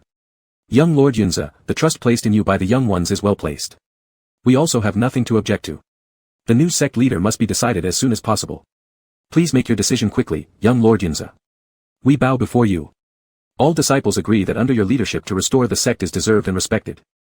Rong Zhao accepted gracefully without declining. Thank you for your trust. I shall try my best. He returned to the Chuyun pavilion late at night. Wu Jianhu waited for him there. Rong Zhao paused upon seeing Wu Jianhu standing there among the trees. He didn't react but stepped closer, maintaining his composed demeanor. At a distance of several paces, he tossed the day flame crystal bell into Wu Jianhu's hands.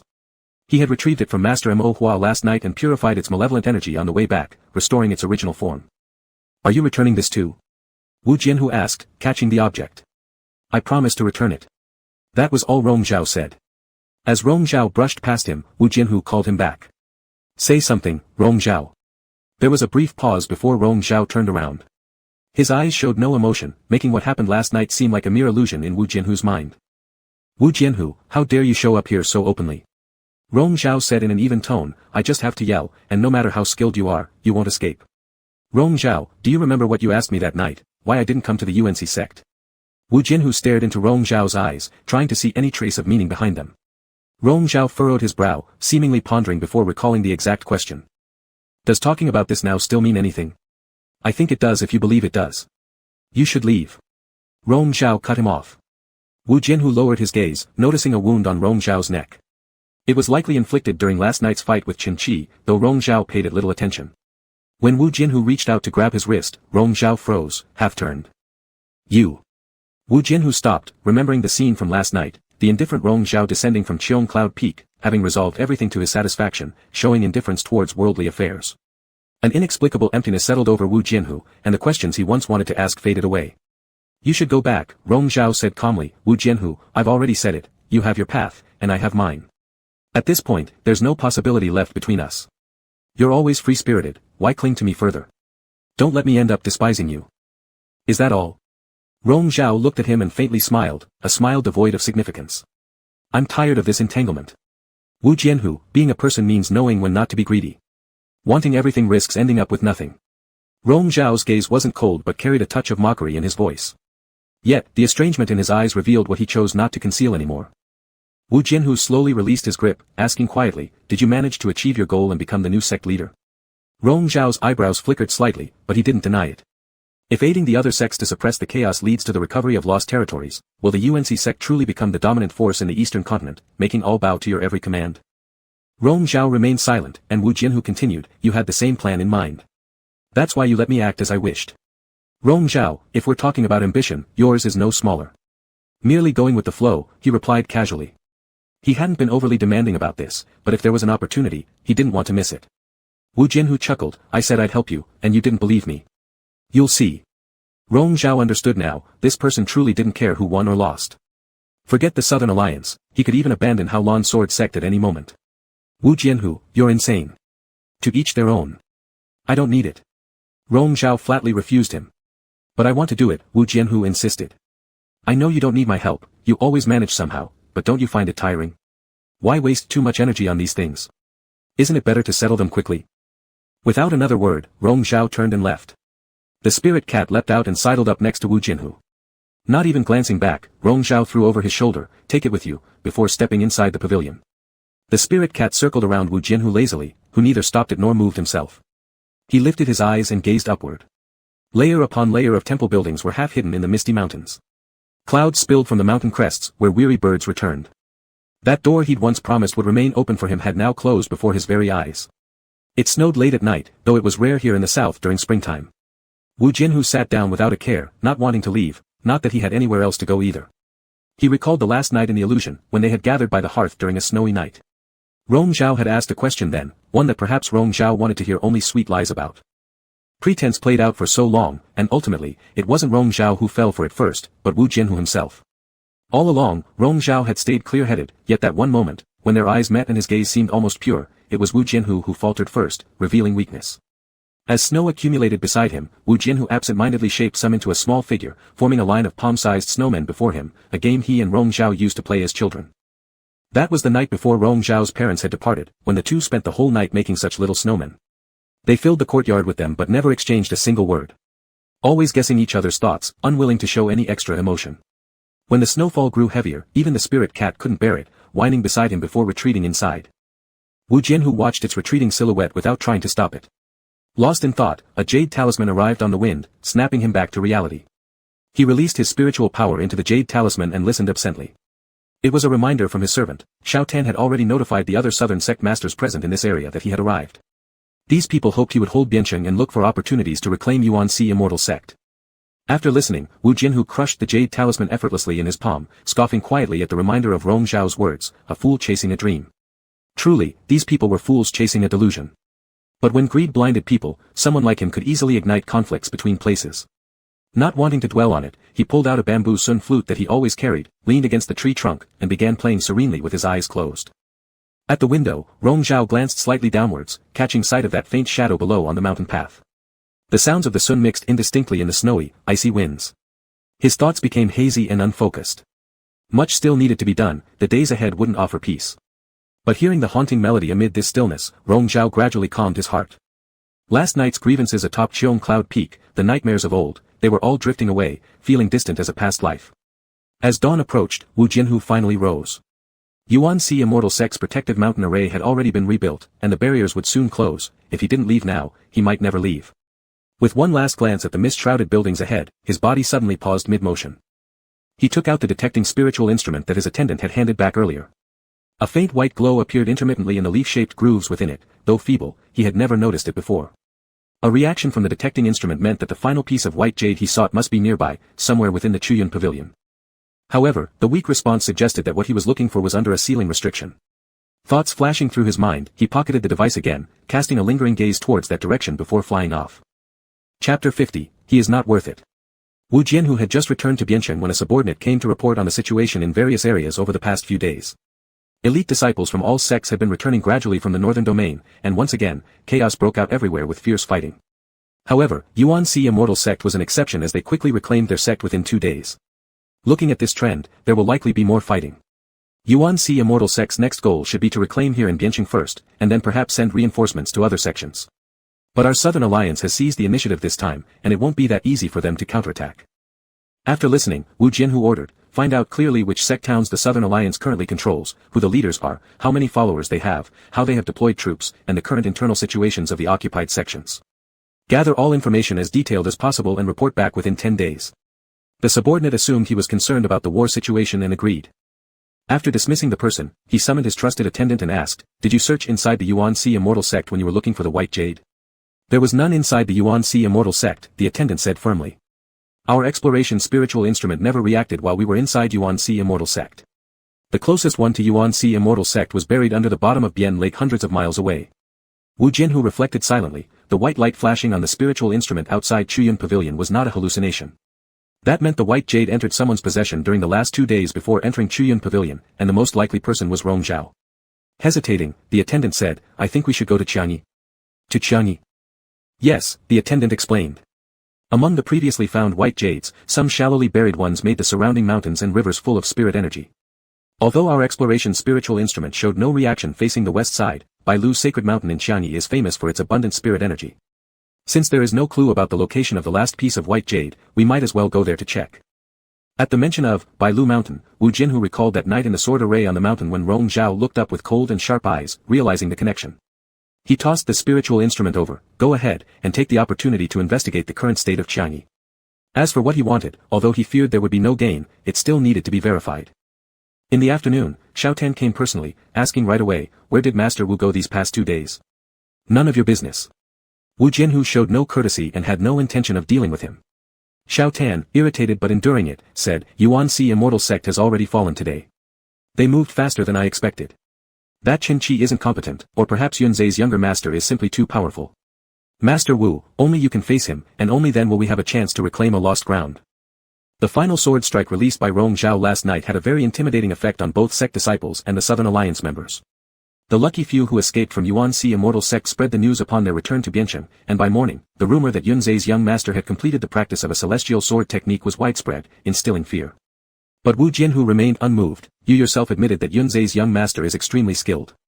Everyone outside says his swordsmanship has reached perfection, capable of shaking the entire Yuanxi Immortal Sect with one stroke, even cutting down elders whose cultivation surpasses him by several levels. How am I possibly his opponent now? So Master Wu means to give up thus far. Xiao Tan furrowed his brows. If you're unwilling to let go and prefer staying here or looking for opportunities to challenge Yuanxi Immortal Sect again, you can try. Wu Jianhu was entirely unconcerned.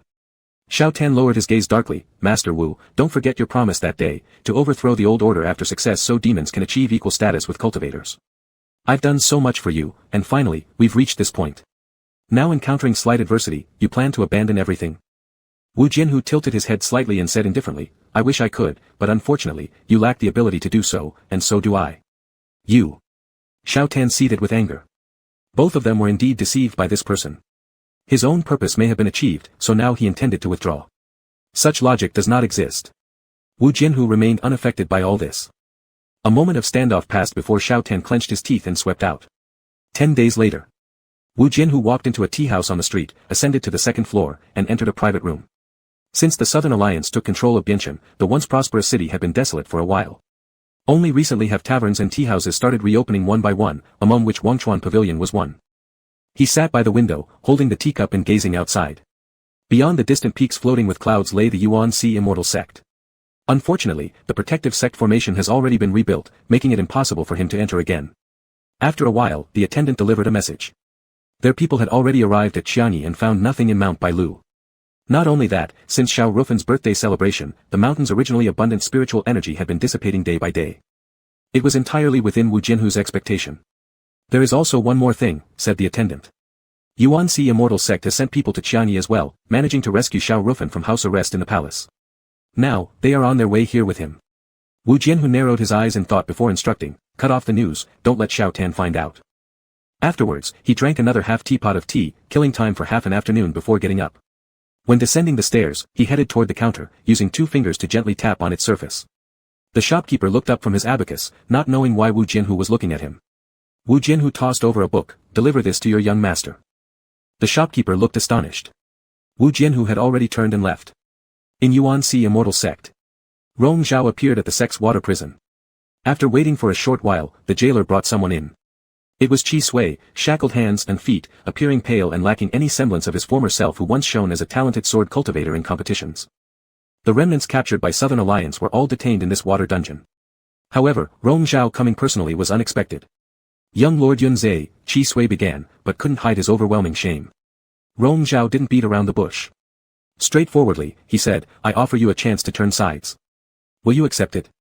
Qi Sui hesitated and asked, what does young Lord Yunzai require me to do? I'll release you back to Haolan Sword Sect so you can help me accomplish something there. Rest assured, it won't be some incredibly difficult task, I won't send you to certain death without reason. Rong Zhao explained. Qi Sui felt increasingly humiliated. He had acted against principles when invading other sects following his master's orders. Now if he were to betray the sect again, he would appear no better than a contemptible man. Rong Zhao paid no attention to these tangled thoughts, merely waiting patiently for his decision. After a moment, Qi Sui hung his head low and whispered quietly after much internal conflict, I will follow young Lord Yunzai's instructions. Are you sure? Yes, I'm sure. Qi Sui clenched his fist firmly, making a pledge, I wish to serve young Lord Yunzai faithfully. Rong Zhao waved his hand lightly in front of Qi Sui. A streak of ominous energy entered his brow center. Qi Sui was startled but could not detect what it was exactly. Rong Zhao offered no explanation. As long as Qi Sui did not have second thoughts in the future, this strand of evil energy wouldn't affect him at all. After hearing Rong Zhao's detailed requests, Qi Sui hesitated, then said earnestly, there is one more thing. Our sect leader's aim seems not limited to Eastern Continent sections. When we first arrived at Biancheng, I caught a few trusted followers of our sect leader rushing out hurriedly. Due to my heightened auditory senses, I faintly heard them mentioning a clue about white jade leaves. I do not know what that means yet. Along the way, this isn't the first time they have searched for similar items. Rong Zhao's eyes flickered, white jade leaves. Yes, that's exactly how they phrased it. But I'm unaware of what these white jade leaves might be, Qi Sui replied.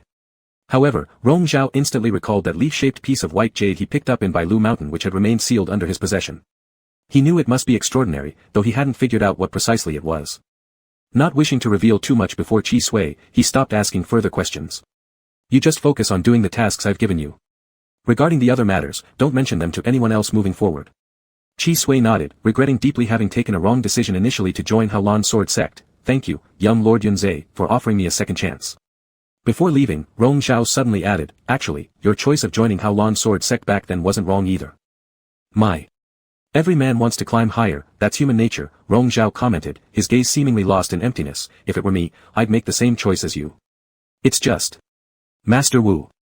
What about him? Qi Sui instinctively questioned. Rong Zhao hesitated slightly, and amidst the dim light, his expression became indistinct. That phrase, he is not worth it, ultimately stayed unspoken. Later, he returned to the meeting hall where several elders awaited his arrival. On paper, he still held the title of acting sect leader. Because that night's fire had turned Zixiao Mountain into barren ground, he needed to wait until the reconstruction of Zixiao Hall to hold a formal ceremony for assuming full authority as sect leader. Despite this, many urgent decisions awaited him due to the external threats and internal conflicts. The matter they would deliberate today concerned the treatment of the surrendered prisoners. So many people, surely we can't slaughter them all, Rong Zhao responded after listening to a detailed report on the prisoners of war. Let's temporarily keep them alive, they may prove useful in future negotiations with the Southern Alliance. Shouldn't we consider peace talks with them anymore? One elder sounded upset. It feels like we need to severely teach them a lesson, striking hard at their arrogance, otherwise the talks would bear little meaning. Certainly, Rong Zhao agreed, nodding. They should pay the price for their deeds. But currently, our priority is to assist other sects in reclaiming their lost territories. We'll deal with settling accounts with the Southern Alliance later. In my view, the Southern Alliance is merely a ragtag group. Since Haolan Sword Sect has orchestrated this entirely, the biggest threat comes from Haolan Sword Sect. Once we deal with their leader, the rest will be like fish without a head, refusing to follow each other and creating chaos amongst themselves, one elder remarked. Others chimed in, that makes sense. We've heard that person is currently in Biancheng. Why don't we send someone to infiltrate Biancheng and find an opportunity to assassinate him? Afterward, retaking Biancheng won't require much effort. How exactly do you propose to assassinate him? Rong Zhao's gaze revealed no intent. Sending ordinary disciples would surely fail. Are any of you elders willing to take on the task personally? Even if you went, who among you can guarantee success? They all exchanged uneasy glances, with no one stepping forward. Indeed, their cultivation levels were above Wu Jianhu's, but that person was as inscrutable in the way of the sword as Rong Zhao himself. Just as Rong Zhao could subdue Qin Qi and command awe throughout his sect with a single stroke, that person might possess similar capabilities. No one wished to attempt it recklessly. I have no assurance either, Rong Zhao spoke plainly. So I won't go. But. There's no need to think about assassination, he interrupted. Dividing the Southern Alliance isn't that difficult. I have my own plan. As for Biancheng, I've already sent people to bring Xiao Rufan back. Once he arrives, we'll expose Xiao Tan as someone using others' power to create false postures. Would the Xiao family still listen obediently to him after that? They won't be able to hold Biancheng. Back at Chuyun Pavilion, twilight had settled in, and there were still numerous trivial matters awaiting his attention. Moments later, a book delivered by Wangchuan Pavilion was placed before him. After hearing the messenger's report, Rong Zhao lowered his gaze, silent for a moment before accepting the book and dismissing the person. He used his spiritual power to unlock the seals and unfolded it, flipping page by page. Each contained detailed internal intelligence about the Southern Alliance, including comprehensive information about those southern sects, even reproductions of maps covering the entire realm. With such material in hand, not only reclaiming lost territories, they might even consider occupying the south instead. Yet Rong Zhao felt no great wave of excitement. When he turned to the last page, his gaze paused. A flower branch was tucked between the pages, bright peach blossoms, frozen in full bloom by some mysterious sorcery, preserving forever this moment when petals burst into vibrant life. Next to it was a small line of text. Rising in the morning, I saw peach branches blooming outside the window. This gift is presented to you, my dear friend, with my wishes. Rong Zhao stared at the words for a moment, then crushed the flowers in his hand, turning the delicate buds into powder instantly. Wu Jianhu's telepathic message came just as Rong Zhao was carefully studying the copied map of the whole world. Have you received the items? After a pause, Rong Zhao lightly hummed in acknowledgement, sounding rather nonchalant.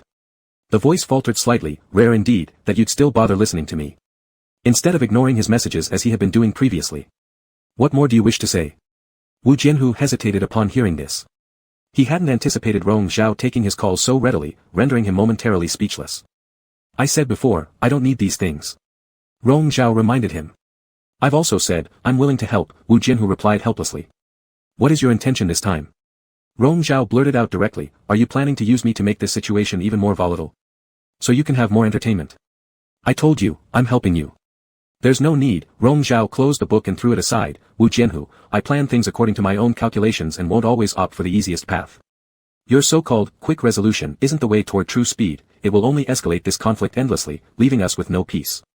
There was silence from the other side, followed by, "Whatever I do now, it won't satisfy you. Whether or not I'm satisfied, does it really matter? It's not a crucial issue. That's all." With that, Rong Zhao cut off the telepathic transmission. He continued processing the piles of sect documents on his desk. In a brief moment, he stopped writing, fell into a daze for a while, then got up and walked to the window. Outside the window, the early spring blossoms opened right before his eyes, less striking than the one just delivered and tucked in the book. Evening had fallen. Recalling that night he stood here, listening to that person play the sun all night long along the mountain path, sadness lingered in his heart, unable to be carried away by the spring breeze. Chapter 51, Will Kill You. Tianyin Pavilion. Rong Zhao stepped in and waved his hand, causing the luminous spirit tools for lighting up the hall to glow. The 9-story treasure pavilion was now fully illuminated. Fortunately, he had reinforced the protective formations of this place beforehand, otherwise, it might have been raided during the previous attack by the Southern Alliance. Rong Zhao glanced around. This was the forbidden area where only the master and elders of their sect could enter. The last time he came here, he was allowed to take the Rian Tianjing bell, and even Mo Hua only granted him access for 3 days as an exception. Now, however, Rong Zhao was already the master of Yuansai Immortal Sect. Although the succession ceremony hadn't taken place yet, everyone in the sect had already begun addressing him accordingly. He could now enter Tianyin Pavilion openly. But excitement did not glimmer in his eyes. With a quick sweep, he remained uninterested in the many ancient cultivation manuals stored there. Ascending step by step along the wooden spiral staircase inside the pavilion, he headed straight to the top floor where he searched for ancient records that few people cared about. He meticulously searched through tens of thousands of books, carefully flipping one by one, seeking out what he wanted to know. Light filtered in from the carved window frames, encircling his figure within the tower. It slowly flowed over his hands and the pages of the book he held before gradually retreating until it gathered at the corner near the window, indicating that the sun was sinking westward. He took a step toward another side of the bookshelf, paused, and looked upward before pulling a book from the corner, his gaze slightly lingering. On the cover were 4 words written in ancient characters, Tong Tian Divine Tree. There was nothing else. This book had perhaps gone untouched for hundreds or even thousands of years, covered with dust. He used his spiritual power to clear it away and flipped it open. At the peak of Tianji Peak stands a divine tree connecting to the heavens, bridging all 9 layers of the skies. Whoever ascends this Tong Tian road will instantly become a god. This book was categorized under ancient chronicles, but its contents seemed more like myths. During the age of antiquity, due to the fall of celestial stones, the barrier of this world became unstable, nearly collapsing entirely. A superior deity descended to save the world, leaving behind a path to heaven at the peak of Tianji Mountain so they could later return smoothly. Who would have thought that unforeseen events caused the superior deity to perish among mortals? But ever since, legends persisted about the path to divinity leading to instant godhood for those fortunate enough to find it. According to the book, this so-called Tong Tian Road was actually a divine tree located on the peak of Tianji Mountain, whose leaves spread layer upon layer, extending all the way to the 9 heavens. However, in reality, the top of Tianji Mountain is no more than half a square zhang wide, barren and empty. As he continued reading, he found more writings. 100 pieces of spirit jade, each shaped like a leaf. When they illuminate the divine Tong Tian tree, the celestial road appears. Rong Zhao's gaze abruptly halted on these words. He stared at them motionlessly for a long time. The leaf-shaped white jade piece he obtained from Bailu Mountain emerged from his Qianquan bag, floating before him as its seal was lifted, releasing wisps of divine energy. It finally made sense. Wu Jianhu stirred this conflict between 2 places, seizing the opportunity amidst the chaos to search and collect such spirit jades across various sections. He aimed to illuminate the Tong Tian divine tree and walk upon the celestial road. Their conversation about the Tong Tian divine road during the heavenly favor sacrificial altar still echoed in his ears. Even the look in Wu Jianhu's eyes as he gazed towards the distant Tianji Peak on that day's mountain trail now seemed clearer, providing final answers to questions once left unanswered. No wonder he had always adopted an indifferent stance towards everything, treating every worldly calamity lightly. From the start, he planned to discard all and ascend alone to this godly path. Such rumors, Wu Jianhu had evidently taken seriously, acting upon them resolutely. Wu Jianhu certainly wasn't the first one to attempt this journey. The war god abandoned the divine road and scattered the seeds of hope to humanity. 3,000 years ago, someone already succeeded. Perhaps the war god had collected all 100 spirit jades but chose to abandon the road, scattering the jade fragments across the vast continent. If not for the earthquake prior to Baishan Mountain, this piece wouldn't have risen from the deep underground and fallen into his possession. If this item were truly to manifest in the world would then never again know peace. Rong Zhao suddenly felt like laughing, yet sorrow filled his heart as he remembered the question he himself once asked, what next after becoming a god? That brief silence from Wu Jianhu at the time resonated deeply. Wu Jianhu had no answer, and when he finally does, it may no longer be possible for Rong Zhao to hear it. Twilight deepened as the sunset faded to its final streak. The evening glow was still dazzling. Leaving Tianyin Pavilion, Rong Zhao sat cross-legged in the open, uninhabited plaza before the pavilion. He gazed towards the undulating mountains and valleys nearby, covered in a hazy mist bathed in the twilight, appearing like a surreal realm. Endless waters and towering peaks lay before his eyes, yet none registered within. How could any pleasant scene rival the grandeur of immortal palaces, red cloud pavilions high among the clouds, drawing admiration? Since the beginning, the outcome was already predetermined. Later that evening, a servant approached humbly to report. "Master, the person brought back by Qianyi has arrived." Rong Zhao's lowered eyes flickered upwards. What remained in his gaze was only cold resolve as he ordered, "Pass down the command, we move tonight." He rose as well, suppressing all turbulent thoughts within him, refusing to think further. As night deepened, a sharp whistle broke through the dark tranquility, echoing loudly above Bian City. Chaos erupted as the sound of running footsteps accompanied by splashing noises rose up, and one after another torches were lit upon the battlements, illuminating half the night sky and allowing them to clearly see the disturbances ahead. A large group of cultivators from Yuansai Immortal Sect suddenly appeared without warning, launching a nighttime assault on the city. By the time Xiao Tan arrived at the battlements after hearing the news, the two sides had already engaged in combat. Various spiritual lights surged around the gates. Flames shot into the sky and thunder shook the heavens as countless cultivators flew and fought within the chaos. Even more overwhelming was the towering sword intent directly striking against the city's protective array. Interweaving and colliding continuously, it was being devoured bit by bit. This sword intent seemed capable of moving stars and moons, overturning mountains and seas, swirling with murderous intent and spreading everywhere. It was relentlessly suppressing the grand presence of the protective formation covering the entire Bian city. Xiao Tan was greatly startled in his heart. On closer inspection, it was indeed the young Lord Yunzi personally commanding and leading the charge, his long sword handling as if swallowing rivers and mountains, commanding storms. Such momentum made even just watching enough to make one's heart race. Worriedly pacing back and forth, Xiao Tan didn't know how much longer the protective city array could hold out. He immediately commanded someone, "Quick! Go fetch Lord Wu." Lord Wu Jianhu was currently on the highest lookout tower in the city. He'd been there since earlier, sitting alone, holding a gourd of wine, sipping occasionally while gazing only at a single person below the battlements, watching him dominate all he faced, watching him shake heaven and earth. The cool wine trickled down his throat, and Wu Jianhu suddenly felt that compared to mere amusement, he enjoyed observing such a display from Rong Zhao more. Just then, a servant delivered a message informing him that Xiao Tan was sending people everywhere to find him, but Wu Jianhu paid no heed, slowly closing his eyes amidst the pleasant night breeze, perhaps hoping this moment would last a little longer. On the battlements above, the soldiers guarding the walls were struggling to keep up and some were beginning to feel fear and consider retreat. Seeing this, Xiao Tan loudly scolded, "Whoever dares to retreat, I will surely sever their head from their body." His excessive agitation caused Xuanzhen to place a hand on his shoulder from behind. "Your Highness, stay calm." Xiao Tan clenched his fists tightly, hearing reports that Wu Jianhu still hadn't been found, further infuriating him. Suddenly, commotion broke out ahead. One of Xiao Tan's soldiers shouted out loud, pushing forward Xiao Tan, who quickly stepped to the edge of the wall and looked ahead, his pupils abruptly shrinking. Before the Yuansai Immortal Sect formation, stepping out from a carriage under everyone's watchful eyes, was none other than Xiao Rufeng. "Good-for-nothing son. Haven't you heard me yet? You've conspired secretly, allied with the Southern Alliance, bringing about calamity for our citizens. You deserve to be torn apart limb by limb." Upon these words, everyone was shocked. Xiao Tan gained his title as regent improperly, claiming publicly that Xiao Rufeng was injured and in seclusion when in fact, he kept Xiao Rufeng under house arrest. Though not daring like Wu Jianhu, he couldn't bring himself to go so far as to commit patricide, thereby leaving behind a lingering threat. Now Xiao Rufeng exposing his identity in public left Xiao Tan without any way out. Pale-faced, every single general and soldier of Qianyi looked astonished. They forgot their confrontation with Yuansai Immortal Sect's troops below, all stopping to stare at each other uncertainly. "He is lying," Xiao Tan gritted his teeth, "Father is in seclusion to recover, the men of Yuansai Immortal Sect are letting an arrogant fraud impersonate him, do not fall for his tricks." Xiao Rufeng continued yelling and accusing Xiao Tan of harboring wicked intentions, calling him heartless, worse than beasts. Some believed him, others didn't, many were swayed. Enraged, Xiao Tan kept urging his soldiers, "Attack. Don't stop. Block them. Haven't you heard me?" Amidst the confusion, Xuanzhen came over quietly, delivering the recently discovered news. He was rescued several days ago through cooperation between Yuansai Immortal Sect and undercover agents. The message was intercepted. For some unknown reason, Wu Jianhu's men went to Qianyi beforehand, they should have known the king was saved. Xiao Tan's face turned completely grim. Wu Jianhu knew but didn't inform them. Worse, possibly his people intercepted the news, deliberately playing games with them. Below the city, Xiao Rufeng was still shouting curses as Yuansai Immortal Sect continued pouring reinforcements, attacking from all sides. The morale of Xiaotan's army scattered, forced to fight back though lacking strength. Meanwhile, the city protection formation assaulted by Rong Zhao's persistent sword pressure was already teetering on collapse. At this moment, Wu Jianhu finally appeared, leaping down and hovering before the battlements. All around were startled. When their gazes met, Rong Zhao remained silent, his yunzi sword riding swiftly in the void.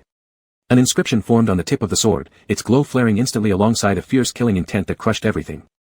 Wu Jianhu simultaneously unsheathed his sword, the two immense currents of sword intent colliding with thunderous impact, thrusting and pulling apart. Instantly, blades of light erupted, turning the dark night into day. The competing sword intent ascended, ebbing and flowing, entangled and dancing together. And the inscribed talisman drew both currents, expanding brightly, nearly blinding. Gathering dual chi-spirited sword intent akin to a joint force, Rong Zhao flicked his long sword upwards. The talisman violently struck toward the protective formation barrier above. Everything happened so fast, within just a few breaths. As everyone was still dazed from the shockwave of the two supreme sword intents colliding, there came a startling sound. Above Bian City, the protective barrier solidified under the glowing seal, becoming fully visible. It violently shook 3 times before cracking, fragmenting, and crashing down with a tremendous rumble. The city protection array had been shattered. On the battlements, Xiaotan's eyes revealed disbelief and astonishment. Wu Jianhu, however, turned his head calmly, watching this unfold before him. The ever-expanding crimson spiritual light reflected above Bian City and in his eyes as well. When he appeared earlier, it was merely because of a drunken whim, wanting to get closer to observe Rong Zhao's expression. However, Rong Zhao thought of such a way to break through the formation in the blink of an eye, compelling him to act. A gust of wind swept by, prompting Wu Jianhu to turn back, only to see Rong Zhao already flying past him towards the battlements, holding his sword and moving forward without sparing a glance at him. As chaos raged above Bian City all night, by dawn, the outcome finally became clear. Xiaotan fled the city amidst the disorder, taking along his remaining loyal subordinates. Elders were sent to chase after them, but they eventually lost track near Lake Bian. As for Wu Jianhu, he disappeared into the night. No one knew where he went, whether he had fled or hidden somewhere in Bian City. Rong Zhao listened indifferently as someone reported various situations around the city. An elder beside him asked, "Master of the sect, you never mentioned it before, but your sword technique seems rather unique. And during last night's exchange with that person from Haolan sword sect, their styles seemed similar. Could it be the same?"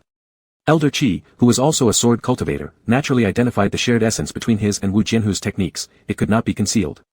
Calmly, Rong Zhao replied, "It's thanks to some extraordinary experiences I gained during my 3 years of training outside. As for that person from Haolan sword sect, I don't know how he learned the technique. But the sword rune certainly couldn't be predicted beforehand." Because Elder Qi already harbored suspicions about him following Mo Hua's death, Rong Zhao pretended ignorance and did not elaborate further. And so the elder let it go. In the days that followed, they stayed in Bian City. Every day in the city saw numerous remnants of the Southern Alliance captured who were still hiding here. The atmosphere was tense, with paranoia running rampant. However, Wu Jianhu's presence remained elusive. He was likely no longer in the city. Several elders expressed regret. Capturing Wu Jianhu, the master of Haolan sword sect, could have dramatically shifted the situation. At midnight, Rong Zhao was meditating inside his room when he suddenly sensed faint wind stirring in the courtyard. Slowly cultivating his inner energy, he didn't make any sudden moves. After a few breaths, he lazily opened his eyes. Waiting a moment longer, intense spiritual light flared up outside the door. The power of swords surged like water waves fiercely churning and crashing, accompanied by urgent resonant cries. He stepped out onto the veranda and cast a focused gaze. Wu Jianhu was darting skillfully within the sword formation. Upon noticing Rong Zhao's arrival, he swiftly unleashed a powerful slash, using the momentum to flip backwards. Leaping upon the sword energy currents, he gained a brief respite and glared at Rong Zhao intensely. "You deliberately stayed in Bian City, even setting up this sword formation in your courtyard beforehand, knowing I would come, right? Was it deliberate?" "I gave you a chance once," said Rong Zhao emotionlessly. Indeed, he had, on that night at the Outcloud Pavilion. Had Rong Zhao given an order then, he might not have escaped Yuan Si immortal sect. Wu Jianhu looked intently at the figure before him, attempting to discern some ripple in his expression, but there was nothing, utterly devoid of emotion. "And how do you know I'd definitely come?" he questioned. Rong Zhao responded coolly, "I must take the opportunity to try." Their eyes locked, filled only with coldness. The sword formation surged again, instantly scattering the sword chi beneath Wu Jianhu's feet. But he showed no concern, transforming his form, forcibly charging ahead to shatter the array, arriving instantaneously before Rong Zhao. "You're right, I'm intentionally throwing myself into your trap." Knowing full well the heavenly net awaited him here, he still chose to come. Rong Zhao made no move, nor spoke a word. Wu Jianhu took a step closer, raising his hand to touch Rong Zhao's cheek. But as he was about to make contact, he stopped abruptly, lowering his gaze. Then, before his very eyes, Rong Zhao thrust his long sword through Wu Jianhu's shoulder. Blood seeped out. Rong Zhao's frigid gaze bore into Wu Jianhu as he delivered his cold verdict, Wu Jianhu, I really will kill you. Chapter 52, A Disheartened Soul. Blood dripped as Wu Jianhu raised his hand to the sword's blade and pressed down, softly saying, if you want to kill me, why not stab directly into a lower position? Rong Zhao forcefully pulled out the sword, causing blood to splash. With an emotionless face, he took 2 steps back, and a large number of his attendants with swords appeared behind Wu Jianhu, ready for battle. Seize him. Wu Jianhu did not resist, willingly being captured. He stared at the person in front of him, the Yunzi sword in Rong Zhao's hands. The tip of the sword stained with blood also dyed his always cold and solemn eyes red. Would this make you satisfied? Wu Jianhu asked. Rong Zhao did not answer, only staring at the sword in his hands which continued to drip blood, remaining silent. Amidst their standoff, someone reported that Sanchi had returned to Bian City, having just arrived at the inn here and wished to meet him. Rong Zhao signaled with his eyes, let him wait in the front courtyard, I'll go there shortly. After giving the instruction, he no longer glanced at the person who was already detained and went back inside to change the outer robe smeared with blood splashed on the cuffs, spreading beneath his fingertips. Spiritual power covered it, erasing all traces instantly. His eyelashes lightly trembled, and he slowly closed his eyes. Sanchi was currently waiting in the front courtyard. During this time, the patrol guards had been supporting other sects externally, along with a team of elite disciples dispatched by the UNC Immortal sect. In the last few days, they had helped another major sect regain lost territory and were now heading elsewhere after changing course. He had heard that Rong Zhao was still in Bian City, so he detoured over when the distance was not far. When Rong Zhao arrived, Sanchi saw that he was unscathed and silently sighed in relief, Master Brother. Rong Zhao nodded, calmly opening his mouth, why have you come here? Sanchi explained quietly, the previous day, the Kaiyang sect successfully reclaimed their sect headquarters and re-established their mountain-protecting magical array. Their leader is deeply grateful to Master Brother. He mentioned that although the situation here in Bian City is unstable, you still send elite disciples to help them, allowing them to regain lost territory within such a short period of time. After they settle things within their sect, they will personally visit the Immortal sect to thank you. Rong Zhao indifferently hummed once, the patrol guard also contributed a lot. The patrol guard fulfills its duty, it's appropriate. Sanchi awkwardly kept speaking about these matters. There was no need for him to specially come to Bian City to tell Rong Zhao in person, yet he had come. If Rong Zhao questioned, he could not find a suitable excuse. However, Rong Zhao seemed absent-minded, not focusing on what Sanchi said. Master Brother, Rong Zhao's gaze shifted over, is there anything else? Facing his calm eyes that seemed to see through everything, Sanchi was momentarily speechless. In the rear courtyard, Wu Jianhu was simultaneously held by dozens of swords. After Rong Zhao left, Wu Jianhu finally tilted his head slowly. He hid the expressions in his eyes, closing them for a brief moment before suddenly reopening them. He spun around, generating a whirlwind around him. Swords unsheathed, countless blades abruptly split apart, beams of light flashing as they instantly collided with those surrounding him, forcibly breaking free from the encirclement. If there's nothing else, you can step back for now. Rong Zhao faintly sensed this junior brother's hesitance but wasn't interested in dealing with it. Sanchi, unwilling to let it be, was about to say something but was interrupted by a demon servant coming in to relay a message, Master, the elders sent someone to ask when we are returning to the sect. Let them prepare, we will return tomorrow, Rong Zhao told the demon servant, making no mention of earlier events. As he turned to talk to the demon servant, Sanchi noticed a petal drifting onto his shoulder. Impulsively lifting his hand to brush it off, just before touching it, his palm was grazed by a sudden burst of sword energy, pain surging forth. Unable to believe it, he widened his eyes and looked toward the direction where the sword energy came from, only seeing the shadow of the wind stirring the tree branches. Rong Zhao heard the commotion and turned back, seeing the bloody wound on Sanchi's hand, slightly furrowing his brows. Sanchi had already drawn his sword, shielding Rong Zhao behind him, alert towards the front. Behind, Rong Zhao however said, you should go back, there's nothing here. Sanchi was uneasy, but there's nothing. With Rong Zhao saying so, Sanchi had no choice but to put his sword away. Seeing that Rong Zhao coldly watched that direction without further action, he bowed his head, uttering, Master Brother, I'll go back first then. Please take care of yourself, before stepping down. Stepping out of the courtyard gate, Sanchi looked at the blood covering his palm. Just that instant before, the strong murderous intent carried by that cluster of sword energy absolutely was no illusion. Such an arrogantly overpowering strike under Rong Zhao's watchful eyes could only be done by one person, which goes without saying. He slowly clenched his hand, letting the blood drip. Wu Jianhu appeared from behind while Rong Zhao's many attendants struggled to catch up, bowing an apology to Rong Zhao first. Wu Jianhu spoke, it's useless unless you do it yourself, they cannot capture me. After a standstill, Rong Zhao lifted his hand, dismissing everyone in the courtyard, leaving only the two of them. I've already said before, Rong Zhao stated gravely, I won't fight with you anymore. He was unwilling to waste any more mental energy, even fighting with Wu Jianhu held no more meaning. Looking into his eyes, Wu Jianhu suddenly realized that the expression in Rong Zhao's eyes tonight truly reflected complete despair. He tried to say something, Rong Zhao. Wu Jianhu, Rong Zhao cut him off, the thing you've been searching for is those 100 divine jades, right? Wu Jianhu's gaze froze, you know. You concealed it well, but there's no such thing as a completely airtight plan, said Rong Zhao. You knew I had another agenda all along. Yes, Rong Zhao replied softly, a person like you, how could you waste so much effort doing something that gives you no benefit at all? Turning the immortal alliance upside down, manipulating everyone in your palms, watching sects fight each other to the death, hoping they destroy each other, I understand you. If I were you, I might act even more recklessly.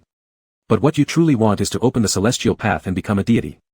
You're taking advantage of the chaos to search everywhere for divine jades, trying to light up the celestial tree, connecting it with the 9 skies, allowing you to ascend and become a god. He smiled, his smile blurring in the night wind. Who doesn't yearn to ascend and become a deity? It's not your fault for choosing this path. People cultivate for hundreds or even thousands of years, enduring heavenly calamities just for a chance to transcend. Wu Jianhu spoke hoarsely, even if they succeed in ascending to the immortal realm, they are still among the lowest-ranked immortals, not knowing when they'll advance further. However, the road guided by the celestial tree leads directly to becoming a deity. People say greed, hatred, and delusion. To be human yet desireless is paradoxical. Wu Jianhu never hit his ambition. Rong Zhao questioned himself, if the path to immortality were before him, would he take it? Of course, though he was indifferent, if the opportunity arose, why wouldn't he try? Indeed, he did have the opportunity, 100 divine jades. Even if Wu Jianhu had 99, one remained in his possession. Unfortunately, only one ancient deity fell from heaven back then, so that path was destined to be walked alone. Wu Jianhu, if you're going to leave, do it gracefully. Why keep showing me reluctance? Rong Zhao said, his pitch-black eyes radiating coldness, what are you here for tonight? For the divine jade in my hand. To Wu Jianhu's surprise, Rong Zhao readily admitted it. In the White Heron Mountain, was it you who took that divine jade? Rong Zhao laughed mockingly, you already knew. If I tell you that I came here tonight without any purpose, just wanting to see you, would you believe me? Wu Jianhu scrutinized his face, attempting to discern his current expression clearly. What difference does it make whether I believe you or not? Rong Zhao chuckled, his smile spreading through his eyes as if transforming into substance spilling out, do you think by now I would care about your shallow pretense? Yes, the divine jade in the White Heron Mountain is with me. Try to take it if you can, come snatch it if you dare. Speechless, Wu Jianhu finally realized, Rong Zhao set up the sword array awaiting his arrival not to capture him, but simply to hear him confirm it with his own lips. That slash was intentionally given by Rong Zhao, a true severance of their relationship. Blood continued seeping from the wound on his shoulder, leaving him numb with pain, although he couldn't identify its origin. My men truly cannot hold you. Go ahead, leave. I don't want to bother fighting, and don't come near me again either. Rong Zhao stepped back, refusing to offer any glance, then turned around. As Wu Jianhu watched his retreating silhouette, an absurd illusion surfaced, it seemed like Rong Zhao was vanishing right before his eyes. Rong Zhao, how did you escape from the abyssal inferno back then? A question he had longed to ask finally slipped out. Rong Zhao paused mid-step, not turning back, his voice carried lightly by the wind. You don't deserve to ask. I will leave Bian City tonight and never bother you again. The person behind him said bitterly. Rong Zhao didn't respond further and merely walked away. Returning inside, he re-entered meditation, only to be interrupted shortly thereafter. Several elders had arrived, requesting to see him. Frowning, Rong Zhao asked, I just said we'd return to the sect tomorrow. Why have they specially come over? The demon servant bowed his head, the elders said they have something to ask you. Let them wait. Without immediately rising, he resumed circulating his inner energy, making the visitors wait outside. Such were the precedents within Yuan-Si Immortal Sect, 1 leader, 7 elders controlling the sect, the relationship between the sect master and the group of elders was always delicate. They secretly competed, checking and balancing each other. Previously, he was their pawn to counterbalance Mo Huajin, thus appearing perfect in their eyes, but things were different now. With external troubles yet unresolved, problems bound to arise would indeed come knocking, yet he refused to accommodate them. Only after completing this circulation of internal energy did he rise to greet his guests. The group of elders who had waited patiently wore unpleasant expressions. After Qin Chi's passing, Elder Qi was now ranked first, opening his mouth first, Master, wasn't someone here just moments ago? Since they had asked, it was clear that they already knew what had transpired here. Rong Zhao spoke frankly, the one from Haolan Sword Sect came to ambush me. I fought with him and later let him escape. Wasn't he still in Bian City? The expressions on everyone's faces grew serious as they discussed sending people to search the entire city for him. Rong Zhao allowed them to talk and even watched them go over his head to issue orders directly without commenting. Someone then asked, Lord of the sect, you are supposed to be equal in strength. With so many people here in your courtyard and him coming alone, how could you let him escape? Rong Zhao replied indifferently, he is cunning, and I didn't notice his trap quickly enough, so he ran away. Is that really true? Or what? Rong Zhao stared directly into the other person's eyes, showing no sign of unease. Hearing this, others couldn't help but feel discontent, you should have informed us at the time. If we had all rushed over, he wouldn't have been able to escape. There wasn't time, Rong Zhao said disdainfully. If he dares to come, he must be prepared and have ways to leave. You arriving would likely be useless.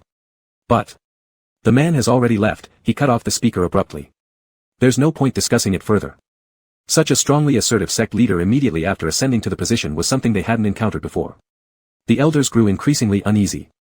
Leading Elder Qi remarked, next time if there's a similar occurrence, please inform us no matter what. Rong Zhao nodded casually, we'll see next time. Having dismissed the disgruntled group of elders, his face immediately turned grim as he ordered, close the gate. All the doors within the courtyard were shut. His trusted followers and demonic servants filled the yard, only these people and Song Qi knew about Wu Jianhu's visit. Song Qi rarely associated with the elders, so it certainly wasn't him. Speak up, who spread unnecessary gossip. Rong Zhao's tone was unusually dispassionate, but the more so, the clearer those who had long served under him understood, it meant he was about to act seriously. In the deep silence, someone finally couldn't bear the oppressive atmosphere any longer, trembling as they knelt down and cried out, I didn't mean to. When the elders sent people earlier asking when we'd return to the sect, the messenger saw the commotion here and pressured me into speaking. I didn't do it on purpose. Rong Zhao looked at the newcomer demon servant assigned to him since becoming the sect leader. Shrunken and kneeling on the ground, the little demon begged pathetically. With a flick of his hand, he sent spiritual power outward. The demon was pulled unexpectedly to the front of him and remained kneeling, struggling to raise their neck tightly gripped by Rong Zhao. They moaned painfully, Rong Zhao did not even lower his gaze. His eyes were fixed on the void ahead, appearing empty, yet his grip did not loosen. He recalled how his father always taught him to be kind and trustworthy toward subordinates, leading ultimately to an unjust death. Everything was false, no one could be trusted except himself. No one, not a single person, deserved his trust. They were all deceivers. As the life left the demon servant in his grasp, the limp body slipped down. Everyone in the yard fell silent like frozen cicadas, heads bowed, unable to utter a word. Rong Zhao paid them no more heed and turned to go inside. Before midnight, Wu Jianhu and his companion successfully passed through layers of checks at the city gate and exited the city. However, they did not leave immediately, instead pulling their horses to stop by a stream outside the city walls. He ordered, rest here for the night, and set off again at dawn. A follower questioned, confused, Master, the people of Yuanxia immortal sect in Bian City are searching the entire city for us and might pursue us beyond the city gates. Why delay our departure? It's unnecessary, rest now. He persisted. Seated by the creek, Wu Jianhu brought out the bamboo flute, knowing Rong Zhao would rather not listen, and wanted to play one last tune for him anyway. Placing the flute against his lips, a distant melody rang out. Inside the house, Rong Zhao slowly opened his eyes. The night was tranquil, the wind calm, with faint sounds of the flute drifting through. After listening for a while, he closed his eyes again and resumed meditation. As dawn approached, that flute sound finally ceased. Wu Jianhu mounted his horse, casting a final glance back at the towering battlements of Bian City behind him. He paused briefly to look intently. Master. A follower gently reminded from behind. He snapped back to reality and lowered his voice, let's go. Spurring his horse forward, the rapid hoofbeats gradually faded, leaving only fragmented light in the mountain path scattering in the wind. Chapter 53, Living in a Daze. Shanlua City, Pingchong County. The news arrived that another city of the eastern continent sects had fallen. Wu Jianhu was in the courtyard of an inn within the city at the time, appreciating the scenery. In truth, there wasn't much to see. Winter had arrived, and all that remained on the peach trees were bare branches. It would take until next spring for them to bloom again. He had come here 6 months ago, choosing this yard mainly because of these few peach trees, so he decided to stay here long-term. Shanlua City is located at the center of the eastern continent, making it the largest city across the whole eastern continent, and was originally unclaimed. Since the Southern Alliance took control of it, most of the elder sect leaders from the southern factions have been stationed here, directing the various battles while indulging themselves in the prosperity different from what they're used to in the south, completely forgetting about their homeland. However, developments on the battlefield have not gone as they expected. Since the mysterious northern realm opened up, elites from all over the eastern continent sects have returned, reversing the balance. First, Yuanxia immortal sect reclaimed their sect headquarters overnight and secured Bian City, quickly reorganizing their forces to march forth. In the past half-year, the alliance between Yuanxia immortal sect and the Inspectorate has helped many local sects counterattack fiercely, causing the Southern Alliance to retreat on all fronts, losing nearly all the territories they had previously captured. Upon hearing reports, instead of panicking, Wu Jianhu simply smiled. Rong Zhao's moves were faster than he anticipated. Perhaps, it wouldn't be long before they met face-to-face again. He had promised Rong Zhao not to interfere, so he merely waited here for Rong Zhao to arrive with his forces and retake lost territory. Master Wu, say something already, one of the southern sect leaders said, unable to hide his anxiety and dissatisfaction with Wu's reaction. They've now seized Huainan City and are practically surrounding Shanlua from all sides. They'll surely reach Shanlua soon, What are we supposed to do? Others murmured worriedly. They had gathered specifically to ask Wu Jianhu, the head of the Southern Alliance, for advice. But Wu Jianhu only found their noise annoying, it disturbed his appreciation of the scene. What can you do? Surrender or flee, he said casually. Everyone turned red in the face. This wasn't the first time Wu Jianhu had acted like none of this concerned him. He always seemed indifferent to how events were developing, avoiding responsibility and pushing decisions back onto the others, content to spend his days cloistered in the small yard, rarely venturing outside. No one knew exactly what he was thinking. Now that things had gotten to this point, any regrets they might feel would be meaningless. The pressure from the eastern continent was growing stronger by the day, and they had no choice but to keep fighting despite their dire situation. This isn't what was agreed upon initially, Master Wu, someone muttered bitterly through clenched teeth. When we discussed taking over the eastern continent, you promised explicitly that we could conquer all the sects and divide them among us. I underestimated them, Wu Jianhu said lightly. I misjudged both the strength of the people of the eastern continent and the Yuan Sea immortal sect. And why didn't you say that before? At the time, I didn't expect it. You. His nonchalant, carefree attitude made him sound like a rogue, truly irritating everyone present. Yet Wu Jianhu was too lazy to argue with them further. These people were never satisfied with their greed, engaging in wanton plunder and destruction once they got their hands on riches. They'd already gained more than enough, but still couldn't resist indulging further in the eastern continent's luxuries, their desires insatiable, sinking ever deeper into the quagmire. Just as he had foreseen. So are we just going to sit here waiting to die?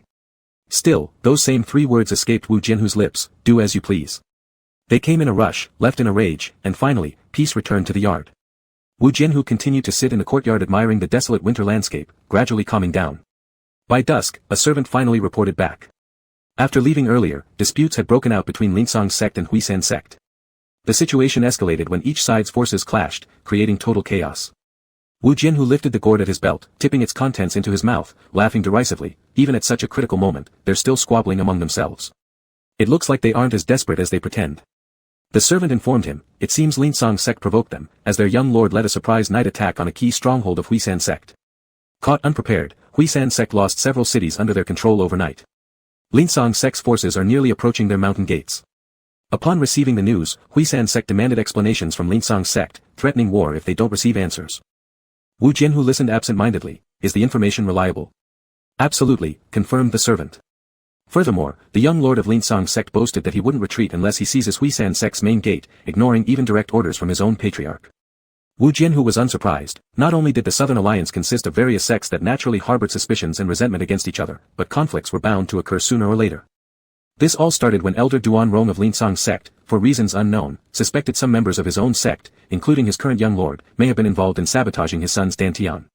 Outraged, he led a large group of talented disciples away from Linsong sect and joined Huisan sect, a faction that had historically feuded with Linsong sect. From then on, peace was impossible to maintain. Linsong sect and Huisan sect were the 2 largest sects in the south apart from Halan Sword sect. Each had numerous affiliated minor sects and complex matrimonial ties with others, which affected everyone. The small skirmishes have now escalated into something serious. If no one intervenes, chaos would spread quickly across the south. As the only person who could mediate between the 2 parties, Wu Jianhu made no such plans and remained a detached observer throughout. He suddenly asked, why did Duan Rong originally suspect that their sect leader and junior sect leader were also involved in what happened to his son?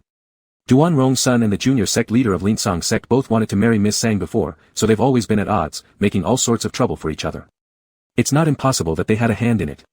However, since Duan Rong has gone as far as to leave his own sect, he mustn't have acted on impulse. There must have been some solid evidence, speculated the attendant. What kind of conclusive evidence could there be? Wu Jianhu thought of that night under the moonlight, Rong Zhao's cunning eyes, and her kiss offered freely, and continued drinking wine. If there was any concrete evidence, it must have come from Rong Zhao's hands. In a large camp amidst the Pingchang Mountains. Rong Zhao arrived here 3 days ago. This place was less than 100 li away from Shanglua city. Once Shanglua was taken, the Southern Alliance would no longer be a threat. As night fell and the encampment grew quiet, Zhang Qi came to see her alone. Rong Zhao was reading the recently received letter which talked about the events happening in the south but also contained many details she hadn't included. The messenger who delivered this letter was Sang Chuxue, and this female cultivator turned out to be more capable than Rong Zhao expected. She approached Mrs. Duan Rong, sowed discord between Duan Rong and the sect leader of Linsong sect, used her beauty to manipulate the junior sect leader of Linsong sect, inciting him to attack Huisan sect. She took advantage of her husband coming eastward to circulate among the various banquets and social gatherings in the south, fanning the flames of strife and sowing discord. All of the internal strife of the Southern Alliance today could be attributed largely to her efforts. Of course, Rong Zhao had sent her an assistant as well. For many things that Sang Qiushue couldn't deal with personally, Qi Sui helped her out instead, supported secretly by informants that Rong Zhao had placed earlier across the south. It was enough to stir up chaos in the southern lands. In the previous battle, Sang Chongbai fell to Rong Zhao's sword, but Sang Qiushue didn't mention this in her letter. She simply said that she would use the name of mourning back at Thousand Star Island to visit Shanglua City once they settled accounts with the Southern Alliance, lending them a helping hand. As for what Sang Qiushue requested in return, was for Rong Zhao to help her escape Haolan Sword Sect and secure the position of Thousand Star Island leader after the matter was over. This was the initial agreement between them. When Sang Qi entered, Rong Zhao set down the paper in her hands and asked, "Anything else?" Sang Qi reported, "We just received word. Xiao Tan has been captured at the foot of Xiang Mountain and is already on his way here." Rong Zhao nodded and ordered, "Make sure to watch him carefully." Xiao Tan was actually doing better than most people in the Southern Alliance, having not retreated into a single city like turtles. Over the past 6 months, he led his remaining forces on guerrilla raids, capturing a city only to lose it and move elsewhere until he was caught today. He didn't have to surrender, Sang Qi said according to the letter, deeply moved himself. A wolf demon beside him stayed behind to bite time for him. After bringing his people away, our men defeated that wolf demon, yet he returned voluntarily to fall into our trap. Rong Zhao's gaze flickered slightly, her tone ambiguous. It seems there are still such fools in the world, quite rare. Sang Qi saw her expression, composed himself, and quietly asked, "Senior brother, why did you refuse the suggestion to capture Shanglua City and immediately march southward, directly attacking deep into the heart of the Southern Alliance? Now the people of the south are already fighting among themselves. Sang Chongbai is dead, and Thousand Star Island is fragmented. It's lost its ability to blockade our path southward anymore. Why not give it a try?" Sang Chongbai was dead indeed, and the threat from Thousand Star Island was no longer a concern. Still, Rong Zhao shook her head. "Once we enter the southern region, it will be within the Southern Alliance's territory, the situation will shift, it won't be as easy as it seems. We need rest to recover strength and rebuild our sect. Those people are driven mad by hatred. Continuing the fight will lead to mutual destruction. Back then, the two regions fought for 100 years with no resolution. It's the same now. There's no point wasting our energy on this." Sang Qi bit his lips gently and naturally understood. He just couldn't help feeling disheartened. Rong Zhao said, "Don't think about these things. The south is already in chaos now, watching their infighting will be sufficient. There's no need for us to get our hands dirty, we can even stoke the fire further, letting them plunge deeper into turmoil." "How do we stoke the fire?" "You'll see soon," she didn't elaborate further. "The results will be clear soon." Since Rong Zhao didn't say more, Sang Qi left reluctantly. On his way out, he hesitated and asked, "Senior brother, if that day at Huainan City, it wasn't Sang Chongbai who you confronted, would you have attacked as decisively as you did against him?" Rong Zhao looked up with a slight hint of confusion. "If it wasn't Sang Chongbai, then who? What are you implying?" Sang Qi's gaze paused as he met his eyes, which seemed to be able to see right into one's soul, swallowing the name that had almost slipped out. He suppressed the swirling emotions in his heart and said laboriously, "It's nothing. Master brother, rest well. I'll take my leave." After Sang Qi left, Rong Zhao lowered his eyes to look at his wrist. In fact, just then, he was also asking himself, if the person he faced had been Wu Jianhu, what would he have done? It would have been better if it were truly a fight-to-the-death situation. Perhaps only by breaking the bond could they both find complete liberation. Unfortunately, their entanglement continued to this day, and they still hadn't reached a decisive outcome. By nightfall, Wu Jianhu was still drinking wine in the courtyard. A gust of wind blew, its icy coldness piercing to the bone. He thought back again in a semi-drunken state to last winter's vision when he and Rong Zhao sat around the fire chatting, as though it were a lifetime ago. Back then, Rong Zhao had asked him if he wished to remain trapped forever in the vision. He hadn't given the answer Rong Zhao wanted to hear. But now, if Rong Zhao were to ask him again, he'd want to say, yes, so much so. Wu Jianhu conjured up a figure resembling someone from his dreams with an illusory technique, and for a fleeting moment, the vivid smile appeared before his eyes, brief and false, soon dissipating with the wind. If only it were the final step, whether through deception or force, getting the divine jade in Rong Zhao's possession would open up a bright path. Instead, he idly spent days here, unwilling to think, living drunkenly and obliviously without knowing what day it was. The torment of longing finally dawned on him today. It wasn't all pretense, every word of yearning he'd spoken before came sincerely from his heart, but there was always an echo of response back then, leading him to overlook how difficult such a thing was to obtain. Rong Zhao once said, a person can't be too greedy, wanting both and yet refusing to give up either. He was indeed a despicable man, wanting everything while being unable to let go of anything. Under cover of darkness, Wu Jianhu left the city, traveling by wind until midnight when he arrived at the great encampment in the Pingchang Mountains. He knew Rong Zhao was here. Though they agreed not to bother each other, Wu Jianhu didn't enter the camp, disturbing no one. From a distant cliff edge, he gazed intently. In the dim light of the encampment fires scattered across the mountain, it was impossible to tell which tent belonged to Rong Zhao. All he could do was watch from afar, wondering what Rong Zhao might be doing. Had he already fallen asleep or was he meditating quietly? But there wouldn't be an answer. The sky was heavy with dark clouds, the pale moon listlessly hanging on the horizon, no stars in sight. Wu Jianhu looked up for a while, remembering the flying starlight they watched together in the northern region. Unfortunately, this wasn't the north where seeing flying starlight was rare and unpredictable. Lifting his hand, he channeled his spiritual power, dispersing the thick mist in the mountains and clearing the accumulated clouds in the sky. Finally, the stars and the moon revealed their true forms, scattering more brilliance. Night watchmen among the mountains looked up, seeing this strange phenomenon, and couldn't help but feel suspicious. After some cautious probing, finding no anomalies, they dismissed it as weather change due to the wind. Rong Zhao had just awakened from a restless dream, floating between dreams of people and events, none of them pleasant. Or perhaps what seemed pleasant were merely mirage-like illusions. In the end, he found himself completely alone, devoid of anything. His vengeance was exacted, his obsession gone, yet the wish he made during the Tianen sacrifice that night remained uncertain to come true. Rising, he casually picked up a hair tie to bind his hair. Just as he let go, it loosened again. He tried twice, and it stayed the same. Since switching back to the old hair tie, Rong Zhao often felt uncomfortable with it.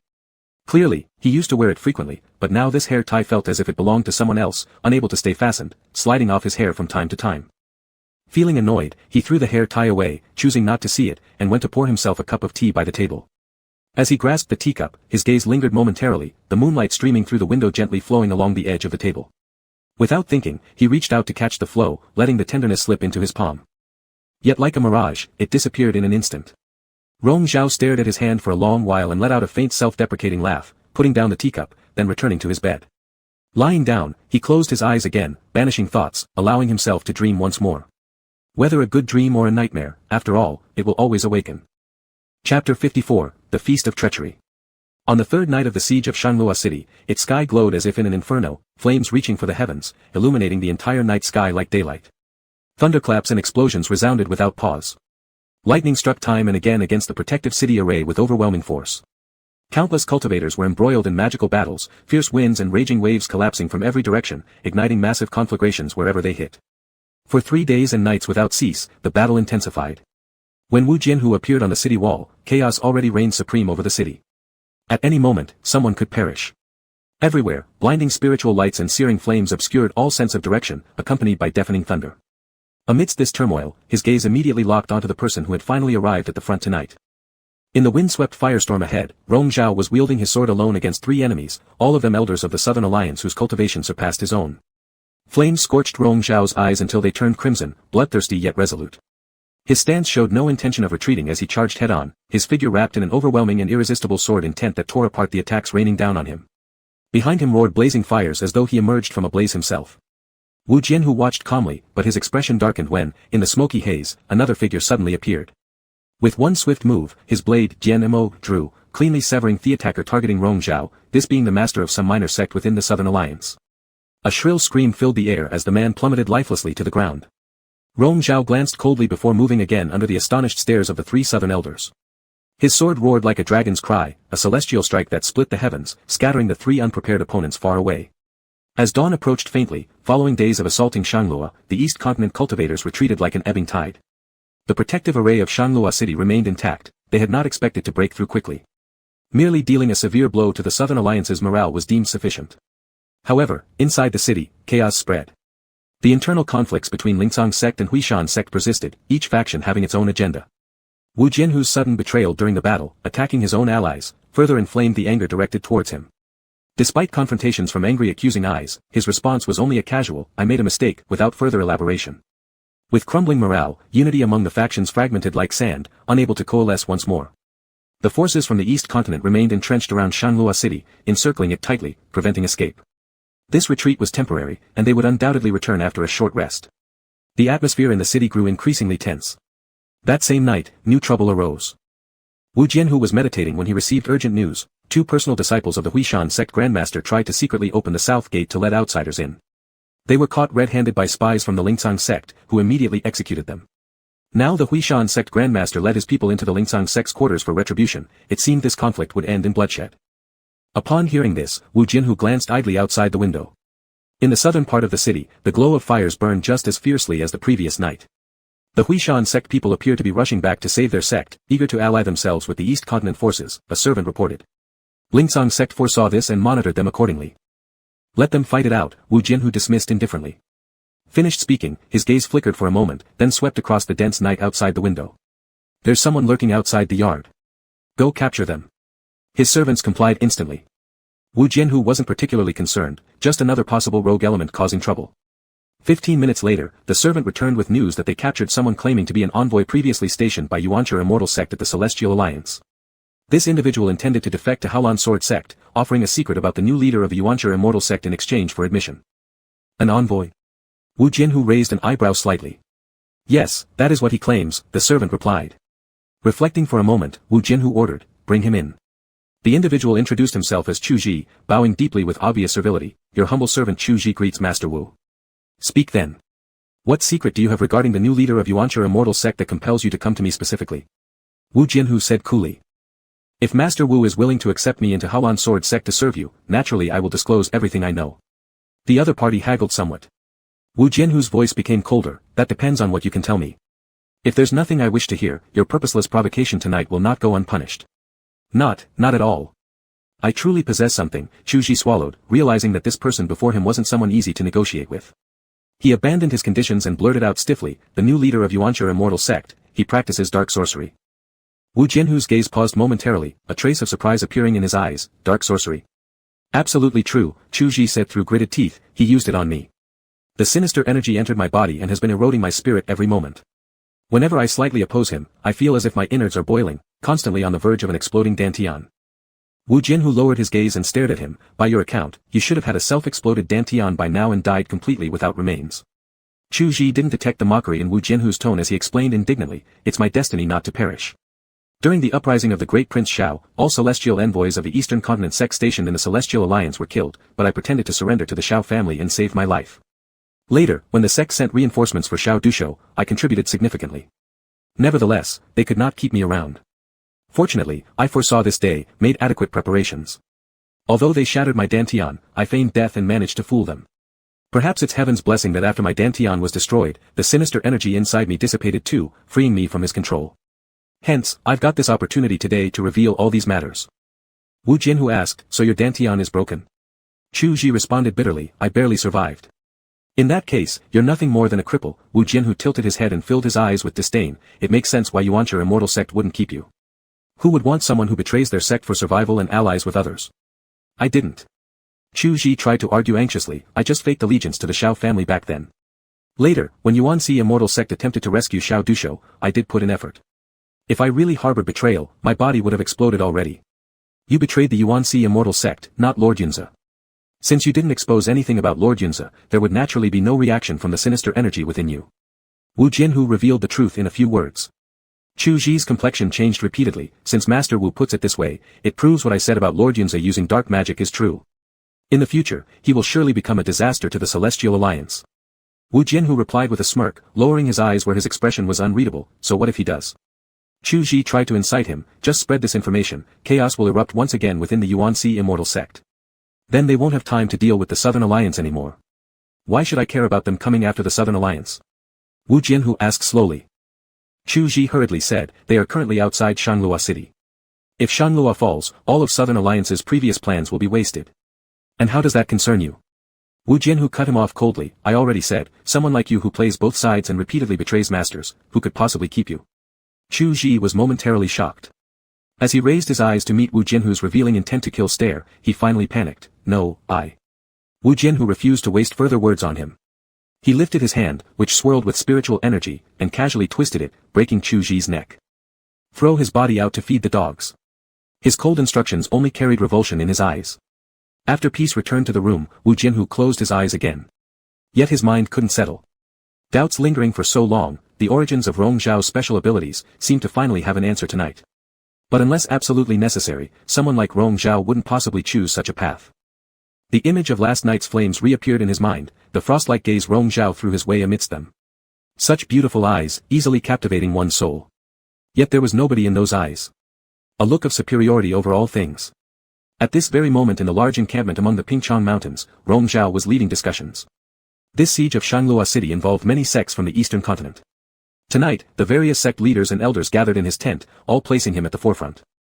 He directly stated the plan he'd been devising for a long time, to reopen the Celestial Alliance meeting under the name of Supervisor Shao Ruffing. This announcement came unexpectedly.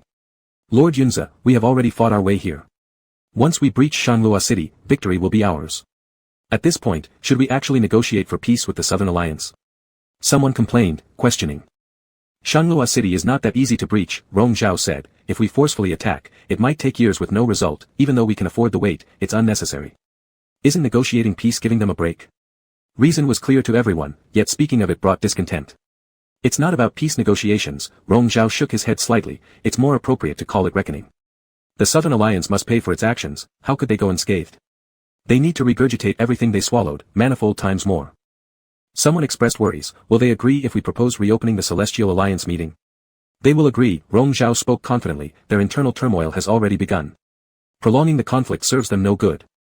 Then the one most deserving punishment is definitely the Patriarch of Haolan Sword Sect.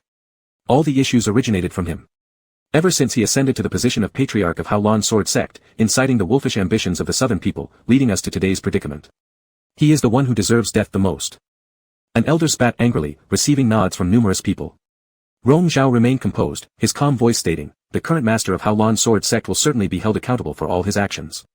Once we expose what he has done and split the Southern Alliance, eliminating their threat, everything afterward will be under our control. Is it true? Someone hesitated to ask, young Lord Yunze, it's not that we don't trust you, but it's indeed strange. Why would the master of Haolan Sword Sect assist you amidst last night's chaos? Rong Zhao calmly replied, I do not know either, he has always been cunning, who knows what scheme he is up to now. Regardless, whatever his intentions are, they need not concern us. After the Celestial Alliance conference, he will naturally become everyone's target. The crowd buzzed with discussions. Seeing his confidence, no further questions were raised. Though Rong Zhao was the least experienced among these masters and elders, over the past 6 months, they had all witnessed how he provided timely aid and turned the tide in their favor. Without the assistance of Yuan Si Immortal Sect, they would have never regained lost territory so quickly and driven out the southern forces. Yuan Si Immortal Sect was already the premier sect of the eastern continent, and now they were willing to follow Rong Zhao's lead. As the others departed, only a few elders of Yuan Si Immortal Sect remained inside the tent. Someone asked, Master, do you truly not know why the master of Haolan Sword Sect helped you last night? Rong Zhao's gaze fell on the elder asking the question, remaining steady. Silent for a while, he finally spoke amidst their uncertain looks, are you questioning me? The elder's complexion slightly changed, Master, we merely wish to clarify this matter. So you are indeed questioning me, Rong Zhao said.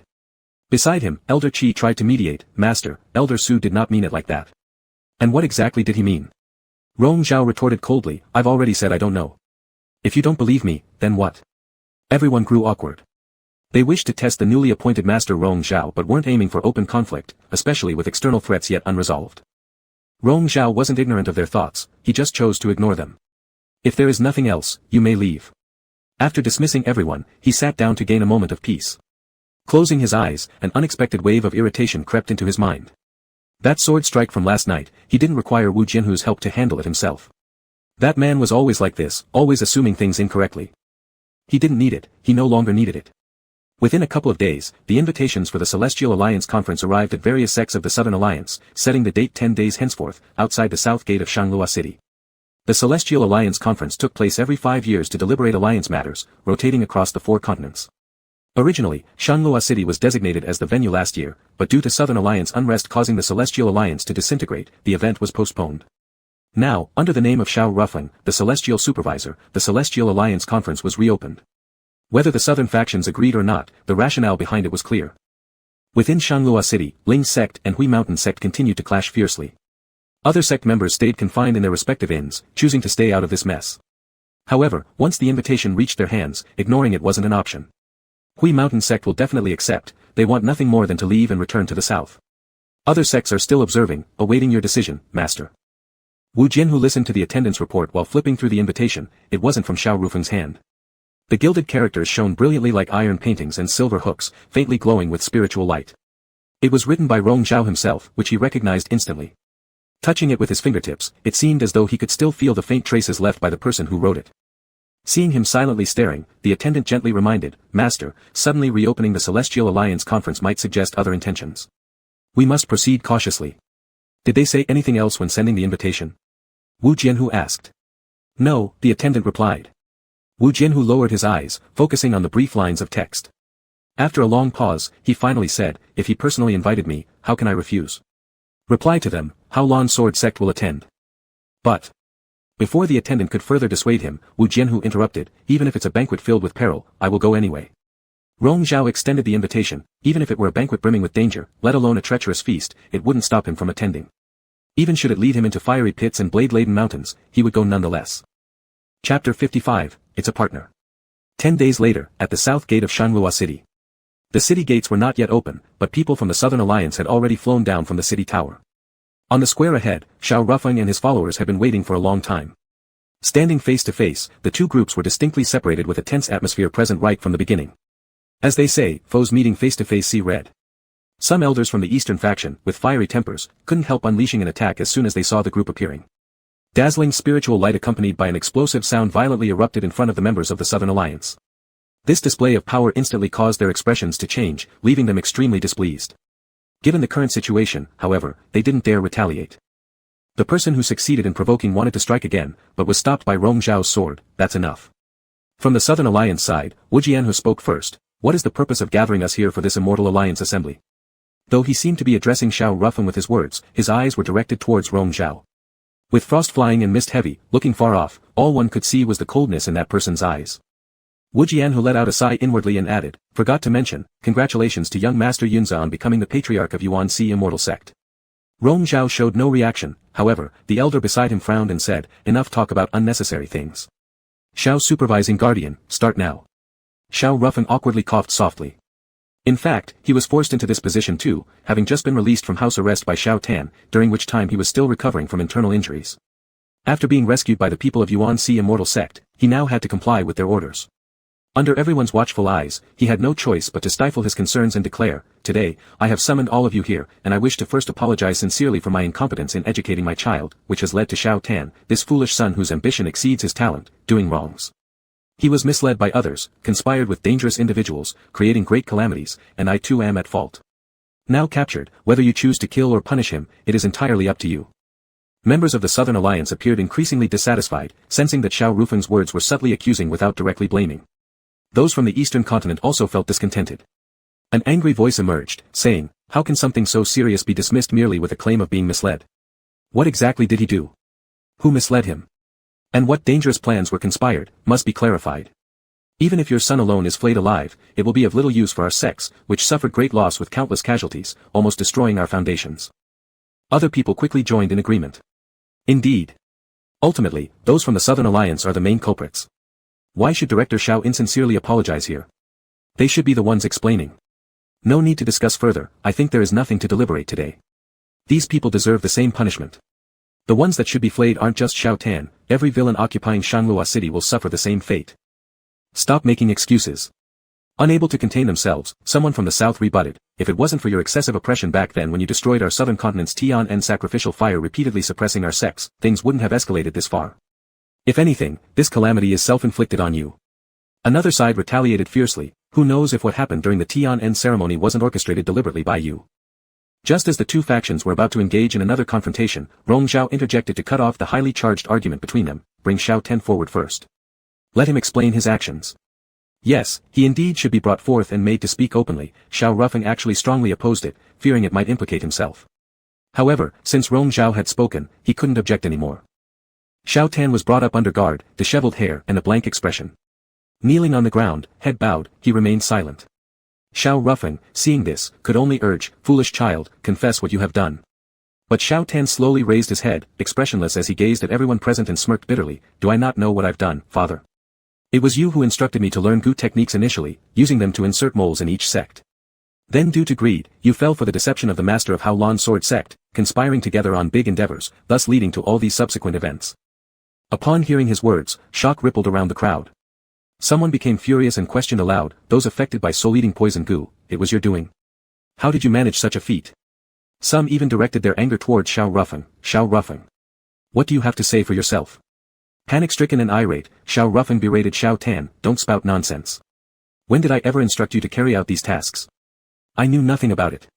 All these were schemes devised behind my back by you and the master of Hao Lan sword sect.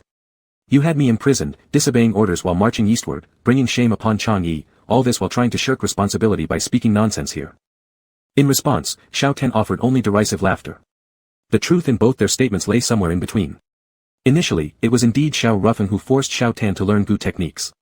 His ambitions, however, aimed solely at increasing his own influence as supervising guardian within the Immortal Alliance, never dreaming of swallowing the Eastern Continent sects whole. As for the plots concocted between Xiao Tan and Wu Jianhu, Xiao Rufeng truly knew nothing about them. But others, unaware of these intricacies, assumed it to be mutual recrimination between father and son, growing increasingly irritated, sparking heated discussions all around. Rong Zhao suddenly turned his head and looked at Wu Jianhu, who seemed to be staying aloof from the situation. This was the first time today Rong Zhao had directly glanced at him, as he opened his lips and asked, "Director Wu, aren't you going to explain yourself?" Wu Jianhu locked eyes with him, responding simply, "What's there to explain?" Rong Zhao calmly questioned, "The soul-eating poison Gu, were the elders and disciples of the Eastern Continent sects indeed the result of your collaboration with the Xiao family?" There wasn't any panic on Wu Jianhu's face upon being uncovered. All he could think about was that this Immortal Alliance assembly, just as expected, was aimed at him. So what if it is?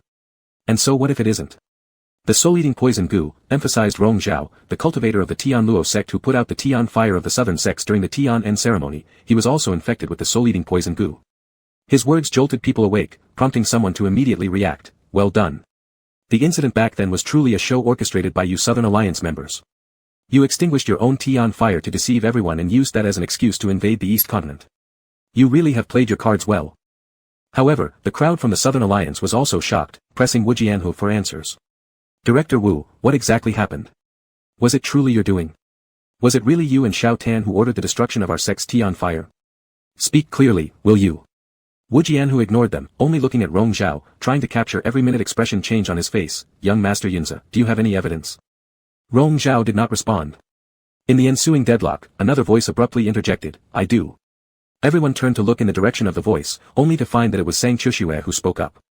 The female cultivator appeared unexpectedly before everyone. She stayed away from Rong Zhao but also kept her distance from the group of Southern Alliance members, repeating, "I have evidence. What happened during the Tian ceremony was indeed orchestrated by Director Wu." An uproar broke out among the audience. Since Sang Chuxue had married into the Haolan Sword sect, naturally she referred to Wu Jianhu as the master in her statement.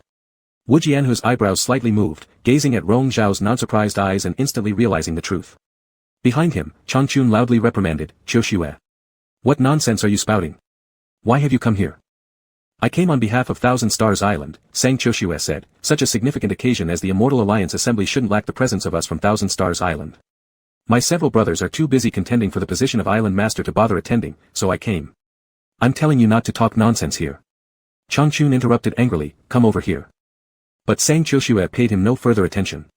Someone pursued her for more details. "What proof do you have?" "Human testimony, myself," Sang Chuxue answered calmly. "I personally overheard my husband and his senior elder Song discussing the matter of the Tian ceremony. An intimate of Master Wu Jianhu met with the Tian Luo sect cultivator involved, plotting together with Crown Prince Xiao. The entire event was designed, the extinguishing of the Tian fire of the Haolan Sword sect and the southern sects was deliberately planned, aiming to provoke disputes between the East and South continents, using it as an excuse to invade the Eastern continent sections. The uproar grew louder. Changchun became increasingly flustered. "Stop talking nonsense. It seems you've been poisoned by these people from the Eastern continent. What benefits have they offered you to make you speak for them?" Sang Chuxue's gaze remained calm. "After marrying into the Haolan Sword sect, I am one of its members. Even my father fell under the sword of the Yuanche sect leader. What benefits can they offer me? It's not a matter of taking sides with anyone, it's a question of passing through moral righteousness. I merely tell the truth." "I believe what she says makes sense," an elder from the Eastern continent spoke up loud and clear, sarcastically mocking those opposite. "Why would she need to fabricate these things? All this is because your deeds defy both heaven and humanity, making it unbearable to see. The master of the Haolan Sword sect dared to extinguish even the Tian fire for his purposes, surely you all risk him selling you out when it suits him." Wu Jianhu continued to remain unmoved, allowing others to say their piece. Xiao Tan's expression turned even colder and more disinterested. He neither admitted nor denied these accusations, showing complete indifference. Meanwhile, among the Southern Alliance side, expressions changed drastically. Since arriving in Shanghua City, Wu Jianhu had taken a passive stance, seen clearly by all. They had already accumulated much dissatisfaction, and now hearing that Wu Jianhu had hidden such actions from them, doubts and unrest arose, transforming the worries and regret of recent times into substantial anger. "Director Wu, don't we deserve some explanation or clarification from you?" Wu Jianhu coldly closed his eyes, continuing to stay silent without a word. In the midst of chaos, Rong Zhao suddenly leapt forward, landing before the crowd of the Southern Alliance members. With spiritual energy flowing, he pulled a personal disciple behind a sect master to his front. Before the disciple could react, Rong Zhao teleported himself behind the person and delivered a powerful blow. Under everyone's watchful eyes, the disciple spat out a black goo insect with his mouth wide open, falling unconscious onto the ground, white-eyed and unresponsive. Shock waves rippled everywhere. Seeing the disciple lying lifeless on the ground, twitching convulsively, his master cried out furiously, "Is this the soul-eating poison goo?" Yes, Rong Zhao ceased his action, delivering an affirmative answer as his gaze slowly swept across the people before him. All sects and factions of the eastern continent have been affected by this soul-eating poison goo. You people from the south might not even know how many among you are already under its influence. After speaking, he did not so much as glance at Wu Jianhu before stepping back. His words caused an uproar. The southern group turned on each other, eyes filled with suspicion, unsure of whom to trust. One individual exploded in fury, "You have poisoned our people too. What exactly do you plan to achieve?" This outburst was aimed directly at Wu Jianhu. Facing the sea of angry and accusatory eyes, Wu Jianhu suddenly smirked, a smirk filled with disdain, as though the matter had nothing to do with him. "I don't feel obligated to explain or account for anything. You." Wu Jianhu continued, "The establishment of the Southern Alliance and the attack on the eastern continent wasn't done under duress, all of you were after profits. Therefore, there's no reason for such hypocritical indignation today." Furious voices resounded, "You've manipulated us, attempting to consume our entire sects." Wu Jianhu's eyes revealed mockery, "You aren't that stupid yet. How dare you? Director Wu, your actions have gone beyond all boundaries, defying moral justice and decency." Xiaoru sounded deeply anguished, seeking to salvage what remains of their honor while pushing all blame onto Wu Jianhu alone. He assumed the air of a righteous overseer of the Immortal Alliance and roared, "Your ambitions are treacherous, stopping at nothing to achieve your goals, sowing discord between the East and South continents, leading to the present calamity. Even if executed 10,000 times, you won't be able to escape your guilt." "There's no need to argue with him," an elder behind Rong Zhao fumed, "we should tear him limb from limb right now. Neither the Southern Alliance nor those who side with them will be spared. Now that they've crossed the line, let them not claim innocence." Despite being vilified by many, Wu Jianhu stood his ground. His loyal followers quickly stepped forward, drawing their swords, pointing in every direction. Behind him, the elders and disciples of the Haolan sword sect also unsheathed their blades halfway, on high alert, ready for combat. Members of the Southern Alliance scattered cautiously, even those still standing nearby hesitating uncertainly, harboring resentment towards Wu Jianhu but fearful of those from the eastern continent, caught in indecision. Rong Zhao spoke up calmly, warning the opposing side, "If you sever ties with the Haolan sword sect now and agree to our peace conditions, we can release captives, allowing you to return home to the south. Otherwise, trapped here in Shanglua City, it's uncertain what might happen to your lands in the south, even if we don't take advantage of the situation to press further ahead. Who's to say the Haolan sword sect won't seize this opportunity to annex your territories?" With these words spoken, the faces of the southern contingent became even more twisted. They all knew the Southern Alliance had already disintegrated like sand falling through one's fingers, some factions having even turned against each other. Meanwhile, those from the eastern continent exuded overbearing confidence. If indeed an invasion were launched, it would be impossible to reassemble a united front to repel the enemy, resulting in inevitable defeat. Moreover, there was always the treacherous threat posed by the Haolan sword sect looming menacingly close. Wu Jianhu fixed Rong Zhao with a direct gaze, questioning steadily, "Do you think I would really do all these things?" Rong Zhao coldly replied, "Who can tell what Master Wu is thinking?" Wu Jianhu didn't dispute this statement, nodding instead, "If you say so, then so be it." Sang Qiushua voiced agreement first. The Thousand Stars Island wishes to negotiate peace with the Eastern Continent sects, offering compensation. Xiaoru also set an example as an overseer. The Qianyi sect is willing to make peace and compensate. Those of you who insist on siding with the Haolan sword sect shall be regarded as enemies of the entire Immortal Alliance, expelled from it altogether, and henceforth subject to extermination by all. Still, members of the Southern Alliance remained hesitant and conflicted. Huishan sect's patriarch made the decision first. Huishan sect agrees to accept the terms. As long as we can return to the south swiftly, Huishan sect will partake in negotiations. Master, are you sure about this? A Huishan sect elder still felt reluctant. I'd rather seek forgiveness and pay reparations to the eastern continent than continue associating with two-faced scoundrels like Lin Tsang sect. The Huishan patriarch clenched his teeth and vowed.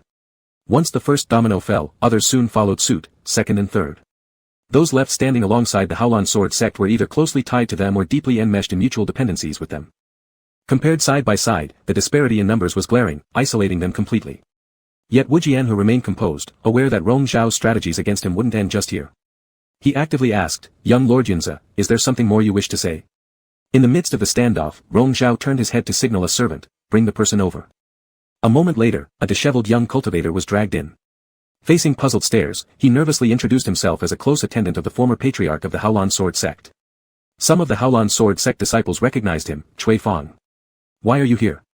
I've come to accuse Director Wu."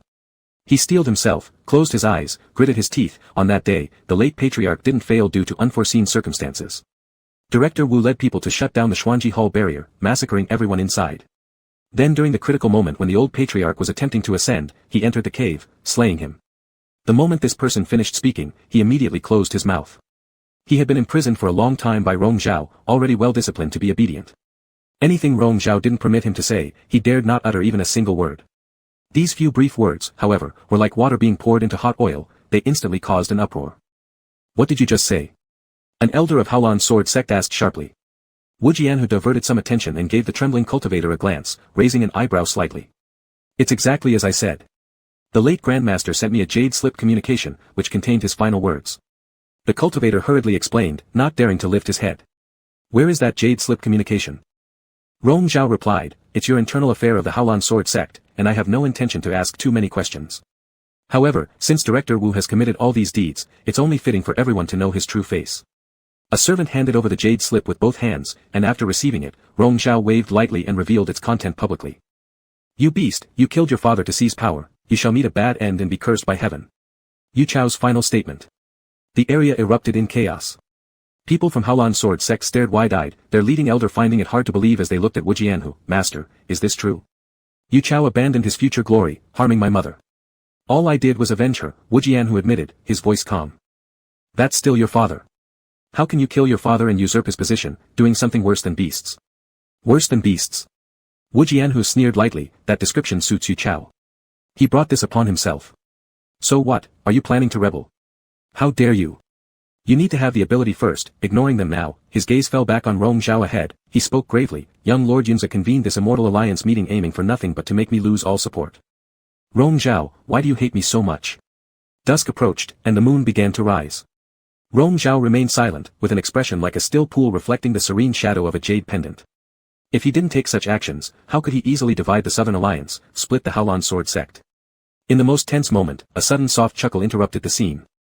Xiao Tan, who had been overlooked by everyone earlier, suddenly started laughing, a laugh filled with the utmost ridicule.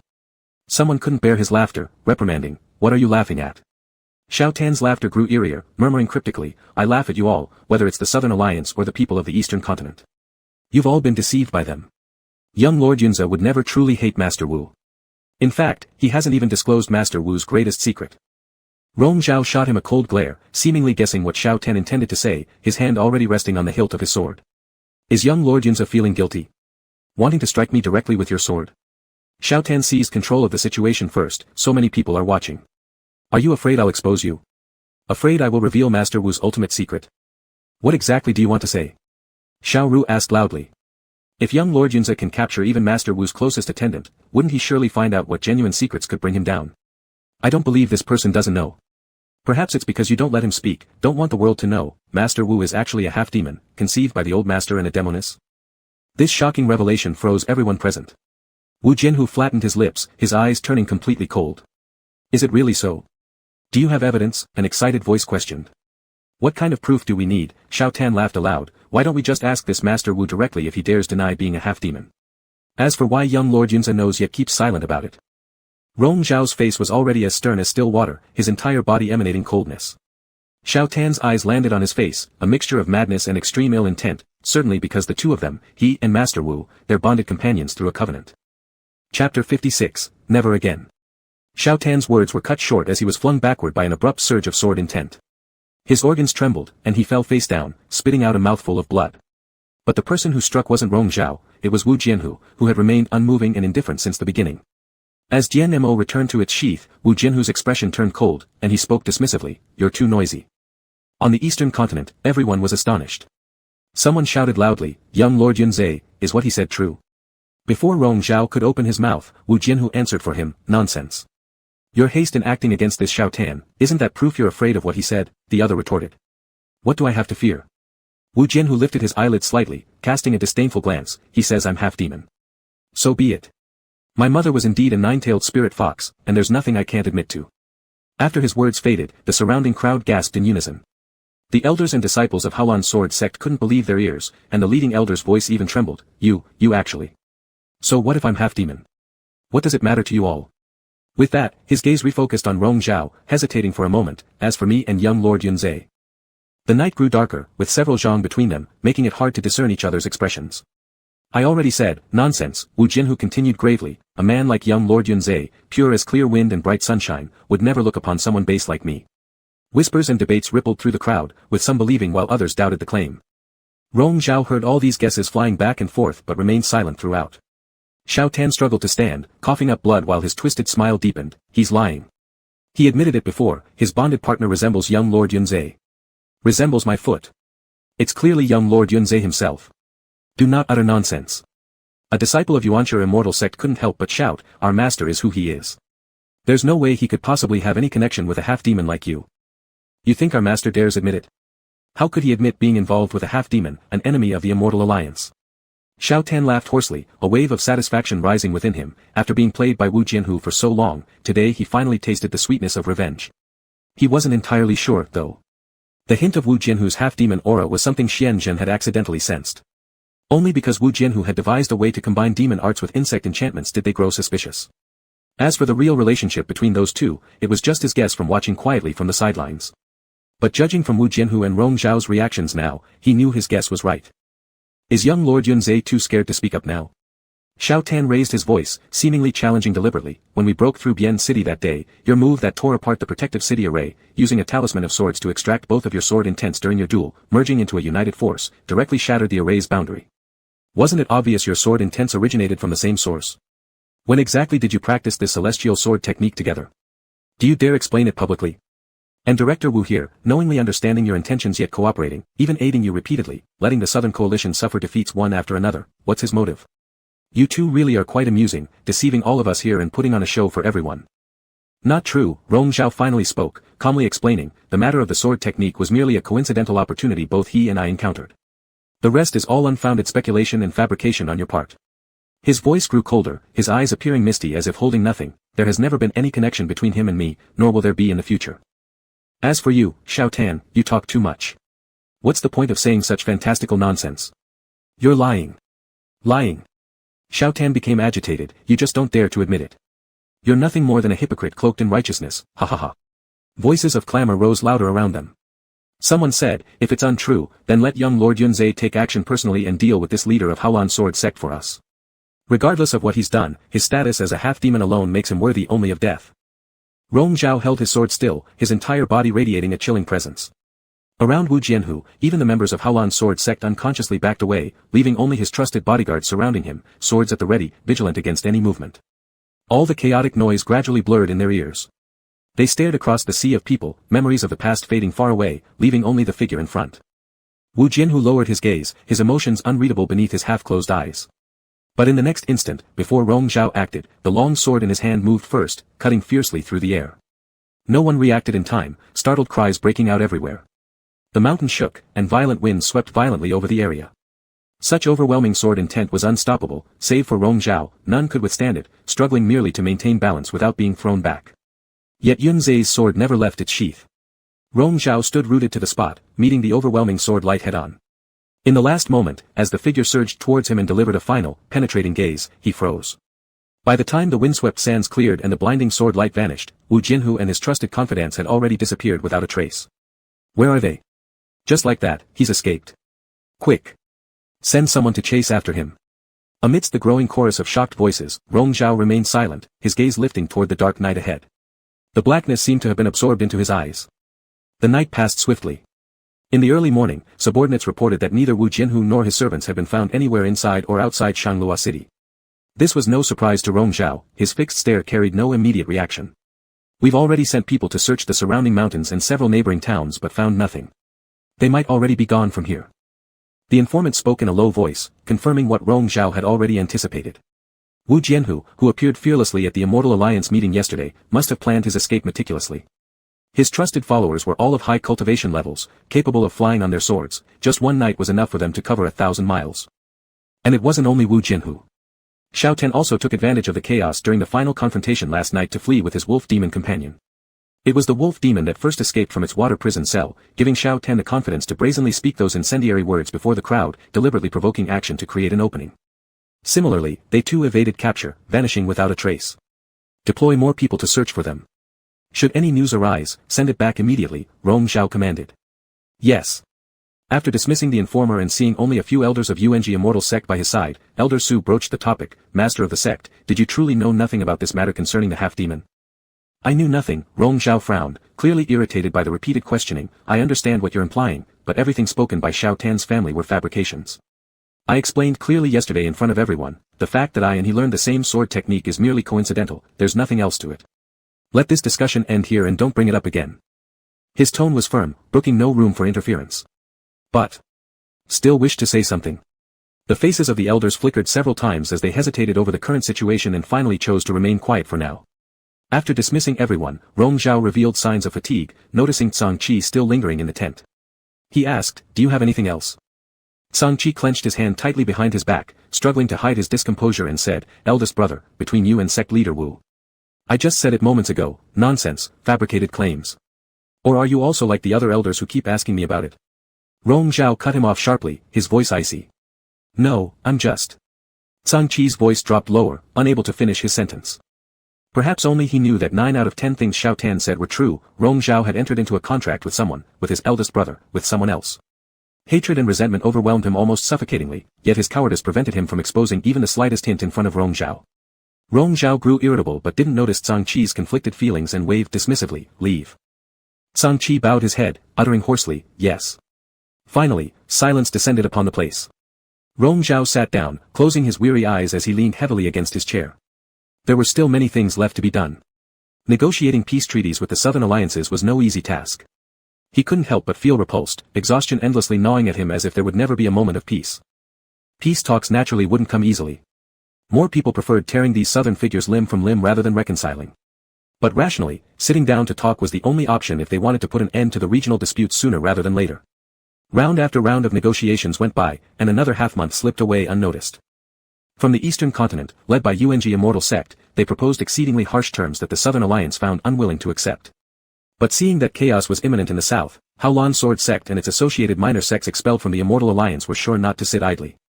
Ling Zong and Huishan Sect were already locked in fierce battles, leaving each faction in precarious danger. Do you truly want to deliberate further? If this impasse continues, we will simply stop negotiating and continue the battle instead. An elder from the eastern continent issued a threat, prompting another cacophony of complaints and rebuttals. Each day was spent like this.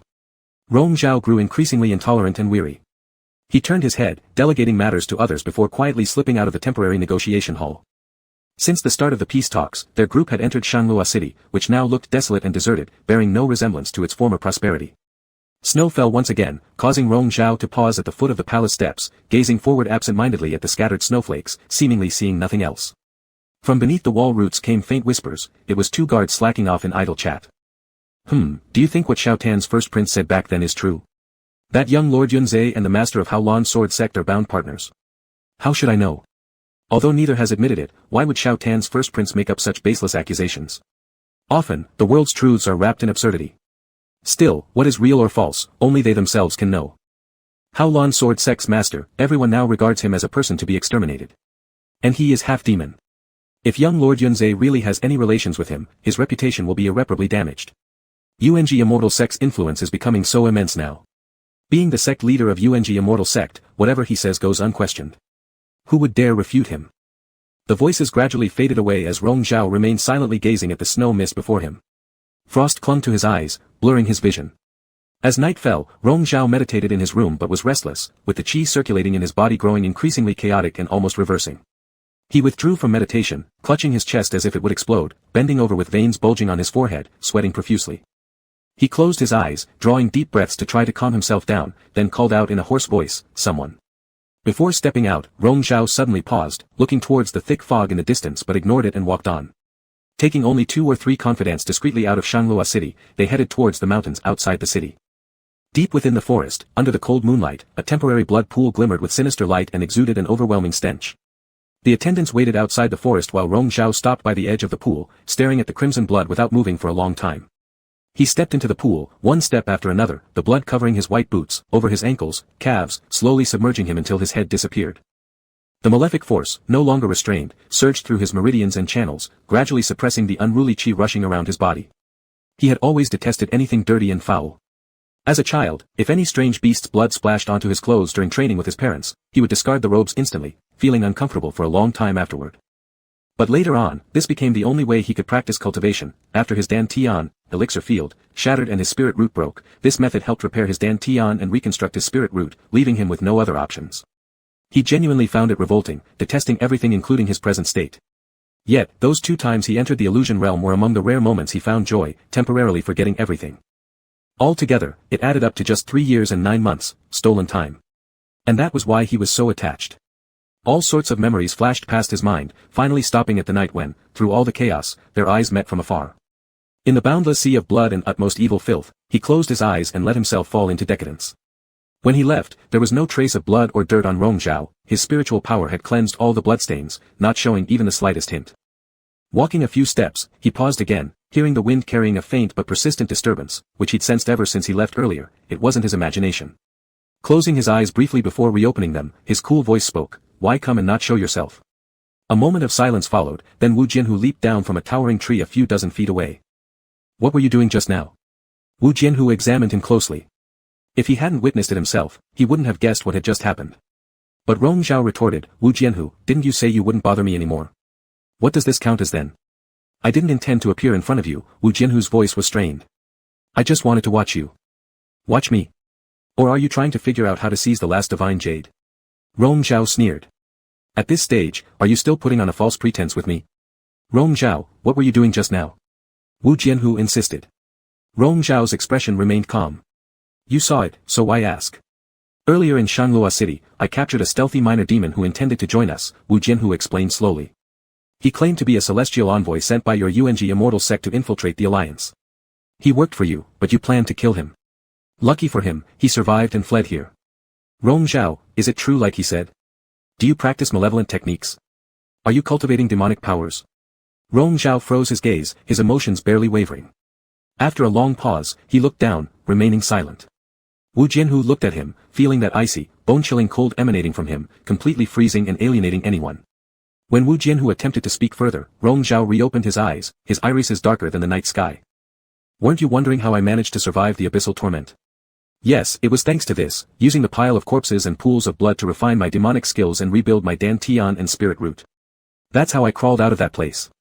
Having finished calmly, he did not give Wu Jianhu another chance to argue, lifting his hand, releasing the divine jade, and pushing it forward with his spiritual force, toward Wu Jianhu. Wu Jianhu did not accept it, turmoil brewing in his heart despite having already suspected Rongzhao's past. His voice was hoarse to the extreme.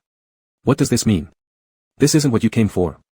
I don't want to be blackmailed by you, so here, take it." Rongzhao concluded tonelessly. "Wu Jianhu, we've known each other for some time. Wish you endless success and eternal progress on your immortal path. Let's never meet again." Chapter 57, Not Accepted by Heaven. At the peak of Tianji Peak. Wu Jianhu curled up on the ground, next to him were empty wine jars that had been carelessly tipped over. The sunlight fell down, stinging his eyes painfully and blurring his vision with hazy shadows. Completely drunk, he could not even see in his dreams the person he wished to meet. He had already stayed here for a full 7 days. With nowhere to go. The heavenly divine tree had long been illuminated before him.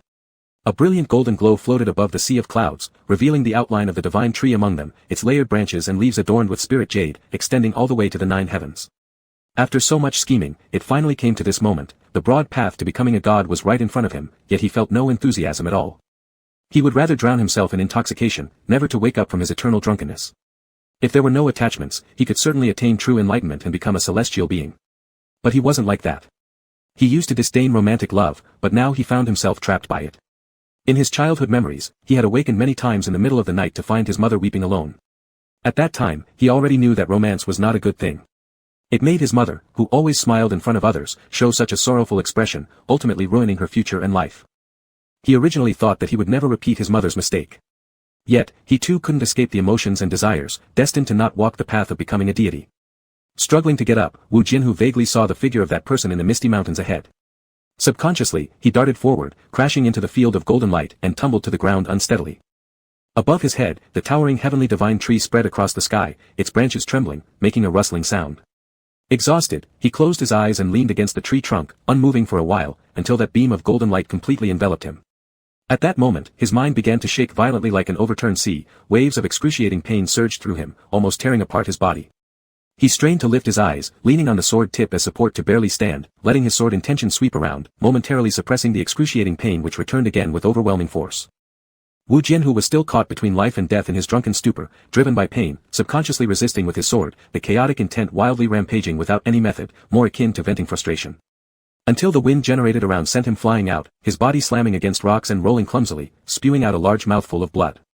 Lying prostrate on the ground, Wu Jianhu panted heavily, taking a long time before slowly lifting his gaze. His eyes, eroded by intoxication, gradually cleared up as if suddenly understanding something. At that moment just before, when he leaned towards the divine tree, he unintentionally woke it up.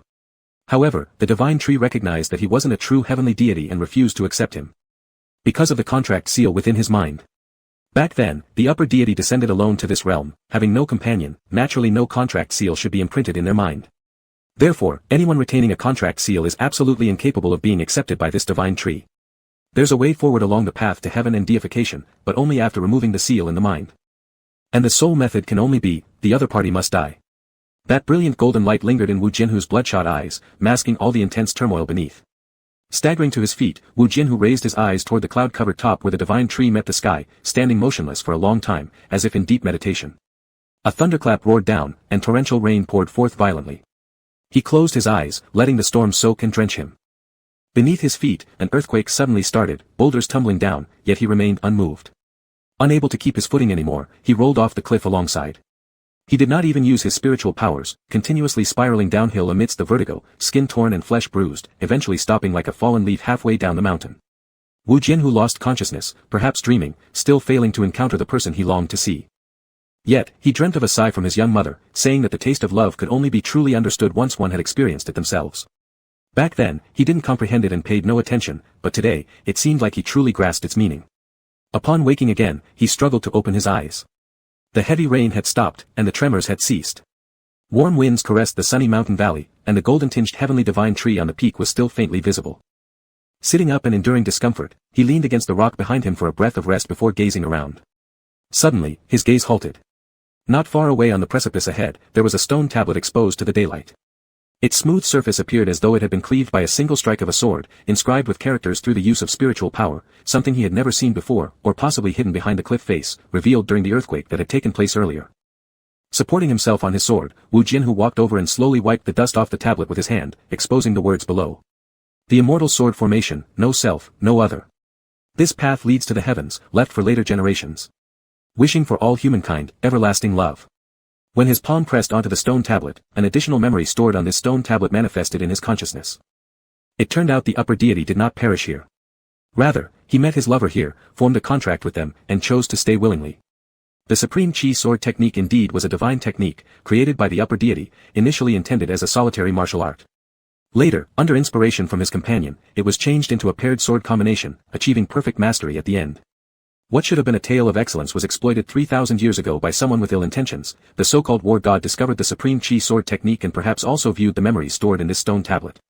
To gather divine jade and stir chaos in the mortal realm, he later feigned regret and acted as a savior, earning the illustrious title of war god that still persists to this day. A true deceiver who stole his fame from another. Coldness permeated Wu Jianhu's lowered eyes as he recalled the two corpses he had seen in the coffin on Chuanqi Island. He originally thought that the war god must have suffered a spiritual mishap during cultivation and mistakenly killed his companion. Now it seemed even more likely that it was done deliberately. All the illusions, today finally had their answers. Murdering his companion, removing the contract seal, paving the way for heaven and godhood. The discomfort they felt upon entering the illusion were none other than the heart demons of that person back then. Killing and then regretting, pitiful, tragic, and utterly detestable. The so-called illusion was merely formed by a fragment of lingering obsession left behind by that person before self-destruction. Coincidentally, both him and Rong Zhao were sword cultivators, and their spiritual roots aligned with those of the original person, which is why the illusion chose them to replay the events of the past. Even more tragically hateful was that he had been swayed and walked down the same path. Knowing all his life that he hated W. Chao the most, if he wanted to become a god, he would become the second W. Chao. Wu Jianhu let his arms fall limp from the stone tablet, powerless. After a long silence, he burst out laughing maniacally, bordering on insanity. Yuan Si Immortal Sect. The underlings were reporting the preparation status of the sect master succession ceremony set to take place in half a month. Rong Zhao sat casually at a desk listening, slightly tilting his head with closed eyes, appearing distracted. Having taken nearly a year, the Purple Mist Hall had been rebuilt, and with the war concluded, planning for the succession ceremony had finally begun. This is the schedule for the ceremony, please review it, sect master. The attendant presented the schedule, but Rong Zhao didn't take it, closing his eyes for a moment before opening them and waving a hand. You handle it, there's no need for me to personally review it. The attendant agreed, hesitated, then asked, according to tradition, invitations are sent to all sects within the alliance when a new sect master takes over. Should we still send them to the southern sects? Since peace has been negotiated, naturally we should send them, said Rong Zhao. Whether they send anyone to attend is their affair. And what about Hauka Sword Sect? Hauka Sword Sect has already been expelled from the alliance, we don't need to concern ourselves with them, replied Rong Zhao, his expression growing even calmer. The attendant acknowledged the order. After dismissing everyone, a servant came to report newly received news. Hauka Sword Sect has internally leaked news that their sect leader has died. Elder Song will take over the position soon, to be announced publicly shortly. Rong Zhao lifted his slightly lowered gaze and stared with deep eyes. When did this information come out? Within the last few days, the servant whispered. It's claimed the former sect leader was originally a half-demon, who murdered his father to seize power and was thus unfit to be sect leader. According to their sect rules, he has been dealt with accordingly. Furthermore, they say Changchun, a personal disciple of Elder Song, performed the killing himself, labeling him as the true genius among sword cultivators, whose talent even surpasses Yuzong's. This seems to be a move to promote Elder Song's rise to power. Rong Zhao asked, is it false? It's false, the servant confirmed decisively. Yuzong hasn't shown up yet, they're betting he won't appear and decided to secure the position first. Rong Zhao relaxed the fingers he'd tightened for just an instant. Naturally, he knew it was false, the contract seal was still intact, meaning that person must still be alive. Yet his thoughts were still disturbed. Thinking for a moment, he coldly commanded, tell Chi Sui to devise a plan to eliminate the eldest disciple of Elder Song. Work together, whichever side between Lingsang sect and Huishan sect gains the upper hand now, lay the blame on them. Let Ms. Sang know beforehand. The servant accepted the order and added, from the hints released by Elder Song, it seems after ascending, he wants to negotiate peace with us under the name of Hauka Sword Sect Master, hoping to bring Hauka Sword Sect back into the alliance. No negotiation, Rong Zhao declared firmly. Qingyang Town. Following the Heavenly Grace Sacrifice Festival, although this city isn't as lively as it once was, due to unrest in the current era, many refugees and pilgrims still come to this northern region seeking refuge and sanctity. Inside the tavern, passing cultivators stopped to drink and chat idly, discussing the strange phenomena atop Tianji Peak a few days ago. That place has always been covered in perpetual bright clouds, and some time ago, golden light descended from the heavens. Someone attempted to climb up for investigation but was blocked by an energy barrier. Then, an earthquake occurred, and no one knows exactly what happened at the peak. Not long afterward, the golden light faded. Subsequent visitors found everything returned to normal, with the peak being desolate again as it used to be. People marveled, legends of the ascension path atop Tianji Peak have existed since ancient times, yet few took them seriously. This time was no different, rumors spread about a deity descending once again, provoking a burst of laughter, quickly fading away without much discussion. However, shifting topics, talk soon turned to the disputes between the southeast regions. It seems like the peace talks in Shanglua City have finally been successful. It said those sects from the eastern continent made outrageous demands. This time, Southern Alliance has lost everything but still had to agree, and after signing the peace treaty, they've all returned south while the people from the east have gone back to their respective sects, and we may finally have some peace. I think it's hard for that to happen. Aren't those southern people still fighting fiercely among themselves? They couldn't possibly have agreed easily to those harsh conditions set by the eastern continent sects, right? And would Haolan Sword Sect willingly accept being expelled from the Celestial Alliance and become the target of public criticism without trying to do something about it? What else can they do? It's said that their sect master hasn't shown up yet, and within Haolan Sword Sect, there are already plenty of people vying for the position of sect master. They barely have time to think about other things. But without obtaining the master's seal, whoever claims power won't be recognized as legitimate. In a corner of the tavern, Wu Jinhu sat alone against the wall, drinking and getting himself drunk, caught between dreams and reality. Bits of conversations floated over continuously. It's impressive what that person managed to accomplish, a half-demon who could ascend to the position of the world's first sword sect master and incite warfare between two regions, deceiving everyone. If it weren't for Yuan Si Immortal Sect saving the situation, it's hard to say what the current state of the world might have been. Still, young Lord Yunzei is commendable for assisting other sects without seeking reward. Moreover, his mastery of celestial sword techniques is unrivaled. I once had the privilege of witnessing it during the city siege battle in Shanglua. He truly is the first under heaven with the sword. But isn't that person from Haolan Sword Sect said to share the same lineage in sword techniques with him? Speaking of which, could they really have private feelings or even formed a contract? That'd be quite a spectacle indeed. Don't talk nonsense. Those were slanderous words spread by the Shaos. How could someone as distinguished as young Lord Yunzei look favorably upon a hypocrite who deceives the masses just for fame? Too noisy. Wu Jianhu found these people incredibly irritating, always blabbering on about Yunzei, the young lord. How could such vulgar individuals dare utter his name so casually? The phrase, never meet again, spoken by Rong Zhao in the forest that night haunted him like a nightmare, repeating endlessly in his ears. The liquor flowed down his throat, burning through to his heart tip, setting his entire soul alight with pain. Swaying unsteadily, he rose, carrying the wineskin out of the tavern, and stepped into an inn across the street. As he climbed the stairs, someone blocked his way. An unkempt, eccentric old man approached him, sniffing at his aura and showing a keen interest in his presence, rasping, "You're a half-demon." Wu Jianhu glanced up, his murky eyes expressing impatience. "Go away. You're definitely a half-demon," the man insisted confidently. "I could smell it. You're a half-demon, and so am I." Leaning against the wall, Wu Jianhu's drunken state prevented him from immediately reacting violently. Coldly, he replied, "And so what? Half-demons," the old man chuckled darkly, "are not accepted in this world. We are meant to die, should die. You should die." Wu Jianhu furrowed his brow, his expression growing colder. "I deserve to die, all half-demons deserve death."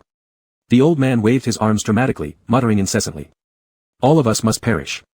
Others transcend and become immortal, even demons get a chance, but not half-demons. Half-demons should die because they are neither accepted in this world nor by the heavens." Wu Jianhu lowered his gaze, ignoring the man further. The old man stopped paying attention to Wu Jianhu too, mumbling nonsensically about how they all should die, waving his arms as he descended the stairs and exited the inn. Wu Jianhu remained leaning where he was, his silhouette concealed in the shadowy corners, frozen in place for a long time. After a while, step by step, he walked up the dim corridor, never looking back. Half-demons aren't tolerated by the world, nor by the heavens, a truth Wu Jianhu had understood since childhood when he recognized his identity.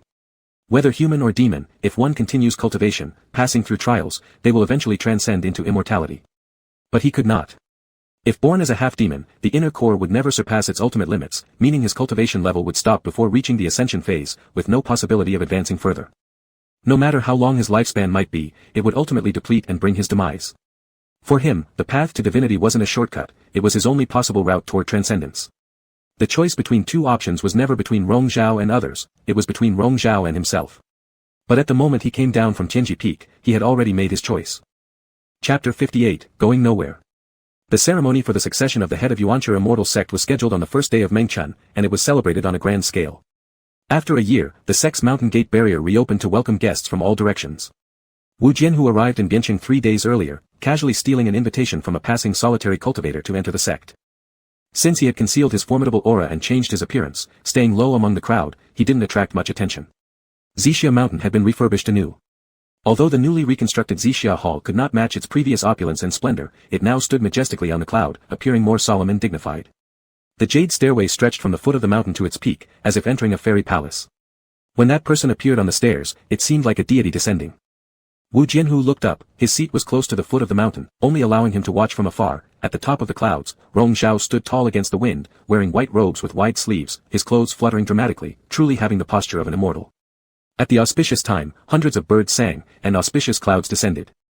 In the midst of brilliant and colorful skies, Rong Zhao ascended the steps along the heavenly path, reaching the altar at the top. He performed the sacrifice to heaven, ignited the celestial fire, and accepted the seal of the patriarch. The sound of the bell resonated across mountains and seas. This scene left a lasting mark on Wu Jianhu's retina. Rong Zhao stood where the light shone brightest, receiving endless praises from all around. Wu Jianhu took a sip of wine, thinking this was very good, better than anything else could be. The succession ceremony was lively for several days, guests came and went, and tranquility returned to the sect. Inside the Xixia Hall, the manager had organized the various gifts into a ledger and presented it to Rong Zhao to review. Rong Zhao received it without much enthusiasm, flipping through it casually.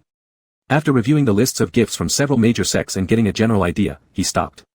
His gaze landed on the last 2 pages before tossing the book back. The ledger recorded 100 divine jades. But the name of the giver was not indicated. "What is this?" he asked. The manager leaned closer, examined the place Rong Zhao's finger pointed to, and explained, "Some renowned independent cultivators also received our invitations. These last 2 pages record the congratulatory gifts they sent. The ones without names are likely due to the sender's request not to leave their name." "Who gave these gifts? Have you seen them?" Rong Zhao asked deeply. "Not really," the manager replied awkwardly. "I'll have to ask those responsible for recording the gifts later. But given how many guests there were then, some minor independent cultivators may not have even been memorable to them." Rong Zhao focused on those 4 words, silent for a moment, and then calmly instructed, "Go and fetch the items here." The manager bowed and left accordingly. Rong Zhao leaned back into his chair, unwilling to think too deeply about it, letting his thoughts wander but feeling drained. After 3/4 of an hour, the manager returned, holding a box made of black wood called a Qigong box, presenting it to Rong Zhao. He also brought someone with him, explaining that this was one of the junior officers responsible for registering gifts that day who had a faint recollection of the person who offered this particular congratulatory gift. He came alone, holding an invite meant for independent cultivators, looking ordinary, speaking little. After presenting the gift and during registration, I asked him how he wanted it written down. He said there was no need to leave his name, the item could just be noted as 100 divine jades.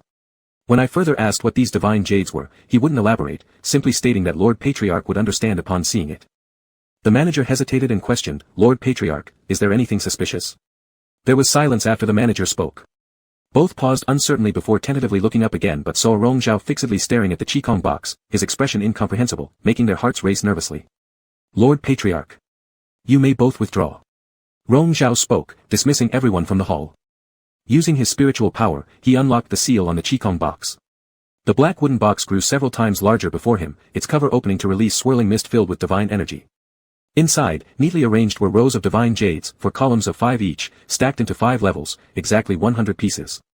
Attached to the inner side of the lid was a note, written in that person's bold handwriting. "To congratulate the new patriarch, remember to do well." After staring at it for a while, Rong Zhao forcibly closed the lid and shut his eyes.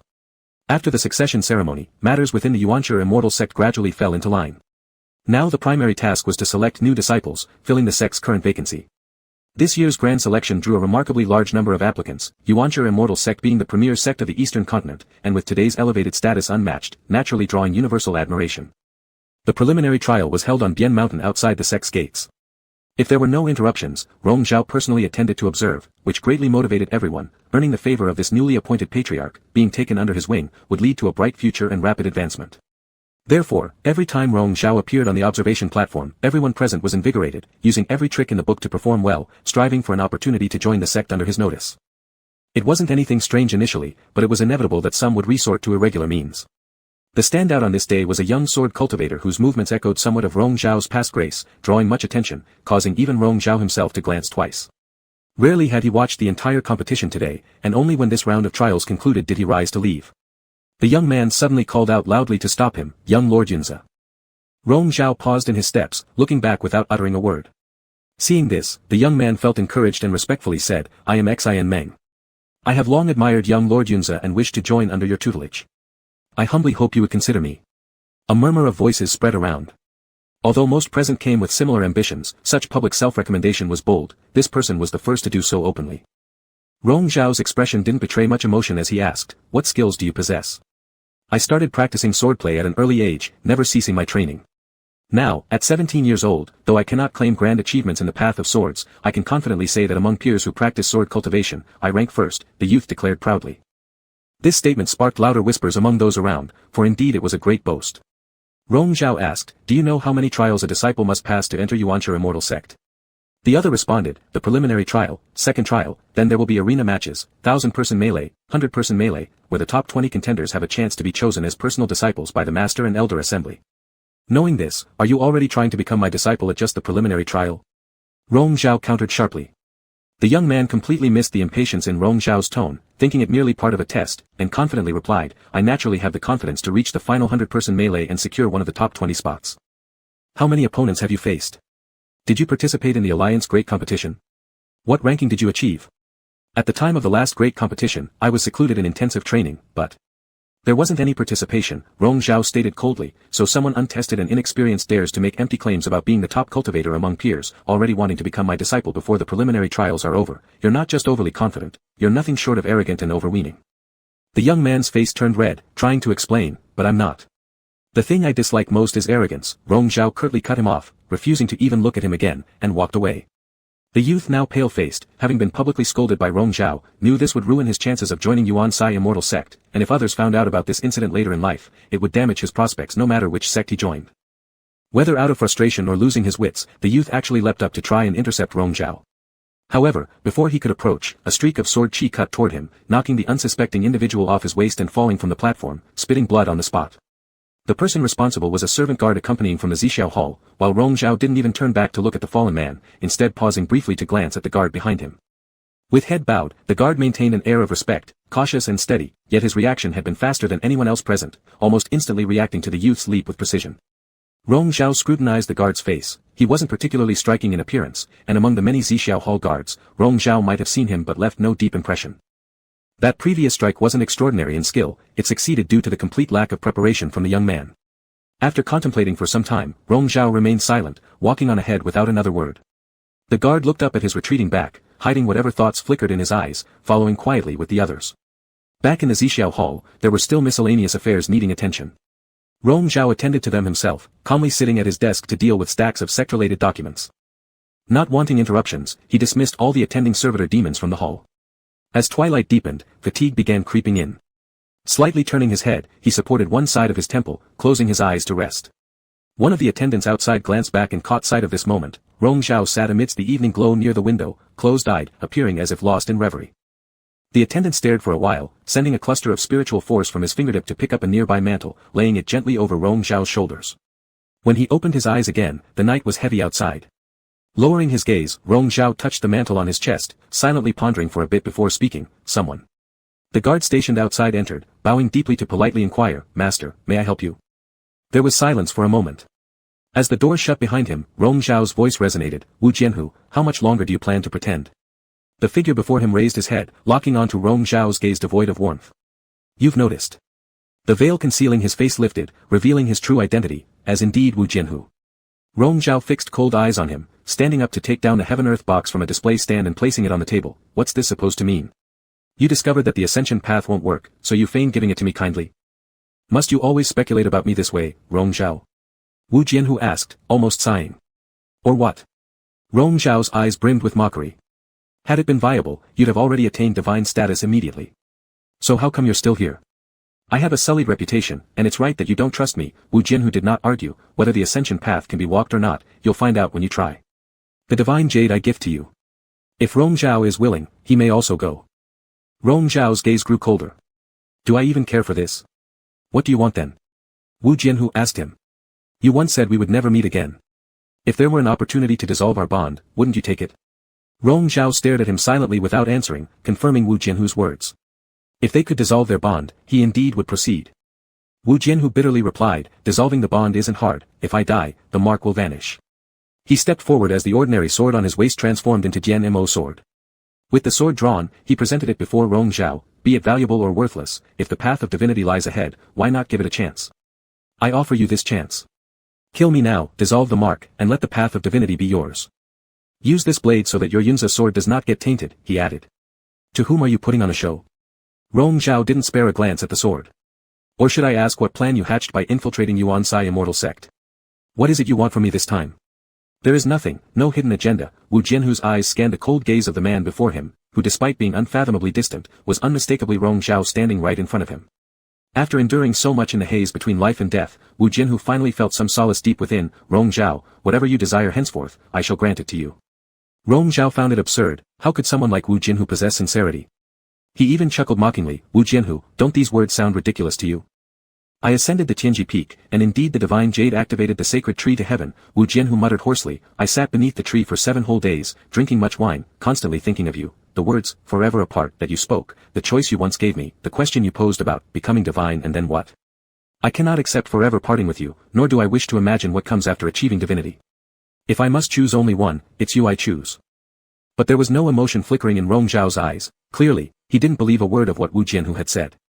The path of divinity can be taken. The dim lamplight filled the hall, yet Wu Jianhu's voice was unusually suffocated within it. "As long as the mark is dissolved, the journey begins smoothly. Would you like to go?" A furrow formed in Rong Zhao's brows, as if he hadn't fully grasped the meaning behind those words. "If the mark is dissolved, the sacred tree will recognize and allow you to ascend the heavenly path smoothly." Wu Jianhu took his hand, palms pressed together, allowing him to glimpse scenes from his memory, moments atop Tianji Peak. "I will not become the next Wu Chao," Wu Jianhu murmured softly, offering the handle of the Jian Mo sword to Rong Zhao while guiding his own palm towards its tip. Clenching tightly, he thrust the blade toward his heart. "You once said you would kill me. Here's your chance. The divine jade belongs to you, my life is yours as well." The tip of the sword quickly stained red, with blood flowing both from Wu Jianhu's palm and seeping from cuts across his flesh. Holding onto Jian Mo's sword, he slowly drove it into his chest. For a fleeting moment, Rong Zhao froze as memories played in Wu Jianhu's mind. He watched as the man plummeted from the peak during the quake. Instinctively gripping the sword, just the next instant his eyes widened upon noticing the glaring blood on the blade's tip, and he instantly tore the sword away from Wu Jianhu's grasp. "What madness has overtaken you?" His voice was almost gritted. "I said I don't want any of this nonsense from you. Rong Zhao, are you unable to harm me?" Wu Jianhu laughed bitterly. "Then keep my life for now. When you feel ready, come and take it whenever you wish. Rong Zhao violently threw the sword aside. Go. But Wu Jianhu refused to budge, his softened tone carrying a hint of entreaty. Rong Zhao, I won't go anywhere else. Beyond you, I have nowhere else to return to. Chapter 59, No Winners. As they were at an impasse, the sound of guards being led by their captain was heard outside the hall. Master Zong, is there anything wrong? Wu Jianhu neither dodged nor avoided, persisting in staying, his eyes locked onto the person before him. Rong Zhao finally spoke, nothing. There's no need to enter. The people outside withdrew, leaving only a tense and cold expression on his face as he asked, will you leave or not? If you want me to leave, let those people out there come in and cooperate with you to capture me. Wu Jianhu shook his head slightly. Rong Zhao, I don't want to leave. What are you doing now? Clinging like this? Rong Zhao's gaze was piercing, truly angry. If you have nowhere to go, must I take you in? What are you? Is clinging useful to you? Wu Jianhu retorted instead. If it was useful, then he would do it. After all, he wasn't worth much either. In the glaring gaze of Rong Zhao, he picked up the sword lying on the ground, wiped the blood off casually with spiritual energy, and sheathed it indifferently. I won't leave. I said if you want to capture me or even kill me, that's up to you. I will not resist. From now on, my life is yours. After a while, Rong Zhao turned away angrily. Wu Jianhu followed out of the palace. Rong Zhao's figure disappeared into the dense night, without looking back. The chill of the early spring mountain wind carried bone-piercing coldness. Wu Jianhu paused at the palace gate, closing his eyes leisurely amidst such a cold night. The unsettled mood since coming out from the secret realm in the north finally felt anchored down. Rong Zhao went directly back to the Chuyun pavilion.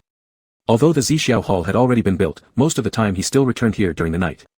That spirit cat was playing in the yard and didn't run away or hide upon seeing him like it usually did, not since that one time when Wu Jianhu came and said, take it with you. Seeing him return, the spirit cat hesitated and cautiously stepped forward, dared not approach too closely, circling around him. It seemed to have smelled the other person's scent on him and meowed twice. Rong Zhao stopped walking, stood there dazed for a moment, then walked into the house and closed the door. The night passed quietly. The next morning, Rong Zhao arrived again at the Zixiao hall, and the person was still guarding there. The guards of the Zixiao hall changed every 7 days, he apparently decided to linger here anyway. Walking past him, Rong Zhao didn't pause, entering straight inside the hall. For the entire morning, it was still about handling the sect's trivial matters. Just before noon, a servant brought tea and snacks, and upon reaching the hall door, was called over by Wu Jianhu. Master Zong said not to disturb him. Give me these things, I'll deliver them. The servant hesitated, but... Is there a problem? Wu Jianhu stared intently at the other party. Even though his appearance had changed, the way his eyes stared still exuded overwhelming pressure. The servant blinked, subconsciously handing over the food tray in hand, muttering softly, this soup, Master Zong likes to drink it hot. Wu Jianhu focused his eyes on the bowls on the food tray, halting there. Before coming to Yuanxi Immortal Sect, he had also consulted knowledgeable individuals regarding the method of demonic cultivation, indeed very difficult, not something of the righteous path. The further along, the harder it became, with slight carelessness potentially leading to disaster. The Xian Shuang grass soup has a calming effect, daily intake serves to suppress the wild demonic force within, but ultimately isn't a long-term solution. Reining in those scattered thoughts, he entered the hall holding the food tray. Rong Zhao's attention was fully on the sect documents in hand, paying no attention to others. Hearing the carefully subdued footsteps, he assumed it was a servant entering and gave instructions without looking up, leave the items here, and withdraw. Placing the food tray on the table in front of him, there was half a minute of silence without any other sound, making Rong Zhao frown and raise his eyes. In front of him, Wu Jianhu tilted his chin upward slightly. You've been reading for the whole morning.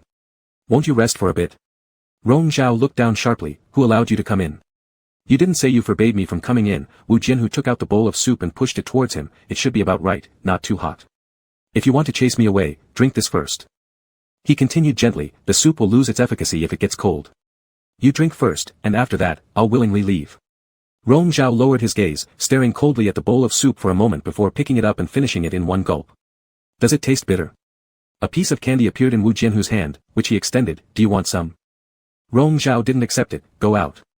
This Xian Shuang grass soup is said to be particularly bitter. Have a candy. Wu Jianhu directly peeled the wrapper off for him. I am not a 3-year-old child, Rong Zhao impatiently said. Wu Jianhu, your tricks are useless on me. The packet of happiness candies I gave you last time, you've eaten them all. It's not only 3-year-olds who enjoy sweets, Wu Jianhu insisted. Word by word, Rong Zhao said, I don't like it.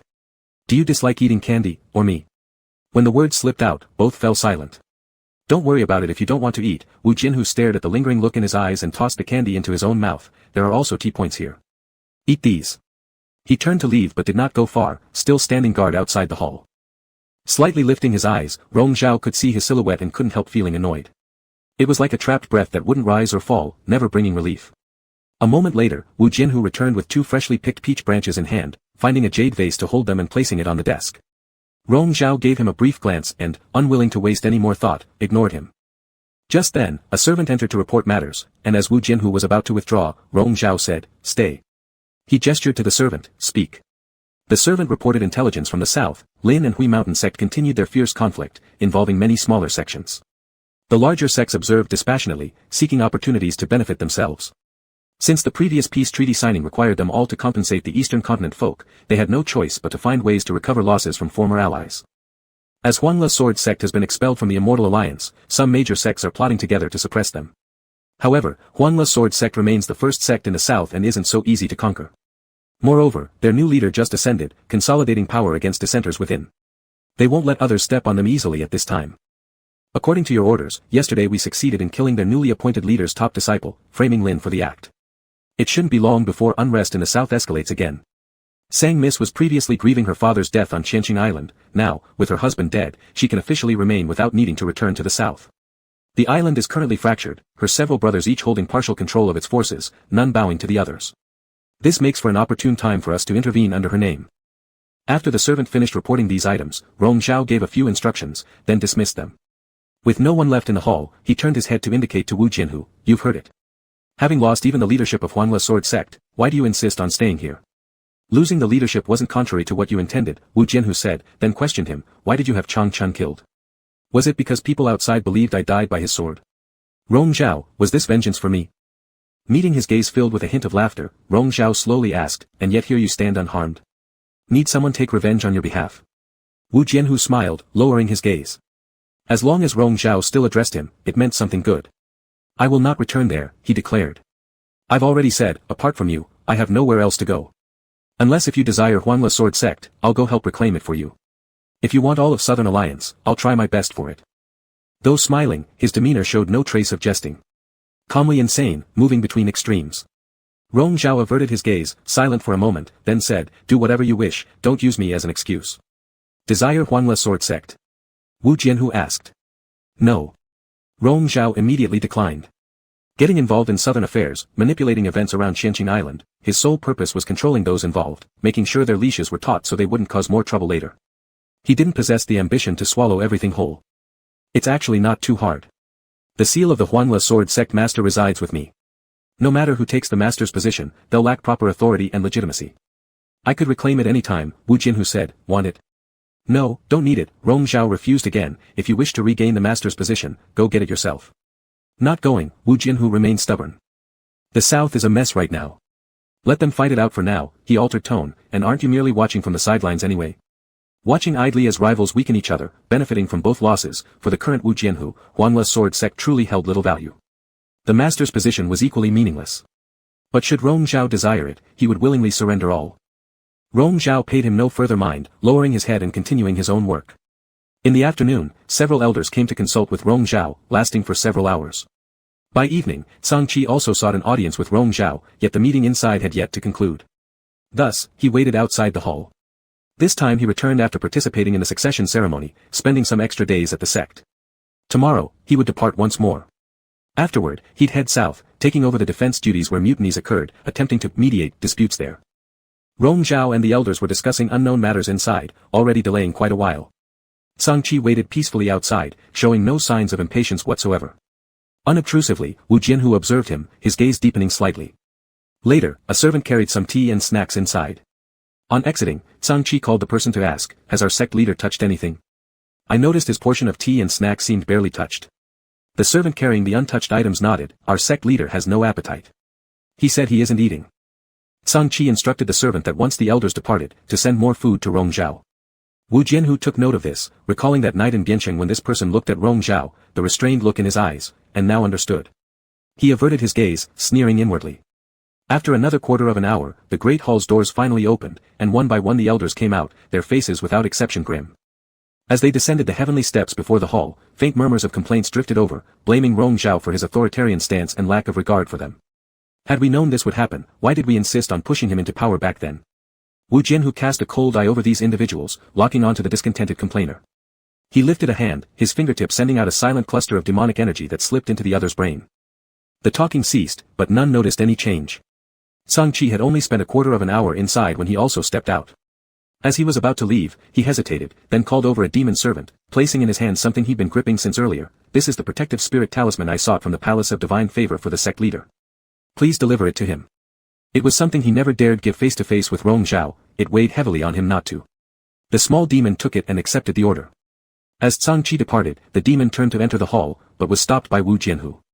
Give me the item, you may withdraw. The sect leader has given word, he needs no attendance here. Having dismissed the demon, he took the talisman and casually tossed it into the nearby fire basin. Later, snow began to fall, swirling gently through the air. Wu Jianhu gazed toward the jade-like snowflakes dancing in the night beyond, feeling rare lightness in his heart, an entirely different mood than last year at this very same place during the spring snowy night. Back then, he had waited all night outside the Outcloud Pavilion, even unsure himself what he was waiting for. This night, as he stood guarding someone within the hall, there was only calmness. Rong Zhao emerged from the hall, ready to return to the Outcloud Pavilion. Suddenly, though, he paused. Wu Jianhu stood under the eaves of the hall, his gaze fixated intensely on the storm outside, solemn and collected, like yet unlike himself. Sect leader. The servant behind was puzzled, asking quietly. Simultaneously glancing back, Wu Jianhu watched as Rong Zhao stepped forward, resolute. Slowly, Rong Zhao advanced closer. To Wu Jianhu, it felt like an illusion, as if Rong Zhao were stepping toward him. Smiling faintly, the corners of his mouth curved slightly upward. What are you smiling at? Rong Zhao stopped, watching him from a few paces away with a cool indifference. Wu Jianhu asked, is the sect leader returning to the Outcloud Pavilion? Rong Zhao said nothing in response. He smiled again, can you take me along? Aren't you supposed to be guarding the Purple Cloud Hall? Rong Zhao queried emotionlessly. Wu Jianhu didn't expect anything else, true, it wouldn't do to let the sect leader break rules for my sake. Turning his head, he looked toward the demon servant carrying Rong Zhao's cloak behind them. Approaching, he naturally took it, shook it open, and draped it over Rong Zhao's shoulders. Your hand. Wu Jianhu whispered the reminder, his gaze falling to Rong Zhao's eyes which reflected no ripples, their exchange just inches apart. Though Rong Zhao appeared to scrutinize him, more of it was cold observation from the side. Your hand. Wu Jianhu repeated softly. Rong Zhao slowly raised his hand, slipping both arms into the sleeves, allowing Wu Jianhu to assist him, tightening the sash around his waist. Wu Jianhu, his voice cut through coldly, I don't trust you. Everything you're doing now, I don't believe any of it. Whether or not you believe me is your concern. What I choose to do or not do, that's up to me. Finishing tying the sash, Wu Jianhu looked up at him, because you're still so disappointed with me. Rong Zhao frowned slightly. I said yesterday already, I have numerous sins. If you don't trust me, it's my fault. Wu Jianhu scanned every subtle shift of expression on Rong Zhao's face. Rong Zhao, what you resent most, do you think all that I've done before was pretense? If it truly was all a lie, why would I even be standing here today? That day at the Immortal Alliance gathering, the one who revealed my half-demon identity wasn't you. You even gave me some leeway. You said I used your cultivation of dark arts to threaten you, but the celestial messenger who supposedly reported on me was actually killed by me long before. Rong Zhao, your feelings toward me have never been fake, nor have mine toward you. You're such a perceptive person, how could you not see through it? Rong Zhao narrowed his eyes. Wu Jianhu, are you suggesting now that since you've reconsidered and decided to turn back, I should go along with your wishes? Why should I allow myself to be led around by you? So you're still bitter about it? Rong Zhao no longer replied. Wu Jianhu sighed, after years of confrontation with Rong Zhao, even matters of love were reduced to battles over who won or lost first. Whoever fell for the other first lost, but Wu Jianhu didn't feel victorious at all. Perhaps regarding this matter, neither of them had ever been winners. So then you can leave me instead, he said, I've already said, from now on whatever you want, I will fulfill it for you. Rong Zhao sneered lightly, gesturing for him to step aside and left with the others. After walking a few steps, the man behind called him again, Rong Zhao. Rong Zhao paused mid-step, turning silently to look. A spirit charm released from Wu Jianhu's fingers sent forth a ball of fire which suddenly scattered before him, resembling flickering stars illuminating his deep black eyes. The same scene once seen amidst the White Heron Mountain forest replayed vividly in this moment. As Rong Zhao focused his gaze, after the magnificent blossoming of firecrackers, the man smiled at him, saying softly, see you tomorrow. Chapter 60, It Hurts So Much. At dawn, Rong Zhao Kai arrived at the Zixiao Hall, and someone reported that Elder Su had been plagued by nightmares for the past few days and decided to seclude himself for a while. He sat down at his desk, lifting an eyelid slightly, plagued by nightmares? Yes, the servant whispered. It said that after returning from the discussion at the Zixiao Hall a few days ago, he has been like this ever since. They say it's because he killed too many demons in the past, and now they've turned into malevolent ghosts that visit him every night. Privately, he also complained that there was something unclean in the Zixiao Hall that affected him. Elder Su was one of the elders with the most straightforward temper and loved to criticize Rong Zhaokai, but upon hearing this, Rong Zhaokai didn't show much reaction, as if it were none of his business. Wu Jianhu entered at this moment, holding as usual 2 branches of peach blossoms freshly picked and still in full bloom, which he inserted into the white jade vase on Rong Zhaocai's desk, a daily occurrence. It was something Rong Zhaokai would do every spring day when the peaches bloomed during their time in the illusory realm in the past. Rong Zhaokai merely glanced at the peach branches and ignored them. The servant then asked, should we send someone from the Zixiao Hall to comfort Elder Su? You can take a couple of people for a visit, but don't say too much, Rong Zhaokai instructed. Wu Jianhu casually remarked, if plagued by nightmares, perhaps it's due to having committed too many guilty deeds. Since he doesn't respect the patriarch, why should the patriarch have him in mind? Rong Zhaocai's gaze flicked over, and Wu Jianhu appeared unperturbed, even raising an eyebrow. Rong Zhaokai waved a hand, dismissing the servant first. What have you done? He asked confidently, seeing through the person in front of him instantly. Just a little trick. Wu Jianhu played with the flower branches in the vase nonchalantly. If he truly hadn't done anything wrong, he wouldn't have fallen for it. Don't do unnecessary things, Rong Zhaokai reminded him disapprovingly. This is the territory of the UNC sect. I won't tolerate your mischief here. Wu Jianhu fixed his gaze on him for a while, then nodded. If the patriarch won't let me play around, then I won't.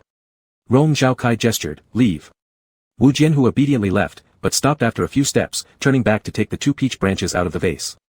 Rong Zhaokai seemed to pause slightly, then heard him say, if you don't like it, I'll take it away.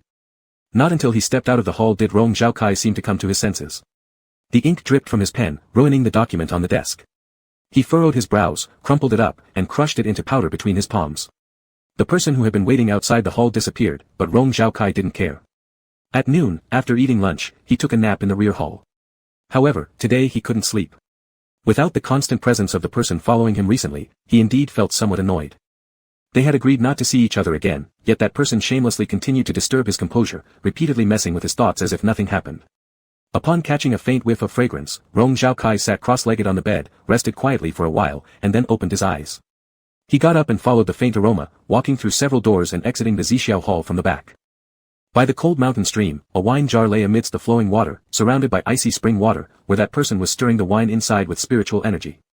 The fragrance became stronger, a blend of floral scent mixed with intoxicating liquor aroma. The taste of peach blossom dew. Wu Jianhu waved carelessly, causing pink petals to fall from the peach branches into the wine jar. Then, with a flick of spiritual power, he sealed it deeply beneath the spring water. Ran water spiritual power swept across the entire stream at last, the water shimmering under the light of the sky. After finishing, he turned back and gestured toward Rong Zhaokai, let me borrow some of your spiritual energy. Rong Zhaokai moved closer, lowering his eyes to examine the stream water before him, his gaze seeming to float with fragmented brilliance, just like ripples in his own eyes. After a long silence, he spoke, what are you doing? Isn't it obvious? Wu Jianhu replied. I'm brewing wine, peach blossom dew wine. Are these peach branches for that? Where are these peach branches coming from? Rong Zhaokai questioned suspiciously. There were no peach trees planted on the Zixia mountain, yet Wu Jianhu managed to pick these every day from somewhere unknown. There are no peach trees on the Zixia mountain, but there are on other peaks, Wu Jianhu cheerfully admitted, without concealing his unauthorized actions. In the UNC sect, his various behaviors went beyond mere mischief, they could be described as audacious and unruly. Rong Zhaokai glanced sideways at him briefly, then turned away. After a short pause, he lowered his voice solemnly, peach blossom wine cannot be brewed successfully. After leaving the illusory realm, he wasn't without trying, but failed to reproduce that flavor. Without trying, how would you know? Wu Jianhu circled behind him, took his right hand, and pressed his palm against Rong Zhaocai's. Rong Zhaokai turned his head and stared coldly at him, your face. Wu Jianhu removed the illusionary disguise from his face, looked ahead, and whispered in his ear, borrow your spiritual energy for a bit, help out a little. Seeing the hint of laughter in his eyes, Rong Zhaokai remained silent for a moment, shifted his gaze forward, and allowed him to channel out his spiritual energy. Just as Wu Jianhu had done earlier, the vast spiritual energy swept across the entire creek, making its surface shine even brighter. After another 3 years, open the jar and check. It should work by then, Wu Jianhu said confidently. Rong Zhaokai turned his head again, looking somewhat impatient. Do you plan to loiter in the UNC sect for 3 more years? 300 years will do, Wu Jianhu said, his tone as frivolous as ever, but the words carried a rare sincerity, as long as the master of UNC sect is willing to take me in. Not willing, Rong Zhao sneered. Leave quickly. But Wu Jianhu asked instead, can I still enter UNC sect after I leave? Naturally, he couldn't. He shook his head, I won't go. If he wouldn't leave, then Rong Zhao would. As Rong Zhao turned away, however, he was pulled back by the waist. Wu Jianhu embraced him from the front and said, it's the last day today. Half a month from now when it's my turn to be on duty again, will the master show no sign of affection? What kind of affection? Rong Zhao did not push him away, meeting his gaze in their intertwined breaths, and calmly replied, since you are a guard of the Zixiao Hall, you should know the rules. What rules? Wu Jianhu deliberately asked, would other guards dare to embrace the master like this? Rong Zhao suppressed a look of disdain. Wu Jianhu, do you believe if I order someone to throw you out? Then master might have to do it with your own hands. Wu Jianhu grinned shamelessly. Rong Zhao scoffed, and Cloud Zai's sword appeared in his hand. With the handle pressing against Wu Jianhu's shoulder, he pushed him away and left. Wu Jianhu chuckled and followed. In the afternoon, Rong Zhao led a group outside the sect gate and personally went to the selection field for the disciples of Bian Mountain. Today was the last day of the preliminary examination. Not only him, but several elders were also present on the observation platform, along with their personally taught disciples. As everyone welcomed Rong Zhao and asked him to sit down, they noticed Wu Jianhu standing behind him. An elder asked, this guard looks unfamiliar, haven't we seen him by the master's side before? Rong Zhao casually hummed, not intending to explain, and just said, let's begin. The elder looked displeased. Rong Zhao's aloof attitude in public indeed showed no respect to him. But since Rong Zhao said to start, he had no choice but to endure temporarily. The initial stage had been ongoing for half a month. This time, the top performers of each day came together onto the stage, a total of 15 people, including the young swordsman Xian Meng who was once publicly scolded by Rong Zhao. According to the disciple selection rules of UNC sect, these individuals could challenge the personally taught disciples of the master and the elders. If they succeeded, they could directly enter the final battle of 100 people. Of course, those who could win were extremely few. After all, being personally taught by the master and elders meant they had considerable skills. Over the years, only Rong Zhao managed to defeat a certain elder's chief disciple during the disciple selection, which caused quite a stir at the time. The 15 individuals took turns coming forward according to order and chose whom to challenge themselves. Since Rong Zhao hadn't taken any disciples yet, he brought several trusted personal attendants, all of whom were experts and were not inferior to those personally taught by the elders. As expected, these top-ranked individuals were good prospects, but compared to the elders' beloved disciples who had trained within the sect for a long time, they still lacked considerably. Most of them simply hoped to make an impression in front of Rong Zhao and the elders. As long as they didn't lose too embarrassingly, it wasn't considered disgraceful. Next, it was Xian Meng's turn to ascend the stage. Although this young man's future within the sect was cut off by Rong Zhao's words that day, he still insisted on staying in the competition until today. When asked whom he wanted to challenge, he lowered his eyes without making a sound immediately. Rong Zhao sipped tea lazily, not very interested in such an insignificant minor figure, unworthy of his attention even if the person really joined the sect one day. It wouldn't be worth troubling over. A sudden telepathic voice popped into his senses, that Qi Sui caught your favor back then, so I thought you'd take a liking to this youth as well and consider taking him as a disciple. Reclining in his seat with unusual ease, blowing gently on the tea, Rong Zhao responded after a while, I said that I dislike arrogant people most. Wu Jianhu softly laughed, and what about me? If you think so, then it must be. Rong Zhao replied. Wu Jianhu clicked his tongue, what a pity, to have such swordsmanship skills at 17, saying he's the best of his generation wouldn't be exaggerated, but he was ruined by me. If you admire him so much, Rong Zhao coldly remarked, just bring him under Haolon sword sect. Wu Jianhu glanced down and saw the signs of weariness and indolence on his face. His hand landed on his shoulders, lightly massaging them, not possible now, I'm not even the master of Haolon sword sect anymore. Rong Zhao didn't move, mockingly saying, didn't you say the seal of the master is still in your hands, and you can claim it back any time? I've also said, if you want Haolon sword sect, I can seize it back and give it to you willingly. Wu Jianhu applied slightly more force to his hand. Rong Zhao closed his eyes, ignoring him. While they were chatting idly, the individual on the stage finally made up his mind, and looking towards the direction where Wu Jianhu stood behind Rong Zhao, declared, I want to challenge him. Being thrown off the stage by Wu Jianhu disguised as a servant in public that day, this young man clearly refused to back down, determined to reclaim his pride today. Wu Jianhu was slightly surprised but did not express his stance. I understand why you think so little of him, he sneered as well, I think so too, he doesn't know his place. Rong Zhao did not react, likely showing disdain. As Xian Meng's words were spoken, whispers rippled through the crowd. It was known that on that day, his attempt to ingratiate himself with Rong Zhao had failed, and he was cut down by a single sword strike. Now, a new idea seemed to be brewing in him, inevitably drawing people's attention. Do you wish to challenge this attendant of Zixiao Hall? The elder who had lost face earlier asked, clearly showing interest in Xian Meng's choice. Anyone who serves beside the master must surely have great skills, I humbly hope this senior can grant me guidance. Xian Meng persisted, already referring to them as seniors in anticipation of being accepted into UNC sect. Rong Zhao finally lifted his eyes, gaze slightly colder. Wu Jianhu spoke up first when he should not have, guidance can be given, but don't call him senior just yet, you're not qualified. The expression on the individual on stage changed subtly.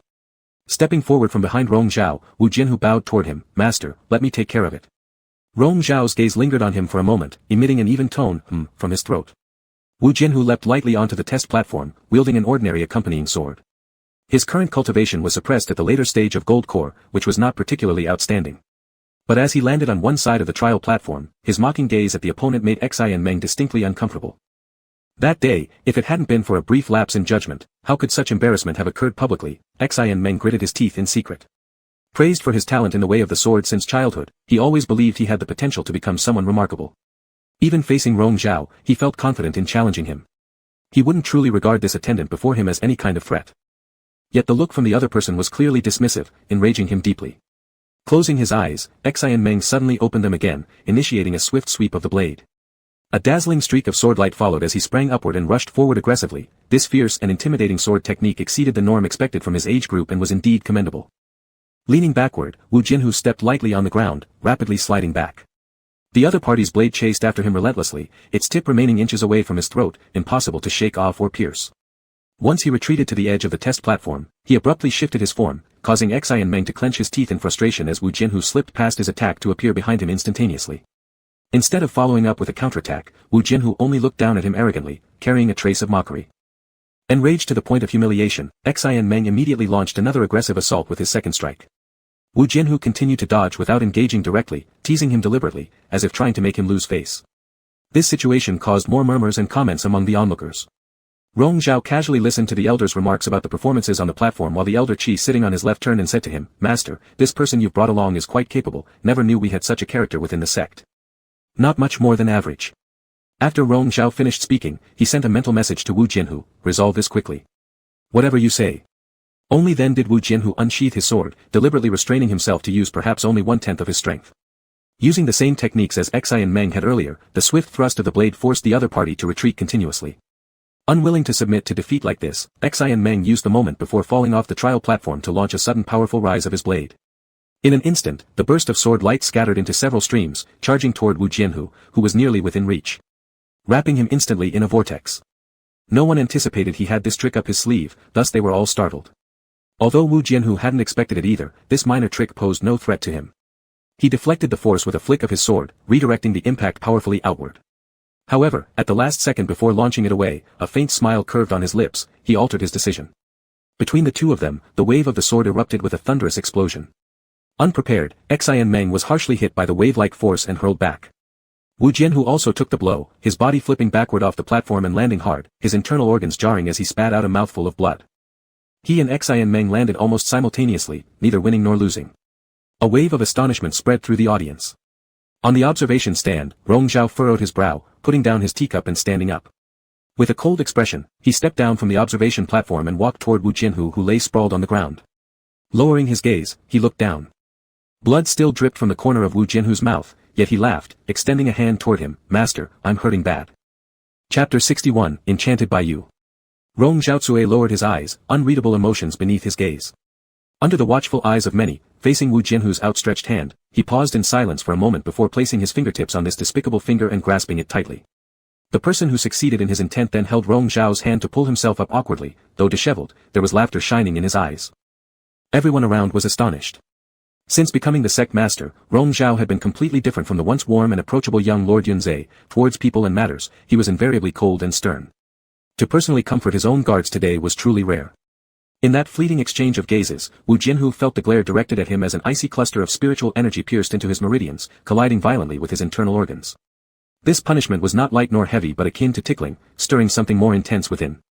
Without another word, Rong Zhao withdrew his hand and turned to leave. He didn't watch the subsequent contest and went straight back to the Chuyun pavilion. Among those following were merely several demonic servants and Wu Jianhu. For this time, the Chuyun pavilion did not keep him out, although Rong Zhao still paid no attention to him.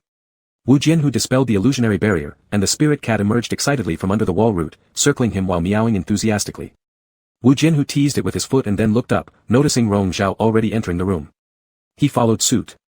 Rong Zhao still ignored him, refusing to even glance at him while allowing the demon servants to help him change. After watching for some time, Wu Jianhu stepped forward, gesturing to the servants nearby. "Let me do it." The small demons hesitated and glanced at Rong Zhao, seeing he remained indifferent without opposition, and wisely backed off. "Your place is nice, and so is the cat. I thought you really sent it away." Wu Jianhu moved behind Rong Zhao and looked at his cool face in the mirror, sensing the piercing coldness in his eyes, then tilted his head close and asked, "Are you angry?" His raised fingers hovered slightly over Rong Zhao's garment collar, maintaining a thin gap as they slowly slid down, reaching his chest area before lightly pressing. Rong Zhao closed his eyes briefly then reopened them, feeling the contact through his clothing against his skin, scoffing, "You'll be the death of yourself sooner or later." Wu Jianhu chuckled, slowly pulling aside his robes. "Will the sect leader feel pain for me?" "I'm embarrassed for you," Rong Zhao said, as a guard of the Zixiao Hall, matching hands with a disciple who has yet to enter, "bringing shame upon our sect leader, me." "So I am your person," Wu Jianhu agreed smoothly. Rong Zhao seized his still misbehaving hand, frowning deeply, "Don't move. The clothes aren't off yet." Wu Jianhu reminded softly. Rong Zhao applied force onto his palm, sending spiritual energy again rushing chaotically inside his body. But instead of showing any discomfort, Wu Jianhu was reminded of the times during cultivation practice with each other when their spiritual energies blended fully through their bodies, producing unparalleled sensations. Lowering his eyes slightly, Wu Jianhu complained softly, "Rong Zhao, it actually hurt quite a bit earlier." Rong Zhao stopped, releasing his hand, raising his chin haughtily, "Hurry up." Understood, Wu Jianhu suppressed his laughter and helped him change outer garments. A moment later, one of the demon servants delivered an appropriate set of robes for Wu Jianhu, probably because Rong Zhao couldn't stand the sight of blood all over his attire, signaling, "Change." While changing, Rong Zhao tossed a bottle of breath-restoring pills toward Wu Jianhu casually. Wu Jianhu caught it, caressing the white jade porcelain bottle in his hands for a moment, gently curving his lips. Rong Zhao had already walked into the inner quiet chamber, closing the door, burning incense, and entered meditation. Wu Jianhu respectfully refrained from following in, surveying his surroundings, the simple and elegant room, spotlessly clean, faintly exuding a chilling fragrance, retaining a unique atmosphere belonging solely to Rong Zhao. After such a long time, he finally got the opportunity to truly draw near to Rong Zhao. He seated himself cross-legged on the cushion beside the quiet room's door and swallowed the pills contained within the bottle. Previously, in order to fully act out the scene, he had resisted nothing, indeed suffering greatly. Yet, now being able to sit here was worth it. He peacefully closed his eyes, focusing his body's spiritual energy, concentrating on regulating his internal breathing rhythm. As the night deepened, Rong Zhao, in the midst of his trance, suddenly felt his inner spiritual energy generate chaos. Despite trying his best to suppress it, it proved futile. The spiritual energy acted as uncontrollable water waves, wildly roaming, continuously impacting his dantian and internal organs. The restrained evil forces abruptly broke free from their confines. In reality, this happened momentarily because his thoughts had wandered, inexplicably recalling the trial platform earlier where Wu Jianhu was thrown by sword waves. Even though he knew Wu Jianhu intended it, he couldn't help but become unsettled, losing focus due to repeated distractions. Frustration welled up within Rong Zhao as the wild spiritual energy in his body carried malevolent forces surging even more, causing his thoughts to be invaded. Trapped in this state, for a moment, he was unable to extricate himself. It was the sound in his ear that eventually brought him back. Rong Zhao. Come back. Ran water spiritual energy surged into his body through the tightly clasped palm, forcefully subduing the uneasy restlessness within him. Rong Zhao's forehead was drenched in cold sweat, his eyelids trembling. With great difficulty, he cracked his eyes open. Through the blurry vision clouded by perspiration, he saw the worried expression on the face before him. It was Wu Jianhu. He had called him back at some point without him noticing. He had almost been dragged into a deeper nightmare if he couldn't return, resulting in a spiritual energy mishap and chaos within. Rong Zhao stared blankly at the person in front of him, his thoughts drifting. "You were unable to break free from your trance earlier," Wu Jianhu frowned. "Are you all right?" Rong Zhao's gaze fixed on him, confirming it wasn't his imagination. There was real worry and urgency in Wu Jianhu's eyes. After half a day's daze, Rong Zhao blinked heavily, his voice raspy. "Why are you here?" "You were about to have an accident." Wu Jianhu reminded him softly, still frowning. Had it not been for Wu Jianhu keeping guard outside the door and sensing the abnormal vibrations inside, then breaking in, he wouldn't have witnessed the scene where Rong Zhao was trapped in his nightmare, eyes tightly shut, teeth clenched, pale face filled with agony, cold sweat dripping profusely, helplessly entangled in deep darkness. Wu Jianhu supported him gently, letting him lean partially against himself. "Did this happen before?" Rong Zhao eventually woke up completely, resting against Wu Jianhu, too drained to speak. Indeed, it had happened before, only now the frequency was increasing. It was because his mind was unstable. Wu Jianhu intended to transmit spiritual energy but was refused. "Enough, you're injured yourself." Seeing his determination, Wu Jianhu could do nothing but stop, silently embracing him. After a while, a knock came at the door. A demon servant asked from outside, "Master." "Nothing is wrong, no need to come in," Rong Zhao instructed deeply, finally regaining enough strength to rise from his leaning position against Wu Jianhu, standing up. Without another word, he pushed open another door of the quiet room and walked out. Wu Jianhu followed. This side already reached the back of the Yunlu pavilion, ascending a path uphill until reaching the cave at the mountaintop. Rong Zhao rarely closed himself off for long periods, so this place wasn't used much. Turning around, he blocked Wu Jianhu's view. "Wait below." Wu Jianhu guessed what lay ahead. "I'll wait here." Rong Zhao lacked the energy to argue further, leaving with a "do as you please," and entered. As Wu Jianhu watched the stone doors slowly close in front of him, he stood silently for a moment before sitting down on a nearby rock, pulling out a bamboo flute that he always carried with him. In the dim cave, Rong Zhao took step after step into the blood pool before him, sinking into the bottomless depths of evil and darkness. Gradually, the restlessness inside subsided, he emptied his thoughts, having long grown accustomed to such endless foulness and stench. Just then, the faint sounds of the bamboo flute drifted towards him, like whispers of wind brushing away the haze, purifying his inner turmoil, cleansing his soul with its melody.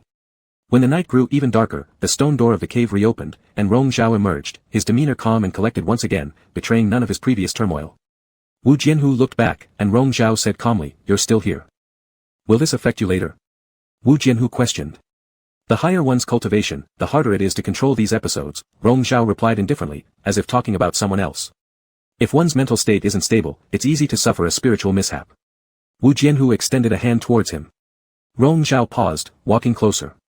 Wu Jianhu pulled him closer and rose upright, holding him securely at the waist. Their eyes met. Rong Zhao remained silent, seemingly indulging in the gesture. Wu Jianhu chuckled, holding onto him firmly, carrying them both up into the air, soaring forward into a sea of clouds. In a short while, they landed on the summit of Shenin Mountain. This was the tallest mountain in the Yuanshi sect, atop which stood the magnificent Shenin Palace. Inside, it enshrined all the ancestors who had successfully ascended to immortality since the sect's founding. "What are we doing here?" Rong Zhao asked dispassionately. "It's said that when anyone in the Yuanshi sect feels lost or has uncertain futures, they come here to pray for blessings from their ancestors. Do you want to go in and offer respects?" Wu Jianhu suggested. Rong Zhao snorted disdainfully, "I don't believe in that." "Why don't you believe?" "I simply don't. If the ancestors could truly protect the descendants, then his parents wouldn't have died needlessly, allowing people like Elder Mo Hua to seize power.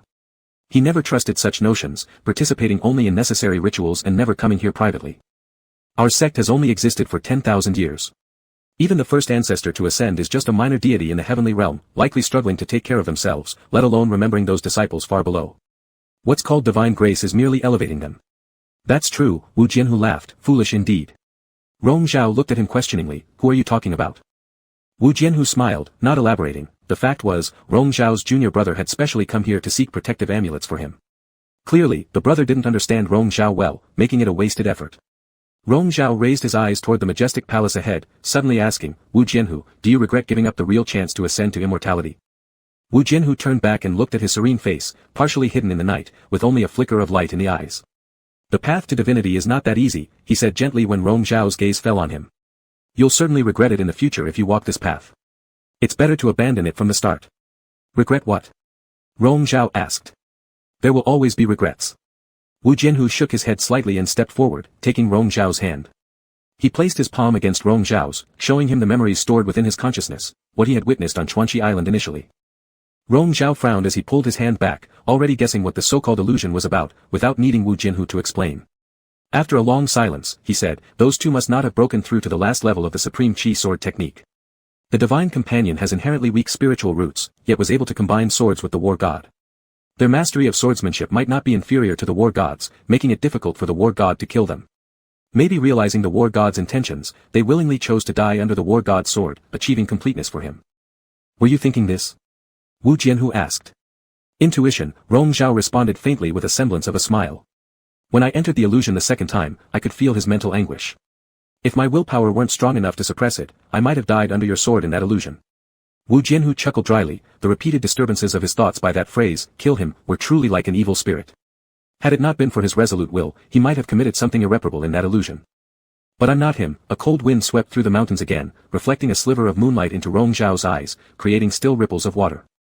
"I won't choose death myself just to honor you, and I don't need you to sacrifice yourself for me in that manner either." His voice was soft, almost a whisper. Wu Jianhu listened quietly, recalling the day they emerged from the northern region's secret realm, when he had said, "You have your mission to accomplish, and I have mine," using the same tone. However, this Rong Zhao before him wasn't entirely guarded or disillusioned anymore. "You said before that you didn't trust me. Aren't you worried that I'm doing all these things merely to let down your guard?" Rong Zhao pondered for a moment and countered, "Are you? Do you believe me if I say no?" Wu Jianhu tossed the question back. "Wu Jianhu, we formed a pact. Whether voluntary or involuntary, the pact mark connects us in some way. Just as the war god's consort can perceive his intent to kill, so can I sense yours. Whether you're scheming against me, I can tell." Rong Zhao spoke honestly, explaining that distrust stemmed more from his frustration of being chosen rather than anything else. Wu Jianhu understood now. What mattered to Rong Zhao wasn't their opposition of stances but rather the give and take within their relationship. Now the situation had shifted, making Wu Jianhu the one waiting to be chosen by Rong Zhao. It was fair. A group of guards arrived, patrolling around where they were stationed. Wu Jianhu took a step forward, pulling Rong Zhao over, hiding both of them behind a pillar nearby. Leaning against the column, Rong Zhao did not resist as Wu Jianhu's breath drew closer. He didn't push him away. When the patrol left, Wu Jianhu tilted his head, whispering in his ear, "It's hard for you, the leader of a sect, to have to hide with me." The warmth of his breath passed over Rong Zhao's ear. Finally, the person in front of him moved back a bit, their gaze mischievous.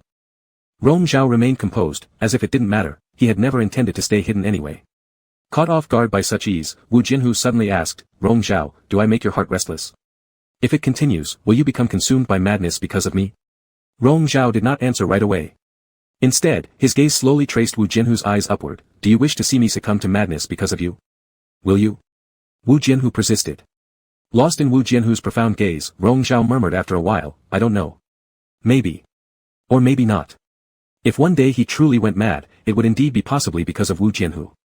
That night, when Wu Jianhu handed him the sword and gave him his life, Rong Zhao had realized then and there that he would never let go of this person, never.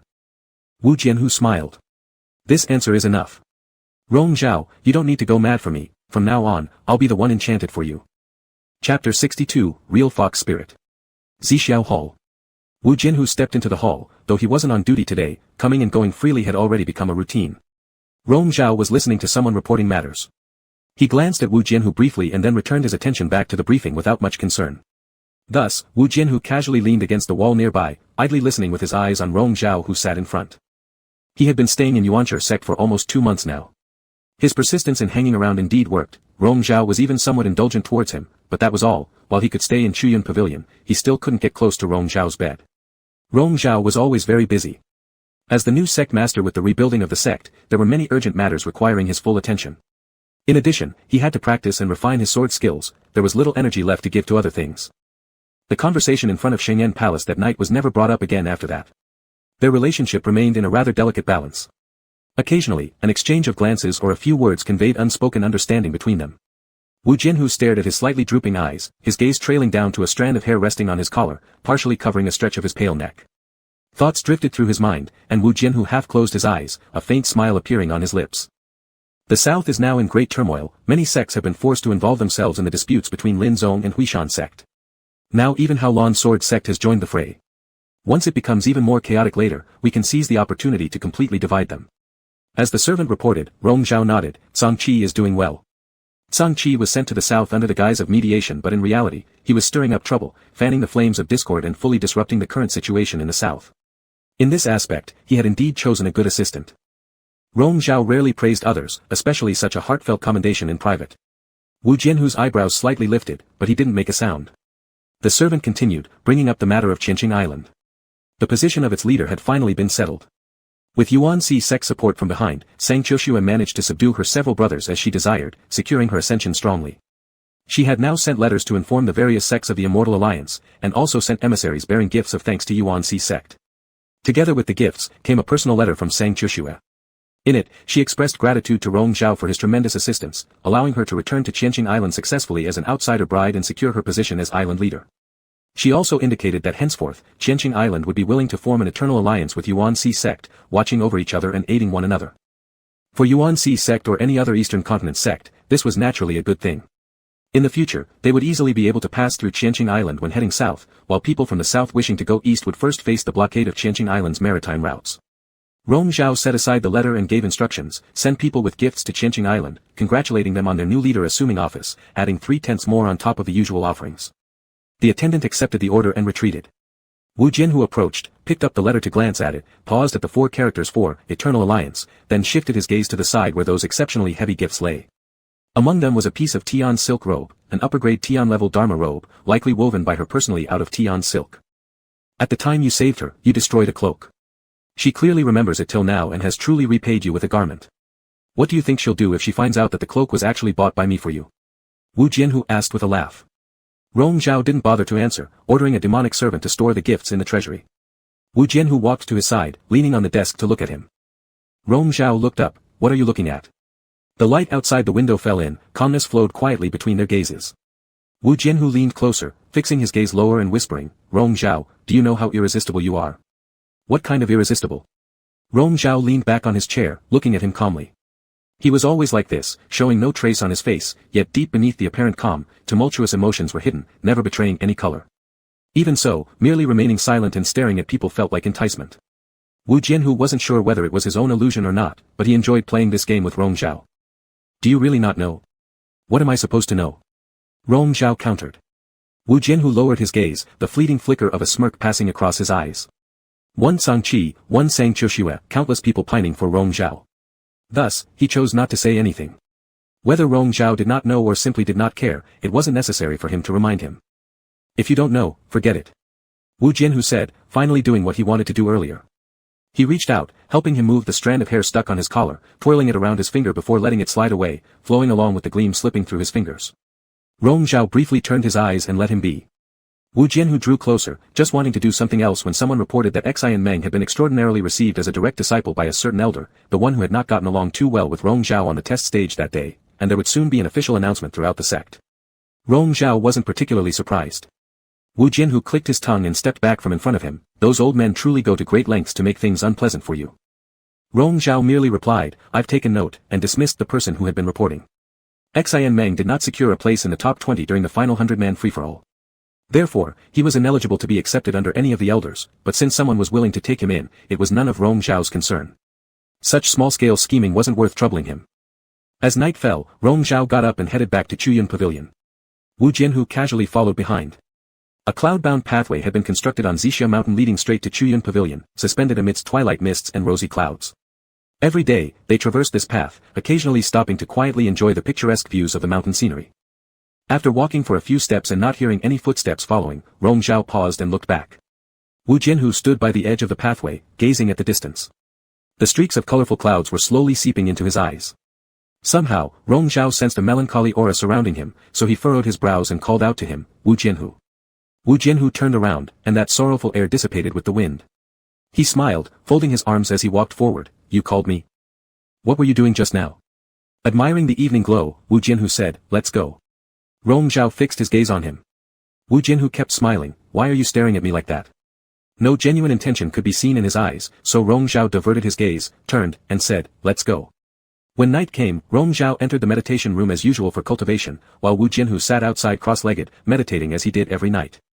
But tonight, he felt somewhat restless.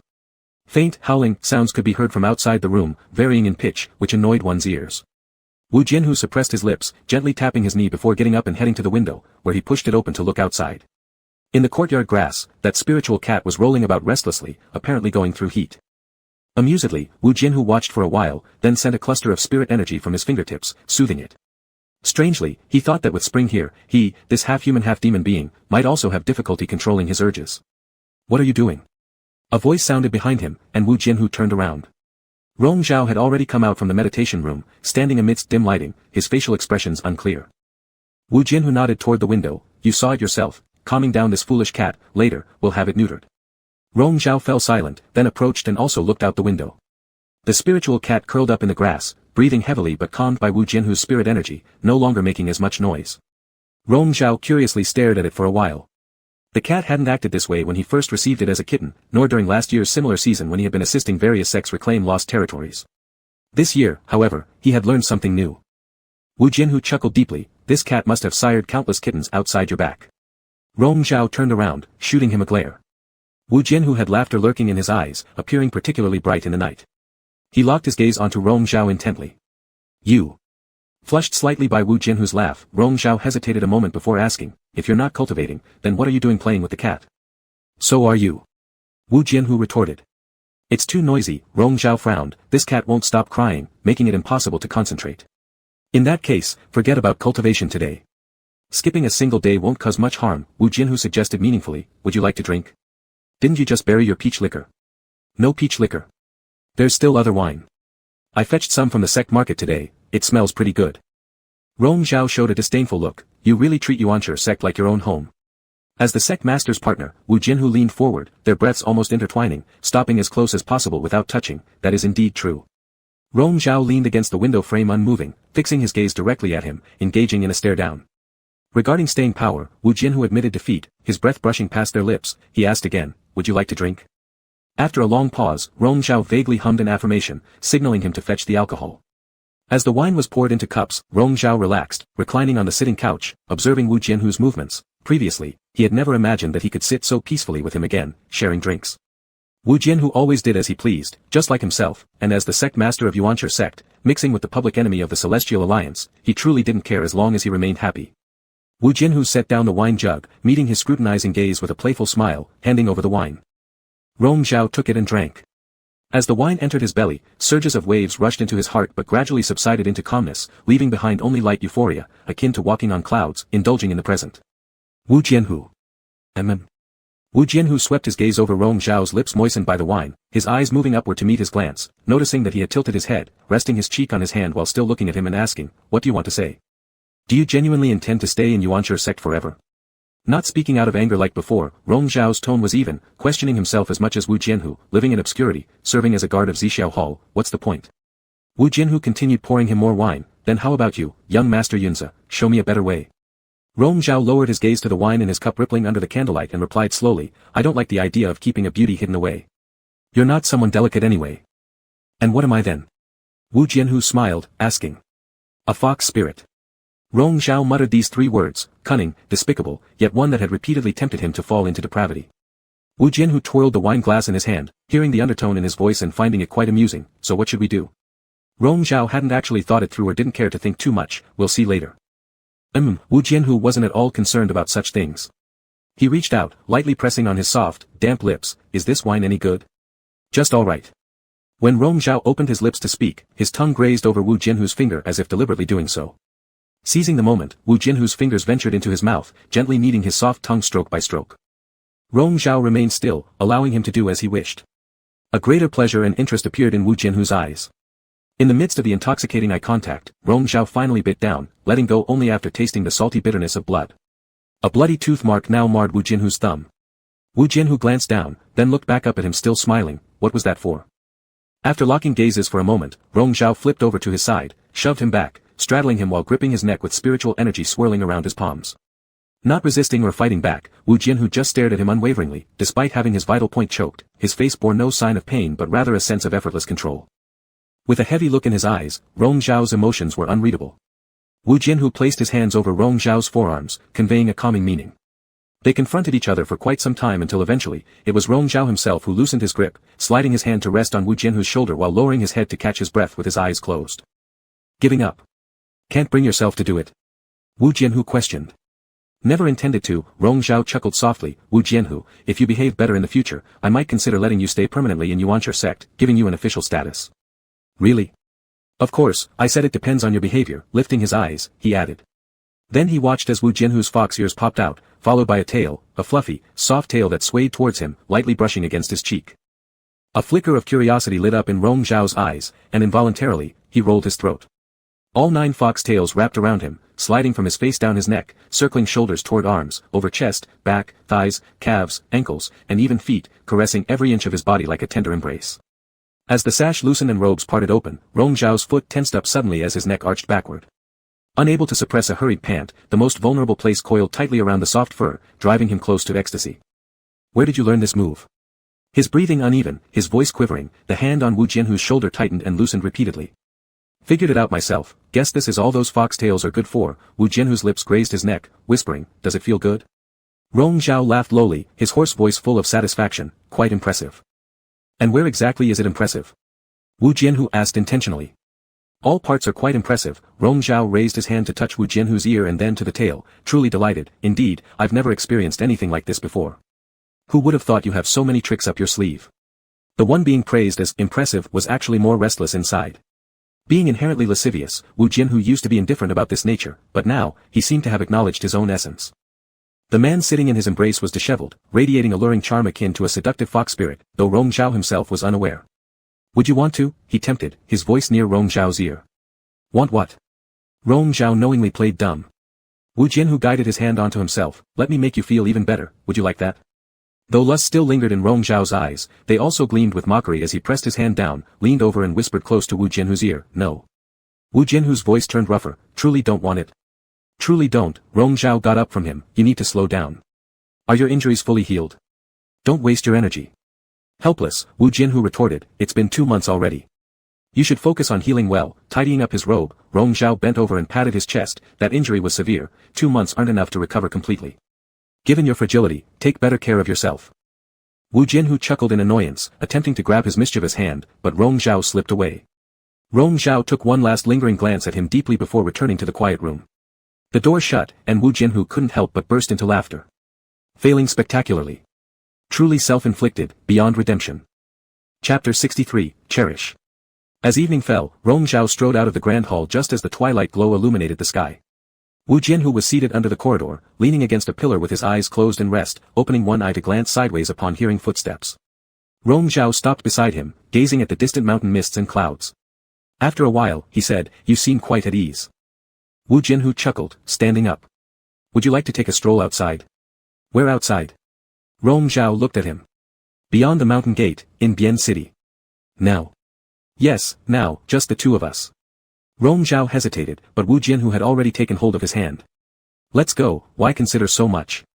His eyes sparkled with lively interest, and Rong Zhao nodded. Alright, let's go. By the time they arrived in Bian City, it was already nightfall. As they entered, Wu Jianhu suddenly stopped, looking up at the towering city gate ahead. Rong Zhao walked a few steps forward before turning back. Meeting his puzzled gaze, Wu Jianhu smiled and explained, that night when you led troops to attack the city, this is where we stood against each other. Rong Zhao slightly tilted his head, pressing his lips together without responding. Wu Jianhu continued, later, when I left Bian City, I also exited through this gate and spent a night by the stream outside the city. I know, Rong Zhao finally spoke. You heard? Wu Jianhu's eyes lit up. I heard. That night, Wu Jianhu had played the sun flute by the stream outside the city for an entire night, and he had heard it. Rong Zhao only said these words, then turned and started walking towards the city gate, Wu Jianhu following with a smile hidden in his eyes. The city was bustling with activity. After the overcast days, this place had regained its past prosperity, especially tonight. In the bustling market streets, lanterns glimmered and people crowded everywhere, making all sorts of joyful noises. The two wandered among them, both having altered their appearances. Rong Zhao, realizing something, asked the person beside him, what celebration is it today? Why are there so many people? Wu Jianhu turned his head, winking at him, Chibi Festival. Rong Zhao's gaze flickered slightly, not expecting this. Chibi Festival, seeking a fine match in good marriage. That night in Xianyi Yingcheng, on the Magpie Bridge, someone leapt gracefully from amidst the dazzling lights, smiling and asking who he awaited among those destined to meet. It was also this day. He was somewhat lost in thought, meeting the ever-smiling gaze filled with stars and moonlight before snapping back and averting his eyes. Let's move forward. Here in Bian City, there was also such a Magpie Bridge, its starry brilliance visible from afar. However, Wu Jianhu halted, saying he wanted to buy a lamp. A small stall by the roadside sold flower lamps in various styles. With great enthusiasm, he asked Rong Zhao which one he wanted, and Rong Zhao, taking one look, replied indifferently, any will do. You're not picky. Wu Jianhu teased with a smile. Rong Zhao glanced away. I'm not interested. Alright, Wu Jianhu didn't feel deflated, I'll choose for myself then. He picked out a design, ordering the vendor to create it right away, needing to wait for a bit. Rong Zhao left with the comment, I'll have a look further ahead, and turned around and walked off first, while Wu Jianhu watched his figure grow distant without pursuing him. Rong Zhao walked straight ahead, taking in his surroundings, gradually immersing himself in such a bustling, lively scene. Behind, he climbed onto the Magpie Bridge, stopping there to view the starlit lantern reflections rippling in the water ahead. Slightly shifting his gaze, he saw Wu Jianhu, still by the riverside street below, patiently waiting for his lantern to be made with arms crossed. Even that usually carefree person showed such whimsical thoughts rarely seen. As if sensing something from below, Wu Jianhu turned his head upward. Through the dense night breeze and boundless moonlit wind, their gazes locked, unsaid words conveyed completely within this single look. Wu Jianhu, holding the lamp, breezed across the night wind, swiftly ascending the bridge. He carried the same debonair demeanor, lips curved with laughter. Cloud Junior Lord, who exactly are you waiting for tonight? Rong Zhao stared at him, softly uttering, someone with destiny. Wu Jianhu's expression grew even more pleased as he extended the flower lamp in hand. Though claiming no interest earlier, Rong Zhao took it without hesitation, lowering his eyes to study it momentarily before smiling as well. He was about to say something when his expression abruptly shifted, sharp eyes darting to the bridgehead ahead. What's wrong? Wu Jianhu questioned.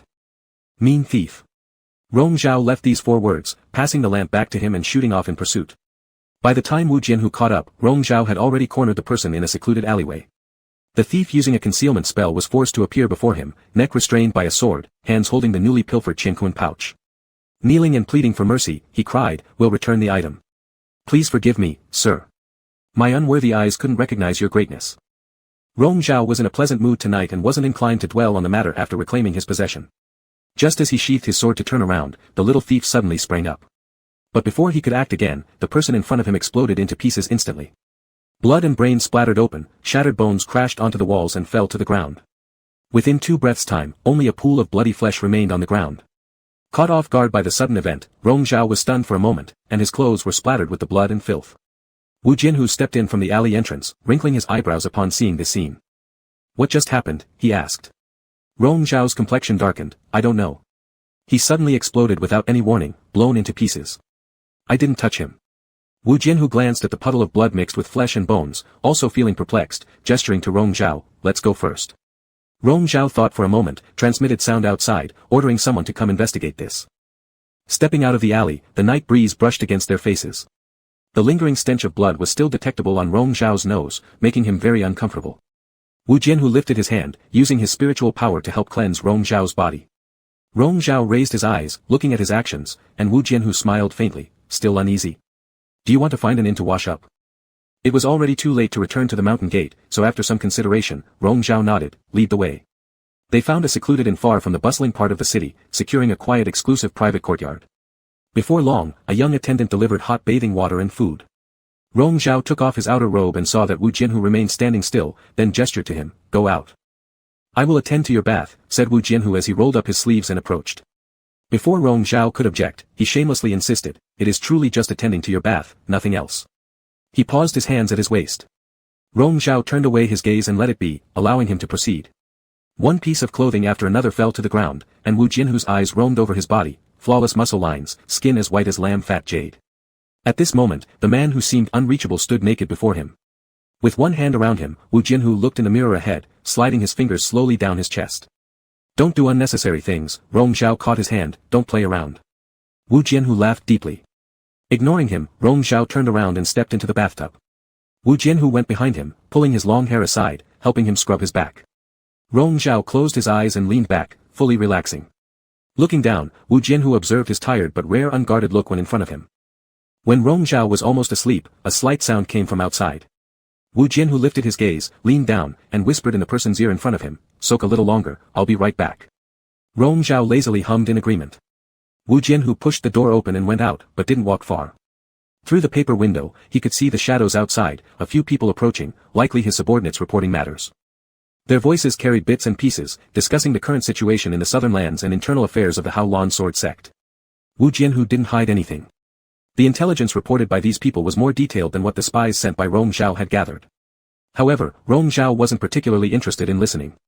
He turned his head and saw the profile of the person reflected on the window paper. Lifting his hand, he traced silently in the air. Finally, Wu Jianhu asked, for good reason, the living person suddenly exploded without any signs. "Have you ever seen something like this before?" After a discussion, they replied, "Indeed, on our way south, we have heard about this, and there were several incidents, including one we witnessed ourselves. It was indeed completely without any forewarning. They would be talking normally and suddenly explode. We do not know why. Go check carefully," Wu Jianhu instructed. When he returned to the room, Rong Zhao had finished bathing and changed into a new robe bought earlier, his long hair loosely tied behind him. After taking a bath, his whole body exuded a moist aura as he leaned by the window watching the night scenery outside. The lantern he had set aside carelessly earlier cast a soft warm color on his side face. Approaching, Wu Jianhu saw several sky lanterns rise under the moonlit night outside the window and asked Rong Zhao, "That day of the Tianan sacrifice, what did you wish for?" "Freedom without restraint, doing whatever you please." "It's not easy," said Rong Zhao, the starlight sinking deep into his eyes. "In the past, you always acted as you pleased, paying the price. Nowadays, everyone is out to get you." "You don't know unless you try," Wu Jianhu disagreed. Rong Zhao thought about it and nodded. Wu Jianhu reached out and pulled him closer, lowering his head to sniff near his neck. "You smell so good." He didn't say it frivolously, rather as if in a reverie, and Rong Zhao met his eyes. "What nonsense are you saying?" "Truly," Wu Jianhu's voice grew softer, "when can I attend to master's rest for the night?" Rong Zhao didn't want to answer, "When I feel like it." Wu Jianhu embraced him, lowered his head and buried it in his neck, becoming silent. This childlike gesture left Rong Zhao speechless for a while. He lifted his hand and encircled Wu Jianhu's shoulders, muttering after half a day, "Wu Jianhu, this doesn't seem like you." Then Wu Jianhu asked, "What am I supposed to be like?" "Anyway, not like this." Rong Zhao didn't know how to describe it either. He used to think he was alone, but later, the loneliness he sensed in Wu Jianhu was no less than his own. Essentially, they were the same kind of people, accustomed to being alone and rarely opening their hearts to others. When I was young, someone read my fortune. Wu Jianhu's voice drifted faintly. They said I'm destined to be a heavenly Gu star. I didn't believe it back then, but later, after my mother passed away, I was left all alone. Rong Zhao turned his head and looked into his eyes. Do you believe that now? I don't believe it, Wu Jianhu said. If my cultivation partner still wants me, I naturally wouldn't believe anything wrong. Wu Jianhu, Rong Zhao's breath brushed against his cheek. Talking to me like this is useless. These words won't sway me. So what kind of words would move you? Wu Jianhu chuckled deep and low. May I seek advice from young Master Yunzhe? This felt more like the old Wu Jianhu. Rong Zhao stared into his eyes, slowly speaking. I have already said, it depends on your own actions. Rong Zhao, this isn't Yuan Si Immortal Sect tonight. You can't bring up those sect rules with me anymore. Wu Jianhu reminded him. Rong Zhao clearly understood his underlying implication. You intentionally brought me out here, planning all of this ahead. It also required your cooperation. Wu Jianhu then lifted Rong Zhao into his arms and carried him to the bed. As they fell into the soft silk sheets, Rong Zhao pulled Wu Jianhu's neck closer so their gazes locked. When I said we'd never see each other again back then, I meant it seriously. Did you really mean it? Wu Jianhu leaned half-sitting beside him, bending closer. I had no choice, even if I didn't want to let you go. Rong Zhao rubbed his nape gently. But now that you're back, there will be no way for you to leave again. I won't allow it. Alright, I won't leave, Wu Jianhu acquiesced. He came even closer until foreheads were touching, palms clasped, the red string around their wrists burning with heat. You must never leave me alone again. Light streamed in Rong Zhao's eyes but resembled tears. Absolutely never. A moment of silence passed before Wu Jianhu gravely murmured, Rong Zhao smiled and pursued Wu Jianhu's lips, initiating a long-awaited collision of tongues that drew sustenance from each other. Their throats quivered along with their hearts until joy filled their chests entirely. Wu Jianhu was getting overly excited.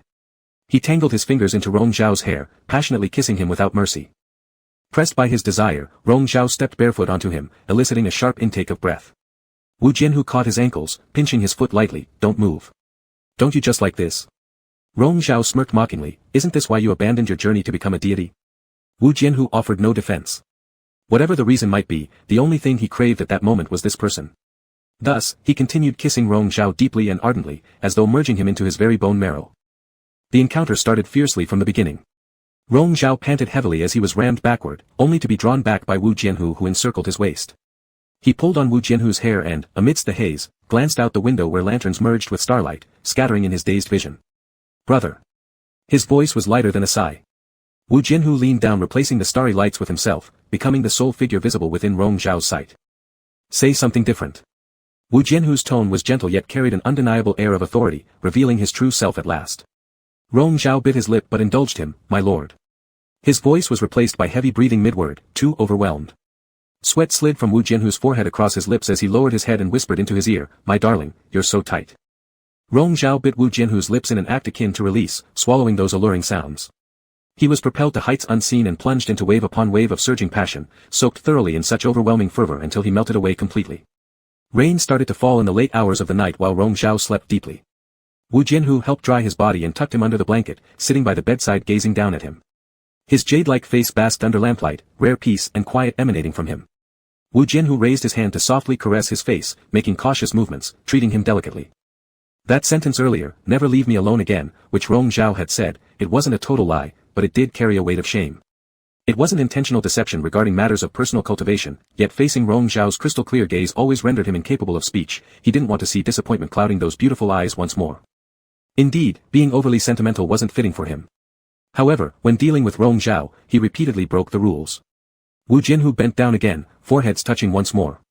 His spiritual energy extinguished the lamp, leaving them in darkness. In the pitch black, he embraced Rong Zhao tenderly and carefully, treasuring him greatly. Chapter 64, The End of the World Disaster. At the rear mountain canyon of Chunyan Pavilion. The sword thrust forward like a gusty wind swirling with snow, sharp and deadly. In its path, all living things were disturbed, and not a blade of grass could survive. Wu Jianhu stood by holding his sword, watching as Rong Zhao's current sword intent had become more pure. Although the final level and sentence of the Supreme Chi sword technique was yet to be broken through, he had reached an extremely refined level in everything else, leaving people in awe. Of course, he himself wasn't too shabby either. Meeting Rong Zhao's sharp gaze amidst the array of swords, Wu Jianhu grinned and stepped up to meet him with his own sword drawn. Their sword intents clashed, producing thunderous echoes that shocked the skies. A short while later, a demon servant came to report that all the elders were at the Purple Sky Palace waiting for Lord Rong Zhao to come discuss matters. Rong Zhao had no choice but to stop his sword technique. That's enough. Wu Jianhu approached and casually wiped away the sweat from his forehead. These people really have no tact. Rong Zhao, feeling too lazy to say anything, turned and left. Wu Jianhu followed him, and as they arrived, several elders were present, their expressions solemn as they had been anxiously waiting. Wu Jianhu stopped outside the hall, while Rong Zhao entered alone. Master, just now, Elder Su's second disciple also encountered some mishap. Such disasters are happening one after another within our sect, but we don't know why, so what should we do? An elder opened with this question, seemingly completely flustered. Rong Zhao glanced at Elder Su, whose face was ashen after his recent emergence from seclusion, and said, "Today, 7 disciples of our sect have been affected." Upon hearing this, everyone looked increasingly grim. Previously, there were only 2 or 3 cases per day, but today, 7 have already fallen victim. I've heard other sects are experiencing the same problem daily. This is truly. As Rong Zhao listened to their discussions, he couldn't help but frown. Since the day he saw that little thief explode right before his eyes without any warning, during these past 2 months, similar incidents had kept occurring. Every subordinate city of Yuanchar immortal sect, including within the sect itself, had seen people lose their lives due to this every day. The atmosphere was tense, and everyone lived in fear. And now it was the turn of the personal disciples of these elders to be involved, finally forcing them to take action. I've already communicated with the other sects, Rong Zhao said solemnly, and it turns out that every sect and school is encountering the same issue. It's not unique to our Yuanchar immortal sect. Could it be a plot by those from the southern lands? Someone asked anxiously. Rong Zhao shook his head. Even the sects from the south are seeing people die daily. They aren't faring better than us. Furthermore, these victims were not discriminated against based on identity or cultivation level. Their defense was futile. The only precursor sign occurred when their body energy would stagnate the day before they exploded, which could not be cured by medicine. The elders exchanged worried glances, all lost for words. Suddenly, Elder Qi interjected, "Hasn't the man from Haolan Sword Sect still not appeared?" Rong Zhao's eyes shifted to him, realizing that the person he referred to, naturally, was Wu Jianhu. Someone else remarked, "Wasn't it reported earlier that Haolan Sword Sect claimed he had already been killed by their new sect master's disciple? Do you believe that?" Elder Qi responded dismissively, "Even the new sect master might not have the ability to kill him, let alone so-called disciples. He remains unseen alive or dead until today, and there are even rumors that the sect leader's insignia seal is still in his possession, rendering the new sect master's authority illegitimate, and many inside the sect are dissatisfied." "That's true." Rong Zhao calmly asked, "Does his presence matter now?" "That half-demon is highly skilled, able to conspire with Master Shao in the past to create the soul-devouring curse which managed to control Elder Chen. How do we know that the current calamity isn't another scheme by him to overturn the alliance of cultivators?" Elder Qi stated. "He's right," added Elder Su in agreement. "I think we should find and interrogate him first, otherwise, the calamity of the cultivator alliance may never end." "It's not him," Rong Zhao interrupted the group, hiding his impatience. "Nowadays, everyone wants to hunt him down. No one knows where he hides yet. He doesn't have the capability to do something like this." "Do you truly not know where he is?" Elder Qi bluntly asked, entirely without manners. "Why should I know?" Rong Zhao's voice turned cold. "What exactly are you implying, Elder Qi?" After the tension hung in the air for a moment, the elder finally bowed his head. "I meant nothing special, I'm just worried." Rong Zhao ignored him and issued orders. "Instruct the disciples in the sect to restrain themselves recently, minimizing the use of spirit power, paying close attention to their conditions. If there's anything abnormal, report immediately."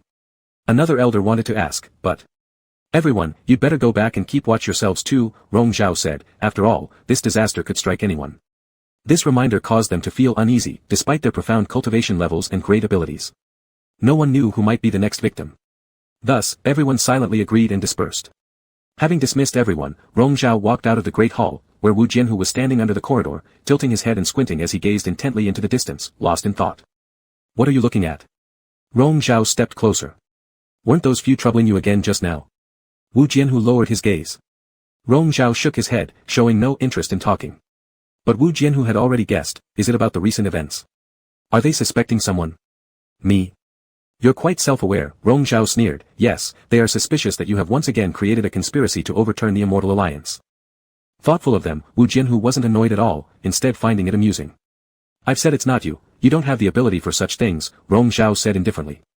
"True, I don't have the capability, but I do have some clues," Wu Jianhu pointed upwards. "The boundary." Rong Zhao didn't understand. "What boundary?" "The world's boundary." Wu Jianhu leaned on a nearby pillar with his arms crossed and explained casually. "Back then, the upper deity descended into this world to save it because this boundary must have started cracking, bringing the whole world to the brink of collapse. The same thing is happening now." Rong Zhao's eyes showed surprise as he truly became astonished. "Are you sure?" Just a guess, Wu Jianhu said, that day on the peak of Tianji Peak, after the divine tree appeared, when I looked up at its crown, I faintly saw the golden light above the cracked boundary. At the time, I didn't think much of it, but considering it now, it may be related. I speculate that besides being the way to ascend to heaven, the divine tree was also left by the upper deity to serve as the support for this world's boundary. However, after tens of thousands of years, its foundation has become unstable. The tremor that occurred on the top of Tianji Peak was a forewarning. Rong Zhao stood speechless for a moment and immediately thought of something. The crack in the boundary allows chaotic energy from outside the world to invade, corrupting this world's spiritual essence. When one draws this tainted energy during cultivation, their body can't withstand it, leading to an explosion. Wu Jianhu nodded, so regardless of cultivation level, anyone could be affected, purely by chance. With time, everyone will die. In the universe, among the 30,000 major worlds and countless medium and minor worlds, there is infinite chaos between each realm.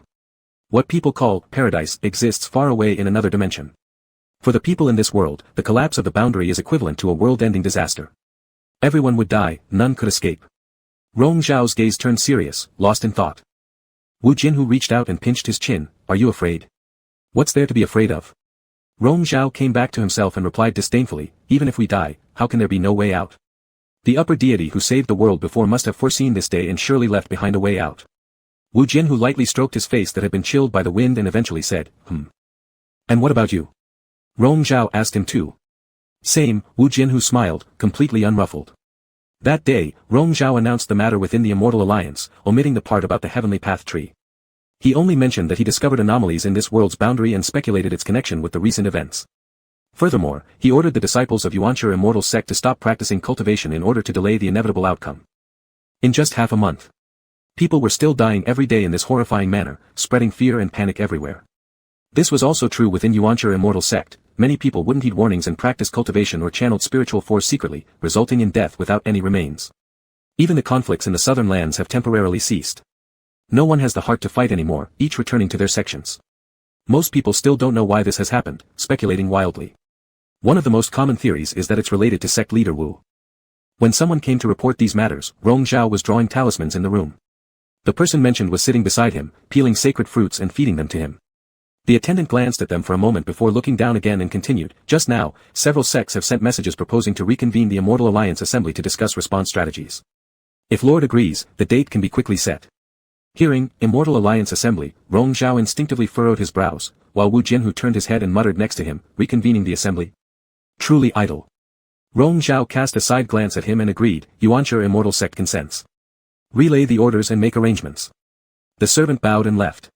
Only the two remained in the room. Wu Jianhu laughed and asked, who do you plan to discuss attacking this time? Isn't the black pot already on your back? Rong Zhao reminded him. Since the world-ending event was only a speculation, apart from the sect leaders and elders who knew, others were kept in the dark to prevent greater panic. Hence, almost all malicious assumptions pointed at Wu Jianhu, as he had numerous past offenses and was now untraceable. Whatever, Wu Jianhu wasn't bothered at all, having too many accusations to care anymore. Rong Zhao, however, had a moment of distraction, accidentally staining the talisman paper under his hand with ink. Wu Jianhu took it away and crushed it in his palm. Daydreaming? About the Immortal Alliance Assembly, Rong Zhao asked him, will you go with me? Why not? Wu Jianhu continued peeling the sacred fruit for him. Aren't you worried about being recognized? So what if I am? That was his line too. He even attended the last ambush dinner without fear, there was no word like fear in his vocabulary. Suit yourself, Rong Zhao ultimately had nothing more to say. Don't worry, Wu Jianhu offered the peeled fruit near his mouth, try this. Rong Zhao looked down as his gaze paused for a moment, then he took a bite. Tasting the cool sweetness in his mouth, he no longer dwelled on it, having come so far and choosing to settle. Wu Jianhu watched him smilingly and suddenly asked, Rong Zhao, what exactly was the reason behind your proposal to convene the Immortal Alliance Assembly last time? Rong Zhao licked his lips without looking up, didn't you know already? To split the Southern Alliance and Haolon Sword Sect, letting them fall into chaos. Only that? Or else? Wu Jianhu reached out, wiping the juice from his lips, I thought you were upset and deliberately retaliating against me. You can think that if you want. Rong Zhao nodded. Wu Jianhu leaned closer, their gazes meeting up close, what else? What else is there? Rong Zhao asked calmly. To force me to stand against everyone, Wu Jianhu's eyes twinkled with laughter as his gaze lingered on Rong Zhao's face, so you could only stay by my side, right? If you insist on walking the divine path, I can't keep you anyway. Rong Zhao didn't evade, looking directly at him. So you really thought like that, giving me the last divine jade and saying we'd never meet again was intentional, forcing me to make a choice. That's right, a gamble was necessary. Rong Zhao admitted it lightly, showing no less obsession or madness than Wu Jianhu. Wu Jianhu truly laughed, tilting his head to kiss him. Congratulations, you've won the bet. In another 2 days, the matter of the Immortal Alliance Assembly was confirmed, the date set for the end of this month on the Nine Skies Mountain, also to re-sacrifice for Tao's protection. Besides Rong Zhao, 4 elders were going together, each bringing more than 10 followers. Because of the small group, they had been traveling for several days already from the eastern continent to the northern sea outlet. Zhang Qi had arrived 2 days earlier, waiting here to meet up with them. That night, they stayed in an inn in this harbor town. When Zhang Qi came to request an audience, Rong Zhao had just changed clothes, getting ready to rest. Wu Jianhu fiddled with his waistband, replying for him, no audience. Don't meddle, Rong Zhao adjusted his robe, go wait in the back quietly. Why should I see him at such a late hour? Wu Jianhu complained unhappily. There might be some important matters, Rong Zhao gently patted his hand, stop causing trouble, I'll say a few words and let him go.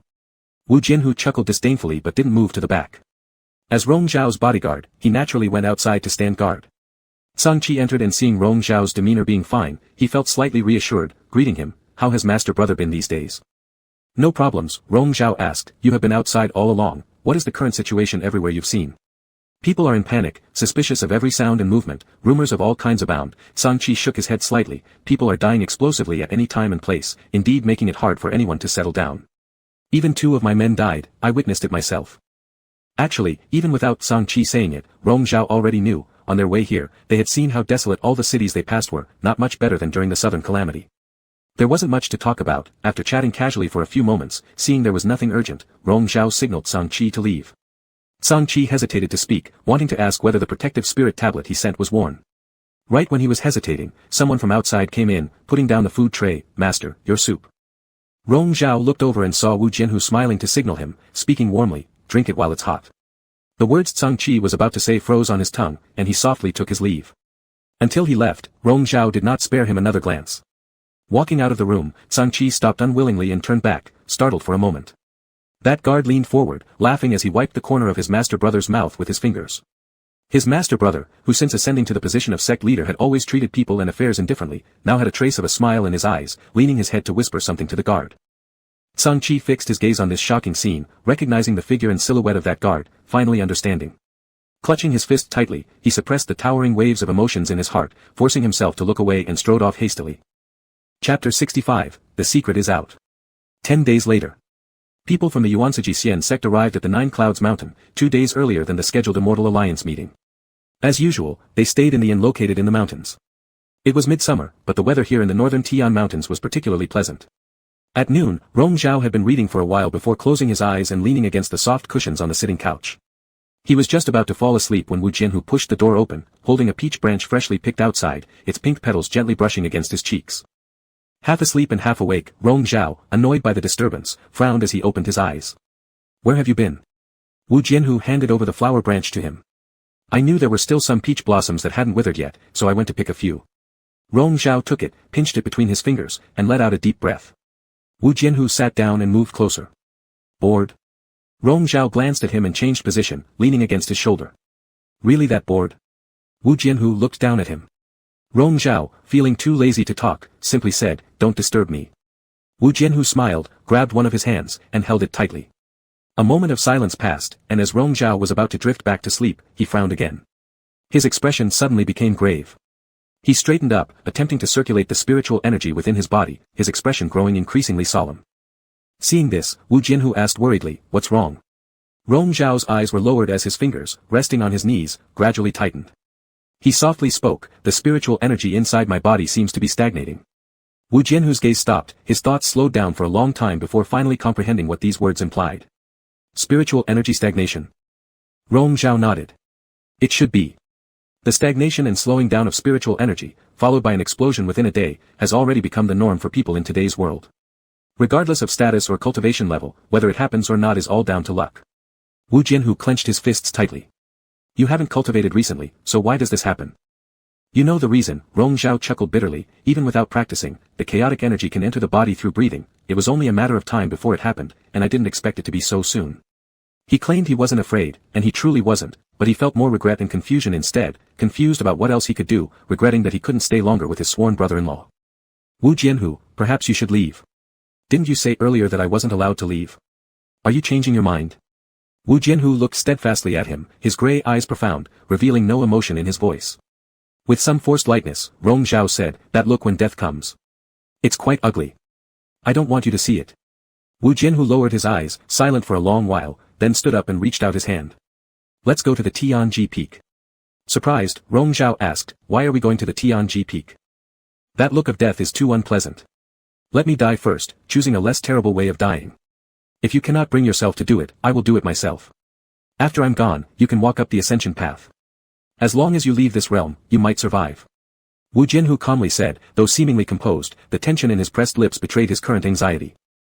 Rong Zhao frowned, "Don't be ridiculous, you know very well I won't agree. Everyone has their own fate.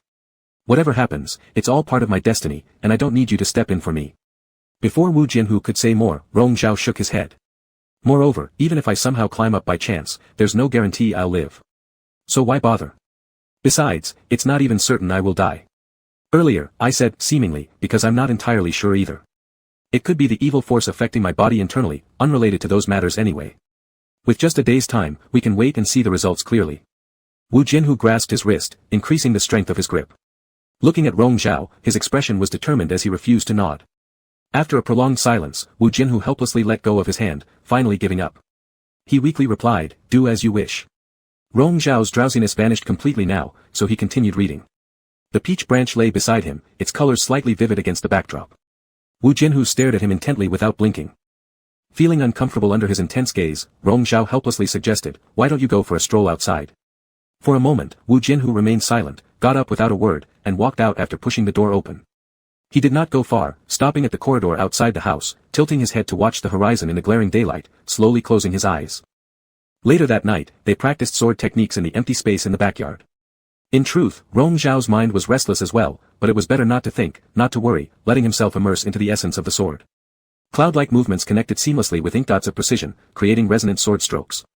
Unfortunately, they still hadn't broken through the final layer of the upper chi sword technique. It was uncertain whether they'd get another opportunity. Deep into the night, Rong Zhao, panting for breath, stopped. "Let's return." Wu Jianhu stepped forward, encircling his waist, pulling him into an embrace. "Tired?"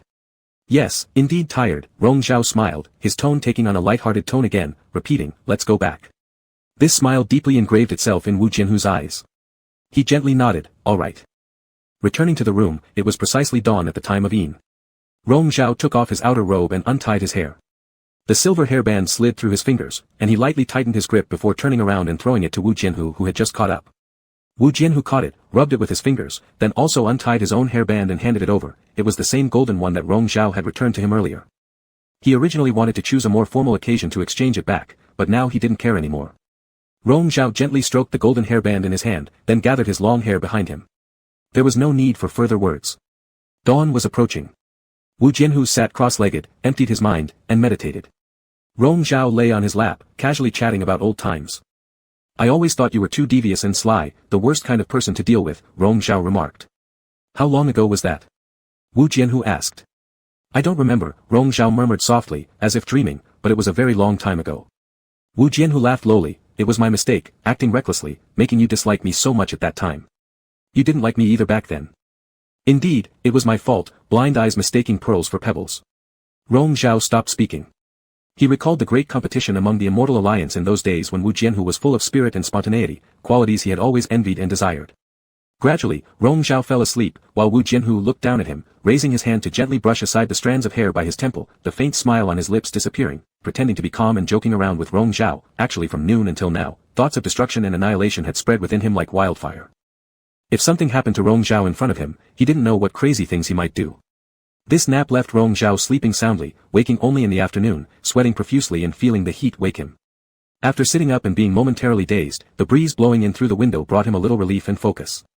Turning his head toward the doorway, he saw Wu Jianhu standing outside under the eaves, looking up as if observing something. Upon hearing movement from behind, Wu Jianhu turned around and gestured to Rong Zhao who was coming out. Pulled forward by Wu Jianhu, Rong Zhao stumbled slightly, falling into his arms. Wu Jianhu leaned close, their noses grazing each other as he said, "Good morning. Is it still early?" "It's already past noon," Rong Zhao commented, realizing only after speaking that another day had passed, and he was still alive and well. Testing his spiritual power, it was indeed free from stagnation. He guessed it must have been due to the continuous travel and interference from evil forces, but after a good sleep, he felt much better. False alarm. Am I fine? He regained his senses. Wu Jianhu nodded, for now. When trouble would come next time wasn't certain, they needed to find a solution soon. Being fine this time was good enough. Rong Zhao calmed down, too lazy to think much about the future. By evening, Wu Jianhu finally relaxed completely and suggested going down the mountain to visit Qinyang town. Rong Zhao shared the same intention. He wanted to buy some wine, both for solace and peace of mind. They still did not bring any attendants and descended the mountain quietly. Not long after they left, Zhang Qi came seeking an audience with Rong Zhao. The demon servant blocked him politely, saying, "Master isn't here right now. Mr. Tsang, perhaps you can come back later." Zhang Qi frowned. The Immortal Alliance conference was tomorrow, and he didn't expect Rong Zhao to go out at such a critical moment. "I have urgent matters to report to him." "Where did he go?" After some hesitation, the demon told the truth. "Master went to Qinyang town at the foot of the mountain." "Did he bring any followers?" "He took one guard along." Zhang Qi's face darkened, but the servant kneeling respectfully didn't notice anything amiss. He didn't ask further questions, simply turning away and leaving. On his way back halfway, he heard strange noises coming from the forest. Instinctively stopping to look, Zhang Qi could vaguely see shadows moving and hear voices scolding angrily. "Are you all useless? After so long, haven't you been able to catch him alone? What am I paying you for?" The voice was high-pitched and easily recognizable. It belonged to Xian Meng, the personally taught disciple brought by Elder Deng. Prior to the sect selection process, Zhang Qi wasn't in the sect, and everything about this young man he learned from others. Only a few days ago, they met briefly during a gathering. This young man was an arrogant and conceited individual, thinking highly of himself due to his talent and background, disdainful of everyone, extremely unpopular. The answering voice trembled nervously. "Every day he stays by the master's side, we couldn't find an opportunity to strike. Though he is the master's guard, does he never have time off duty? What excuses are you giving me? How can I possibly keep you if you're this useless?" Xian Meng got angrier. "Lord, please spare our lives. We will try harder, give us a few more days." They pleaded bitterly. The voices gradually faded as Zhang Qi observed coldly, deep in thought for a moment before walking away. Xian Meng cursed loudly and stormed back to where he was staying. That day he had been humiliated in public by Wu Jianhu, harboring hatred ever since. Failing to take revenge made him angry. Entering the door, he noticed someone following him. Alert, he turned around. "Who's there?" A spiritual arrow suddenly nailed a note to the wall in front of him. Suspicious, he approached and took the note, his face gradually changing as he read it. By this time, Qinyang town was already lit with the first lamps, yet the town seemed unusually desolate. "Over these past few days, people from all sects have arrived, but there's still no liveliness here," Wu Jianhu remarked casually to Rong Zhao as he glanced around. Walking along the bustling market street of the town, compared to the last noisy and crowded celebration of heavenly grace, today this place seemed quiet indeed. All shops had few visitors, and the streets were nearly empty of pedestrians. In such perilous times, who has the heart for pleasure? Rong Zhao said lightly. Even yesterday, he hadn't been sure if he would make it to today. Wu Jianhu nodded and dropped the subject. They continued down the street until they stopped in front of an inn. Rong Zhao ordered wine and waited outside while the inn boy fetched it. There were more people here, scattered groups of cultivators sitting together. Most wore worried expressions and sighed constantly. Wu Jianhu, however, broke into a sudden smile, his eyes gleaming with the clarity of the moon. "What's so funny?" Rong Zhao asked. "Nothing," Wu Jianhu shook his head lightly. There was not much else to say. He merely thought back to the last time he got drunk after descending from Qinji Peak at this very inn. Tonight, drinking wine with Rong Zhao, he wasn't alone anymore. The wine was delivered, and Wu Jianhu pulled out the cork on the gourd, sniffing it. "Not bad. Give it a smell." He passed the gourd to Rong Zhao, the rich aroma pleasing his senses. "Very good." Wu Jianhu then placed a hand on Rong Zhao's lower back as if naturally expecting him to pay. At a nearby street corner, Xian Meng had been observing them for quite some time, afraid to get too close for fear of being discovered, but his gaze was full of ill intent. That earlier note, brought by an unknown source, claimed that this constant companion to the sect leader was actually the half-demon despised by everyone in Haolan Sword Sect. Though Xian Meng harbored doubts, he had come specifically to verify the information, and now seeing their intimate mannerisms in the street, the claims seemed increasingly true, matching those rumored about the two. Xian Meng couldn't help but feel excited. If their disgraceful conduct were exposed, perhaps even the leader of Yuan Si Immortal Sect might be replaced. Should his master ascend to that position, his own future would be assured. Seeing them leave after getting their wine, Xian Meng weighed his options, deciding to take a risk and act. A fierce sword aura shot out toward Wu Jianhu's back. His movement halted, his sword left its sheath, flying behind him. A flash of light erupted, and within moments, the incoming sword energy was utterly crushed. By the time Rong Zhao turned around, Wu Jianhu had already chased after the attacker. Under the night sky, the silhouette of the fleeing assassin could be seen clearly running ahead. After chasing through 2 streets, Wu Jianhu cornered the person with his blade at their throat. "It's you." Recognizing the assailant's face, he arched a brow slightly, surprised. Xin Meng showed no sign of panic. You just managed to block my attack effortlessly, which means you did indeed hold back during the arena trials. Who are you really? Wu Jianhu replied coldly, you talk too much. You're the one from Haolan Sword Sect. Xin Meng blurted out. You and the sect leader are obviously too familiar. Those rumors are all true. Wu Jianhu's eyes flickered with murderous intent. But Xin Meng quickly added, I've just sent word to my master. Your identity won't remain hidden long. My master and others will soon confront your sect leader with accusations. If you dare kill me now, it'll look like murder to cover up the truth, and they'll never let you go. Rong Zhao came up just then and heard this sentence, frowning as he stepped forward, his gaze icily fixed on Xin Meng. Meeting Rong Zhao's emotionless stare, Xin Meng gulped but tried to keep up appearances. Do you want to kill me too, sect leader? Keeping enemies of the Celestial Alliance within Yuan Si, what do you intend? You seem far too afraid to own up to your actions. Wu Jianhu grew impatient with his babbling and was about to strike, but Rong Zhao stayed his hand. Xin Meng seized the opportunity to leap up and flee into the darkness of the night. Why let him go? Wu Jianhu asked. If my master knows already, killing him now would only create complications, Rong Zhao explained. Calm, despite the situation, he added, we'll find a moment later to deal with this quietly. Let's go home. He began to walk away, but Wu Jianhu held him back. Rong Zhao. Looking back, Rong Zhao questioned, what is it? Will this cause problems? You're the biggest problem, Rong Zhao chuckled. Why be scared? And so, Wu Jianhu laughed too. My lord, bear with me. Returning to their sects in near the end of dog hour, Rong Zhao's residence was illuminated with bright lights. Elder Four and a group of attendants awaited them sternly, fully prepared. Rong Zhao and Wu Jianhu walked up side by side, casting a cold gaze toward the array of elders ahead. Rong Zhao spoke, what are all of you elders doing? Planning a palace coup or rebelling? Chapter 66, Enemy of All Under Heaven. As Rong Zhao's cold words left her mouth, Elder Su, known for his explosive temper, was the first to unsheath his sword and point it straight at Wu Jianhu. Lord Zong, is this person beside you that half-demon from Haolan Sword Sect? Such an aggressive move showed no consideration for Rong Zhao's face. Yet, no one else intervened as they all approved of his actions, waiting for Rong Zhao to explain herself. Rong Zhao glanced sideways at the person beside her. Wu Jianhu's eyes twinkled with amusement, completely at ease. In that moment of eye contact, Rong Zhao raised a hand and lifted the concealing spell on his face. Wu Jianhu seemed somewhat surprised. During their journey back, Rong Zhao had not discussed any plans with him. He had assumed that she would, once again, come up with some excuse to deal with the situation, but instead, she acknowledged the truth in such a manner. All around were gasps. Everyone braced themselves defensively. The elders drew sharp breaths, finding it hard to believe what they were witnessing even though it was right before their eyes. Is it really true? You truly have dealings with this half-demon. How long has he been hiding within our Yuan Si immortal sect? Lord Zong, do you have anything more to say? Nonsense. Utter nonsense. The elders voiced their collective rage and indignation. I have nothing to explain, said Rong Zhao with indifferent expressions. What transpires between me and him are my personal matters, and I don't owe any of you an explanation. This half-demon is the sworn enemy of the entire Immortal Alliance. Everyone should join hands to slay him. Rong Zhao responded with a disdainful smirk, if we were to settle old accounts about prior events, then it would be merely a retribution fitting past wrongs. When the Celestial Alliance decided to massacre the city of the half-demons years ago, they ought to have foreseen the repercussions leading to today. Her stunning proclamation silenced everyone, shocking them. You actually think this way? You are indeed like your father back in those days. Elder Su's impending utterance was promptly interrupted by Elder Qi. Does Lord Zong mean to protect this half-demon till the very end? Because of his unintended blunder, Elder Su's face contorted with anger, making him appear extremely menacing. Rong Zhao narrowed her eyes slightly, fixing a gaze on him, her expression becoming thoroughly cold. Beside her, Wu Jianhu seemed to catch on to something, raising his hand to lightly place it on Rong Zhao's lower back, an action akin to soothing her.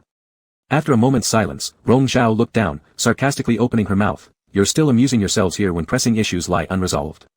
If these problems aren't settled, all of us here, whether you or me, are destined to perish. It's just a matter of time. By then, let alone the Immortal Alliance, this realm will crumble into dust. What meaning can your current discourse hold? All the elders turned green with fear. Though scared, deep down, they couldn't help but indulge in some misplaced hope, thinking such calamities wouldn't strike them personally. Don't frighten us. The heavens never doom mankind entirely. Surely, the way wouldn't abandon us to perish. This statement came from senior spokesperson Deng, showing obvious irritation. To Rong Zhao's reply only remained derisive laughter. Enraged by her attitude, Elder Su finally snapped, unable to bear it anymore. A fierce spiritual power erupted from him and surged directly toward both of them. Yet, without so much as lifting a finger herself, Rong Zhao stood idle while Wu Jinhu swiftly reacted, stepping forward, releasing his sword energy, and effortlessly cutting off the elder's assault in a single fluid motion. Is that all? His eyes revealed a look of disdain, clearly filled with disdain towards the crowd opposite him. Thinking himself highly skilled in cultivation, Elder Su felt utterly humiliated when his might proved inadequate against this younger demon's swordsmanship. Being verbally mocked pushed him over the edge. I'll kill you. Even as the second blow loomed imminent, Rong Zhao also released her own sword. Presenting a unified front with Wu Jianhu, the combined force of their dual swords radiated an imposing presence. Do you wish to fight further? Elder Qi immediately recognized the overwhelming might in their joint sword maneuver. Fearful that the four of them together couldn't withstand such strength, he too stepped forward, holding back Elder Su. Yet, he lamented, pained by heartache, Lord Zong, you truly intend to forsake the sect because of this half-demon? Coldly, Rong Zhao rebutted, perhaps all of you have forgotten. I am the actual leader of the Yuan Si immortal sect. Those who declared attacks on me and incited strife tonight are the ones betraying the sect. How dare you confuse the facts recklessly dash.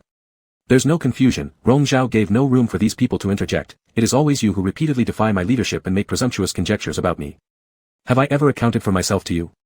But the countless incidents caused by this man have led to the deaths of many disciples in our Yuan Si immortal sect, nearly destroying our lineage's roots. Can it all simply be forgiven? As I mentioned earlier, Rong Zhao maintained an unwavering stance, one recompense deserves another. Years ago, when you cast votes in favor of eradicating the half-demon city, you ought to have anticipated the disasters awaiting in future days.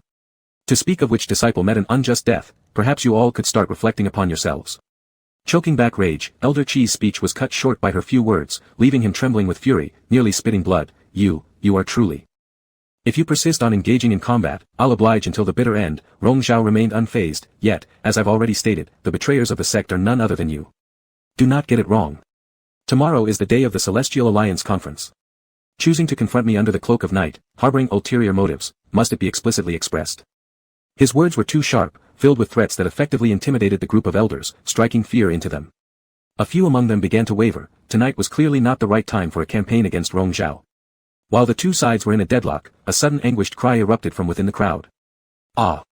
All turned their eyes to the source, startled.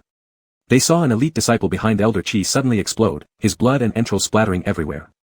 Elder Qi happened to be turning around at that moment and was splashed full face with brain matter from the burst disciple. Shocked on the spot, he recoiled involuntarily, taking 2 staggering steps back. Even though they had heard about such occurrences many times before, these elders had never personally witnessed anything like this, and all were struck with horror and alarm. A deathly silence fell upon the mountain path, interrupted only by the labored breathing of everyone there. Fear-stricken, they exchanged uneasy glances, all at a loss. Wu Jinhu let out a low tsk. Rong Zhao furrowed her brows slightly, displaying some disgust, and reminded them again, things like this can happen at any time. Are you still determined to quarrel with me? At this, no one had the heart left to continue. Even the few elders felt restless, uneasy, and anxious. After much deliberation, they decided to retreat, leading their followers away first. As Rong Zhao and Wu Jinhu entered, they ordered someone to shut the courtyard gates and set up a barrier spell. Anyone else who came should be ignored. After changing their clothes and returning indoors, Wu Jinhu noticed Rong Zhao leaning against the window, gazing into the dark night, her brows deeply knitted as if lost in deep thought. He approached her, gently brushing aside a strand of hair blown loose by the wind behind her ear. What are you thinking about? The words of Elder Su just now. Rong Zhao's eyes appeared calm but harbored deep emotion beneath. He almost blurted out something about my father, which means he knows my origins. Elder Qi interrupted him promptly, but the expressions of the other elders also suggest they're in the know. When did they find out? Before or after CMO Hua's death? What exactly do you suspect? Wu Jianhu asked. Back then, Rong Zhao's voice deepened. The deaths of my parents, was it entirely done by CMO Hua alone, or did these people actually know ahead of time, perhaps even turning a blind eye, or worse, being accomplices? Wu Jianhu also frowned. Someone like Jing Gongzi, a gentleman, they wouldn't approve of him, but they chose someone like CMO Hua. Small people are easier to control, Rong Zhao said sarcastically. Yuan Si immortal sect has never had a precedent for an elder to inherit the position of sect master. If anyone has such ambitions, others won't agree, so they must unite against external opponents, choosing someone easy to persuade. My father was noble and unbending, incapable of tolerance, but to them, that made him inflexible and unwilling to collaborate.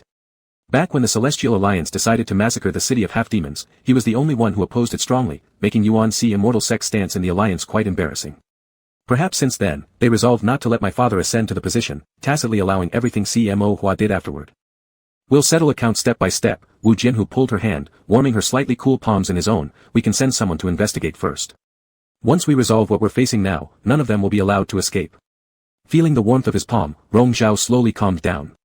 Now indeed wasn't the time to think about these things, how to resolve it. Do you have any ideas?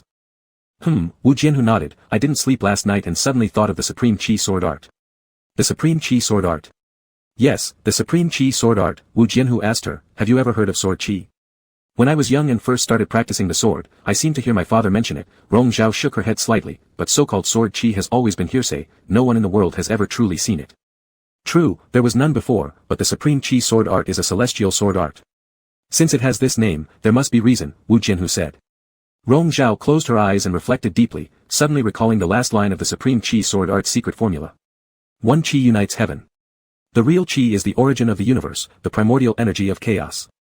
The existence of all things stems from it, and it's inherently the essence supporting the great barriers of the multiverse. If one could condense Sword Qi, then when wielding a sword, instead of merely channeling simple air and intent, they would channel this fundamental energy of the universe. With such Qi, it might be possible to mend fissures in the barriers.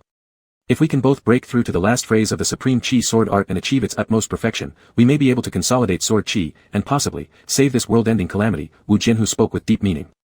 Her gaze meeting his smile, Rong Zhao questioned, didn't you want to discard life without hesitation, even hoping for the collapse of the Immortal Alliance and eternal unrest in the world? Why are you now contemplating saving the world? Rong Zhao, I'm not that selfless, Wu Jianhu extended a hand, lightly stroking her cheek, I don't aim to save the world, I just aim to save you. Rong Zhao hesitated momentarily, speechless. It's not saving you, but saving myself. Aha, Wu Jianhu agreed, same difference. The next day dawned bright and sunny, with gentle breezes and warm sunshine. At the hour of Chen, the various sects of the Celestial Alliance ascended together once more onto the Nine Heavens mountain, offering sacrifices to the heavens, igniting the celestial fire, praying for peace and harmony in the world. Following that, the Immortal Alliance once again convened a meeting on this celestial mountain altar. Foes met with particularly inflamed emotions, there were countless enmities among those present. But today, with the Immortal Alliance faced with such a great calamity, even those who were most unwilling all set aside their own grievances and focused only on the situation before them. Xiao Rufeng hesitantly said, I'm sure everyone here already knows, this disaster facing the Immortal Alliance was caused by an anomaly in the barrier here, resulting in cracks through which chaotic energy has intruded. Rong Zhao scrutinized Xiao Rufeng at the forefront of the sacrificial altar, appearing deep in thought. Behind him, Wu Jian transmitted sound to ask, what are you looking at? Xiao Rufeng seems strange, Rong Zhao muttered. What's strange about him? Without immediately replying, Rong Zhao concentrated his gaze, sending a thread of evil qi into his pupils. When he looked again, he indeed saw faint black qi in Xiao Rufeng's eyes, an indication that he had been afflicted by the soul-devouring curse, hidden so subtly that without intentional scrutiny, it would be impossible to determine. Have you seen Xiao Tan lately? Wu Jian, who was caught off guard by this abrupt mention, no, I don't know where he went after that night. Why do you ask? Xiao Rufeng is now under the soul-devouring curse, but he wasn't during the last gathering of the Immortal Alliance. Upon hearing this, Wu Jian, who was quite surprised, he actually returned to Qiangyi and managed to successfully curse Xiao Rufeng. Perhaps. Rong Zhao let it go. Someone like Xiao Tan, though not notably talented, possessed ambition, steadfast goals, and willingness to take risks, he actually quite admired that. Today, as we reconvene the Immortal Alliance here, it is our hope that all of you can put aside grudges and prejudices, working together to overcome this challenge, jointly addressing this massive catastrophe. As Xiao Rufeng concluded his speech, murmurs erupted around the group. At this point of life or death, they were willing to halt their conflicts, but how could such a natural disaster possibly be reversed by human efforts? Hold on a moment, someone suddenly spoke up from the crowd. It was the patriarch of Lininang sect from the south, directly questioning Rong Zhao. The entire matter stems solely from your assumptions, young Lord Yunzhe.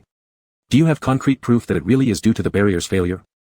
Rong Zhao replied, what kind of evidence do you need? At least let us see what you claim to be the cracks in the barrier, exactly what condition it's in. If you've been able to investigate, surely you must have some way to demonstrate this. To rely solely on your words is hard for people to trust. Though the tone of the questioner was somewhat aggressive, many people echoed in agreement. The elders behind Rong Zhao remained silent, filled with resentment towards him, but for the sake of their sect's reputation, they did not intend to cause trouble at this Immortal Alliance assembly. Rong Zhao crossed his arms, silent, also contemplating how to make these people believe him. He certainly couldn't talk about the divine tree, that would bring complications.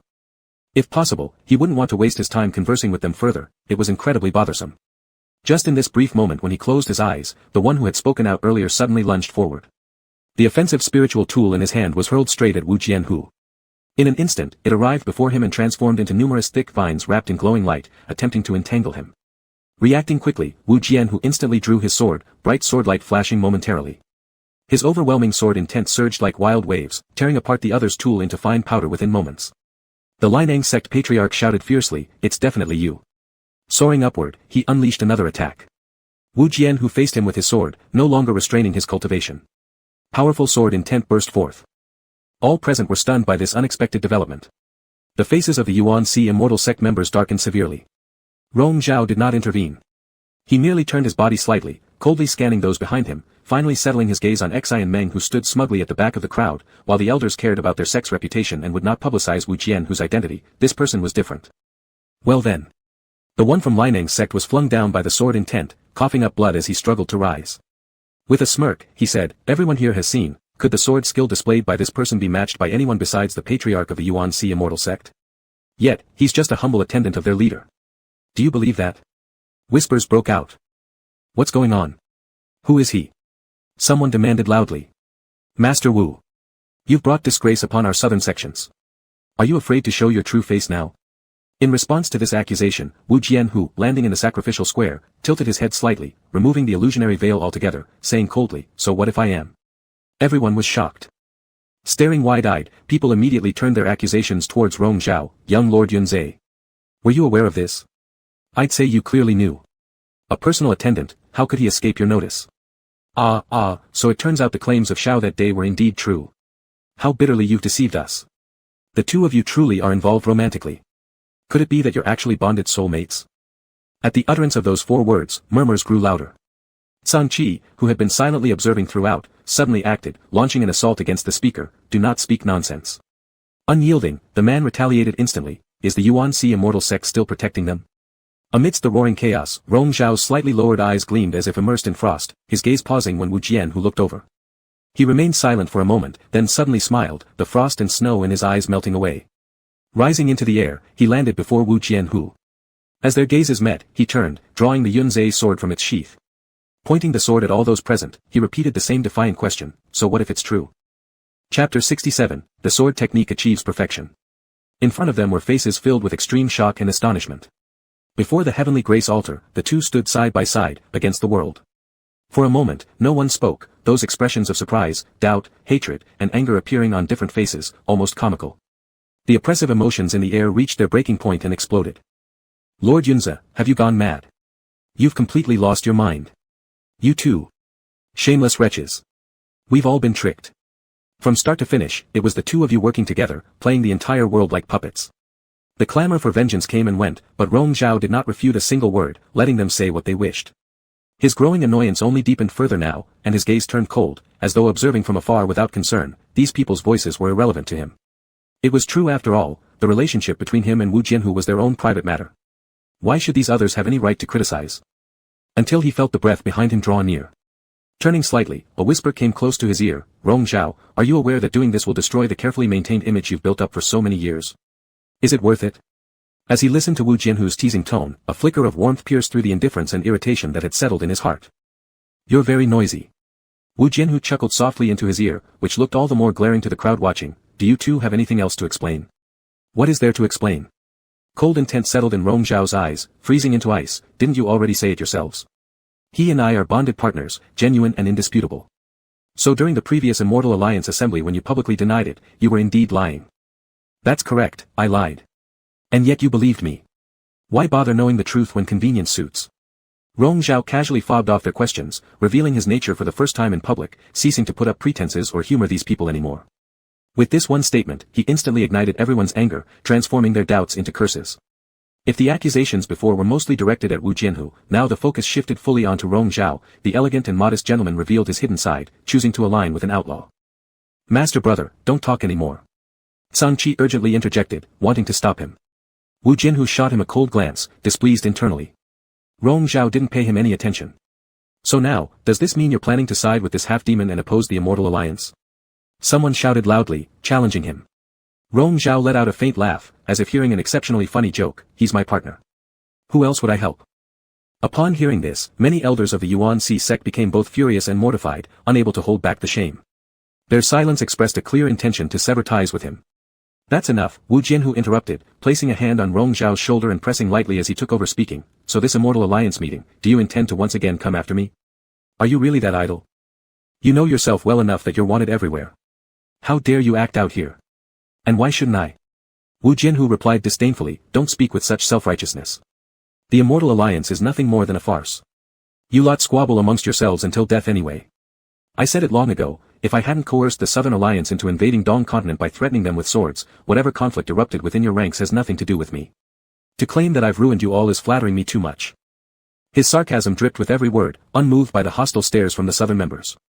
Without giving anyone the chance to retaliate verbally, his gaze swept slowly across those who appeared morally upright and smug in front, and you people calling yourselves representatives of Dong Continent's orthodoxy, always looking down on other sects from other regions, dismissing them as barbarians never worth your respect. 3,000 years ago, wasn't it precisely your failed attempt to annex southern territory that eventually led to the establishment of the Immortal Alliance? Your numbers gave you strength, making you accustomed to superiority, but when did you ever treat southern factions equally? If not for your persistent oppression, arbitrarily pinning everything bad on southern sects whenever something went wrong, how could you provoke heaven's wrath and cause retaliations from the Southern Alliance? Do not try to deceive us with such devilish words. An elder from Dong Continent angrily yelled at him, filled with sorrow and fury. Over these 3 millennia, despite numerous frictions among the members of the Immortal Alliance, we managed to maintain a superficial harmony. Had it not been for your half-demon ambition to dismantle the Immortal Alliance and incite disputes, none of what followed would have happened. So you fought a war, reconciled, and now blame it all on me. Wu Jianhu smirked, his smile laced with intense mockery, pushing all the fault onto one person just to mask the discord. This kind of self-deception truly exemplifies the Immortal Alliance's typical way of handling things. You half-demon obviously aim to keep the Immortal Alliance in constant unrest. And what if I do?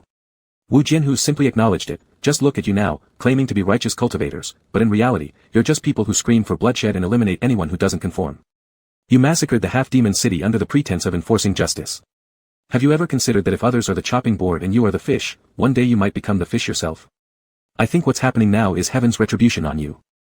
The word retribution was truly harsh, especially for these devoted cultivators, as retribution was no different from being punished by the heavenly Tao, something they would never willingly accept. Half-demons deserve death, it's the natural law. We were merely carrying out heaven's will. Someone suddenly shouted, and Rong Zhao's gaze turned cold as frost. His icy glance pierced through like a freezing spear. If the heavenly Tao permits half-demons to exist, how can you claim there's no place for them in the natural law? Your so-called enforcement of heaven's will is nothing more than false pretenses, utterly hypocritical. Speaking of retribution, indeed, it's not entirely unfounded. So you're set on protecting this half-demon, ready to oppose the Immortal Alliance at all costs. Rong Zhao looked at those around him, some indignant with righteousness, some deeply aggrieved. Those who had just called themselves admirers and bowed to him had quickly changed their tune, exposing their sheer hypocrisy. The surrounding clamor filled the noon heat, the summer mugginess weaving like a spider web around him. The endless irritation in his heart rose again, only leaving him weary. After a long pause, he also displayed a mocking expression. I've already said it before, he is my partner. Naturally, I protect him. Talking about opposing the Immortal Alliance, after the collapse of this world, the Immortal Alliance will cease to exist, we'll all be dead anyway. What does it matter? The crowd, seething with anger, paused momentarily, as if finally awakened from their reverie. Remembering the purpose of their coming today, their anxiety grew further, leading someone to speak up. How do we know this isn't another conspiracy between the two of you? This so-called anomaly in the boundary, chaos energy intruding, these have never been heard of. Most likely, it's your fabricated lie meant to deceive the world. Then let it be fabricated. Wu Jianhu lost all interest in further explaining to these people, those determined to die despite warnings, you can't hold them back. Rong Zhao was amused by this comment, a faint smile softening his annoyance. Indeed, good words don't save those who deserve death. The both of them, skilled in rhetoric, why should we waste any more words on them? Whether or not this situation was concocted by them, capture them first and extract the truth under severe punishment. As the last word fell, 3 southern sect elders simultaneously flew into action, each filled with hatred wanting to tear Wu Jianhu apart, striking together toward them. The combined spiritual energy swelled several times over, forming a massive spiritual energy net, pressing down upon Rong Zhao and Wu Jianhu like Mount Tai overhead. Their faces betrayed no sign of panic. Facing each other back to back, swords drawn vertically before them, they closed their eyes for a moment.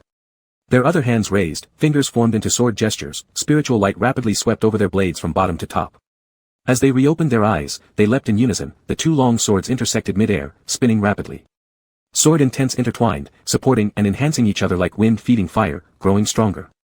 When such an overwhelming sword intent unfolded, even those outside the attack range were affected. They felt a solemn pressure far beyond their imagination, making it hard to breathe. The 3 elders struck harder, suspended in mid-air straining to maintain their form while pushing against the spiritual net and resisting the colossal, almost catastrophic sword intent. Despite being 3 against 2, their cultivation levels higher, in this battle, they still lacked any advantage, they were being suppressed. Indeed suppressed, the sword intent exploded. After a fierce tug-of-war, it viciously shredded the spiritual net, creating fierce winds and stormy cries, forcing the three off their mid-air positions, crashing clumsily back among the crowd, knocking many down. Such formidable and terrifying sword intent remained, hovering in the air, threatening everyone. This shock triggered various reactions, some angered, others, unconvinced, and 5 more individuals immediately flew upward, releasing their own spiritual powers and magical artifacts in an assault. A spectacle unfolded where brilliant lights flashed everywhere, flames erupted, and wind, rain, thunder, and lightning came down all at once. Still calm and composed in the center of the encirclement, the duo manipulated the wind and clouds with their sword intent. It appeared as though countless swords surrounded them, transforming from illusions into solid blades. Spinning at high speed, they created a vortex-like sword formation, continuously drawing everything nearby into its grasp, consuming and tearing all apart. A double sword formation emerged, one neither seen nor understood by even the most skilled sword practitioners present, appearing extraordinarily horrifying. Unable to penetrate during their first attempt, the attackers unleashed a second strike, the 5 combining their formation and unleashing brutal slaughter energy pouring out of their formation, like floodwaters breaking dams and rushing downward. Such a display would likely mean instant death for anyone else caught within. In the rear ranks of the crowd, Song-Chi clenched his fists tightly.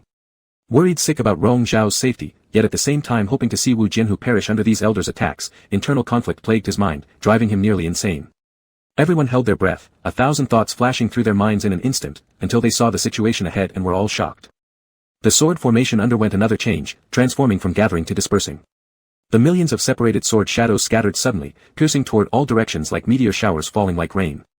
In just moments, they had torn apart the omnipresent aura of slaughter, leaving it riddled with countless wounds. Each of the 5 elders was hit critically and severed.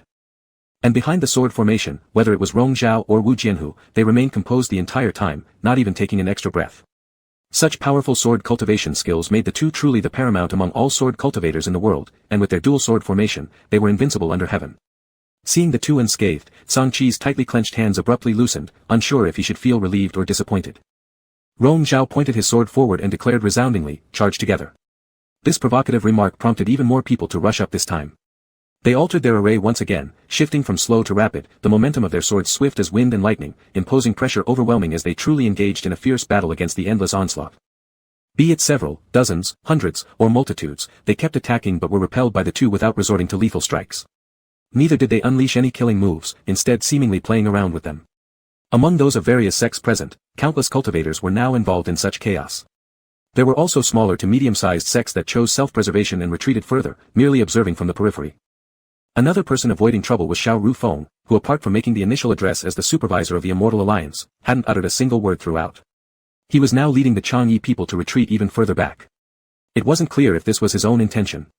On the Yuan-Si Immortal sect side, Xian Meng gritted his teeth in anger, personally witnessing the incredible swordplay of these two individuals, realizing how far inferior he truly was compared to them, yet unwilling to accept it. "Master, shouldn't we mobilize people from our Yuan-Si Immortal sect?" His master, Elder Deng, stayed silent with a dark face, and the rest of the elders didn't appear too good either. Rong Zhao was still nominally their sect master, and in this setting, they couldn't easily move to subdue him. They could only stand and observe the unfolding events.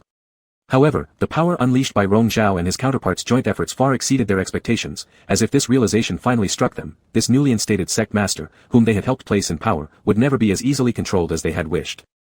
On another front, behind Sang Qiu Shui, a disciple asked her if she should join the fray, but Sang Qiu Shui remained firm, no. Naturally, she wouldn't, given that Rong Zhao was her savior. Her current standing owed entirely to Rong Zhao, the master of the Yuan-Si Immortal sect, whose help from behind brought her to her position. Should Rong Zhao fall, her title as the leader of Thousand Stars Island would not last long. She looked intently at that figure gracefully wielding his sword amidst the crowd, cooperating so seamlessly with the person behind him. Perhaps only someone like him could truly match Rong Zhao. Their strength alone was enough to look down upon everyone else, requiring no assistance from others. As an outside observer, Sang Qiu Shui dimly realized that Rong Zhao's provocation towards the members of the Immortal Alliance was not out of boredom but possibly had other intentions. Indeed, there were ulterior motives. The more people surged forward, the faster their sword speeds became. The flow of their sword movements grew increasingly smooth, with fiery red veins glowing on their wrists, continually using spiritual energy to resonate their sword intent for attacks. At that moment, they indeed felt something. The sword skills they had practiced for what seemed like an eternity were slowly approaching that final crucial point. The last sword. Simultaneously, the two leapt into the air, releasing their blades in mid-air. Clouds overlapped with ink dots, merging into one, radiating light so dazzling it seemed able to illuminate the heavens, their long swords held high, resonating with a thunderous sound. At that very moment, the surrounding cultivators, blinded by bloodlust, froze momentarily in shock, forgetting to react. The tumultuous waves shook the sea and the earth, the rolling gales roaring wildly. An unnamed force emerged from the swords, well-refined and polished, vast like an abyss, sharp and unstoppable, utterly indomitable. This was neither mere sword chi nor intent, only Rong Zhao and Wu Jianhu themselves knew clearly that their sword skill had reached perfection. This was the true essence of their released sword spirit. Their gazes met, and they pushed the sword spirit forth together. Roars of mountains and cries of ocean sounded, no one could withstand the overwhelming power, sweeping everything away in its path. Amidst the wind, only they stood upright, golden and silver ribbons entwining and fluttering, their eyes meeting with the universe reflected within, and even more, each other. Chapter 68, Fooled You Again. After the earth-shaking sword chi dissipated, countless people on Mount Tian remained immersed in extreme shock, unable to recover for a long time. It's sword chi. The legendary sword chi.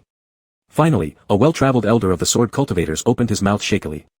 His incredulous eyes were filled with an intense enthusiasm that no amount of hearing about it could compare to.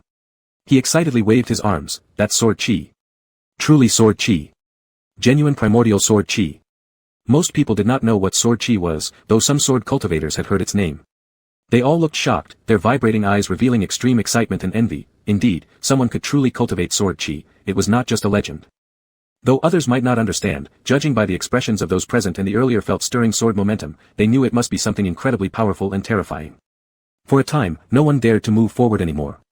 Everyone stopped attacking, hesitating and retreating as they watched the two figures at the center of the altar platform with caution and fear, their emotions complex and conflicted.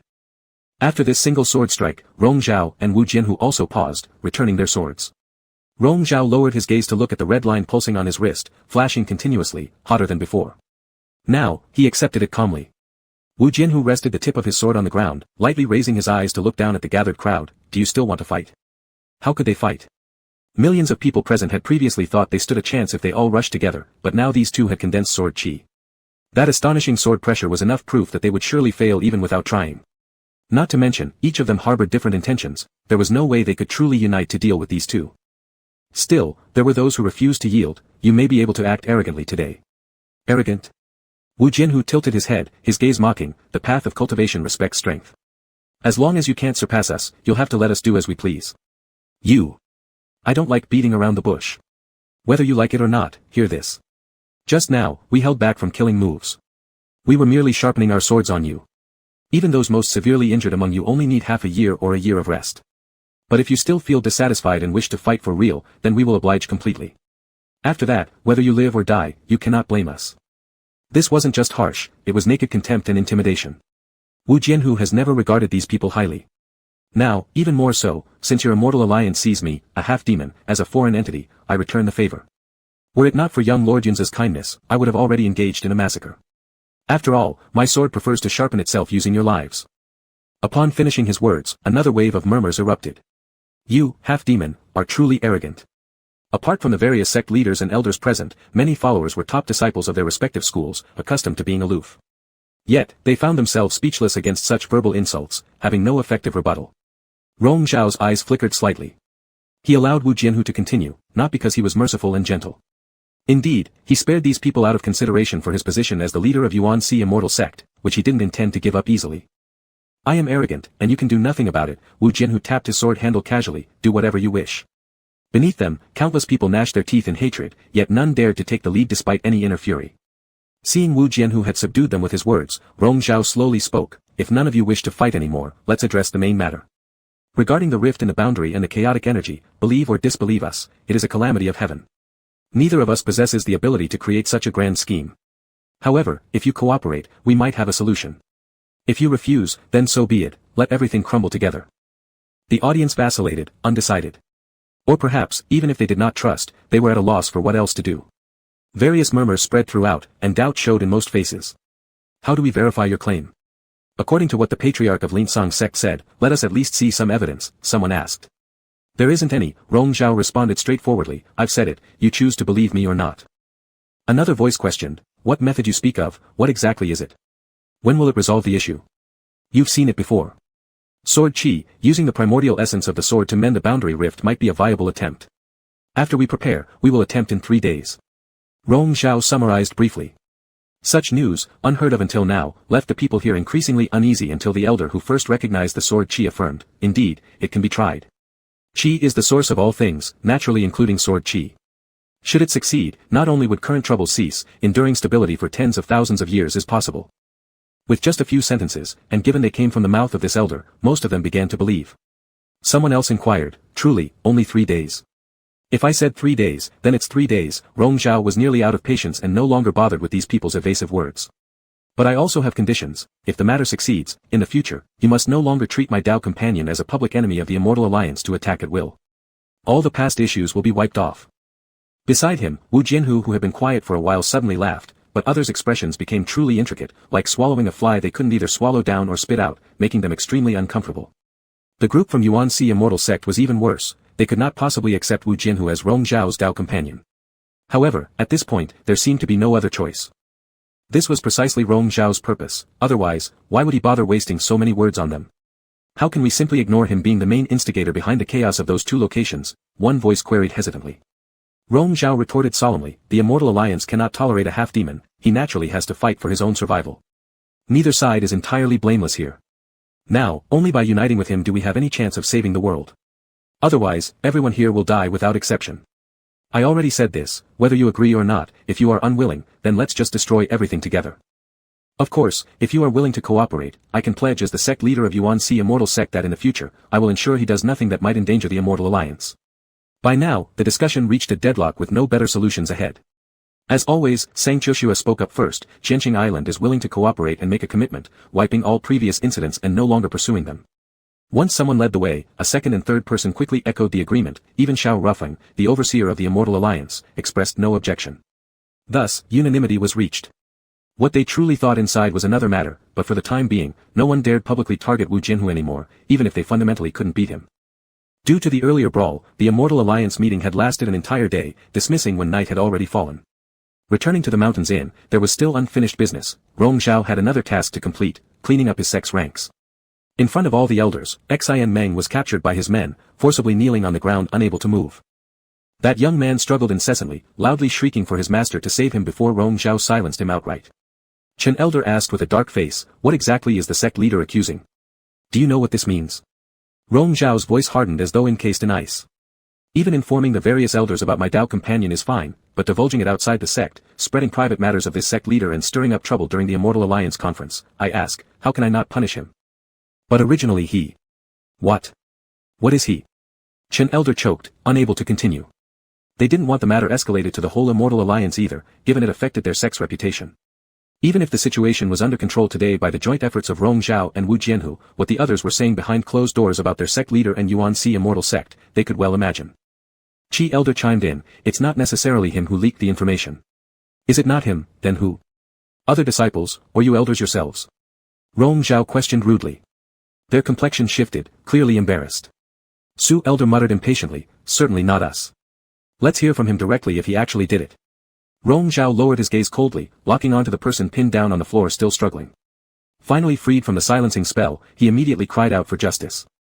Rong Zhao took slow steps forward. Xian Meng watched his white boots approach slowly, clenched his teeth tightly in silent resistance, struggling to lift his head. Gazing into Rong Zhao's dark, ferocious eyes, his mind faltered. Like bewitched, his trembling voice wavered and changed tone, I. It was me. Who told you about my Dao companion? Rong Zhao asked coldly. I don't know. A note, someone delivered it. That note said, and mentioned the sect leader was in Qingyang town back then, so I went after him. Under the influence of the charm, Xian Meng finally revealed the truth. Was it also you who disclosed the information to the outside sects? Yes. And why did you do it? I envied the sect leader, wanting to use this to bring him down. If my master could become the sect leader of Yuan-Si Immortal Sect, my prospects would be boundless. Xian Meng hung his head deeply, his mind muddled by the charm, inadvertently revealing inner thoughts. You're talking nonsense. Chen Elder shouted furiously, anger and shame flushing through his veins. The deep darkness faded from Rong Zhao's eyes, unnoticed by anyone. He turned his gaze to Chen Elder with an ambiguous smile, so, Elder Chen thought this? You wanted to take the place of the sect leader and replace him, hence all the picking on my faults. It's not true. Chen Elder argued, it's all because of this degenerate disciple's wild ambitions. I've never thought such things.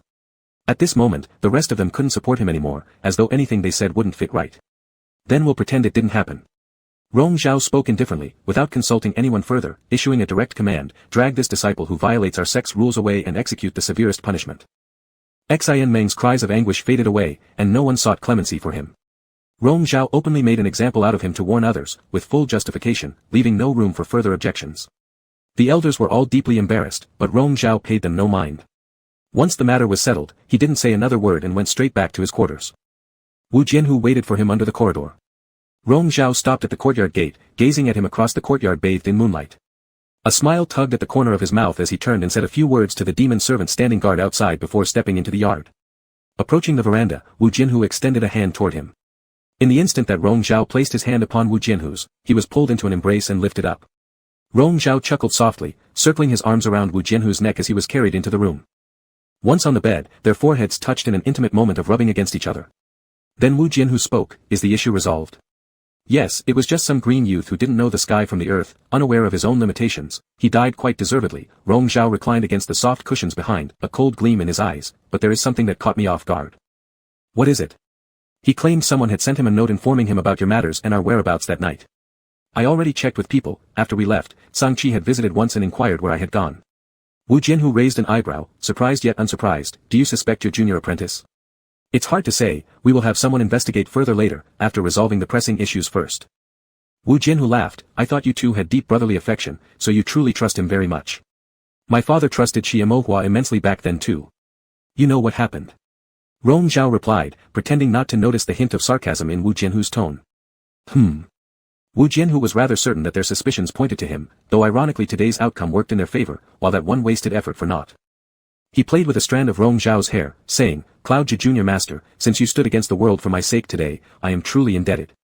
Repaying me isn't necessary, merely pledging yourself would suffice. There was laughter in Rong Zhao's eyes. Wu Jianhu smiled and leaned closer to kiss him. All right. For the next few days, the pair secluded themselves, fully focusing on preparing for the world-saving mission. They cultivated quietly, refining their recently condensed sword qi until it became even more concentrated. 3 days passed peacefully, and everyone reconvened atop Mount Jiuxiao Tian. 100 individuals of the highest cultivation levels ascended the altar, sitting at the designated spots chosen by Rong Zhao and began casting spells together. Auras converged at the center of the altar, forming an array with the sacrificial platform acting as its base. The core of the array rested right at the altar center, collecting spiritual energy. As they performed their magic, a colossal magical seal emerged, floating mid-air and rotating rapidly, its dazzling light expanding continuously. The cultivators kept performing their incantations, continuously channeling their spiritual force into the array. Each spell they cast magnified the power of this seal. From behind, Rong Zhao and Wu Jianhu remained poised, waiting for the opportune moment. Rong Zhao couldn't explain the slight sense of unease growing within him. He turned his gaze to Wu Jianhu's calm profile beside him and murmured softly, Wu Jianhu. Wu Jianhu glanced back at him. Exert all efforts momentarily, but don't push too far. If danger arises, we'll ensure our individual safety. Wu Jianhu nodded, agreed. The last spell was cast by the cultivators. The Great Seal was completely formed, shooting upward piercing through the heavens, colliding directly with the intangible, omnipresent boundary enclosing their world. In an instant, mountains trembled and skies changed color. The seal successfully latched onto the boundary, spreading outward swiftly until the entire sky was enveloped. Under such radiant brilliance, the invisible boundary materialized before everyone's eyes, precisely as Rong Zhao had described. Centered above the peak of Qianjifeng, cracks spider-webbed outwards in all directions. Below, observers were stunned. At this very moment, they had no choice but to believe that the impending doom was indeed a natural calamity. Simultaneously, both Rong Zhao and Wu Jianhu sprang into action, their swords splitting through the air, producing deafening roars echoing through the heavens. Their sword energies swept forth with a destructive force, blanketing the entire expanse of heaven and earth, gradually merging into the seal, serving as a medium to seep into the boundary itself. Even those who had witnessed such might once before, now under the overwhelming pressure, felt dread coursing through their bones. Suddenly, a person of keen perception called out, "It's working." All heads turned sharply. They could see the fractured fissures mending and shrinking thanks to the integration of the sword energy into the boundary. There was not a single soul who wasn't filled with excitement, hope igniting within everyone's eyes. An entire day passed, and Rong Zhao never felt time move so slowly. By dusk, he and Wu Jianhu were utterly exhausted. Fortunately, the final crack was about to vanish. With their last release of sword energy, it soared like a magnificent rainbow cutting through the sky, commanding awe-inspiring might over vast expanses. At this exact moment, an unforeseen lethal force surged from below, rising swiftly with ferocious wind toward them. Tensions returned instantly in their loosened minds, but fatigue slowed their reactions slightly, leaving no time to draw their swords for defense. In the next breath, Rong Zhao was forcefully pulled into Wu Jianhu's arms, reminiscent of that long-ago illusion. Wu Jianhu embraced him tightly, turning his back as a shield. The lethal force pierced through Wu Jianhu's body, and the chaotic energy that lingered below the boundary surged into the seal. Drenched in blood, before slipping into unconsciousness, he muttered his last words into a stunned Rong Zhao's ear, "I'm sorry, I deceived you again." Chapter 69, Almost. Rong Zhao held Wu Jianhu as they descended from the air, as if embracing someone fished out of blood. The blood all around seemed like a fog that blurred his vision. In his daze, he reached out with trembling fingers to check Wu Jianhu's nose, only detecting a faint trace of breath. The heartbeat too was almost stopped, and below it, his dantian was shattered beyond repair. The people below watched in shock at this scene as Rong Zhao staggered to his feet and handed Wu Jianhu to one of his trusted servants before turning around. His eyes, filled with bloodshot veins, were pressed down by an overwhelming anger, beneath which lay a bone-chilling killing intent, like the deep-sea ice that had frozen for millions of years in the dead of winter, eager to erupt when encountering the fires of the Earth's core. His voice, buried in such icy silence, was hoarse and cold. "Who did this?" In the silence, only the mountain winds mournfully howled. Perhaps those below could not see clearly, but these 100 cultivators who were performing the ritual together must surely know who among them had made the move. Only one among them would have the ability to deliver such lethal force, yet they all collectively chose silence at this moment. Rong Zhao slowly closed his eyes.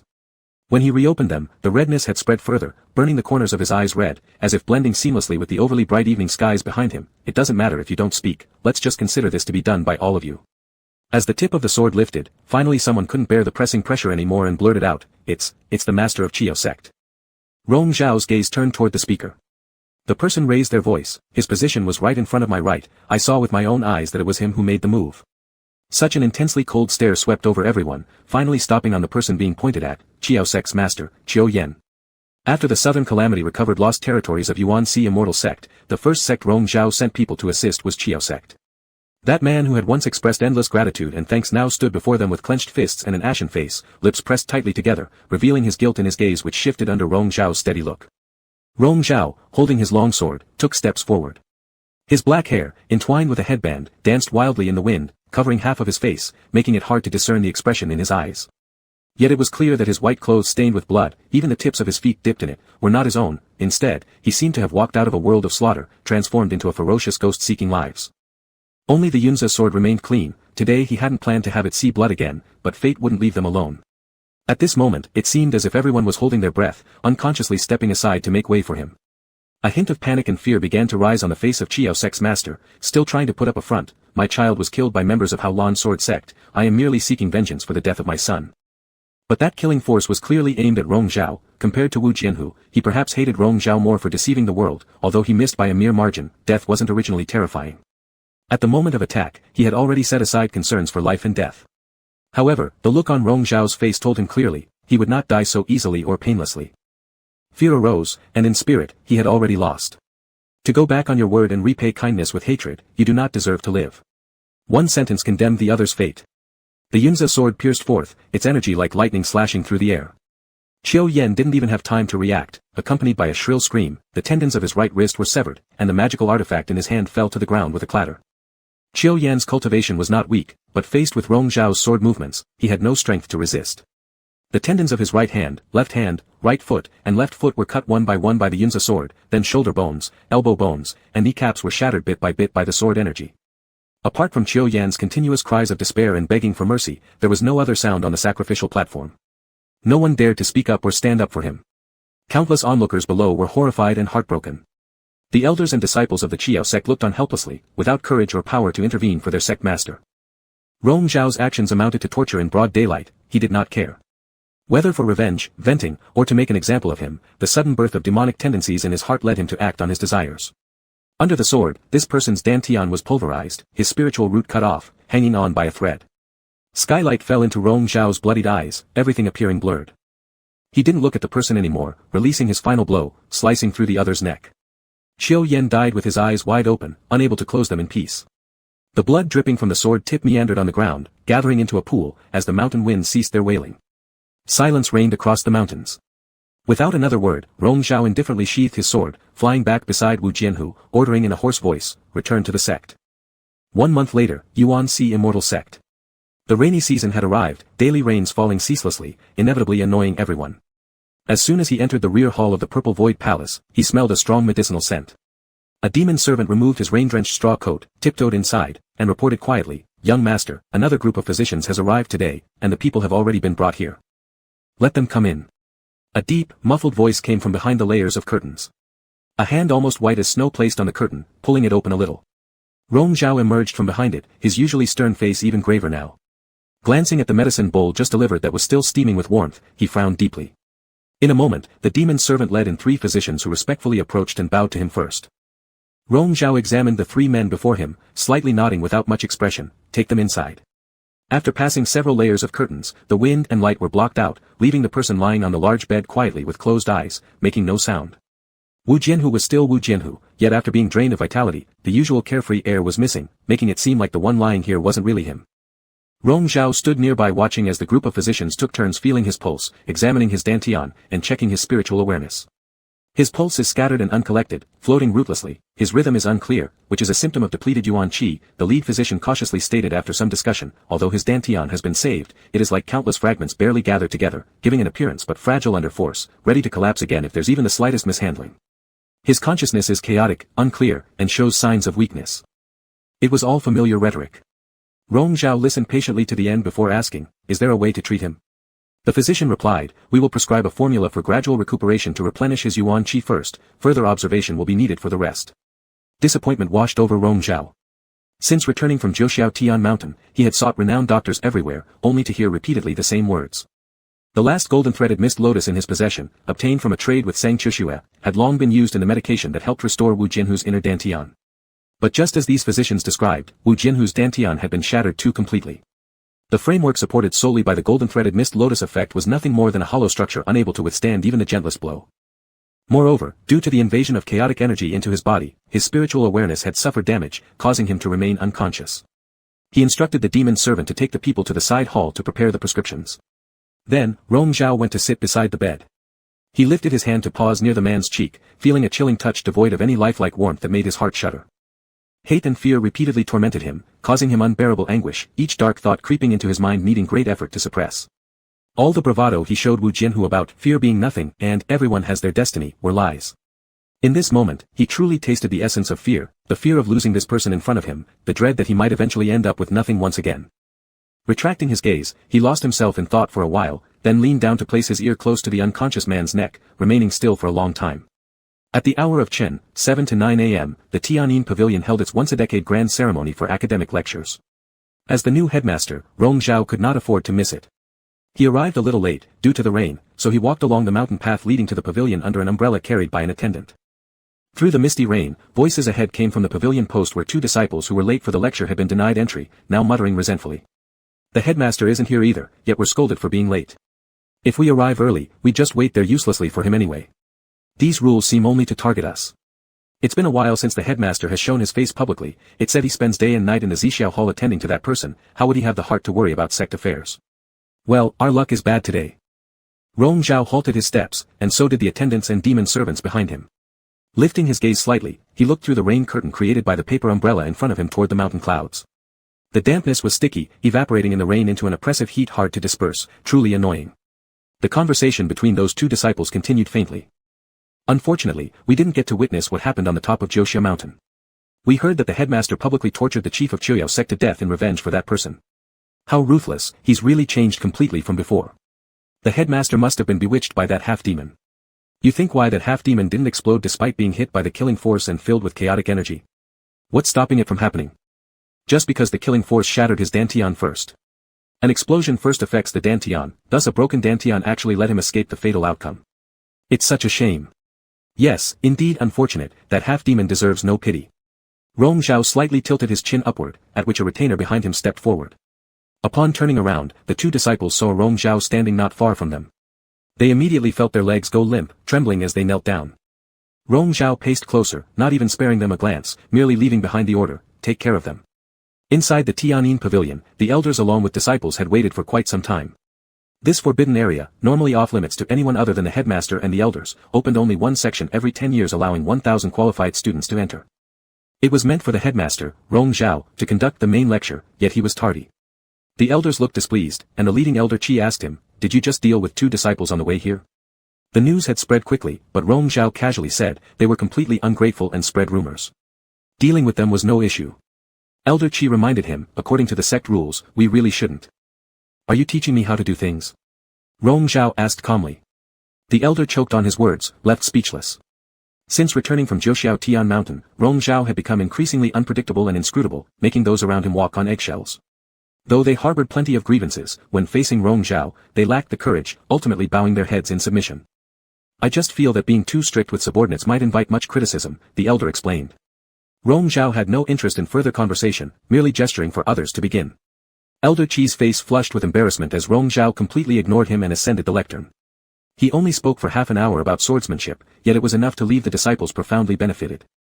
Handing over his position to the other elders, he didn't leave but went up alone to the floor above. The noise below gradually faded away, leaving this secluded world silent except for the sound of falling rain. This was his third time coming here, once again searching among millions of books as if looking for a needle in the ocean, hoping to find a shred of hope from within the countless texts. But he found nothing. No medical records or any others documented cases similar to Wu Jianhu's condition. Wu Jianhu being half-demon, his physical constitution differed from human cultivators, thus the prescriptions from physicians, though not wrong, were ineffective, having little effect on him. Rong Zhao silently repeated in his mind the term half-demon, then finally unearthed a book titled Charter of Half-Demons from the Mountain of Literature. The book was full of basic knowledge about half-demons, physical structure, habits, talents, methods of cultivation. Half-demons cultivate both mystical techniques and demon ways, their talent usually higher than demons but lower than humans. If they continue to improve, before reaching the Great Tribulation period, they can live up to 600 years. Yet Wu Jianhu's talent even among human cultivators was extraordinary, most likely because his mother was a celestial fox with 9 tails, a top-tier spirit demon. Rong Zhao's gaze fell upon the sentence, before reaching the Great Tribulation period, causing him to unconsciously furrow his brow in confusion. He continued flipping through the book, uneasiness creeping into his heart, until he reached the final section detailing the cultivation levels of half-demons. Restricted by their incomplete demonic core, half-demons are unable to complete the transformation of spiritual energy during the breakthrough from the Great Ascension peak to the Great Tribulation period. In simpler terms, half-demons absolutely cannot transcend the Great Tribulation period to ascend, the peak of Great Ascension was their ultimate limit. There were very few half-demons in the world, and even fewer who could smoothly reach the Great Ascension peak before the age of 600. Thus, such knowledge was almost unknown to everyone. What is known as unacceptable by the laws of heaven was precisely this. Rong Zhao stood dazed, gripping the book tighter and tighter, veins becoming faintly visible on the back of his hand. All that had happened before finally made perfect sense at this moment. Why the person had insisted on following the path to become a heavenly deity earlier, why he said that day, not saving the world, just saving you, along with his, I deceived you again, referring to what exactly? Giving up the path to becoming a heavenly deity was equivalent to giving up himself. 600 years seemed long, but in the endless eons of life for practitioners, it was merely a flicker of the fingers. From the day he handed over the heavenly deity jade to him, he had already calmly accepted everything. That's why he paid no heed to the storms of the mortal realm or the collapse of the world, only thinking of saving him. Deceived was not only the promise made that day regarding his safety which he later broke, but also the secret about his lifespan that remained unsaid. It all made sense now. A torrential downpour raged outside the building, seemingly never-ending. A whole day had passed, and after nightfall, the sky turned pitch black without a single gleam of light. The lecture downstairs had long concluded, and his attendants were dismissed earlier. Only he remained. Rong Zhao wandered aimlessly, disoriented and distraught, wandering out into the stormy night, laughing one moment and crying the next.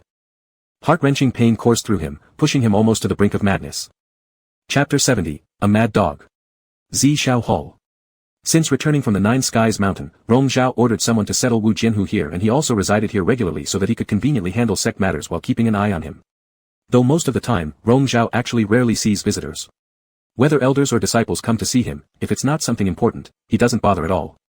Rumors spread within the sect that he acts out of emotion, being too capricious, but Rong Zhao never cares about them. He does everything according to his own will. That night, after returning from Tian'in Pavilion, he was drenched, disheveled as if insane, and spent the entire night crouching beside the ever-unconscious Wu Jianhu, dreaming for the whole night. In his dreams, there were all kinds of memories between him and Wu Jianhu, good or bad, replaying over and over in his dreams. When waking up, it seemed as though nothing had happened, he was still the indisputable head of the UNC sect. But his facial expressions grew fewer, he became colder, often silently staring at people with a gaze that could make anyone feel chills. No one knows what he's thinking, only Rong Zhao himself understands that the fire in his heart has reached a towering height. The restlessness and restless malevolence always interferes with his thoughts, almost beyond control. This time, he no longer wants to suppress it. Today, there are people in the sect who have made a pact and sent out wedding candies. On a late autumn afternoon, Rong Zhao sat by the bedside of Wu Jianhu, holding one of his hands, chatting idly. I suddenly remembered that we haven't held a formal ceremony yet. The one in the illusion didn't count, at that time, we both used others' identities. Afterwards, we did pay respects in the ghost realm once, but that didn't count either. When you wake up, we must make up for the grand ceremony. After the last word was spoken, the only response he got was the flickering light on the candle stand. He lowered his eyes, silent for a moment, gave a self-mocking smile, peeled a candy and put it in his mouth, continuing to chatter to the person in front of him. Last time I said I don't like eating sugar, I was fooling you. But this wedding candy isn't as tasty as the ones you give me. I went to look at the brook behind the mountain yesterday. There is abundant spiritual energy there. Perhaps in another 2 years, peach nectar will really be brewed, and then we can drink it together again. If I had known, why were you soft on me? We could have fought openly for a final victory. The winner could have walked the path of godhood. Anyway, we will end up separating eventually. Do you look down on me? I don't need you to let me win, nor do I need you to save me like this. I've said before, everyone has their own fate. You should accept it honestly, and so should I. Wu Jianhu, won't you wake up? 600 years is very short. If you keep lying here, we won't even have these 600 years. His voice gradually became quieter, but the sleeping figure showed no signs of awareness. Whatever he said, or called out for in his consciousness, the formerly noisy person would no longer give him any response. Layer upon layer of heavy curtains blocked every autumn breeze from outside the hall, but amidst such profound silence, Rong Zhao felt the chilling cold of the autumn flood penetrate his bones. His heart floated and sank within it, struggling, but repeatedly entangled tightly. Until there came a faint noise outside the curtain. He turned his head to see the spirit cat crawling in and squatting beneath the footstool, its grey pupils quietly gazing at him. Rong Zhao met its gaze, reminiscing about another pair of equally deep grey eyes that often looked at him smiling, making him involuntarily fall into them. As if sensing his mood, the spirit cat let out a low wail. Rong Zhao averted his eyes and stopped looking at it. Those surging emotions settled back into stillness. Moments later, someone reported that Sang Chi had returned to the sect and wanted to meet him. Rong Zhao, who was helping Wu Jianhu comb his hair, spoke after a long pause, "Don't see him. If it's not urgent, there's no need to come here. Let him go back." The demon servant outside the curtain responded and retreated. Neither other people nor events could stir a single ripple in Rong Zhao's heart. Holding the comb, he helped Wu Jianhu tidy his long hair, wrapped it with a silver hairband, and tied it at his shoulder side. After finishing, he silently looked at the pale face of the person in front of him. With a slightly cool palm, he caressed the face, leaned over, and kissed the forever closed eyes. The next day was the internal grand ceremony of Divine Grace for UNC sect, where the sect master led the group to worship their ancestor in Divine Grace Palace. It wasn't yet time. Rong Zhao was changing clothes in the annex hall, swapping into his ceremonial robe when Sang Chi requested to see him again. A crease formed between his brows, slightly impatient, he allowed the person to come in. Sang Chi entered and saw Rong Zhao dressed in the Grand Master's robes ahead of him, becoming even more unapproachable. Lowering his eyes, respectfully greeted him. Rong Zhao asked, "You specifically returned to the sect for the Divine Grace ceremony?" "Yes. Your own official duties are more important. It's not necessary to rush back unless needed. After all the sects and schools returned, there hasn't been anything significant in the patrol office recently, so I took the opportunity to return for a bit," Sang Chi explained in a low voice. He had only come to see Rong Zhao, but his elder brother, it seemed, did not want to see him. Since the person has returned, there was nothing more to say. Rong Zhao coldly remarked, "If you've already come back, then that's all. The ceremony is about to start, go prepare yourself." Sang Chi was reluctant, hesitating before asking what he had wanted to ask for a while. "Big brother, last time when I prayed for you in the Divine Grace Palace, did you actually carry the protective spirit token with you?" Rong Zhao's expression slightly paused for a moment. With Sang Chi's eyes lowered, he didn't notice the growing chill in his elder brother's eyes. Although uncertain whether Sang Chi was truly responsible for leaking the information, Rong Zhao couldn't ascertain the matter because there was no evidence. Thus, he let it rest and put this aside. But today, upon seeing his second master brother here, hesitating to inquire if he wore the spirit token given by him, Rong Zhao suddenly understood. He had always faintly sensed Sang Chi's intentions but paid little heed, not considering them significant. However, he never expected Sang Chi to dare take things so far. As for this so-called protective spirit token, he had never received it. A brief thought led him to deduce the cause. Rong Zhao asked casually, "Why would you give me a protective spirit token?" Sang Chi hesitated for a moment, his voice lowering, "I just hope elder brother can be blessed and free from troubles." "If that's true, why then did you intentionally cause me discomfort by revealing the affairs of my companions?" Rong Zhao's voice didn't pause as he continued. Seeing the flash of panic crossed Sang Chi's face, he confirmed his suspicion. "It was indeed you, wasn't it? You found out about Wu Jianhu's identity and sent notes to inform Elder Spade's disciple, deliberately causing the situation to unravel." Sang Chi panicked. "It was also for elder brother's benefit. What benefit could there be for me?"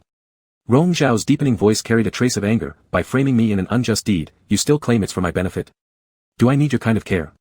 One sentence drained all the blood from Sang Chi's face, leaving him speechless. I just what?" Rong Zhao revealed his thoughts. "Just jealous of my consort, wanting him to suffer, all under the guise of caring for my reputation, doing shameful deeds yet convincing yourself that everything you do is right without any remorse." Zhang Qi raised his eyes abruptly, incredulously staring at Rong Zhao. Being exposed like this, ruthlessly unmasked by Rong Zhao, made him both extremely uncomfortable and utterly embarrassed. What hurt even more was Rong Zhao's indifferent attitude toward him. Apparently, Rong Zhao already knew everything. His elder brother clearly saw through his mind but cared not. At this very moment, Rong Zhao looked at him with sheer indifference and disdain. In Rong Zhao's eyes, his feelings were never worth mentioning. The person he cherished so much regarded him as worthless garbage, filled only with contempt for him. This realization scorched Zhang Qi's heart like boiling oil. It took every ounce of restraint not to lose control right there and then. His lips trembled helplessly, trying to argue silently. Since you've admitted it, I cannot let it slide. Your actions have violated our sect's code of conduct, and you must be severely punished. Rong Zhao said emotionlessly, like a sharp knife piercing Zhang Qi's heart with every word delivering further torment. But Rong Zhao no longer bestowed a glance on him, ordering someone to escort him to the water dungeon immediately. The punishment would await until after the 3-day grand divine grace ceremony concluded. A few elders rushed over hearing the news. Rong Zhao summarized briefly, he's my junior brother, yet I mustn't shield him, lest other disciples think I show favoritism. Upon learning the full story, recalling the fate of Xi and Meng from before, everyone realized the talk of shielding or favoritism was merely false pretense. Rong Zhao had no intention of sparing his younger brother. If not for these upcoming rituals where blood shouldn't spill, he would likely have taken care of him by now. Even so, showing such ruthless disregard for their past bond shocked everyone deeply. Rong Zhao offered no further words, simply saying, time's up, let's proceed. Before they knew it, 3 days passed. The final ritual ended, and once the disciples retreated, several elders detained Rong Zhao, stating they had matters to discuss with him. 7 Radiant sect can no longer endure, claiming they are willing to surrender and become a subsidiary sect of our UNC sect. Can we halt our oppressive measures against them? Elder Qi represented everyone in asking. The 7 Radiant sect was originally one of the top 20 major sects in the eastern continent. Rong Zhao had publicly executed Qiu Yan, which was not enough. For the past few months, he employed all kinds of means openly and covertly against their sect. He blocked resource exchanges between neighboring sects and theirs, ignited internal disputes within their sect, continuously weakening their influence, all witnessed by the masses. 7 Radiant sect hadn't failed to attempt resistance, but against UNC sect, it was futile. When appealing to the Heavenly Alliance, those who now held real power there were also under Rong Zhao's control, leading them to ultimately submit and seek peace. However, Rong Zhao harbored no desire for peace. He sought their total obliteration beneath his feet. Merely speaking isn't sufficient. Wait for their official letter, he replied. These elders clearly harbored ambitions themselves but acted as though they valued peace, making it unclear what they truly aimed for. Rong Zhao was too lazy to say much more when another elder asked, though the Great World Barrier has been repaired, the residual chaos energy that seeped in before hasn't dissipated yet. Is it true that we can only wait for the new earth-originating essence from beneath to purify it? In that case, we may not be able to cultivate for 3 to 5 years. If you feel lucky enough and are not afraid of dying, you could give it a try, Rong Zhao said indifferently. The elders wore embarrassed expressions. Though a few years were not a big deal, most of them had stagnated in their cultivation for a long time, so they couldn't help feeling anxious. Rong Zhao no longer paid attention, preparing to leave when he suddenly heard a meow, which turned out to be his spirit cat rushing into the Divine Grace Hall from outside. The spirit cat leapt toward him, calling urgently and biting at the hem of his robes as if trying to drag him away. Rong Zhao glanced down and noticed how restless the cat was, its usually calm gray eyes flashing an unprecedented anxiety. His brows slightly furrowed as he seemed to remember something, then without saying another word to the elders, he rushed out of the great hall like the wind, heading swiftly towards Purple Cloud Mountain. The closer he approached the Purple Cloud Palace, the more violently his eyelids twitched, and an ominous foreboding grew inside him almost palpable. Landing with a thud, he rushed into the rear palace, thrusting open the door. The rear window was wide open, its curtains tugged by the cold winds blowing into the room, flapping wildly. On the bed, the person who had been lying there was gone. Rong Zhao staggered forward, pulling the heavy layers of curtains aside desperately, trying to locate that person's whereabouts. His mind momentarily went blank as panic overtook him. But there was no one. The bedroom wasn't very large, it would only take a glance to confirm. That person was missing. In the short span of time since he left, Wu Jianhu, still unconscious, had been taken away. A demon servant carrying medicine entered just then, startled by the sight, causing the dish in their hands to crash onto the ground in pieces. They immediately knelt down in fright. Rong Zhao's scattered thoughts returned upon hearing the sound of shattered porcelain. He managed to steady himself and demanded, "Where is he?" I don't know," the demon servant quaked in terror. "Before I fetched the medicine, I checked on him just now, and he was still here. I only left for about half an hour." Rong Zhao raised his voice sharply, "Who has been here?" "And no one, sir," the demon servant hastily corrected after speaking. "Just now was the guard shift change. They might have seen something." The guards at the front and back of the Purple Cloud Palace had already received word earlier and were checking the numbers posted around. It soon became apparent that someone was missing among the guards who should have been stationed right outside the palace doors. During the last guard rotation led personally by the captain of the guards, no strangers could have possibly infiltrated unless their cultivation surpassed that of the captain himself. There were very few in the sect capable of such stealth. At this moment, a trusted aide arrived to report that Song Qi, imprisoned in the water dungeon, had mysteriously escaped some 2 hours ago with someone's assistance. Upon hearing this, Rong Zhao clenched his fists tightly and swiftly turned to face the large open window behind him. It pointed toward the rear side of Purple Cloud Palace. Further up the mountain beyond the palace lay the Misty Cloud Peak. Thick mist shrouded Misty Cloud Peak, concealing all directions in confusion. Rong Zhao soared towards it, his rapid pace making his heart beat so fast it felt like bursting through his throat.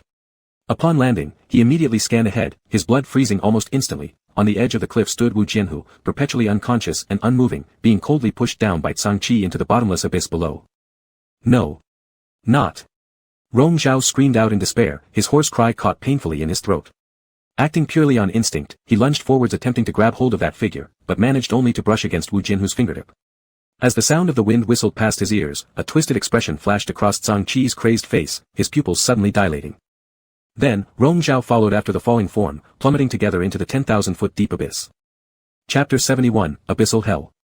The wind roared, causing a painful ache in the eardrums. Rong Zhao tried to hold on to someone but failed. The sinister force from the depths below had entangled their bodies, dragging him and Wu Jianhu down ceaselessly. He couldn't unleash much spiritual power, the further they fell, the more suppressed his cultivation became. Right before his eyes, Wu Jianhu was falling like a drifting leaf with closed eyes. He always seemed just a little too far to touch, failing each time. Gritting his teeth, Rong Zhao decided on a desperate attempt. Just as his parents had done years ago, he swiftly made hand seals and used his remaining cultivation to weave a protective barrier, barely managing to pull Wu Jianhu inside. At the last moment, an overwhelming surge of subterranean fire rushed up, its tongues licking them rapidly. They were then plunged into the blood river, where putrid blood mixed with decaying flesh that had been rotten for millions of years surged toward them. This made Rong Zhao feel nauseous, nearly unable to open his eyes. He immediately adjusted the malevolent energy within his body, channeling it through his meridians repeatedly to maintain balance, suppressing his breathing while struggling to keep his eyes partially open amid the pitch-black chaos and filth, searching for Wu Jianhu's whereabouts. Even though they were near one another when they fell, he couldn't find or see Wu Jianhu now. His heart was filled with urgent anxiety, making the malevolent energy circulating within him grow chaotic, rushing uncontrollably and almost pushing him into madness. Time ticked away slowly. Endless blood and flames rolled over his skin, not harming him physically, but still causing him an excruciating feeling of being gradually eroded and consumed. Though he'd experienced this pain countless times in the past, he had become accustomed to it long ago.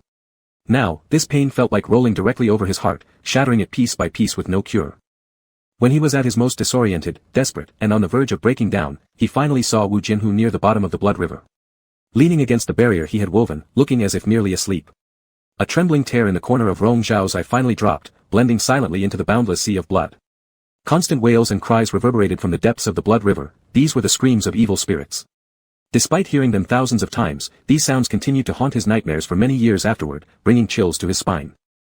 Lost in thought amidst the confusion, he remembered something from his past, the time when he had helplessly watched as his parents were engulfed by fire and torn apart by demons. Back then, his parents were outside the protective barrier, while he was safely ensconced within. There was nothing he could do to save them. But today, the one outside the barrier was himself, and Wu Jianhu remained safe inside it. If ultimately only one person could escape, Rong Zhao hoped it would be Wu Jianhu. Don't cry. An indistinct voice came. For a moment, Rong Zhao thought it might be his own hallucination. Unbelieving, his eyes widened, tears flowing incessantly even as he seemed unaware of them. Inside the barrier, the person who had been unconscious for months slowly opened his eyes at this very moment, gazing weakly at him and repeating softly, "Don't cry." This sound carried only through their mental consciousness. Even with just those 3 words, Rong Zhao's tears flowed uncontrollably, mixing into the foul blood sea, creating a blurred mess. With what little strength he had left, Wu Jianhu attempted to lift his hand, struggling greatly with even such a simple movement, trying to reach out and wipe away the tears and filth from Rong Zhao's face. However, his fingers stopped upon touching the wall of the barrier. His gaze halted there too, realizing the situation. Sadness and affection gradually welled up in his eyes. In that look, this moment of despair in darkness became a ray of light for both of them. A strong desire to survive awakened Rong Zhao's senses. Having reached this point, he must find a way to bring Wu Jianhu out alive. He knew if they followed the blood river downstream, there was still a glimmer of hope. The previous time, he had escaped from here, and it was possible again. Wiping his tears away, he transmitted a message via mental consciousness to Wu Jianhu, "Stay inside the barrier. Do not move. This barrier can last 12 hours. I'll push you downstream, there's a way out that direction." The figure inside the barrier nodded wearily. Having made up his mind, Rong Zhao regained his composure, closing his eyes while continuously channeling the malevolent energy within his body. Sensing the direction, he also unsheathed his sword, prepared to defend against the potential attacks of evil spirits from below. These spirits didn't pose a threat to him. He possessed a rare yin-based constitution among billions, making them unable to approach him, but they certainly viewed yang-based beings like Wu Jianhu as irresistible delicacies. He dared not risk it. Suddenly, a faint sound behind him drew his attention. A string of bloody bubbles emerged from the murky blood water. His fingers tensed. Sword chi flashed forth, and in the next instant, the demon that leapt forward attempting to tear through the barrier was instantly cut down, turning to ash. Next came the second, third one. The sword chi had its limits in this blood river, but it was more than enough to deal with these evil spirits. However, these things were too cunning. He had to concentrate fully to guard against their unexpected attacks. After a round of slaughter, the boiling blood bubbles gradually subsided as the evil ghosts retreated, temporarily holding back and waiting for another chance. Rong Zhao took a breath as a voice in his consciousness sounded, "Take a break." Wu Jianhu had remained silent until now, not disturbing him. As he spoke, there was always a deep sense of pain in his eyes. He reached out to Rong Zhao again. "I'm fine." Rong Zhao shook his head slightly, also wanting to touch the other but could only do so through the barrier, barely touching fingertips. Regaining his composure, Rong Zhao didn't delay further and pushed Wu Jianhu downstream. There were too many filthy things in the blood river, ghosts clung on, emitting nauseating odors all around, and visibility was very low. Still, he dared not bring Wu Jianhu out of the water's surface. At least the yin fire beneath the river was contained by the blood water, suppressing its flames, so it wouldn't immediately consume the protective barrier around Wu Jianhu. Otherwise, this barrier might not last long. However, this meant that Rong Zhao would face the constant appearances of evil spirits coveting Wu Jianhu. With their cultivation being suppressed here, unable to use spiritual power, his physical strength drained quickly, and soon he was already struggling to keep up. "Left rear, be careful," Wu Jianhu suddenly warned. Rong Zhao instantly swung his sword towards the direction mentioned. Accompanied by a piercing scream, another ghost turned into smoke. This one was aiming at Rong Zhao. Though they couldn't approach him directly, it probably wanted to teach him a lesson. And this ghost's abilities were clearly more powerful than the previous ones. Had it not been for Wu Jianhu's warning, Rong Zhao might not have noticed it right away. Frowning slightly, he asked, "Can you see them?" "Yes." Wu Jianhu had used his demonic art to enhance his vision and, isolated within the barrier, free from the filth outside, his view was much broader than Rong Zhao's. Rong Zhao looked into his eyes and already understood, speaking in a hoarse voice, "Don't do unnecessary things. Your dantian is barely gathered together, and it can't withstand much stress before it recovers. No worries, I know my limits. Don't concern yourself." Wu Jianhu softly reassured him. Rong Zhao forced himself to calm down and continued forward. Wu Jianhu insisted on guiding him around, trying to reduce his burden as much as possible. "Half a zhang to the right front, there's something." The voice in his consciousness sounded again. Rong Zhao sent out a blade of light, revealing a floating human head in the blood river. Its white bones were exposed, the flesh corroded down to just bits and pieces. Here, it could almost be considered common. But since Wu Jianhu pointed it out, there must be some other significance. Rong Zhao focused carefully and saw that the person still had half of their tangled hair, along with a diadem that hadn't fallen off yet. It was severely eroded but still recognizable as a Qilin crown made of earth spirit crystal, something Xie Mo Hua often used, and within the entire Yuan Si immortal sect, only he could wear such a crown. Although he had anticipated this outcome, seeing it truly with his own eyes brought a sense of satisfaction to Rong Zhao. He sent out a strand of sword chi, grinding the skull into powder. The blood river wasn't very long, but this path seemed abnormally difficult for them. When utterly exhausted, Wu Jianhu reminded Rong Zhao again to stop and rest, but he refused. "Only 12 hours, we can't waste any time. Rong Zhao, if you tire yourself out, neither of us will make it out." Rong Zhao hesitated slightly upon hearing Wu Jianhu's unusually weak but rare tender gaze, finally stopping. "Do you want to talk?" Wu Jianhu asked him. "Why did you sleep for so long?" Rong Zhao stammered. "Sorry," Wu Jianhu sighed deeply, because even when unconscious, he could hear every word Rong Zhao said, as though trapped in a fog, unable to find a way out no matter how hard he tried, "for making you worry so much. I don't like hearing 'I'm sorry' or 'I apologize.'" Rong Zhao repressed the rising anger within, displeased. "Alright, then I won't say it." Wu Jianhu complied, soothing him. Rong Zhao clenched his fingers, unwilling to vent his anger at Wu Jianhu at such a time, yet unable to control his growing irritation. This emotion made him extraordinarily heartbroken and uncomfortable. Perhaps realizing this, Wu Jianhu simply said, "Don't feel sad." Rong Zhao closed his eyes silently. Even as the wails of the evil spirits echoed around them, the small world between the two men remained quiet. There were countless words to say, yet neither knew where to begin. Here, it felt especially inappropriate. Wu Jianhu did not interrupt, and after a brief silence, Rong Zhao opened his eyes, swinging his sword once more to cut down an evil spirit attempting to rise from below, continuing forward with Wu Jianhu. Unaware how much time had passed, with no sign of daylight, Rong Zhao could only estimate by the increasingly thinning protective barrier, which was being eroded by the blood water. They weren't far from the end of the 12 hours. The river had begun to narrow, signaling that they had reached the furthest point of the blood river. Here, it was no longer just endless blood and fire. Gradually appearing riverbanks would be their only way to survive. He pushed Wu Jinhu towards the riverbank. The protective barrier was now as thin as a cicada's wing, clinging to Wu Jinhu's body. Once they surfaced, it would likely be entirely consumed by the spreading earthine fire above. At this point, Rong Zhao felt a growing hesitation. He didn't dare take the risk. Take me up, Wu Jinhu guessed his thoughts. We have to try. Rong Zhao stared fixedly at him, and Wu Jinhu persisted. It's fine. I've got strong luck, I won't die. Rong Zhao closed his eyes again, only for 2 breaths, then opened them once more, having made a decision. He hoisted Wu Jinhu onto his back and muttered a hoarse warning. Close your eyes, don't move, you'll be out soon. Wu Jinhu nodded while lying on his back. All right. Rong Zhao held his breath and leapt suddenly from beneath the water, flying toward the riverbank. At the very moment they broke the surface, the rolling earthine fire above the river swept down, instantly engulfing them. The protective barrier around Wu Jinhu barely held for a couple of breaths before shattering completely. The searing pain of flames licking at his skin surged, but he gritted his teeth and did not utter a sound, not letting Rong Zhao notice. As they were about to escape the fiery sea, an unexpected hurricane rose below them. Blood vines burst through the water and seized one of Wu Jinhu's feet, violently dragging him off Rong Zhao's back. With eyes nearly popping out in horror, Rong Zhao turned to pull him back, his hand slipping past, failing to catch him. He could only helplessly watch as Wu Jinhu fell back into the fire, getting pulled into the blood river once more. His heart almost stopped beating at that exact moment. As wild winds roared in his ears, the fierce flames howled, the evil ghosts wailed, yet all these sounds seemed cut off from his eardrums. He couldn't hear clearly anymore. All that remained was the silent scream of agony within his heart, endlessly pounding against him. Coming back to his senses, he dove back into the blood river. When Wu Jinhu fell into the sea of flames, amidst a piercing, bone-chilling pain, he could only vaguely recall whether Rong Zhao had also experienced all this, which transformed him into the person he is today. This much agony, how could Rong Zhao, who was so young back then, have endured it? Indeed, he wasn't satisfied either. Weakness and unbearable pain rendered every movement excruciatingly difficult, yet he still managed to summon his sword to sever the blood vine that clung tightly around his ankle. But in the next instant, an evil ghost lunged behind him, striking a palm against his back. With his dantian barely held together by Jin Si Wu Rui, it shook violently, cracks reappearing and threatening its stability once again. Finally, when Rong Zhao managed to bring him ashore, Wu Jinhu had become drenched in blood, fainting again in his arms. An overwhelming wave of despair nearly crushed Rong Zhao. Shaking fingers struggled to reach Wu Jinhu's nose. Fortunately, there was still a slight breath left. Don't cry. It was ultimately Wu Jinhu's voice that called him back. Awaking from unconsciousness, Wu Jinhu raised a weary hand to touch his face, attempting to wipe away his tears, but ended up smearing blood all over.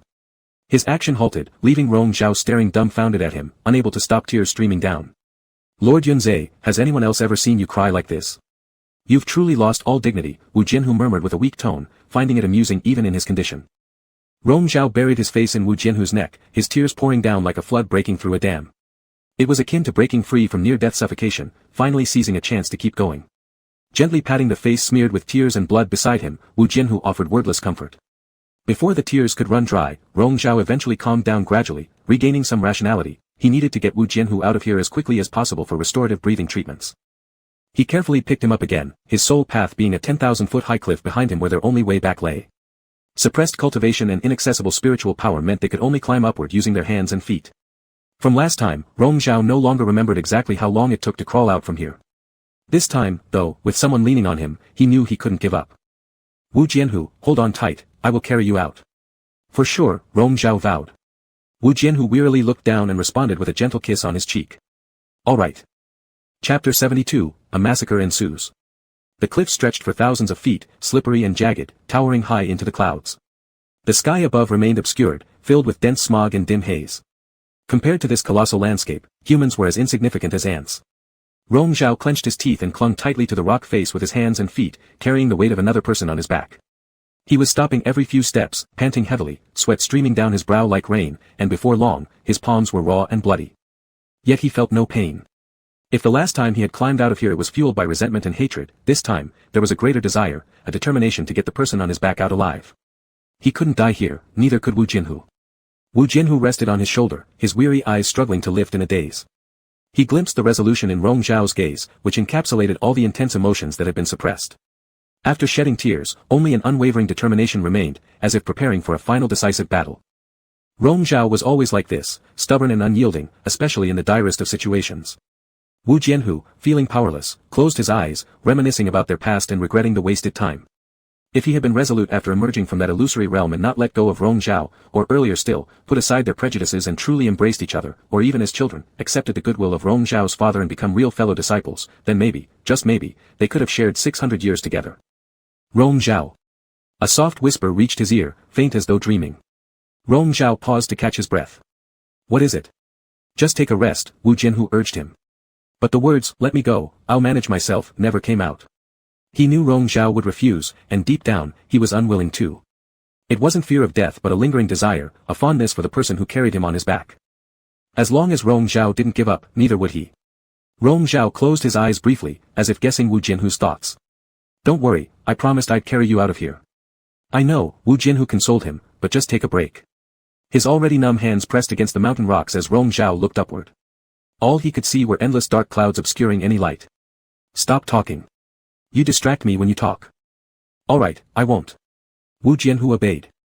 Since Rong Zhao forbade him to speak, he stayed silent. Tired and racked with pain, he wiped away the sweat dripping from Rong Zhao's forehead, unable to do anything else. In quiet stupor, he drifted off to sleep. When he woke again, he wasn't sure how many hours or days had passed. Slowly adjusting to the dimness of the room, Wu Jianhu painfully turned his head and, in blurry vision, saw the solitary candle on a nearby stand and then the door, where someone was walking in. Seeing his eyes open, Rong Zhao quickly approached. You're awake. The familiar crisp scent drew closer. Looking directly into Rong Zhao's burning eyes, for a moment, Wu Jianhu thought he was still dreaming and asked hoarsely, how long have I slept this time? 1 day and 1 night, Rong Zhao held his slightly cold hand. From arriving here, you've slept for another entire day and night. Where are we? Wu Jianhu looked around. The setting was quite simple, like an ordinary house, almost deserted for a long time. Near where we emerged. We've already crossed the boundaries of Yuanshi immortal sect. Rong Zhao quietly explained, this area is deep within the mountains. There's a small village at the foot with only about a dozen families. They're all ordinary people without much spiritual talent. When I first arrived here, a son of one family fell while gathering medicine and died. They took me in and allowed me to use their son's name. This house. I built it myself. Before joining Yuanshi immortal sect, I practiced swordsmanship alone here. Listening to him recount the events of his past so nonchalantly, Wu Jianhu's heart ached involuntarily. So, Rong Zhao is someone else's name. Not important, Rong Zhao said, it's just a symbol. Wu Jianhu nodded silently and chose not to pursue the matter further. When will we return? No rush, Rong Zhao placed his hand back under the covers, suppressing a hint of frostiness in his tone. Your body is still too weak. Rest a few more days. Attempting to circulate his internal spiritual power, excruciating pain shot out instantly from his lower abdomen. Sensing this, Rong Zhao's expression changed abruptly. Don't. Wu Jianhu stopped and mockingly muttered, seems I've become truly fragile now. Rong Zhao tightened his grip on his hand slightly but remained silent, lowering his head. Wu Jianhu had to concede defeat, returning his hold gently. These past few days have troubled you yet again. Though he did not say, sorry, explicitly, Rong Zhao wasn't inclined to hear it either. Knowing it concerns me, Rong Zhao began, trying hard to suppress the bitterness welling up inside, don't ever do it again. Alright, no next time. Wu Jianhu assured him. Rong Zhao bent over, as he had done countless times during these days, burying his face against Wu Jianhu's neck, staying completely still. As long as this person was alive, it was enough, as long as Wu Jianhu lived. In response, Wu Jianhu raised a hand to embrace him, giving him the comfort he needed in this manner. For the following few days, they stayed here. Most of the time, Rong Zhao used his own spirit power to help Wu Jianhu adjust his chi flow and heal his wounds. Wu Jianhu was gravely injured. As he surfaced from the abyss's bottom, a malevolent ghost struck him. His already battered Dantian suffered another heavy blow. His spiritual marriage partner had continuously channeled spirit power into his body but could only slightly alleviate his condition. This would not heal the root cause. Both of them were aware of this unspoken truth, yet neither dared to voice it. If there were no cures left to try, mentioning it would only bring more unnecessary distress, so silence reigned between them, a self-deceptive choice. In the days that followed, Wu Jianhu mostly remained in and out of unconsciousness, feverish at night, occasionally waking in a delirious haze. Each time, Rong Zhao's unwavering eyes greeted him from beside his bed. Rong Zhao hadn't cried since then, only gazed with slightly red-rimmed eyes, a sight that stirred an unbearable ache within Wu Jianhu. Rong Zhao's unconditional devotion weighed heavily on Wu Jianhu's heart. He wanted to reciprocate but felt too powerless, filled with regret for causing his spiritual mate such sorrow. They had both tasted pain, deeply ingrained in their hearts. This continued for 3 or 4 days until one evening when Wu Jianhu woke from his deep slumber and faintly heard distant tolls of bells. What is that sound? He asked weakly. The Yuanzhi Immortal Sect holds its Divine Grace Grand Ceremony 7 days, after which there is the last Thanksgiving ritual. Every evening during this period, the bell rings, Rong Zhao said coldly, and tomorrow will mark the 7th day. Wu Jianhu raised his gaze and saw a shadow of melancholy in Rong Zhao's eyes. Shall we return tomorrow? Rong Zhao met his gaze, a faint warmth flickering amidst the somber depths of his expression. Can you move? I will follow wherever you wish, Wu Jianhu replied simply. Wu Jianhu knew what Rong Zhao intended, but he didn't interfere, not for himself, but so that Rong Zhao could find solace. Their eyes locked for a moment, understanding each other without needing further words. Afterward, Rong Zhao lay down next to Wu Jianhu, leaning against him and closing his eyes briefly before speaking up. Is there anything else you want to say? Anything else? What do you mean? Wu Jianhu queried softly. Things I don't know about yet. Rong Zhao's voice turned gentle, reflecting a desire to leave the troubling memories of a rainy night behind and cherish the present instead. Wu Jianhu gently embraced him, letting him rest his head against his chest, and pressed his chin lightly atop Rong Zhao's hair. Yes, there is. Rong Zhao, now lying nestled in Wu Jianhu's embrace, muffled his voice slightly as he questioned, what is it? On the eve before emerging from the illusory realm for the second time, you asked me if I wanted to stay there forever. I'll answer now, yes, I would. Wu Jianhu still felt very weak, gasping for breath after such a few words. Yet, his tone remained calm and tranquil like that snowy evening by the hearth they once shared, devoid of any ulterior motives or calculations. Startled by his unexpected confession, Rong Zhao responded dryly, you're getting better at saying things people want to hear. These are heartfelt words, Wu Jianhu asserted. Yet, Rong Zhao internally agreed that there wasn't much good in that illusionary place anyway, it wasn't a propitious omen. Instead, he'd rather share every moment together in this world with Wu Jianhu, should the option be available. Feeling the slight dampness seeping through his robes, Wu Jianhu teased tenderly while his fingers combed through Rong Zhao's hair, crying again. No, Rong Zhao denied stubbornly, it must have been the wind. Claiming the wind had irritated his eyes, Rong Zhao smirked wryly, provoking a low chuckle from Wu Jianhu. I never thought you were prone to tears. Not crying, I said, Rong Zhao snapped back, locking eyes with Wu Jianhu who wore a teasing smile. Just joking with you, Wu Jianhu finally admitted.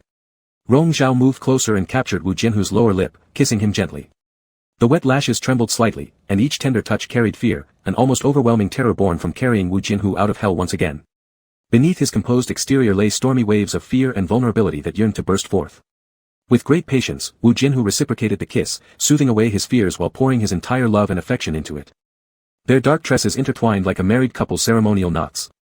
Though knowing the longevity they sought might not be granted, they desired even these fleeting moments to linger. The following evening arrived. At the conclusion of the gratitude-giving ceremony inside the Hall of Divine Grace, all the elders and direct disciples gathered there, with the sect master feigning illness in retreat. The position's responsibilities fell upon Elder Qi, who stepped forward ceremoniously to light the final incense offering. Just as the group faced the ancestral portrait of the sect's founder, a commotion sounded outside the hall. Turning back, everyone stood startled. Against the fading glow of the dusk, Rong Zhao strode into the hall. His expression obscured in shifting shadows became difficult to decipher. The large wooden door behind him slowly closed shut, swallowing the last bit of daylight with it. Only then did the room erupt into whispers and murmurs. Calmly surveying the faces assembled before him, Rong Zhao broke the silence. Was I not invited to participate in this ceremonial Thanksgiving? Half an hour earlier, just outside the Hall of Divine Grace, Rong Zhao paused and turned to give Wu Jianhu one final reminder. Wait for me here. Don't need me to accompany you inside? Wu Jianhu, despite still appearing frail, leaned casually against the wall, speaking with labored breath yet smiling freely as always, his carefree demeanor unchanged. It's internal affairs of Yuanzhi Immortal Sect, cleaning house, it wouldn't be right for outsiders to watch, Rong Zhao replied firmly, his lips tightening slightly. Am I really an outsider? Wu Jianhu countered curiously. You wait here, I can handle this alone, was all Rong Zhao said. Wu Jianhu hadn't intended to go in either. He retracted his teasing demeanor, and with a serious gaze locked onto Rong Zhao's eyes, asked earnestly, Zhao, would this make you feel better? I don't know, replied Rong Zhao, but I do know that if I don't do it, I'll feel worse. Then go ahead, Wu Jianhu still didn't stop him, I'll wait for you here. Rong Zhao nodded in the usual gentle gaze of Wu Jianhu, growing increasingly calm. Wu Jianhu watched his retreating figure until the hall's door closed. Rong Zhao wasn't stepping into darkness, he was just there to expose and tear open that shadow. Inside the hall, after Rong Zhao spoke up, there was an instant of absolute silence where even a pin dropping could be heard. All the elders were visibly uneasy. Elder Qi tried to explain awkwardly, because Lord Sect Leader, you were in seclusion. Who said I was in seclusion? Rong Zhao interrupted him curiously, how could I not know myself? It was news spread from the Zixiao Hall. We were only following orders. Is that so? Rong Zhao remarked indifferently, which sounded more like sarcasm or contempt. The news came from the Zixiao Hall, yet I, the sect leader, didn't hear of it. That's quite strange. Taking note of all the interesting expressions before him, he realized at that moment these people all knew, none were innocent, and they, every one of them, deserved death. His eyes shifted to the side toward Sang-Chi, who had been stunned and pale since Rong Zhao entered. Weren't you already placed under guard in the water dungeon by my order? How are you still here? Sang-Chi's lips trembled violently, making even that single word difficult to utter. Rong Zhao answered for him, you assumed I, your sect leader, wouldn't return, so you seized this opportunity to decide on the next sect leader within this hall. With your great contributions as well as being the most trusted disciple of Xie, naturally you'd need to be present. Perhaps this next sect leader will be you. We didn't mean that, an elder anxiously attempted to justify. Then what did you mean? Rong Zhao turned slightly, half smiling with disdain, illuminated by the candlelight filling the hall, his lip curling arrogantly. Did you not know my dear master brother harmed me, or knowing it but thinking nothing of it, finding it worthy of praise and commendation, or even further, when he broke out of the water dungeon and infiltrated the Zixiao hall that day, less likely due to some assistance from among you? Sang-Chi. What have you done to our sect leader? Someone immediately pointed fingers at Sang-Chi, attempting to muddle through. Sang-Chi tightened his fists, bit his teeth, clenched his eyes shut, and stayed silent. He pushed my spiritual partner into the abyssal inferno, and I went down to save her. Rong Zhao finished with a scoff, and you've all known this all along, so why feign innocence? By this insult, everyone's faces became increasingly uncomfortable. How did you return from the abyssal inferno? Amidst the awkward standoff, Elder Qi spoke up, his expression changed from earlier, emitting the imposing pressure and aura of an elder at the great achievement level. This was clearly preparing for direct confrontation with Rong Zhao. Are you asking about this time or back then? Rong Zhao's words made their faces change instantly upon hearing them. Indeed, you all knew about that event back then. You knew my father was Jing Hong, and you also knew my parents were killed by Xie, but what about you? Were you accomplices? Each sentence was said with a progressively graver tone, saturated with bone-chilling murderous intent. No, Elder Qi cut off firmly, the killer was Xie, it has nothing to do with us. If we were truly responsible, would we have let you infiltrate the Yuanchi immortal sect and lay low near him? Rong Zhao narrowed his eyes, continuing, no matter how much you concealed yourself, the sword techniques you use carry remnants of your father's style. Xie isn't a sword cultivator so he wouldn't recognize it, but I'm different. I've long suspected your identity but wasn't sure. Later when trouble occurred within the sect, the fire at the Zixiao Hall, and the death of Xie, it was too coincidental for me not to believe. We didn't know exactly how your parents met their end or whether they were indeed pushed into the abyssal inferno by Xie, those were merely conjectures. Rong Zhao snickered coldly, if you didn't know the exact events, how could you identify the culprit so clearly, and then choose to sit idly by, watching it happen without lifting a finger? Elder Qi, are you saying now I should thank you for not exposing my true identity to Xie back then? Beside them, the hot-headed Elder Su shouted angrily, back then, your parents fell victim to bad luck by trusting Xie, drinking wine laced with dispersing pills he served. What does that have to do with us? If you didn't know how they died, how could you know such intricate details like their consumption of the wine laced with dispersing pills? Rong Zhao asked faintly. That one question silenced the hall instantly. Elder Qi glared irritably at Elder Su, regretting it deeply now. They had initially doubted Rong Zhao's identity but kept him within the Yuanchi immortal sect, intending to use him as leverage against Xie. Over the years, Rong Zhao indeed fulfilled their expectations. But after the sect incident, Xie's death, and Rong Zhao ascending to power, everything changed. Rong Zhao no longer paid them any heed. They feared his abilities and were even more terrified of the past events coming to light, so they decided to strike first. Sang-Chi was a sharp blade who helped them deal with the gravely injured and unconscious Wu Jianhu. As for Rong Zhao, even if he hadn't jumped into the abyssal inferno that day, they still had other plans to crush him while he was reeling from the blow. But little did they expect that he could survive walking out of the abyssal inferno again. More talk would serve no purpose. Rong Zhao already had his hand on the sword hilt, and every one of his opponents opposite was alert, bracing themselves. You, what do you intend to do? Elder Deng swallowed his saliva, extremely tense. You wouldn't dare to massacre us here, would you? Only eliminating those unworthy disciples before the revered masters and founders. Rong Zhao said calmly, this was the reason why he deliberately chose to make his move in this divine grace hall, to make sure these people wouldn't die easily, but under the very divine grace they so cherished. How dare you be so audacious? Our cultivation is far above yours, surely you don't think you can take all of us down by yourself. Such threatening words held no effect on Rong Zhao. He didn't move immediately, instead, focusing on the numerous direct disciples standing behind the elders. Suddenly, he said, I'll give you a chance to switch sides, kill your master with your own hands, I will not hold anything against you and will let you continue as top disciples in the sect. Otherwise, I will treat you as conspirators of the sect's disgrace and handle you accordingly. The disciples looked at each other, hesitant. How could they follow him and commit patricide? It wasn't something just anyone could do. Moreover, they clung to a shred of hope. Could so many elders combined with them fail to control this self-important sect leader? As expected, Rong Zhao anticipated their refusal and drew his sword. Then it begins. The vengeance for my parents and my spouse, I shall settle all accounts with you today. Outside the hall, Wu Jinhu leaned lazily against the wall, sitting down as his weariness slowly dissipated. The weather was good today. Even at this hour, the sunset glow still warmed his body pleasurably. He closed his eyes contentedly and took out a bamboo flute, placing it gently at his lips. Rong Zhao's first sword strike pierced through instantly, the tip dripping blood. Amidst this, the serene sound of the bamboo flute echoed, causing his sword to hesitate momentarily before being forcibly pulled out. Attacks from all directions rushed toward him, overwhelming him. He wielded his sword fiercely within the encirclement, releasing torrents of sword chi with deadly strikes.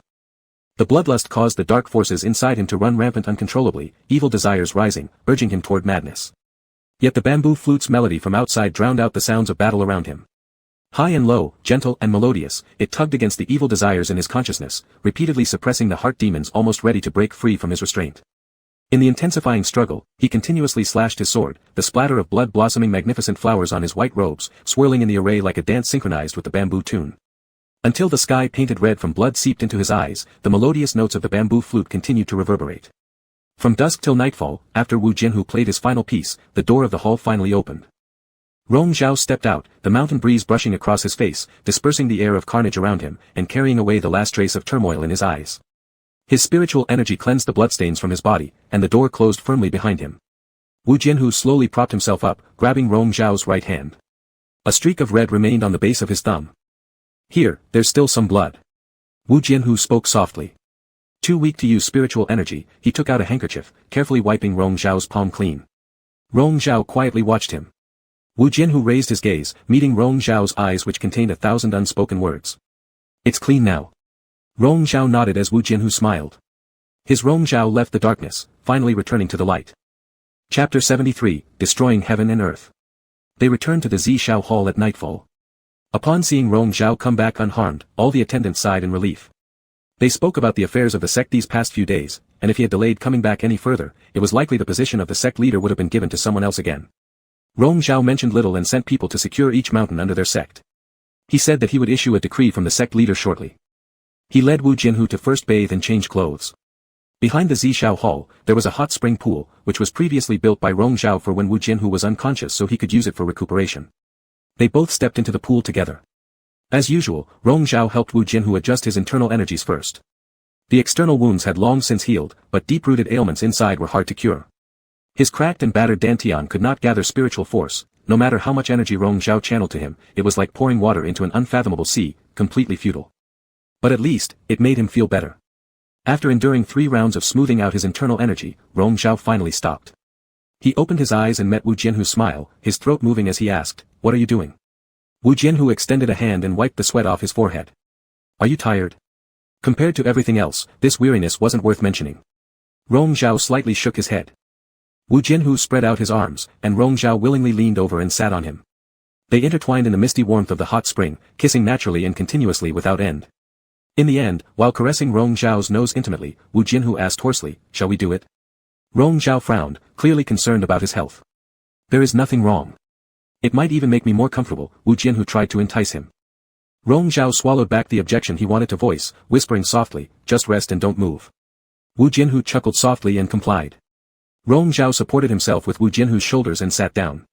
His frown did not ease, it required some effort, but taking charge himself allowed him good control. For every moment of discomfort, there were moments of pleasure, it was quite a pleasant experience. Though they called it dual cultivation, it still remained Rong Zhao giving Wu Jinhu one-sided energy transfer through this method, though it proved to be more convenient. Wu Jinhu lovingly kissed him, feeling the sway of Rong Zhao's strength on top of him, hearing his suppressed breaths beside his ear. The more pity he felt, the more he wished to crumble him into his embrace. Yet he didn't know how long he could have this person anymore. This thought made Wu Jinhu somewhat crazed. Since Rong Zhao didn't allow him to move, he couldn't resist anymore. The water ripples constantly spread out. Their breaths intertwined for quite a while before gradually calming down. Rong Zhao rested on Wu Jinhu's shoulder. His sweat-soaked hair was brushed behind his ears, making him inexplicably want to cry, but he eventually held back. Wu Jinhu pecked him on the lips, saying gently, "Let's get up. You still have things to deal with." Rong Zhao nodded, "You should soak for a bit longer." He got up first, stepping out of the pool, and turned around to pick up clothing piece by piece to put on. Wu Jinhu's gaze fell on his back, remarkably beautiful lines and arcs, covered with a thin layer of back muscles, his shoulder blades like symmetrical wings helping him soar far away. Wu Jinhu coughed a couple of times into his lowered hand, only to cough up a patch of blood. He immediately used his other hand to wipe away the traces of blood at the corner of his mouth. Hearing the sound, Rong Zhao looked over anxiously. What's wrong? Wu Jianhu submerged his blood-stained hand into the warm pool water, washing away the evidence. Nothing's wrong. Rong Zhao was unconvinced and refused to leave, insisting on staying to accompany him. Seeing this, Wu Jianhu helplessly waited a moment before getting up as well. Let's go. Rong Zhao stared straight at him, watching Wu Jianhu take an inner garment and put it on, extending his hand to pinch his cheek teasingly, dazed. There really isn't anything wrong. Rong Zhao pressed down his worries, silently helping him dress in his robe, then stepped forward and embraced him. Wu Jianhu tilted his head and hugged him back. Is the sect leader spoiling me? If anything happens, tell me. Don't hide it from me. Rong Zhao's voice was a bit hoarse. Wu Jianhu kissed his face lightly. All right. Later, they returned to the hall where Rong Zhao drafted a decree from the sect leader. Regarding the incidents that occurred in the Divine Grace Hall, including Shi Mo Hua's death, he had no intention of hiding them from those below. He disclosed everything from that year to the public, also revealing his true identity. It goes without saying what a storm this caused within the sect. He personally executed many elders and massacred all elite disciples of the sect, and once word got out, it shook the other sects in the Immortal Alliance. Aside from considering him mad, most people were struck with a bone-chilling fear. Rong Zhao's current prowess in swordsmanship was truly invincible, and his figure seemed like that of a descending deity of calamity. If one faced him in battle, life or death could indeed lie in just his single thought. Listening to messages from outside, Wu Jianhu couldn't help but laugh, saying you've gone crazy, become a demon, and slaughtered all the elite disciples, severely damaging Yuan Si Immortal Sect's foundation. Among the top disciples, there are still many with great futures ahead, all elites of Yuan Si Immortal Sect, Rong Zhao said calmly. As for those people, I've given them chances, they chose to ignore them. Over these years, they claimed to be higher ranked because of being personally taught by elders, using their influence to bully others, and have done plenty of dirty deeds. Cleaning them all up has actually made it cleaner. You're becoming someone everyone fears now, Wu Jianhu reminded him. Let them say what they want. It was better to have people respect and fear him than to foolishly plot against him and those close to him. The only person Rong Zhao cared about now was his Dao companion. Wu Jianhu's health had worsened. As winter approached, the colder weather became increasingly hard for him to endure. Countless physicians had been seen, but none of their treatments made a difference. Disappointed, Rong Zhao expelled them all from the Zishao Hall, forbidding anyone else to approach Wu Jianhu. He was now like this, unpredictable, moody, and short-tempered. He couldn't suppress his anger anymore, someone would always bear the brunt of his discontent over small matters. If not for Wu Jianhu calming him down every time, he might already have fallen into madness in the Divine Grace Hall during that slaughter. Still, there wasn't much improvement. Wu Jianhu grew weaker day by day, and this was tearing Rong Zhao apart with grief. Between them, one of them would have to collapse first. After exchanging a few words, Wu Jianhu began coughing and spat up blood again. Rong Zhao wouldn't let him hide it anymore, and so Wu Jianhu stopped concealing it, though it couldn't be hidden even if he tried. Not only was his dantian injured, but his vital energies throughout his body were also severely damaged. The golden silk wu-wei was no longer available, and no medicine could save him now. His mother had once met the same fate, and despite his efforts back then, he still couldn't save her. Rong Zhao gripped the blood-stained handkerchief tightly in his hand, hiding his emotions behind drooping eyelashes, unmoving for a long time. Still, it was too simple to let the culprit die easily. On that day, he had deliberately left Song Qi for last, dismembering him cruelly with his sword, yet it didn't quench his rage. Rong Zhao couldn't listen to a single word of Song Qi's repeated declarations of affection. What did those so-called feelings have to do with him? Did he have to reciprocate just because someone cared for him? Or else retaliate by harming his Dao companion? Why should that be the case? Wu Jianhu patted his leg gently and spoke warmly, signaling, come closer.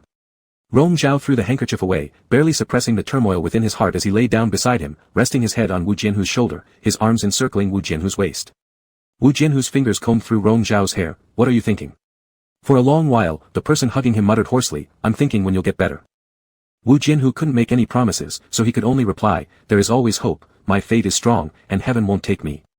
Rong Zhao had no mood for joking, silently embracing him without speaking.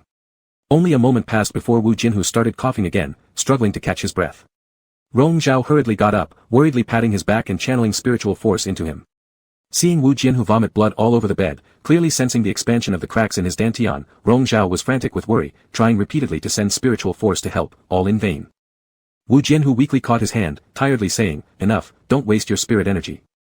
Let's rest. Rong Zhao's arm fell, his head bowed in silence. When Wu Jianhu attempted to touch him, he suddenly pulled away, lifting tearful red eyes, finally breaking down, you should have let me suffer that blow back then. I never asked you to block it for me. Who told you to act so out of turn and interfere unnecessarily? Now look at what you've become, what am I supposed to do?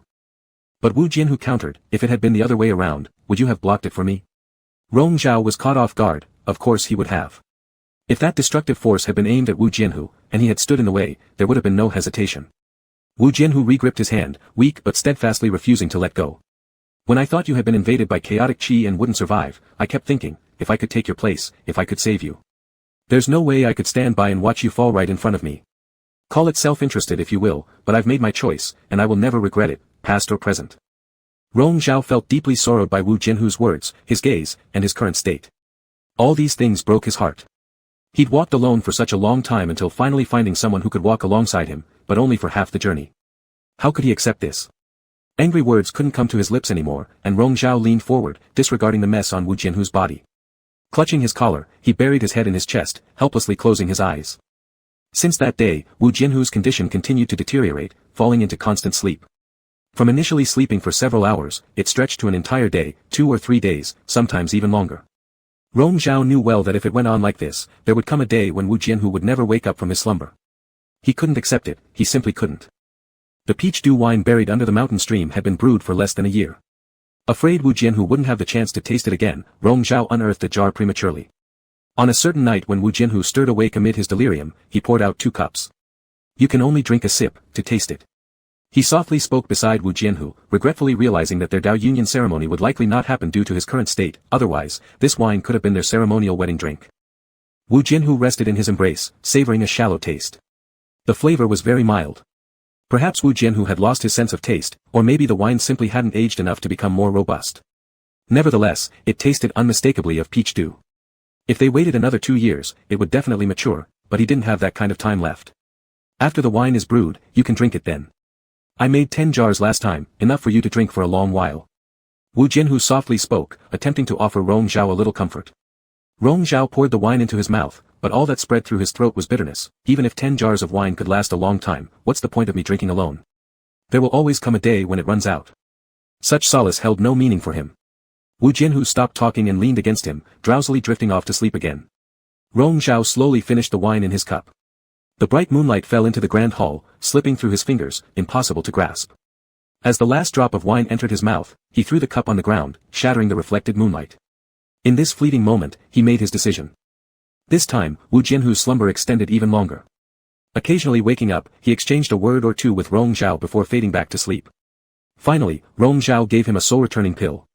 When Wu Jianhu became fully awake, he realized they had already left Yuan-Si Immortal Sect long ago. Surrounded by misty clouds, towering trees pierced the heavens, divine jade flickered ceaselessly, dazzling golden light right before their eyes. It was the summit of Tianji Peak.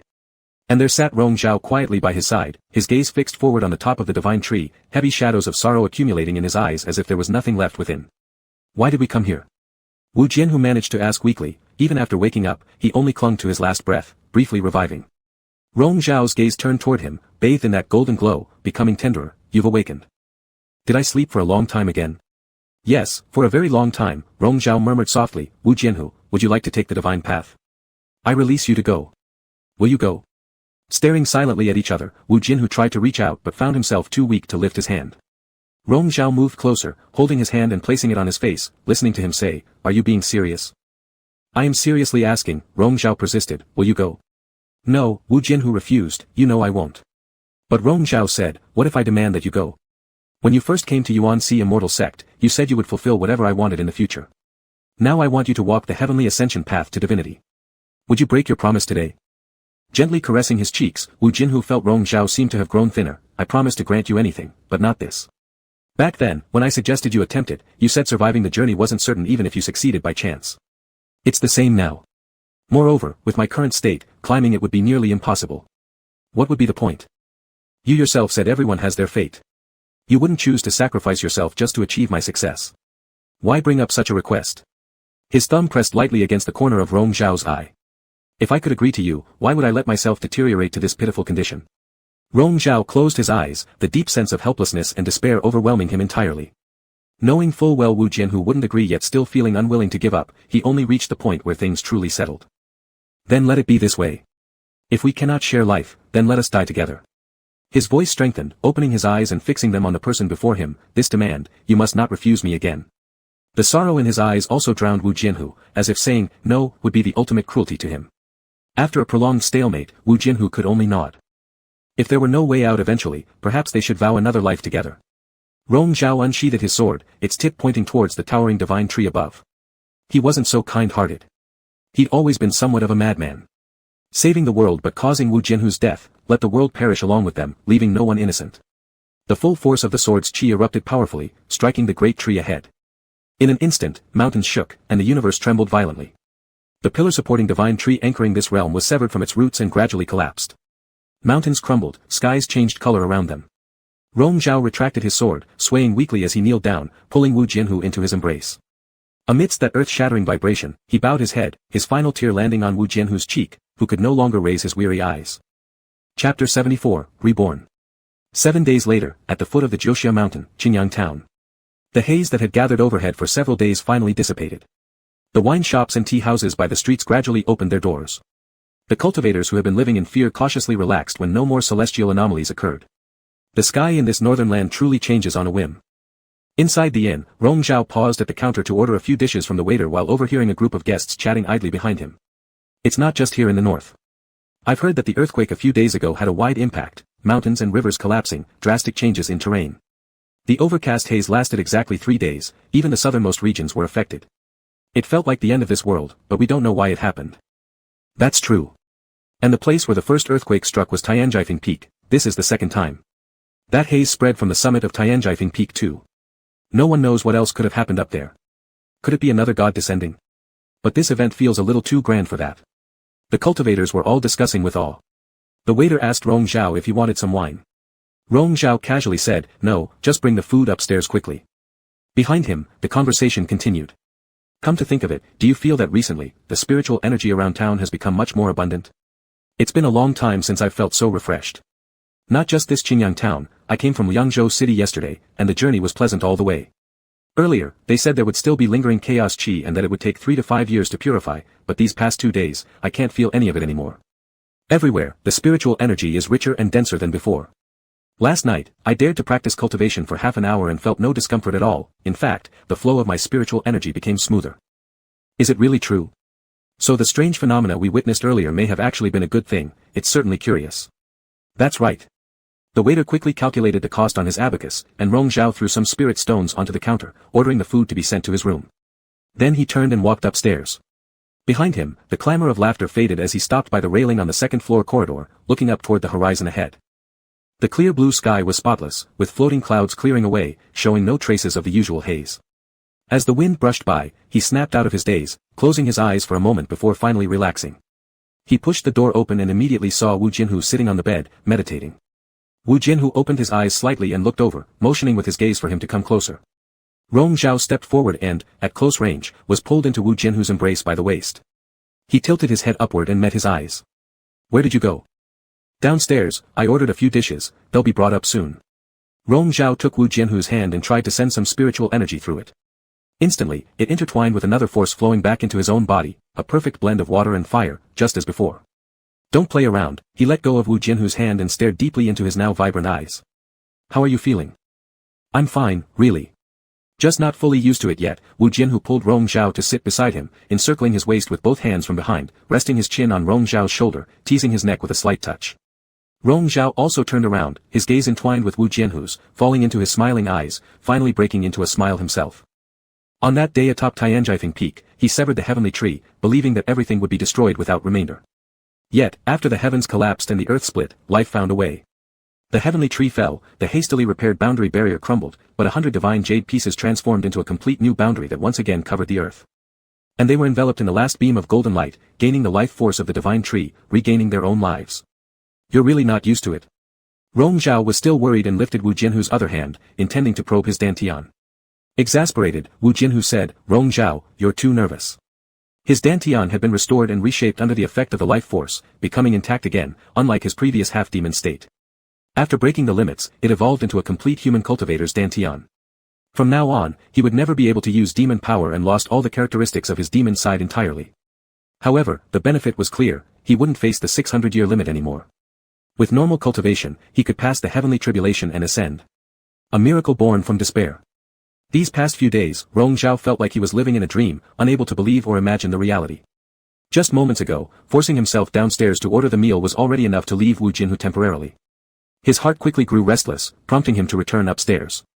Now, holding Wu Jianhu's hand and hearing his teasing tone about being too tense, he finally felt a sense of reality, grounding his wandering thoughts. How about you? Wu Jianhu asked him. I'm fine, Rong Zhao relaxed and leaned back, his mind settling. The dark force within him was also purified by the life force. Although he couldn't use evil techniques anymore, this wasn't bad either. He no longer had to rely on dirty blood and impure methods for cultivation, no longer needing to worry about losing control or entering demonic states, another form of rebirth. After a quiet moment of embrace, the waiter brought up the dishes Rong Zhao had ordered and enthusiastically reminded them to enjoy the food while it was hot. Wu Jianhu sighed upon noticing there was no wine. Rong Zhao, after all I've been through to survive, even a sip of wine is denied. Rong Zhao stood up, walking over to the table. No alcohol for you until your internal energy stabilizes. Without wine, the meal seemed bland. Seeing Wu Jianhu eating without taste, eventually Rong Zhao put down his chopsticks. Let's go. Wu Jianhu tilted his head. Where to? Buy some wine. As he stood up, he was grabbed by the wrist by Wu Jianhu. I was joking. Let's not bother with the wine. Rong Zhao glanced at him with an assessing look before saying, if you want wine, I'll buy it with you.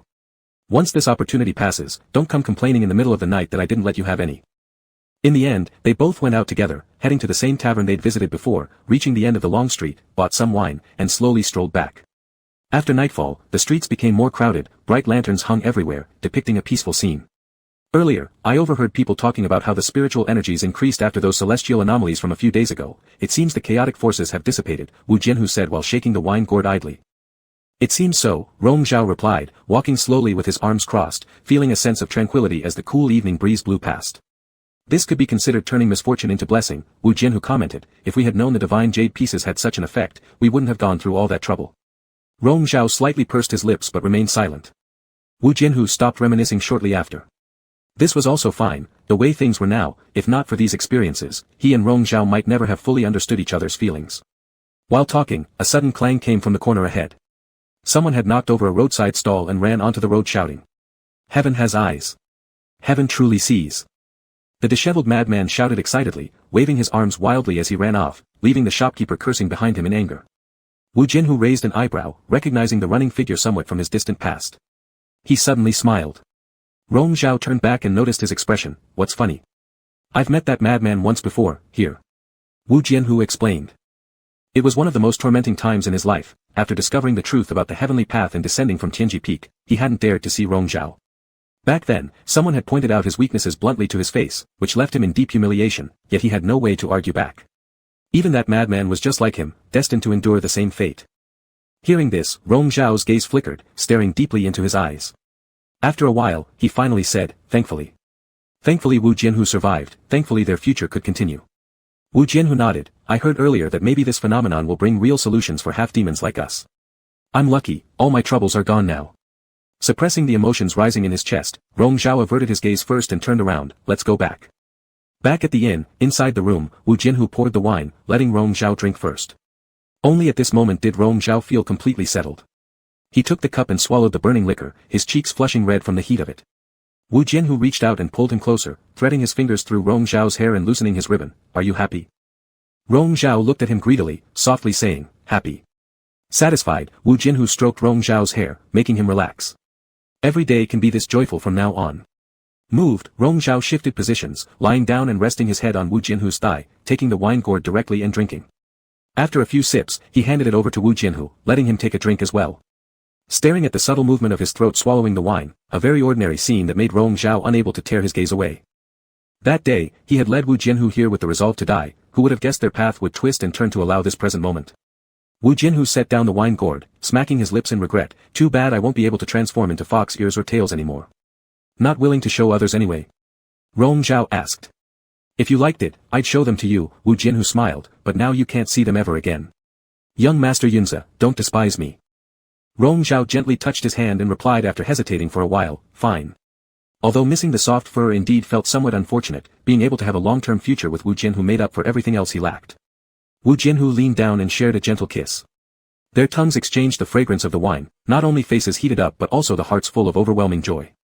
Wu Jianhu withdrew though, asking suddenly, Rong Zhao, do you remember what you said to me during our first meeting at the great competition years ago? Rong Zhao thought for a moment but couldn't quite recall. What did I say? You said, mimicking Rong Zhao's tone of voice, young lord of sword sect, nothing special. Wu Jianhu added, you were acting pretty arrogant back then. Rong Zhao carefully recalled, and it seemed like he had said those words.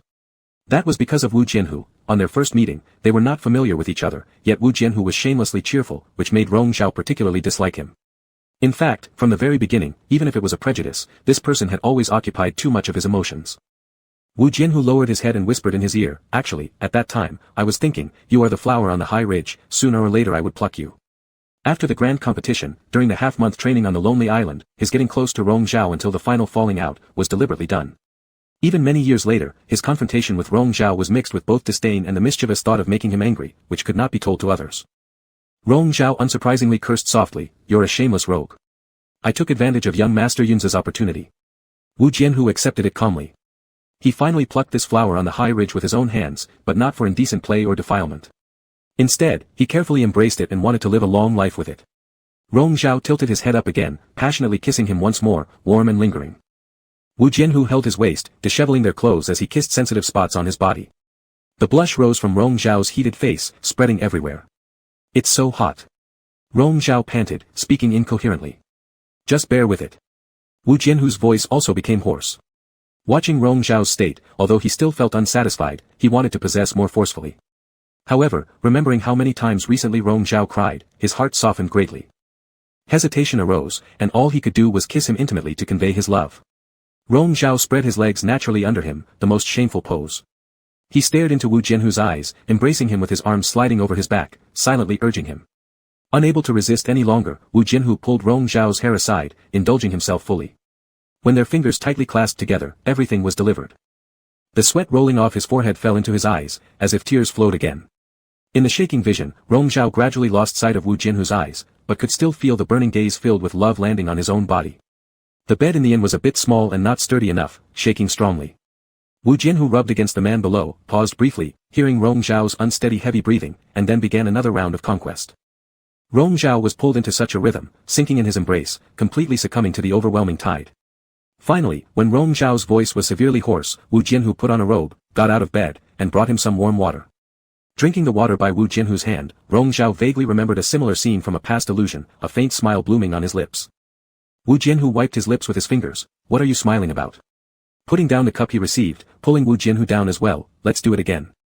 Wu Jianhu smiled, "Again?" "Yes," Rong Zhao nodded, "I want you." "Alright," Wu Jianhu kissed him, holding him onto himself, changing position. By late night, Rong Zhao finally relaxed and fell into a deep sleep, but Wu Jianhu had no intention of sleeping. Guarding him, Wu Jianhu entered a meditative state for half an hour. Feeling the spiritual power inside increasingly steady, Wu Jianhu gently turned his neck, feeling comfortable. He turned his head to look at the sound-asleep figure beside him, touching his face affectionately, feeling satisfied and joyful. Rong Zhao turned over, feeling confused in his semi-conscious state as he reached for someone next to him but found nothing, waking abruptly, sitting up. Seeing Wu Jianhu leaning by the window looking outside, his heart dropped back into place slowly.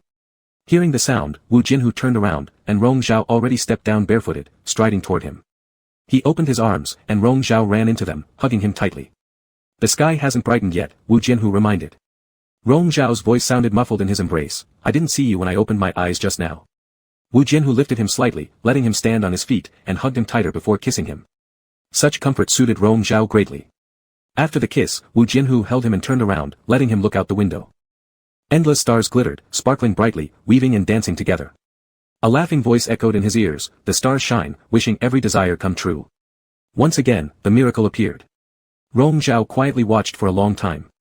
The starlight fell into his eyes, the miracle that brings good luck, which he had previously scorned, today he truly believed in it. Turning his head, their eyes met, smiling mutually, foreheads pressed together. Their miracle belonged uniquely to the ages of dawn and dusk ahead. Chapter 75, The Worthless Son-in-Law of the Immortal Sect. After a few days of rest in Qinyang town, messages from the sect began to arrive one after another. Rong Zhao decided it was time to head back. Since the situation had turned for the better, he had no intention of letting go of his position as the sect leader. There are still a lot of trivial matters that need to be dealt with. Rong Zhao sighed after reading the communication in his hand, realizing that leisurely days always passed too quickly. Wu Jianhu helped him tidy up his robes and personally tied his hair into place. A golden ribbon wrapped around his black hair was knotted beautifully. "Then let's go back, I'll accompany you." On their way back, they didn't rush but instead took their time traveling. They truly saw how the landscapes along the way had changed due to the great earthquake. The more spiritual mountains and rivers seemed even more beautiful and beneficial. It was definitely a good thing. On the day they were about to board a ship at the harbor town, the two of them rested at a tea house near the wharf. Being in the bustling marketplace, the area was noisy with people talking, and many wandering cultivators liked to come here for tea and casual conversation. Just as Wu Jianhu poured tea for Rong Zhao, voices from an unknown table nearby mentioned them.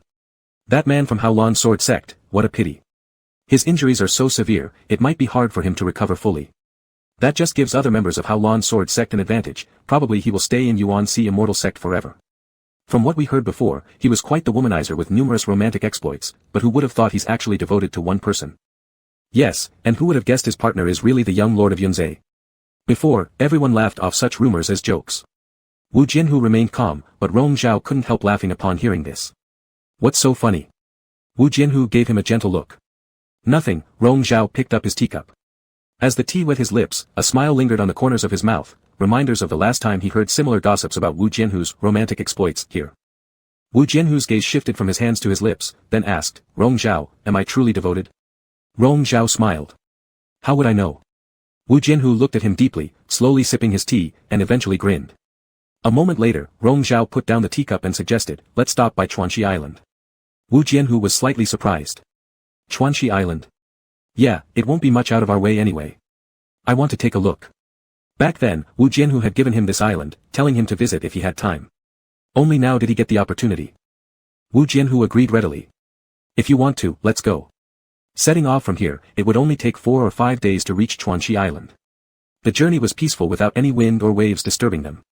When they finally landed on the island, Rong Zhao seemed to understand Wu Jianhu's intentions when he gifted the island. Its peaks and valleys faintly resembled shadows from the illusory realm. Though they were not the ones who had lived there years ago, and although the illusions themselves weren't necessarily ominous omens, they somehow mirrored reality. After seeing these scenes, Rong Zhao couldn't help feeling nostalgic and melancholic. Wandering through the old ruins that had been reduced to ashes after the earthquake, he experienced an illusion-like empathy with those people from the visions. Finally, the last trace of regret deep within his heart dissipated. The first rays of early spring sunshine fell into the courtyard, casting scattered patches of light under his feet. Amidst his drifting thoughts, his eyes met Wu Jianhu's bright gaze ahead. He asked curiously, why did you think to give me this island back then? I said then, maybe you would like it here. How do you know I'd like it? Do you like it? Wu Jianhu asked. Rong Zhao paused for a moment, as if hesitating. But then Wu Jianhu said, I rather enjoy it. Perhaps, saying he enjoyed the island itself was misleading. What he truly cherished were the days spent together in the illusory realm with Rong Zhao. However, if he were alone, he wouldn't linger here long. Captivated by the earnest look in Wu Jianhu's eyes while saying, enjoy, Rong Zhao nodded decisively. In an instant, he sent out his spirit energy, clearing away the ruins in the courtyard within seconds. Wu Jianhu cooperated by channeling his power toward the remains of a peach tree stump. What had been a dried-up old trunk soon began to sprout new life. All they needed was time for it to grow into blossoms again. The next time we have spare time, we can rebuild a house here. If nothing happens in the future, we can live and cultivate here, Rong Zhao spoke lightly, envisioning a future. Wu Jianhu chuckled softly and extended his hand. The fragmented beams of light converged onto his palm, illuminating Rong Zhao's eyes as they looked over. Wu Jianhu raised his chin gently toward Rong Zhao. Placing his hands on Wu Jianhu's shoulder, Rong Zhao was pulled into an embrace.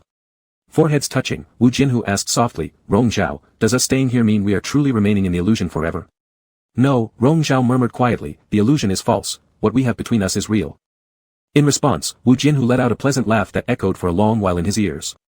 When they returned to Yuan Si Immortal Sect, it was already the month of February, with orioles flying and grass growing. Due to the massive earthquake, the terrain of the sect had undergone some changes. Most noticeably, the abyssal hell had collapsed entirely, purified by essence energy. It was now transformed into a valley with green mountains and clear water, becoming an excellent secluded place for cultivation. It was just as well that the evil filth, hidden away from sunlight, had no need to exist in the first place. Rong Zhao was very busy every day, dealing with sect affairs that he had neglected for over half a year before. With the senior elders gone, his orders ran unobstructed through the sect without their interference. The efficiency was much better, but now all the responsibilities rested on his shoulders alone, which caused quite some trouble. So Rong Zhao selected a group of top disciples from the sect to rotate shifts in the Zixiao Hall to help him deal with these duties. He also planned to admit more new disciples later on. Everyone was eagerly awaiting his promotion of new elders and personally taught disciples. However, there was no movement yet on Rong Zhao's part. The system where the sect leader and the elders shared control over the sect's affairs was set at its establishment. Yet, Rong Zhao decided not to continue this tradition for it would only add unnecessary bother for himself. As for recruiting personal disciples, Rong Zhao didn't even consider it due to his own aversion to the task, and Wu Jianhu also wasn't fond of the idea of him giving attention to others, thus the matter was dropped. However, I plan to lift the restrictions on Tianyin Pavilion. No matter the rank of the disciple, anyone from Yuan Si Immortal Sect will be given the opportunity to enter Tianyin Pavilion to study the classics. Rong Zhao spoke of his thoughts, unable to discuss them with anyone else, so he confided in Wu Jianhu. I thought you didn't know about mixing rewards with authority. Wu Jianhu leaned against his desk, casually brushing a strand of hair off Rong Zhao's neck with a fingertip, scratching lightly. This is good. It diverts their attention and stops them from persistently complaining about abolishing the elder system. Rong Zhao caught his hand. Wu Jianhu, are you not busy? If not, help me work. No, Wu Jianhu grasped Rong Zhao's hand firmly, refusing outright. He was nothing more than a leisure person in the Yuan Si Immortal Sect. Even if officially recognized as the sect leader's partner, he shouldn't get involved too deeply in sect affairs lest he provoke discontent among other disciples. Despite their reluctance to act, it wouldn't be wise for Rong Zhao to gain such negative reputations. You're just being lazy. Rong Zhao let go of his hands resentfully. Wu Jianhu laughed, pinching his chin. You continue working. I'll go take a stroll outside. Rong Zhao waved his hand dismissively, urging him to leave. As Wu Jianhu walked out of the hall, he saw the spiritual cat sunbathing outside, playfully nudging it with his foot. This little creature had done well by delivering urgent messages to the Divine Favor Hall back then. Now, with Rong Zhao's indulgence, it lived a life far more carefree than his own. Then, he headed to nearby mountains, stealthily picking peach blossoms to brew several jars of peach nectar while it was still springtime. 2 mountains ahead of the Zixiao Peak was a peach orchard that he frequently visited. Today, however, there were other people present. A group of female cultivators came to pick flowers. Not wanting to bump into them, Wu Jianhu used layers of peach branches to conceal his form as he went about his business. Laughter and chatter drifted towards him from the women, who suddenly started talking about him. Did you see the sect mistress during the spring festival ceremony the other day? She looked so ferocious. When I merely stole a glance at the sect leader, she glared at me. Come to think of it, another chimed in with a laugh. The other day I delivered documents to the Zixiao Hall and was speaking with the sect leader when the sect mistress arrived. She immediately made me hand over the items and dismissed me, forbidding me to linger any longer in the Zixiao Hall, even though I had official matters to report to the sect leader. Our sect mistress certainly has a jealous streak. Back in the day, I never would have guessed, considering I'd once seen her fighting with the sect leader. What fight? Was it a beast brawl? A phrase that set everyone laughing. If we're talking about fights, I've seen one. Right before everyone's eyes, the sect mistress once drew her sword and slashed open the sect leader's robe and was scolded by the sect leader. At that moment, I realized something odd was going on between them. It turned out I wasn't imagining things. The women continued giggling and someone finally asked, does the sect mistress intend to live here and become our Yuan Si Immortal Sect's in-law? That's obviously what's happening, another responded swiftly. Huh. Why do you all call her sect mistress? Shouldn't it be that she married into our sect? How does it become an in-law situation? Where did this come from? Wu Jianhu glanced their way, noticing the questioner making the others burst into laughter. You're so dumb. Calling her sect mistress gives our sect leader face. As for whether she entered or became an in-law, isn't that obvious? Ah. Wu Jianhu smiled along with them, picked a branch of flowers, feeling satisfied, and flew back to the Zixiao Hall. Upon entering the hall, he saw Rong Zhao reviewing a message freshly delivered by a servant, frowning as if deep in thought. Waving his branch of peaches against his face, he tilted his head toward Wu Jianhu. Is something troubling you? Tell me, and I'll help you brainstorm. Wu Jianhu's tone was clearly amused. Rong Zhao sighed softly. Xiao Rufeng is dead. Wu Jianhu raised an eyebrow. Dead?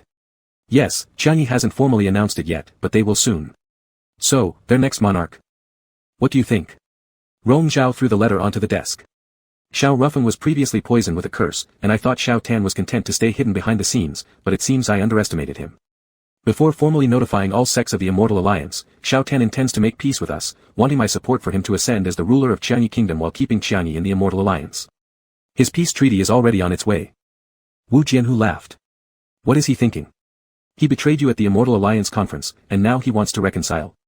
One time or another, it makes sense, said Rong Zhao. So, what's your intention? It depends on how much sincerity he shows.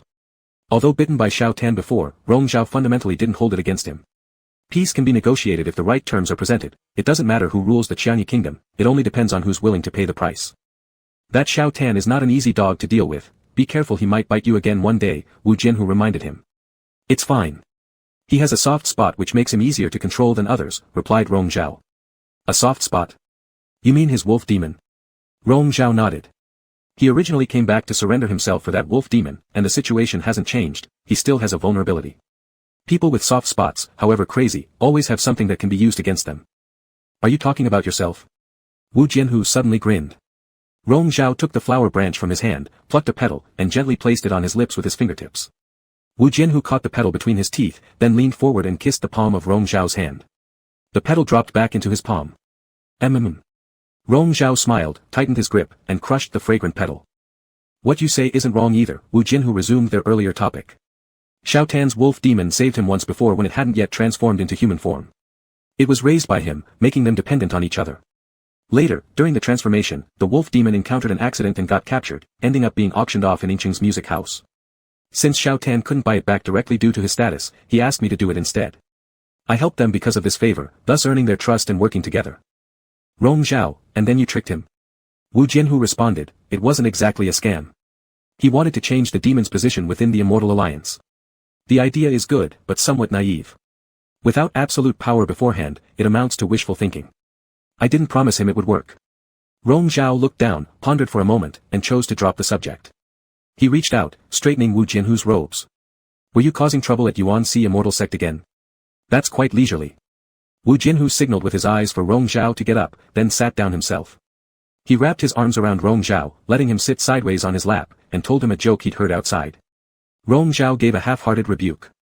You're laughing even though people outside gossip about you staying at Yuan Si Immortal Sect, and some disciples inside even call you the son-in-law of Yuan Si Immortal Sect. Don't you find it embarrassing? There's nothing embarrassing about it. I've been lingering here with you, and I've already said, I'll go nowhere except where you are. Wu Jianhu put his hands around Rong Zhao's waist. So, Rong Zhao, does this mean you're dissatisfied with my idleness around you? This sentence carried both truth and jest, a teasing tone mixed with a hint of sincerity. That's enough from you. Rong Zhao grabbed another message from the table and shoved it into his hands.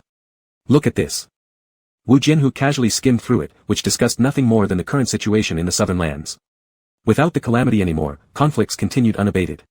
Currently, many factions were fighting chaotically in the southern territories, dragging nearly every sect into the mess. If no one intervened to mediate, things could get worse, eventually spilling over to the eastern regions. Wu Jianhu propped his head up on one hand, showing no concern. Having too much free time. It's almost time to clean up after their fights. You go, Rong Zhao said. Wu Jianhu whined endlessly. Why must I go? Who else besides you can keep them under control? As the head of Haolan Sword Sect, you should return anyway. Rong Zhao caressed his neck patiently. If you handle the matter properly, I'll let you officially join Yuan Si Immortal Sect. Wu Jianhu chuckled and affectionately nudged his nose against Rong Zhao's. Alright, to smoothly become a part of Yuan Si Immortal Sect, I'll follow your words and earn myself some capital. Chapter 76, Wicked Husbands. Haolan Sword Sect. Outside the mountain gate, a faint sword hovered in the eyes of the protective mountain array, with brilliant light. Wu Jianhu stopped and looked up for a while, then jeered, it's been so long, and the core array method of this protective mountain array is still the one I set up at the beginning. You guys are truly useless. The disciples guarding the array were ready with their long swords, as if facing a great enemy. Beside Wu Jianhu, more than 10 of his close confidants also drew their swords, pointing forward, although there were fewer of them, but it was obvious who was stronger just from the momentum.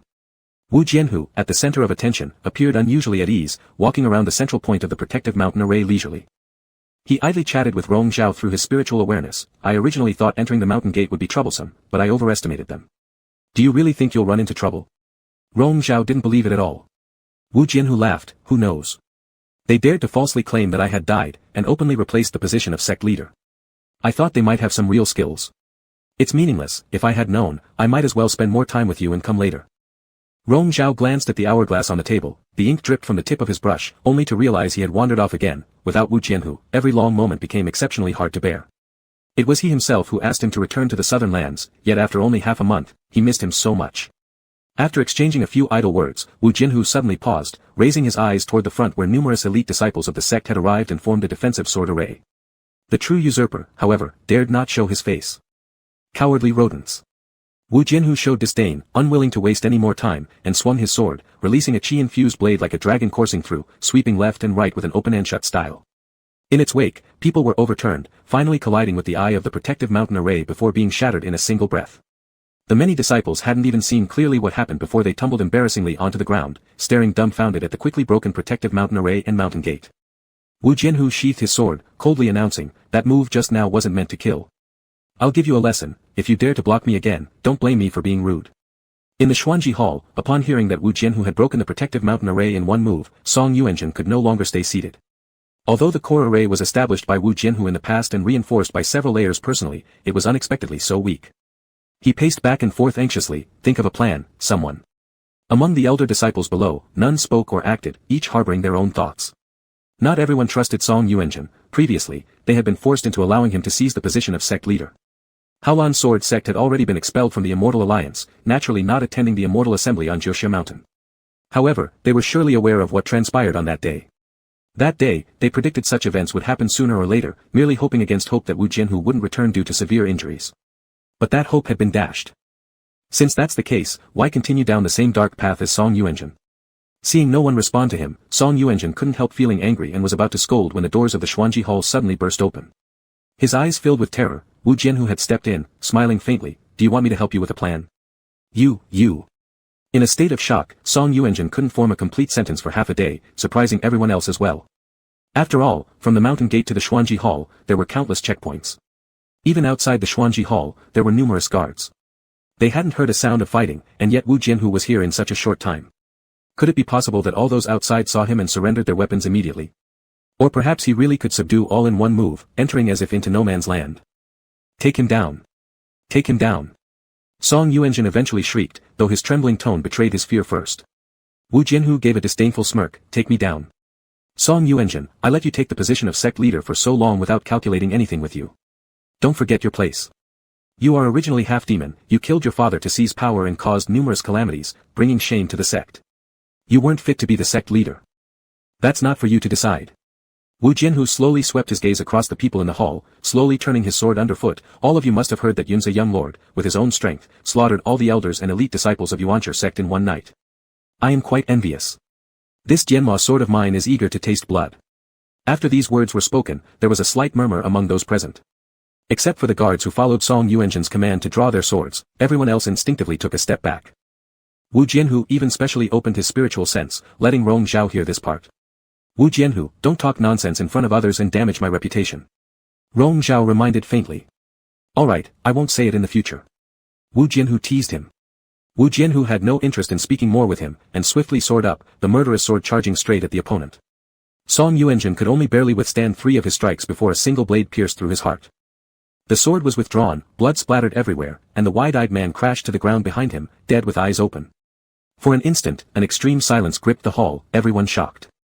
A great cultivator had fallen so effortlessly under Wu Jianhu's sword without putting up any resistance. This was the true terror of sword chi and immortal swords, it was their first real encounter with it today. Wu Jianhu disdainfully shook off the blood on his sleeve, placing one foot on the master's throne as he gazed down at the others. Anyone else dissatisfied? No one dared to respond, until Qi Sui took a step forward from behind the crowd. Opening his mouth, he said, "Elder Zhao, Elder Lu, Elder Feng." In one breath, he listed over 20 names present in the room, disregarding their furious glares and frankly saying, all these individuals supported Song Yuanjun's rise to power, colluding with him and committing atrocities during the time when you, master, were away from the sect. Is that so? The voice emitted from Wu Jianhu's throat held no fluctuation, but carried an overwhelming sense of menace.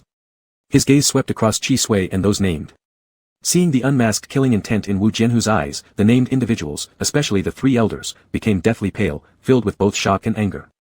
After exchanging glances, they had no choice but to make a desperate fight at this point. The trio leaped together, releasing their attacks. The rest of the disciples swiftly followed suit. Among the bystanders, some coldly observed, some sought personal gain amidst the chaos, and some continually retreated, fearing becoming collateral damage. The fighting sounds within the hall were extraordinarily intense. Wu Jianhu's sword danced amongst them all, sometimes swift and sharp, other times soft and flowing, seemingly playing with these opponents. He even found time to send a mental message to Rong Zhao, it indeed feels good closing the door to beat the dogs. Unfortunately, not everyone is cooperating. You can't kill them all, Rong Zhao reminded him, circumstances are different. You can only scare the monkeys by killing a chicken. Wu Jianhu, observing all the various human natures displayed within the hall, said, "You're right, but the killing of chickens must be intimidating enough. Otherwise, it would be pointless." As he spoke, the completely black Jianhua sword suddenly began to vibrate intensely. The sword wind was merciless, sweeping destructively throughout the entire hall. Faces contorted with panic revealed extreme fear. An overpowering sword chi erupted, leaving none able to stand their ground. In just 2 breaths, more than 100 people within the hall lay sprawled on the ground. The disciples who had moved against Wu Jianhu, including the 3 elders, all died with blood flowing from their 7 orifices. The remaining ones suffered visceral tremors, all injured internally, faring no better. At this point, victory and defeat were decided. Ultimately, tranquility returned to the grand hall, where Wu Jianhu left only Qi Sui standing. Even this person had been injured by his last strike, bowing his head with utmost respect, silent. Wu Jianhu scrutinized him for a while, his words unclear. You've done quite a bit in these few years. Your abilities are commendable. I underestimated you before. Qi Sui realized he already knew about his alliance with Rong Zhao, kneeling down to ask for punishment. I betrayed the sect. My sins cannot be forgiven. Please, master, punish me accordingly. What penalty can I give you? Wu Jianhu mused aloud, didn't you just atone your sins? Clever fellow. He casually tapped the hilt of his sword, implying a warning, this time, it will pass. Stay put for now. Remember, you are still part of Haolan's sword sect. Don't think about serving two masters. Qi Sui swallowed his words back, replying quietly. Yes. A voice once again resounded in his consciousness, Wu Jianhu, did you do it intentionally? Yes, Wu Jianhu admitted, this person can't be given to you. Why? Because it can't happen. Rong Zhao and Wu Jianhu once even crossed swords over competing for Qi Sui, so he wouldn't easily let anyone approach Rong Zhao again because of his own small-mindedness. Rong Zhao. Never mind. Subsequently, Wu Jianhu stayed within the Haolan sword sect, radically reorganizing and eliminating dissenters. He then efficiently handled things, resolving the long-lasting southern unrest within 2 months. The initially most formidable Linsang sect had its entire mountain destroyed, its master beheaded by his sword, causing the complete destruction of the sect. Other sects aligned with Linsang fell into disarray, some vanishing, others surrendering. Remaining forces were suppressed to a point where they couldn't move, soon calming down. Haolan sword sect had lain low for nearly 2 years, losing its position as the top sect in the south. Now, it once again drew attention from all the factions. Letters of condemnation regarding Haolan sword sect and Wu Jianhu flooded in from all factions, which Rong Zhao didn't even bother to look at, responding to all with the same sentence, internal disputes within the south, we from the eastern continent shouldn't intervene. Later, gradually, some figured out, they were originally a couple, and what happened today was probably discussed between them under the same quilt. They were fundamentally birds of a feather. Afterward, Wu Jianhu, in his capacity as the leader of the Southern Alliance, summoned the sects to discuss peace in the southern lands. The meeting location was set at Hudiang City, just outside the Haolan sword sect's mountain gates. The Southern Alliance had long been defunct in all but name. Despite the collective cursing from the southern factions who received the scorching hot invitations, seeing that the Grand Alliance of cultivators remained indifferent and uninvolved, they weighed their options repeatedly and ultimately decided to attend. The conference began with Wu Jianhu wasting no time on pleasantries. He immediately passed around the draft of a ceasefire agreement for all the sects to review, demanding signatures and official seals. Suggestions for modifications were welcome, but outright opposition was not. Uncertain, many hesitated. After such a protracted conflict leaving almost everyone battered, they were tired of fighting and wanted peace. But to allow the Haolan sword sect, now expelled from the Grand Alliance, to mediate. Was it really appropriate? In truth, Wu Jianhu cared little for what these people thought. He absently counted the days, calculating when he might see Rong Zhao again. Then someone asked, Lord Wu, the Haolan sword sect is no longer part of the Grand Alliance. Even if we sign this treaty with you, what will happen if the Grand Alliance refuses to recognize it? Wu Jianhu glanced up, saying, later, the Haolan sword sect will formally send correspondence to the Grand Alliance requesting peace talks. As for whether the Grand Alliance would accept. Although its overseer was the Emperor of Qiangyu Nation, this emperor himself lacked legitimacy, and everyone knew that the true power broker within the Grand Alliance was the Yuanxi Immortal Sect. But didn't the master of the Yuanxi Immortal Sect personally say that he would absolutely refuse peace talks with the Haolan sword sect? One voice piped up, creating an eerie silence in the hall. Wu Jianhu let out a soft laugh, then I'll beg him. Everyone fell silent. Fine. Still, someone protested, Master Wu, we were deceived by you before, leading us to this current predicament. How do we know you're not scheming against us again now, forcing us here to talk about these matters? Wu Jianhu retorted, what else do you have that is worth my scheming? This elder came from a major sect, respected for his wisdom, and hearing this, he naturally bristled, you and the head of Yuanxi Immortal Sect are lovers. Who can guarantee you aren't bewitched by beauty and planning to sacrifice all our southern sects to the Yuanxi Immortal Sect? Wu Jianhu nearly chuckled at this remark. Unquestionably, this old man had quite the imagination. Just then, a servant entered quietly and whispered, Master, the lady has arrived. At that moment, Wu Jianhu's face lit up like basking in spring sunshine in March, melting everything away. Rong Zhao strode into the hall wearing a black robe unique to the Haolan sword sect, her high ponytail adorned with a golden hairband. She exuded grace and charisma, brilliant and unrestrained, as if emerging from light itself. It was the first time Wu Jianhu had seen such an appearance of Rong Zhao. Dressed in the robes of a Haolan cultivator, he walked toward him under the watchful eyes of everyone, distinctive, and extremely enchanting. All present momentarily froze. As Rong Zhao passed the elder who had loudly questioned Wu Jianhu earlier, she paused, turned her head slightly, and spoke indifferently, beauty. Realizing the inappropriateness of his words only now, the elder flushed bright red, feeling profoundly embarrassed. Rong Zhao's sword still sheathed, she pressed it lightly onto the elder's shoulder with slight force, immobilizing him. If I truly wanted your sect, I'd use this sword, wouldn't I? Why should I need to seduce my husband with beauty? The person being suppressed by her blade felt her overwhelming pressure as a swordsman radiating from her entire body. He struggled to catch his breath, breaking out in sweat. I. His confidence utterly waned. None among those present dared speak further. Rong Zhao retracted her sword, ignoring him, and proceeded directly to Wu Jianhu's side. Wu Jianhu gazed warmly at her approach, deeply enjoying the final 2 words she had spoken. A servant brought a chair over.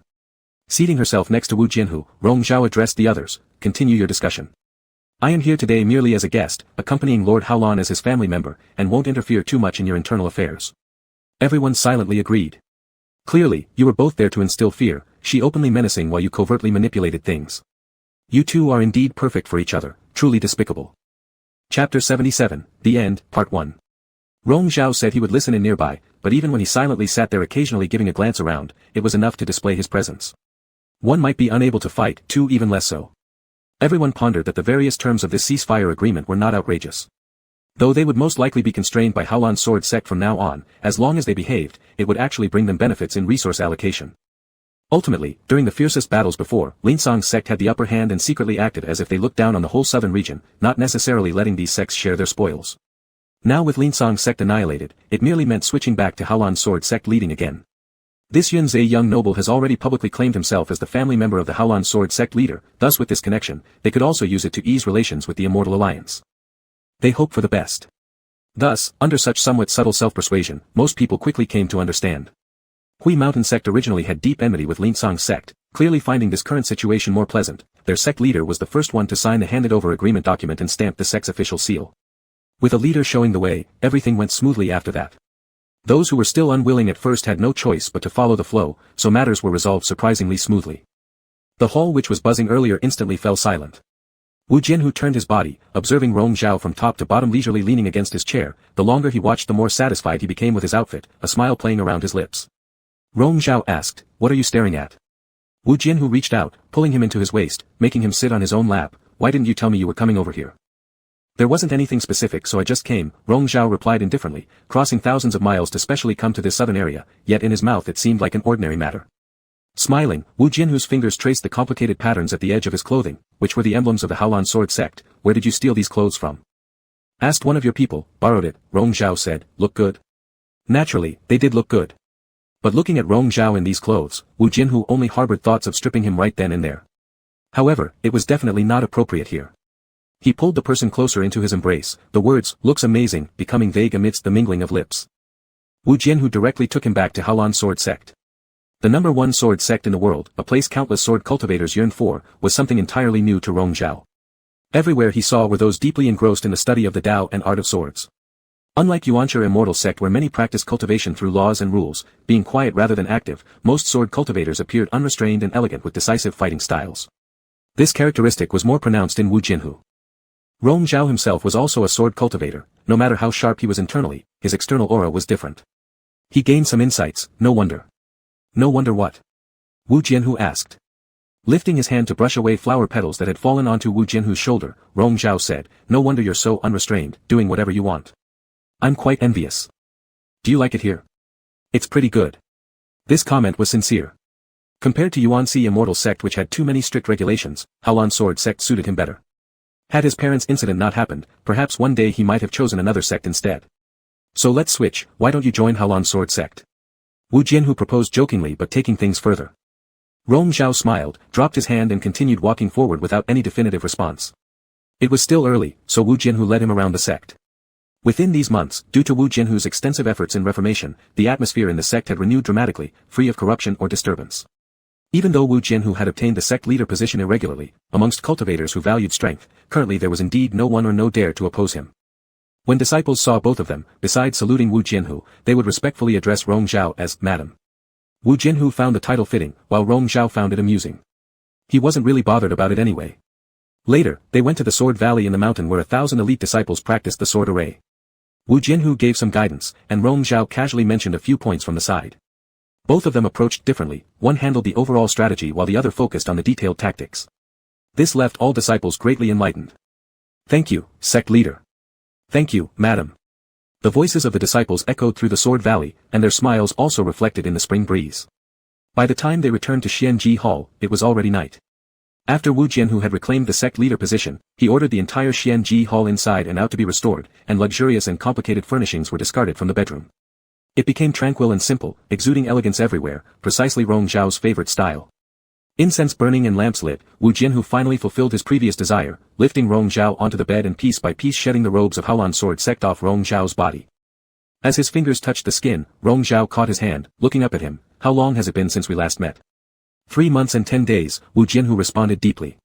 Rong Zhao laughed, realizing that counting the days didn't belong exclusively to him either. Wu Jianhu raised his hand to encircle the neck of Wu Jianhu, gently rubbing it for a while before suppressing the surging passion in his heart. I will stay here with you for some time. Once things on both sides are back on track, we won't need to handle everything ourselves. Let's entrust unimportant affairs to others.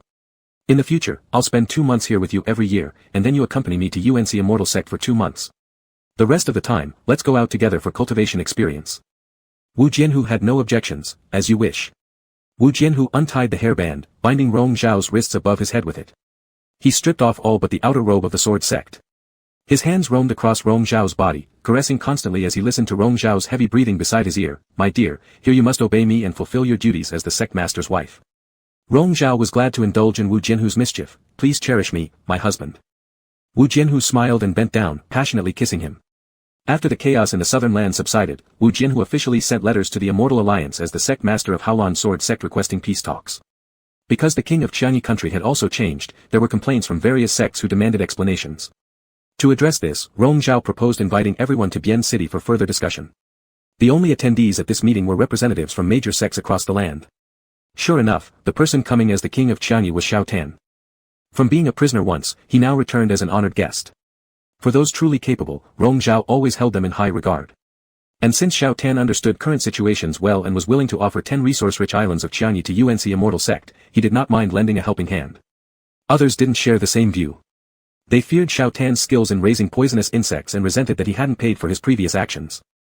Breeding insects has shortened my own lifespan, I shall never do it again. As for what happened before, Qianyi had already compensated everyone adequately.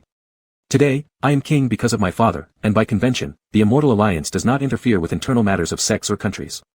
This is none of anyone's business, Xiao Tan replied coldly with just a few words, clearly stating his position. While debating with the crowd, Wu Jianhu suddenly whispered to Rong Zhao, do you really like only the 10 islands he promised? Give him a chance, Rong Zhao replied calmly. It was Xiao Tan's promise. If Rong Zhao trusted him, he would work within the Immortal Alliance to implement systems aiming to elevate the status of demons and half-demons. Is it for me? Wu Jianhu asked bluntly. Rong Zhao lifted his eyes, gazing through the noise in the grand hall at the man looking back at him. The summer heat was thick, yet amidst the turmoil, his heart felt serene. Actually, there was no need for Rong Zhao to answer, Wu Jianhu already knew it was indeed for him. Despite not caring how others viewed him, or what they might do, Wu Jianhu continued confidently. Young noble Yunzhe, what do you have to say? In the midst of their continuous arguments, someone directed the question at Rong Zhao. They paused, slightly startled when noticing the gaze shared between Rong Zhao and Wu Jianhu. Rong Zhao shifted his gaze back to the crowd. What he said is correct. Qianyi has already provided compensation for past events. There's no point continuing to dwell on them. If you think he is unethical or incompetent, remember his position as king was given by his father. We have no authority to comment much about it. He has assured us that insect breeding practices will stop henceforth. So, let's believe him this time around. Should there be any repetition, everyone should feel free to take action. But he cannot remain as the overseer of the Immortal Alliance anymore, right? Surely this position can be questioned, right? Someone retorted discontentedly. Others agreed, since Qianyi interfered in the disputes between different regions, it is no longer neutral. It makes sense that they lose the right to continue overseeing this role. Rong Zhao nodded, the rules established 3,000 years ago are outdated now. From here on, the overseer role should rotate among sects every 20 years. Although the Qianyi people are more experienced, let them start, and then after 20 years, representatives from other sects will take over. This was something Rong Zhao had discussed with Xiao Tan beforehand. He would give Xiao Tan 20 years to prove himself. There was murmuring among the attendees. If Rong Zhao himself had suggested taking up the role of overseer, they couldn't oppose it either. With the rotation plan, now everyone had a fair chance, which was seen as favorable. As for Rong Zhao, he had no interest in such roles and would rather travel around mountains and rivers with Wu Jianhu. Xiao Tan's matter was thus settled. Next, came Haolan sword sect's turn. Wu Jianhu voluntarily pledged to compensate according to the peace treaty signed earlier between the Immortal Alliance and the southern sects. Just then, glances exchanged between him and Rong Zhao earlier did not escape public notice. Some people deliberately looked for flaws, questioning, although the Immortal Alliance meeting decided previously to forgive past grievances, young noble Yunzhe also promised that Lord Wu wouldn't endanger the Immortal Alliance any longer. But how to explain that he destroyed Linsang's sect? Shouldn't this be addressed? The chaos in the south originated from Linsang's sect. It was merely a conflict between these sections. What Wu did is far from endangering the Immortal Alliance, Rong Zhao rejected directly. But do any of you have further concerns? Rong Zhao's attitude was exceptionally assertive, leaving them no room to say no. An elder, aggrieved and outspoken, blurted out, young noble Yunzhe, don't trust him too much. During the great competition of the Immortal Alliance back then, he already claimed to have a partner. Yet, he was seen frequenting pleasure houses in Longchuan County, even witnessed by some disciples from your Yuan-Si Immortal sect. And he even admitted it publicly. The hall suddenly fell silent, and the atmosphere became awkwardly delicate for a moment. After a long while, Rong Zhao slightly turned his head and looked at Wu Jianhu. Others assumed this to be an accusatory gesture, but Wu Jianhu saw the resentment in his eyes and smiled as he lowered his gaze. All right, it was my mistake. That elder decided to remain resolute, a pile of scolding words against Wu Jianhu ready on his tongue, but never had the chance to speak them. Rong Zhao calmly said, it was me. In the astonished stares of the crowd, he explained, the person who was seen together with him at the pleasure house in Longchuan County back then was me. This is our private matter, and there is no need to discuss it further with all of you. The elder who tried to sow discord stood dumbfounded for half a day, he clearly. By now, some people had caught on, that incident involving Shi Mo Hua's son in the pleasure house that night must have been closely related to Rong Zhao. However, bringing it up again now held no meaning. Wu Jianhu grinned and smirked, I can finally clear my name. Rong Zhao no longer wished to acknowledge him. After this farce, no one dared oppose Hao Lan Sword sect rejoining the Immortal Alliance, though opposing would be futile anyway. There is one more thing. At last, Rong Zhao flicked his hand, and bright red invitations were sent flying through the air by spiritual power, landing in each person's hands in the hall. He and Wu Jianhu exchanged a glance and smiled, our formal ceremony of uniting registers as spouses, between me and the sect master of Hao Lan Sword sect, will take place soon. We sincerely hope you all can come and honor us with your presence. Chapter 78, Conclusion, Part 2. Rong Zhao opened his eyes and realized he was in a realm of illusion, as if entering another dream. This place was a fairy mountain, surreal yet tangible, but he had no idea where exactly he was. He quietly observed his surroundings and moved to the stream pond's edge, gazing into the water. It wasn't his face that stared back. The reflection felt somewhat familiar, but mostly alien and perplexing. He seemed to have forgotten who he was. He tried to recall carefully but could find no trace of memory. With verdant spring hills surrounding him and emerald bamboo-lined streams nearby, the landscape was serene and picturesque. Lost in thought among this tranquility, Rong Zhao felt his spirit drifting further away. As he lifted his gaze, he suddenly locked eyes with another being, cold and piercing. The steely gray eyes looked down upon him as though scrutinizing him from a lofty position. It was an exceptionally robust and beautiful nine-tailed spirit fox, its coat pristine white, fluffy fur except for a tuft of black at the tip of its tail, standing poised on the nearby cliff. Rong Zhao made eye contact with it and sensed wariness in the spirit fox's eyes, evoking a flicker of curiosity within himself. Despite being fully grown, the fox retained its animal form entirely. Wild and defiant, its nature unbridled. Rong Zhao leapt forward effortlessly, but the spirit fox remained still, the guarded look deepening in its eyes without showing any fear.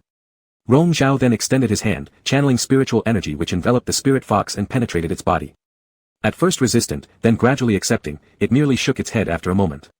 The spirit fox relaxed under the influence of Rong Zhao's benevolent intent, closing its elongated eyes in contentment as it experienced newfound smooth flow in its internal meridians. Witnessing the creature's response, a faint smile appeared on Rong Zhao's face. Not one to meddle unnecessarily, Rong Zhao inexplicably took a liking to the fox and helped it without hesitation.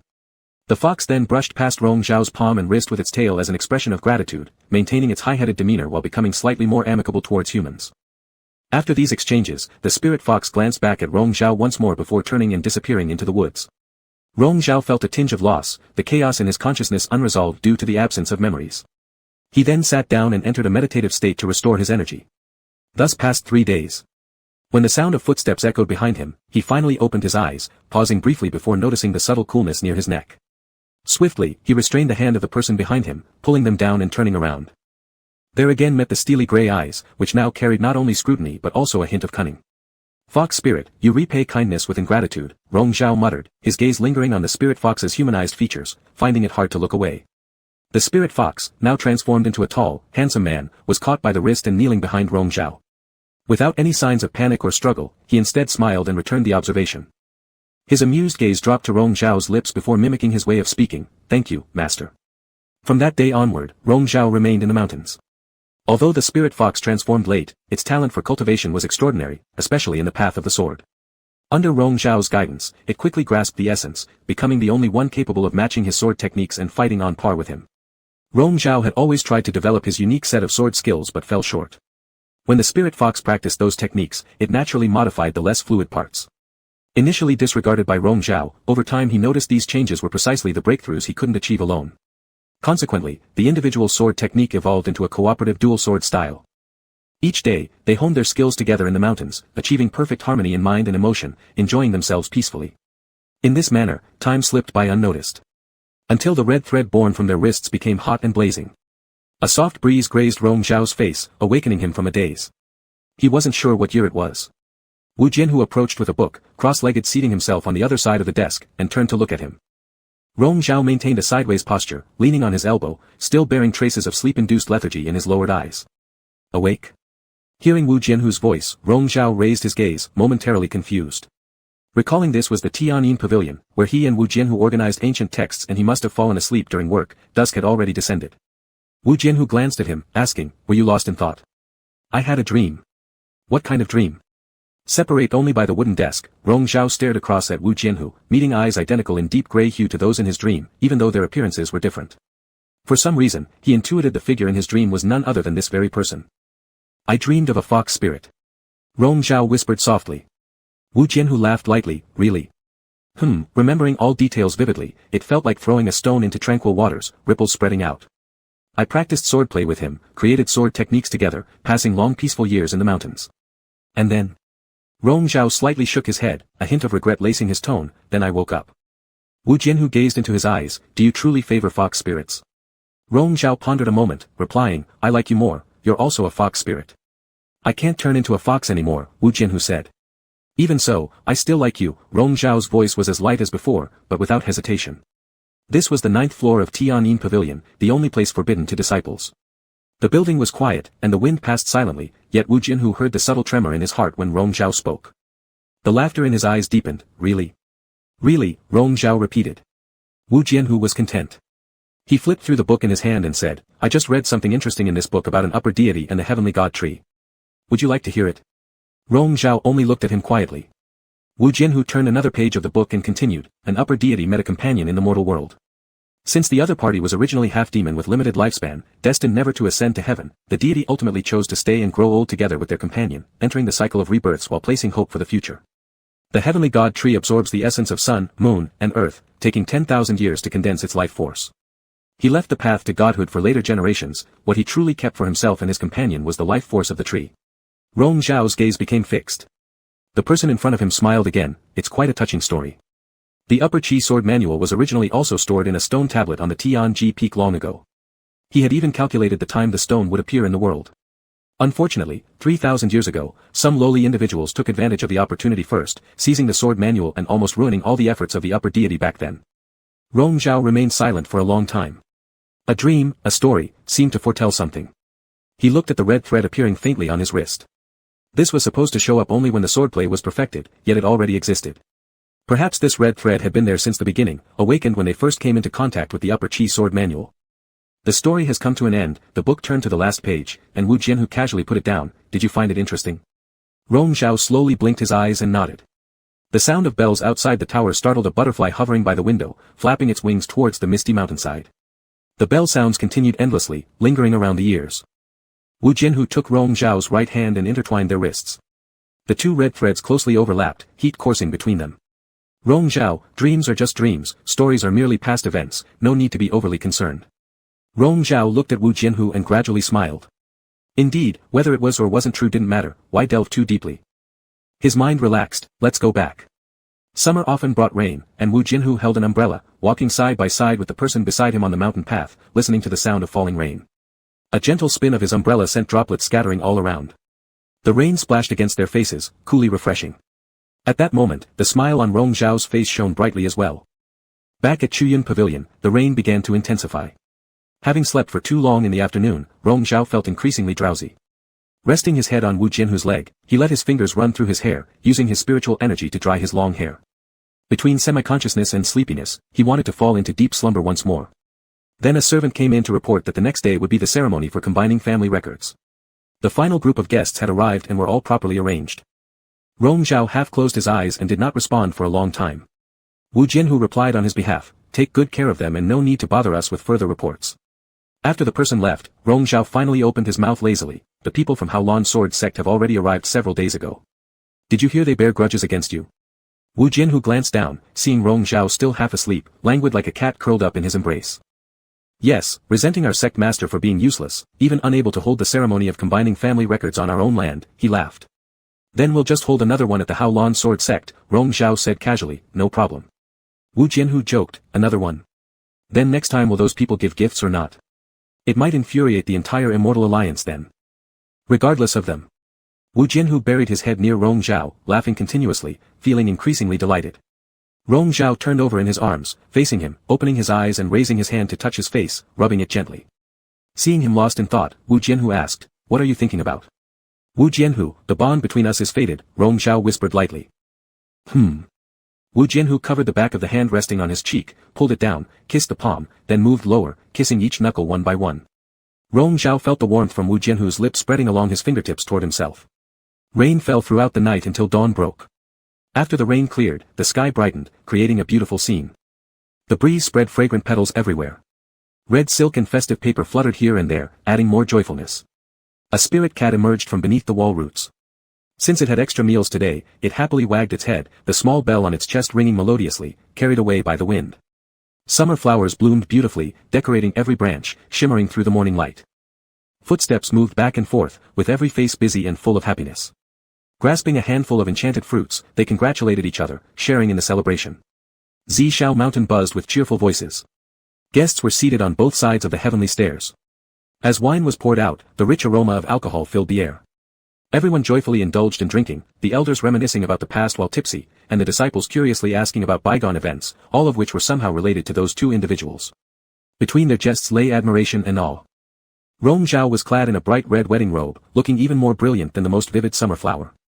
Wu Jianhu lifted his chin with the hilt of the sword and teased him, only stopping when he noticed Rong Zhao's gaze filled with mock anger, a smile still playing at the corners of his lips, leaving him exceptionally content. He picked up a ribbon and carefully braided it into Rong Zhao's hair. Rong Zhao did the same, gently tying Wu Jianhu's hair. The auspicious time had arrived, and once again the bells rang, their echoes stretching endlessly into the clouds. The red clouds shimmered like brocade, and floating mists brought warmth and lush greenery. The wind swirled, making their robes flutter as they walked together, hand in hand, under the radiant sunlight towards the celestial stairs of Zishao Mountain. Today's happiness would last forever. The end.